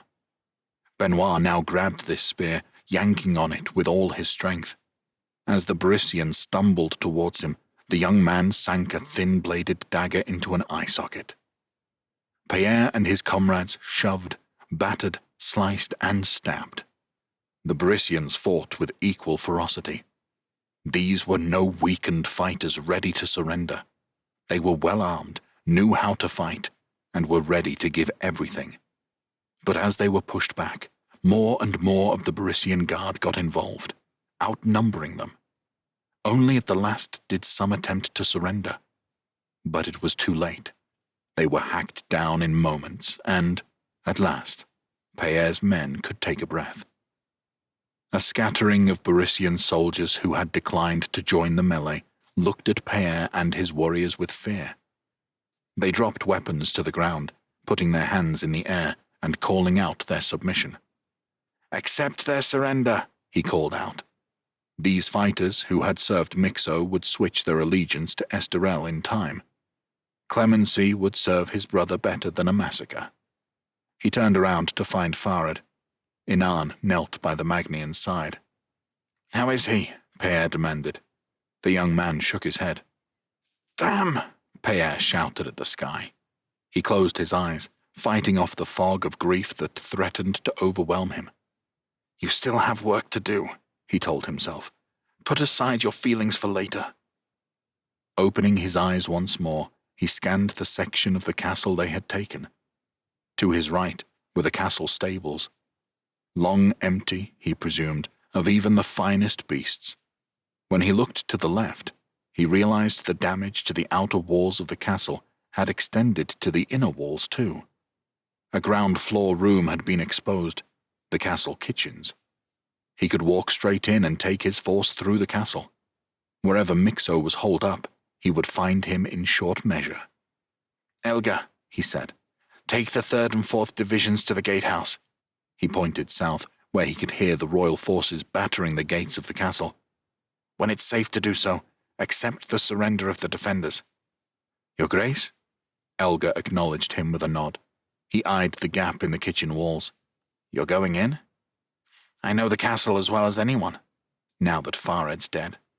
With any luck, I can end this quickly." Peer and Elga shouted their orders, splitting the Morbagne soldiers into two forces. When he had his soldiers ready, Peer led them into the castle. He glanced cautiously at the stone ceiling above them. Part of it had fallen in, dust covering the floor of the kitchen. He feared the whole thing would collapse on top of them. He hastened to the nearest staircase. There was no one around to stop his troops' advance. The winding stone steps went down and up. "Inan," he called, "hold this position with the 2nd Division." Inan nodded, peering down into the murky depths of the castle. "The dungeon," Peer murmured. "Not likely to be anyone down there, but be alert." He glanced upwards. The stone steps to the next floor twisted around at a sharp angle. A perfect place for an ambush. But the Duke's private rooms were up there, and that was the most likely place to find Mixo. "Let me go first, Your Grace," Benoit asked him. Peer considered it. The young man was keen to prove himself. "Very well. I'll leave a gap between us. Retreat if you are attacked." They moved one step at a time, anticipating an attack. Pierre's grip on his sword hilt grew sweaty, and his neck muscles tensed as he peered upward. Ahead of him, Benoit moved lithely, his dagger held at the ready, the perfect weapon to use in such a confined space. But the farther they went, the more the threat dissipated. At last, Pierre reached the landing of the castle's top floor. Benoit gestured with his dagger at a man dressed in servant's garb, who had silently sunk to his knees, hands held up. "This way," Pierre whispered, indicating the direction where the Duke's private rooms were located. They moved slowly, stopping at each doorway to peer inside. Behind them, his warriors gathered on the landing, more than enough to deal with any force that might have gathered here. The first rooms were empty. They came upon the room Pierre had shared with Humbert during their year's exile in Berisia. Benoit gently pushed the door open, and Pierre looked in. He met eyes with a young woman. Her chin trembled in terror. She was dressed in the fine clothes of a noblewoman and looked vaguely familiar. But he had met many noble families in his time here, and few stuck in his memory. Then, behind her, he saw two small children, a boy and girl. He put a finger to his mouth. She gave a jerky nod, and he carried on. Memories of his time in Kolderberg Castle threatened his concentration. It was strange to be infiltrating the place where he had lived. Strange that Walter and Farid, men who had been steady rocks during the most tumultuous time in his life, were now both gone. Strange and unfair. "Halt!" Benoit called out sharply. Ahead of them, a Berisian held out one arm, palm up, while unbuckling his belt with the other. His belt and scabbard fell to the floor. He looked at them, arm still held out, keen to show he was no threat. "Duke Pierre?" he asked. "Aye. The castle is yours. Mixo is dead. When he heard you had breached the walls, he took his own life." Chapter 35. Pierre. Kolderberg, Duchy of Berisia, 676. Mixo's suicide made things easier, ridding Esterel of one problem. He fined the Berisian's family for Mixo's treachery, and in return, they were allowed to take his body home. There was still much to do. They buried Farid beside Walter in the cathedral's crypt. Ansel, the Bishop of Kolderberg, proved to be a strong support, smoothing the transition from the old regime to the new. Not long after Farid's funeral, in the same building, their Berisian allies joined the Givernet nobility in witnessing the inauguration of Esterel to the Duchy of Berisia. It had taken months of hardship, but now that Esterel was indeed a duke of the empire, the reality of it almost took Pierre by surprise. Such a turn of events would have seemed unthinkable a few years ago. But here they were. Esterel had made Giverny the dominant power of central Dalria, an ambition that countless kings of Giverny had failed to make reality. He had achieved in a year. Today, the Royal Council would discuss leaving Kolderberg. The days of holding meetings at the Boot and Saddle were over now. A space was made in the grand hall of the castle. Ansel attended the meeting, demonstrating the bishop's close relationship with his new duke. Otherwise, it was the usual faces who attended. "Any news from Kelland?" Florent wanted to know. "Nothing new," Esterel said. "The Kellish are still believed to have Burkhard Castle surrounded, but Rotalagan is making their life difficult. I'm hopeful Famians can hold out." "What if we sent a force to Essenberg?" Florent asked. "Might force them to withdraw and defend the city." "I don't think it would," Esterel said. "The campaigning season is almost over. There's no way we can take Essenberg in a few weeks, and the Kellish know it. All we'd do is sit outside the walls, posturing. Hostilities are over for this year. The Queen and I will leave for Valenne tomorrow. I don't mind if others leave sooner. Maubain, I know, wishes to take his army home at the earliest opportunity."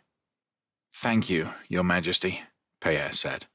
He had indeed expressed his concerns to his brother that the southern border of Morbagne should be defended as soon as possible.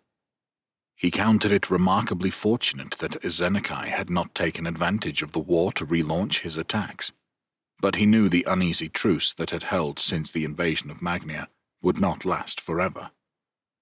"Corbenay will act as regent here in my absence," Esterel said, with a nod to Miles. Pierre hadn't been informed of this, but it seemed a solid choice. Miles was a safe pair of hands, and he was Marshal, after all. It was about time he was given the freedom to exercise the role. He will be left with a sizable garrison to defend the city. More expense, of course, but necessary. I would like to give him the Borussia Guard to help with the task, Esterel said to Pierre.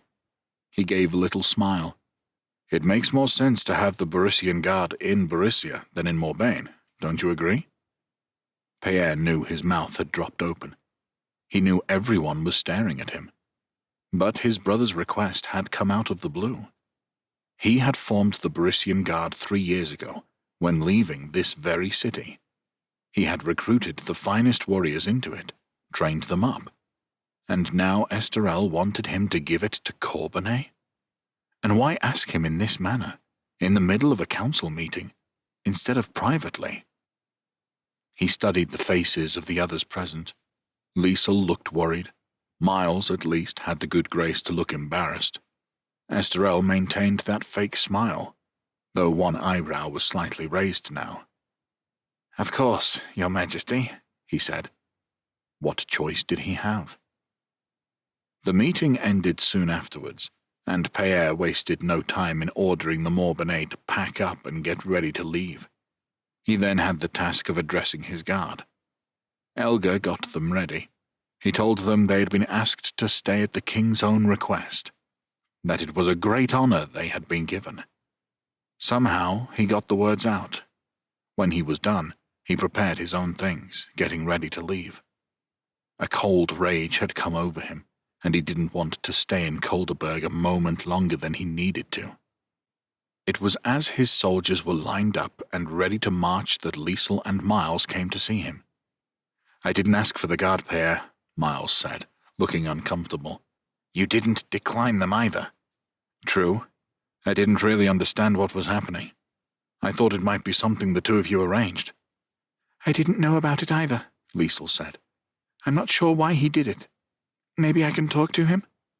Pierre shrugged. It was done, and he was too angry to discuss it. "It's the king's prerogative to assign his soldiers where he wishes. Sorry I can't talk longer, but we're moving out." Part of him felt bad for his abruptness, especially to Liesel. It wasn't her fault, but he didn't trust himself to say any more.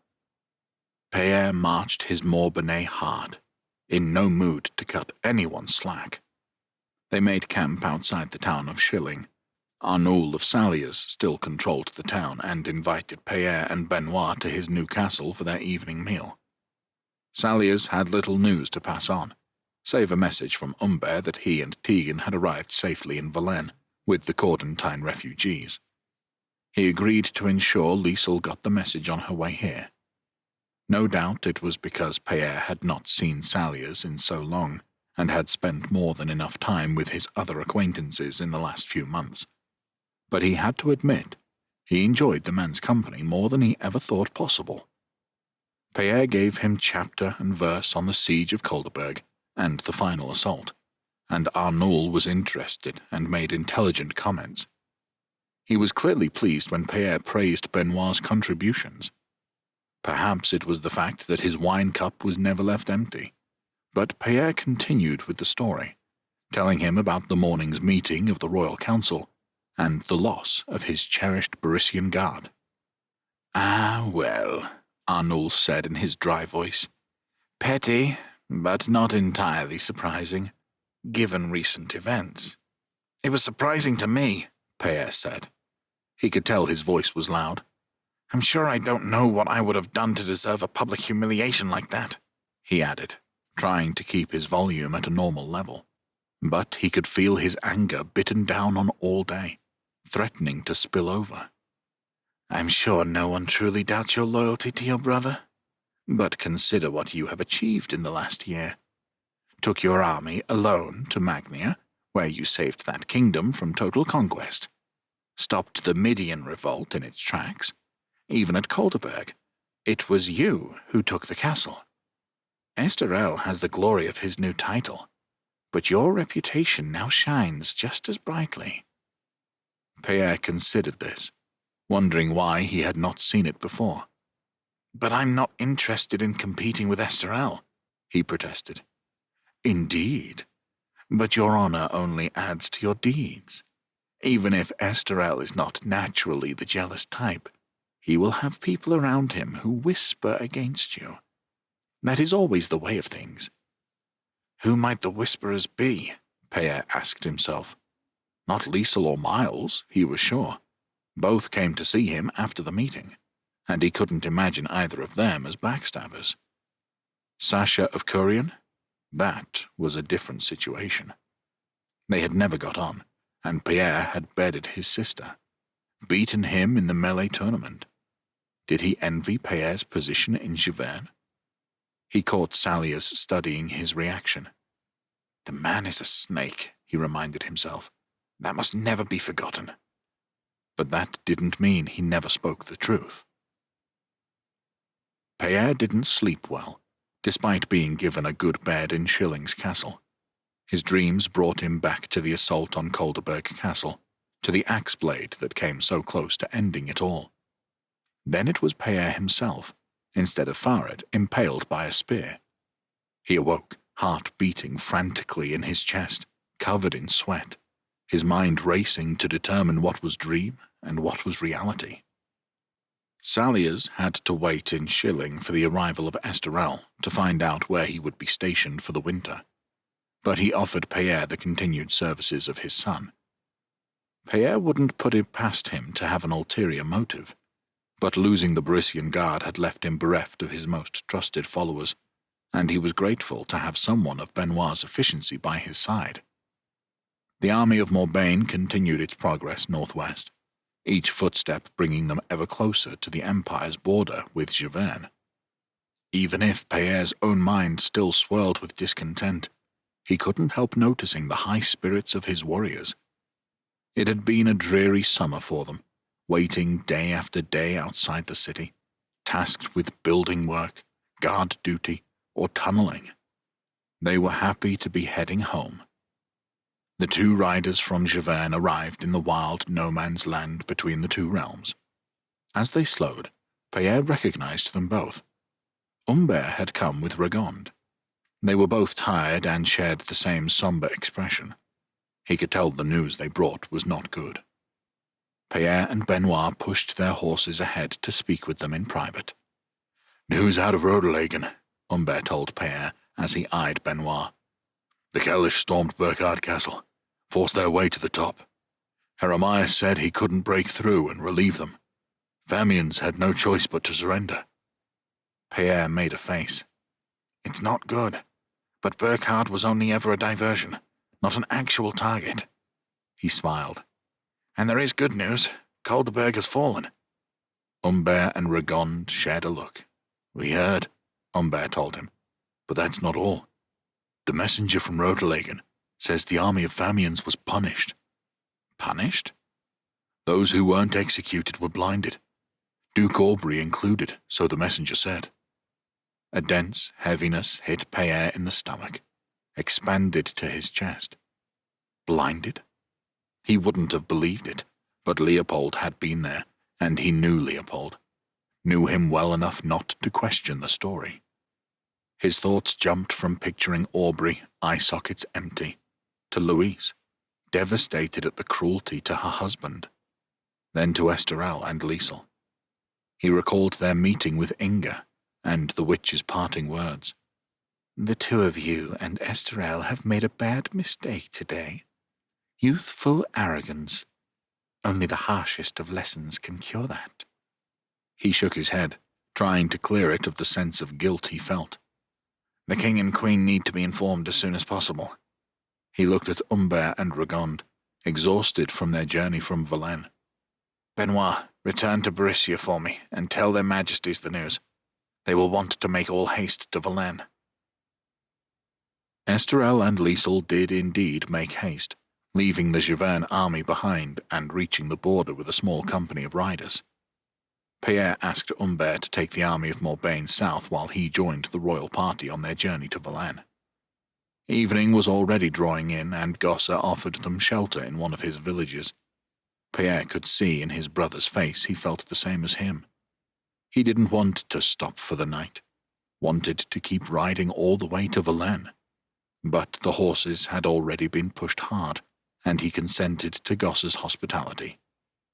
Gosse organized the billeting, putting Pierre in a house with Yehan and 3 other royal guards. It was cool inside, despite the heat of summer. No doubt the benefit of the long straw roof. Nonetheless, he was in no mood for sleep. He left the house and perched himself on a log at the edge of the village, watching the sun slowly set. He turned at footsteps and shifted over so that Liesel could sit with him.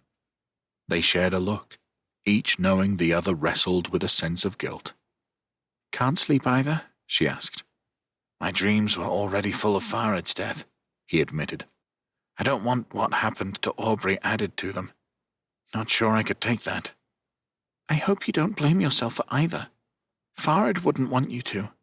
He knew the risks he was taking in attacking the castle, and he wanted it done more than anyone else." "I know. Aubrey, on the other hand, it has Leopold written all over it. But Inga allowed it, and she did so as a message to you and me." "Yes," Liesel agreed, her voice quiet, making her sound younger than she was. Pierre's teeth gritted. He wanted nothing more than to spare her from all of this. Even now, far from Essenberg, Queen of Javerne, they could still hurt her.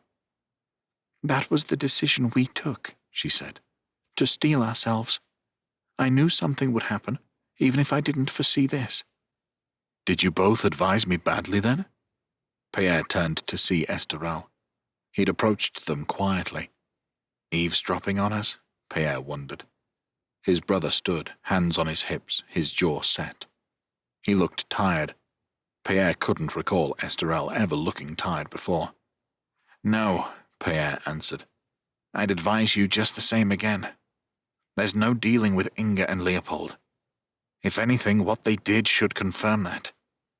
Yet now I must look my sister in the face and take the responsibility for what's happened. It's very easy for you to give your advice, Pierre. I'm the one who must live with the outcome.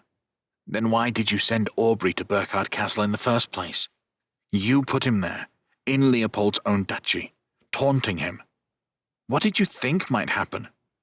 "We needed a diversion. All we lost is Burkhard, which we never wanted in the first place. Better to have lost Guslar or Lindhafen, in your estimation. And if not Aubrey, then who? You? Aubrey tried to kill us all and take my throne, in case you've forgotten. Why shouldn't he be the sacrifice?"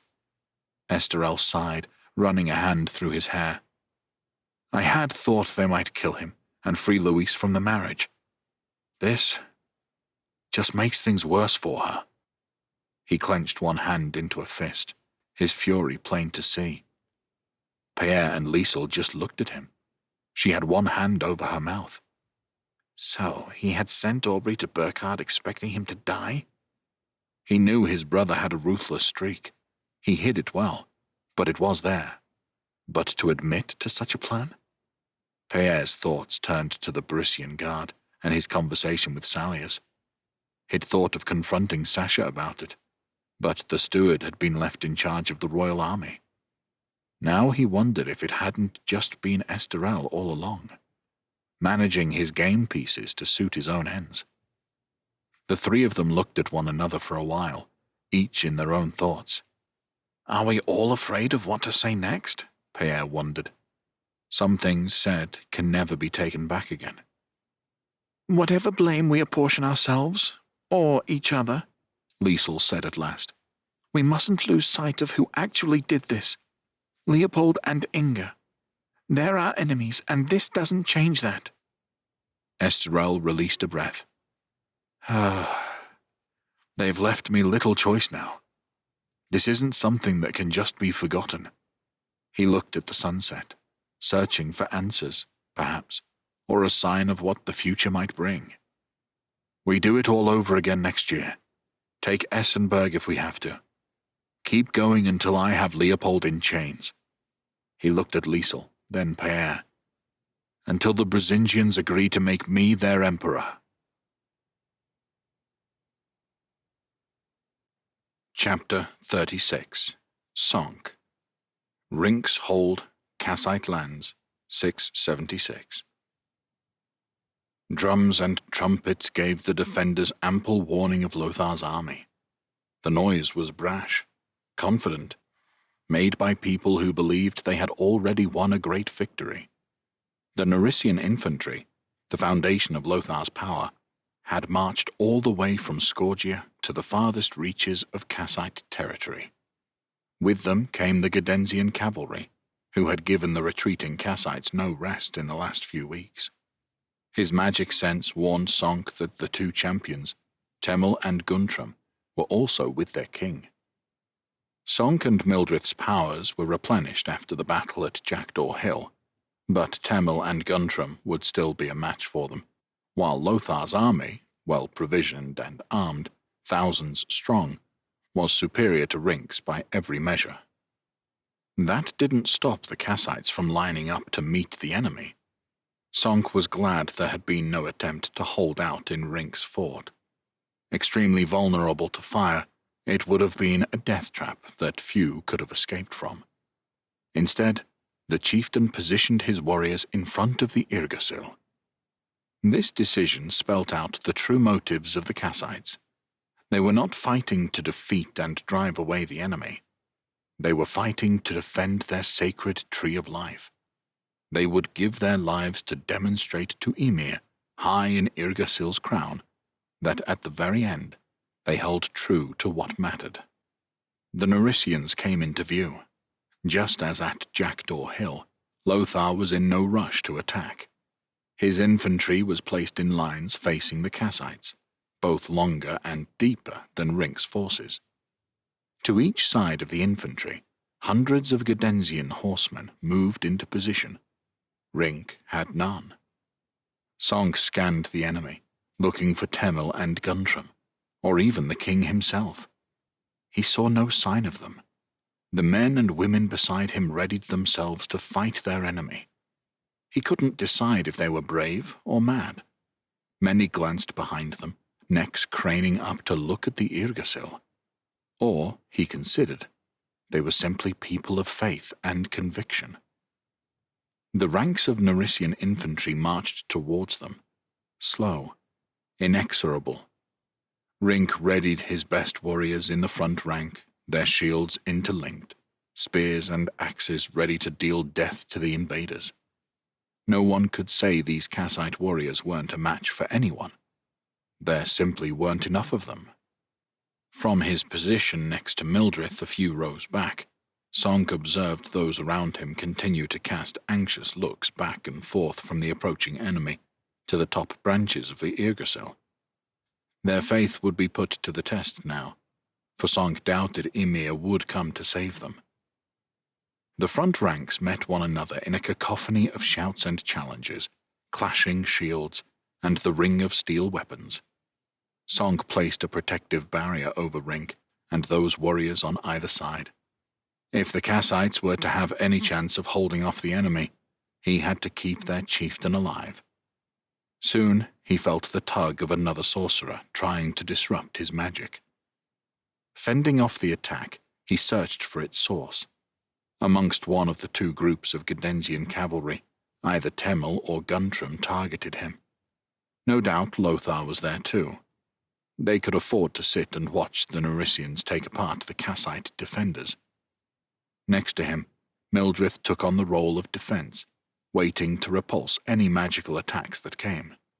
The long lines of the Narician warriors began to wrap around each end of the Kassite front rank. Lothar didn't need to deploy his sorcerers while his infantry was able to do his work for him. "Perhaps you should try to stop them," he suggested to Mildred. Already, it felt like they were trying to resist the inevitable.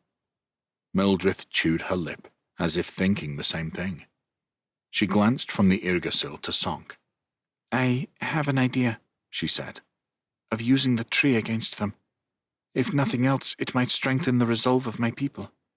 It would be better if I could use your power to help. Why not? I don't see what we have to lose. Sonk broke off the protective barrier he had constructed over the Kassite front rank and offered his hand to Mildred. She took it, wasting no time in drawing from Sonk's reserves, while her other hand twisted and pulled in the air as if she tugged against an invisible weight. Sonk could feel the ground shake. He wasn't the only one, and when a rumbling noise came, the fighting stopped, both sides pulling back a few feet. Roots erupted from the ground. Sonk had seen Mildred perform this magic before, but it was different this time. The roots of the Yrgasil were wider than a house. When some rose into the air, the Kassites gasped. It was as if their god had answered their calls. The roots came for the Naricians, from below and above. They were skewered, crushed, tossed aside. It was enough for them to break, running back towards the rest of their army. The roots followed them. If I can just reach Lothar, Mildred said through gritted teeth. But if they had been surprised in the first few deadly moments, Lothar's champions acted now. Sonk could see Guntram, the tall Gedensian, had nudged his horse forwards, positioning himself in front of his countrymen. He sent bolts of magic at the giant roots coming his way. His attacks sliced through the wooden worms, dropping them to the ground. But the severed heads kept coming, propelled by Mildred, faster than he could cut them down. Then, the sound of an explosion. It was like Jackdaw Hill all over again, and it came from the Yrgasil. Moments later, every root fell to the ground, dead. Sonk turned to look at the great tree. He could hear earth moving, deep underground. The ground on which the tree stood shifted, subsiding into the underground chasm. Then, the Yrgasil itself moved. It sank, and when it stopped, it was tilting to one side. All eyes seemed to be on the great tree, and for a few moments, no one on either side spoke or moved. But Sonk had no doubts what would happen next. Temil had changed the course of the battle once more. A great cry rose from the Narician side. Both groups of Gedensian cavalry had been unleashed. They whooped with delight as they gathered speed. Soon they would be on the Kassites, and all Sonk could see were dull eyes and stooped postures. We have to leave, he whispered to Mildred. I can't. He pulled her hand, and she tore it away. You go, she said, eyes locked on his. There was defiance and grief in them. I can't leave you, and if we both stay, Sylva's lost, and Delria too. Mildred tore her eyes away. Sonk followed her gaze to Rink the Black. He had turned to her, his face even paler than usual. Behind him, the Gedensians, long spears held at the ready, would hit his front line in moments. Go, he mouthed to her. She shook her head. Sonk grabbed her hand a second time. This time, she let him drag her away. He forced his way through the last row of the Kassites. Guntram or Temil, or both, might be amongst those riders. He couldn't leave anything to chance, cloaking himself and Mildred in invisibility. Then he ran, pulling Mildred with him. His magic couldn't conceal them completely as they ran away. The movement might reveal them, but their enemies would be focused on Rink and his warriors. They ran north, for the coast. They heard the clash of the Gedensian charge hit the Kassites. Screams from both sides, human and horse alike, echoed around them.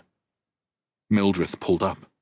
I can't, she said, ripping her hand away from his grip a second time. Sonk understood exactly how she felt. In her situation, he wasn't sure what he would do, but he had his own needs. Mildred, I have to go, but I can't lose you. A small frown came to her face at his words. Did she only now understand what she meant to him? "Please," he said, almost begging. A calm seemed to come over her. "All right, Sonk." They turned and fled. Lenzo hadn't lied. Most of his fleet was already at sea, but the prince had waited for them. As soon as Sonk and Mildred were aboard, his ship cast off. As the distance between the dock and the ship grew, Sonk's fears slowly eased. Mildred didn't speak.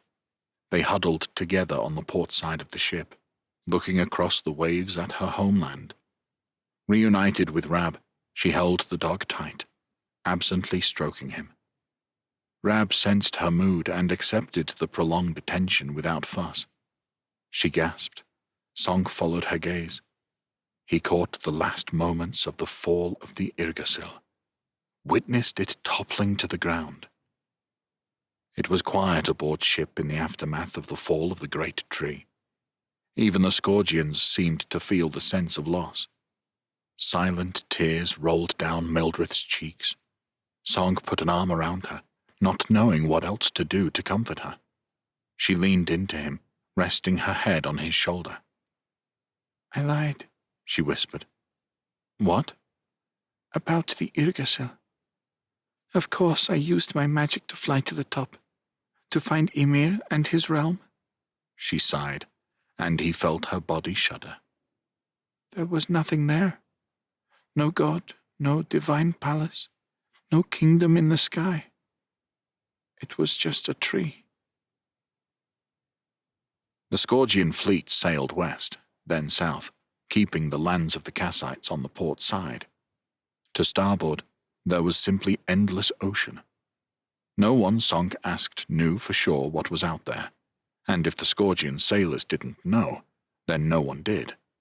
Some gave him stories, matching the one he had learned in Arvena, of the 7 peoples crossing a wide ocean to settle in Silb. This was the legend of the arrival of the Scourgians, Naricians, Kassites, and the other peoples who made up the 7 nations of Silb. But it was vague. No one could tell him about the place they had left, or the reasons why. As he looked to the horizon, Sonk wondered if his own land of Dalria was somewhere out there, reachable without magic, if one could just sail far enough. For the first time in a while, he had the time to think about the people he had left behind. His siblings, Jesper and Ramon. It was harder to picture their faces than it had been a few months ago. The defeat of the Kassites left him further than ever from his goal of returning with an ally capable of defeating a Zenekai. If only there was a way for him to reach out to Dalria and discover what was happening there. Mildred sat on the deck and talked to no one except Sonk, and hardly to him. She had retreated into her own world, unwilling to share her thoughts or emotions. Sonk supposed this was normal enough, and that she needed time to process what had happened. It meant Sonk caught up with Lenzo. The prince shared news from Scourgia, the upshot of which was little had changed. He'd done nothing to challenge the Naricians on the mainland, focusing instead on negotiations with the Residi. In the south of the country, Duke Atto maintained his grip on the mountainous region of Sinto, the Naricians making minimal effort to take it from him. Ships traveled back and forth from Arvena to the Duke's lands, trading supplies and sharing information. But no closer relationship had been formed. "So, we're going to the Isle of Ram?" Sonk asked the prince. "What's there?" "Not an awful lot. It's said to have been a holy place of the native people before we came. A few Kassites settled there, but it's lightly populated. It has good beaches for our ships, however, and it's a suitable location to meet with the Residi. The king. I forgot his name. He will meet us on Ram? Ordono. He could come to Ram, or I can cross the sea to the Residi lands. I was hoping to bring the Kassite chieftains to meet with him." Lenzo glanced across to Mildred, still huddled at the port side of the ship, Rab napping at her feet. "Maybe she can speak for the Kassites." "I'm sure she will. She's lost much, you know." Sonk said, feeling the need to defend her. Yes, I do know how that feels, Sonk, Lenzo said wryly. Of course, Sonk admitted. Lothar had now conquered both the Scourgians and the Kassites. Had a tipping point come already? The point at which the Narician Emperor could no longer be stopped, and the whole of Silb was his? Much now depended on the prince's new allies, the Rasidi. The Isle of Ram rose from the sea at a point roughly equidistant from the coasts of the Kassites, Naricians, and Rasidi. As the fleet approached from the north, all Sonk could see was uninviting rock. It was only when they sailed around and approached from the east that the beaches Lenzo had mentioned were revealed. Here the waters were calmer, and the Scourgian sailors could row their vessels onto the strand. Most of the Scourgians were left at this spot. The sailors had repairs to make and were content to sleep in their usual spots on deck. Prince Lenzo led a small group of warriors, commanded by Gaida, who had loaded them up with large packs, towards a nearby settlement. With him went Sonk, Rab, Mildrith, and a small, mustachioed man by the name of Dag. He was an agent of the merchant Amelia the Widow, whose trading ships regularly came to Ram. With experience of the people here, he would do a lot of the initial talking. As the sun beat down and the sea wind gusted, he led them to the settlement, no more than a fishing village. Sonk could see a team of locals foraging along the beach, while half a dozen boats were visible out at sea. They passed wood and earth houses as Dag led them to a larger building, built of rough stone, sited in the center of the village. Upon entering, they found it empty, save for a dead fire pit in the center and benches lined around the walls. It was cool inside, and, like the warriors who shrugged off their packs, Sonk sat and rested on a bench, his back against the uncut stones of the wall, while Rab flopped on the cold floor. Dag disappeared to find the village elders. 8 men and women came to speak with them. Most were older, presumably past the days of going out to sea or working all day in the sun. Instead, they had the role of governing their little community. They sat around the fire pit. Lenzo, Mildrith, and Dag joined them, while Sonk and the others stayed on the benches, looking down at proceedings. Dag performed the introductions, then Lenzo was soon speaking, explaining his mission here and referring to events in the rest of Silb. The elders raised voices of concern at his news of the invasion of Kassite lands. It seemed their loyalties and bonds were with those people, even if they were isolated from events on the continent. Mildrith took over from Lenzo, giving them the details of what had happened, and ending, of course, with the fall of the Irgasil. Each of the elders made a complicated hand gesture, too fast for Sonk to follow, at this news, and many muttered prayers to Ymir. As this took place, Sonk studied the 8 individuals. Amongst the Scourgians, there had been a division between the tall, blonde-haired invaders, like Lenzo and Gaida, and the smaller, dark-haired natives, like Tassia. The Kassites had all looked like the Scourgians, with no sign of a native people at all, except perhaps in the coloring of some individuals, such as Rink the Black. Here, he detected a different story. These people of Ram shared the features of both races, in differing proportions from one to the next, but still, it suggested there had been an intermarrying of the two groups that hadn't happened elsewhere on Silb. The meeting ended with Lenzo presenting the elders with gifts, precious stones worked into jewelry, cloth, furs, and other luxury items. They agreed to give the prince's small group lodging in the village, and gave their consent to his plans for a conference with the king of the Rasidi. One elder offered her house to Sonk, Mildrith, and Rab. It was a tiny little hut, but she explained her husband had died, and her daughter had married and moved out. There was enough space to sleep comfortably, and she fed them soup while they talked about her life on Ram. It was good to hear about something other than war for a change. Once the meal was over, and with nothing to do except sit in a tiny hut, Sonk suggested they explore the area. He wasn't keen on allowing Rab into the sea, fearing he would end up stinking out the little house. The woman recommended a walk that would climb to a good view of the local area. Sonk, Mildred, and Rab were soon following the small trail inland. Much of Ram was rock, but where water flowed from the central hills to the coast, there was opportunity for agriculture. They walked through the orchard of apples, pears, and mulberries. Sonk and Mildred took an apple each, and she fed a little to Rab. He was pleased to see her looking more at peace than she had since they escaped Rink's hold. Perhaps telling the elders about what happened had been a release. "What was that gesture they all made?" he asked her, recalling the meeting. Mildred shrugged. "I don't know. Not a Kassite ritual. The people of Ram are said to cling to their old beliefs as well as embracing Ymir. Not a bad way to live, I always thought." "I suppose so." If one was going to worship gods, why not worship them all? The track wound its way higher. More exposed, they were buffeted by the wind. Suddenly, Rab darted off the trail. Sonk watched as he ran into a crack in the rock wall. "Rab!" Sonk called, angry that the dog would disappear like that. "Was he spooked by the wind?" Mildred asked. "I doubt it. More likely he smelt something interesting. I'll have to go fetch him." They approached the crack, tall and wide enough for them to get through one at a time. Calling the stupid dog to come back still didn't work, so Sonk and Mildred passed through into a cave. It was very dark, with no light elsewhere to indicate any other entrances.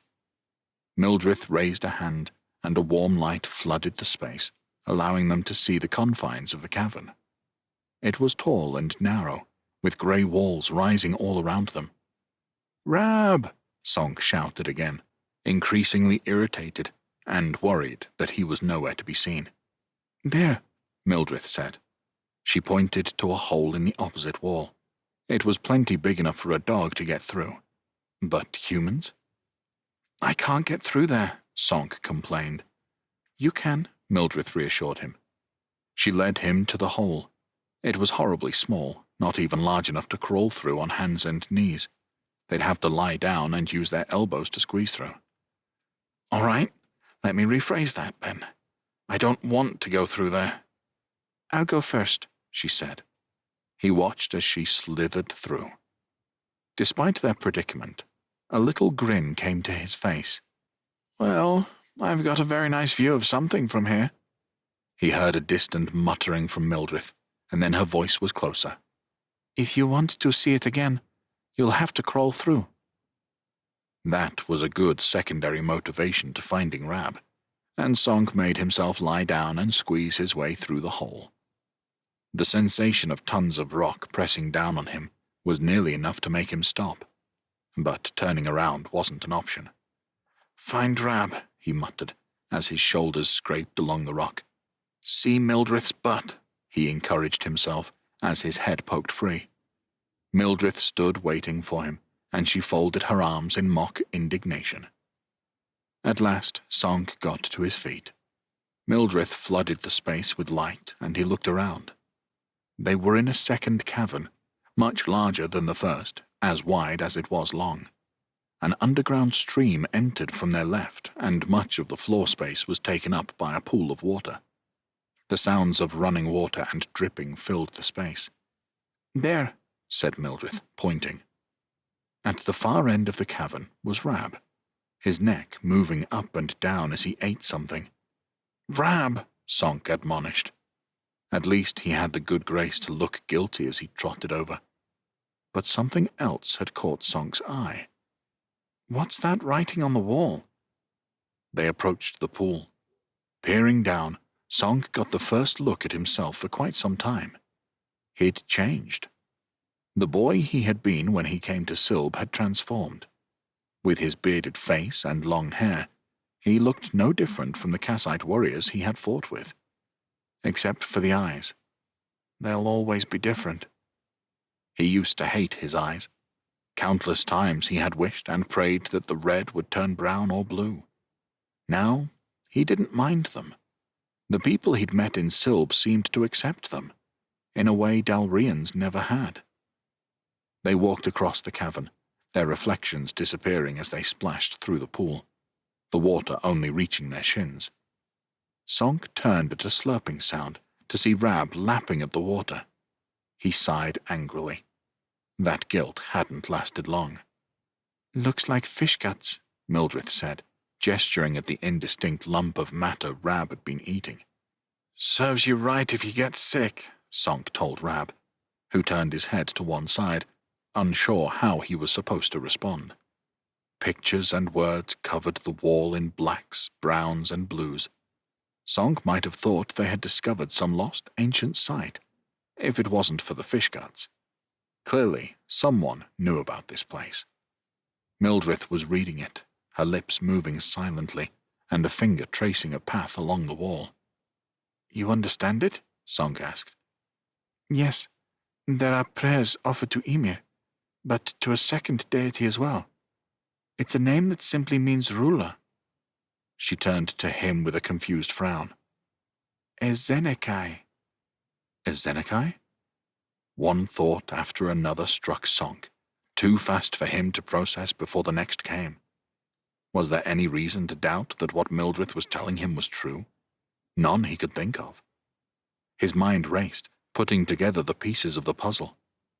Then this means Ezenekai was worshipped here on Silb, by the native people of the continent.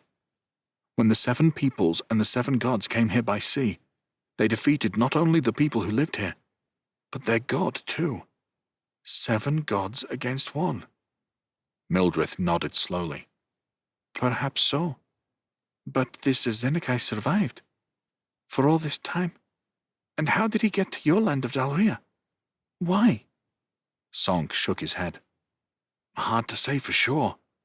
He thought some more, using the few facts he knew to form a coherent narrative. He was defeated, but not destroyed, waiting for an opportunity, while all but a few of his followers forgot him, worshipped the new gods of Silb. Then, in Dalria, not 1 god but 2 are destroyed, Dis and Madria. Suddenly there is a land where he can become all-powerful again. No one to stop him. He can begin again, creating new followers who will worship him after so many years alone, raising armies, expanding his power, until there is a new world under his control. And this explains something I never understood. How did Ramon find your world and decide to send me here? It must be that the gateway from Silb to Dalria had already been opened. Ramon discovered the pathway here that Ezenekai created. There was a lightness in Sonk's chest, a confidence he had not felt before. So many niggly, unanswered questions now made sense, and he felt he had learned something about his enemy. Ezenekai, implacable, mysterious. Now he had a history and a motive. What was more, it was a history of defeat and loss. If he had been defeated before, then he could be again.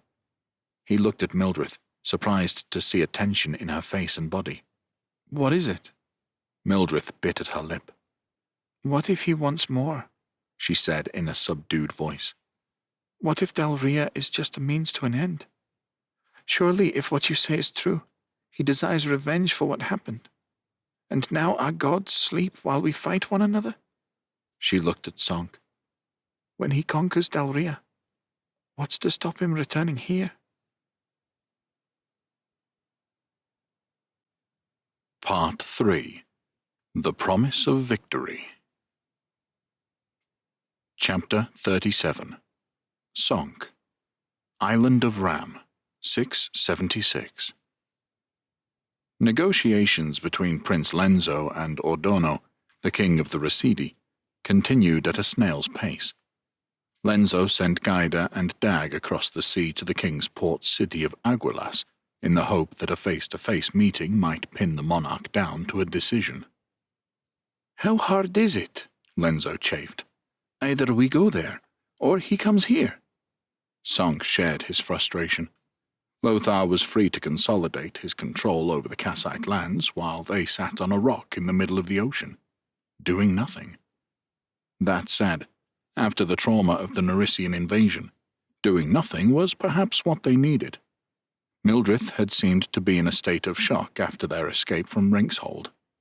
Gradually, day by day, she recovered her energy. She talked more, took walks with Sonk and Rab, and began to eat properly. Sonk set her the task of asking the people of Ram about Azenakai, the old god they still worshipped. What they said was of little use. Azenakai was a stern ruler, it seemed, demanding sacrifices from his people in exchange for his help in times of famine or disaster. Mildred explained they worshipped Ymir alongside him. They looked to the Kassite god to manage the sea for them, keeping their sailors safe and ensuring their catch was plentiful. The Kassite champion had a raised eyebrow when she explained this, making it clear to Sonk that such things were not the traditional role of Ymir at all. If their beliefs have diverted from the rest of the Kassites since they settled here, Sonk said, what chance is there that their knowledge of Azenakai bears any resemblance to the truth? Quite, Mildred agreed. Though there is one thing they say that is of interest. They believe Azenakai lived a long way from this island, at Paramo, in the land of the Scourgians. Paramo? The legends say that after they conquered Silb, the 7 gods took their rest at Paramo. It's striking that Azenakai's worshippers believe he also lived there. Sonk nodded, full of questions. If you want to know more, Mildred said, a little smile at the corner of her mouth, I suggest you talk to Lenzo. He must know all about it. Lenzo looked pleased to see Sonk and Rab when they paid him a visit. He petted Rab, who then barked at him. He's hoping you'll go play with him. He remembers me, Lenzo asked. Of course. He's a clever beast, considering his size. Unsure how to respond to the comment, Sonk simply agreed. He looked about the house Lenzo had been housed in. It was the home of one of the elders, bigger than most. Local stone had been used for the walls, the gaps filled in with mud and straw. But it was crude and cramped compared to the prince's mansion back in Arvena. Sonk said as much. I can't wait to get back to Arvena, Lenzo admitted, letting out a sigh. I had thought coming here myself would speed things up. If we didn't need Ordono's support so much, I'd tell him to shove it up his arse and sail home. I've come to ask you about Paramo. Mildred told me it's the resting place of the 7 gods. When she spoke with the locals here, they told her it was where Azenakai once lived. As I've told you, I've never heard of Azenakai before you arrived here. But Mildred is correct about the 7 gods. Each has a tomb dedicated to them at Paramo. I've seen them for myself. It is the holiest place in Silb. That is for certain. If I remember correctly, Lothar had his imperial coronation at Paramo. Correct, Lenzo said, a sneer coming to his face. He made the priests there conduct the ceremony. It's a place that symbolizes the unity of the 7 peoples. He's a clever bastard, I have to give him that. So it's possible Paramo was a holy site before the 7 peoples came? Possibly. I've never heard it said, unless I was taught it by my tutor. I didn't listen much to him. Why? Is it important? I don't know. Probably not. But I now think Azenakai came to Dalria from Silb. I may have come here using the same path. And when I did, I arrived very close to Irpino. And close to Paramo, Lenzo added, following his chain of thought. So now you know a little more about your enemy. But knowing doesn't bring us any closer to victory. For that, we need an army. I suppose you're right. When Gaida and Dag returned from their visit with the Residi, they brought the news their prince had been waiting for. Ordono and his royal court were already traveling to his palace at Aguilas. Lenzo, Mildred, and Sonk were invited to stay with him and agreed the terms of an alliance. Lenzo was in high spirits as he ushered them aboard his ship. Virtually the entire fleet left Ram and set sail for the Residi coastline. Summer had given way to autumn during their stay on the island, and the winds that whipped them had a cold bite that they hadn't felt during the passage to the island. The sea moiled around them, waves crashing over the side of the ship with regularity. Sonk's stomach protested at the rocking of the ship, and once he and Mildred found a spot on deck that stayed relatively dry, they huddled under a blanket with Rab and waited for the journey to end. On the starboard side, the receding coastline came into view. The wind eased, and as they approached Aguilas, the sun appeared, as if it were still summer in this part of the world. Sonk left his hideaway and joined a few others in looking out from the bow. He was rewarded by being one of the first to see the city come into view. Aguilas sat either side of a great river mouth that emptied into the sea. The city stretched out over the low ground, covering a wide area. "It's huge," he muttered. "Aye," Lenzo agreed. "One of the greatest cities in Sylv, for certain." "No doubt," Dag said. "I'm told the capital, Corbilla, is smaller." Close to port, Lenzo ordered his captain to wait for the rest of the fleet to catch them up. "It's wise to make a good first impression," he confided to Sonk. "We have the biggest fleet in Sylv. Seeing it will encourage the Residi to do business with us." "The biggest fleet, but no army to speak of," Sonk told himself. His chest tightened as his mind turned to the failures of the Kassite campaign. "I should have persuaded them not to fight the Narisians out in the open as we did," he lectured himself, reliving the war yet again. "Peyer would have known it was foolishness and counseled against it, but I've never had the head for war." Lenzo was looking at him. "The Kassites' defeat wasn't your fault, you know." "How did you read my mind like that?" Lenzo laughed. "I didn't. I read your face. Anyway, with the Residi alliance, we'll have an army to match our fleet. All is far from lost." Sonk nodded, turning his gaze back to the city before them. "Perhaps all isn't lost. But this visit really needs to be a success." The streets of Aguilas were an assault on the senses. The wares of spice merchants mingled in the air, creating a heady aroma, while in the background, the fishmongers' stalls added a salty tang. All the vendors shouted their offers, competing with one another in volume to attract the many citizens who strolled the streets. The numbers told Sonk this was a populous place, far larger than any other settlement in Sylb he had been to. He estimated it was comparable in size to Velen. He could tell it was all a little overwhelming to Rab, who stuck close by his side. The noise and smells were arresting, but the sights drew his attention with equal pull.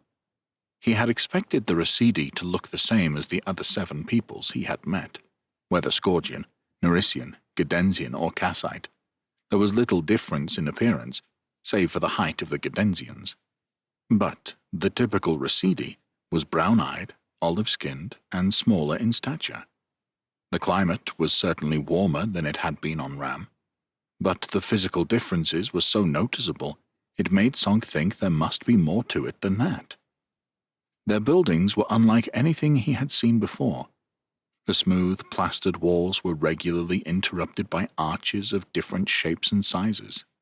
Wood was cut in a lattice design, giving the houses privacy but allowing air inside. The larger buildings were topped by magnificent domes, and the exteriors were a blaze of color, their walls covered in thousands of mosaic tiles. Finally, being led or ridden in the city was a strange-looking animal.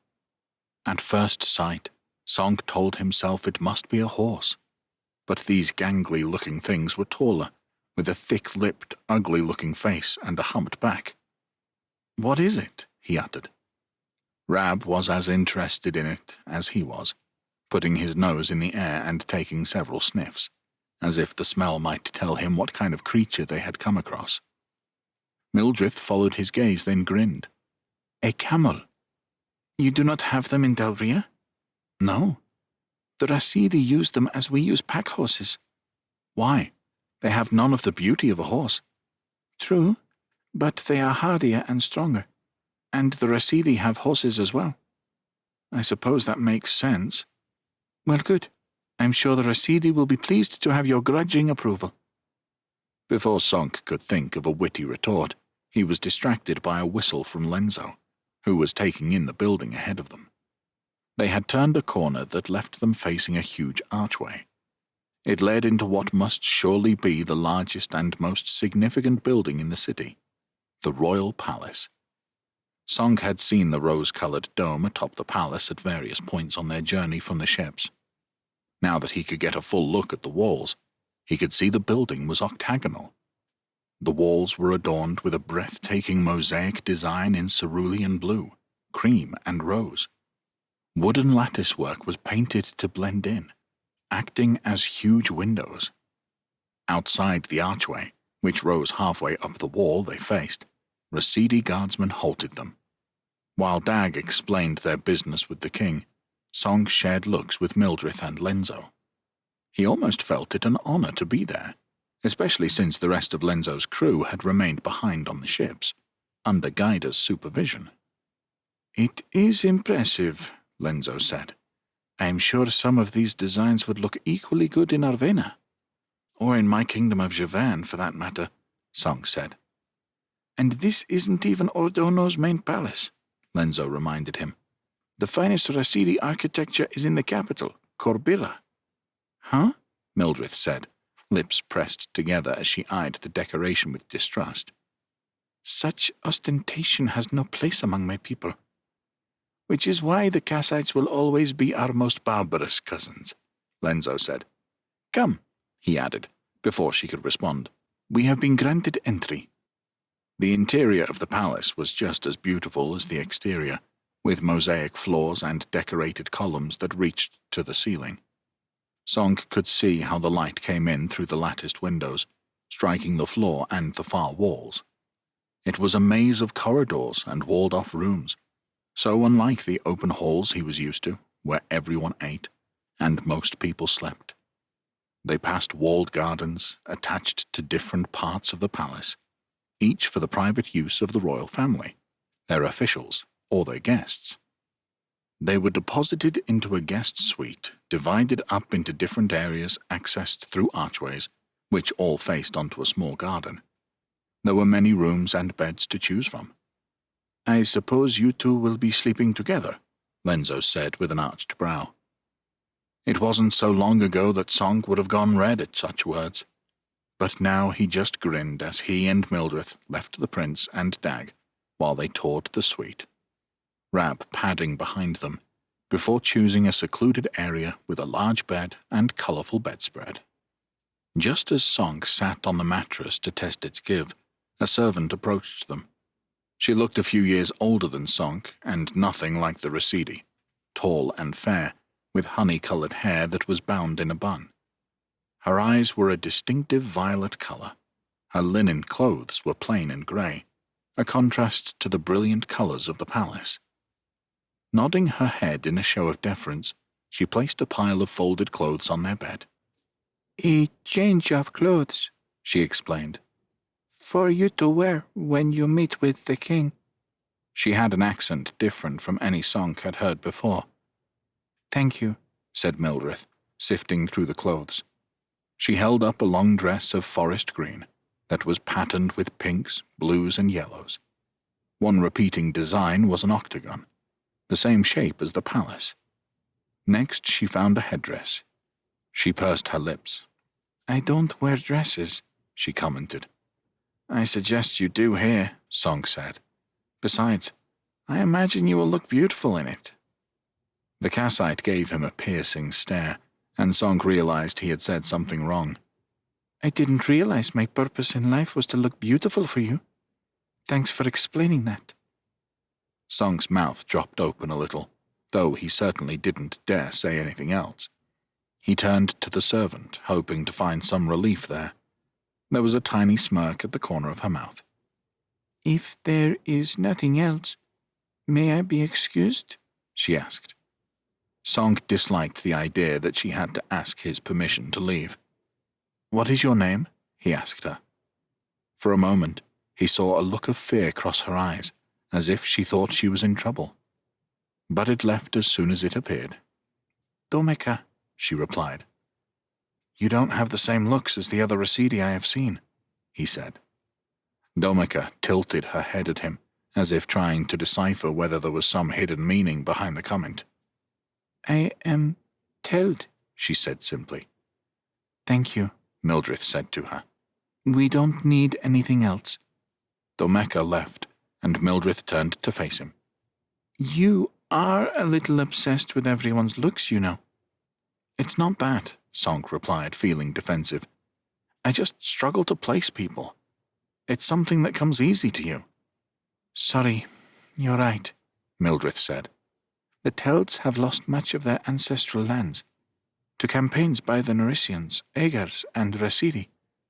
Many now serve the Residi as slaves. Slaves? Sonk repeated, shocked. He knew full well there were different social classes in Javern and the other kingdoms of Dalria, among the Scourgians too, and even the Kassites. But slavery he considered an evil. That was one of the things that had made the Isharites a hated enemy, and now Zenekai did the same, made slaves of those he conquered, controlling everything, even their minds.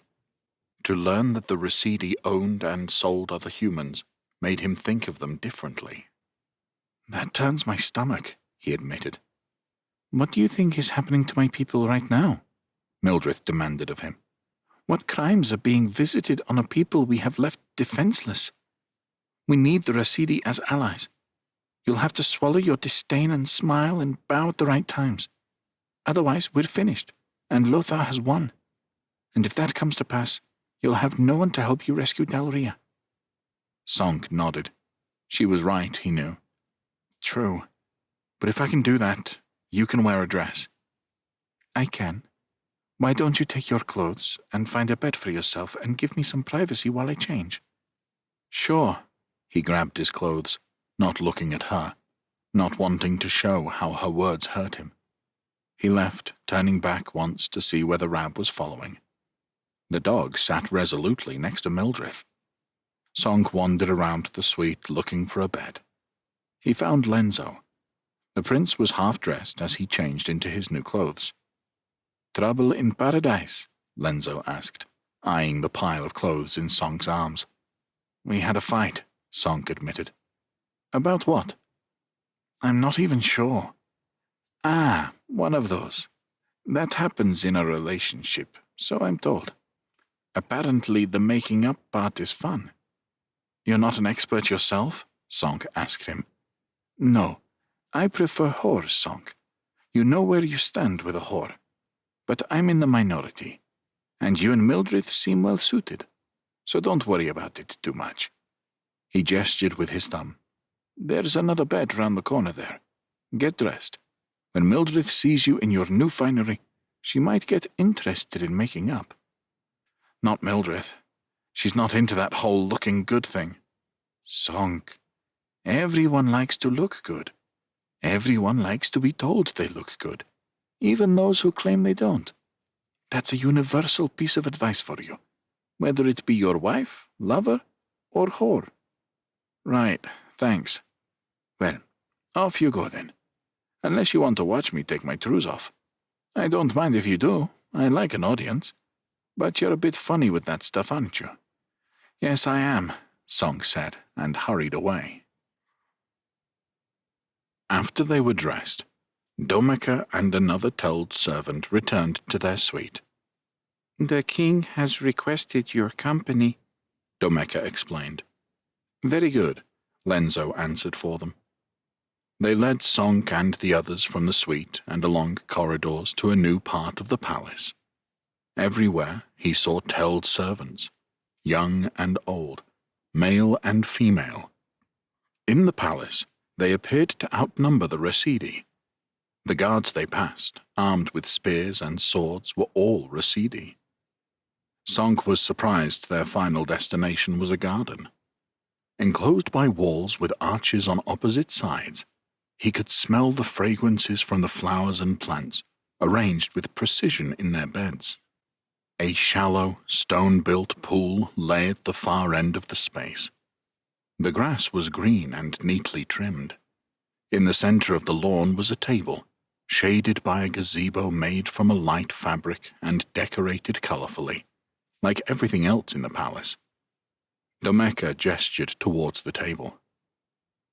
Lenzo led them towards the table, where 4 men rose from their seats.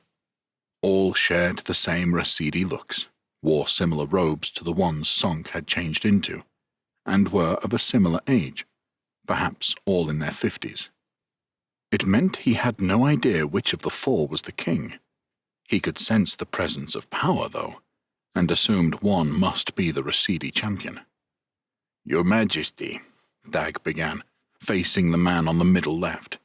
He was of medium build, with a mustache and trimmed beard. He was studying them all, his eyes alive with interest. "May I present Prince Lenzo of the Scorgians?" "I am honored to meet you at last," said Ordono, extending his hand. Lenzo took it, and the 2 of them spent a moment looking into each other's eyes. Neither face seemed to give much away. "Likewise, Your Majesty. May I present the new champion of the Scorgians, Sonk? And this is Mildred, champion and representative of the Kassites." "Welcome," said Ordono. "Mergildo, our champion," he said, gesturing to his right. Mergildo was taller, and the bags under his eyes aged him. "I have also asked Guilen, mayor of the palace, and Barros, our general commander, to attend. Please, sit," he added, directing them to cushioned seats that faced the Rasidi. Sonk took a seat opposite the champion, next to Mildred. The titles of Ordono's officials were new to him, but he supposed the mayor to be equivalent to the position of steward that Lord Russell had held under his father, while a general commander sounded like a marshal, a military position. "Bring the refreshments," the mayor, Gwilyn, said to the 2 servants. "We are free to speak openly here," he said once they were gone. Indeed, Sonk thought, such a meeting place was quite unusual in his experience. Often such conversations were held in a great hall, where anyone might overhear. He recalled the tradition of the Kassites, where the chieftains were used to discussing alliances with their people, stood around them, listening. The Rasidi did things quite differently. "Dag, and your other man, Gaida, made it quite clear what kind of deal you were proposing when they visited last month." "It's quite straightforward," Lenzo said. "The Naresian aggression of the last few years should make every ruler in Silb feel the need for action. Lothar's attacks on the Scorgians and Kassites have been serious, and his ambitions don't end there. He has already crowned himself Emperor of Silb." A slight smile came to Ordono's face. "He's an ambitious one, it's true. From what I've heard, there is little left of the Scorgian and Kassite peoples for us to deal with." "Making a deal with a bunch of renegades is beneath the king," Barros, his other advisor, said. It was far ruder, but more to the point. "I have already demonstrated the power of the Scorgian fleet by bringing it here, so you can see for yourselves," Lenzo said. Barros shrugged, but Ordono nodded in apparent agreement. The king's gaze turned to Mildred. "The Kassites are ready to fight," she said. She sounded less sure of her words than Lenzo had. "My reports say Lothar has conquered it all," the general commander retorted. "Not true. Holt resists in the west and Tridan in the east," the Kassite answered. Sonk kept his expression neutral. The truth was they'd heard nothing from Tridan, but he supposed the Rasidi would know no better. "And the rest of the Kassites will rise up, given the chance. An attack on Narisia will force Lothar to withdraw his occupying forces, and then my people will be free to take their revenge." Ordono looked less than impressed. "The key point," Lenzo said, "is the 3 champions gathered here." He gestured towards Sonk and Mildred, then Mergildo, who nodded his head in acknowledgement, but said nothing. "Working together, they can outmaneuver Temel and Guntram. That will give us the edge in the end, regardless of the size of Lothar's forces. Yes, we need the Rasidi army too, but we're not asking you to charge headlong into battle. Simply opening a new front will leave the Narisians stretched too thin to hold down what they've taken. Ordono nodded slowly. Servants appeared with food and wine, filling up the table with choice offerings. Sonk's stomach rumbled at the smells as he watched the Telds work. The king smiled, gesturing at the spread before them. "You have answered our concerns well, my friends. Come, let us feast together and celebrate an alliance between our peoples." Mildred allowed herself a small smile. Lenzo's was bigger, a mixture of delight and relief. After the meal, Domeka led the 4 guests back to their suite. "I will return with water for bathing," she informed them before departing. "Are they trying to tell us we stink?" Lenzo demanded. "They bathe frequently here," Dag said. "The water is warm and scented. You'll enjoy it." Lenzo, Sonk, and Mildred looked at one another awkwardly. Things still felt difficult with Mildred, and without conversation, Sonk returned to his own part of the suite. He visited the garden that was accessed by a nearby archway. Confined by 4 walls, it had palm trees, flower beds, a small lawn, and a bench to sit upon. Beyond the garden, he could see the sun was setting, casting an orange haze across the sky. Footsteps made him turn. They sounded like Mildred's, but he discovered Domeka instead. The Teld servant looked hesitant and fearful, as if she was in 2 minds about approaching him. "What is it?" he asked her, speaking with care, as if he might frighten her off. A look of resolve crossed her face. "A warning," she whispered. "Not to trust the Rasidi."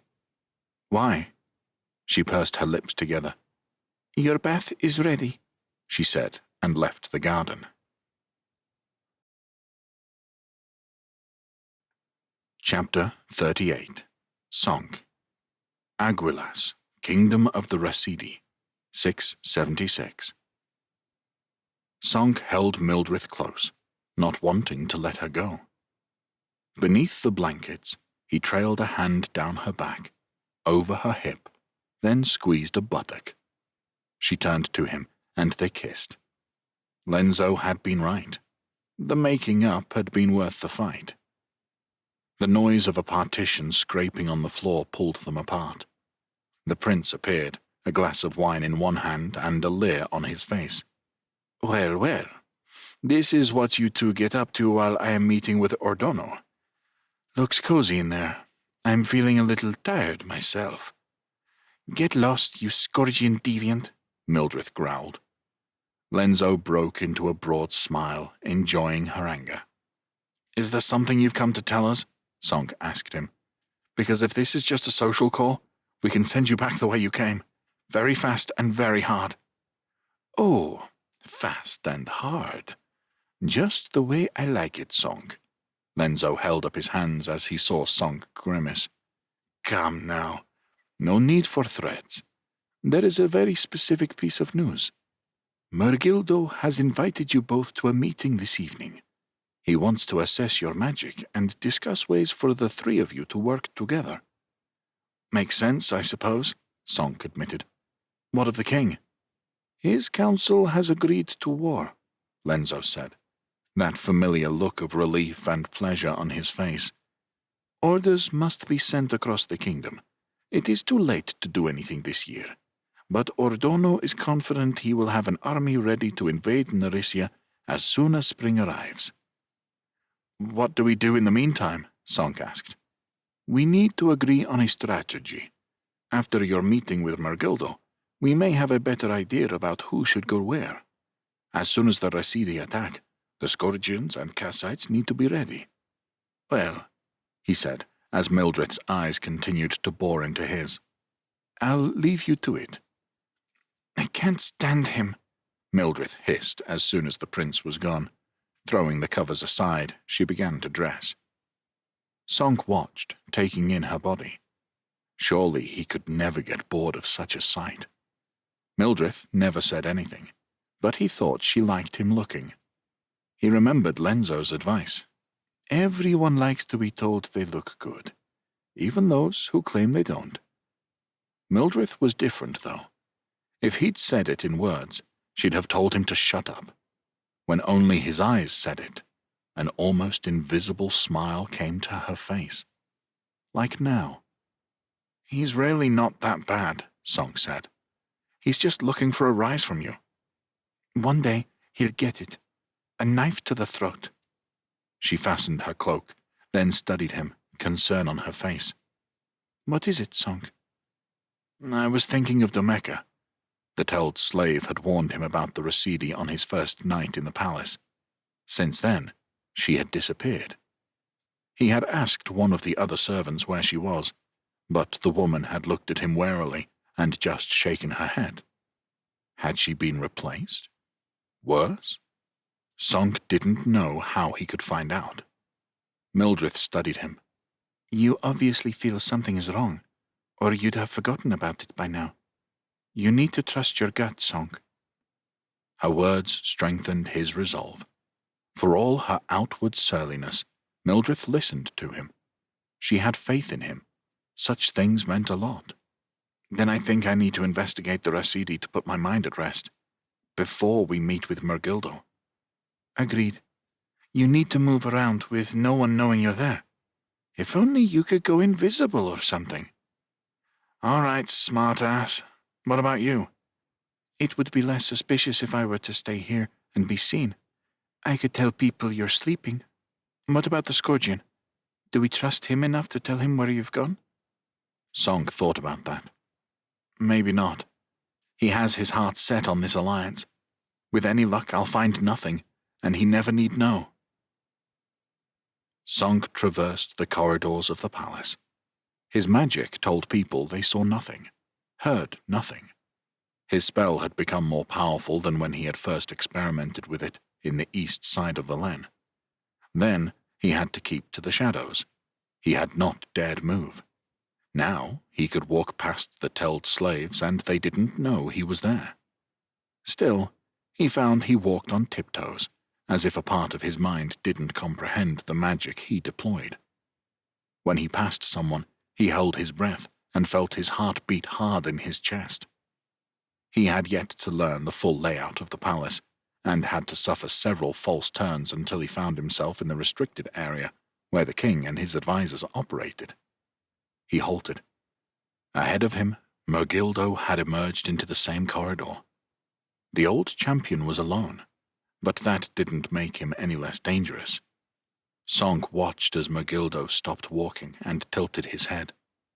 "He senses me," Song knew, concentrating hard on his magic. "It's not just sight and sound I need to disguise," he told himself. "I need to hide my magical presence as well." Carefully, wary of a sudden burst of power that would reveal himself, Song hid his magic. It felt like throwing out plumes of smoke or mist that acted as a veil over his magic casting. Mergildo looked his way. What if he can see through it? Song asked himself. But after a moment, the Residi sorcerer turned away with purpose and set off in the opposite direction. Song allowed a breath of relief to escape. If Mergildo had come his way, he felt sure he would have been revealed.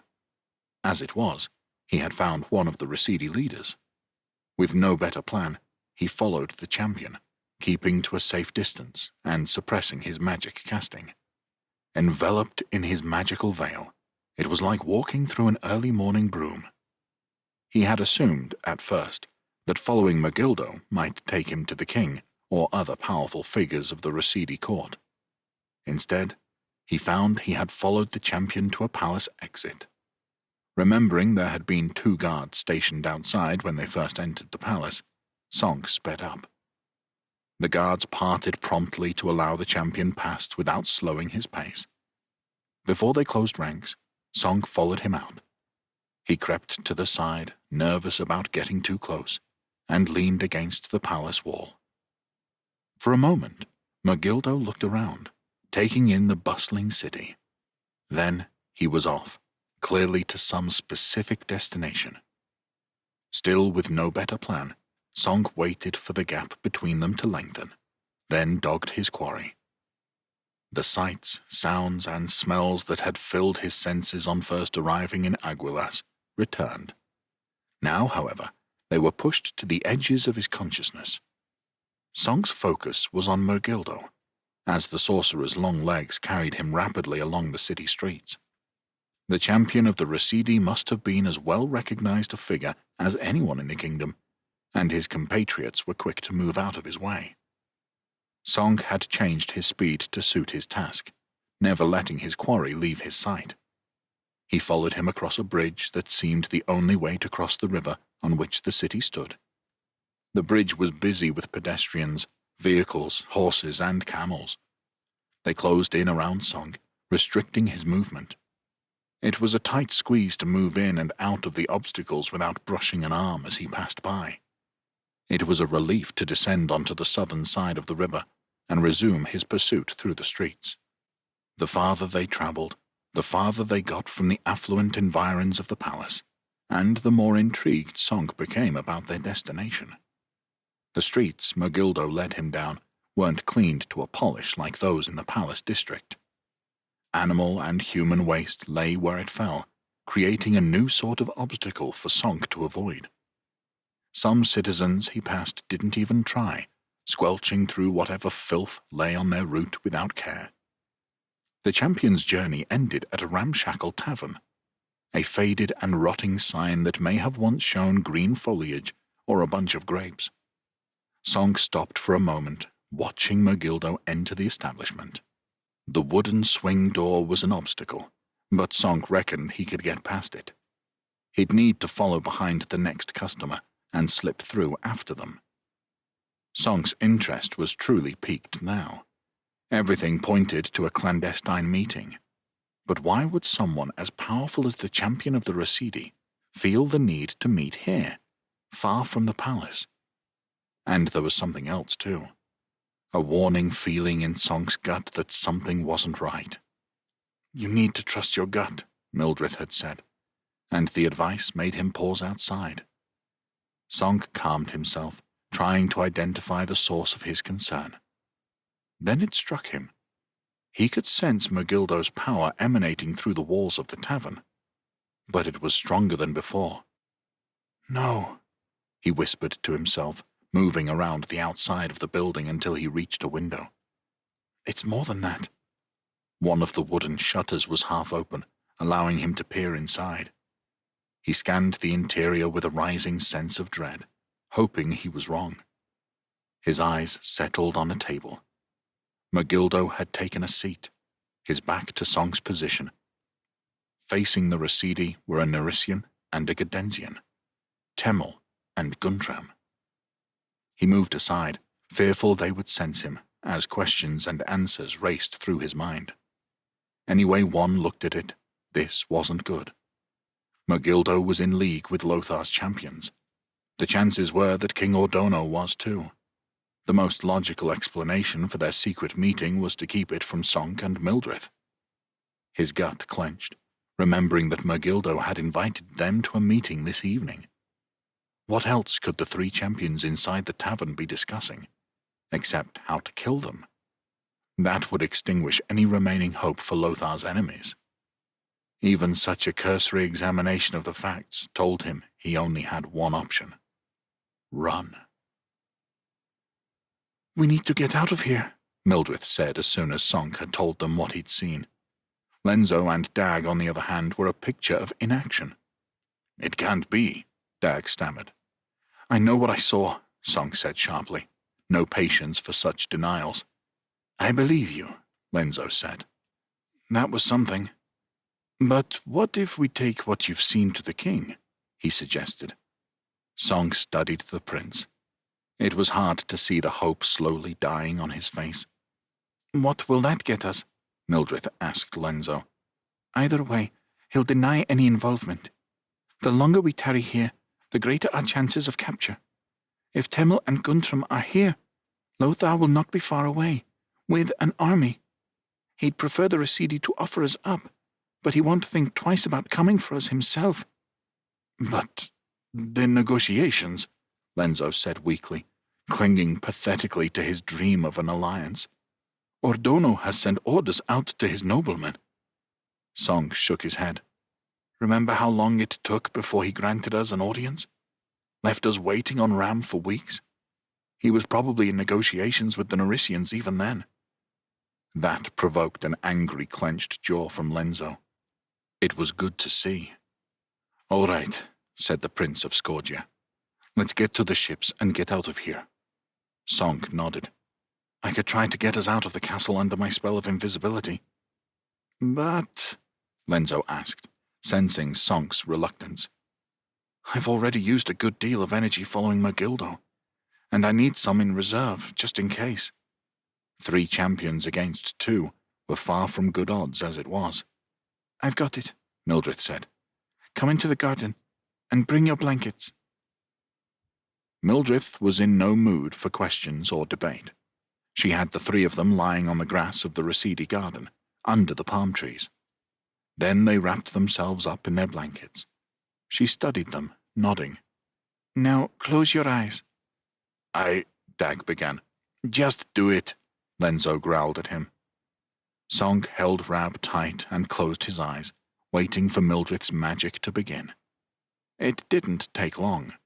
He felt his leg grasped by the sinewy strength of a tree root. Soon, his other limbs were gripped in the same way, holding him tight. "I suggest you hold your breaths," Mildred said. As Song sucked in a last gasp of air, he began moving, dragged along the ground. He gripped the ends of the blanket tightly, then downward. He knew he was being pulled underground, and a terror struck him, the thought of that if, for whatever reason, Mildred's magic was stopped, he would be left buried alive. But he didn't stop. The roots kept dragging him, in what direction he no longer knew. Then, at last, he and Rab were flying, no longer surrounded by earth. He opened his eyes as he landed gently enough on the ground. Song was quick to wriggle out of the dirty blanket and get to his feet. Lenzo and Dag were with him, staring about wild-eyed. As he looked around, he saw Mildred burst from underground in a spray of mud and rock. The roots that had carried her retreated into the soil, their work done. He took in their location. It was another garden, but larger than any he had seen inside the palace, with paths made of crushed stone that wound their way around flower beds and manicured trees. As he turned, he saw the walls of the palace at the far end of the garden. "I saw it from the minaret," Mildred said, as she stood and brushed clumps of mud from her clothes. "Reckoned this would be a safe spot to come out." Song smiled. "Well done. Come on," he said, pointing to a low part of the wall. "We can get over there and into the city." The 4 of them helped one another climb the garden wall, low enough to clamber over without the need for magic. Rab stayed still as Song passed him over the wall to a waiting Dag, who was balanced on Lenzo's shoulders. "Which way?" Mildred asked. "This way to the docks," Dag said. "Good," said Lenzo. "Lead on. With any luck, we reach the fleet and leave before anyone realizes we've gone." He sighed. Salakos, help me. You know things have turned to shit when you're hoping to leave with nothing." They walked into the city, the streets bustling with activity just the same as when they arrived. "If we need to," Song said, eyeing 2 soldiers patrolling on the other side of the road, "I can hide us. But it's harder than you think. When people don't know you're there, they try to walk through you." Lenzo looked at him with distaste. "We'll save that for an emergency." "Song," Mildred said sharply. Song followed her gaze, his stomach dropping. He scanned the crowd for the 3 sorcerers, but couldn't find them. Then he spotted someone else he recognized. It was Domeka, the Teld slave, who had disappeared from the palace. Her gaze locked on his, her eyes widening with shock. But instead of running away, she lifted her skirts and dashed towards them. "You are out already?" she said breathlessly when she joined them. I was coming to fetch you. Mildred put a hand to Sonk's arm, stilling him. Why? The Kassite asked, an edge to her voice. The Rasidi will betray you to the Nerisians. You need to leave the city. Mildred nodded, relaxing a touch on the Teld's words. We know. We're heading to the docks now.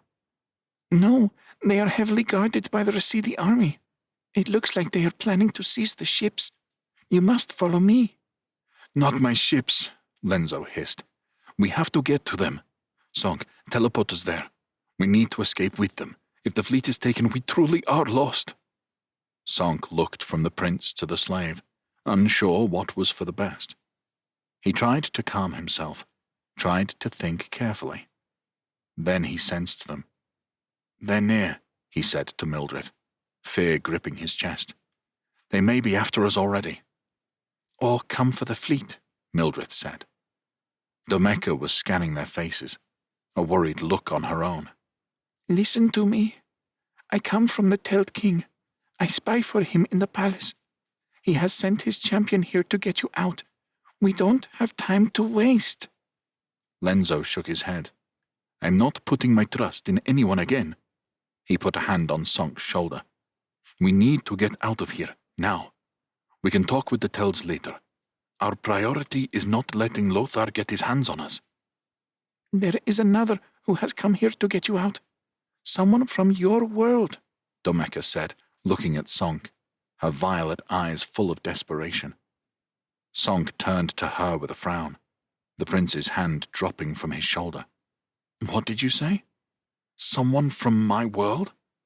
Domeka nodded. He says you are a friend of his and must be rescued. He has been looking for you ever since he came to Silb. What? Sonk said, trying to make sense of the woman's words. His name is Heron. Sonk had to find out if Domeka's words were true. To Lenzo's credit, he didn't argue. I can't abandon the fleet, the prince said simply. Even if it means capture? Mildred asked him, a little harsher than Sonk would have said it. Lenzo shrugged. I'm nothing without those ships. Lothar might as well have me. Sonk nodded. Their champions are after me and Mildred. They can sense where we are. With any luck, that might allow you to slip through. All right, I'm due some luck, Lenzo said wryly. He offered his hand, and Sonk took it. The prince gave a nod to Mildred. No attempt at humor for a change. Come, Dag. They strode off before Lenzo turned one last time. If I make it out, I'll find a way to contact you. Sonk and Mildred followed Domeka through the streets to the south side of the city. All the while, Sonk felt for the location of the 3 enemy champions. They got no closer, nor further away, which at least reassured him that Domeka wasn't leading them into a trap. Then, standing innocuously in an open square, he saw Heron. Jesper's friend looked healthy enough. He had his sword at his belt, but his clothes were different. A loose, flowing cloak over woolen trousers. A brown leather satchel hung from one shoulder. He was standing with a woman, another Teld. As they closed, Sonk could see the woman was older than Domeka, about Heron's age. She had the same violet-colored eyes as Domeka, and held a walking stick. Sonk desperately wanted to call over, but he controlled himself. Even when Heron turned his way and his eyes widened, Sonk somehow kept a straight face. Sonk, Heron said simply. I've been looking for you. He gestured at Rab. That damned dog of yours rarely messed things up. Sonk nodded. I'm sorry, but I'm pleased to see you. This is Mildred. That was quick, the woman next to Heron said to Domeka. They'd already left the palace, suspecting something was up. The other Teld nodded at them appreciatively. That may have saved your lives. This is Kepper, Heron said, champion of the Telds. We came here once Domeka sent word of your arrival. How much trouble are we in? Kepper asked them. There are 3 champions in the city, Mildred said. Temel, Guntram, and Mergildo. They may be looking for us already. 3 on 3 then? Kepper asked, eyeing Sonk and Mildred. Maybe we should take them on. Sonk smiled. There was something mirthful in the way Kepper said it that made him warm to her. Sonk and I have already used magic, Mildred said seriously. And we have the Rasidi soldiers to deal with too.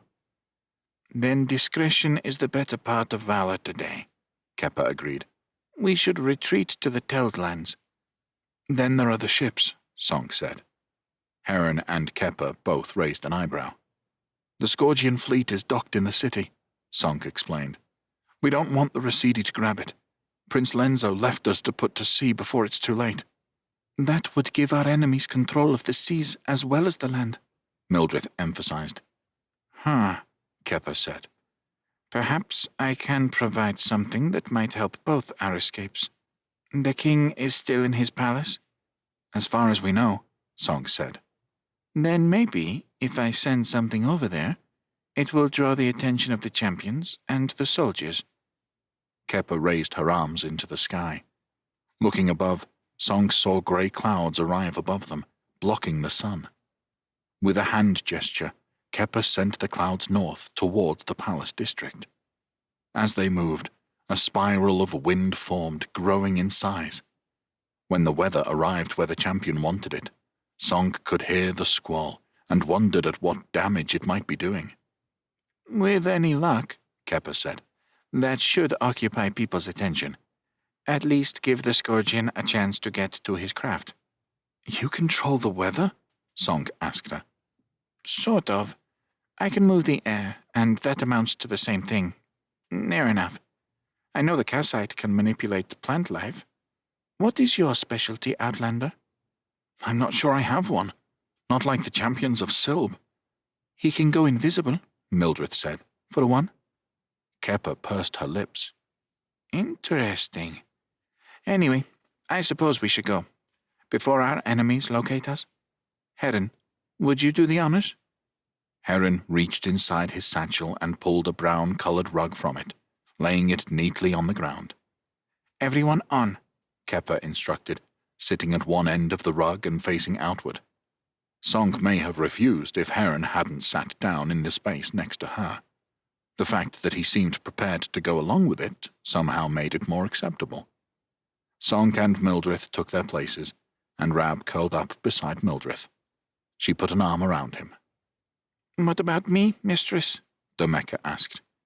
You are compromised, dear. Get on. Mildred pushed at Sonk to shuffle over and guided the Teld to sit down between them.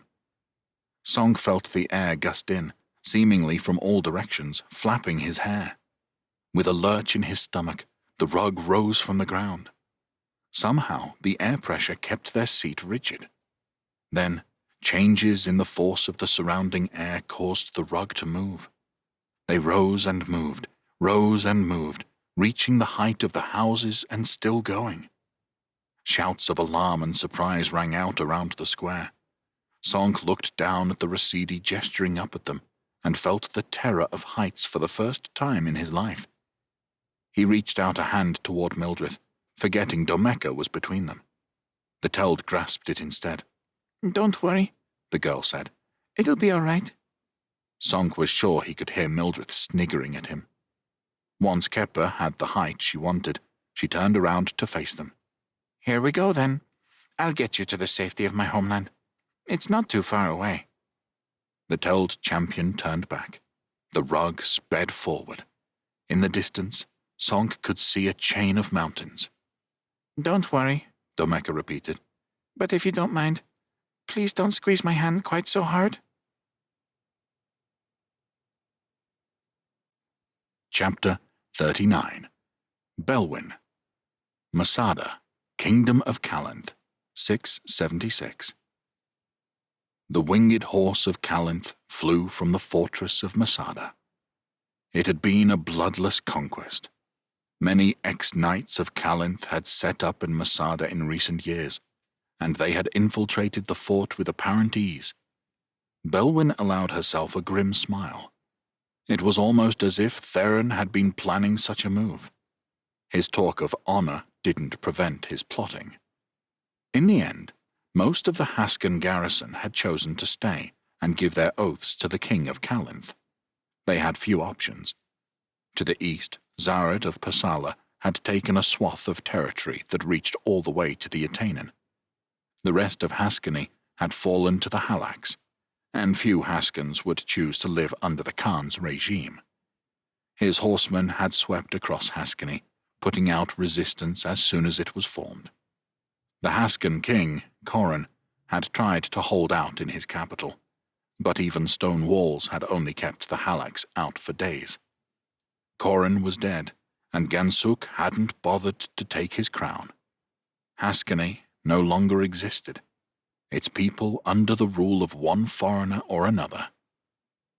The Halax patrolled the borders of their newly won territory, and it was impossible to say whether the fighting was over or just beginning.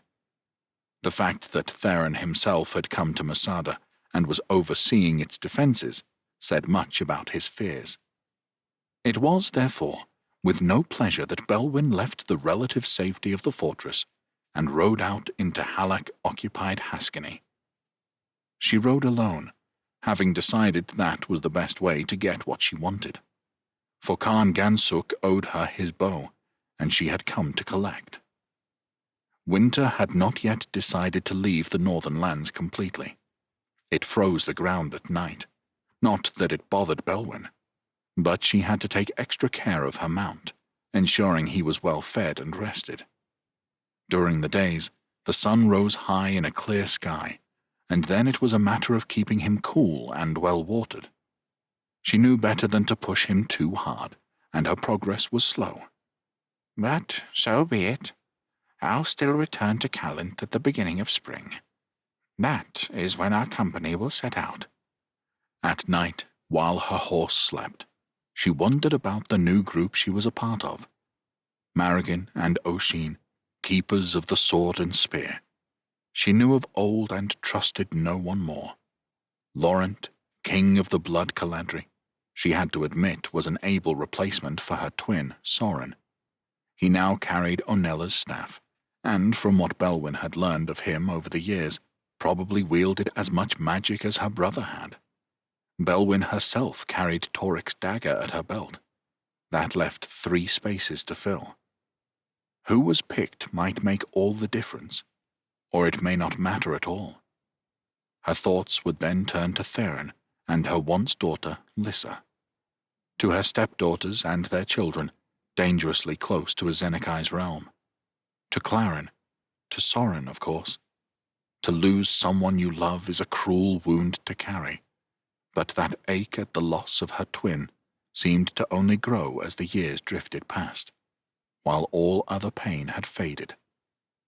When dawn came, it was a relief to move again and escape her thoughts. It was 4 days in when the unit of Halax intercepted her. There were 6 of them, all men with hard eyes. I am traveling to a meeting with your Khan, she explained to their leader when he pulled up alongside her. I was told we might come across you, he said. Indeed, he had shown no surprise at finding her traveling alone, or at her words. Belwyn supposed what he said was true. My orders are to escort you to Samir Dirk. Her escorts traveled north, at a faster pace than the one she had set. Her horse kept up with them, and she supposed that if he pulled up lame, there were now spares for her.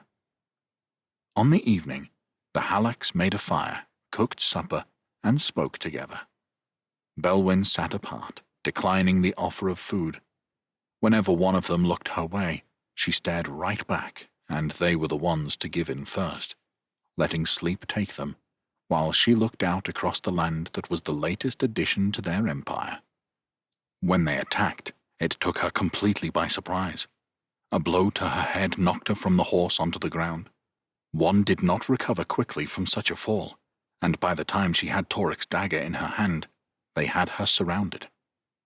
Maybe someone like Clarin or Minerva could still have recovered from such a position, but Belwyn had never been a warrior.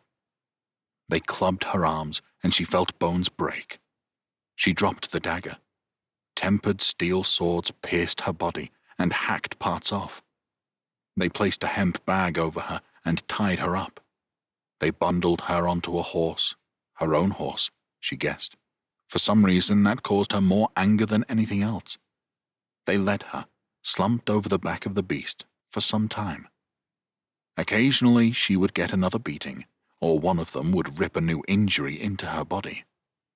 At last they stopped. From inside the bag, she heard their muffled voices.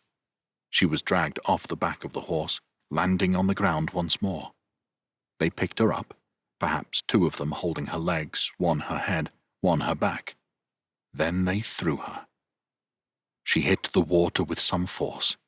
It stank, some stagnant pond, the water brown and fetid.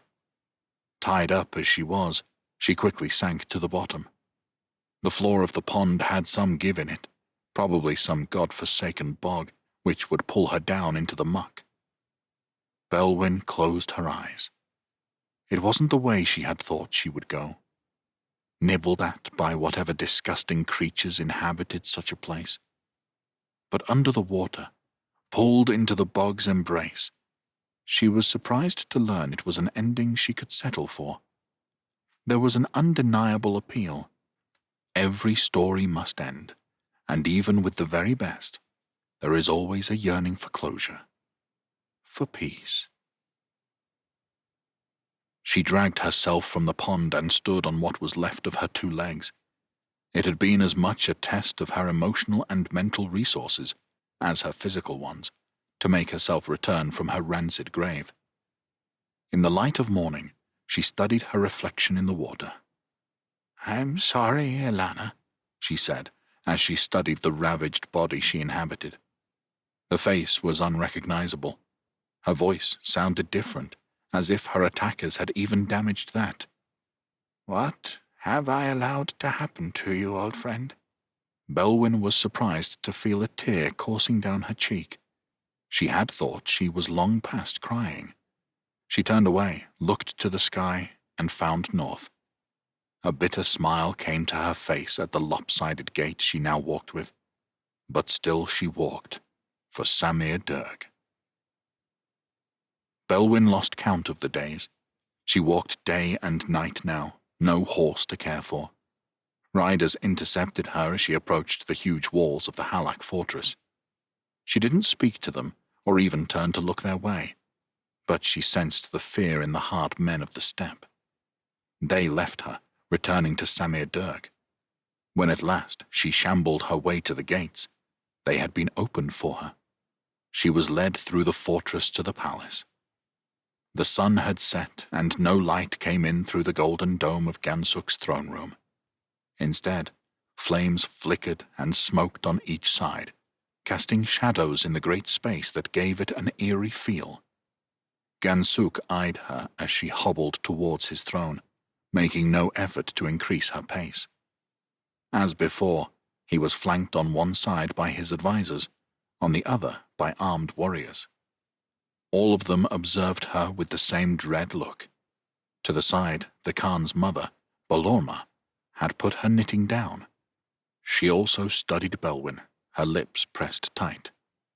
"I have come for the Halak bow," Belwyn said. Gansuk turned to one of his warriors with a sneer. Belwyn realized it was the leader of the group who had tried to kill her. Confirmation, not that it was needed, that they had been following the Khan's orders. The man met Belwyn's eyes and gave her a gloat of a smile. The Khan glanced at his mother before returning his gaze to Belwyn. "Of course. That's what we agreed, after all." He reached to one side and took the Halak bow in his hands. Reluctant, it seemed, to part with it. "King Theron is pleased with his new conquest," he asked her. "The bow," Belwyn repeated. "I'll not ask again." "Don't threaten me in my own palace," Gansuk warned her. He looked her up and down. "What kind of fiend are you, that you can survive such injuries?" "I am Belwyn, Godslayer. I have nothing to fear from mortals." "Huh." He fingered the stave of the weapon that had given him such power. Belwyn understood that parting with it went against his every instinct. What guarantees do I get that you will return it once your purpose is done? Give her the bow, Balorma spat, her patience gone. Very well, Gansuk said. He rose from his throne and approached Belwyn. With a mocking bow, he presented her with the weapon. Belwyn took it. There was a sense of relief that at last she had it in her hands, but also a fury at the cost. I will need 2 more things. What now? Gansuk asked her. First, return my horse. The Khan gave an easy shrug. It's yours. What else? Belwyn pointed to the warrior. Does he have a wife? The warrior's face creased in a frown. Gansuk turned to him. You should have cut her head off. Great lord, please, I did as you asked. That wouldn't have stopped me, Belwyn said. Gansuk gave her a look of scrutiny, trying to assess if her words were true. He glanced at Balorma, who gave an almost imperceptible nod. Very well. I shall give you this man's wife. Then I don't expect to see you again, unless it is to return my people's bow to me. Of course, Belwyn said, giving in to sarcasm. We made a deal, did we not? Chapter 40. Liesel, Verlaine, Kingdom of Javern, 677. The wind harried her, a wintry bite to it that required her warmest clothes, as she observed the activity on the archery field. The crossbow bolts made a whipping sound as they flew, then a thud when they hit the hard wooden targets. Liesel had to admit it had become a terrifying noise. There had only been a few weapons at first. The Cordentine refugees she had taken to Verlaine, training a small band of citizens how to use them. But the training was simple, little more than point and click to fire. Anyone could do that. Liesel and the other trainees had found drawing back the string was the difficult part. But once the Cordentines taught the correct method, sitting on one's bottom with your feet on the stave and pulling it back, most had the strength for it. Certainly, Liesel, with her big shoulders, wide chest, and thick limbs, found she was one of the quickest. At last, a benefit to being built like a cow, she would say, to which Tegan always rolled her eyes. Liesel had no problem in recruiting archers. They could be women, young or old, from any background or profession. Not everyone liked it.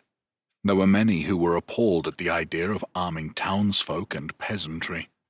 More than one lord had complained to Esterel, but the king had little time for their reservations.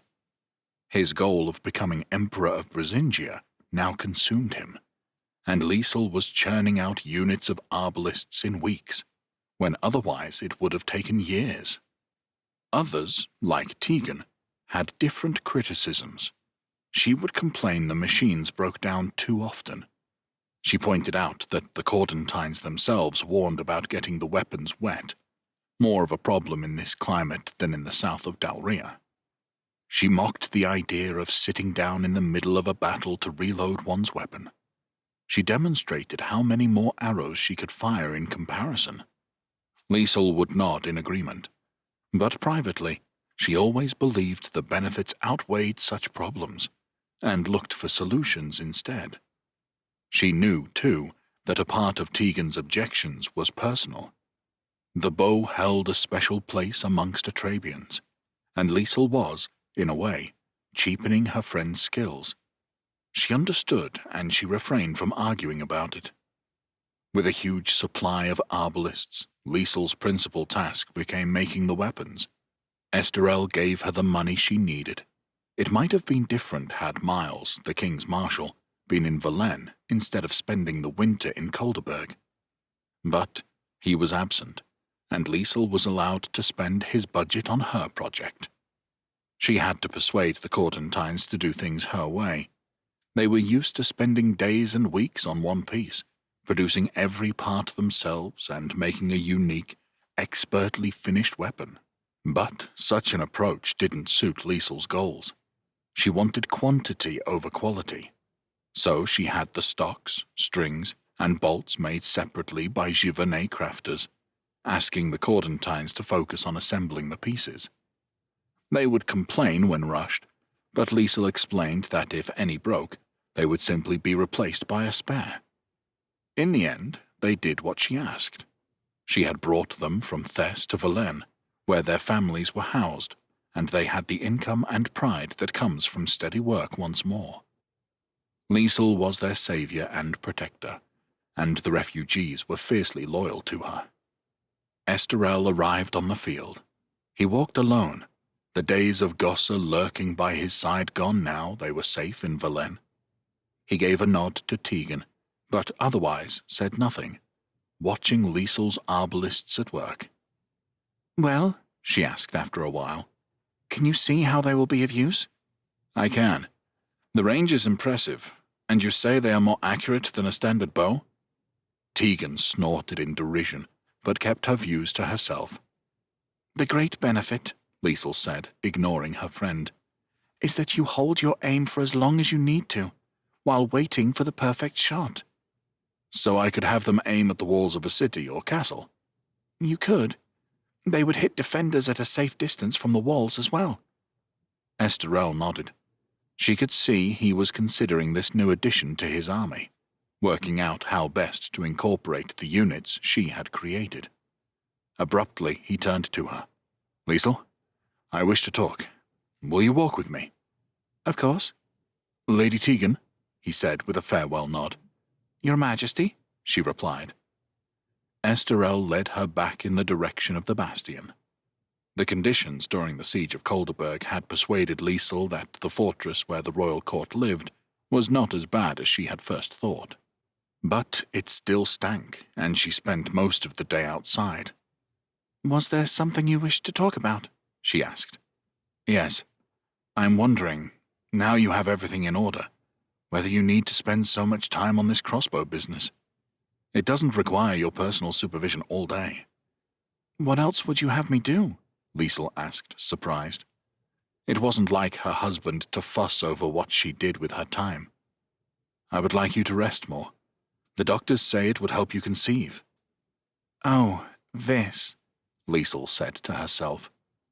Esterel had got it in his head that she should be pregnant by now. "I don't see how sitting round all day will help me get with child." Esterel ignored her. "They have also advised me we should try at different times of the day, not just at night, when you are tired after your exertions." "I'm not tired at night," she said irritably. She hated the idea of Esterel talking about such matters behind her back.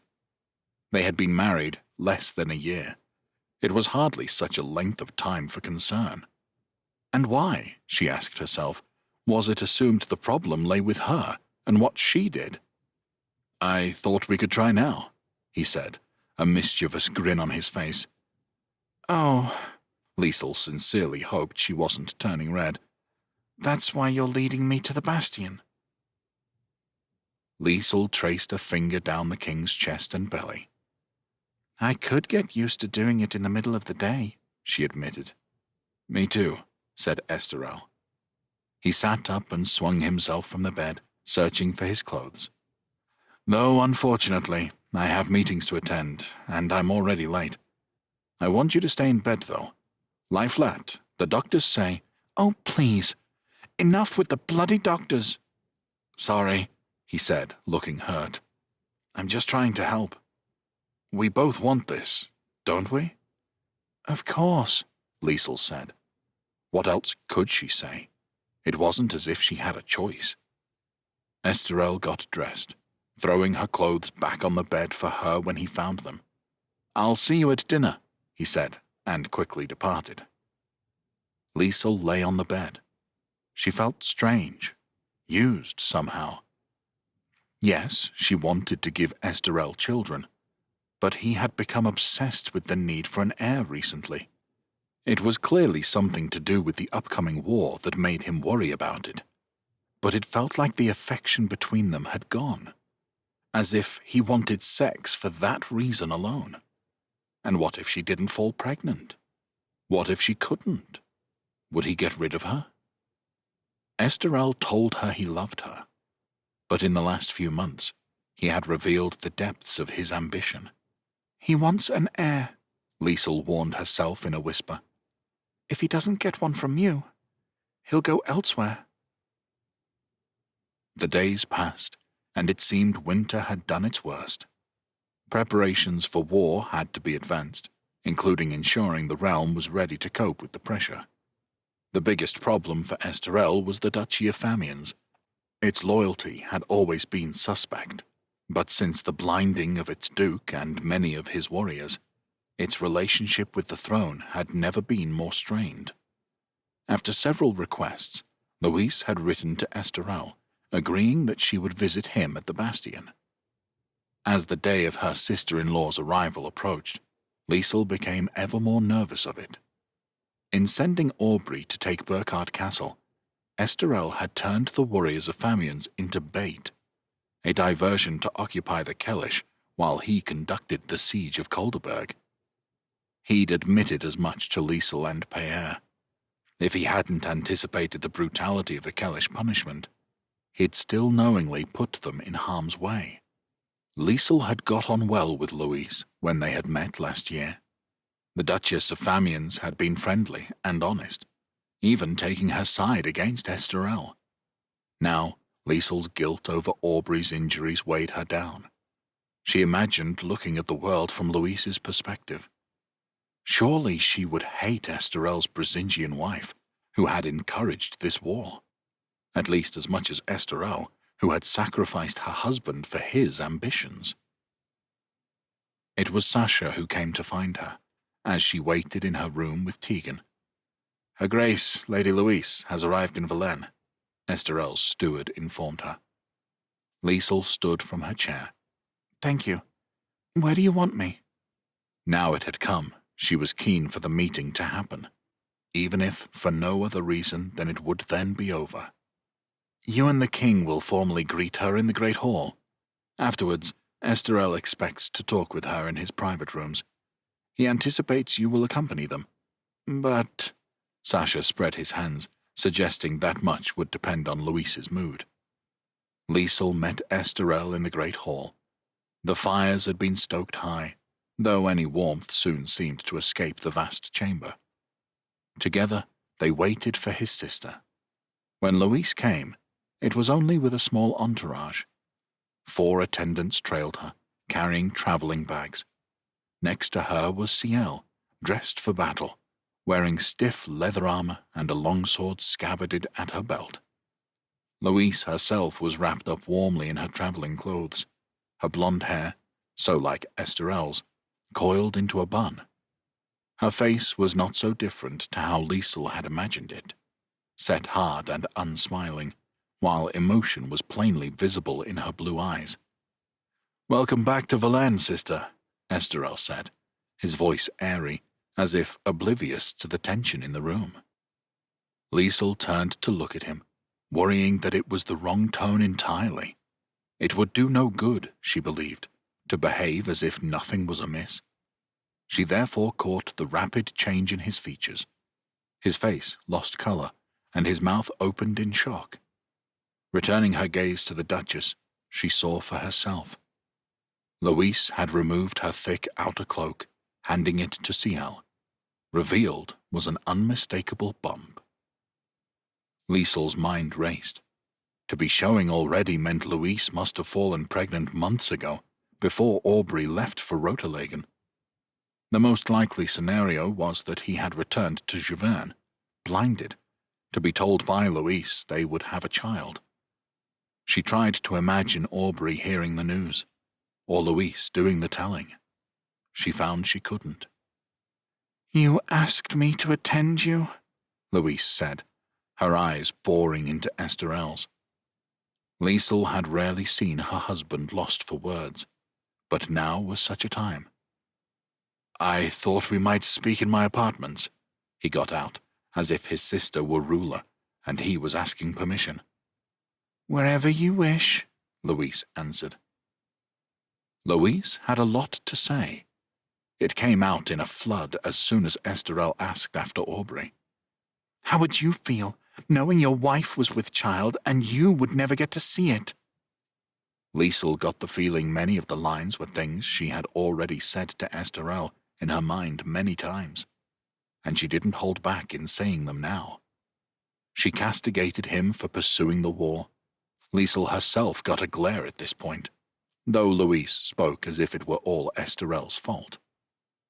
Liesel felt both relieved and guilty that she was left off so easily.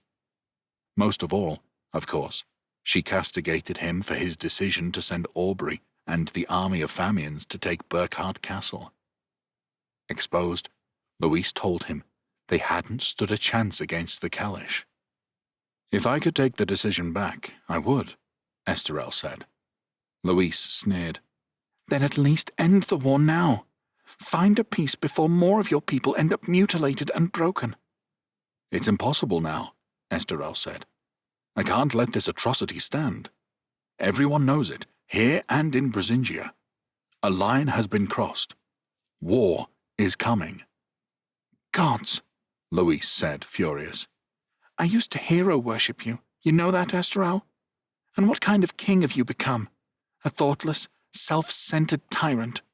Enough, Esterel said, his voice rising at last. You've had your say, Louise, and I've listened to it. But I am still your king, and I tell you now, this war is not over. Not by a long stretch. I require your obedience and loyalty in what is to come. If you can't give it, say so now, and I will find someone else to govern Famians for me. Good luck with that, Louise spat out. Esterel stared at her, saying nothing, his face implacable. Dangerous looking. Louise stared back. In the end, it was Louise who backed down. What is it you wish of me? I will take a great army into the Empire once more, led by the magnates of Giverny. I will require you and Aubrey to come to Valenne and rule in my absence. Why us? Louise asked.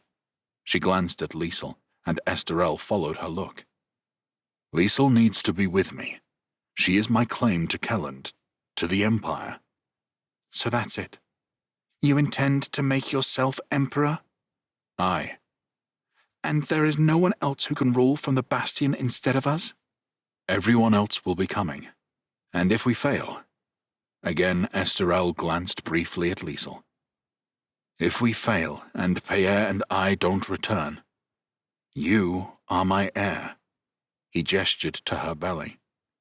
And your child will be next in line. Liesel stared at him.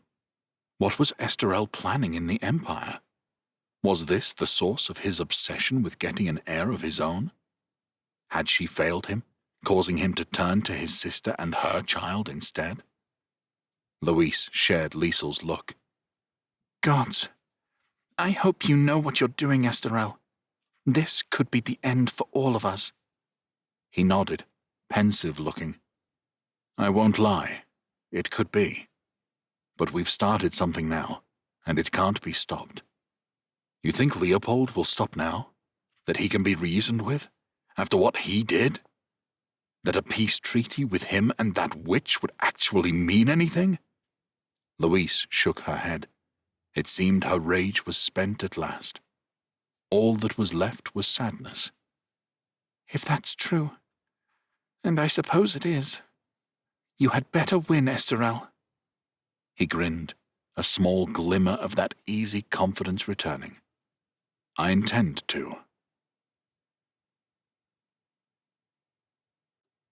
Chapter 41. Idris, Essenberg, Duchy of Kelland, 677. The key turning in the lock woke him. Idris sat upright. I must have dozed off. Again. He found he was doing so more frequently. Imprisoned in his small room, there was little else to do, save for the exercise routines that got him through each day. The door opened, and the man who had killed his father walked in, 2 guards hovering behind him. Their eyes met. Idris wanted to kill Salvinus. and Salvinus knew it. The small quiver in his mouth said that Salvinus enjoyed the knowledge. The bastard dropped a pile of clothes onto the bed. "Get dressed. The Emperor wishes to speak with you." Idris fingered the items: a gambeson and quilted breeches. Military clothing. Idris fought down the hope that the items elicited, keeping his expression neutral. It could mean many things. "You wanted to watch?" he asked Salvinus. Salvinus made a face. "No. Unlike His Imperial Majesty, I have no wish to look upon your scarred torso. It knocks me sick." Salvinus led him along the corridor and down the stone steps of the castle to the ground floor. It was the first time Idris had been this far from his room in months. The ceilings were high and the rooms wide.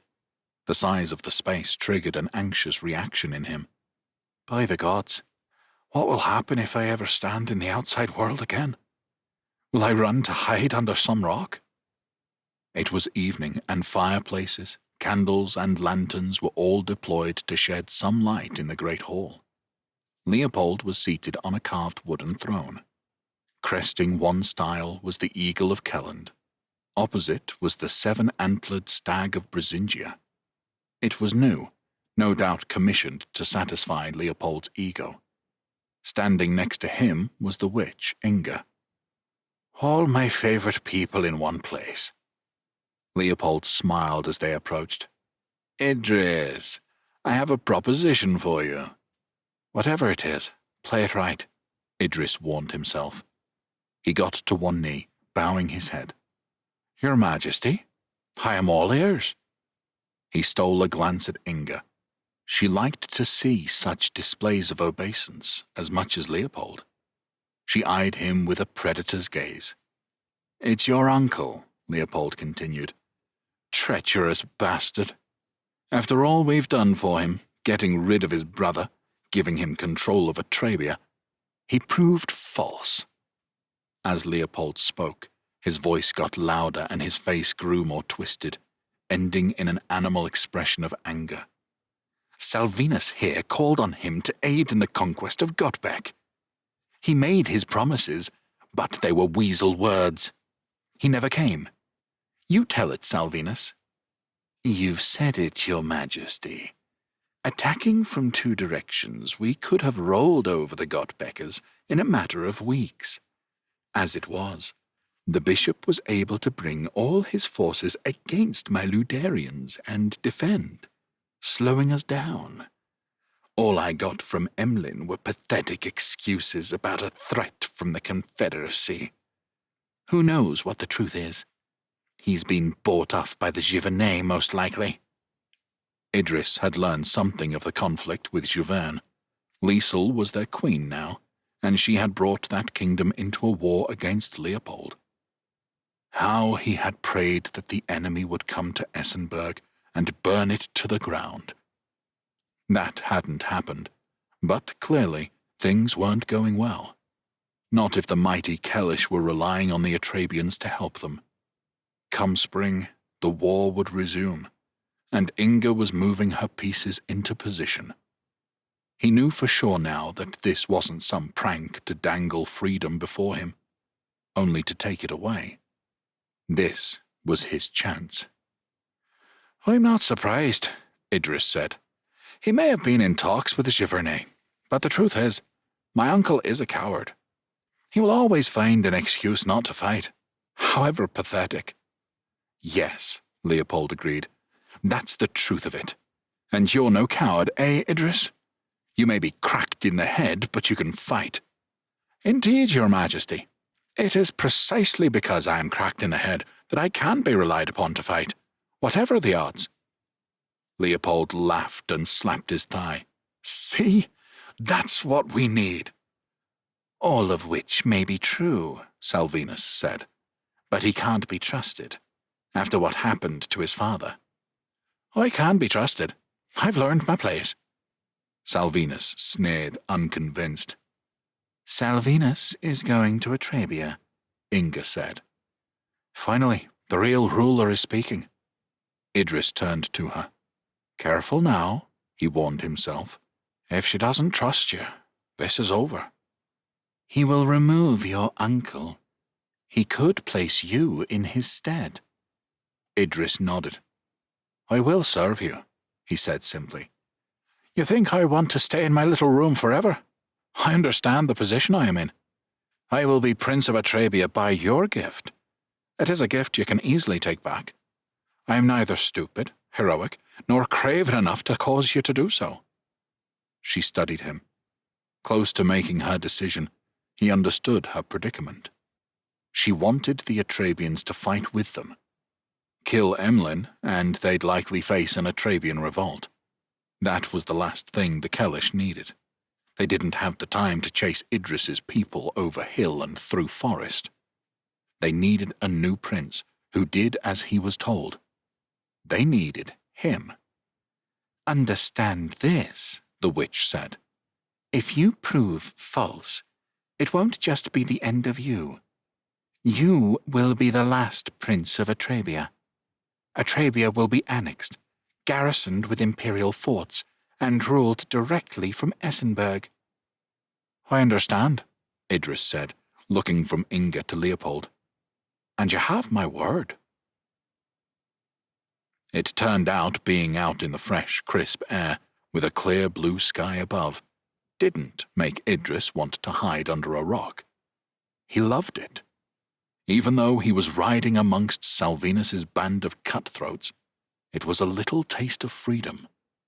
Something in his darkest moments he had doubted he would ever experience again. Not that everything was perfect. Idris had done his best to keep his strength, exercising in his room, even in his dank cell before that. But he found that his body had lost its stamina. Traveling all day, something he had taken for granted before his imprisonment, was now exhausting. Unused muscles ached, his lungs gasped, and he wanted to lie down and rest. When they stopped, he was ravenous. He hadn't noticed how much his appetite had dwindled during captivity, until he could now compare it with other men. He ate quickly, but was soon full. He also compared his stick-like frame and limbs with the warriors Salvinus commanded. He had always been thin, but now he was self-conscious about his fragile-looking body, even when wearing the quilted trews and top he had been provided with.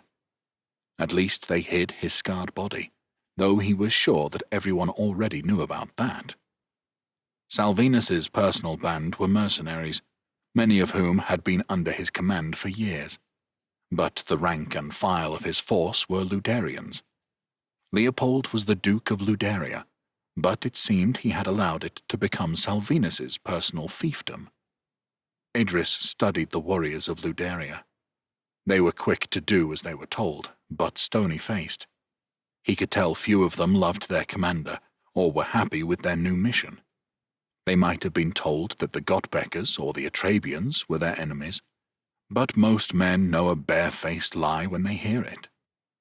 Each day they got closer to Idris's homeland until one evening he could make out the hills and mountain tops of Atrabia.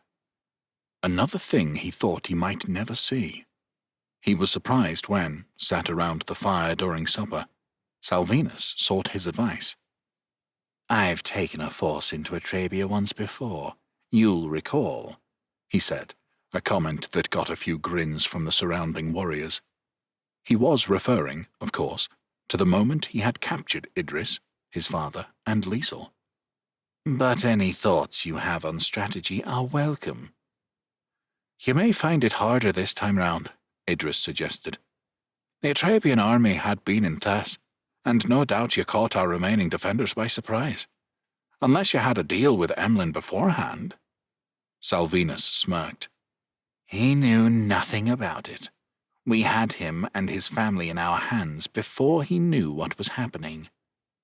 "Interesting," Idris said to himself. "Impressive," he said out loud. Of course, Inga had been there that time, and the credit probably fell to her. But he wasn't about to say that. "So, If the Atrebians are on the lookout for us this time, what do you suggest? I would get your warriors fully armored well before we reach the border. Atrebian archers are plentiful and skilled. Their arrows can get through this, no trouble, he said, picking at the quilted gambeson he wore. Many of his lieutenants wore the same grudging look of acknowledgement as Salvinus did. They thought his advice sound, because it was. They were not troubled on the first day. Salvinus's scouts ranged ahead but found nothing. The army spent the night in the open. Salvinus doubled the numbers on watch. It was wise, and Idris had to admit the man knew his business. The second day was different. Idris saw the Atrebian scouts watching them long before the Ludarians did. He knew where to look, but eventually word got to Salvinus that they were being tracked. "Emlyn knows we're here?" he asked Idris as they rode near the van of the army. He'd sent his scouts ranging ahead and to each side, but in the broken countryside of Atrabia, it was easy to hide. If he doesn't yet, he soon will. But no matter. All we need do is get to Treglan and have me declared prince. He can't stop an army this size. You have so little faith in your own countrymen. Oh, they're capable of making our lives very difficult if they put their minds to it. But they don't have the numbers to defeat us. Plain and simple. Idris noted the look of relief on Salvinus's face. And you think they will make our lives difficult? That depends on how loyal they are to my uncle. Locked away the past 2 years, it's hard for me to say how things stand in Atrabia. Has it been 2 years? Don't time fly? Salvinus gave him his mocking smile, and Idris had to stop himself from drawing his sword. They'd armed him, a sign Salvinus was gradually coming to trust him. Having a weapon at his side made using it far too tempting. But after so long, he knew he couldn't throw his life away now. "Steel yourself," his father had told him. "And by the gods, I have done my best to do what you asked, father. I have encased myself in so much steel that I fear I am cold metal all the way to my center." Chapter 42. Idris. Atrabia, 677. Arrows flitted down at them. A score of cloaked archers stood on the brow of the hill. The long column of the Ludarian army was an easy target. Those men nearest the enemy held up shields to protect themselves. Following Idris's advice, Salvinus had ordered his men to wear whatever armor they had. Idris himself had been given a chainmail hauberk and a boiled leather helmet. It's as if they actually want me to survive. I should feel honored. Other warriors, the poorest of the Ludarian infantry who had walked all this way, had no such protection. Some arrows found their targets, and, as Idris had warned, the arrows came fast enough to pierce mere linen or wool. Salvinus turned around on his mount at the cries of pain amongst his army. "Maybe we should send a cavalry force at them to clear them away." Idris made a face. "They'll only retreat and lead your men a merry chase, or into a trap, then reappear and begin again. Better to ignore them. All we need do is get to Treglan." "Why listen to this Atrabian?" one of Salvinus's lieutenants spat. "Better to make a defensive camp than wander so far into enemy territory." Salvinus considered the words. "Well," he said, looking at Idris, "we could build wooden walls and become sitting ducks if you wish. All the while the men are working, they'll be getting stuck with Atrabian arrows. They'll shoot at us all night as well, only pausing to bring fire and burn us out. Far better to keep moving and reach Treglan. We'll suffer far less attrition. That is my view, at least." Salvinus sighed. "The Atrabian is right. Staying put gets us nowhere." He looked at the hill. "It's not like they have the numbers to do more than irritate." They continued their march, but the Atrabian landscape gave them no respite. More archers came, tracking them on each flank. A seemingly endless supply of arrows rained on them. Idris kept his head down. It would only take one bit of bad luck to be looking the wrong way and catch one in the face. The van of the army had stopped at a thicket of trees. Salvinus rode ahead with his lieutenants, Idris with them. It was a grisly scene. Captured scouts had been hacked to pieces, body parts nailed to the trees. Salvinus ground his teeth. Damn it. Without scouts, we could be walking into anything. His lieutenants said nothing, peering uneasily ahead, where the trees grew thicker. What say you, Atrabian? Traeglin is due east. He peered at the sky. Can we make it before nightfall?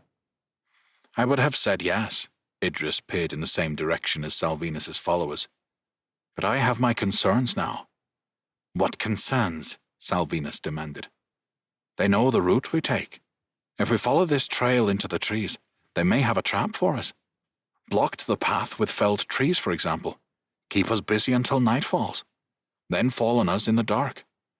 It could be a massacre. You wait until now to express this concern. It's now that your scouts have been taken out. You want to carry on blind. What then? Make a camp here? Salvinus and his men looked about them with unease. It wasn't a great location. Well, I'm thinking, Idris said irritably. He took a deep breath. All right, I have a suggestion. We leave this path and go cross-country. He pointed approximately southeast, where the rugged terrain was covered with thick woodland. It'll be difficult going for a while, I won't lie. But it then breaks out into open land, all the way to Traeglin. We'll have sightlines in every direction. They won't dare attack. We'll have superior numbers and cavalry. Sounds good, Salvinus said. I can't wait to leave this scabrous land behind. Ha! You should see the mountains in the north. This is nothing. No thanks. This is your shithole of a country, not mine. I have no interest in it, save that you bring it into a state of obedience. How long will this difficult going last? An hour at the most. Salvinus puffed his cheeks out. That's long enough. Idris said nothing. Salvinus's lieutenants had uneasy looks, but not one had come up with an alternative plan. All right, said the mercenary leader. Idris led them through the trees, the land dipping to a hollow. Navigating past the branches of the first dozen trees was fine, the next dozen bearable. After that, it was a chore that drew complaints from the riders in their party. It was underfoot that was the most problematic. The ground was uneven and often hidden with bracken and other vegetation. The horses disliked the confined space. Some riders had to fight them to keep them going. Idris's beast chewed on its bit. He gave it a gentle pat, doing his best to exude confidence. "What kind of treacherous hole are you leading us into?" one rider complained. "At least we're safe from the archers in here," Idris said. It was true. The Atrabians had enjoyed a free shot at their column for most of the day, but here the woodland was so dense that they were safely hidden. The comment seemed to stay further complaint, and they kept going. "We'll need to walk the horses up this bit," Idris warned. He'd reached the end of the hollow, and now looked on a steep bank that rose so high he couldn't see the top. Still crowded with trees and other vegetation, the ground was a mix of mud and rock, and looked like it might easily give way underfoot. "By Geholt's hairy balls!" Salvinus cried when he saw what they faced. "You didn't tell me we had a scarp to climb. We'll have broken necks and everything." "Just take it nice and slow," Idris advised, dismounting. "Once we reach the top, we're in open farmland. We'll have a clear route to Traeglin." "Go on then, Atrabian. Show us how it's done." "Very well." Idris held his mount's lead rope and set off. He didn't pull on it, and his gentle persuasions encouraged the beast to walk with him. Taking it one step at a time, he began to climb. His foot slipped once, but he quickly righted himself. He stopped about a quarter of the way up. "See? There's nothing to it," he shouted, ensuring his voice carried. He turned around to look at the column of the army, the Ludarian infantry marching towards their position. He heard booted feet shuffling on the top of the bank above him.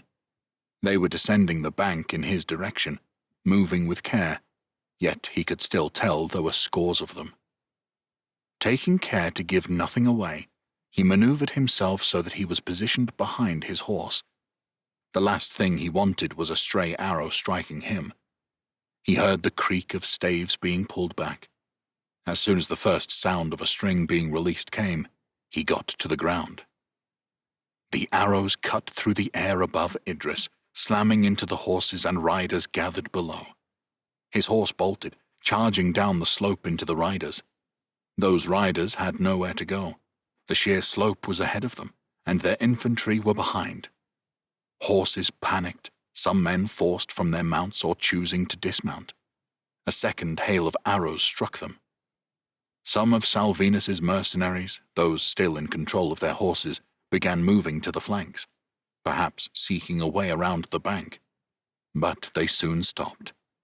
Only now did they realize how much trouble they were in. More archers moved in from the sides, flitting between the trees. The invaders were trapped. The order was given, and the archers released. Salvinus's mercenaries were overwhelmed as arrows hit riders and horses alike. Some warriors fell, others were luckier, saved by armor and shield. One of them, somehow staying mounted, charged at the new arrivals. He fell in a second volley. There was no means of escape, except perhaps back the way they had come. Orders were shouted, but others didn't wait, pushing themselves through the mass of milling soldiers to get back to the path Idris had taken them off. He heard the archers above him on the bank moving and twisted to look. They came into view, dressed in light armor with small bladed weapons at their belts, relying on their bows to make an impact. They shot once more, and the panic amongst the enemy increased. Amid the scrambling, Idris spotted Salvinus.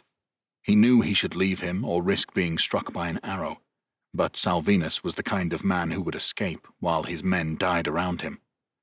"I'm not having that," Idris decided. He got to his feet, drew his sword, and went for his target. He passed dead warriors clutching at wounds, shafts sticking out of their bodies, while their blood leaked onto the ground. But Idris only had eyes for Salvinus, boring into the back of the man's head as he tried to leave. Perhaps Salvinus felt the stare, because he looked behind him. His eyes widened when he saw Idris. "I thought you dead," he shouted. Idris couldn't help the sly smile coming to his face. He desperately wanted Salvinus to know that he'd played him. His enemy's face fixed into a cold mask, and Idris saw the mercenary's knuckles tighten on the hilt of his blade. Only now did Salvinus realize what Idris had done. Perhaps he was so used to betraying others, he hadn't conceived someone might do the same to him. "There's no escaping," Idris shouted over. "Atrabians will be waiting for you back there," he added, nodding in the direction the Ludarians were retreating. "Then I might as well gut you while I have the chance." Salvinus walked straight for him, giving Idris no time for second thoughts. The man oozed confidence, his sword gripped loosely now, wrist twirling. No doubt he believed he could take out Idris with ease. But Idris had spent almost 2 years fantasizing about a moment like this. There was no way he was going to walk away from it. Salvinus went on the offensive, his strokes hard but controlled, using his aggression to elicit a weakness in Idris's defenses. Their blades struck one another. Idris hadn't traded blows in nearly 2 years. The impact ran up his arms into his hands. Salvinus was a touch faster, and Idris was nervous of his blade. The steel gleamed in the fading light, and the edge looked razor-sharp. No doubt it was better quality than the one he held. But Idris knew his defensive moves, and he'd always been good with a sword. Deceptively so, some said, given his gangly limbs. At the end of his flurry of blows, Salvinus sidestepped and swung his blade at Idris's side. But Idris had a long reach, and he moved aside at the last moment. The tip of the blade caught him on the hip.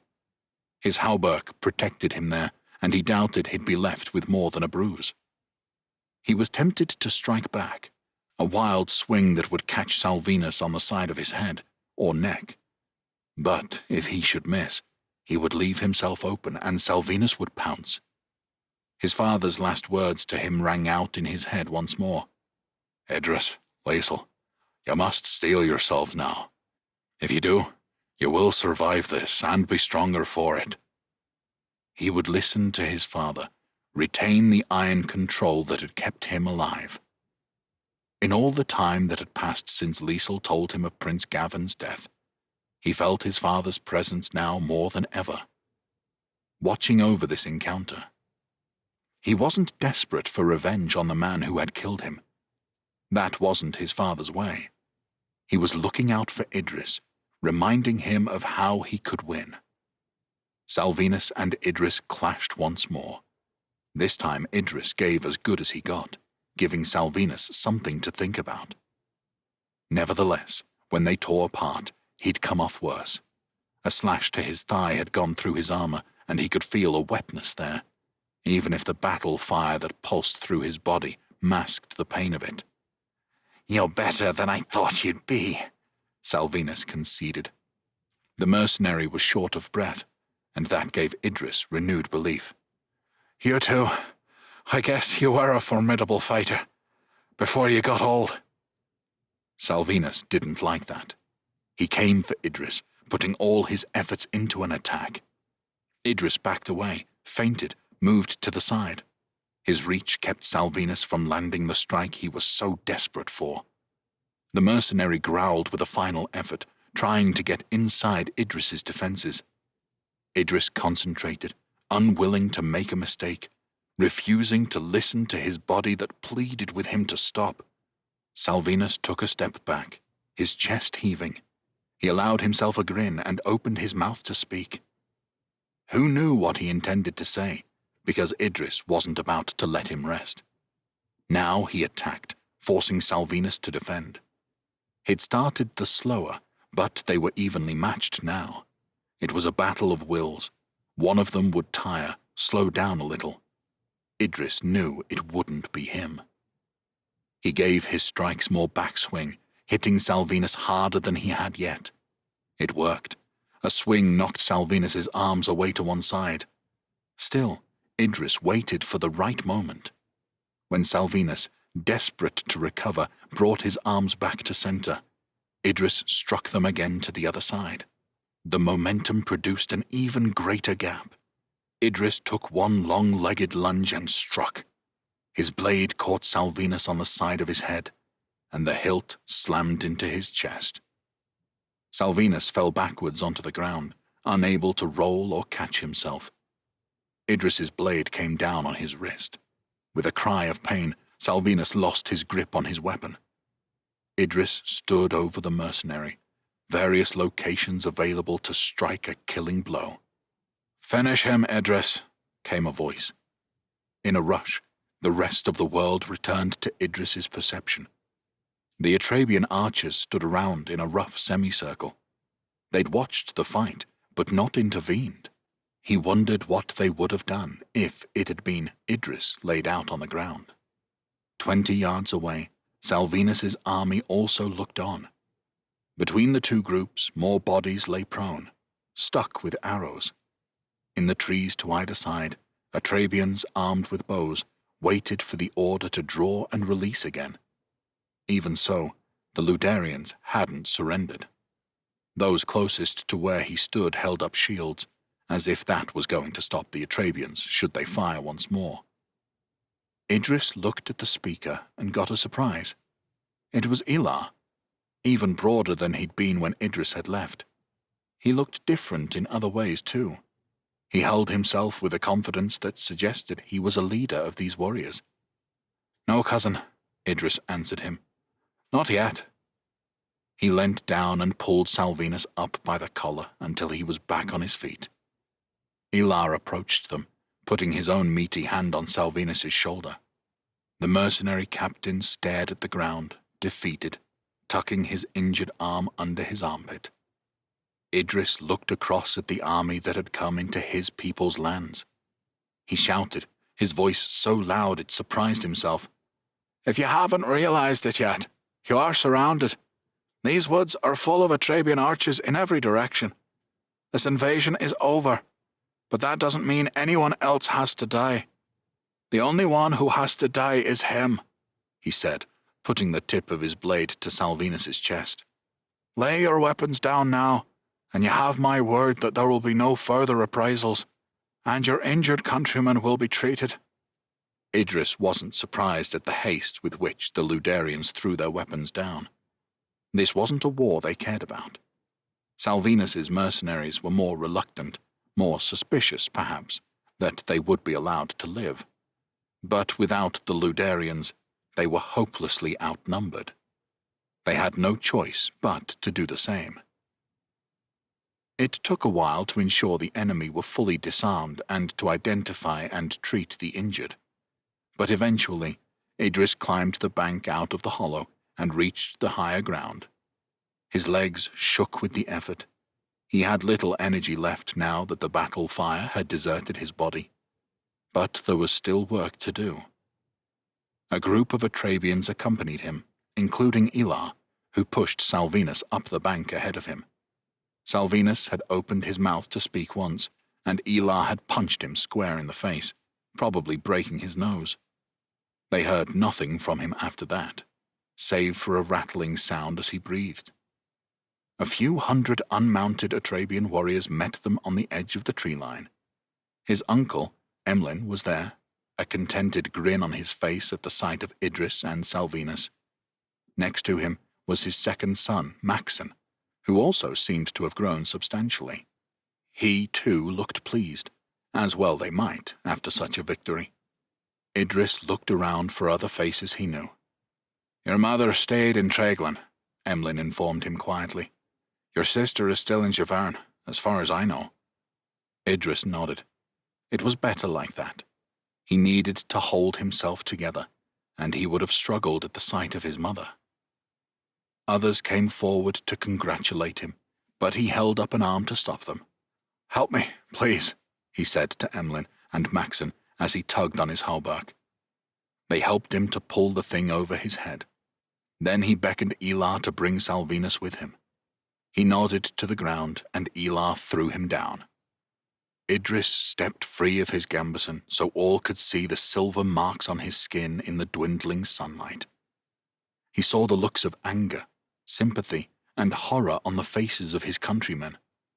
Nodding at them, he raised his arms. "I am free," he proclaimed, his voice sounding strange even to his ears, like the cry of an animal. "Free from the murderers who took away your prince and killed him." Reference to the crime brought bloodthirsty looks from the Atrabians to Salvinus. Idris stared at the man for a moment, hesitating. He was slumped over, defeated-looking, but that was a show. He deserved a slow, painful death. Idris wanted it to last. He wanted to look him in the eyes and be the one to give it to him.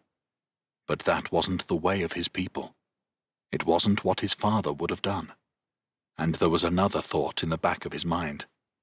"Kill him while you have the chance." "Now we shall have our revenge," he cried.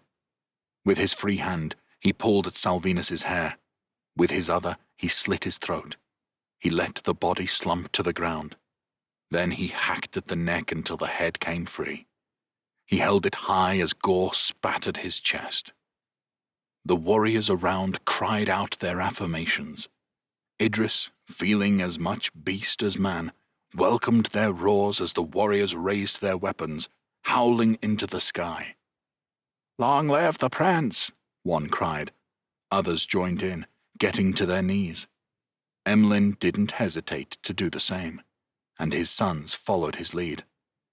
"This is just the beginning," Idris told them, a euphoric smile splitting his face. "I promise you, we shall have our revenge on the Empire." Chapter 43. Payere.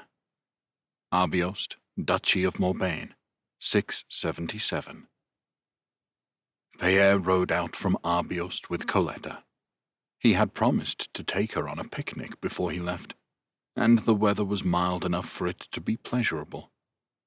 Winter seemed to have lasted forever, and his childhood home felt rather dull compared to Verlaine or the Brisingian Empire.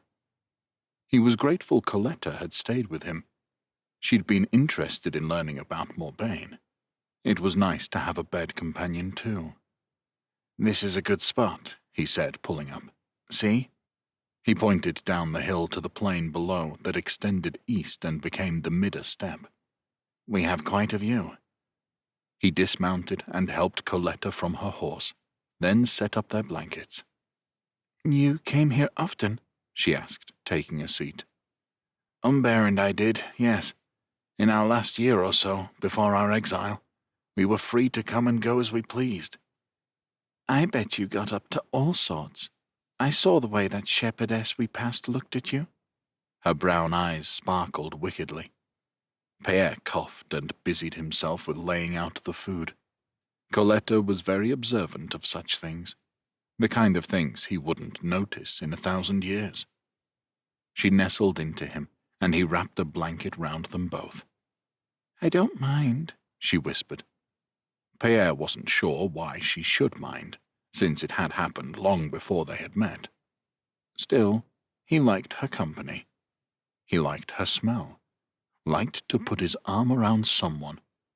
She helped take his mind off those things that tortured his mind when he was alone.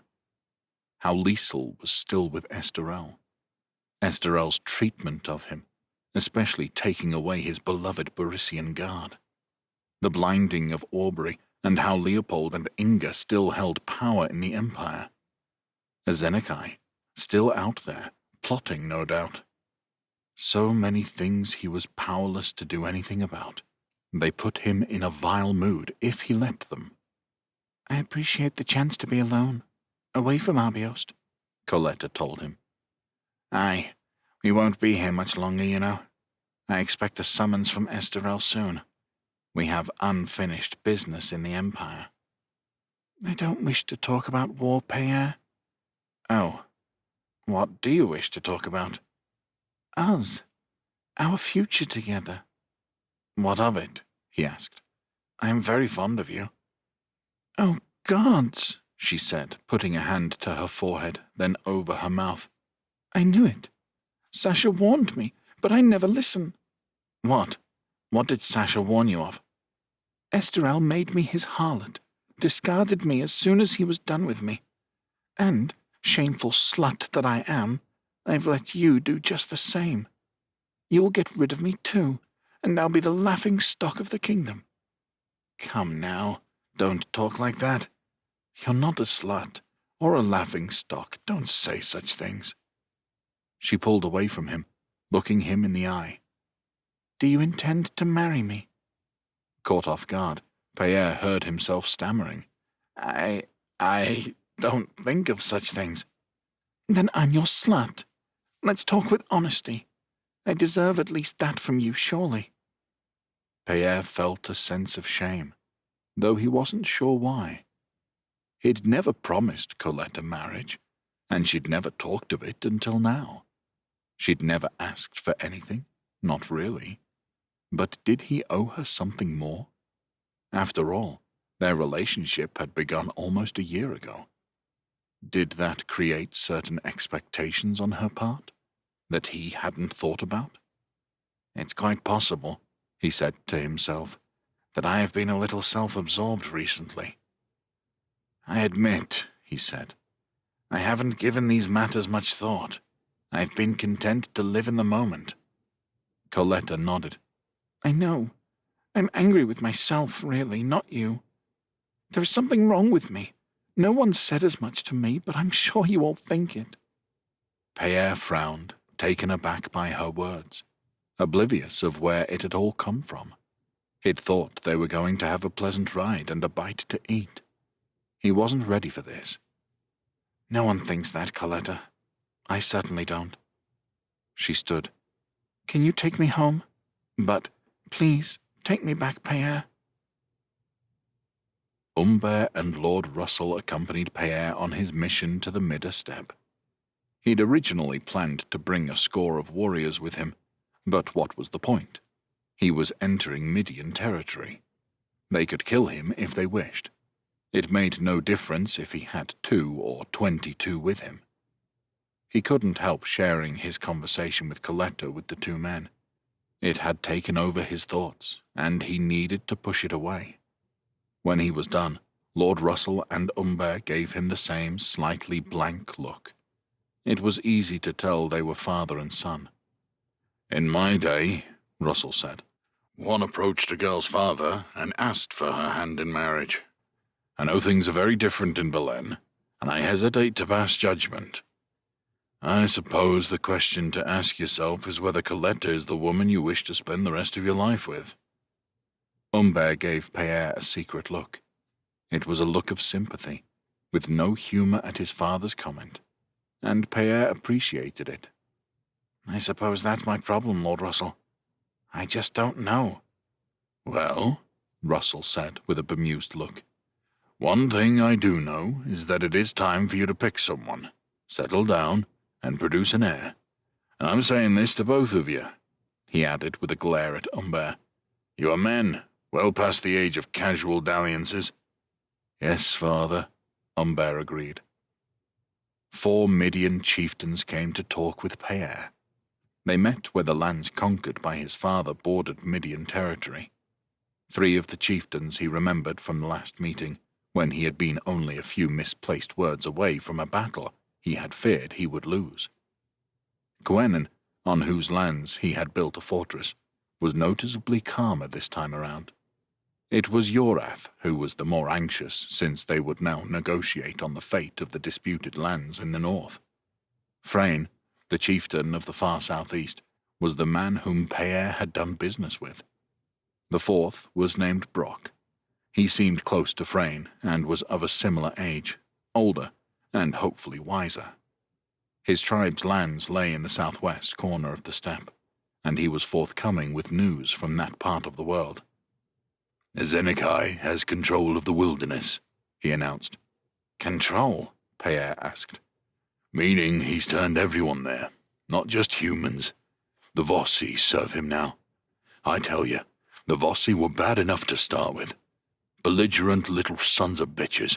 Turn Vossi are going to be a whole new level of nasty. The Vossi were little more than a name to Payer.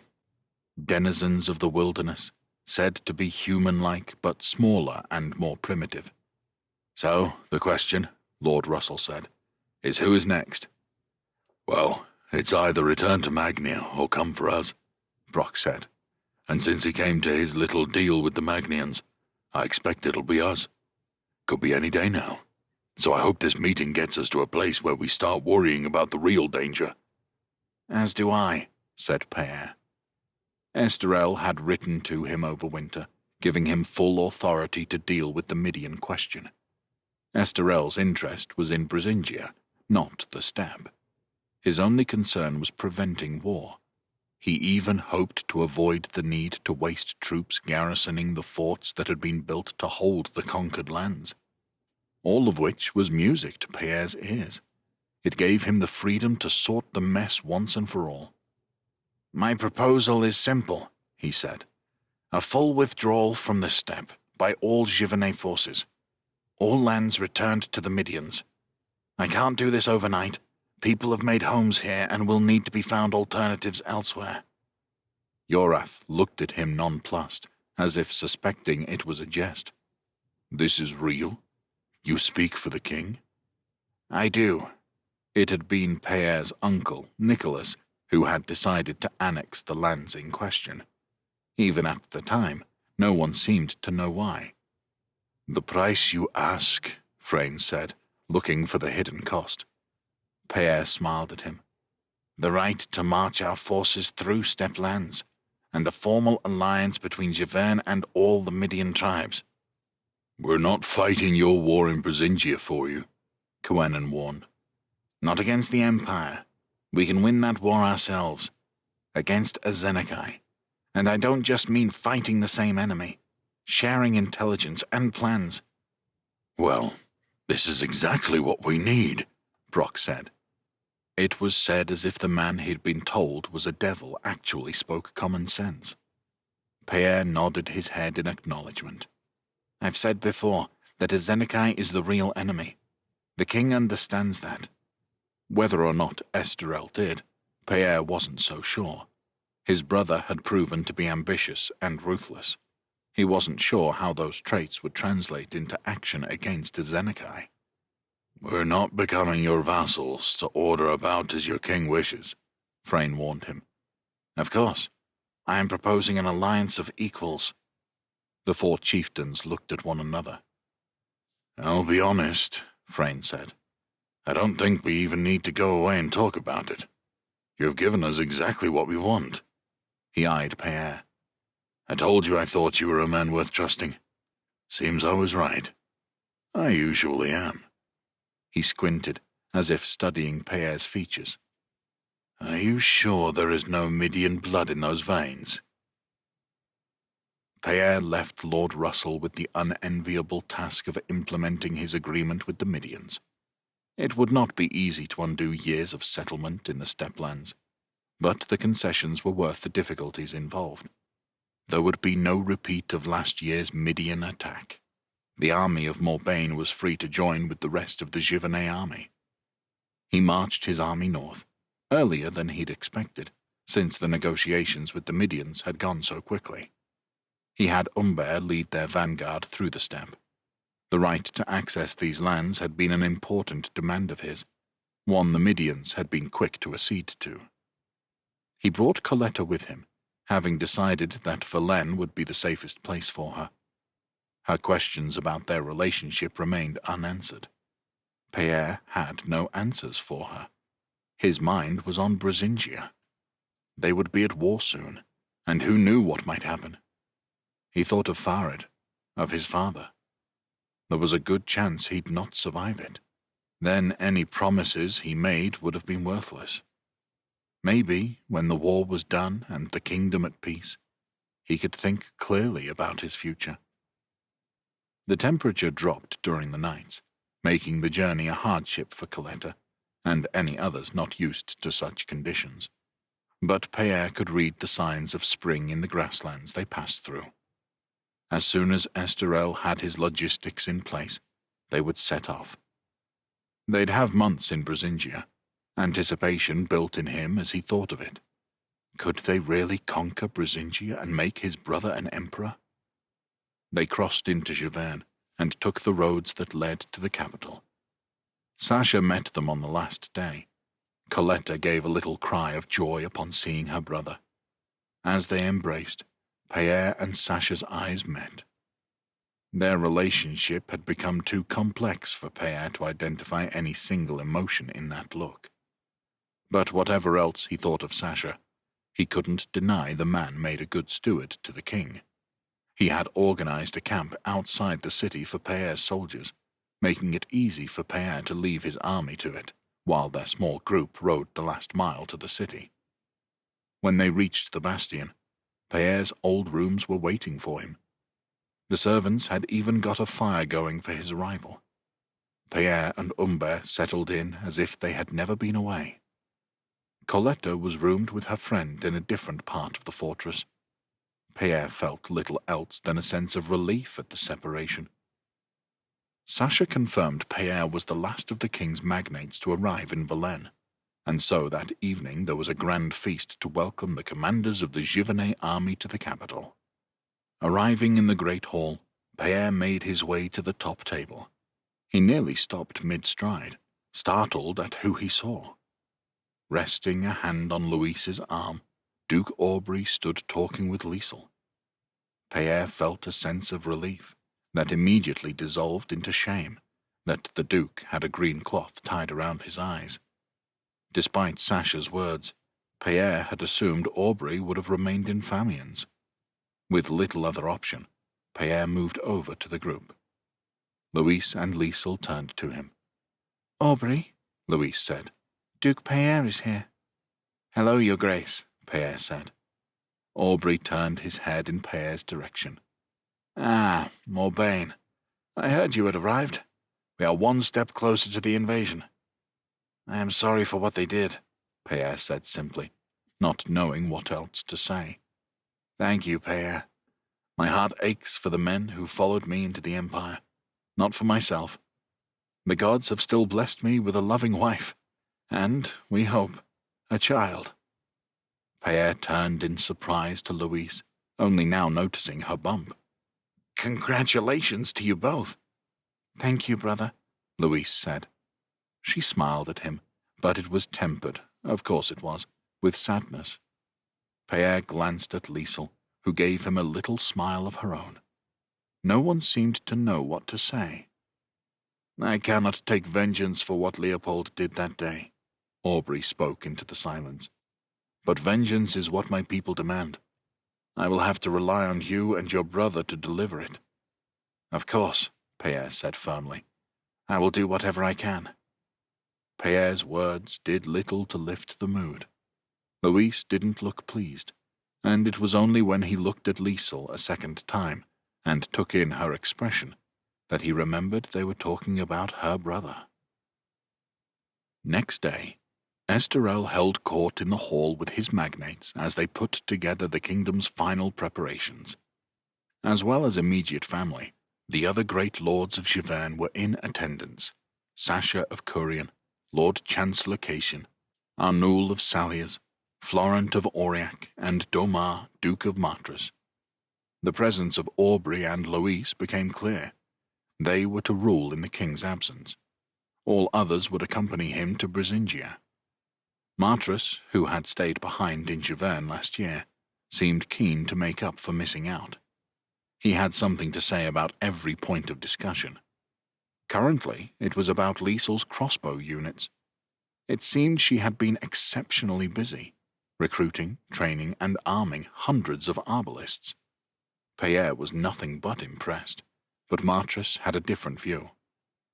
"It seems to fall on me to say it," Martras said, "but I am one of a number who have severe reservations over these units. This is in no way meant to denigrate your work, Your Majesty," he said with a nod to Liesel. She returned a frosty look, but it did nothing to put the man off. "I understand the thinking behind it, but there are dangerous consequences.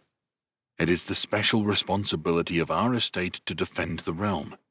Now imagine the minds of the lowest in our society who find they have in their power, with these weapons, the means to kill with ease. Yes, we are sending them against the Brisingians today. But these men will, and women, I should add, they will return home, and the thought that they could continue to use them will, inevitably, come to some of their minds. And who might they decide to use them against? You understand?" He looked around the room for support, but whatever the personal views of these men, they were all loyal to the king. And it wasn't just that. The miseries and realities of war were fresh in Pear's mind, and no doubt in everyone else's, especially since Aubrey was with them, a testament to the enemy's brutality. He remembered all too well that sinking feeling in his stomach when the Midians had arrived against his army, and how he wished he had the archers to hold them off. No warrior here was about to refuse the aid of these crossbowmen, who might well tip the outcome of the invasion in their favor. Martras, meanwhile, talked as if they were heading to one of his jousting contests. "I have heard this argument before," Esterel admitted, "and while I understand it, my immediate concern is not the stability of this realm. My concern is winning victory against an enemy that, yes, is divided and weakened right now, but is still larger than us in terms of resources, manpower, and virtually any other measure worth mentioning. So no, Your Grace, with all due respect, I shan't be leaving the arbalists behind." They would never know if Martras planned to dispute the issue further, because at that point the doors of the hall opened and two men staggered in. Pear knew both, and all his attention was suddenly fixed on them. One, Yihan, a guardsman of the bastion, supported the other. It was Inan, a young man of Peer's Barisian guard, or at least what had been his until last year. Esterel had given his guard to Corbenet, who had wintered in Colderberg. Inan's face was deathly pale, and Peer's eyes were drawn to a makeshift cloth bandage wrapped around his lower arm and hand. It was sodden with blood. The fact that the injury had not been properly treated said everything about the urgency of his mission. Yihan helped him down to a kneeling position before the king. There was a silent expectancy, save for Louise whispering in her husband's ear, informing him what transpired. "Please, speak," Esterel said to Inan. Peer braced himself for the news that would come. "They got into Colderberg, Your Majesty," Inan informed him. "The city has fallen. We didn't know how, but the witch was with them." "Then that was how," Esterel said. "With magic. What of Miles? Of Corbenet?" He corrected himself, clearly desperate to hear about his friend. Inan bowed his head in grief. "Dead, Your Majesty, like many others. I'm sorry. He swallowed, then looked up again. They have put his head on the walls of the city as a warning. Leopold wanted me to tell you that." "Leopold was there?" Esterel asked. "Aye. He supervised the killings." "Elga?" Peer asked, unable to wait any longer to hear the fate of the leader of his guard. "Elga is dead too, Your Grace. They spared me so I would take you this news and tell you to desist from returning to the Empire, but—" He choked, and tears streamed down his face. "But they took my sword hand," he said at last, holding up what Peer now realized was a bloody stump. "so that I could not raise a blade against the Empire again." Peer could feel a terrible anger rise in him. He looked around the room and saw many faces as wrathful as his own. Miles was a close friend of Esterel, Sasha, and Florent. They had always seemed inseparable. Each now seemed to have the same look, a hunger for vengeance that needed to be sated. "Then Leopold has sealed his fate," Esterel said. Chapter 44. Sonk, Kingdom of the Telds, 677. Stress and strain had become so much a part of Sonk's life that he only noticed it when it stopped. Winter had come to the lands of the Telds, a high, mountainous kingdom. When the snows fell here, they fell thick, and there was nothing to do but sit it out. Long nights and short days spent by the fire were what Sonk needed. There had been some attempt by the Residi to track their escape from Aguilas, despite the imposing territory the Telds controlled. It had been the weather that had forced Ordono's forces to withdraw. A welcome relief, but a warning that they might return. Sonk talked with Heron. He told him everything that had happened since his arrival in Silb. It felt good to share his story with someone else who understood what he was going through. Heron, meanwhile, had been teleported to the land of the Telds. With no magic and no ability to understand the language, he had faced hardship of a different sort to Sonk. "It wasn't until I was taken to see Keppa that things started moving. Until then, most people assumed I was a madman. She realized there was something else going on. She took the trouble to teach me the Teld language. Gods, it was frustrating. But that moment when I could tell her who I was and where I was from..." He sighed, relieving the relief. "It was like when you freed me from Azenekai's control all over again. After that, she agreed the Telds would look out for any signs of a sorcerous outlander. It was when we heard news of the fighting between the Norisians and Kassites that you were described. Of course, I knew it was you immediately. The Telds sent spies out to locate you. It was Domeka who found you." "She is a spy?" "It's easy enough to infiltrate Ordono's palaces, apparently. He uses Teld slaves as his servants, almost exclusively. Once Domeka was in, she could report back to us here. Now they'll have to find someone else to replace her." He looked at Sonk. "It's something I'd like to help put right if I get the chance. That Telds live as slaves sticks in my craw. You like these people? Sonk asked him. Heron had never given the impression of liking much at all before. I do. They cared for me, even when they thought I was mad. Especially then, in fact. I feel more at peace here than I ever have. My mistakes hung around my neck in Dalria. Here, those seem like distant memories, almost as if they happened to someone else. He grimaced. You're too young to understand. I do understand. I too feel different here. In Dalria, everyone else had decided what I was. There is more freedom here, even if we have only come here for a very specific reason. Heron grunted. And how close are we to achieving that goal? Ramon wanted us to bring someone back to defeat Zenekai. I suppose these champions are the key to it, but we only have 2 on our side and 3 against us. That was the crux of the matter, and Sonk had no answer to it. Sonk had the time to practice his magic with Mildred and Kepper. It was the first time since his lessons with Ramon that he felt like he had a mentor to guide him. If not necessarily more powerful than Sonk or Mildred, Kepper had wisdom to impart. She would lead them up into the mountains, where they could be alone. She leaned heavily on her walking stick, and it took Sonk a while to realize that her left leg was badly damaged, unable to bend at the knee. When Mildred asked her, Kepper spoke of having to defend against other champions. With Temel and Guntram on one side and Mergildo on the other, Sonk respected her ability to hold her own for so long. She tested their magic and encouraged them to learn from each other. Your strength is in mind control, she informed Sonk. You can shape what others see and what they do not. Part of your task is to learn to maximize this power and be open to all the possibilities it provides. But you also need to be open to other kinds of magic, Sonk. Learn to use the world around you. It is easier than drawing all your magic from within.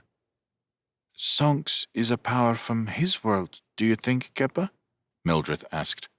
The champions of Silb all wield magic that controls an aspect of the natural world, do we not? In my case, flora. In yours, the air. Temel seems able to control the earth, and the metals and rocks that lie under the soil. That is hard to say, Kepper answered. It seems to me that it is similar to the powers wielded by a Zenekai. Heron has told me how his own mind was imprisoned for years, while a Zenekai forced him to do his bidding instead. If what you two discovered on Ram is true, that a Zenekai was a god here in Silb before he reached Dalria, then you could easily say Sonk's is a power of this world, for the 7 peoples arrived in Silb from elsewhere after all. Mildred nodded, and a thoughtful expression came to her face. She seemed to consider Kepper's point of view carefully, as if it contradicted her previous understanding of the world. As he observed this, Sonk had a renewed appreciation for Mildred's abilities. She had never, until now, had a teacher of any kind. How she had developed such strength by herself was incredible. What do you know of the history of the 7 peoples? Sonk asked Kepper. All I really know are the legends of my people. All 7 peoples crossed to Silb by sea. The Scourgians took them all by boat, so their legends say. They consider themselves to be the leaders of the 7 peoples for this reason. That is not how the Telds see it. In our stories, all 7 peoples were equal. Upon landing in Silb, they divided up the continent fairly, according to the resources available, and to how each part of the continent suited their skills. The Telds had come from a land of mountains and valleys, and so claimed a similar realm to the one they had left. But the other peoples became corrupted by greed and ambition. They stole what was not theirs and laid claim to even more. They forgot the unity that had allowed the 7 peoples to conquer Silb. Instead of harmony, they brought war. The Telds were forced to defend their realm from their neighbors. But they had so many. Aegers, Cadensians, Nerisians, and Residi. When one war ended, another began. And so our lands were taken from us, one piece at a time. Even our children were taken, to be treated like slaves by the Residi, or turned into Aegers. The champions of the Telts have always had to defend their homeland from aggressors. But I, like all my people, still believe that one day we will regain everything we have lost. King Harrods of the Telts was a bag of skin and bones, always wrapped in furs. His home was a wooden hall situated on the short Teld coast. It was one of the few areas in his realm that sat at sea level. His hall was not unlike those owned by the Kassite chieftains, far from the magnificence and luxury of Ordono of the Residi. His authority over his people was more limited than other kings of Silb. Kepper explained each tribe had its own chief. These men owed loyalty to Harrods but had to be convinced, individually, to lend their support to war or other endeavors. Still, when they met with Harrods, Song soon learned this was a man with a grasp on the politics of Silb. Prince Lenzo misjudged Ordono and the Residi, he commented, when Sonk and Mildred had shared their experience in the city of Aguilas. He is more scared of a direct confrontation with Lothar, scared of losing everything.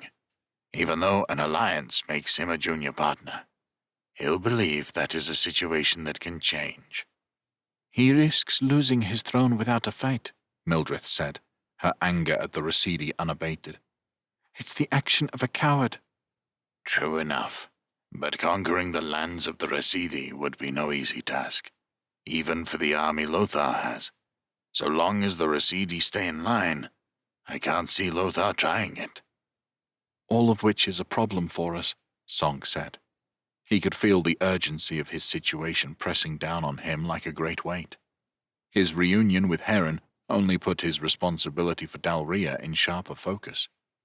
It was well over a year since he had arrived in Silb. Who knew what gains Zenekai had made since he had left? And the situation in Silb was getting worse, not better. The chances of returning home with aid as far off as ever. These are dark days, Harrods agreed. The Scourgians and Kassites subdued, the Residi willing to do Lothar's bidding. We are now the only ones standing against him, and that will bring his retribution onto us. The man's hair had long ago turned white, but he had the violet eyes of the rest of his people. They still sparkled with vigor. But sometimes, when you are at your lowest, your choices become that much clearer.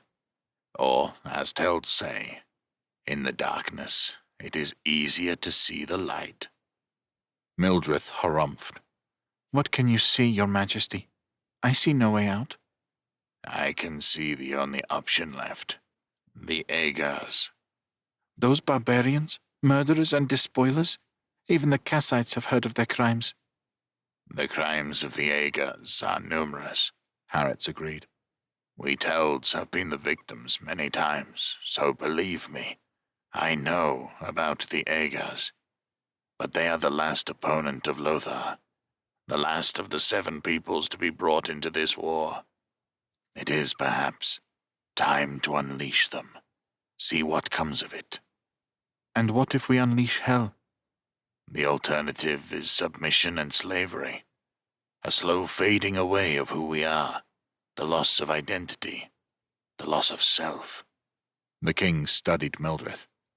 The time has come for us to decide which would we prefer. A few days after their conversation with King Harrods, a lone vessel sailed into the royal port. It was a small craft with a small crew of Scourgians, who Harrods hosted as honored guests. The captain, Dag, had been sent by Prince Lenzo. Not an easy voyage, he declared to those assembled. The Teld champion, Kepper, was with the king, as Dag patted Rab and rubbed his hands by the fire. Sonk, Mildred, and Heron were also in attendance. Set out west from Ram, staying well clear of the Residi coast. Severe storms coming around the western point of their kingdom. I can imagine, Harith said. We get few visitors by sea. I presume your prince wants to share information, if not strategy. Indeed. Wanted to check you lot are alive, first of all. Did you rescue the fleet from Aguilas? Sonk asked him. The last he had seen of Lenzo and Dag, they were heading for the docks, where the Residi army was said to have a presence. Aye, most of it. Gaida was ready to go, having caught which way the wind was blowing. He was just waiting for his prince. Didn't want to pull anchor and leave him stranded. Lenzo gave him a right rollicking, telling him he should have left at first sign of trouble, but his heart wasn't in it. Gaida's as staunch as they come. Anyway, we set sail, all but a few ships making it back to Ram. We wintered there. You can imagine what the prince thought of that. A near-empty island is not his idea of a good time. He did manage to— What news from the Kassites? Mildred interrupted, clearly not interested in what Lenzo's idea of a good time was. Holt holds out in the forested parts. We are supplying him with food and resources. Everywhere else in your lands is held down by the Nerisians in new forts. Lenzo and the bulk of the fleet returned to Arvena a couple of weeks ago, but he sent me to warn you. Warn us? Keppa asked. Lothar's plans for this season look set. His forces will attack Teld lands from the east, while Odono and the Residi strike from the west. Seems they intend a full conquest. They're preparing for a lengthy campaign. Harrods nodded. Such news is no surprise, but I thank you for risking such a voyage to tell us. The prince wishes he could do more to help. He said to tell you he can send the fleet here and attempt a rescue. If you agree with me the place, I can return with enough deck space to rescue a few thousand. Dag eyed Sonk and Mildred. I can take some away now if need be. So Lenzo wanted Sonk and Mildred out of Teldlands. But where should they go? Sit in Arvena? Leave the continent to Lothar? If that was all that was left to do, he and Heron might as well leave Silb and return to Dalria. Harrods was eyeing him. Sonk had a decision to make. We have a plan, of sorts, he said. Traveling from here to the land of the Aegis with the goal of recruiting them to our side. The Aegis, Dag said warily. Has it come to that? Then I shall tell my prince of your quest, and we shall wait to hear from you. Perhaps we can work with the Aegis somehow, he added, though he sounded less than convinced. Who is accompanying you, Lord Sonk? I am going with him, Mildred said. And me, I suppose, said Heron. Sonk looked at Keppa. The three of you, she agreed. Ah, Sonk had thought the Teld champion might accompany them. She gave him a smile. I will be of little use. The Aegis kill Telds on sight. Besides, with the armies of 3 of the 7 peoples descending on my homeland, I am needed here. Ah, Dag said. I was under the impression the Aegis kill everyone on sight. Sonk exchanged glances with Mildred and Heron. He had no idea what they were letting themselves in for, but it didn't sound good. We cannot say that for sure, King Harrods replied to Dag with the thinnest of smiles. The Aegis have yet to meet Outlanders. Chapter 45 Belwyn Masada, Kingdom of Calinth, 677. Belwyn's companions studied her with unease. She had the Halak bow, and in her opinion, that was what mattered. Instead, they focused on her new body. The Halak woman had been strong and healthy. Belwyn's new vessel would get her to her destination, the lands of the Lippers, where they would find a Zenekai. What happened to Ilana? Laurent asked. The Caladri's head twitched to one side. Ilana died 20 years ago, Belwyn said. All right, he said, persisting. What happened to her body? It was mutilated, bones shattered and thrown in a bog. They all looked at her, appalled. What did you think? She demanded, anger seeping into her voice. That I just fancied a new look? I'm sorry, Oshin rumbled, a mournful look on his face. It's all right. Here, Belwyn said, offering the bow to Jesper. The Halvian took the weapon, examining it reverentially. "Me?" he asked, sounding almost incredulous. Who else was going to have the bow? Laurent has the staff already. 7 weapons and 7 champions, Oisin intoned in agreement. Let's get going then, Belwyn said. We need 2 more champions to complete our group. They set off south from Masada, travelling along the border between Calinth and Passala. Belwyn had found herself in strange company before, and it was easy to forget it until they passed wide-eyed farming folk on their route. The mothers made warding signs with their hands, while their children gaped open-mouthed on the edge of wonder and terror. Leading their small party was Jesper. He took on the role of ranger naturally, reminding Belwyn of Geirmund. There was nothing unusual about his appearance, except for the recurve bow stowed in an open quiver. People knew it to be a weapon of the Halax, a people who were feared in these parts. King Laurent of the Blood Caladri rode his horse well, and often ranged ahead like Jesper. His people rarely left their homeland, and he drew quite a few stares. Madria's staff hung on one side of his mount. Marigan, chieftain of the Grendel clan and unofficial leader of the Krikers, rode her horse badly. Krikers were not quite such a rare sight in these parts, but one on horseback certainly was. She rode next to Belwyn, a look of discomfort edged on her face. Belwyn wondered if it was outright pain, but knew the Kriker would never admit if it was. She carried Bolivar's sword in her scabbard, the greatest treasure of her people. On her back, she carried the shield of Passala. They would need to find a suitable champion for that weapon. Belwyn now looked like a Halak, which made her far more conspicuous than she used to be. But better that than the maimed body she had left behind. She needed no possessions, save for the dagger at her belt, and she could ride all day without the need to stop.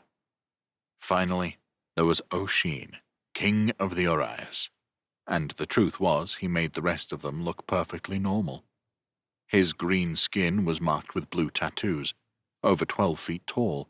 There was no horse that could carry him, but he could keep pace with them, running with a loping stride that he could maintain for hours at a time. He held the giant spear as he ran. It was a fearsome weapon, and, if there had been any doubt about who he was to passers-by, his spear removed it. Some cheered and called his name, for with that spear, Oisin had killed the Isherite dragon that had terrorized half of Dalria. To most of the common folk, that was the moment that had saved them and won the Isherite wars. Of course, there were stories of Belwyn and the killing of Dis as well, but no one had witnessed that, and it wasn't so spectacular as a giant fighting a dragon. Marigan and Laurent had both made representations to the Grand Caladri to allow them passage through their lands. That once great power, with so many wizards, had been conquered by the Isherites. Belwyn had been there when Edeleni fell, had escaped with Madria's staff just in time. Over half of the population had died in those years, including most of its magic users. Under the protection of the Krikers, the Grand Caladri had regained their independence, but their days of glory, it seemed, were over. There were enough Caladri wizards left to help them cross the Caladri lands from north to south. Wooden poles acted as waymarkers with enough magic they could move from any one pole to another. With Laurent contributing his own magic, enhanced by Madria's staff, they were teleported to the border with Javern. Belwyn remembered the feeling of nausea such magic had caused in the past. But while Jesper and Marigan looked pale and sick after the journey, she was unaffected this time.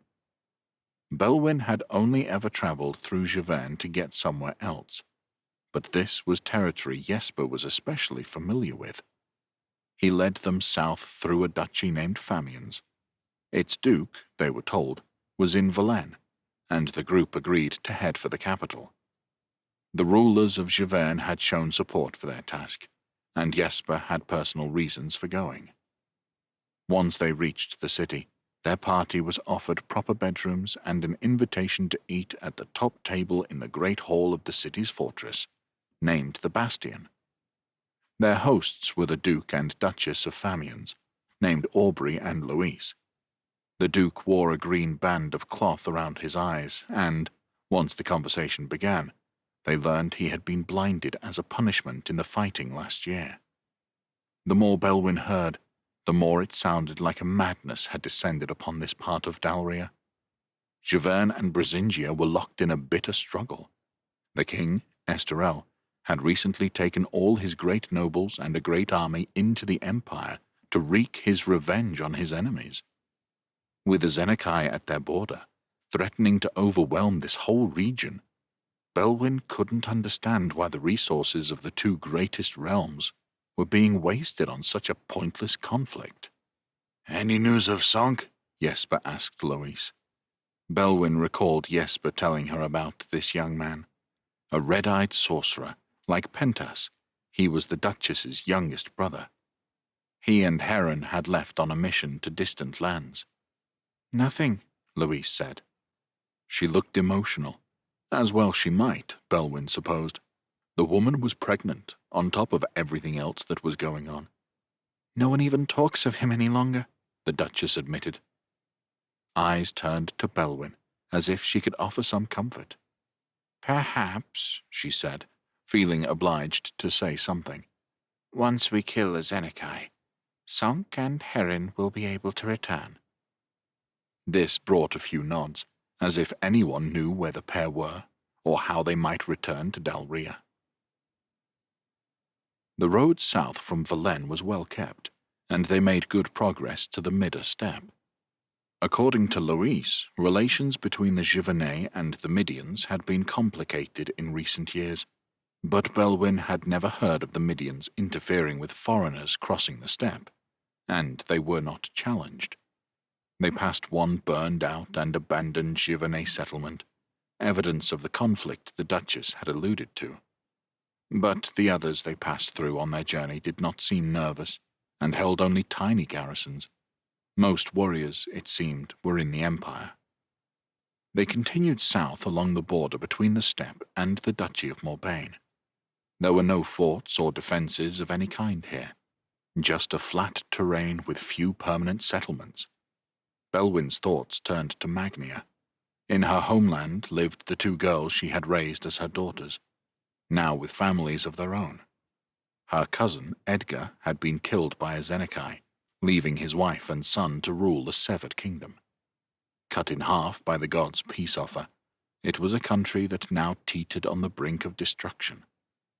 Their quest to kill a Zenekai would save Magnia, and that was what had persuaded her to act in the end. The rest of Dalria seemed determined to destroy itself. Maybe, in Magnia, there would still be a land of reason and hope. They had to travel west to get to the royal court, to the estate of Wincandon. Their presence excited the Magnians, no doubt hoping for saviors to arrive. The king's hall was packed with people getting a look at the visitors as they presented themselves to King Ida. All 5 of them knelt, even though Laurent and Oisin were kings themselves, and Marrigan was more or less the equivalent. Oisin took it upon himself to make the introductions. When he introduced Belwyn Godslayer, there were gasps and frowns aplenty. It was the first time she had lain eyes on Ida. He looked a lot like his father, with some of the colouring from his mother's Midian heritage. He seemed so young, too young for the burdens thrust on him. At mention of her name, a look of shock and fear passed over his face. She wore a different skin than the one he had expected. For a moment, the idea of trying to explain herself came into her mind, but she rejected it. She was a monster. Attempting to justify herself had no purpose. "It is an honor to finally meet my kin," he said. His voice was rich and commanding. There was something else there, too, a note of hostility. "And I am grateful for the arrival of such great champions in Magnia. We hope you are here to help us against the foe who killed my father and laid Magnia low." The honor is mine, your majesty, and yes, that's the idea. Belwyn looked about. Is your mother not here? It was Elfled, after all, who had put her up to all this. For her not to be here to meet them was strange. She is missing, Ida said, that strained note in his voice there again. Missing? Perhaps you recall the last conversation you had with her. Belwyn racked her brain. You gave her the burden of finding the cloak of Asray. Since that day, we lost our mother. She became obsessed with finding a way to reach the island of the Asray. She chartered boats that sailed westward, but nothing worked. She would stand for hours, staring out to sea. Then, one day, she walked into the waves. She never came back. A hush descended in the hall. All eyes were on Belwyn. She thought, perhaps, some emotion was expected of her. Sorrow, maybe. Guilt, almost certainly. But it had been 20 years since she had been human, and such feelings were distant, tenuous things. Recently, she had become especially detached from the passions that had once governed her. To pretend in front of these people would be more of an insult than saying nothing. Where did she enter the sea? She saw a muscle in Ida's jaw move as he ground his teeth together. I can have someone take you there. Bricktwin, Ida's bodyguard, led them to the stretch of stony beach where Elfled had last been seen. There they could see a solitary figure and his horse, waiting a lonely vigil. It's Morlin, Elfled's bodyguard, the Magnian said somberly. He waits for her. With that, he left them to it, keen to return to his own master. Belwyn and her companions dismounted, leading their horses to the position where Morlin waited. He looked tired, his face weather-beaten and streaked with lines. His eyes met Belwyn's, and there was the barest nod of acknowledgement. He returned them to the grey sea, and Belwyn followed his gaze. There was nothing out there. How long ago did she enter? Belwyn asked. Many days. I should have restrained her, but she ordered me not to. Is someone checking up and down the coastline? Jesper asked. Her body is unlikely to wash up in the same spot. People have been checking all along the coast, Morlin confirmed. But I'm not waiting for a body. What are you waiting for? Belwyn asked him. I'm waiting for Queen Elfled to return. They all looked out to sea. Belwyn cast her mind back to Tana, Queen of the Asray. She had worn the cloak of the Asray and joined Belwyn's group as one of Madria's champions. She had lost her life in the final battle, and Belwyn had never had the time to get to know her. It had been Sorin who found the isles where the Asray lived. He had used magic to get there. Maybe Laurent could do the same. Just as she thought of him, the Caladri spoke up. He pointed at the waves. There. Belwyn looked, but saw nothing. Neither did the others, even though Morlin stared with intensity. The Halak woman must have had good eyes, because Belwyn was the second to see something. Shapes on the water. They disappeared and returned as if coming up for breath and returning to the sea. As if swimming. They come, she said, and walked closer to where the waves lapped in and out. Everyone came with her, and now Jesper confirmed her sighting. There were 4 of them, human-like figures, heading in their direction. When they got close to shore, they stood. They were as Belwyn remembered, naked, with pale skin, dark eyes, and green hair that trailed down across their bodies. 3 stood still while the 4th approached them. She had 2 features about her that were different. First, from her shoulders down to her thighs, something shimmered. Belwyn recognized the cloak of the Asray. Second, her skin was not pale like the other Asray. It was a warm brown color, like the skin of the Midians. Belwyn was not the only one who started at what she was seeing, who she was seeing. Her mind struggled to comprehend it. Her eyes looked from the webbed fingers and toes to the delicate facial features. Elfled had returned, but she was an Azrai. "Welcome back, Elfled," Oshin rumbled. The giant was the only one who seemed able to process what they were seeing. She stopped before them, the sea only up to her ankles now. Her gaze was direct, provocative even, as if she knew the cloak did little to hide her body. Her lips parted, and she gave a sharp-toothed smile. "Your Majesty?" Morlin got out, his voice confused. "What happened?" At last, I discovered the secrets of the Azrai. The secrets? Belwyn repeated. What are they? They are secrets, Belwyn Godslayer. I am sorry, Belwyn said to her. When I asked you to get the cloak, I didn't envisage what sacrifices you would have to make, that you would have to abandon your children. You were right, Elfled replied. I was the one who had to do it.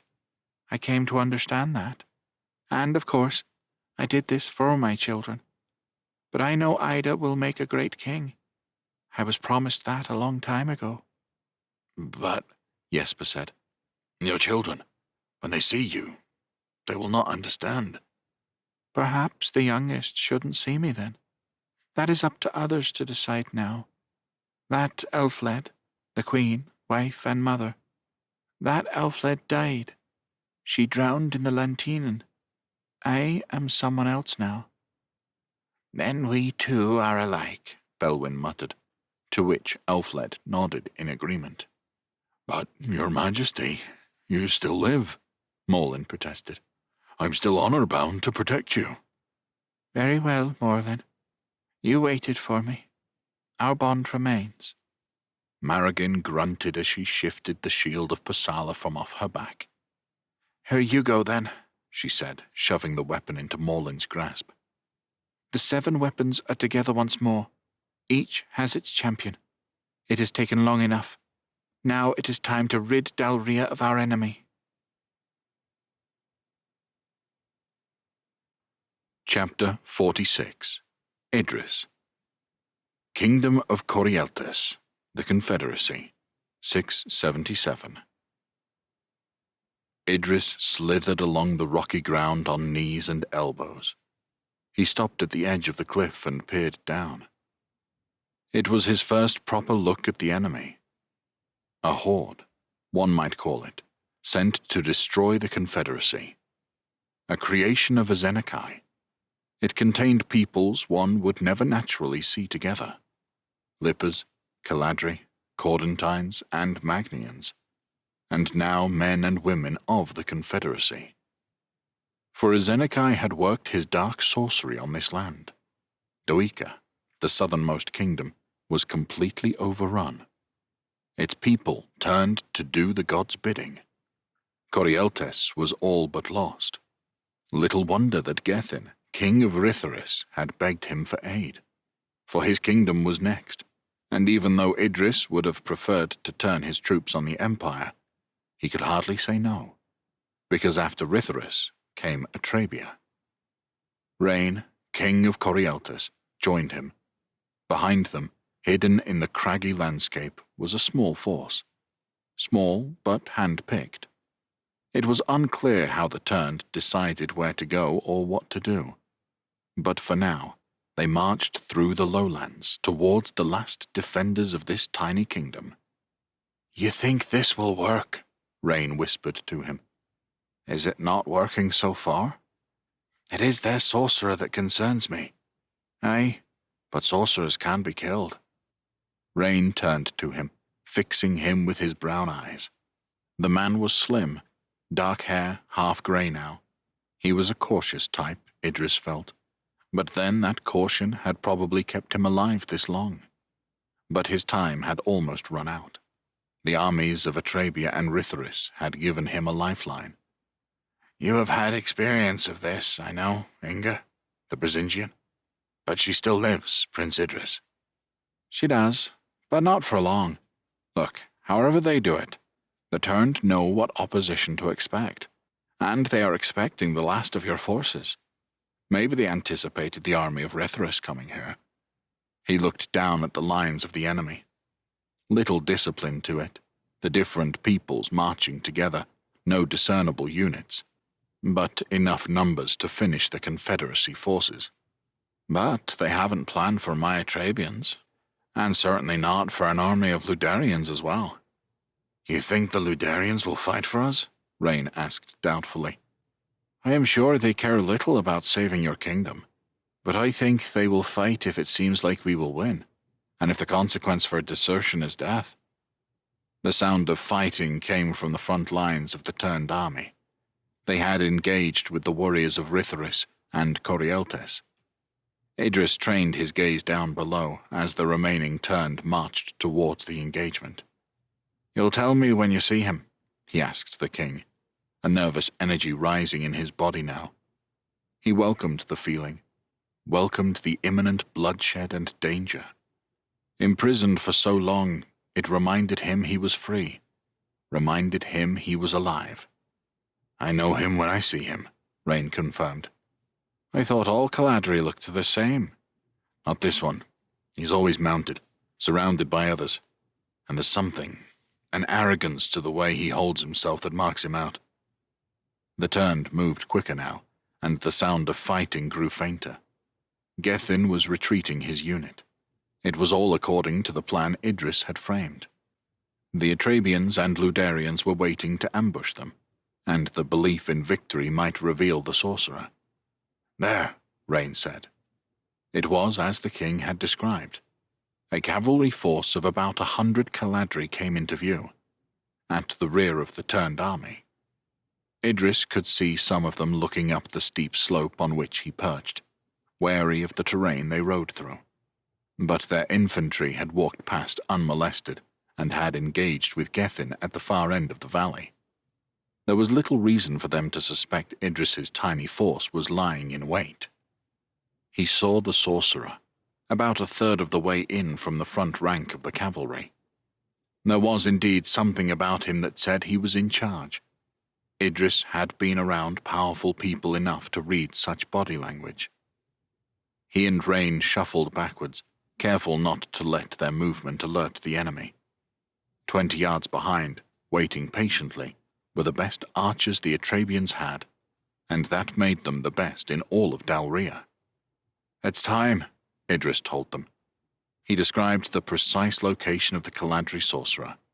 His archers understood that was the target, but Idris knew there were enough of them to make mincemeat out of the entire cavalry force.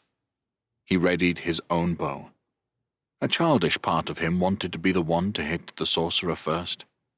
He grinned as the anticipation of the day drew to its climax. His archers copied him, sharing the same grin. It seemed people liked a leader who enjoyed his work. Wordlessly, in almost total silence, he led them to the edge of the cliff.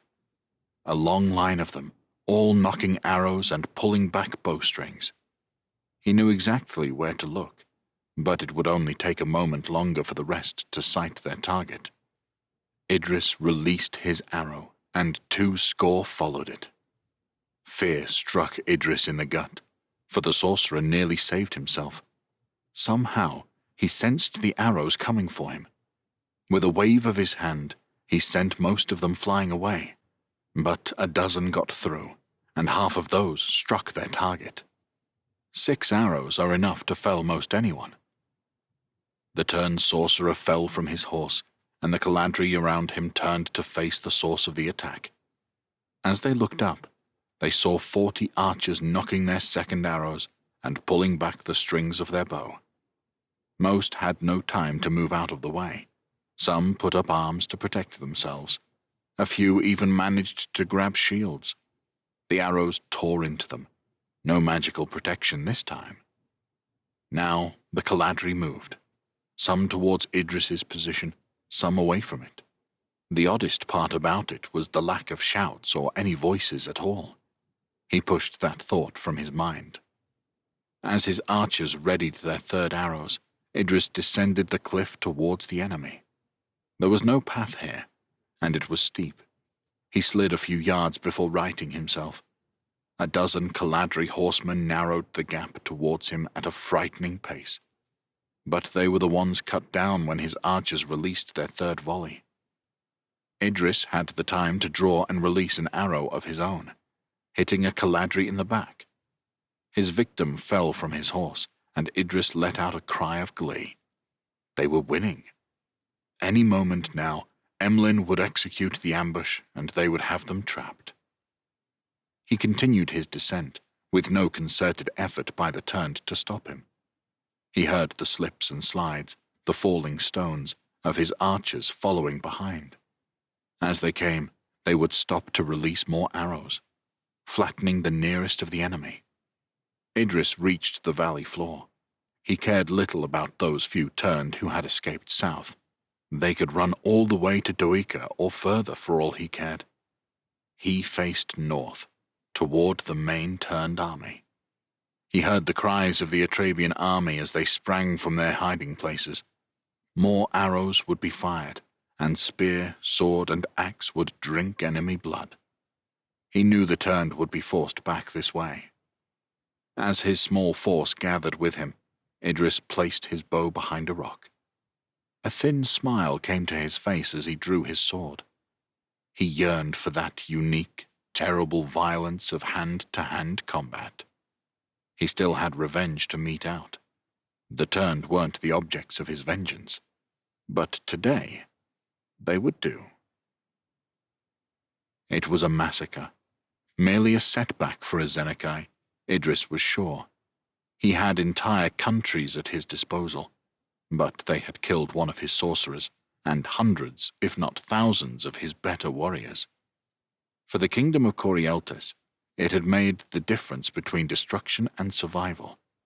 Rain had less than half of his country intact, the rest occupied by a turned population.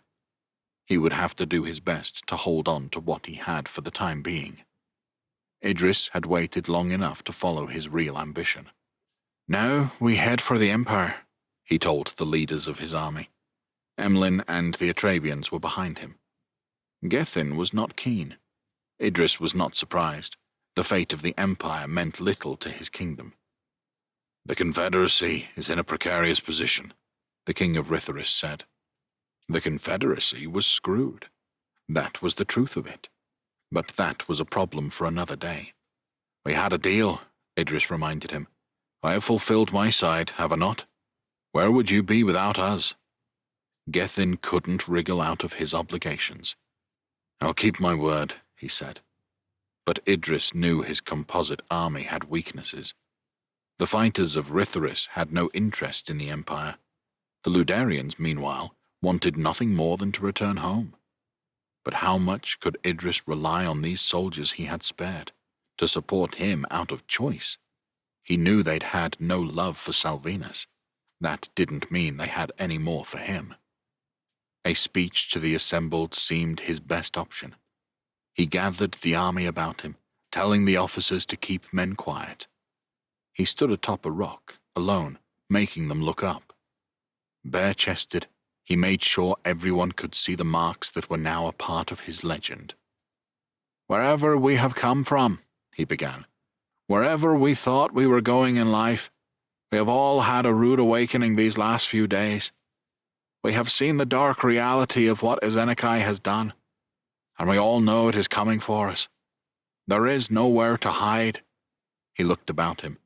Maybe some of those gathered didn't want to hear it, but not one of them could deny he spoke the truth.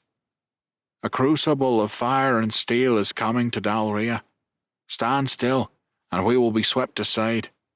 But act with courage and purpose, and we can fashion the world as we wish it to be. So, to Brisingia we must go. Corrupt and decaying from the inside, the Empire is there for the taking. We can be the ones to grab it in both hands. Lend me your swords, and I can make it a beacon of purity. Together, we can face any force that threatens us." Idris surveyed the warriors of 3 nations. Not everyone was persuaded. But enough are. Idris led his army north, through Ritharis and Atrabia. He knew no one in the Empire would suspect he might launch an invasion.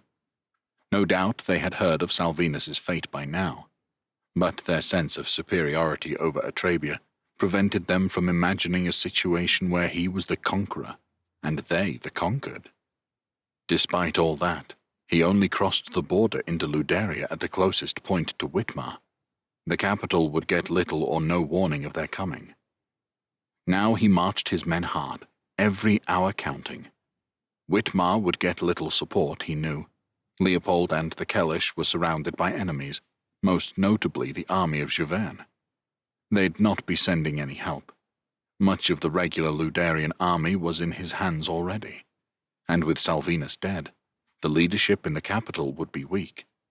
The only figure of authority left in Whitmar was the Dowager Empress, Hannelore, and whatever authority she had, he doubted it extended to military leadership.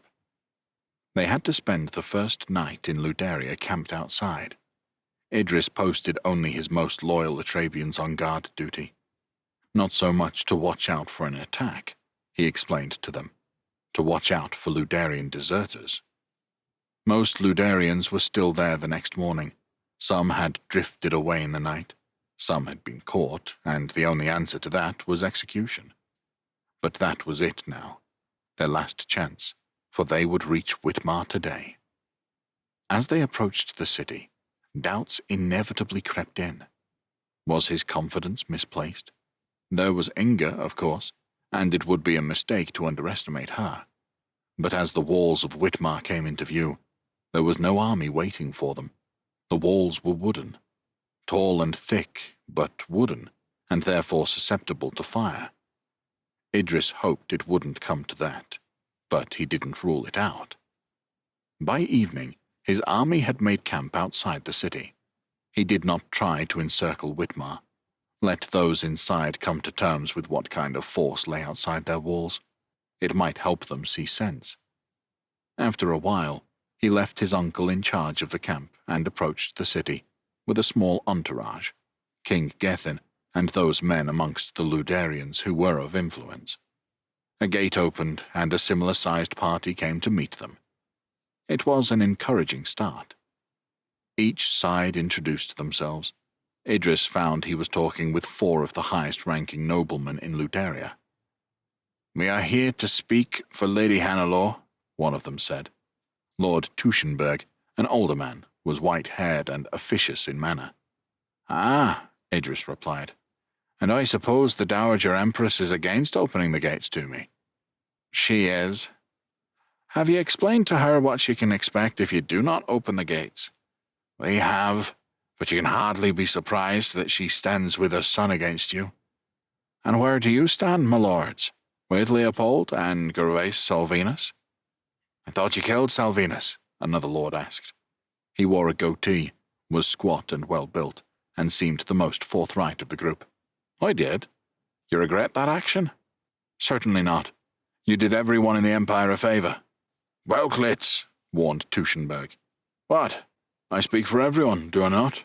The man was a boor who showed us nothing but disdain." "And did Lady Hannelore defend her people against him?" Idris asked mildly. "She did nothing of the kind," Welklitz said, still with the bit between his teeth. "Ignored our remonstrations and gave herself to the filthy savage." "Welklitz, enough," the older man said. "I see you're lying, your highness," he said to Idris. "We have had poor government here since Duke Arn passed away, but you have said nothing about your intentions." "I intend to become Duke of Luderia with your support," Idris replied. "I put myself forward as a better ruler than you have had recently. I hope my colleagues here, who have fought with me in recent days, can vouch for that." It was the turn of the Luderians to speak, and they did their job, summarizing what had happened since Salvinus had led his army against Atrabia. Most significant, Idris was sure, was when they described the threat from the turn of Azenekai. It seemed enough to make the 4 noblemen take consideration of the wider picture. "All well and good," Welklitz bristled, "but you have brought foreigners with you." He gestured at Gethin. "You think we will let foreign soldiers into our capital?" "Gethin?" Idris prompted. "I have sworn an oath to fight with Prince Idris," the king explained. But I have no interest in Whitmar. As soon as these gates are opened, I will take my soldiers with all haste back to Ritherus, and never return. It was said with such fervour that the Ludarians could hardly doubt he told the truth. Then I have learned all I need to, Welklitz declared, with a pointed look at Tuschenberg. The older man was more reluctant. What promises can I get from you, your highness? I will rule Ludaria in full consultation with the noble council. The rights and responsibilities as they existed under Duke Arn will be restored. You must know, my lords, that Atrabia is my home. My quarrel is not with Ludaria. I will submit to your greater knowledge on all matters concerning the governance of the duchy. The only exception is my war with Leopold. That will be prosecuted as I see fit. Tuschenberg studied Idris for a while, before nodding. Leopold has lost his right to the loyalty of Ludarians.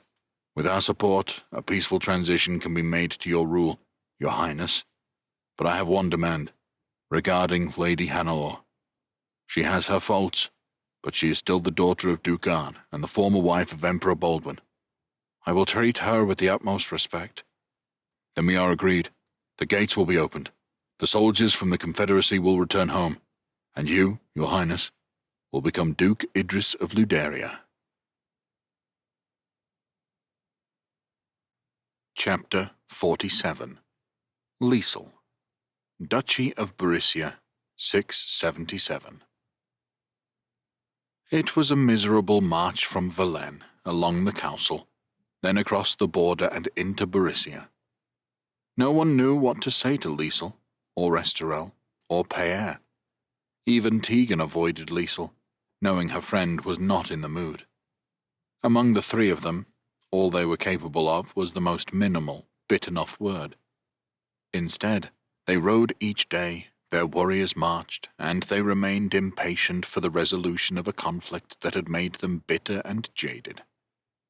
Messages had been sent to their allies in the Empire. Liesel's brother-in-law, Heremias, was beset by enemies to his north. The rulers of Griena and Trevenza, now styling themselves as dukes of the Empire, remained loyal to Leopold.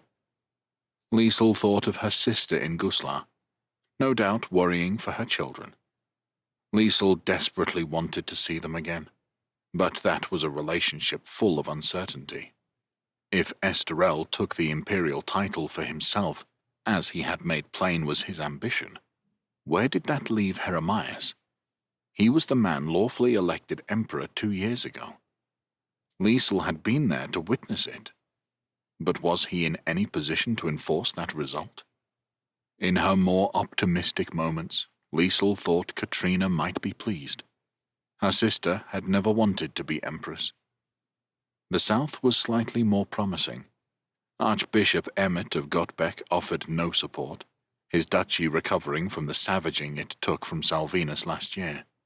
But Friedrich of Thess had a fresh army, and he was bringing it to Kolderberg.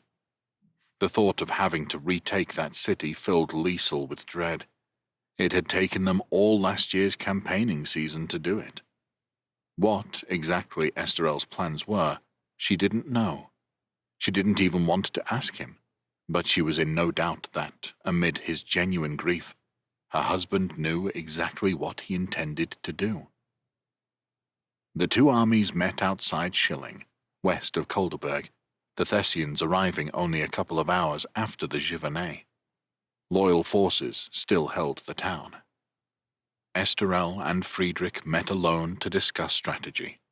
When they were done, Estorel announced a feast would be held in the keep to celebrate their continued alliance. As Liesel was preparing for the event, Tegan entered her room. Liesel, Duke Friedrich found me. He's asking for a private word with you if you're willing. Liesel smoothed down her dress. Did he say what about? No. All right. Help me put these boots on, will you? Friedrich waited alone. Thanking Tegan, he invited Liesel to stroll about the streets of Schilling with him. I spoke with Estorel. He's told me nothing.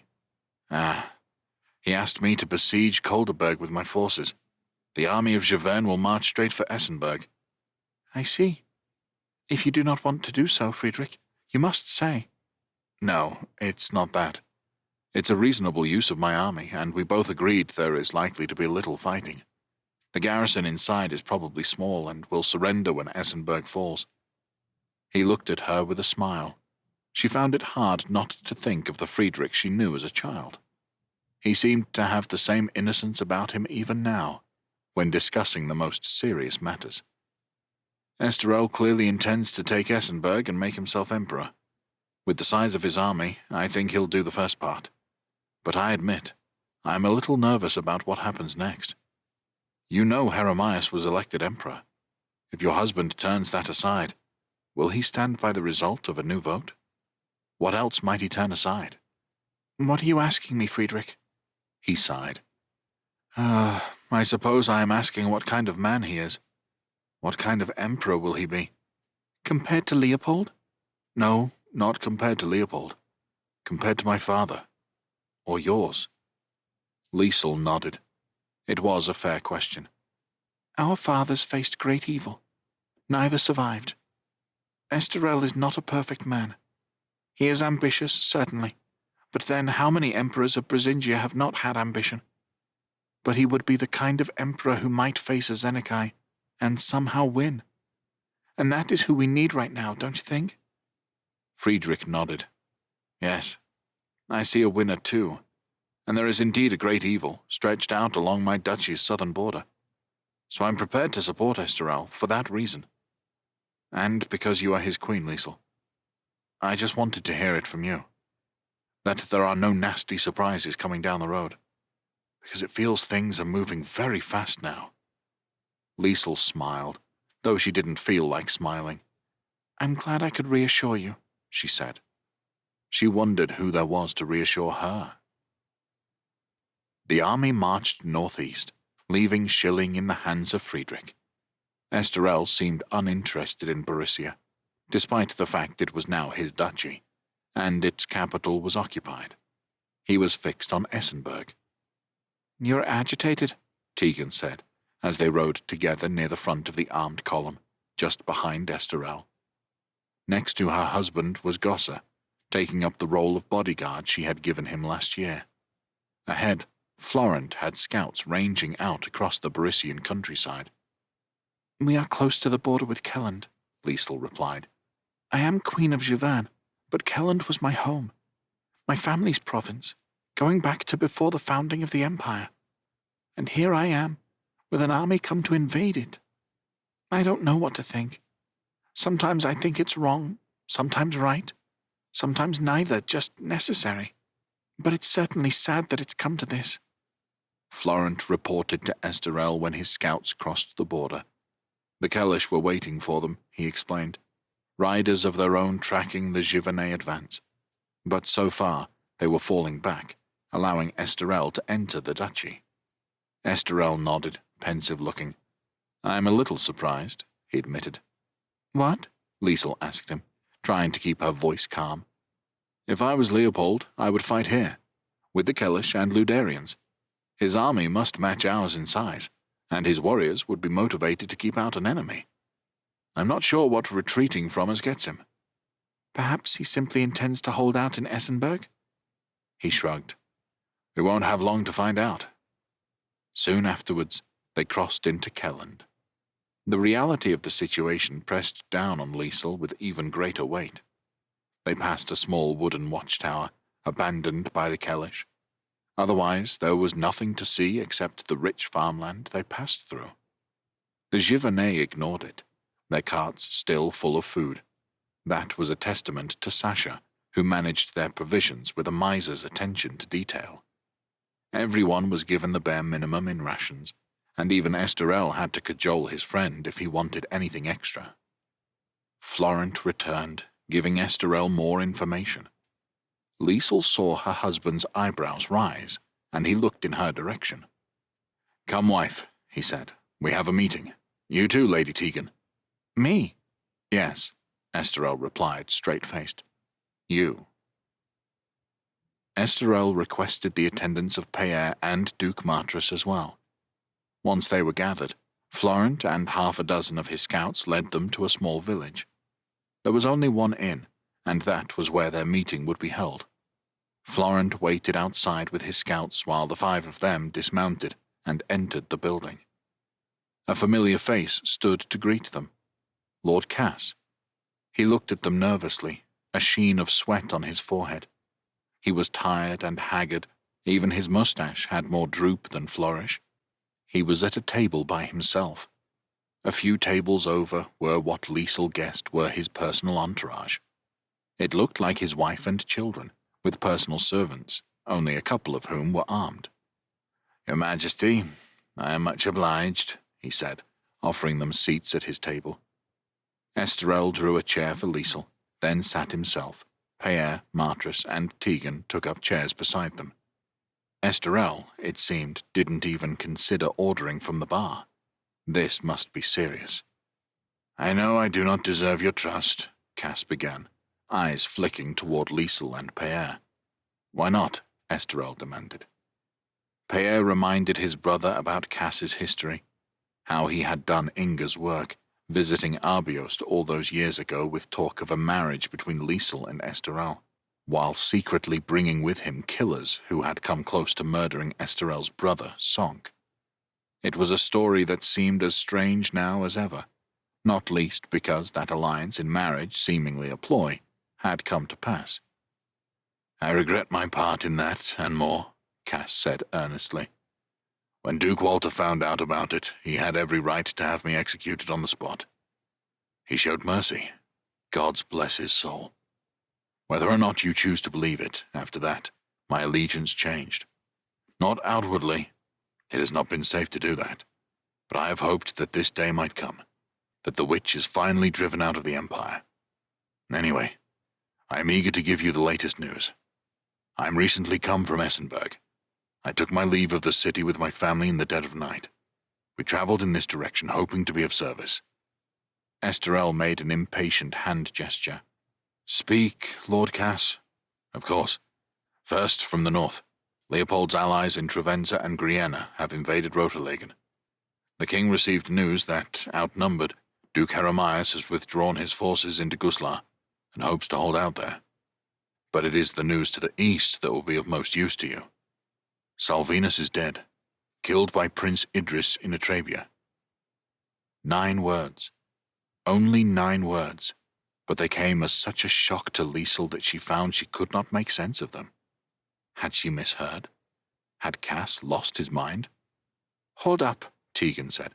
"You talk of my brother in Atrabia. Backtrack so that this makes sense to me." "Apologies, my lady," Cass said. "This story began a few weeks ago. Patience worn out with the lack of support from Emlyn, Leopold and his advisors sent Salvinus with an army into Atrabia. Salvinus took Idris with him. The plan was to replace the uncle with the nephew so that they would have a loyal man on the throne, who would supply them with Atrabian soldiers. They were worried, of course, about this very moment, when the army of Javern would come. The Atrabians, they decided, might make the difference." So far, Liesel was following. Emlyn, it seemed, had grown a pair of balls and stopped cooperating with Inga. That had prompted the release of Idris. If Emlyn still lived, Liesel resolved to find and thank him personally. She had badly misjudged the man.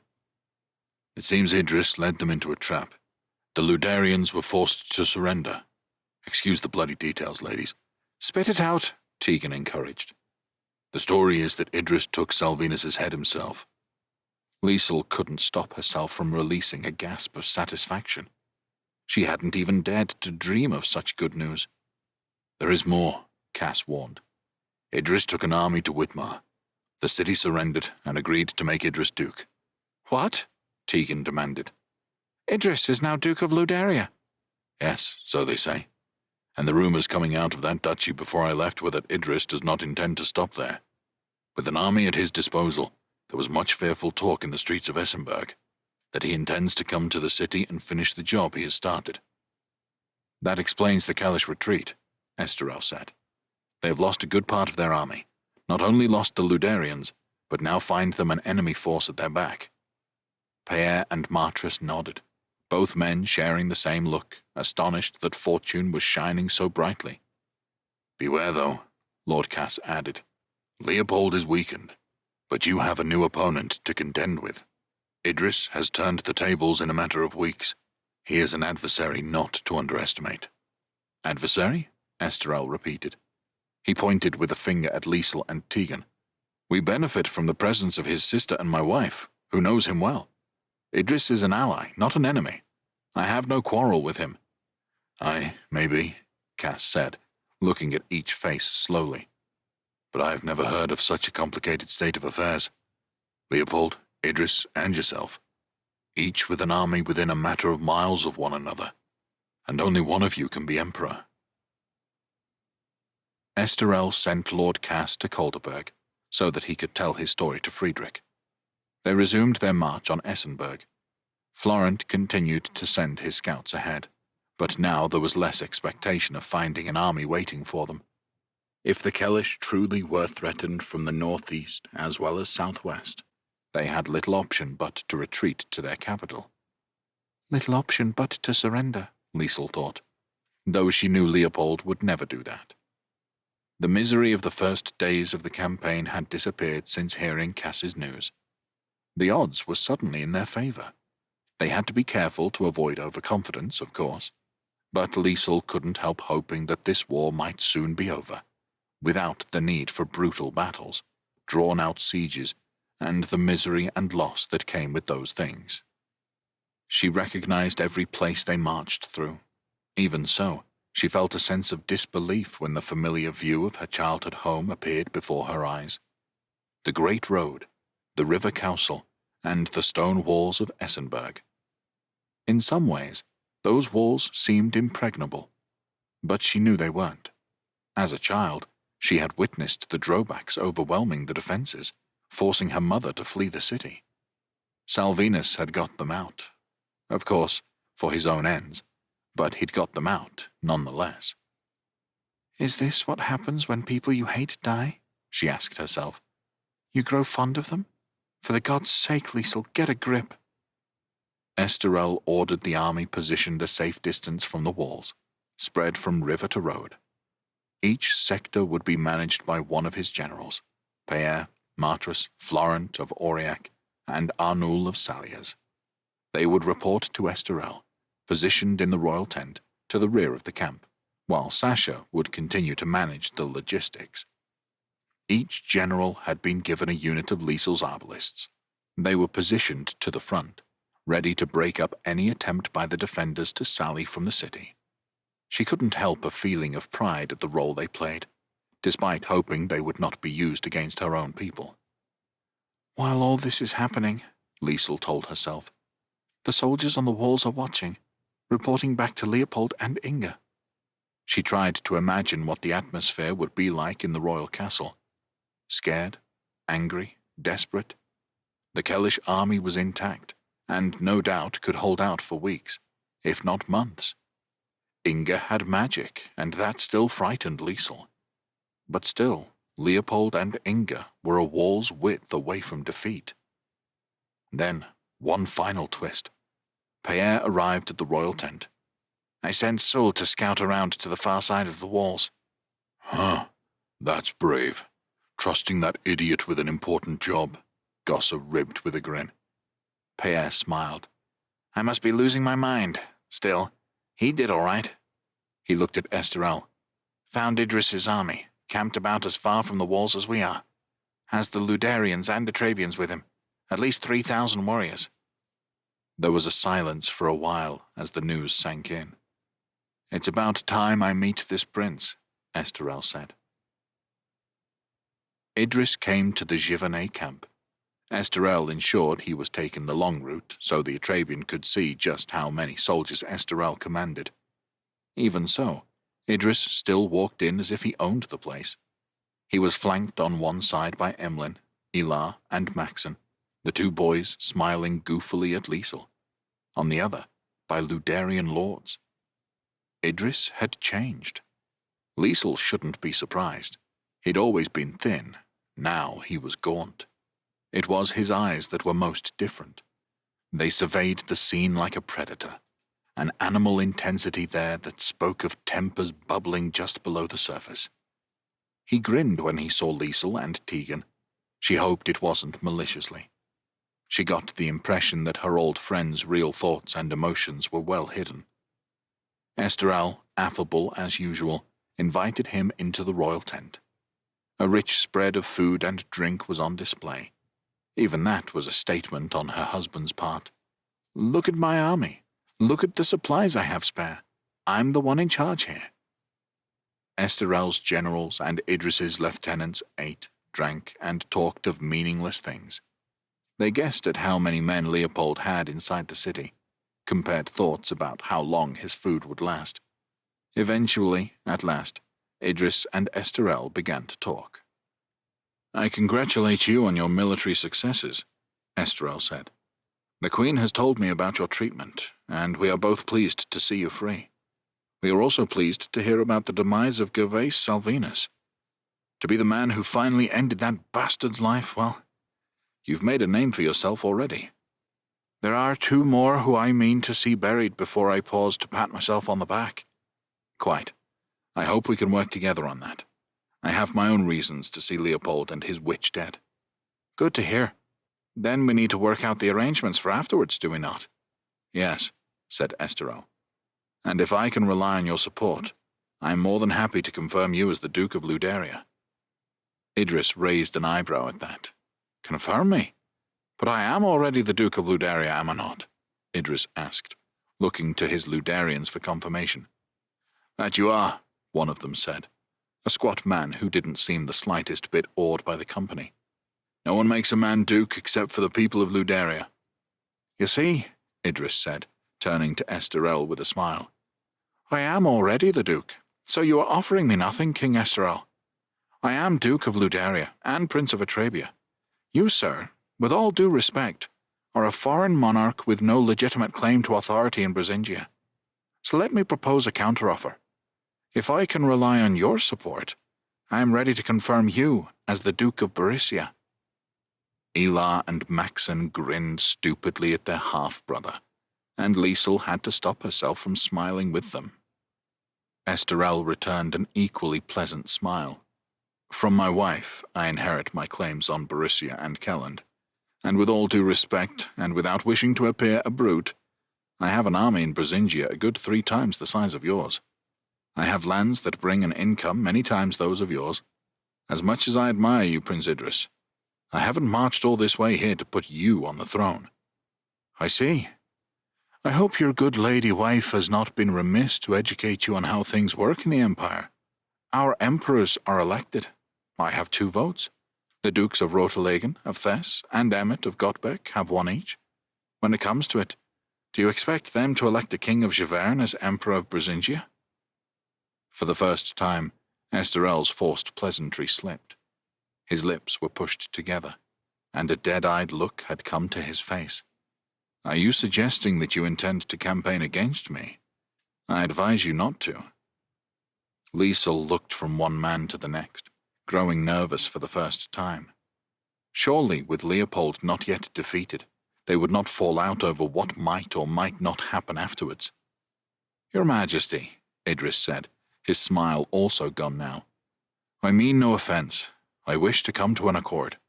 I am merely trying to demonstrate what an alliance with me is worth to you. My 2 votes, and your 2 votes, well, we can make you emperor here and now. But your initial offer of confirming my rights over Luderia values such an alliance too little. Esterel frowned. I see, and I take your point. Then what else can I offer you? I wish I could take your beautiful wife, Idris said. Liesel reddened, fighting off shock, as all eyes turned to her. She made herself give a little smile. I'm sure my husband sets too high a price on me to give me away. She turned to Esterel. At least, he better. Several men laughed, and Esterel smiled. With a forced sigh, he held up both hands. Alas, it's true. Ha! And make me your heir, Idris said. My what? My heir? My children shall be my heirs. Of course, Idris agreed. When you have a child, they shall become your heir. Until then, it'll be me. What? You're hoping I die soon and that you replace me? Is that it? Not at all. I wish you a long and healthy life, but emperors are popping off quite quickly these days. Call it a nicety. In return for me withdrawing my claim and supporting yours, you make me your heir, no doubt, only temporary." "You just lectured me about the constitutional rules in the Empire," Esterel complained. "How can I make you my heir?" "Not to the imperial title you can't, no. I meant to Kelland and Borussia, and Givern." There was a shocked intake of breath from the Givernet at that. "What?" Idris said, turning at the sound. "If your king can rule in Brisingia, I can rule in Givern. Fair's fair." Liesel could see Esterel think about it. He looked to those he trusted, Sasha and Peer. He looked at her. She gave him a tiny shrug. It didn't seem like much of a price to pay. "Very well," Esterel said, holding out a hand. "We have a deal." Chapter 48 Sonk Kingdom of the Telds 677. They sped through the air. The only thing separating them from a great fall onto the rocky terrain below was Keppa's magic, and a rug only a few inches thick. Sonk considered himself brave enough after all the dangerous experiences he had endured, but there was something about this mode of travel that set off a phobia. He had a physical reaction to it, short of breath, trembling, and wishing it was over from beginning to end. Keppa brought them down at a point where 3 realms met.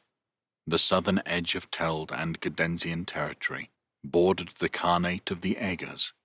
Here the land flattened. It was the beginnings of the great southern plain that the Aegers controlled. "They will spot you not long after you cross into their lands," Keppa told them as they stared south. "It's up to you how you want to proceed, but you might find they are more interested in you than if it was a Teld incursion." "You mean they might wait a moment before deciding to hack us to pieces?" Heron asked dryly. The others looked genuinely fearful about what they might find. Sonk didn't feel scared. Not yet. He was still glad to have both feet on the ground. Heron and Keppa held each other's arms as they said farewell. There was an affection there, and Sonk supposed he shouldn't be surprised to see it. Maybe not the same relationship he had with Mildred, but Heron had been alone for so long, for one reason or another. Sonk was pleased to see the friendship, or whatever it was, and then he felt sorry for the Magnian when Keppa left them, flying away into the distance. Heron arranged his array of weapons. He had a long sword at his belt and a shorter bladed weapon that he called a sax. Strapped to his back was a bow with a quiver full of arrows.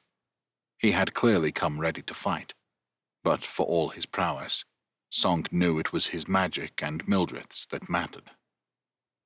The flat grassland of the Aegir Khanate reminded Sonk of the Midder Steppe, the land where he had first learned about war from his father. Rab seemed to like it. He roamed ahead, a useful scout to have, even though he struggled to see over the top of the grass. As they walked, Heron shared what he had learned about the Aegers. "They are a race apart from the other peoples of Silb. This is of the Aegers' own doing. Keppa told me they bind the heads of their babes, making their skulls look unusually long and fearsome. They steal young children as the spoils of war, binding their heads and forcing them into their own way of life. Anyone older, they kill. It is a ruthless way to fight. They have taken much Teld land over the years." "They also won many victories over the Gedensians," Mildred added. "It is said that kingdom was all but finished, its royal line destroyed, and its army broken. That was when Lothar's father was made king of the Gedensians. He, and then Lothar, pushed the Aegers back.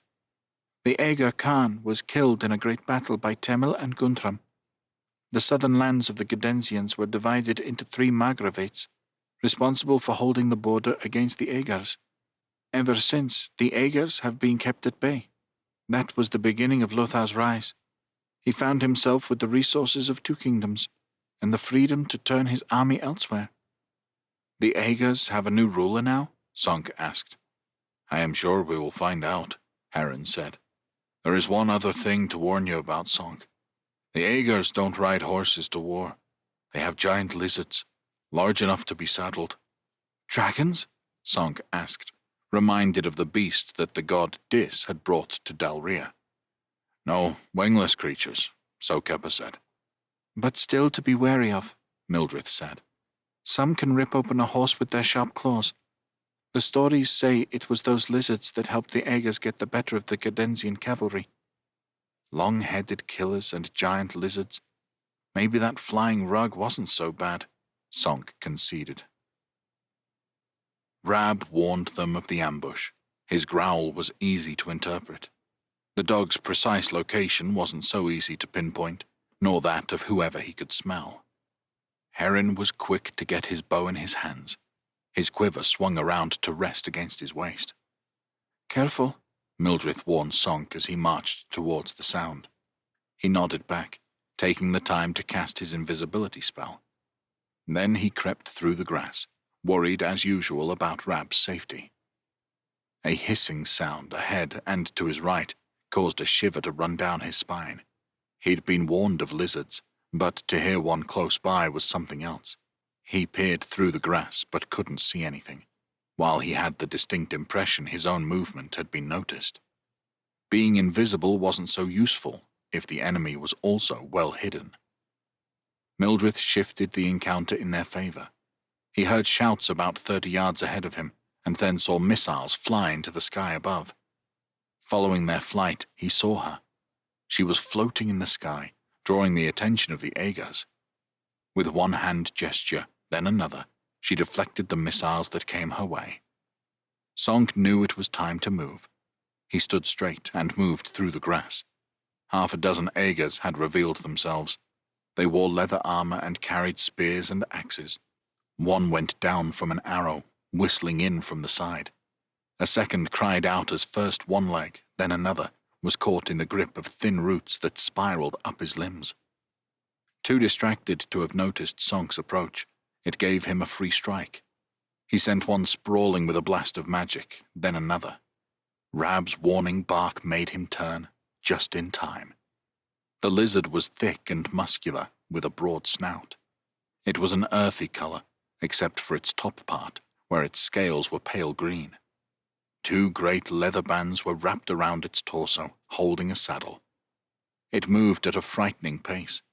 The animal took up so much of his attention that Sonk saw its rider's spear strike late. There was a glint of metal, and he dived out of the way on instinct.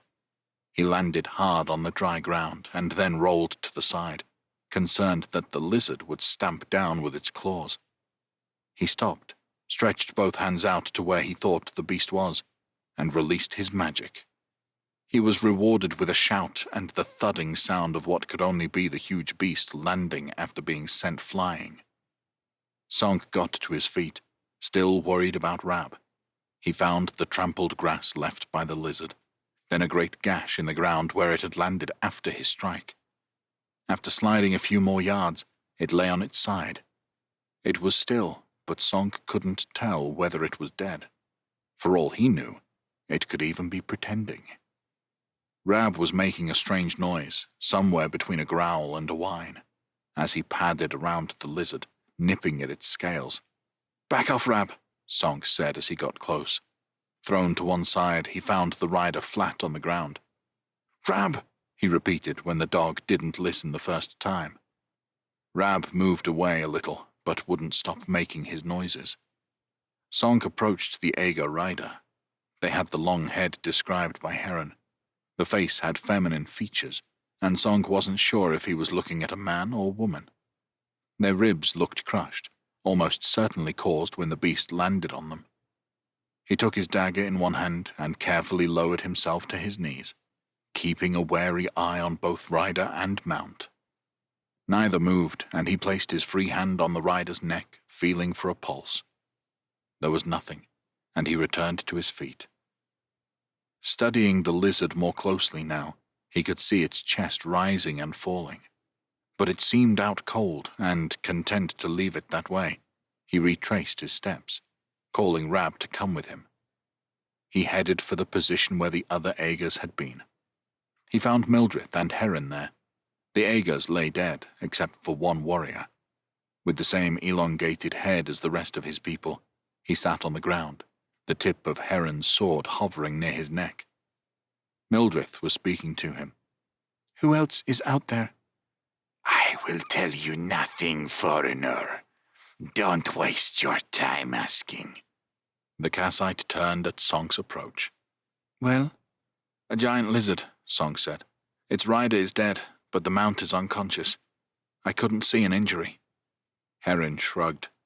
Then let's just kill this one and get out of here. Mildred made a long-suffering face at Sonk, probably to emphasize that Heron was his friend, not hers. Not, Sonk thought to himself, that List the castrator would have said anything different. Kill a prisoner? Sonk asked, unhappy with the idea.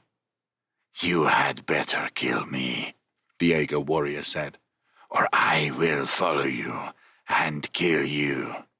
See, Heron said. Sonk made a face. Whatever this warrior said, killing someone they had captured was a low thing to do, and unnecessary. And after all, weren't they here to form an alliance with these people? Where is the Aeger Khan? He asked the man. The warrior looked at Sonk with derision. He will come soon enough. He will pull your spine from your body and make a display of your body parts for daring to enter our lands. It was clear they would get nothing from this man. Sonk sighed. Their task was going to be more difficult than he imagined, if the Aegers simply attacked on sight and refused to talk. Mildred gestured at the Aeger's fallen comrades. They have leather belts. We can tie him up. You had better kill me than let me live. Heron shook his head but relented, tying the man's limbs together with the belts and placing a jacket over his head. With any luck, that lizard will wake and eat him. They continued their journey eastward. Rab had as much idea as any of them about where they were headed. Mildred spoke of a place called the Aeger Ring. It was said the Aegers took all their looted treasure there, and that it had grown into the greatest hoard in Silb. But its location was, by design, remote and secret. Otherwise, they saw no permanent settlements. The Aegers, like the Midians in Dalria, were nomadic. They made it rather difficult to find their Khan. Meanwhile, small bands of Aegers trailed behind them. Some rode parallel, perched atop their lizards that came in a variety of shapes, sizes, and colors. None approached. Perhaps they had heard what happened to the last group who tried to ambush them. After a while, the Aegers seemed to get bored and left. Perhaps when Sonk and his companions had walked through their territory, their responsibilities were done. Heron suggested capturing one or two and interrogating them, but Sonk had the feeling they would get as much out of them as their last captive. The nights were chilly, and they would stop when they reached a place of relative shelter, since such places were hard to find. Stands of trees were preferred, so they could build a fire. It wasn't as if they were trying to hide, so they allowed the flames to burn high. If they struggled for firewood, Mildred would encourage the local plant life to provide more. They would go hunting with Rab, and Mildred would find edibles among the trees. Most evenings they succeeded in supplementing their rations. It went on in this way for several days. Then the bands of Aegers grew larger and didn't leave. Before long, they were being escorted by hundreds of warriors. Still, none of them attempted to interfere with their progress. Ahead, they heard a fast-flowing river. It was the first time the monotonous landscape threatened to give way to something else. Before they reached the river, they sighted a camp. Hundreds of tents had been pitched this side of the river. There were enough to accommodate thousands of people. At last, they had got somewhere.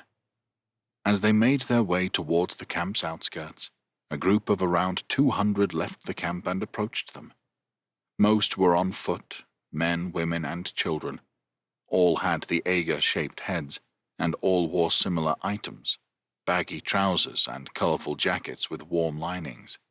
Those with armor wore leather, often with lizard scales sewn on. Those not on foot rode lizards. Sonk studied them. Those riding the smaller, leaner lizards were themselves smaller in stature, often younger in years, or female, suggesting that there was a limit to the size of rider these beasts could carry. If a full-grown man had a lizard, it was broad and heavy, capable of taking the extra weight. Sonk and his companions stopped, waiting for the Aegers to approach. He put a leash on Rab, unsure how the dog would react as those great beasts got closer. One rider, a tall youth who looked a few years younger than Sonk, raised a hand. The Aegers stopped, looking from him to Sonk's group and back again. There seemed to be an air of uncertainty, as if the Aegers themselves were unsure what would happen next. "Why have you come into our lands and killed our people with magic?" the youth asked. "We apologize for the deaths of your people," Mildred said quickly, as if fearful that Heron would speak first. "I am Mildred, champion of the Kassites. This is Sonk, a sorcerer from the Outlands, and his servant." Heron opened his mouth to protest at this, but Sonk stared at him to stay quiet.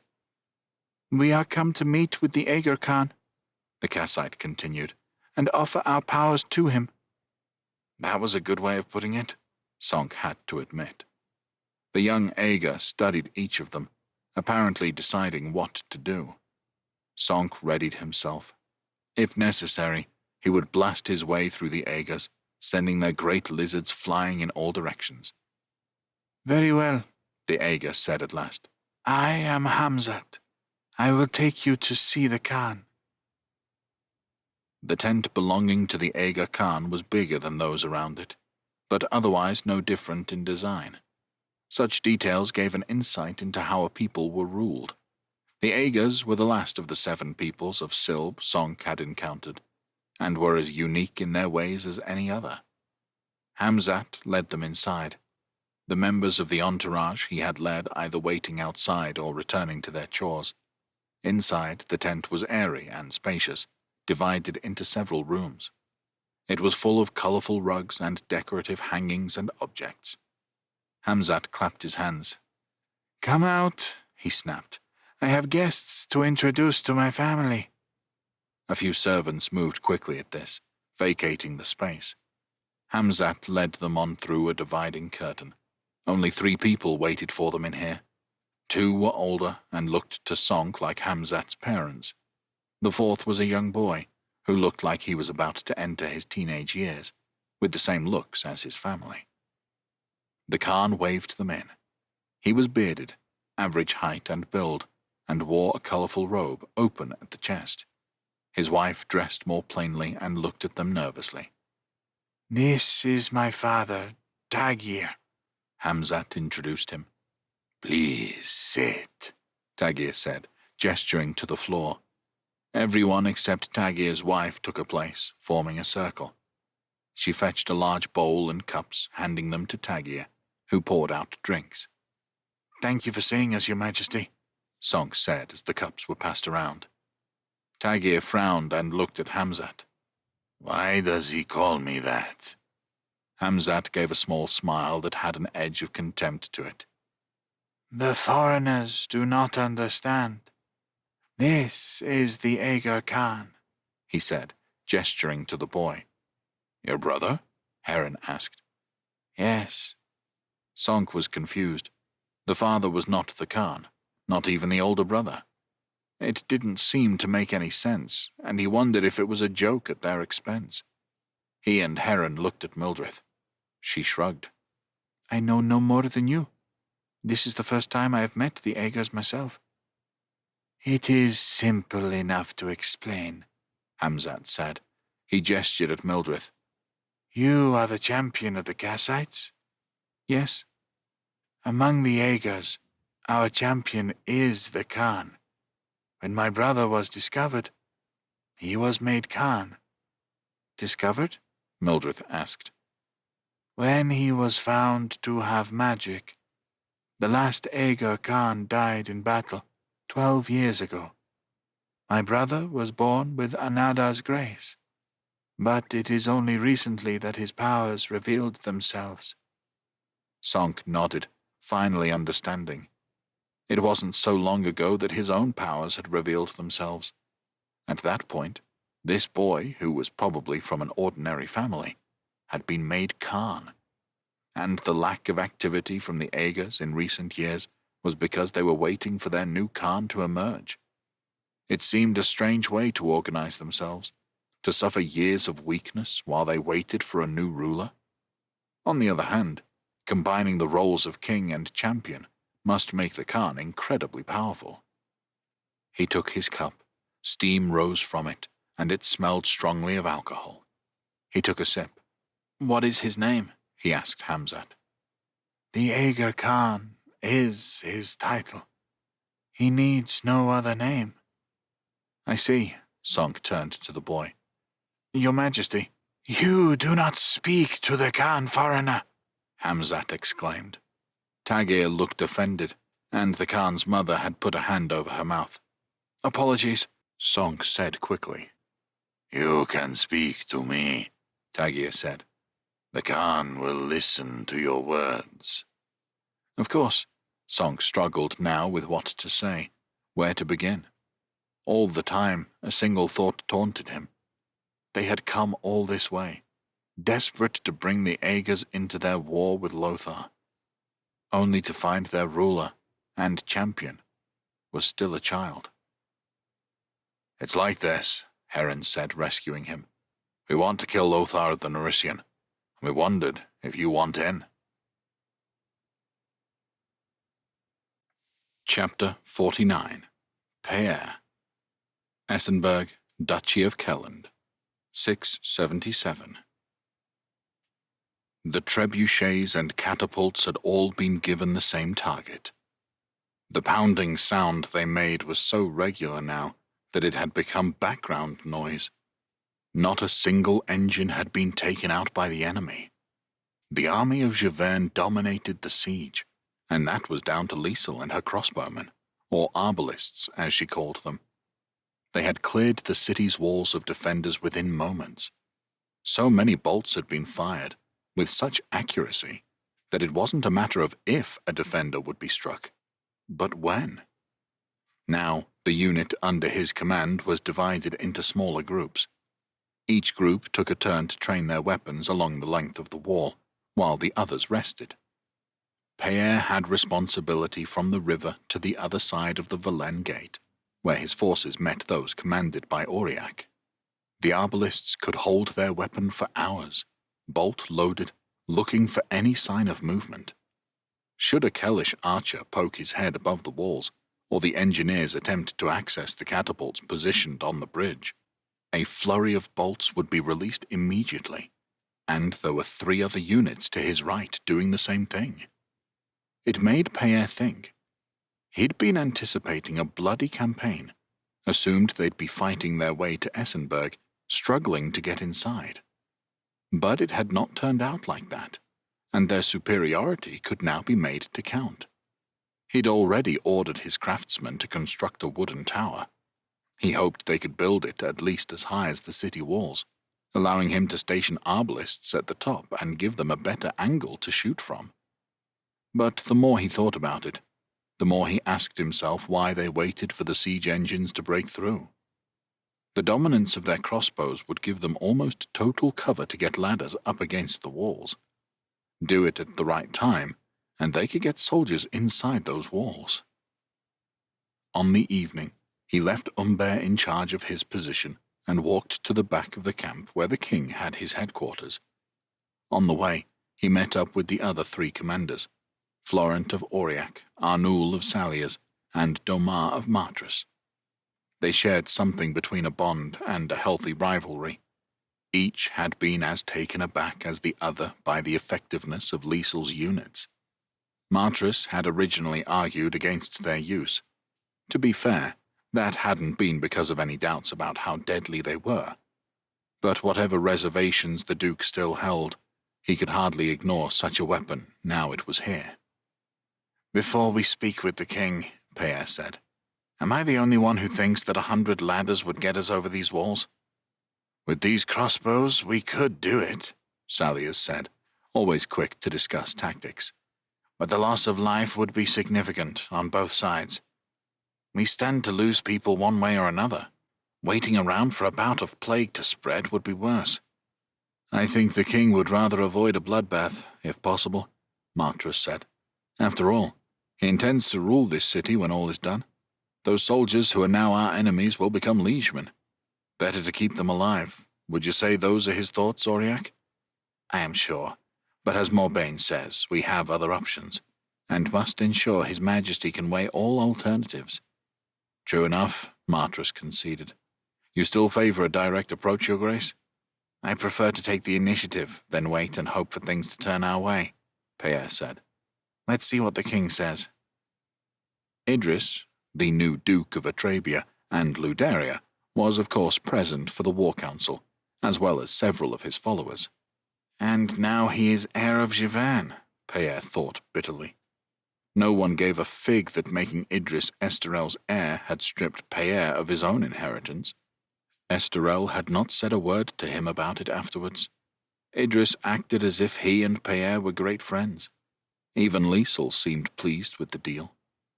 Peer struggled to figure the Atrabian out. He seemed a very different man to the prisoner he had visited in Essenberg Castle, inordinately confident and assured of his own worth. But Peer simply couldn't see what Prince Idris brought to the table that had persuaded Esterel to give in to his demands. Yes, he had brought an army to Essenberg, but he had no siege equipment to speak of. He'd never have got inside the city walls, not in 1,000 years. Indeed, Peer reckoned the Kellish army could have broken his force completely if the Givernet had not arrived at the same time. Meanwhile, he was so short of supplies that Esterel had already ordered Sasha to send rations to keep his soldiers fed. The only thing going for him was his enthusiastic support for Peer's aggressive approach. A nighttime attack, the prince urged. Ladders up wherever they least expect it. All we need do is get one of their damned gates opened, and they're finished.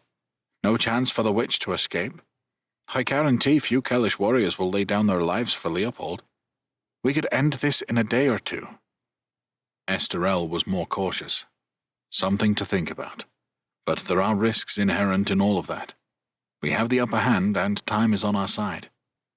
Peer watched his brother study the reaction of his generals to his words. He still had enough support to get his way, but Peer had identified a potential ally. He swallowed his pride and lingered about after the meeting to share some words with the Atrabian. Peer made casual chat with Martrus as the generals left the royal tent. Idris made no hurry to return to his own camp with his officers.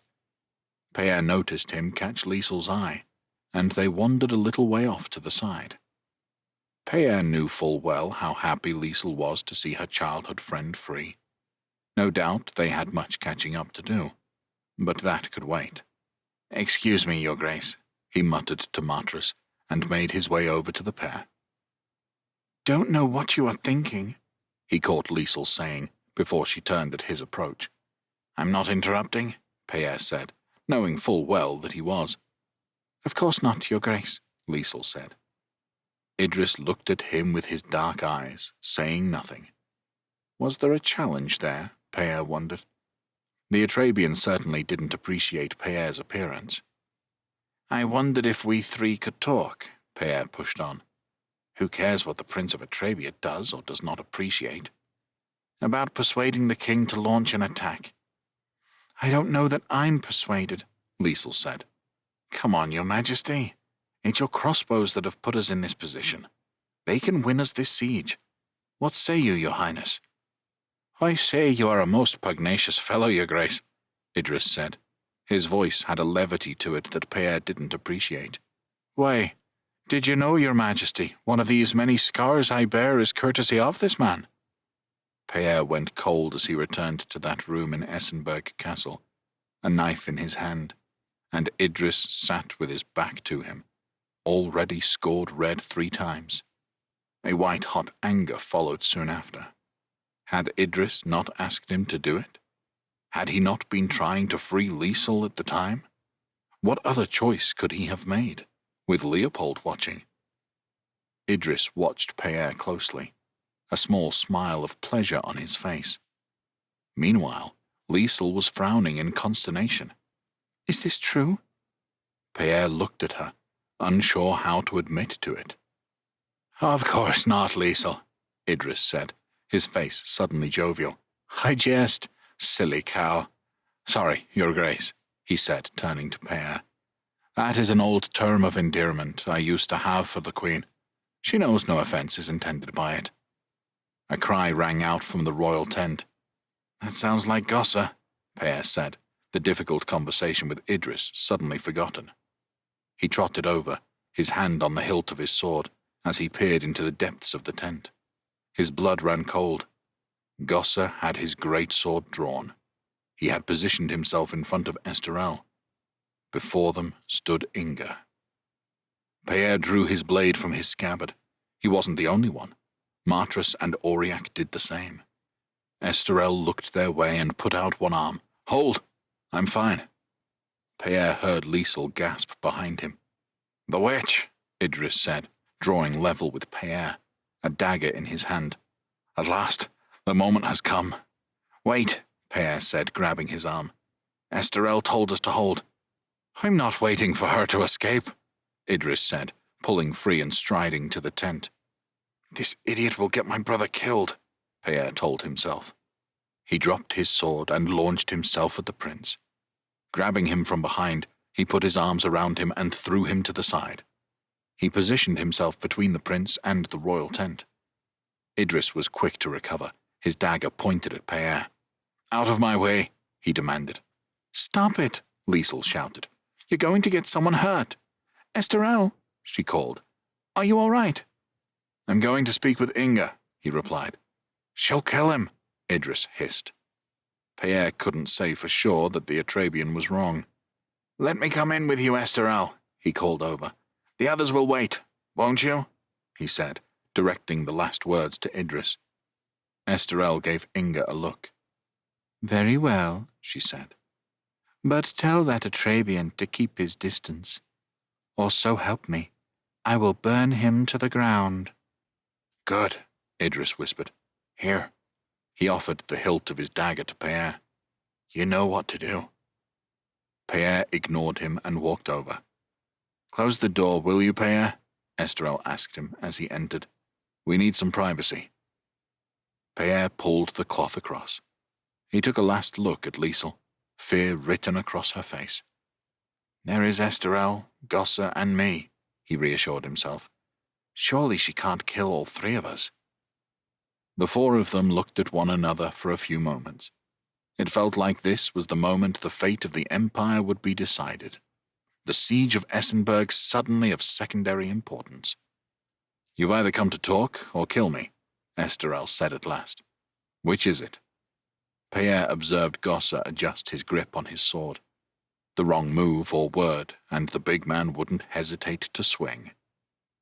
It is time to talk, Inga said. I have done my best for Leopold, but the strain has seen him grow more erratic. The atrocities at Burkhardt Castle and Kolderberg. I can no longer control him. Those were Leopold's actions? Pierre asked her, unable to keep the skepticism from his voice. Not yours? They were. Her voice was even, no trace of the mockery he associated with her. There were witnesses to both. You can ask them. And this willingness to talk is nothing to do with the fact that we have you pinned in Essenberg? Esterel gave him a warning look. He wanted Pierre quiet now, and he would have to oblige his king. Esterel, as ever, was in the saddle. Of course it does, Inga said. Our gamble in Atrabia backfired. Those crossbows of yours have made defending the walls all but impossible. Leopold isn't so stupid that he doesn't know, deep down, that he's lost. He's desperate, and desperate people do terrible things. You should hear him talk. I don't pretend to have any compunction about killing his enemies for him. But we're talking about the blood of innocents now. A look of distaste crossed her face. It was the most human Pierre had ever seen her. It's over. Then you will bring him to us. To give him justice? Esterel asked. I will. And you will now serve me faithfully? Pierre looked at Esterel, doing his best not to speak out and keep a lid on his shock. Esterel was not only going to spare this witch, but take her as a minister? She had as much blood on her hands as anyone. She was a treacherous snake. But after his emotions came spilling out, Pierre's logic followed. She was a sorcerer. Could Esterel kill her even if he wanted? And of course, he didn't want that. A sorcerer serving him made him more powerful. Then there was a Zenekai. Always a Zenekai, a shadow that hung over everything they did. Esterel needed her to keep the god at bay. By magic, by diplomacy, by whatever means necessary. She was their best hope of keeping him from crossing the border. At least until Sonk returns, he thought, sparing a thought to wonder where his younger brother was. I will, Inga replied to Esterel. You will become Emperor of Brisingia, as well as King of Javern. With such power, and with my support, you will be strong enough to be a barrier to a Zenekai's expansion. Esterel sighed. It looked like relief was his brother's primary emotion. He rarely shared his most intimate hopes and fears, Pierre knew, but he'd glimpsed the weight his brother carried. He resolved to put aside the personal slights he had suffered and support him. He glanced at Inga. After all, his brother would need someone to watch his back. The great city of Essenberg surrendered to Esterel. He and his immediate entourage took over the castle in the northwest quarter of the city. Some of his soldiers had been given lodgings in the Imps, the imperial barracks in the city. Many more remained outside the city in their temporary camps. A degree of normality had returned. The merchants and farmers were returning to sell their wares at market, which was just as well, because there were many mouths to feed. There was still much organizing to be done to transfer to Esterel the titles he wanted. But first, they had to strip those titles from Leopold. Pierre had been appointed as a judge in Leopold's trial. He was just one of the magnates seated in the great hall, listening to the prosecution give their evidence. There were dukes of the empire, Idris, Friedrich, and Archbishop Emmet. Kolderberg had surrendered soon after Essenberg, and there was no longer a single city anywhere still loyal to Leopold. The only absentee was Heremias, who still faced trouble in Roterlagen from his enemies to the north. Just as importantly, there were Kellish nobility and churchmen. Leopold had inherited his title of duke legally from his father. Only the Kellish could reject him, just as the Luderians had done weeks before. Inga was absent. She knew when not to draw attention to herself. Pierre knew that rumors already swirled around the capital about her new relationship with Esterel, but it was Leopold who would be blamed for their collective crimes, not her. Of course, everyone knew Leopold would be found guilty of all charges against him. There was no defense offered, and it didn't look like the man cared. He sat under guard, muttering to himself. His wavy brown hair was long and unkempt, his mustache now joined by a new beard. Sometimes his eyes would explore the ceiling of the hall.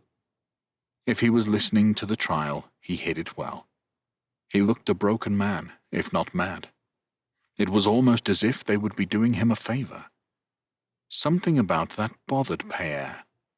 After all his crimes, Aubrey, Miles, Elga, and countless others, he wanted him to suffer. The archbishops of Gottbeck and Kelland were the ones who declared his guilt, and the sentence, death by beheading. Why the Brisingians believed it sounded better coming from two churchmen, Pierre didn't know. Leopold didn't react at all. It was a strange experience to be part of. "May I have leave to speak?" came a familiar voice. Queen Liesel approached her husband, going down on her knees. All eyes were on her. Esterel had remained strictly neutral in the trial.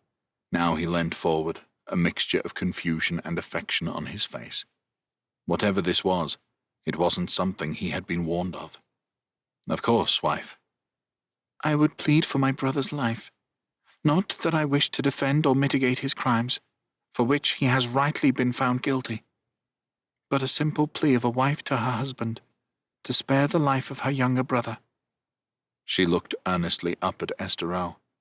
The hall had gone deathly silent.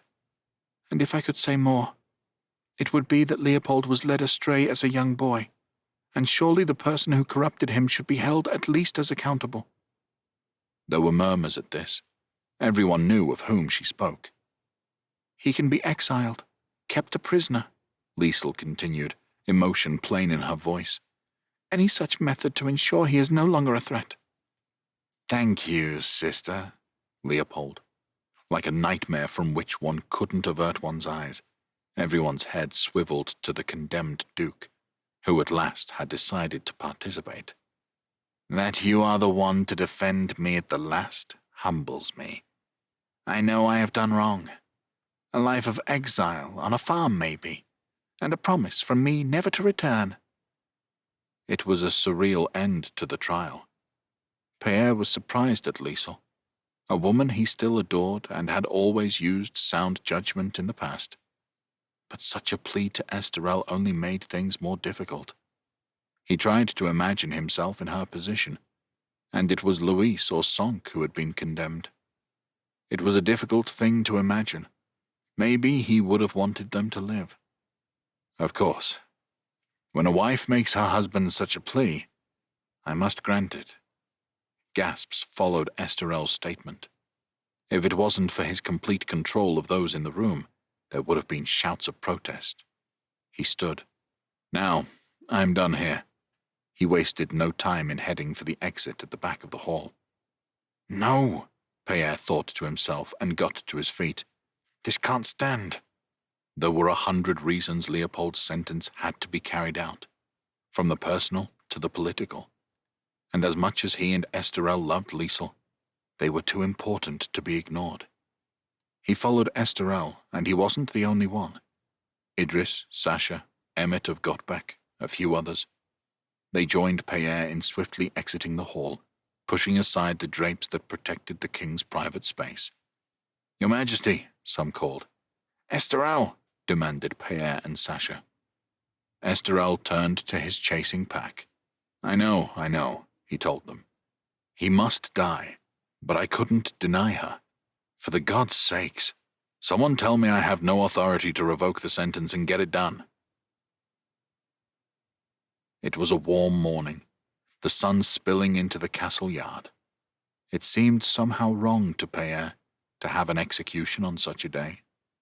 He was pleased he'd had no role in such details. He didn't even know whether Liesel was aware it was happening. It wouldn't surprise him to learn it had been kept from her. They just had to get it done, was his opinion. Then she could come to terms with it. There was some mercy to the proceedings. It was carried out in a private space in the castle, without a mob of commoners baying for blood and making a holiday of it.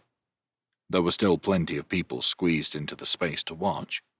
Such things had to be witnessed, and all estates were represented, from the highest to the lowest. The low-born citizens would tell what they had seen, and Leopold's death would be accepted as fact. Pierre had no idea why Idris was the one wielding the sword. Maybe there was some law that a duke could only be killed by someone of his own station. Maybe Esterel had surrendered to the man's demands yet again. Pierre didn't want to know. He just wished it over. Leopold placed his neck on the block. Idris stood over him, not attempting to wipe the smile from his face. It was strange how Pierre no longer knew what he thought about it. A part of him had wished Leopold dead for a long time, and took the same pleasure as the Atrabian in his demise. Another part was sickened by it. How preferable it would have been if Esterel and Leopold had met on the battlefield, and Esterel had struck him down. That was how things should be done. A clean end to it all. This felt grimy and unsatisfying. The sword fell. "Oops," Idris said, a lopsided grin appearing as he studied the mess he had made. 3 more chops, and it was over. Chapter 50 Belwyn Kingdom of Magnia 677. They said their farewells at the new Magnian border. Elfled shared a few private words with her son. King Ida looked pale and shaken. Belwyn supposed Elfled had been his rock since his father died. Her disappearance and strange reappearance would be enough to wound a man of mature years. He was still a boy, really. There was no doubt Magnia was weak, on the brink of destruction. The king didn't have an experienced advisor to lean on. Belwyn's people needed her expedition to be a success. But those gathered believed in the 7 champions. They smiled and cheered, the bravest of the youngsters approaching them and asking to touch the sacred weapons. After all, Belwyn, Marrigan, and O'Sheen had been there in the final confrontation between Madria and Dis. Why shouldn't they win the day again? "I have kept to Azenekai's demands," Ida told them, "and respected the border. The Caladri fleet patrols the Lantinen, preventing us from observing their coastline. So my knowledge of our lost lands is limited, but the evidence we have suggests they are lightly populated. There are rumors the Turned have been sent elsewhere. I am hopeful the resistance you come across will be limited." "Whatever we find, we shall face with determination and bravery," O'Sheen said, holding his huge spear aloft. He still stood ready to travel by foot, while the others were mounted. The Magnians cheered his words. Some champions looked a good deal less confident than the giant, but the time had come to find out. 7 crossed the border. The deal with the Azenekai that had kept the kingdom of Magnia extant was broken. They had to find and kill this god. The price of failure would be high. The king of Magnia was proved correct. Morlin led them through territory with which he was familiar, and they encountered no one. "The Turned don't operate like a normal enemy," Jesper said. "Anyone else would have built fortifications to defend their new conquests.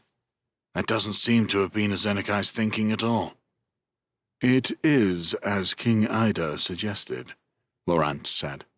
"The Turned have been sent after their next targets. That is the key to their success, it seems. They overran the realm of my cousins, the Sea Caladri, by stealth. Before they knew it, thousands of their people had become their enemies, and were prepared to kill their own folk. It is a strategy built on constant expansion, adding to their manpower each time they conquer a new realm." Everyone seemed to agree with the king of the Blood Caladri in the discussion that followed. "What say you, Lady Belwyn?" O'Sheen asked her. "You have not said a word." Belwyn thought about it. "My family's estate of Beckford is only a few miles from where we are now. The farmers would keep beehives for the honey. Each hive had a queen who laid eggs and made new bees." "So Azenekai is like a queen bee?" Jesper asked her with amusement. "In a way, but the queen bee could be replaced, and the colony still survive. There is no one to replace Azenekai. I don't know how the Turned work exactly, but I don't think it matters too much. Kill Azenekai, and it's over." It was not until they traveled farther south that they came across any Turned Magnians. They were living in their old settlements, primarily the young and the old, no adult males at all. They were farming, tending their fields, gardens, and livestock. They would turn and stare, not saying a single word, before silently returning to their chores. It was eerie. It made Belwyn wonder what was going on in their minds. Were they even thinking in the way she understood that word? It was impossible to know. "Those of Fighting Age are elsewhere," Morlin noted. The shield of Passala was strapped to his back. He still had the habit of staying close to Elfled. even though the Asray didn't look like she needed a bodyguard any longer. It is said they have turned the Vossi of the wilderness to their side. The Midians are nervous they will be next. It makes one wonder, Laurent said, whether these people can be freed. Once Zenekai dies, is his bewitchment of these poor people over? Sonk did it, Jesper said. He released my friend Heron. Heron, Belwyn thought. That rogue.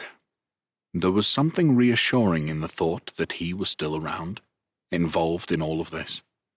I hope you are looking after this boy, old friend. How did he do it? Laurent asked. Jesper shrugged. He placed him inside a box. I don't know what else. I know nothing of sorcery. Then perhaps a way can be found to free these people, even if Zenekai's death doesn't do it, mused the Caladri. 6 champions travelled together, south along the road that ran through the centre of the isthmus, connecting Magnian lands with those of the Lippers. Morlin led a spare horse. The 7th champion, Elfled, had gone ahead. The Red Fort, Jesper murmured, the first to see their destination. Red sandstone caught the eye, even if the construction itself showed little artistry. You think if we assault this fort, Belwyn asked him, it will draw a Zenekai here? I can't say for sure, but he came once before. They waited for Elfled. Belwyn saw Laurent turn to the empty road with a frown. There was a shimmering, and then the Asray was there, walking towards them. Elfled gave them her sharp-toothed smile. It is well garrisoned with Lipper warriors. Somewhere around 300, I would guess. Belwyn looked around at her companions. Does everyone agree with this? Tell me now if you have any doubts. Jesper reached behind and took the halak bow from his back, studying it with a smile. I must admit, I've been itching to use it, and it's a good idea to get some practice, right? Young Jesper, Oshin said, hefting his spear. I am afraid you will have little time to use it. I will smite our enemies with great speed. Give me some time to get into position first, Elfled said. She turned to Morlin. Stay here. Protect the archer. Very well, he agreed, fitting the straps of his new weapon to his shield arm. Elfled departed. Belwyn tracked her for a while. Then, with another shimmer, she was invisible once more. Laurent and Oshin left next, skirting around to the side of the fortress. When enough time had passed, Jesper approached the Red Fort. Morlin accompanied him. Marrigan and Belwyn were comfortable to wait. They had no hanker to use their weapons as if they were toys. A crack echoed across the landscape. It was a noise Belwyn had not heard in a long time. Jesper had released his first arrow. It soared up to the battlements, taking their first kill. He shot once more before the Lipper defenders answered, a hail of arrows coming for Jesper. Morlin placed himself before Jesper and his shield sent the arrows skittering away. Jesper fired again, taking out an archer. This time, the defenders answered with their ballista. The machine was set on the wall and could be swung in any direction. When the huge bolt was fired, it made a noise as loud as the halak bow. As it came for him, Morlin punched out with the shield of Passala. The bolt was returned the way it came, crashing into the ballista and splintering wood. Over here, Marrigan murmured. To the side of the fortress, there was a blast of air as Laurent used Madria's staff. Oshin went hurtling high into the sky, over the fort's battlements. He landed with a crash on a wall walk, and Belwyn could see the giant spear swinging about him. The Caladri used his magic again, pointing his staff at the wooden gates of the fort. With a rending noise, they were torn from their hinges, crashing to the ground. With such ease, the Red Fort was breached. Time to go, Marrigan said. They joined Jesper and Morlin, the four of them trotting to the gates. Only a few sporadic arrows came for them now, the attention of the defenders on the walls taken by the giant wreaking havoc amongst them. Marrigan held Bolivar's sword in front of Belwyn, defending her as she always had done. Never mind that Morlin had the shield, never mind that if Belwyn had been struck, it wouldn't have stopped her. But she appreciated it all the same. She had expected resistance at the gate, but there were no lippers there. None alive at any rate. A few corpses lay about, their throats ripped open. Elfled is inside then, Marrigan said dryly. Morlin looked at the men in horror. Perhaps only now he realized what his queen had become. Let's get going, Marrigan said, striding into the fortress. Where are most of the defenders likely to be? The main hall is this way, said Jesper. He fitted an arrow to his string and walked beside Marrigan. Come, Belwyn encouraged Morlin. He nodded, pulling himself together. He drew his sword and walked beside her, his shield out in front. Much of the hall was in shadow, with flickering candlelight making it difficult to see. But after Marrigan and Jesper burst in, the lippers inside rushed to meet them. Jesper only got off a few arrows before the press of enemies forced him to draw his sword instead.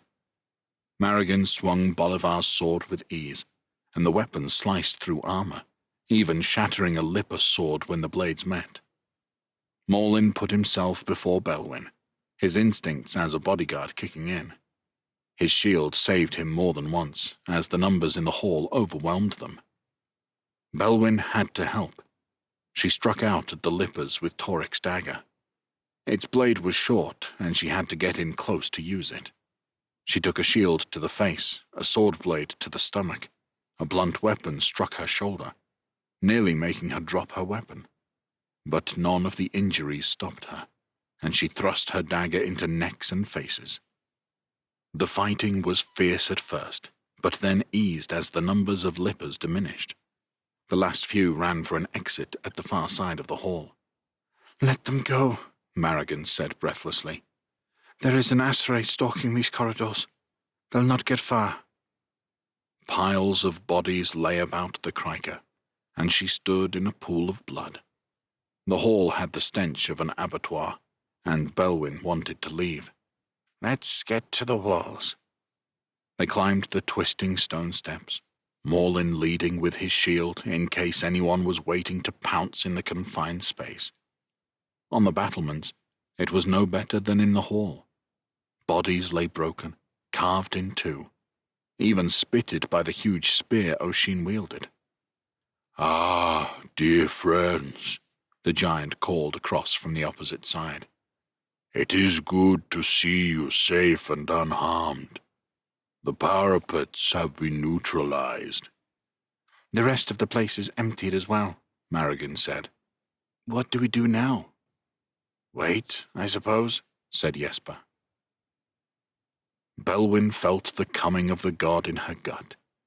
It was a reverberation in her body, in the building on which they stood, in the ground and in the air.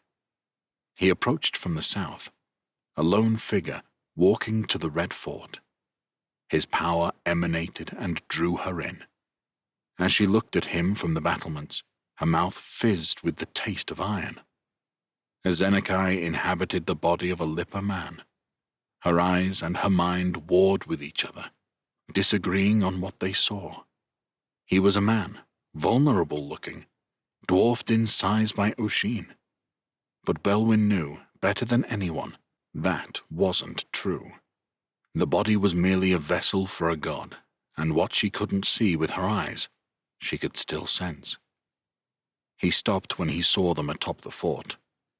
"At last," he said, his voice as dry as desert, as deep as a bottomless pit.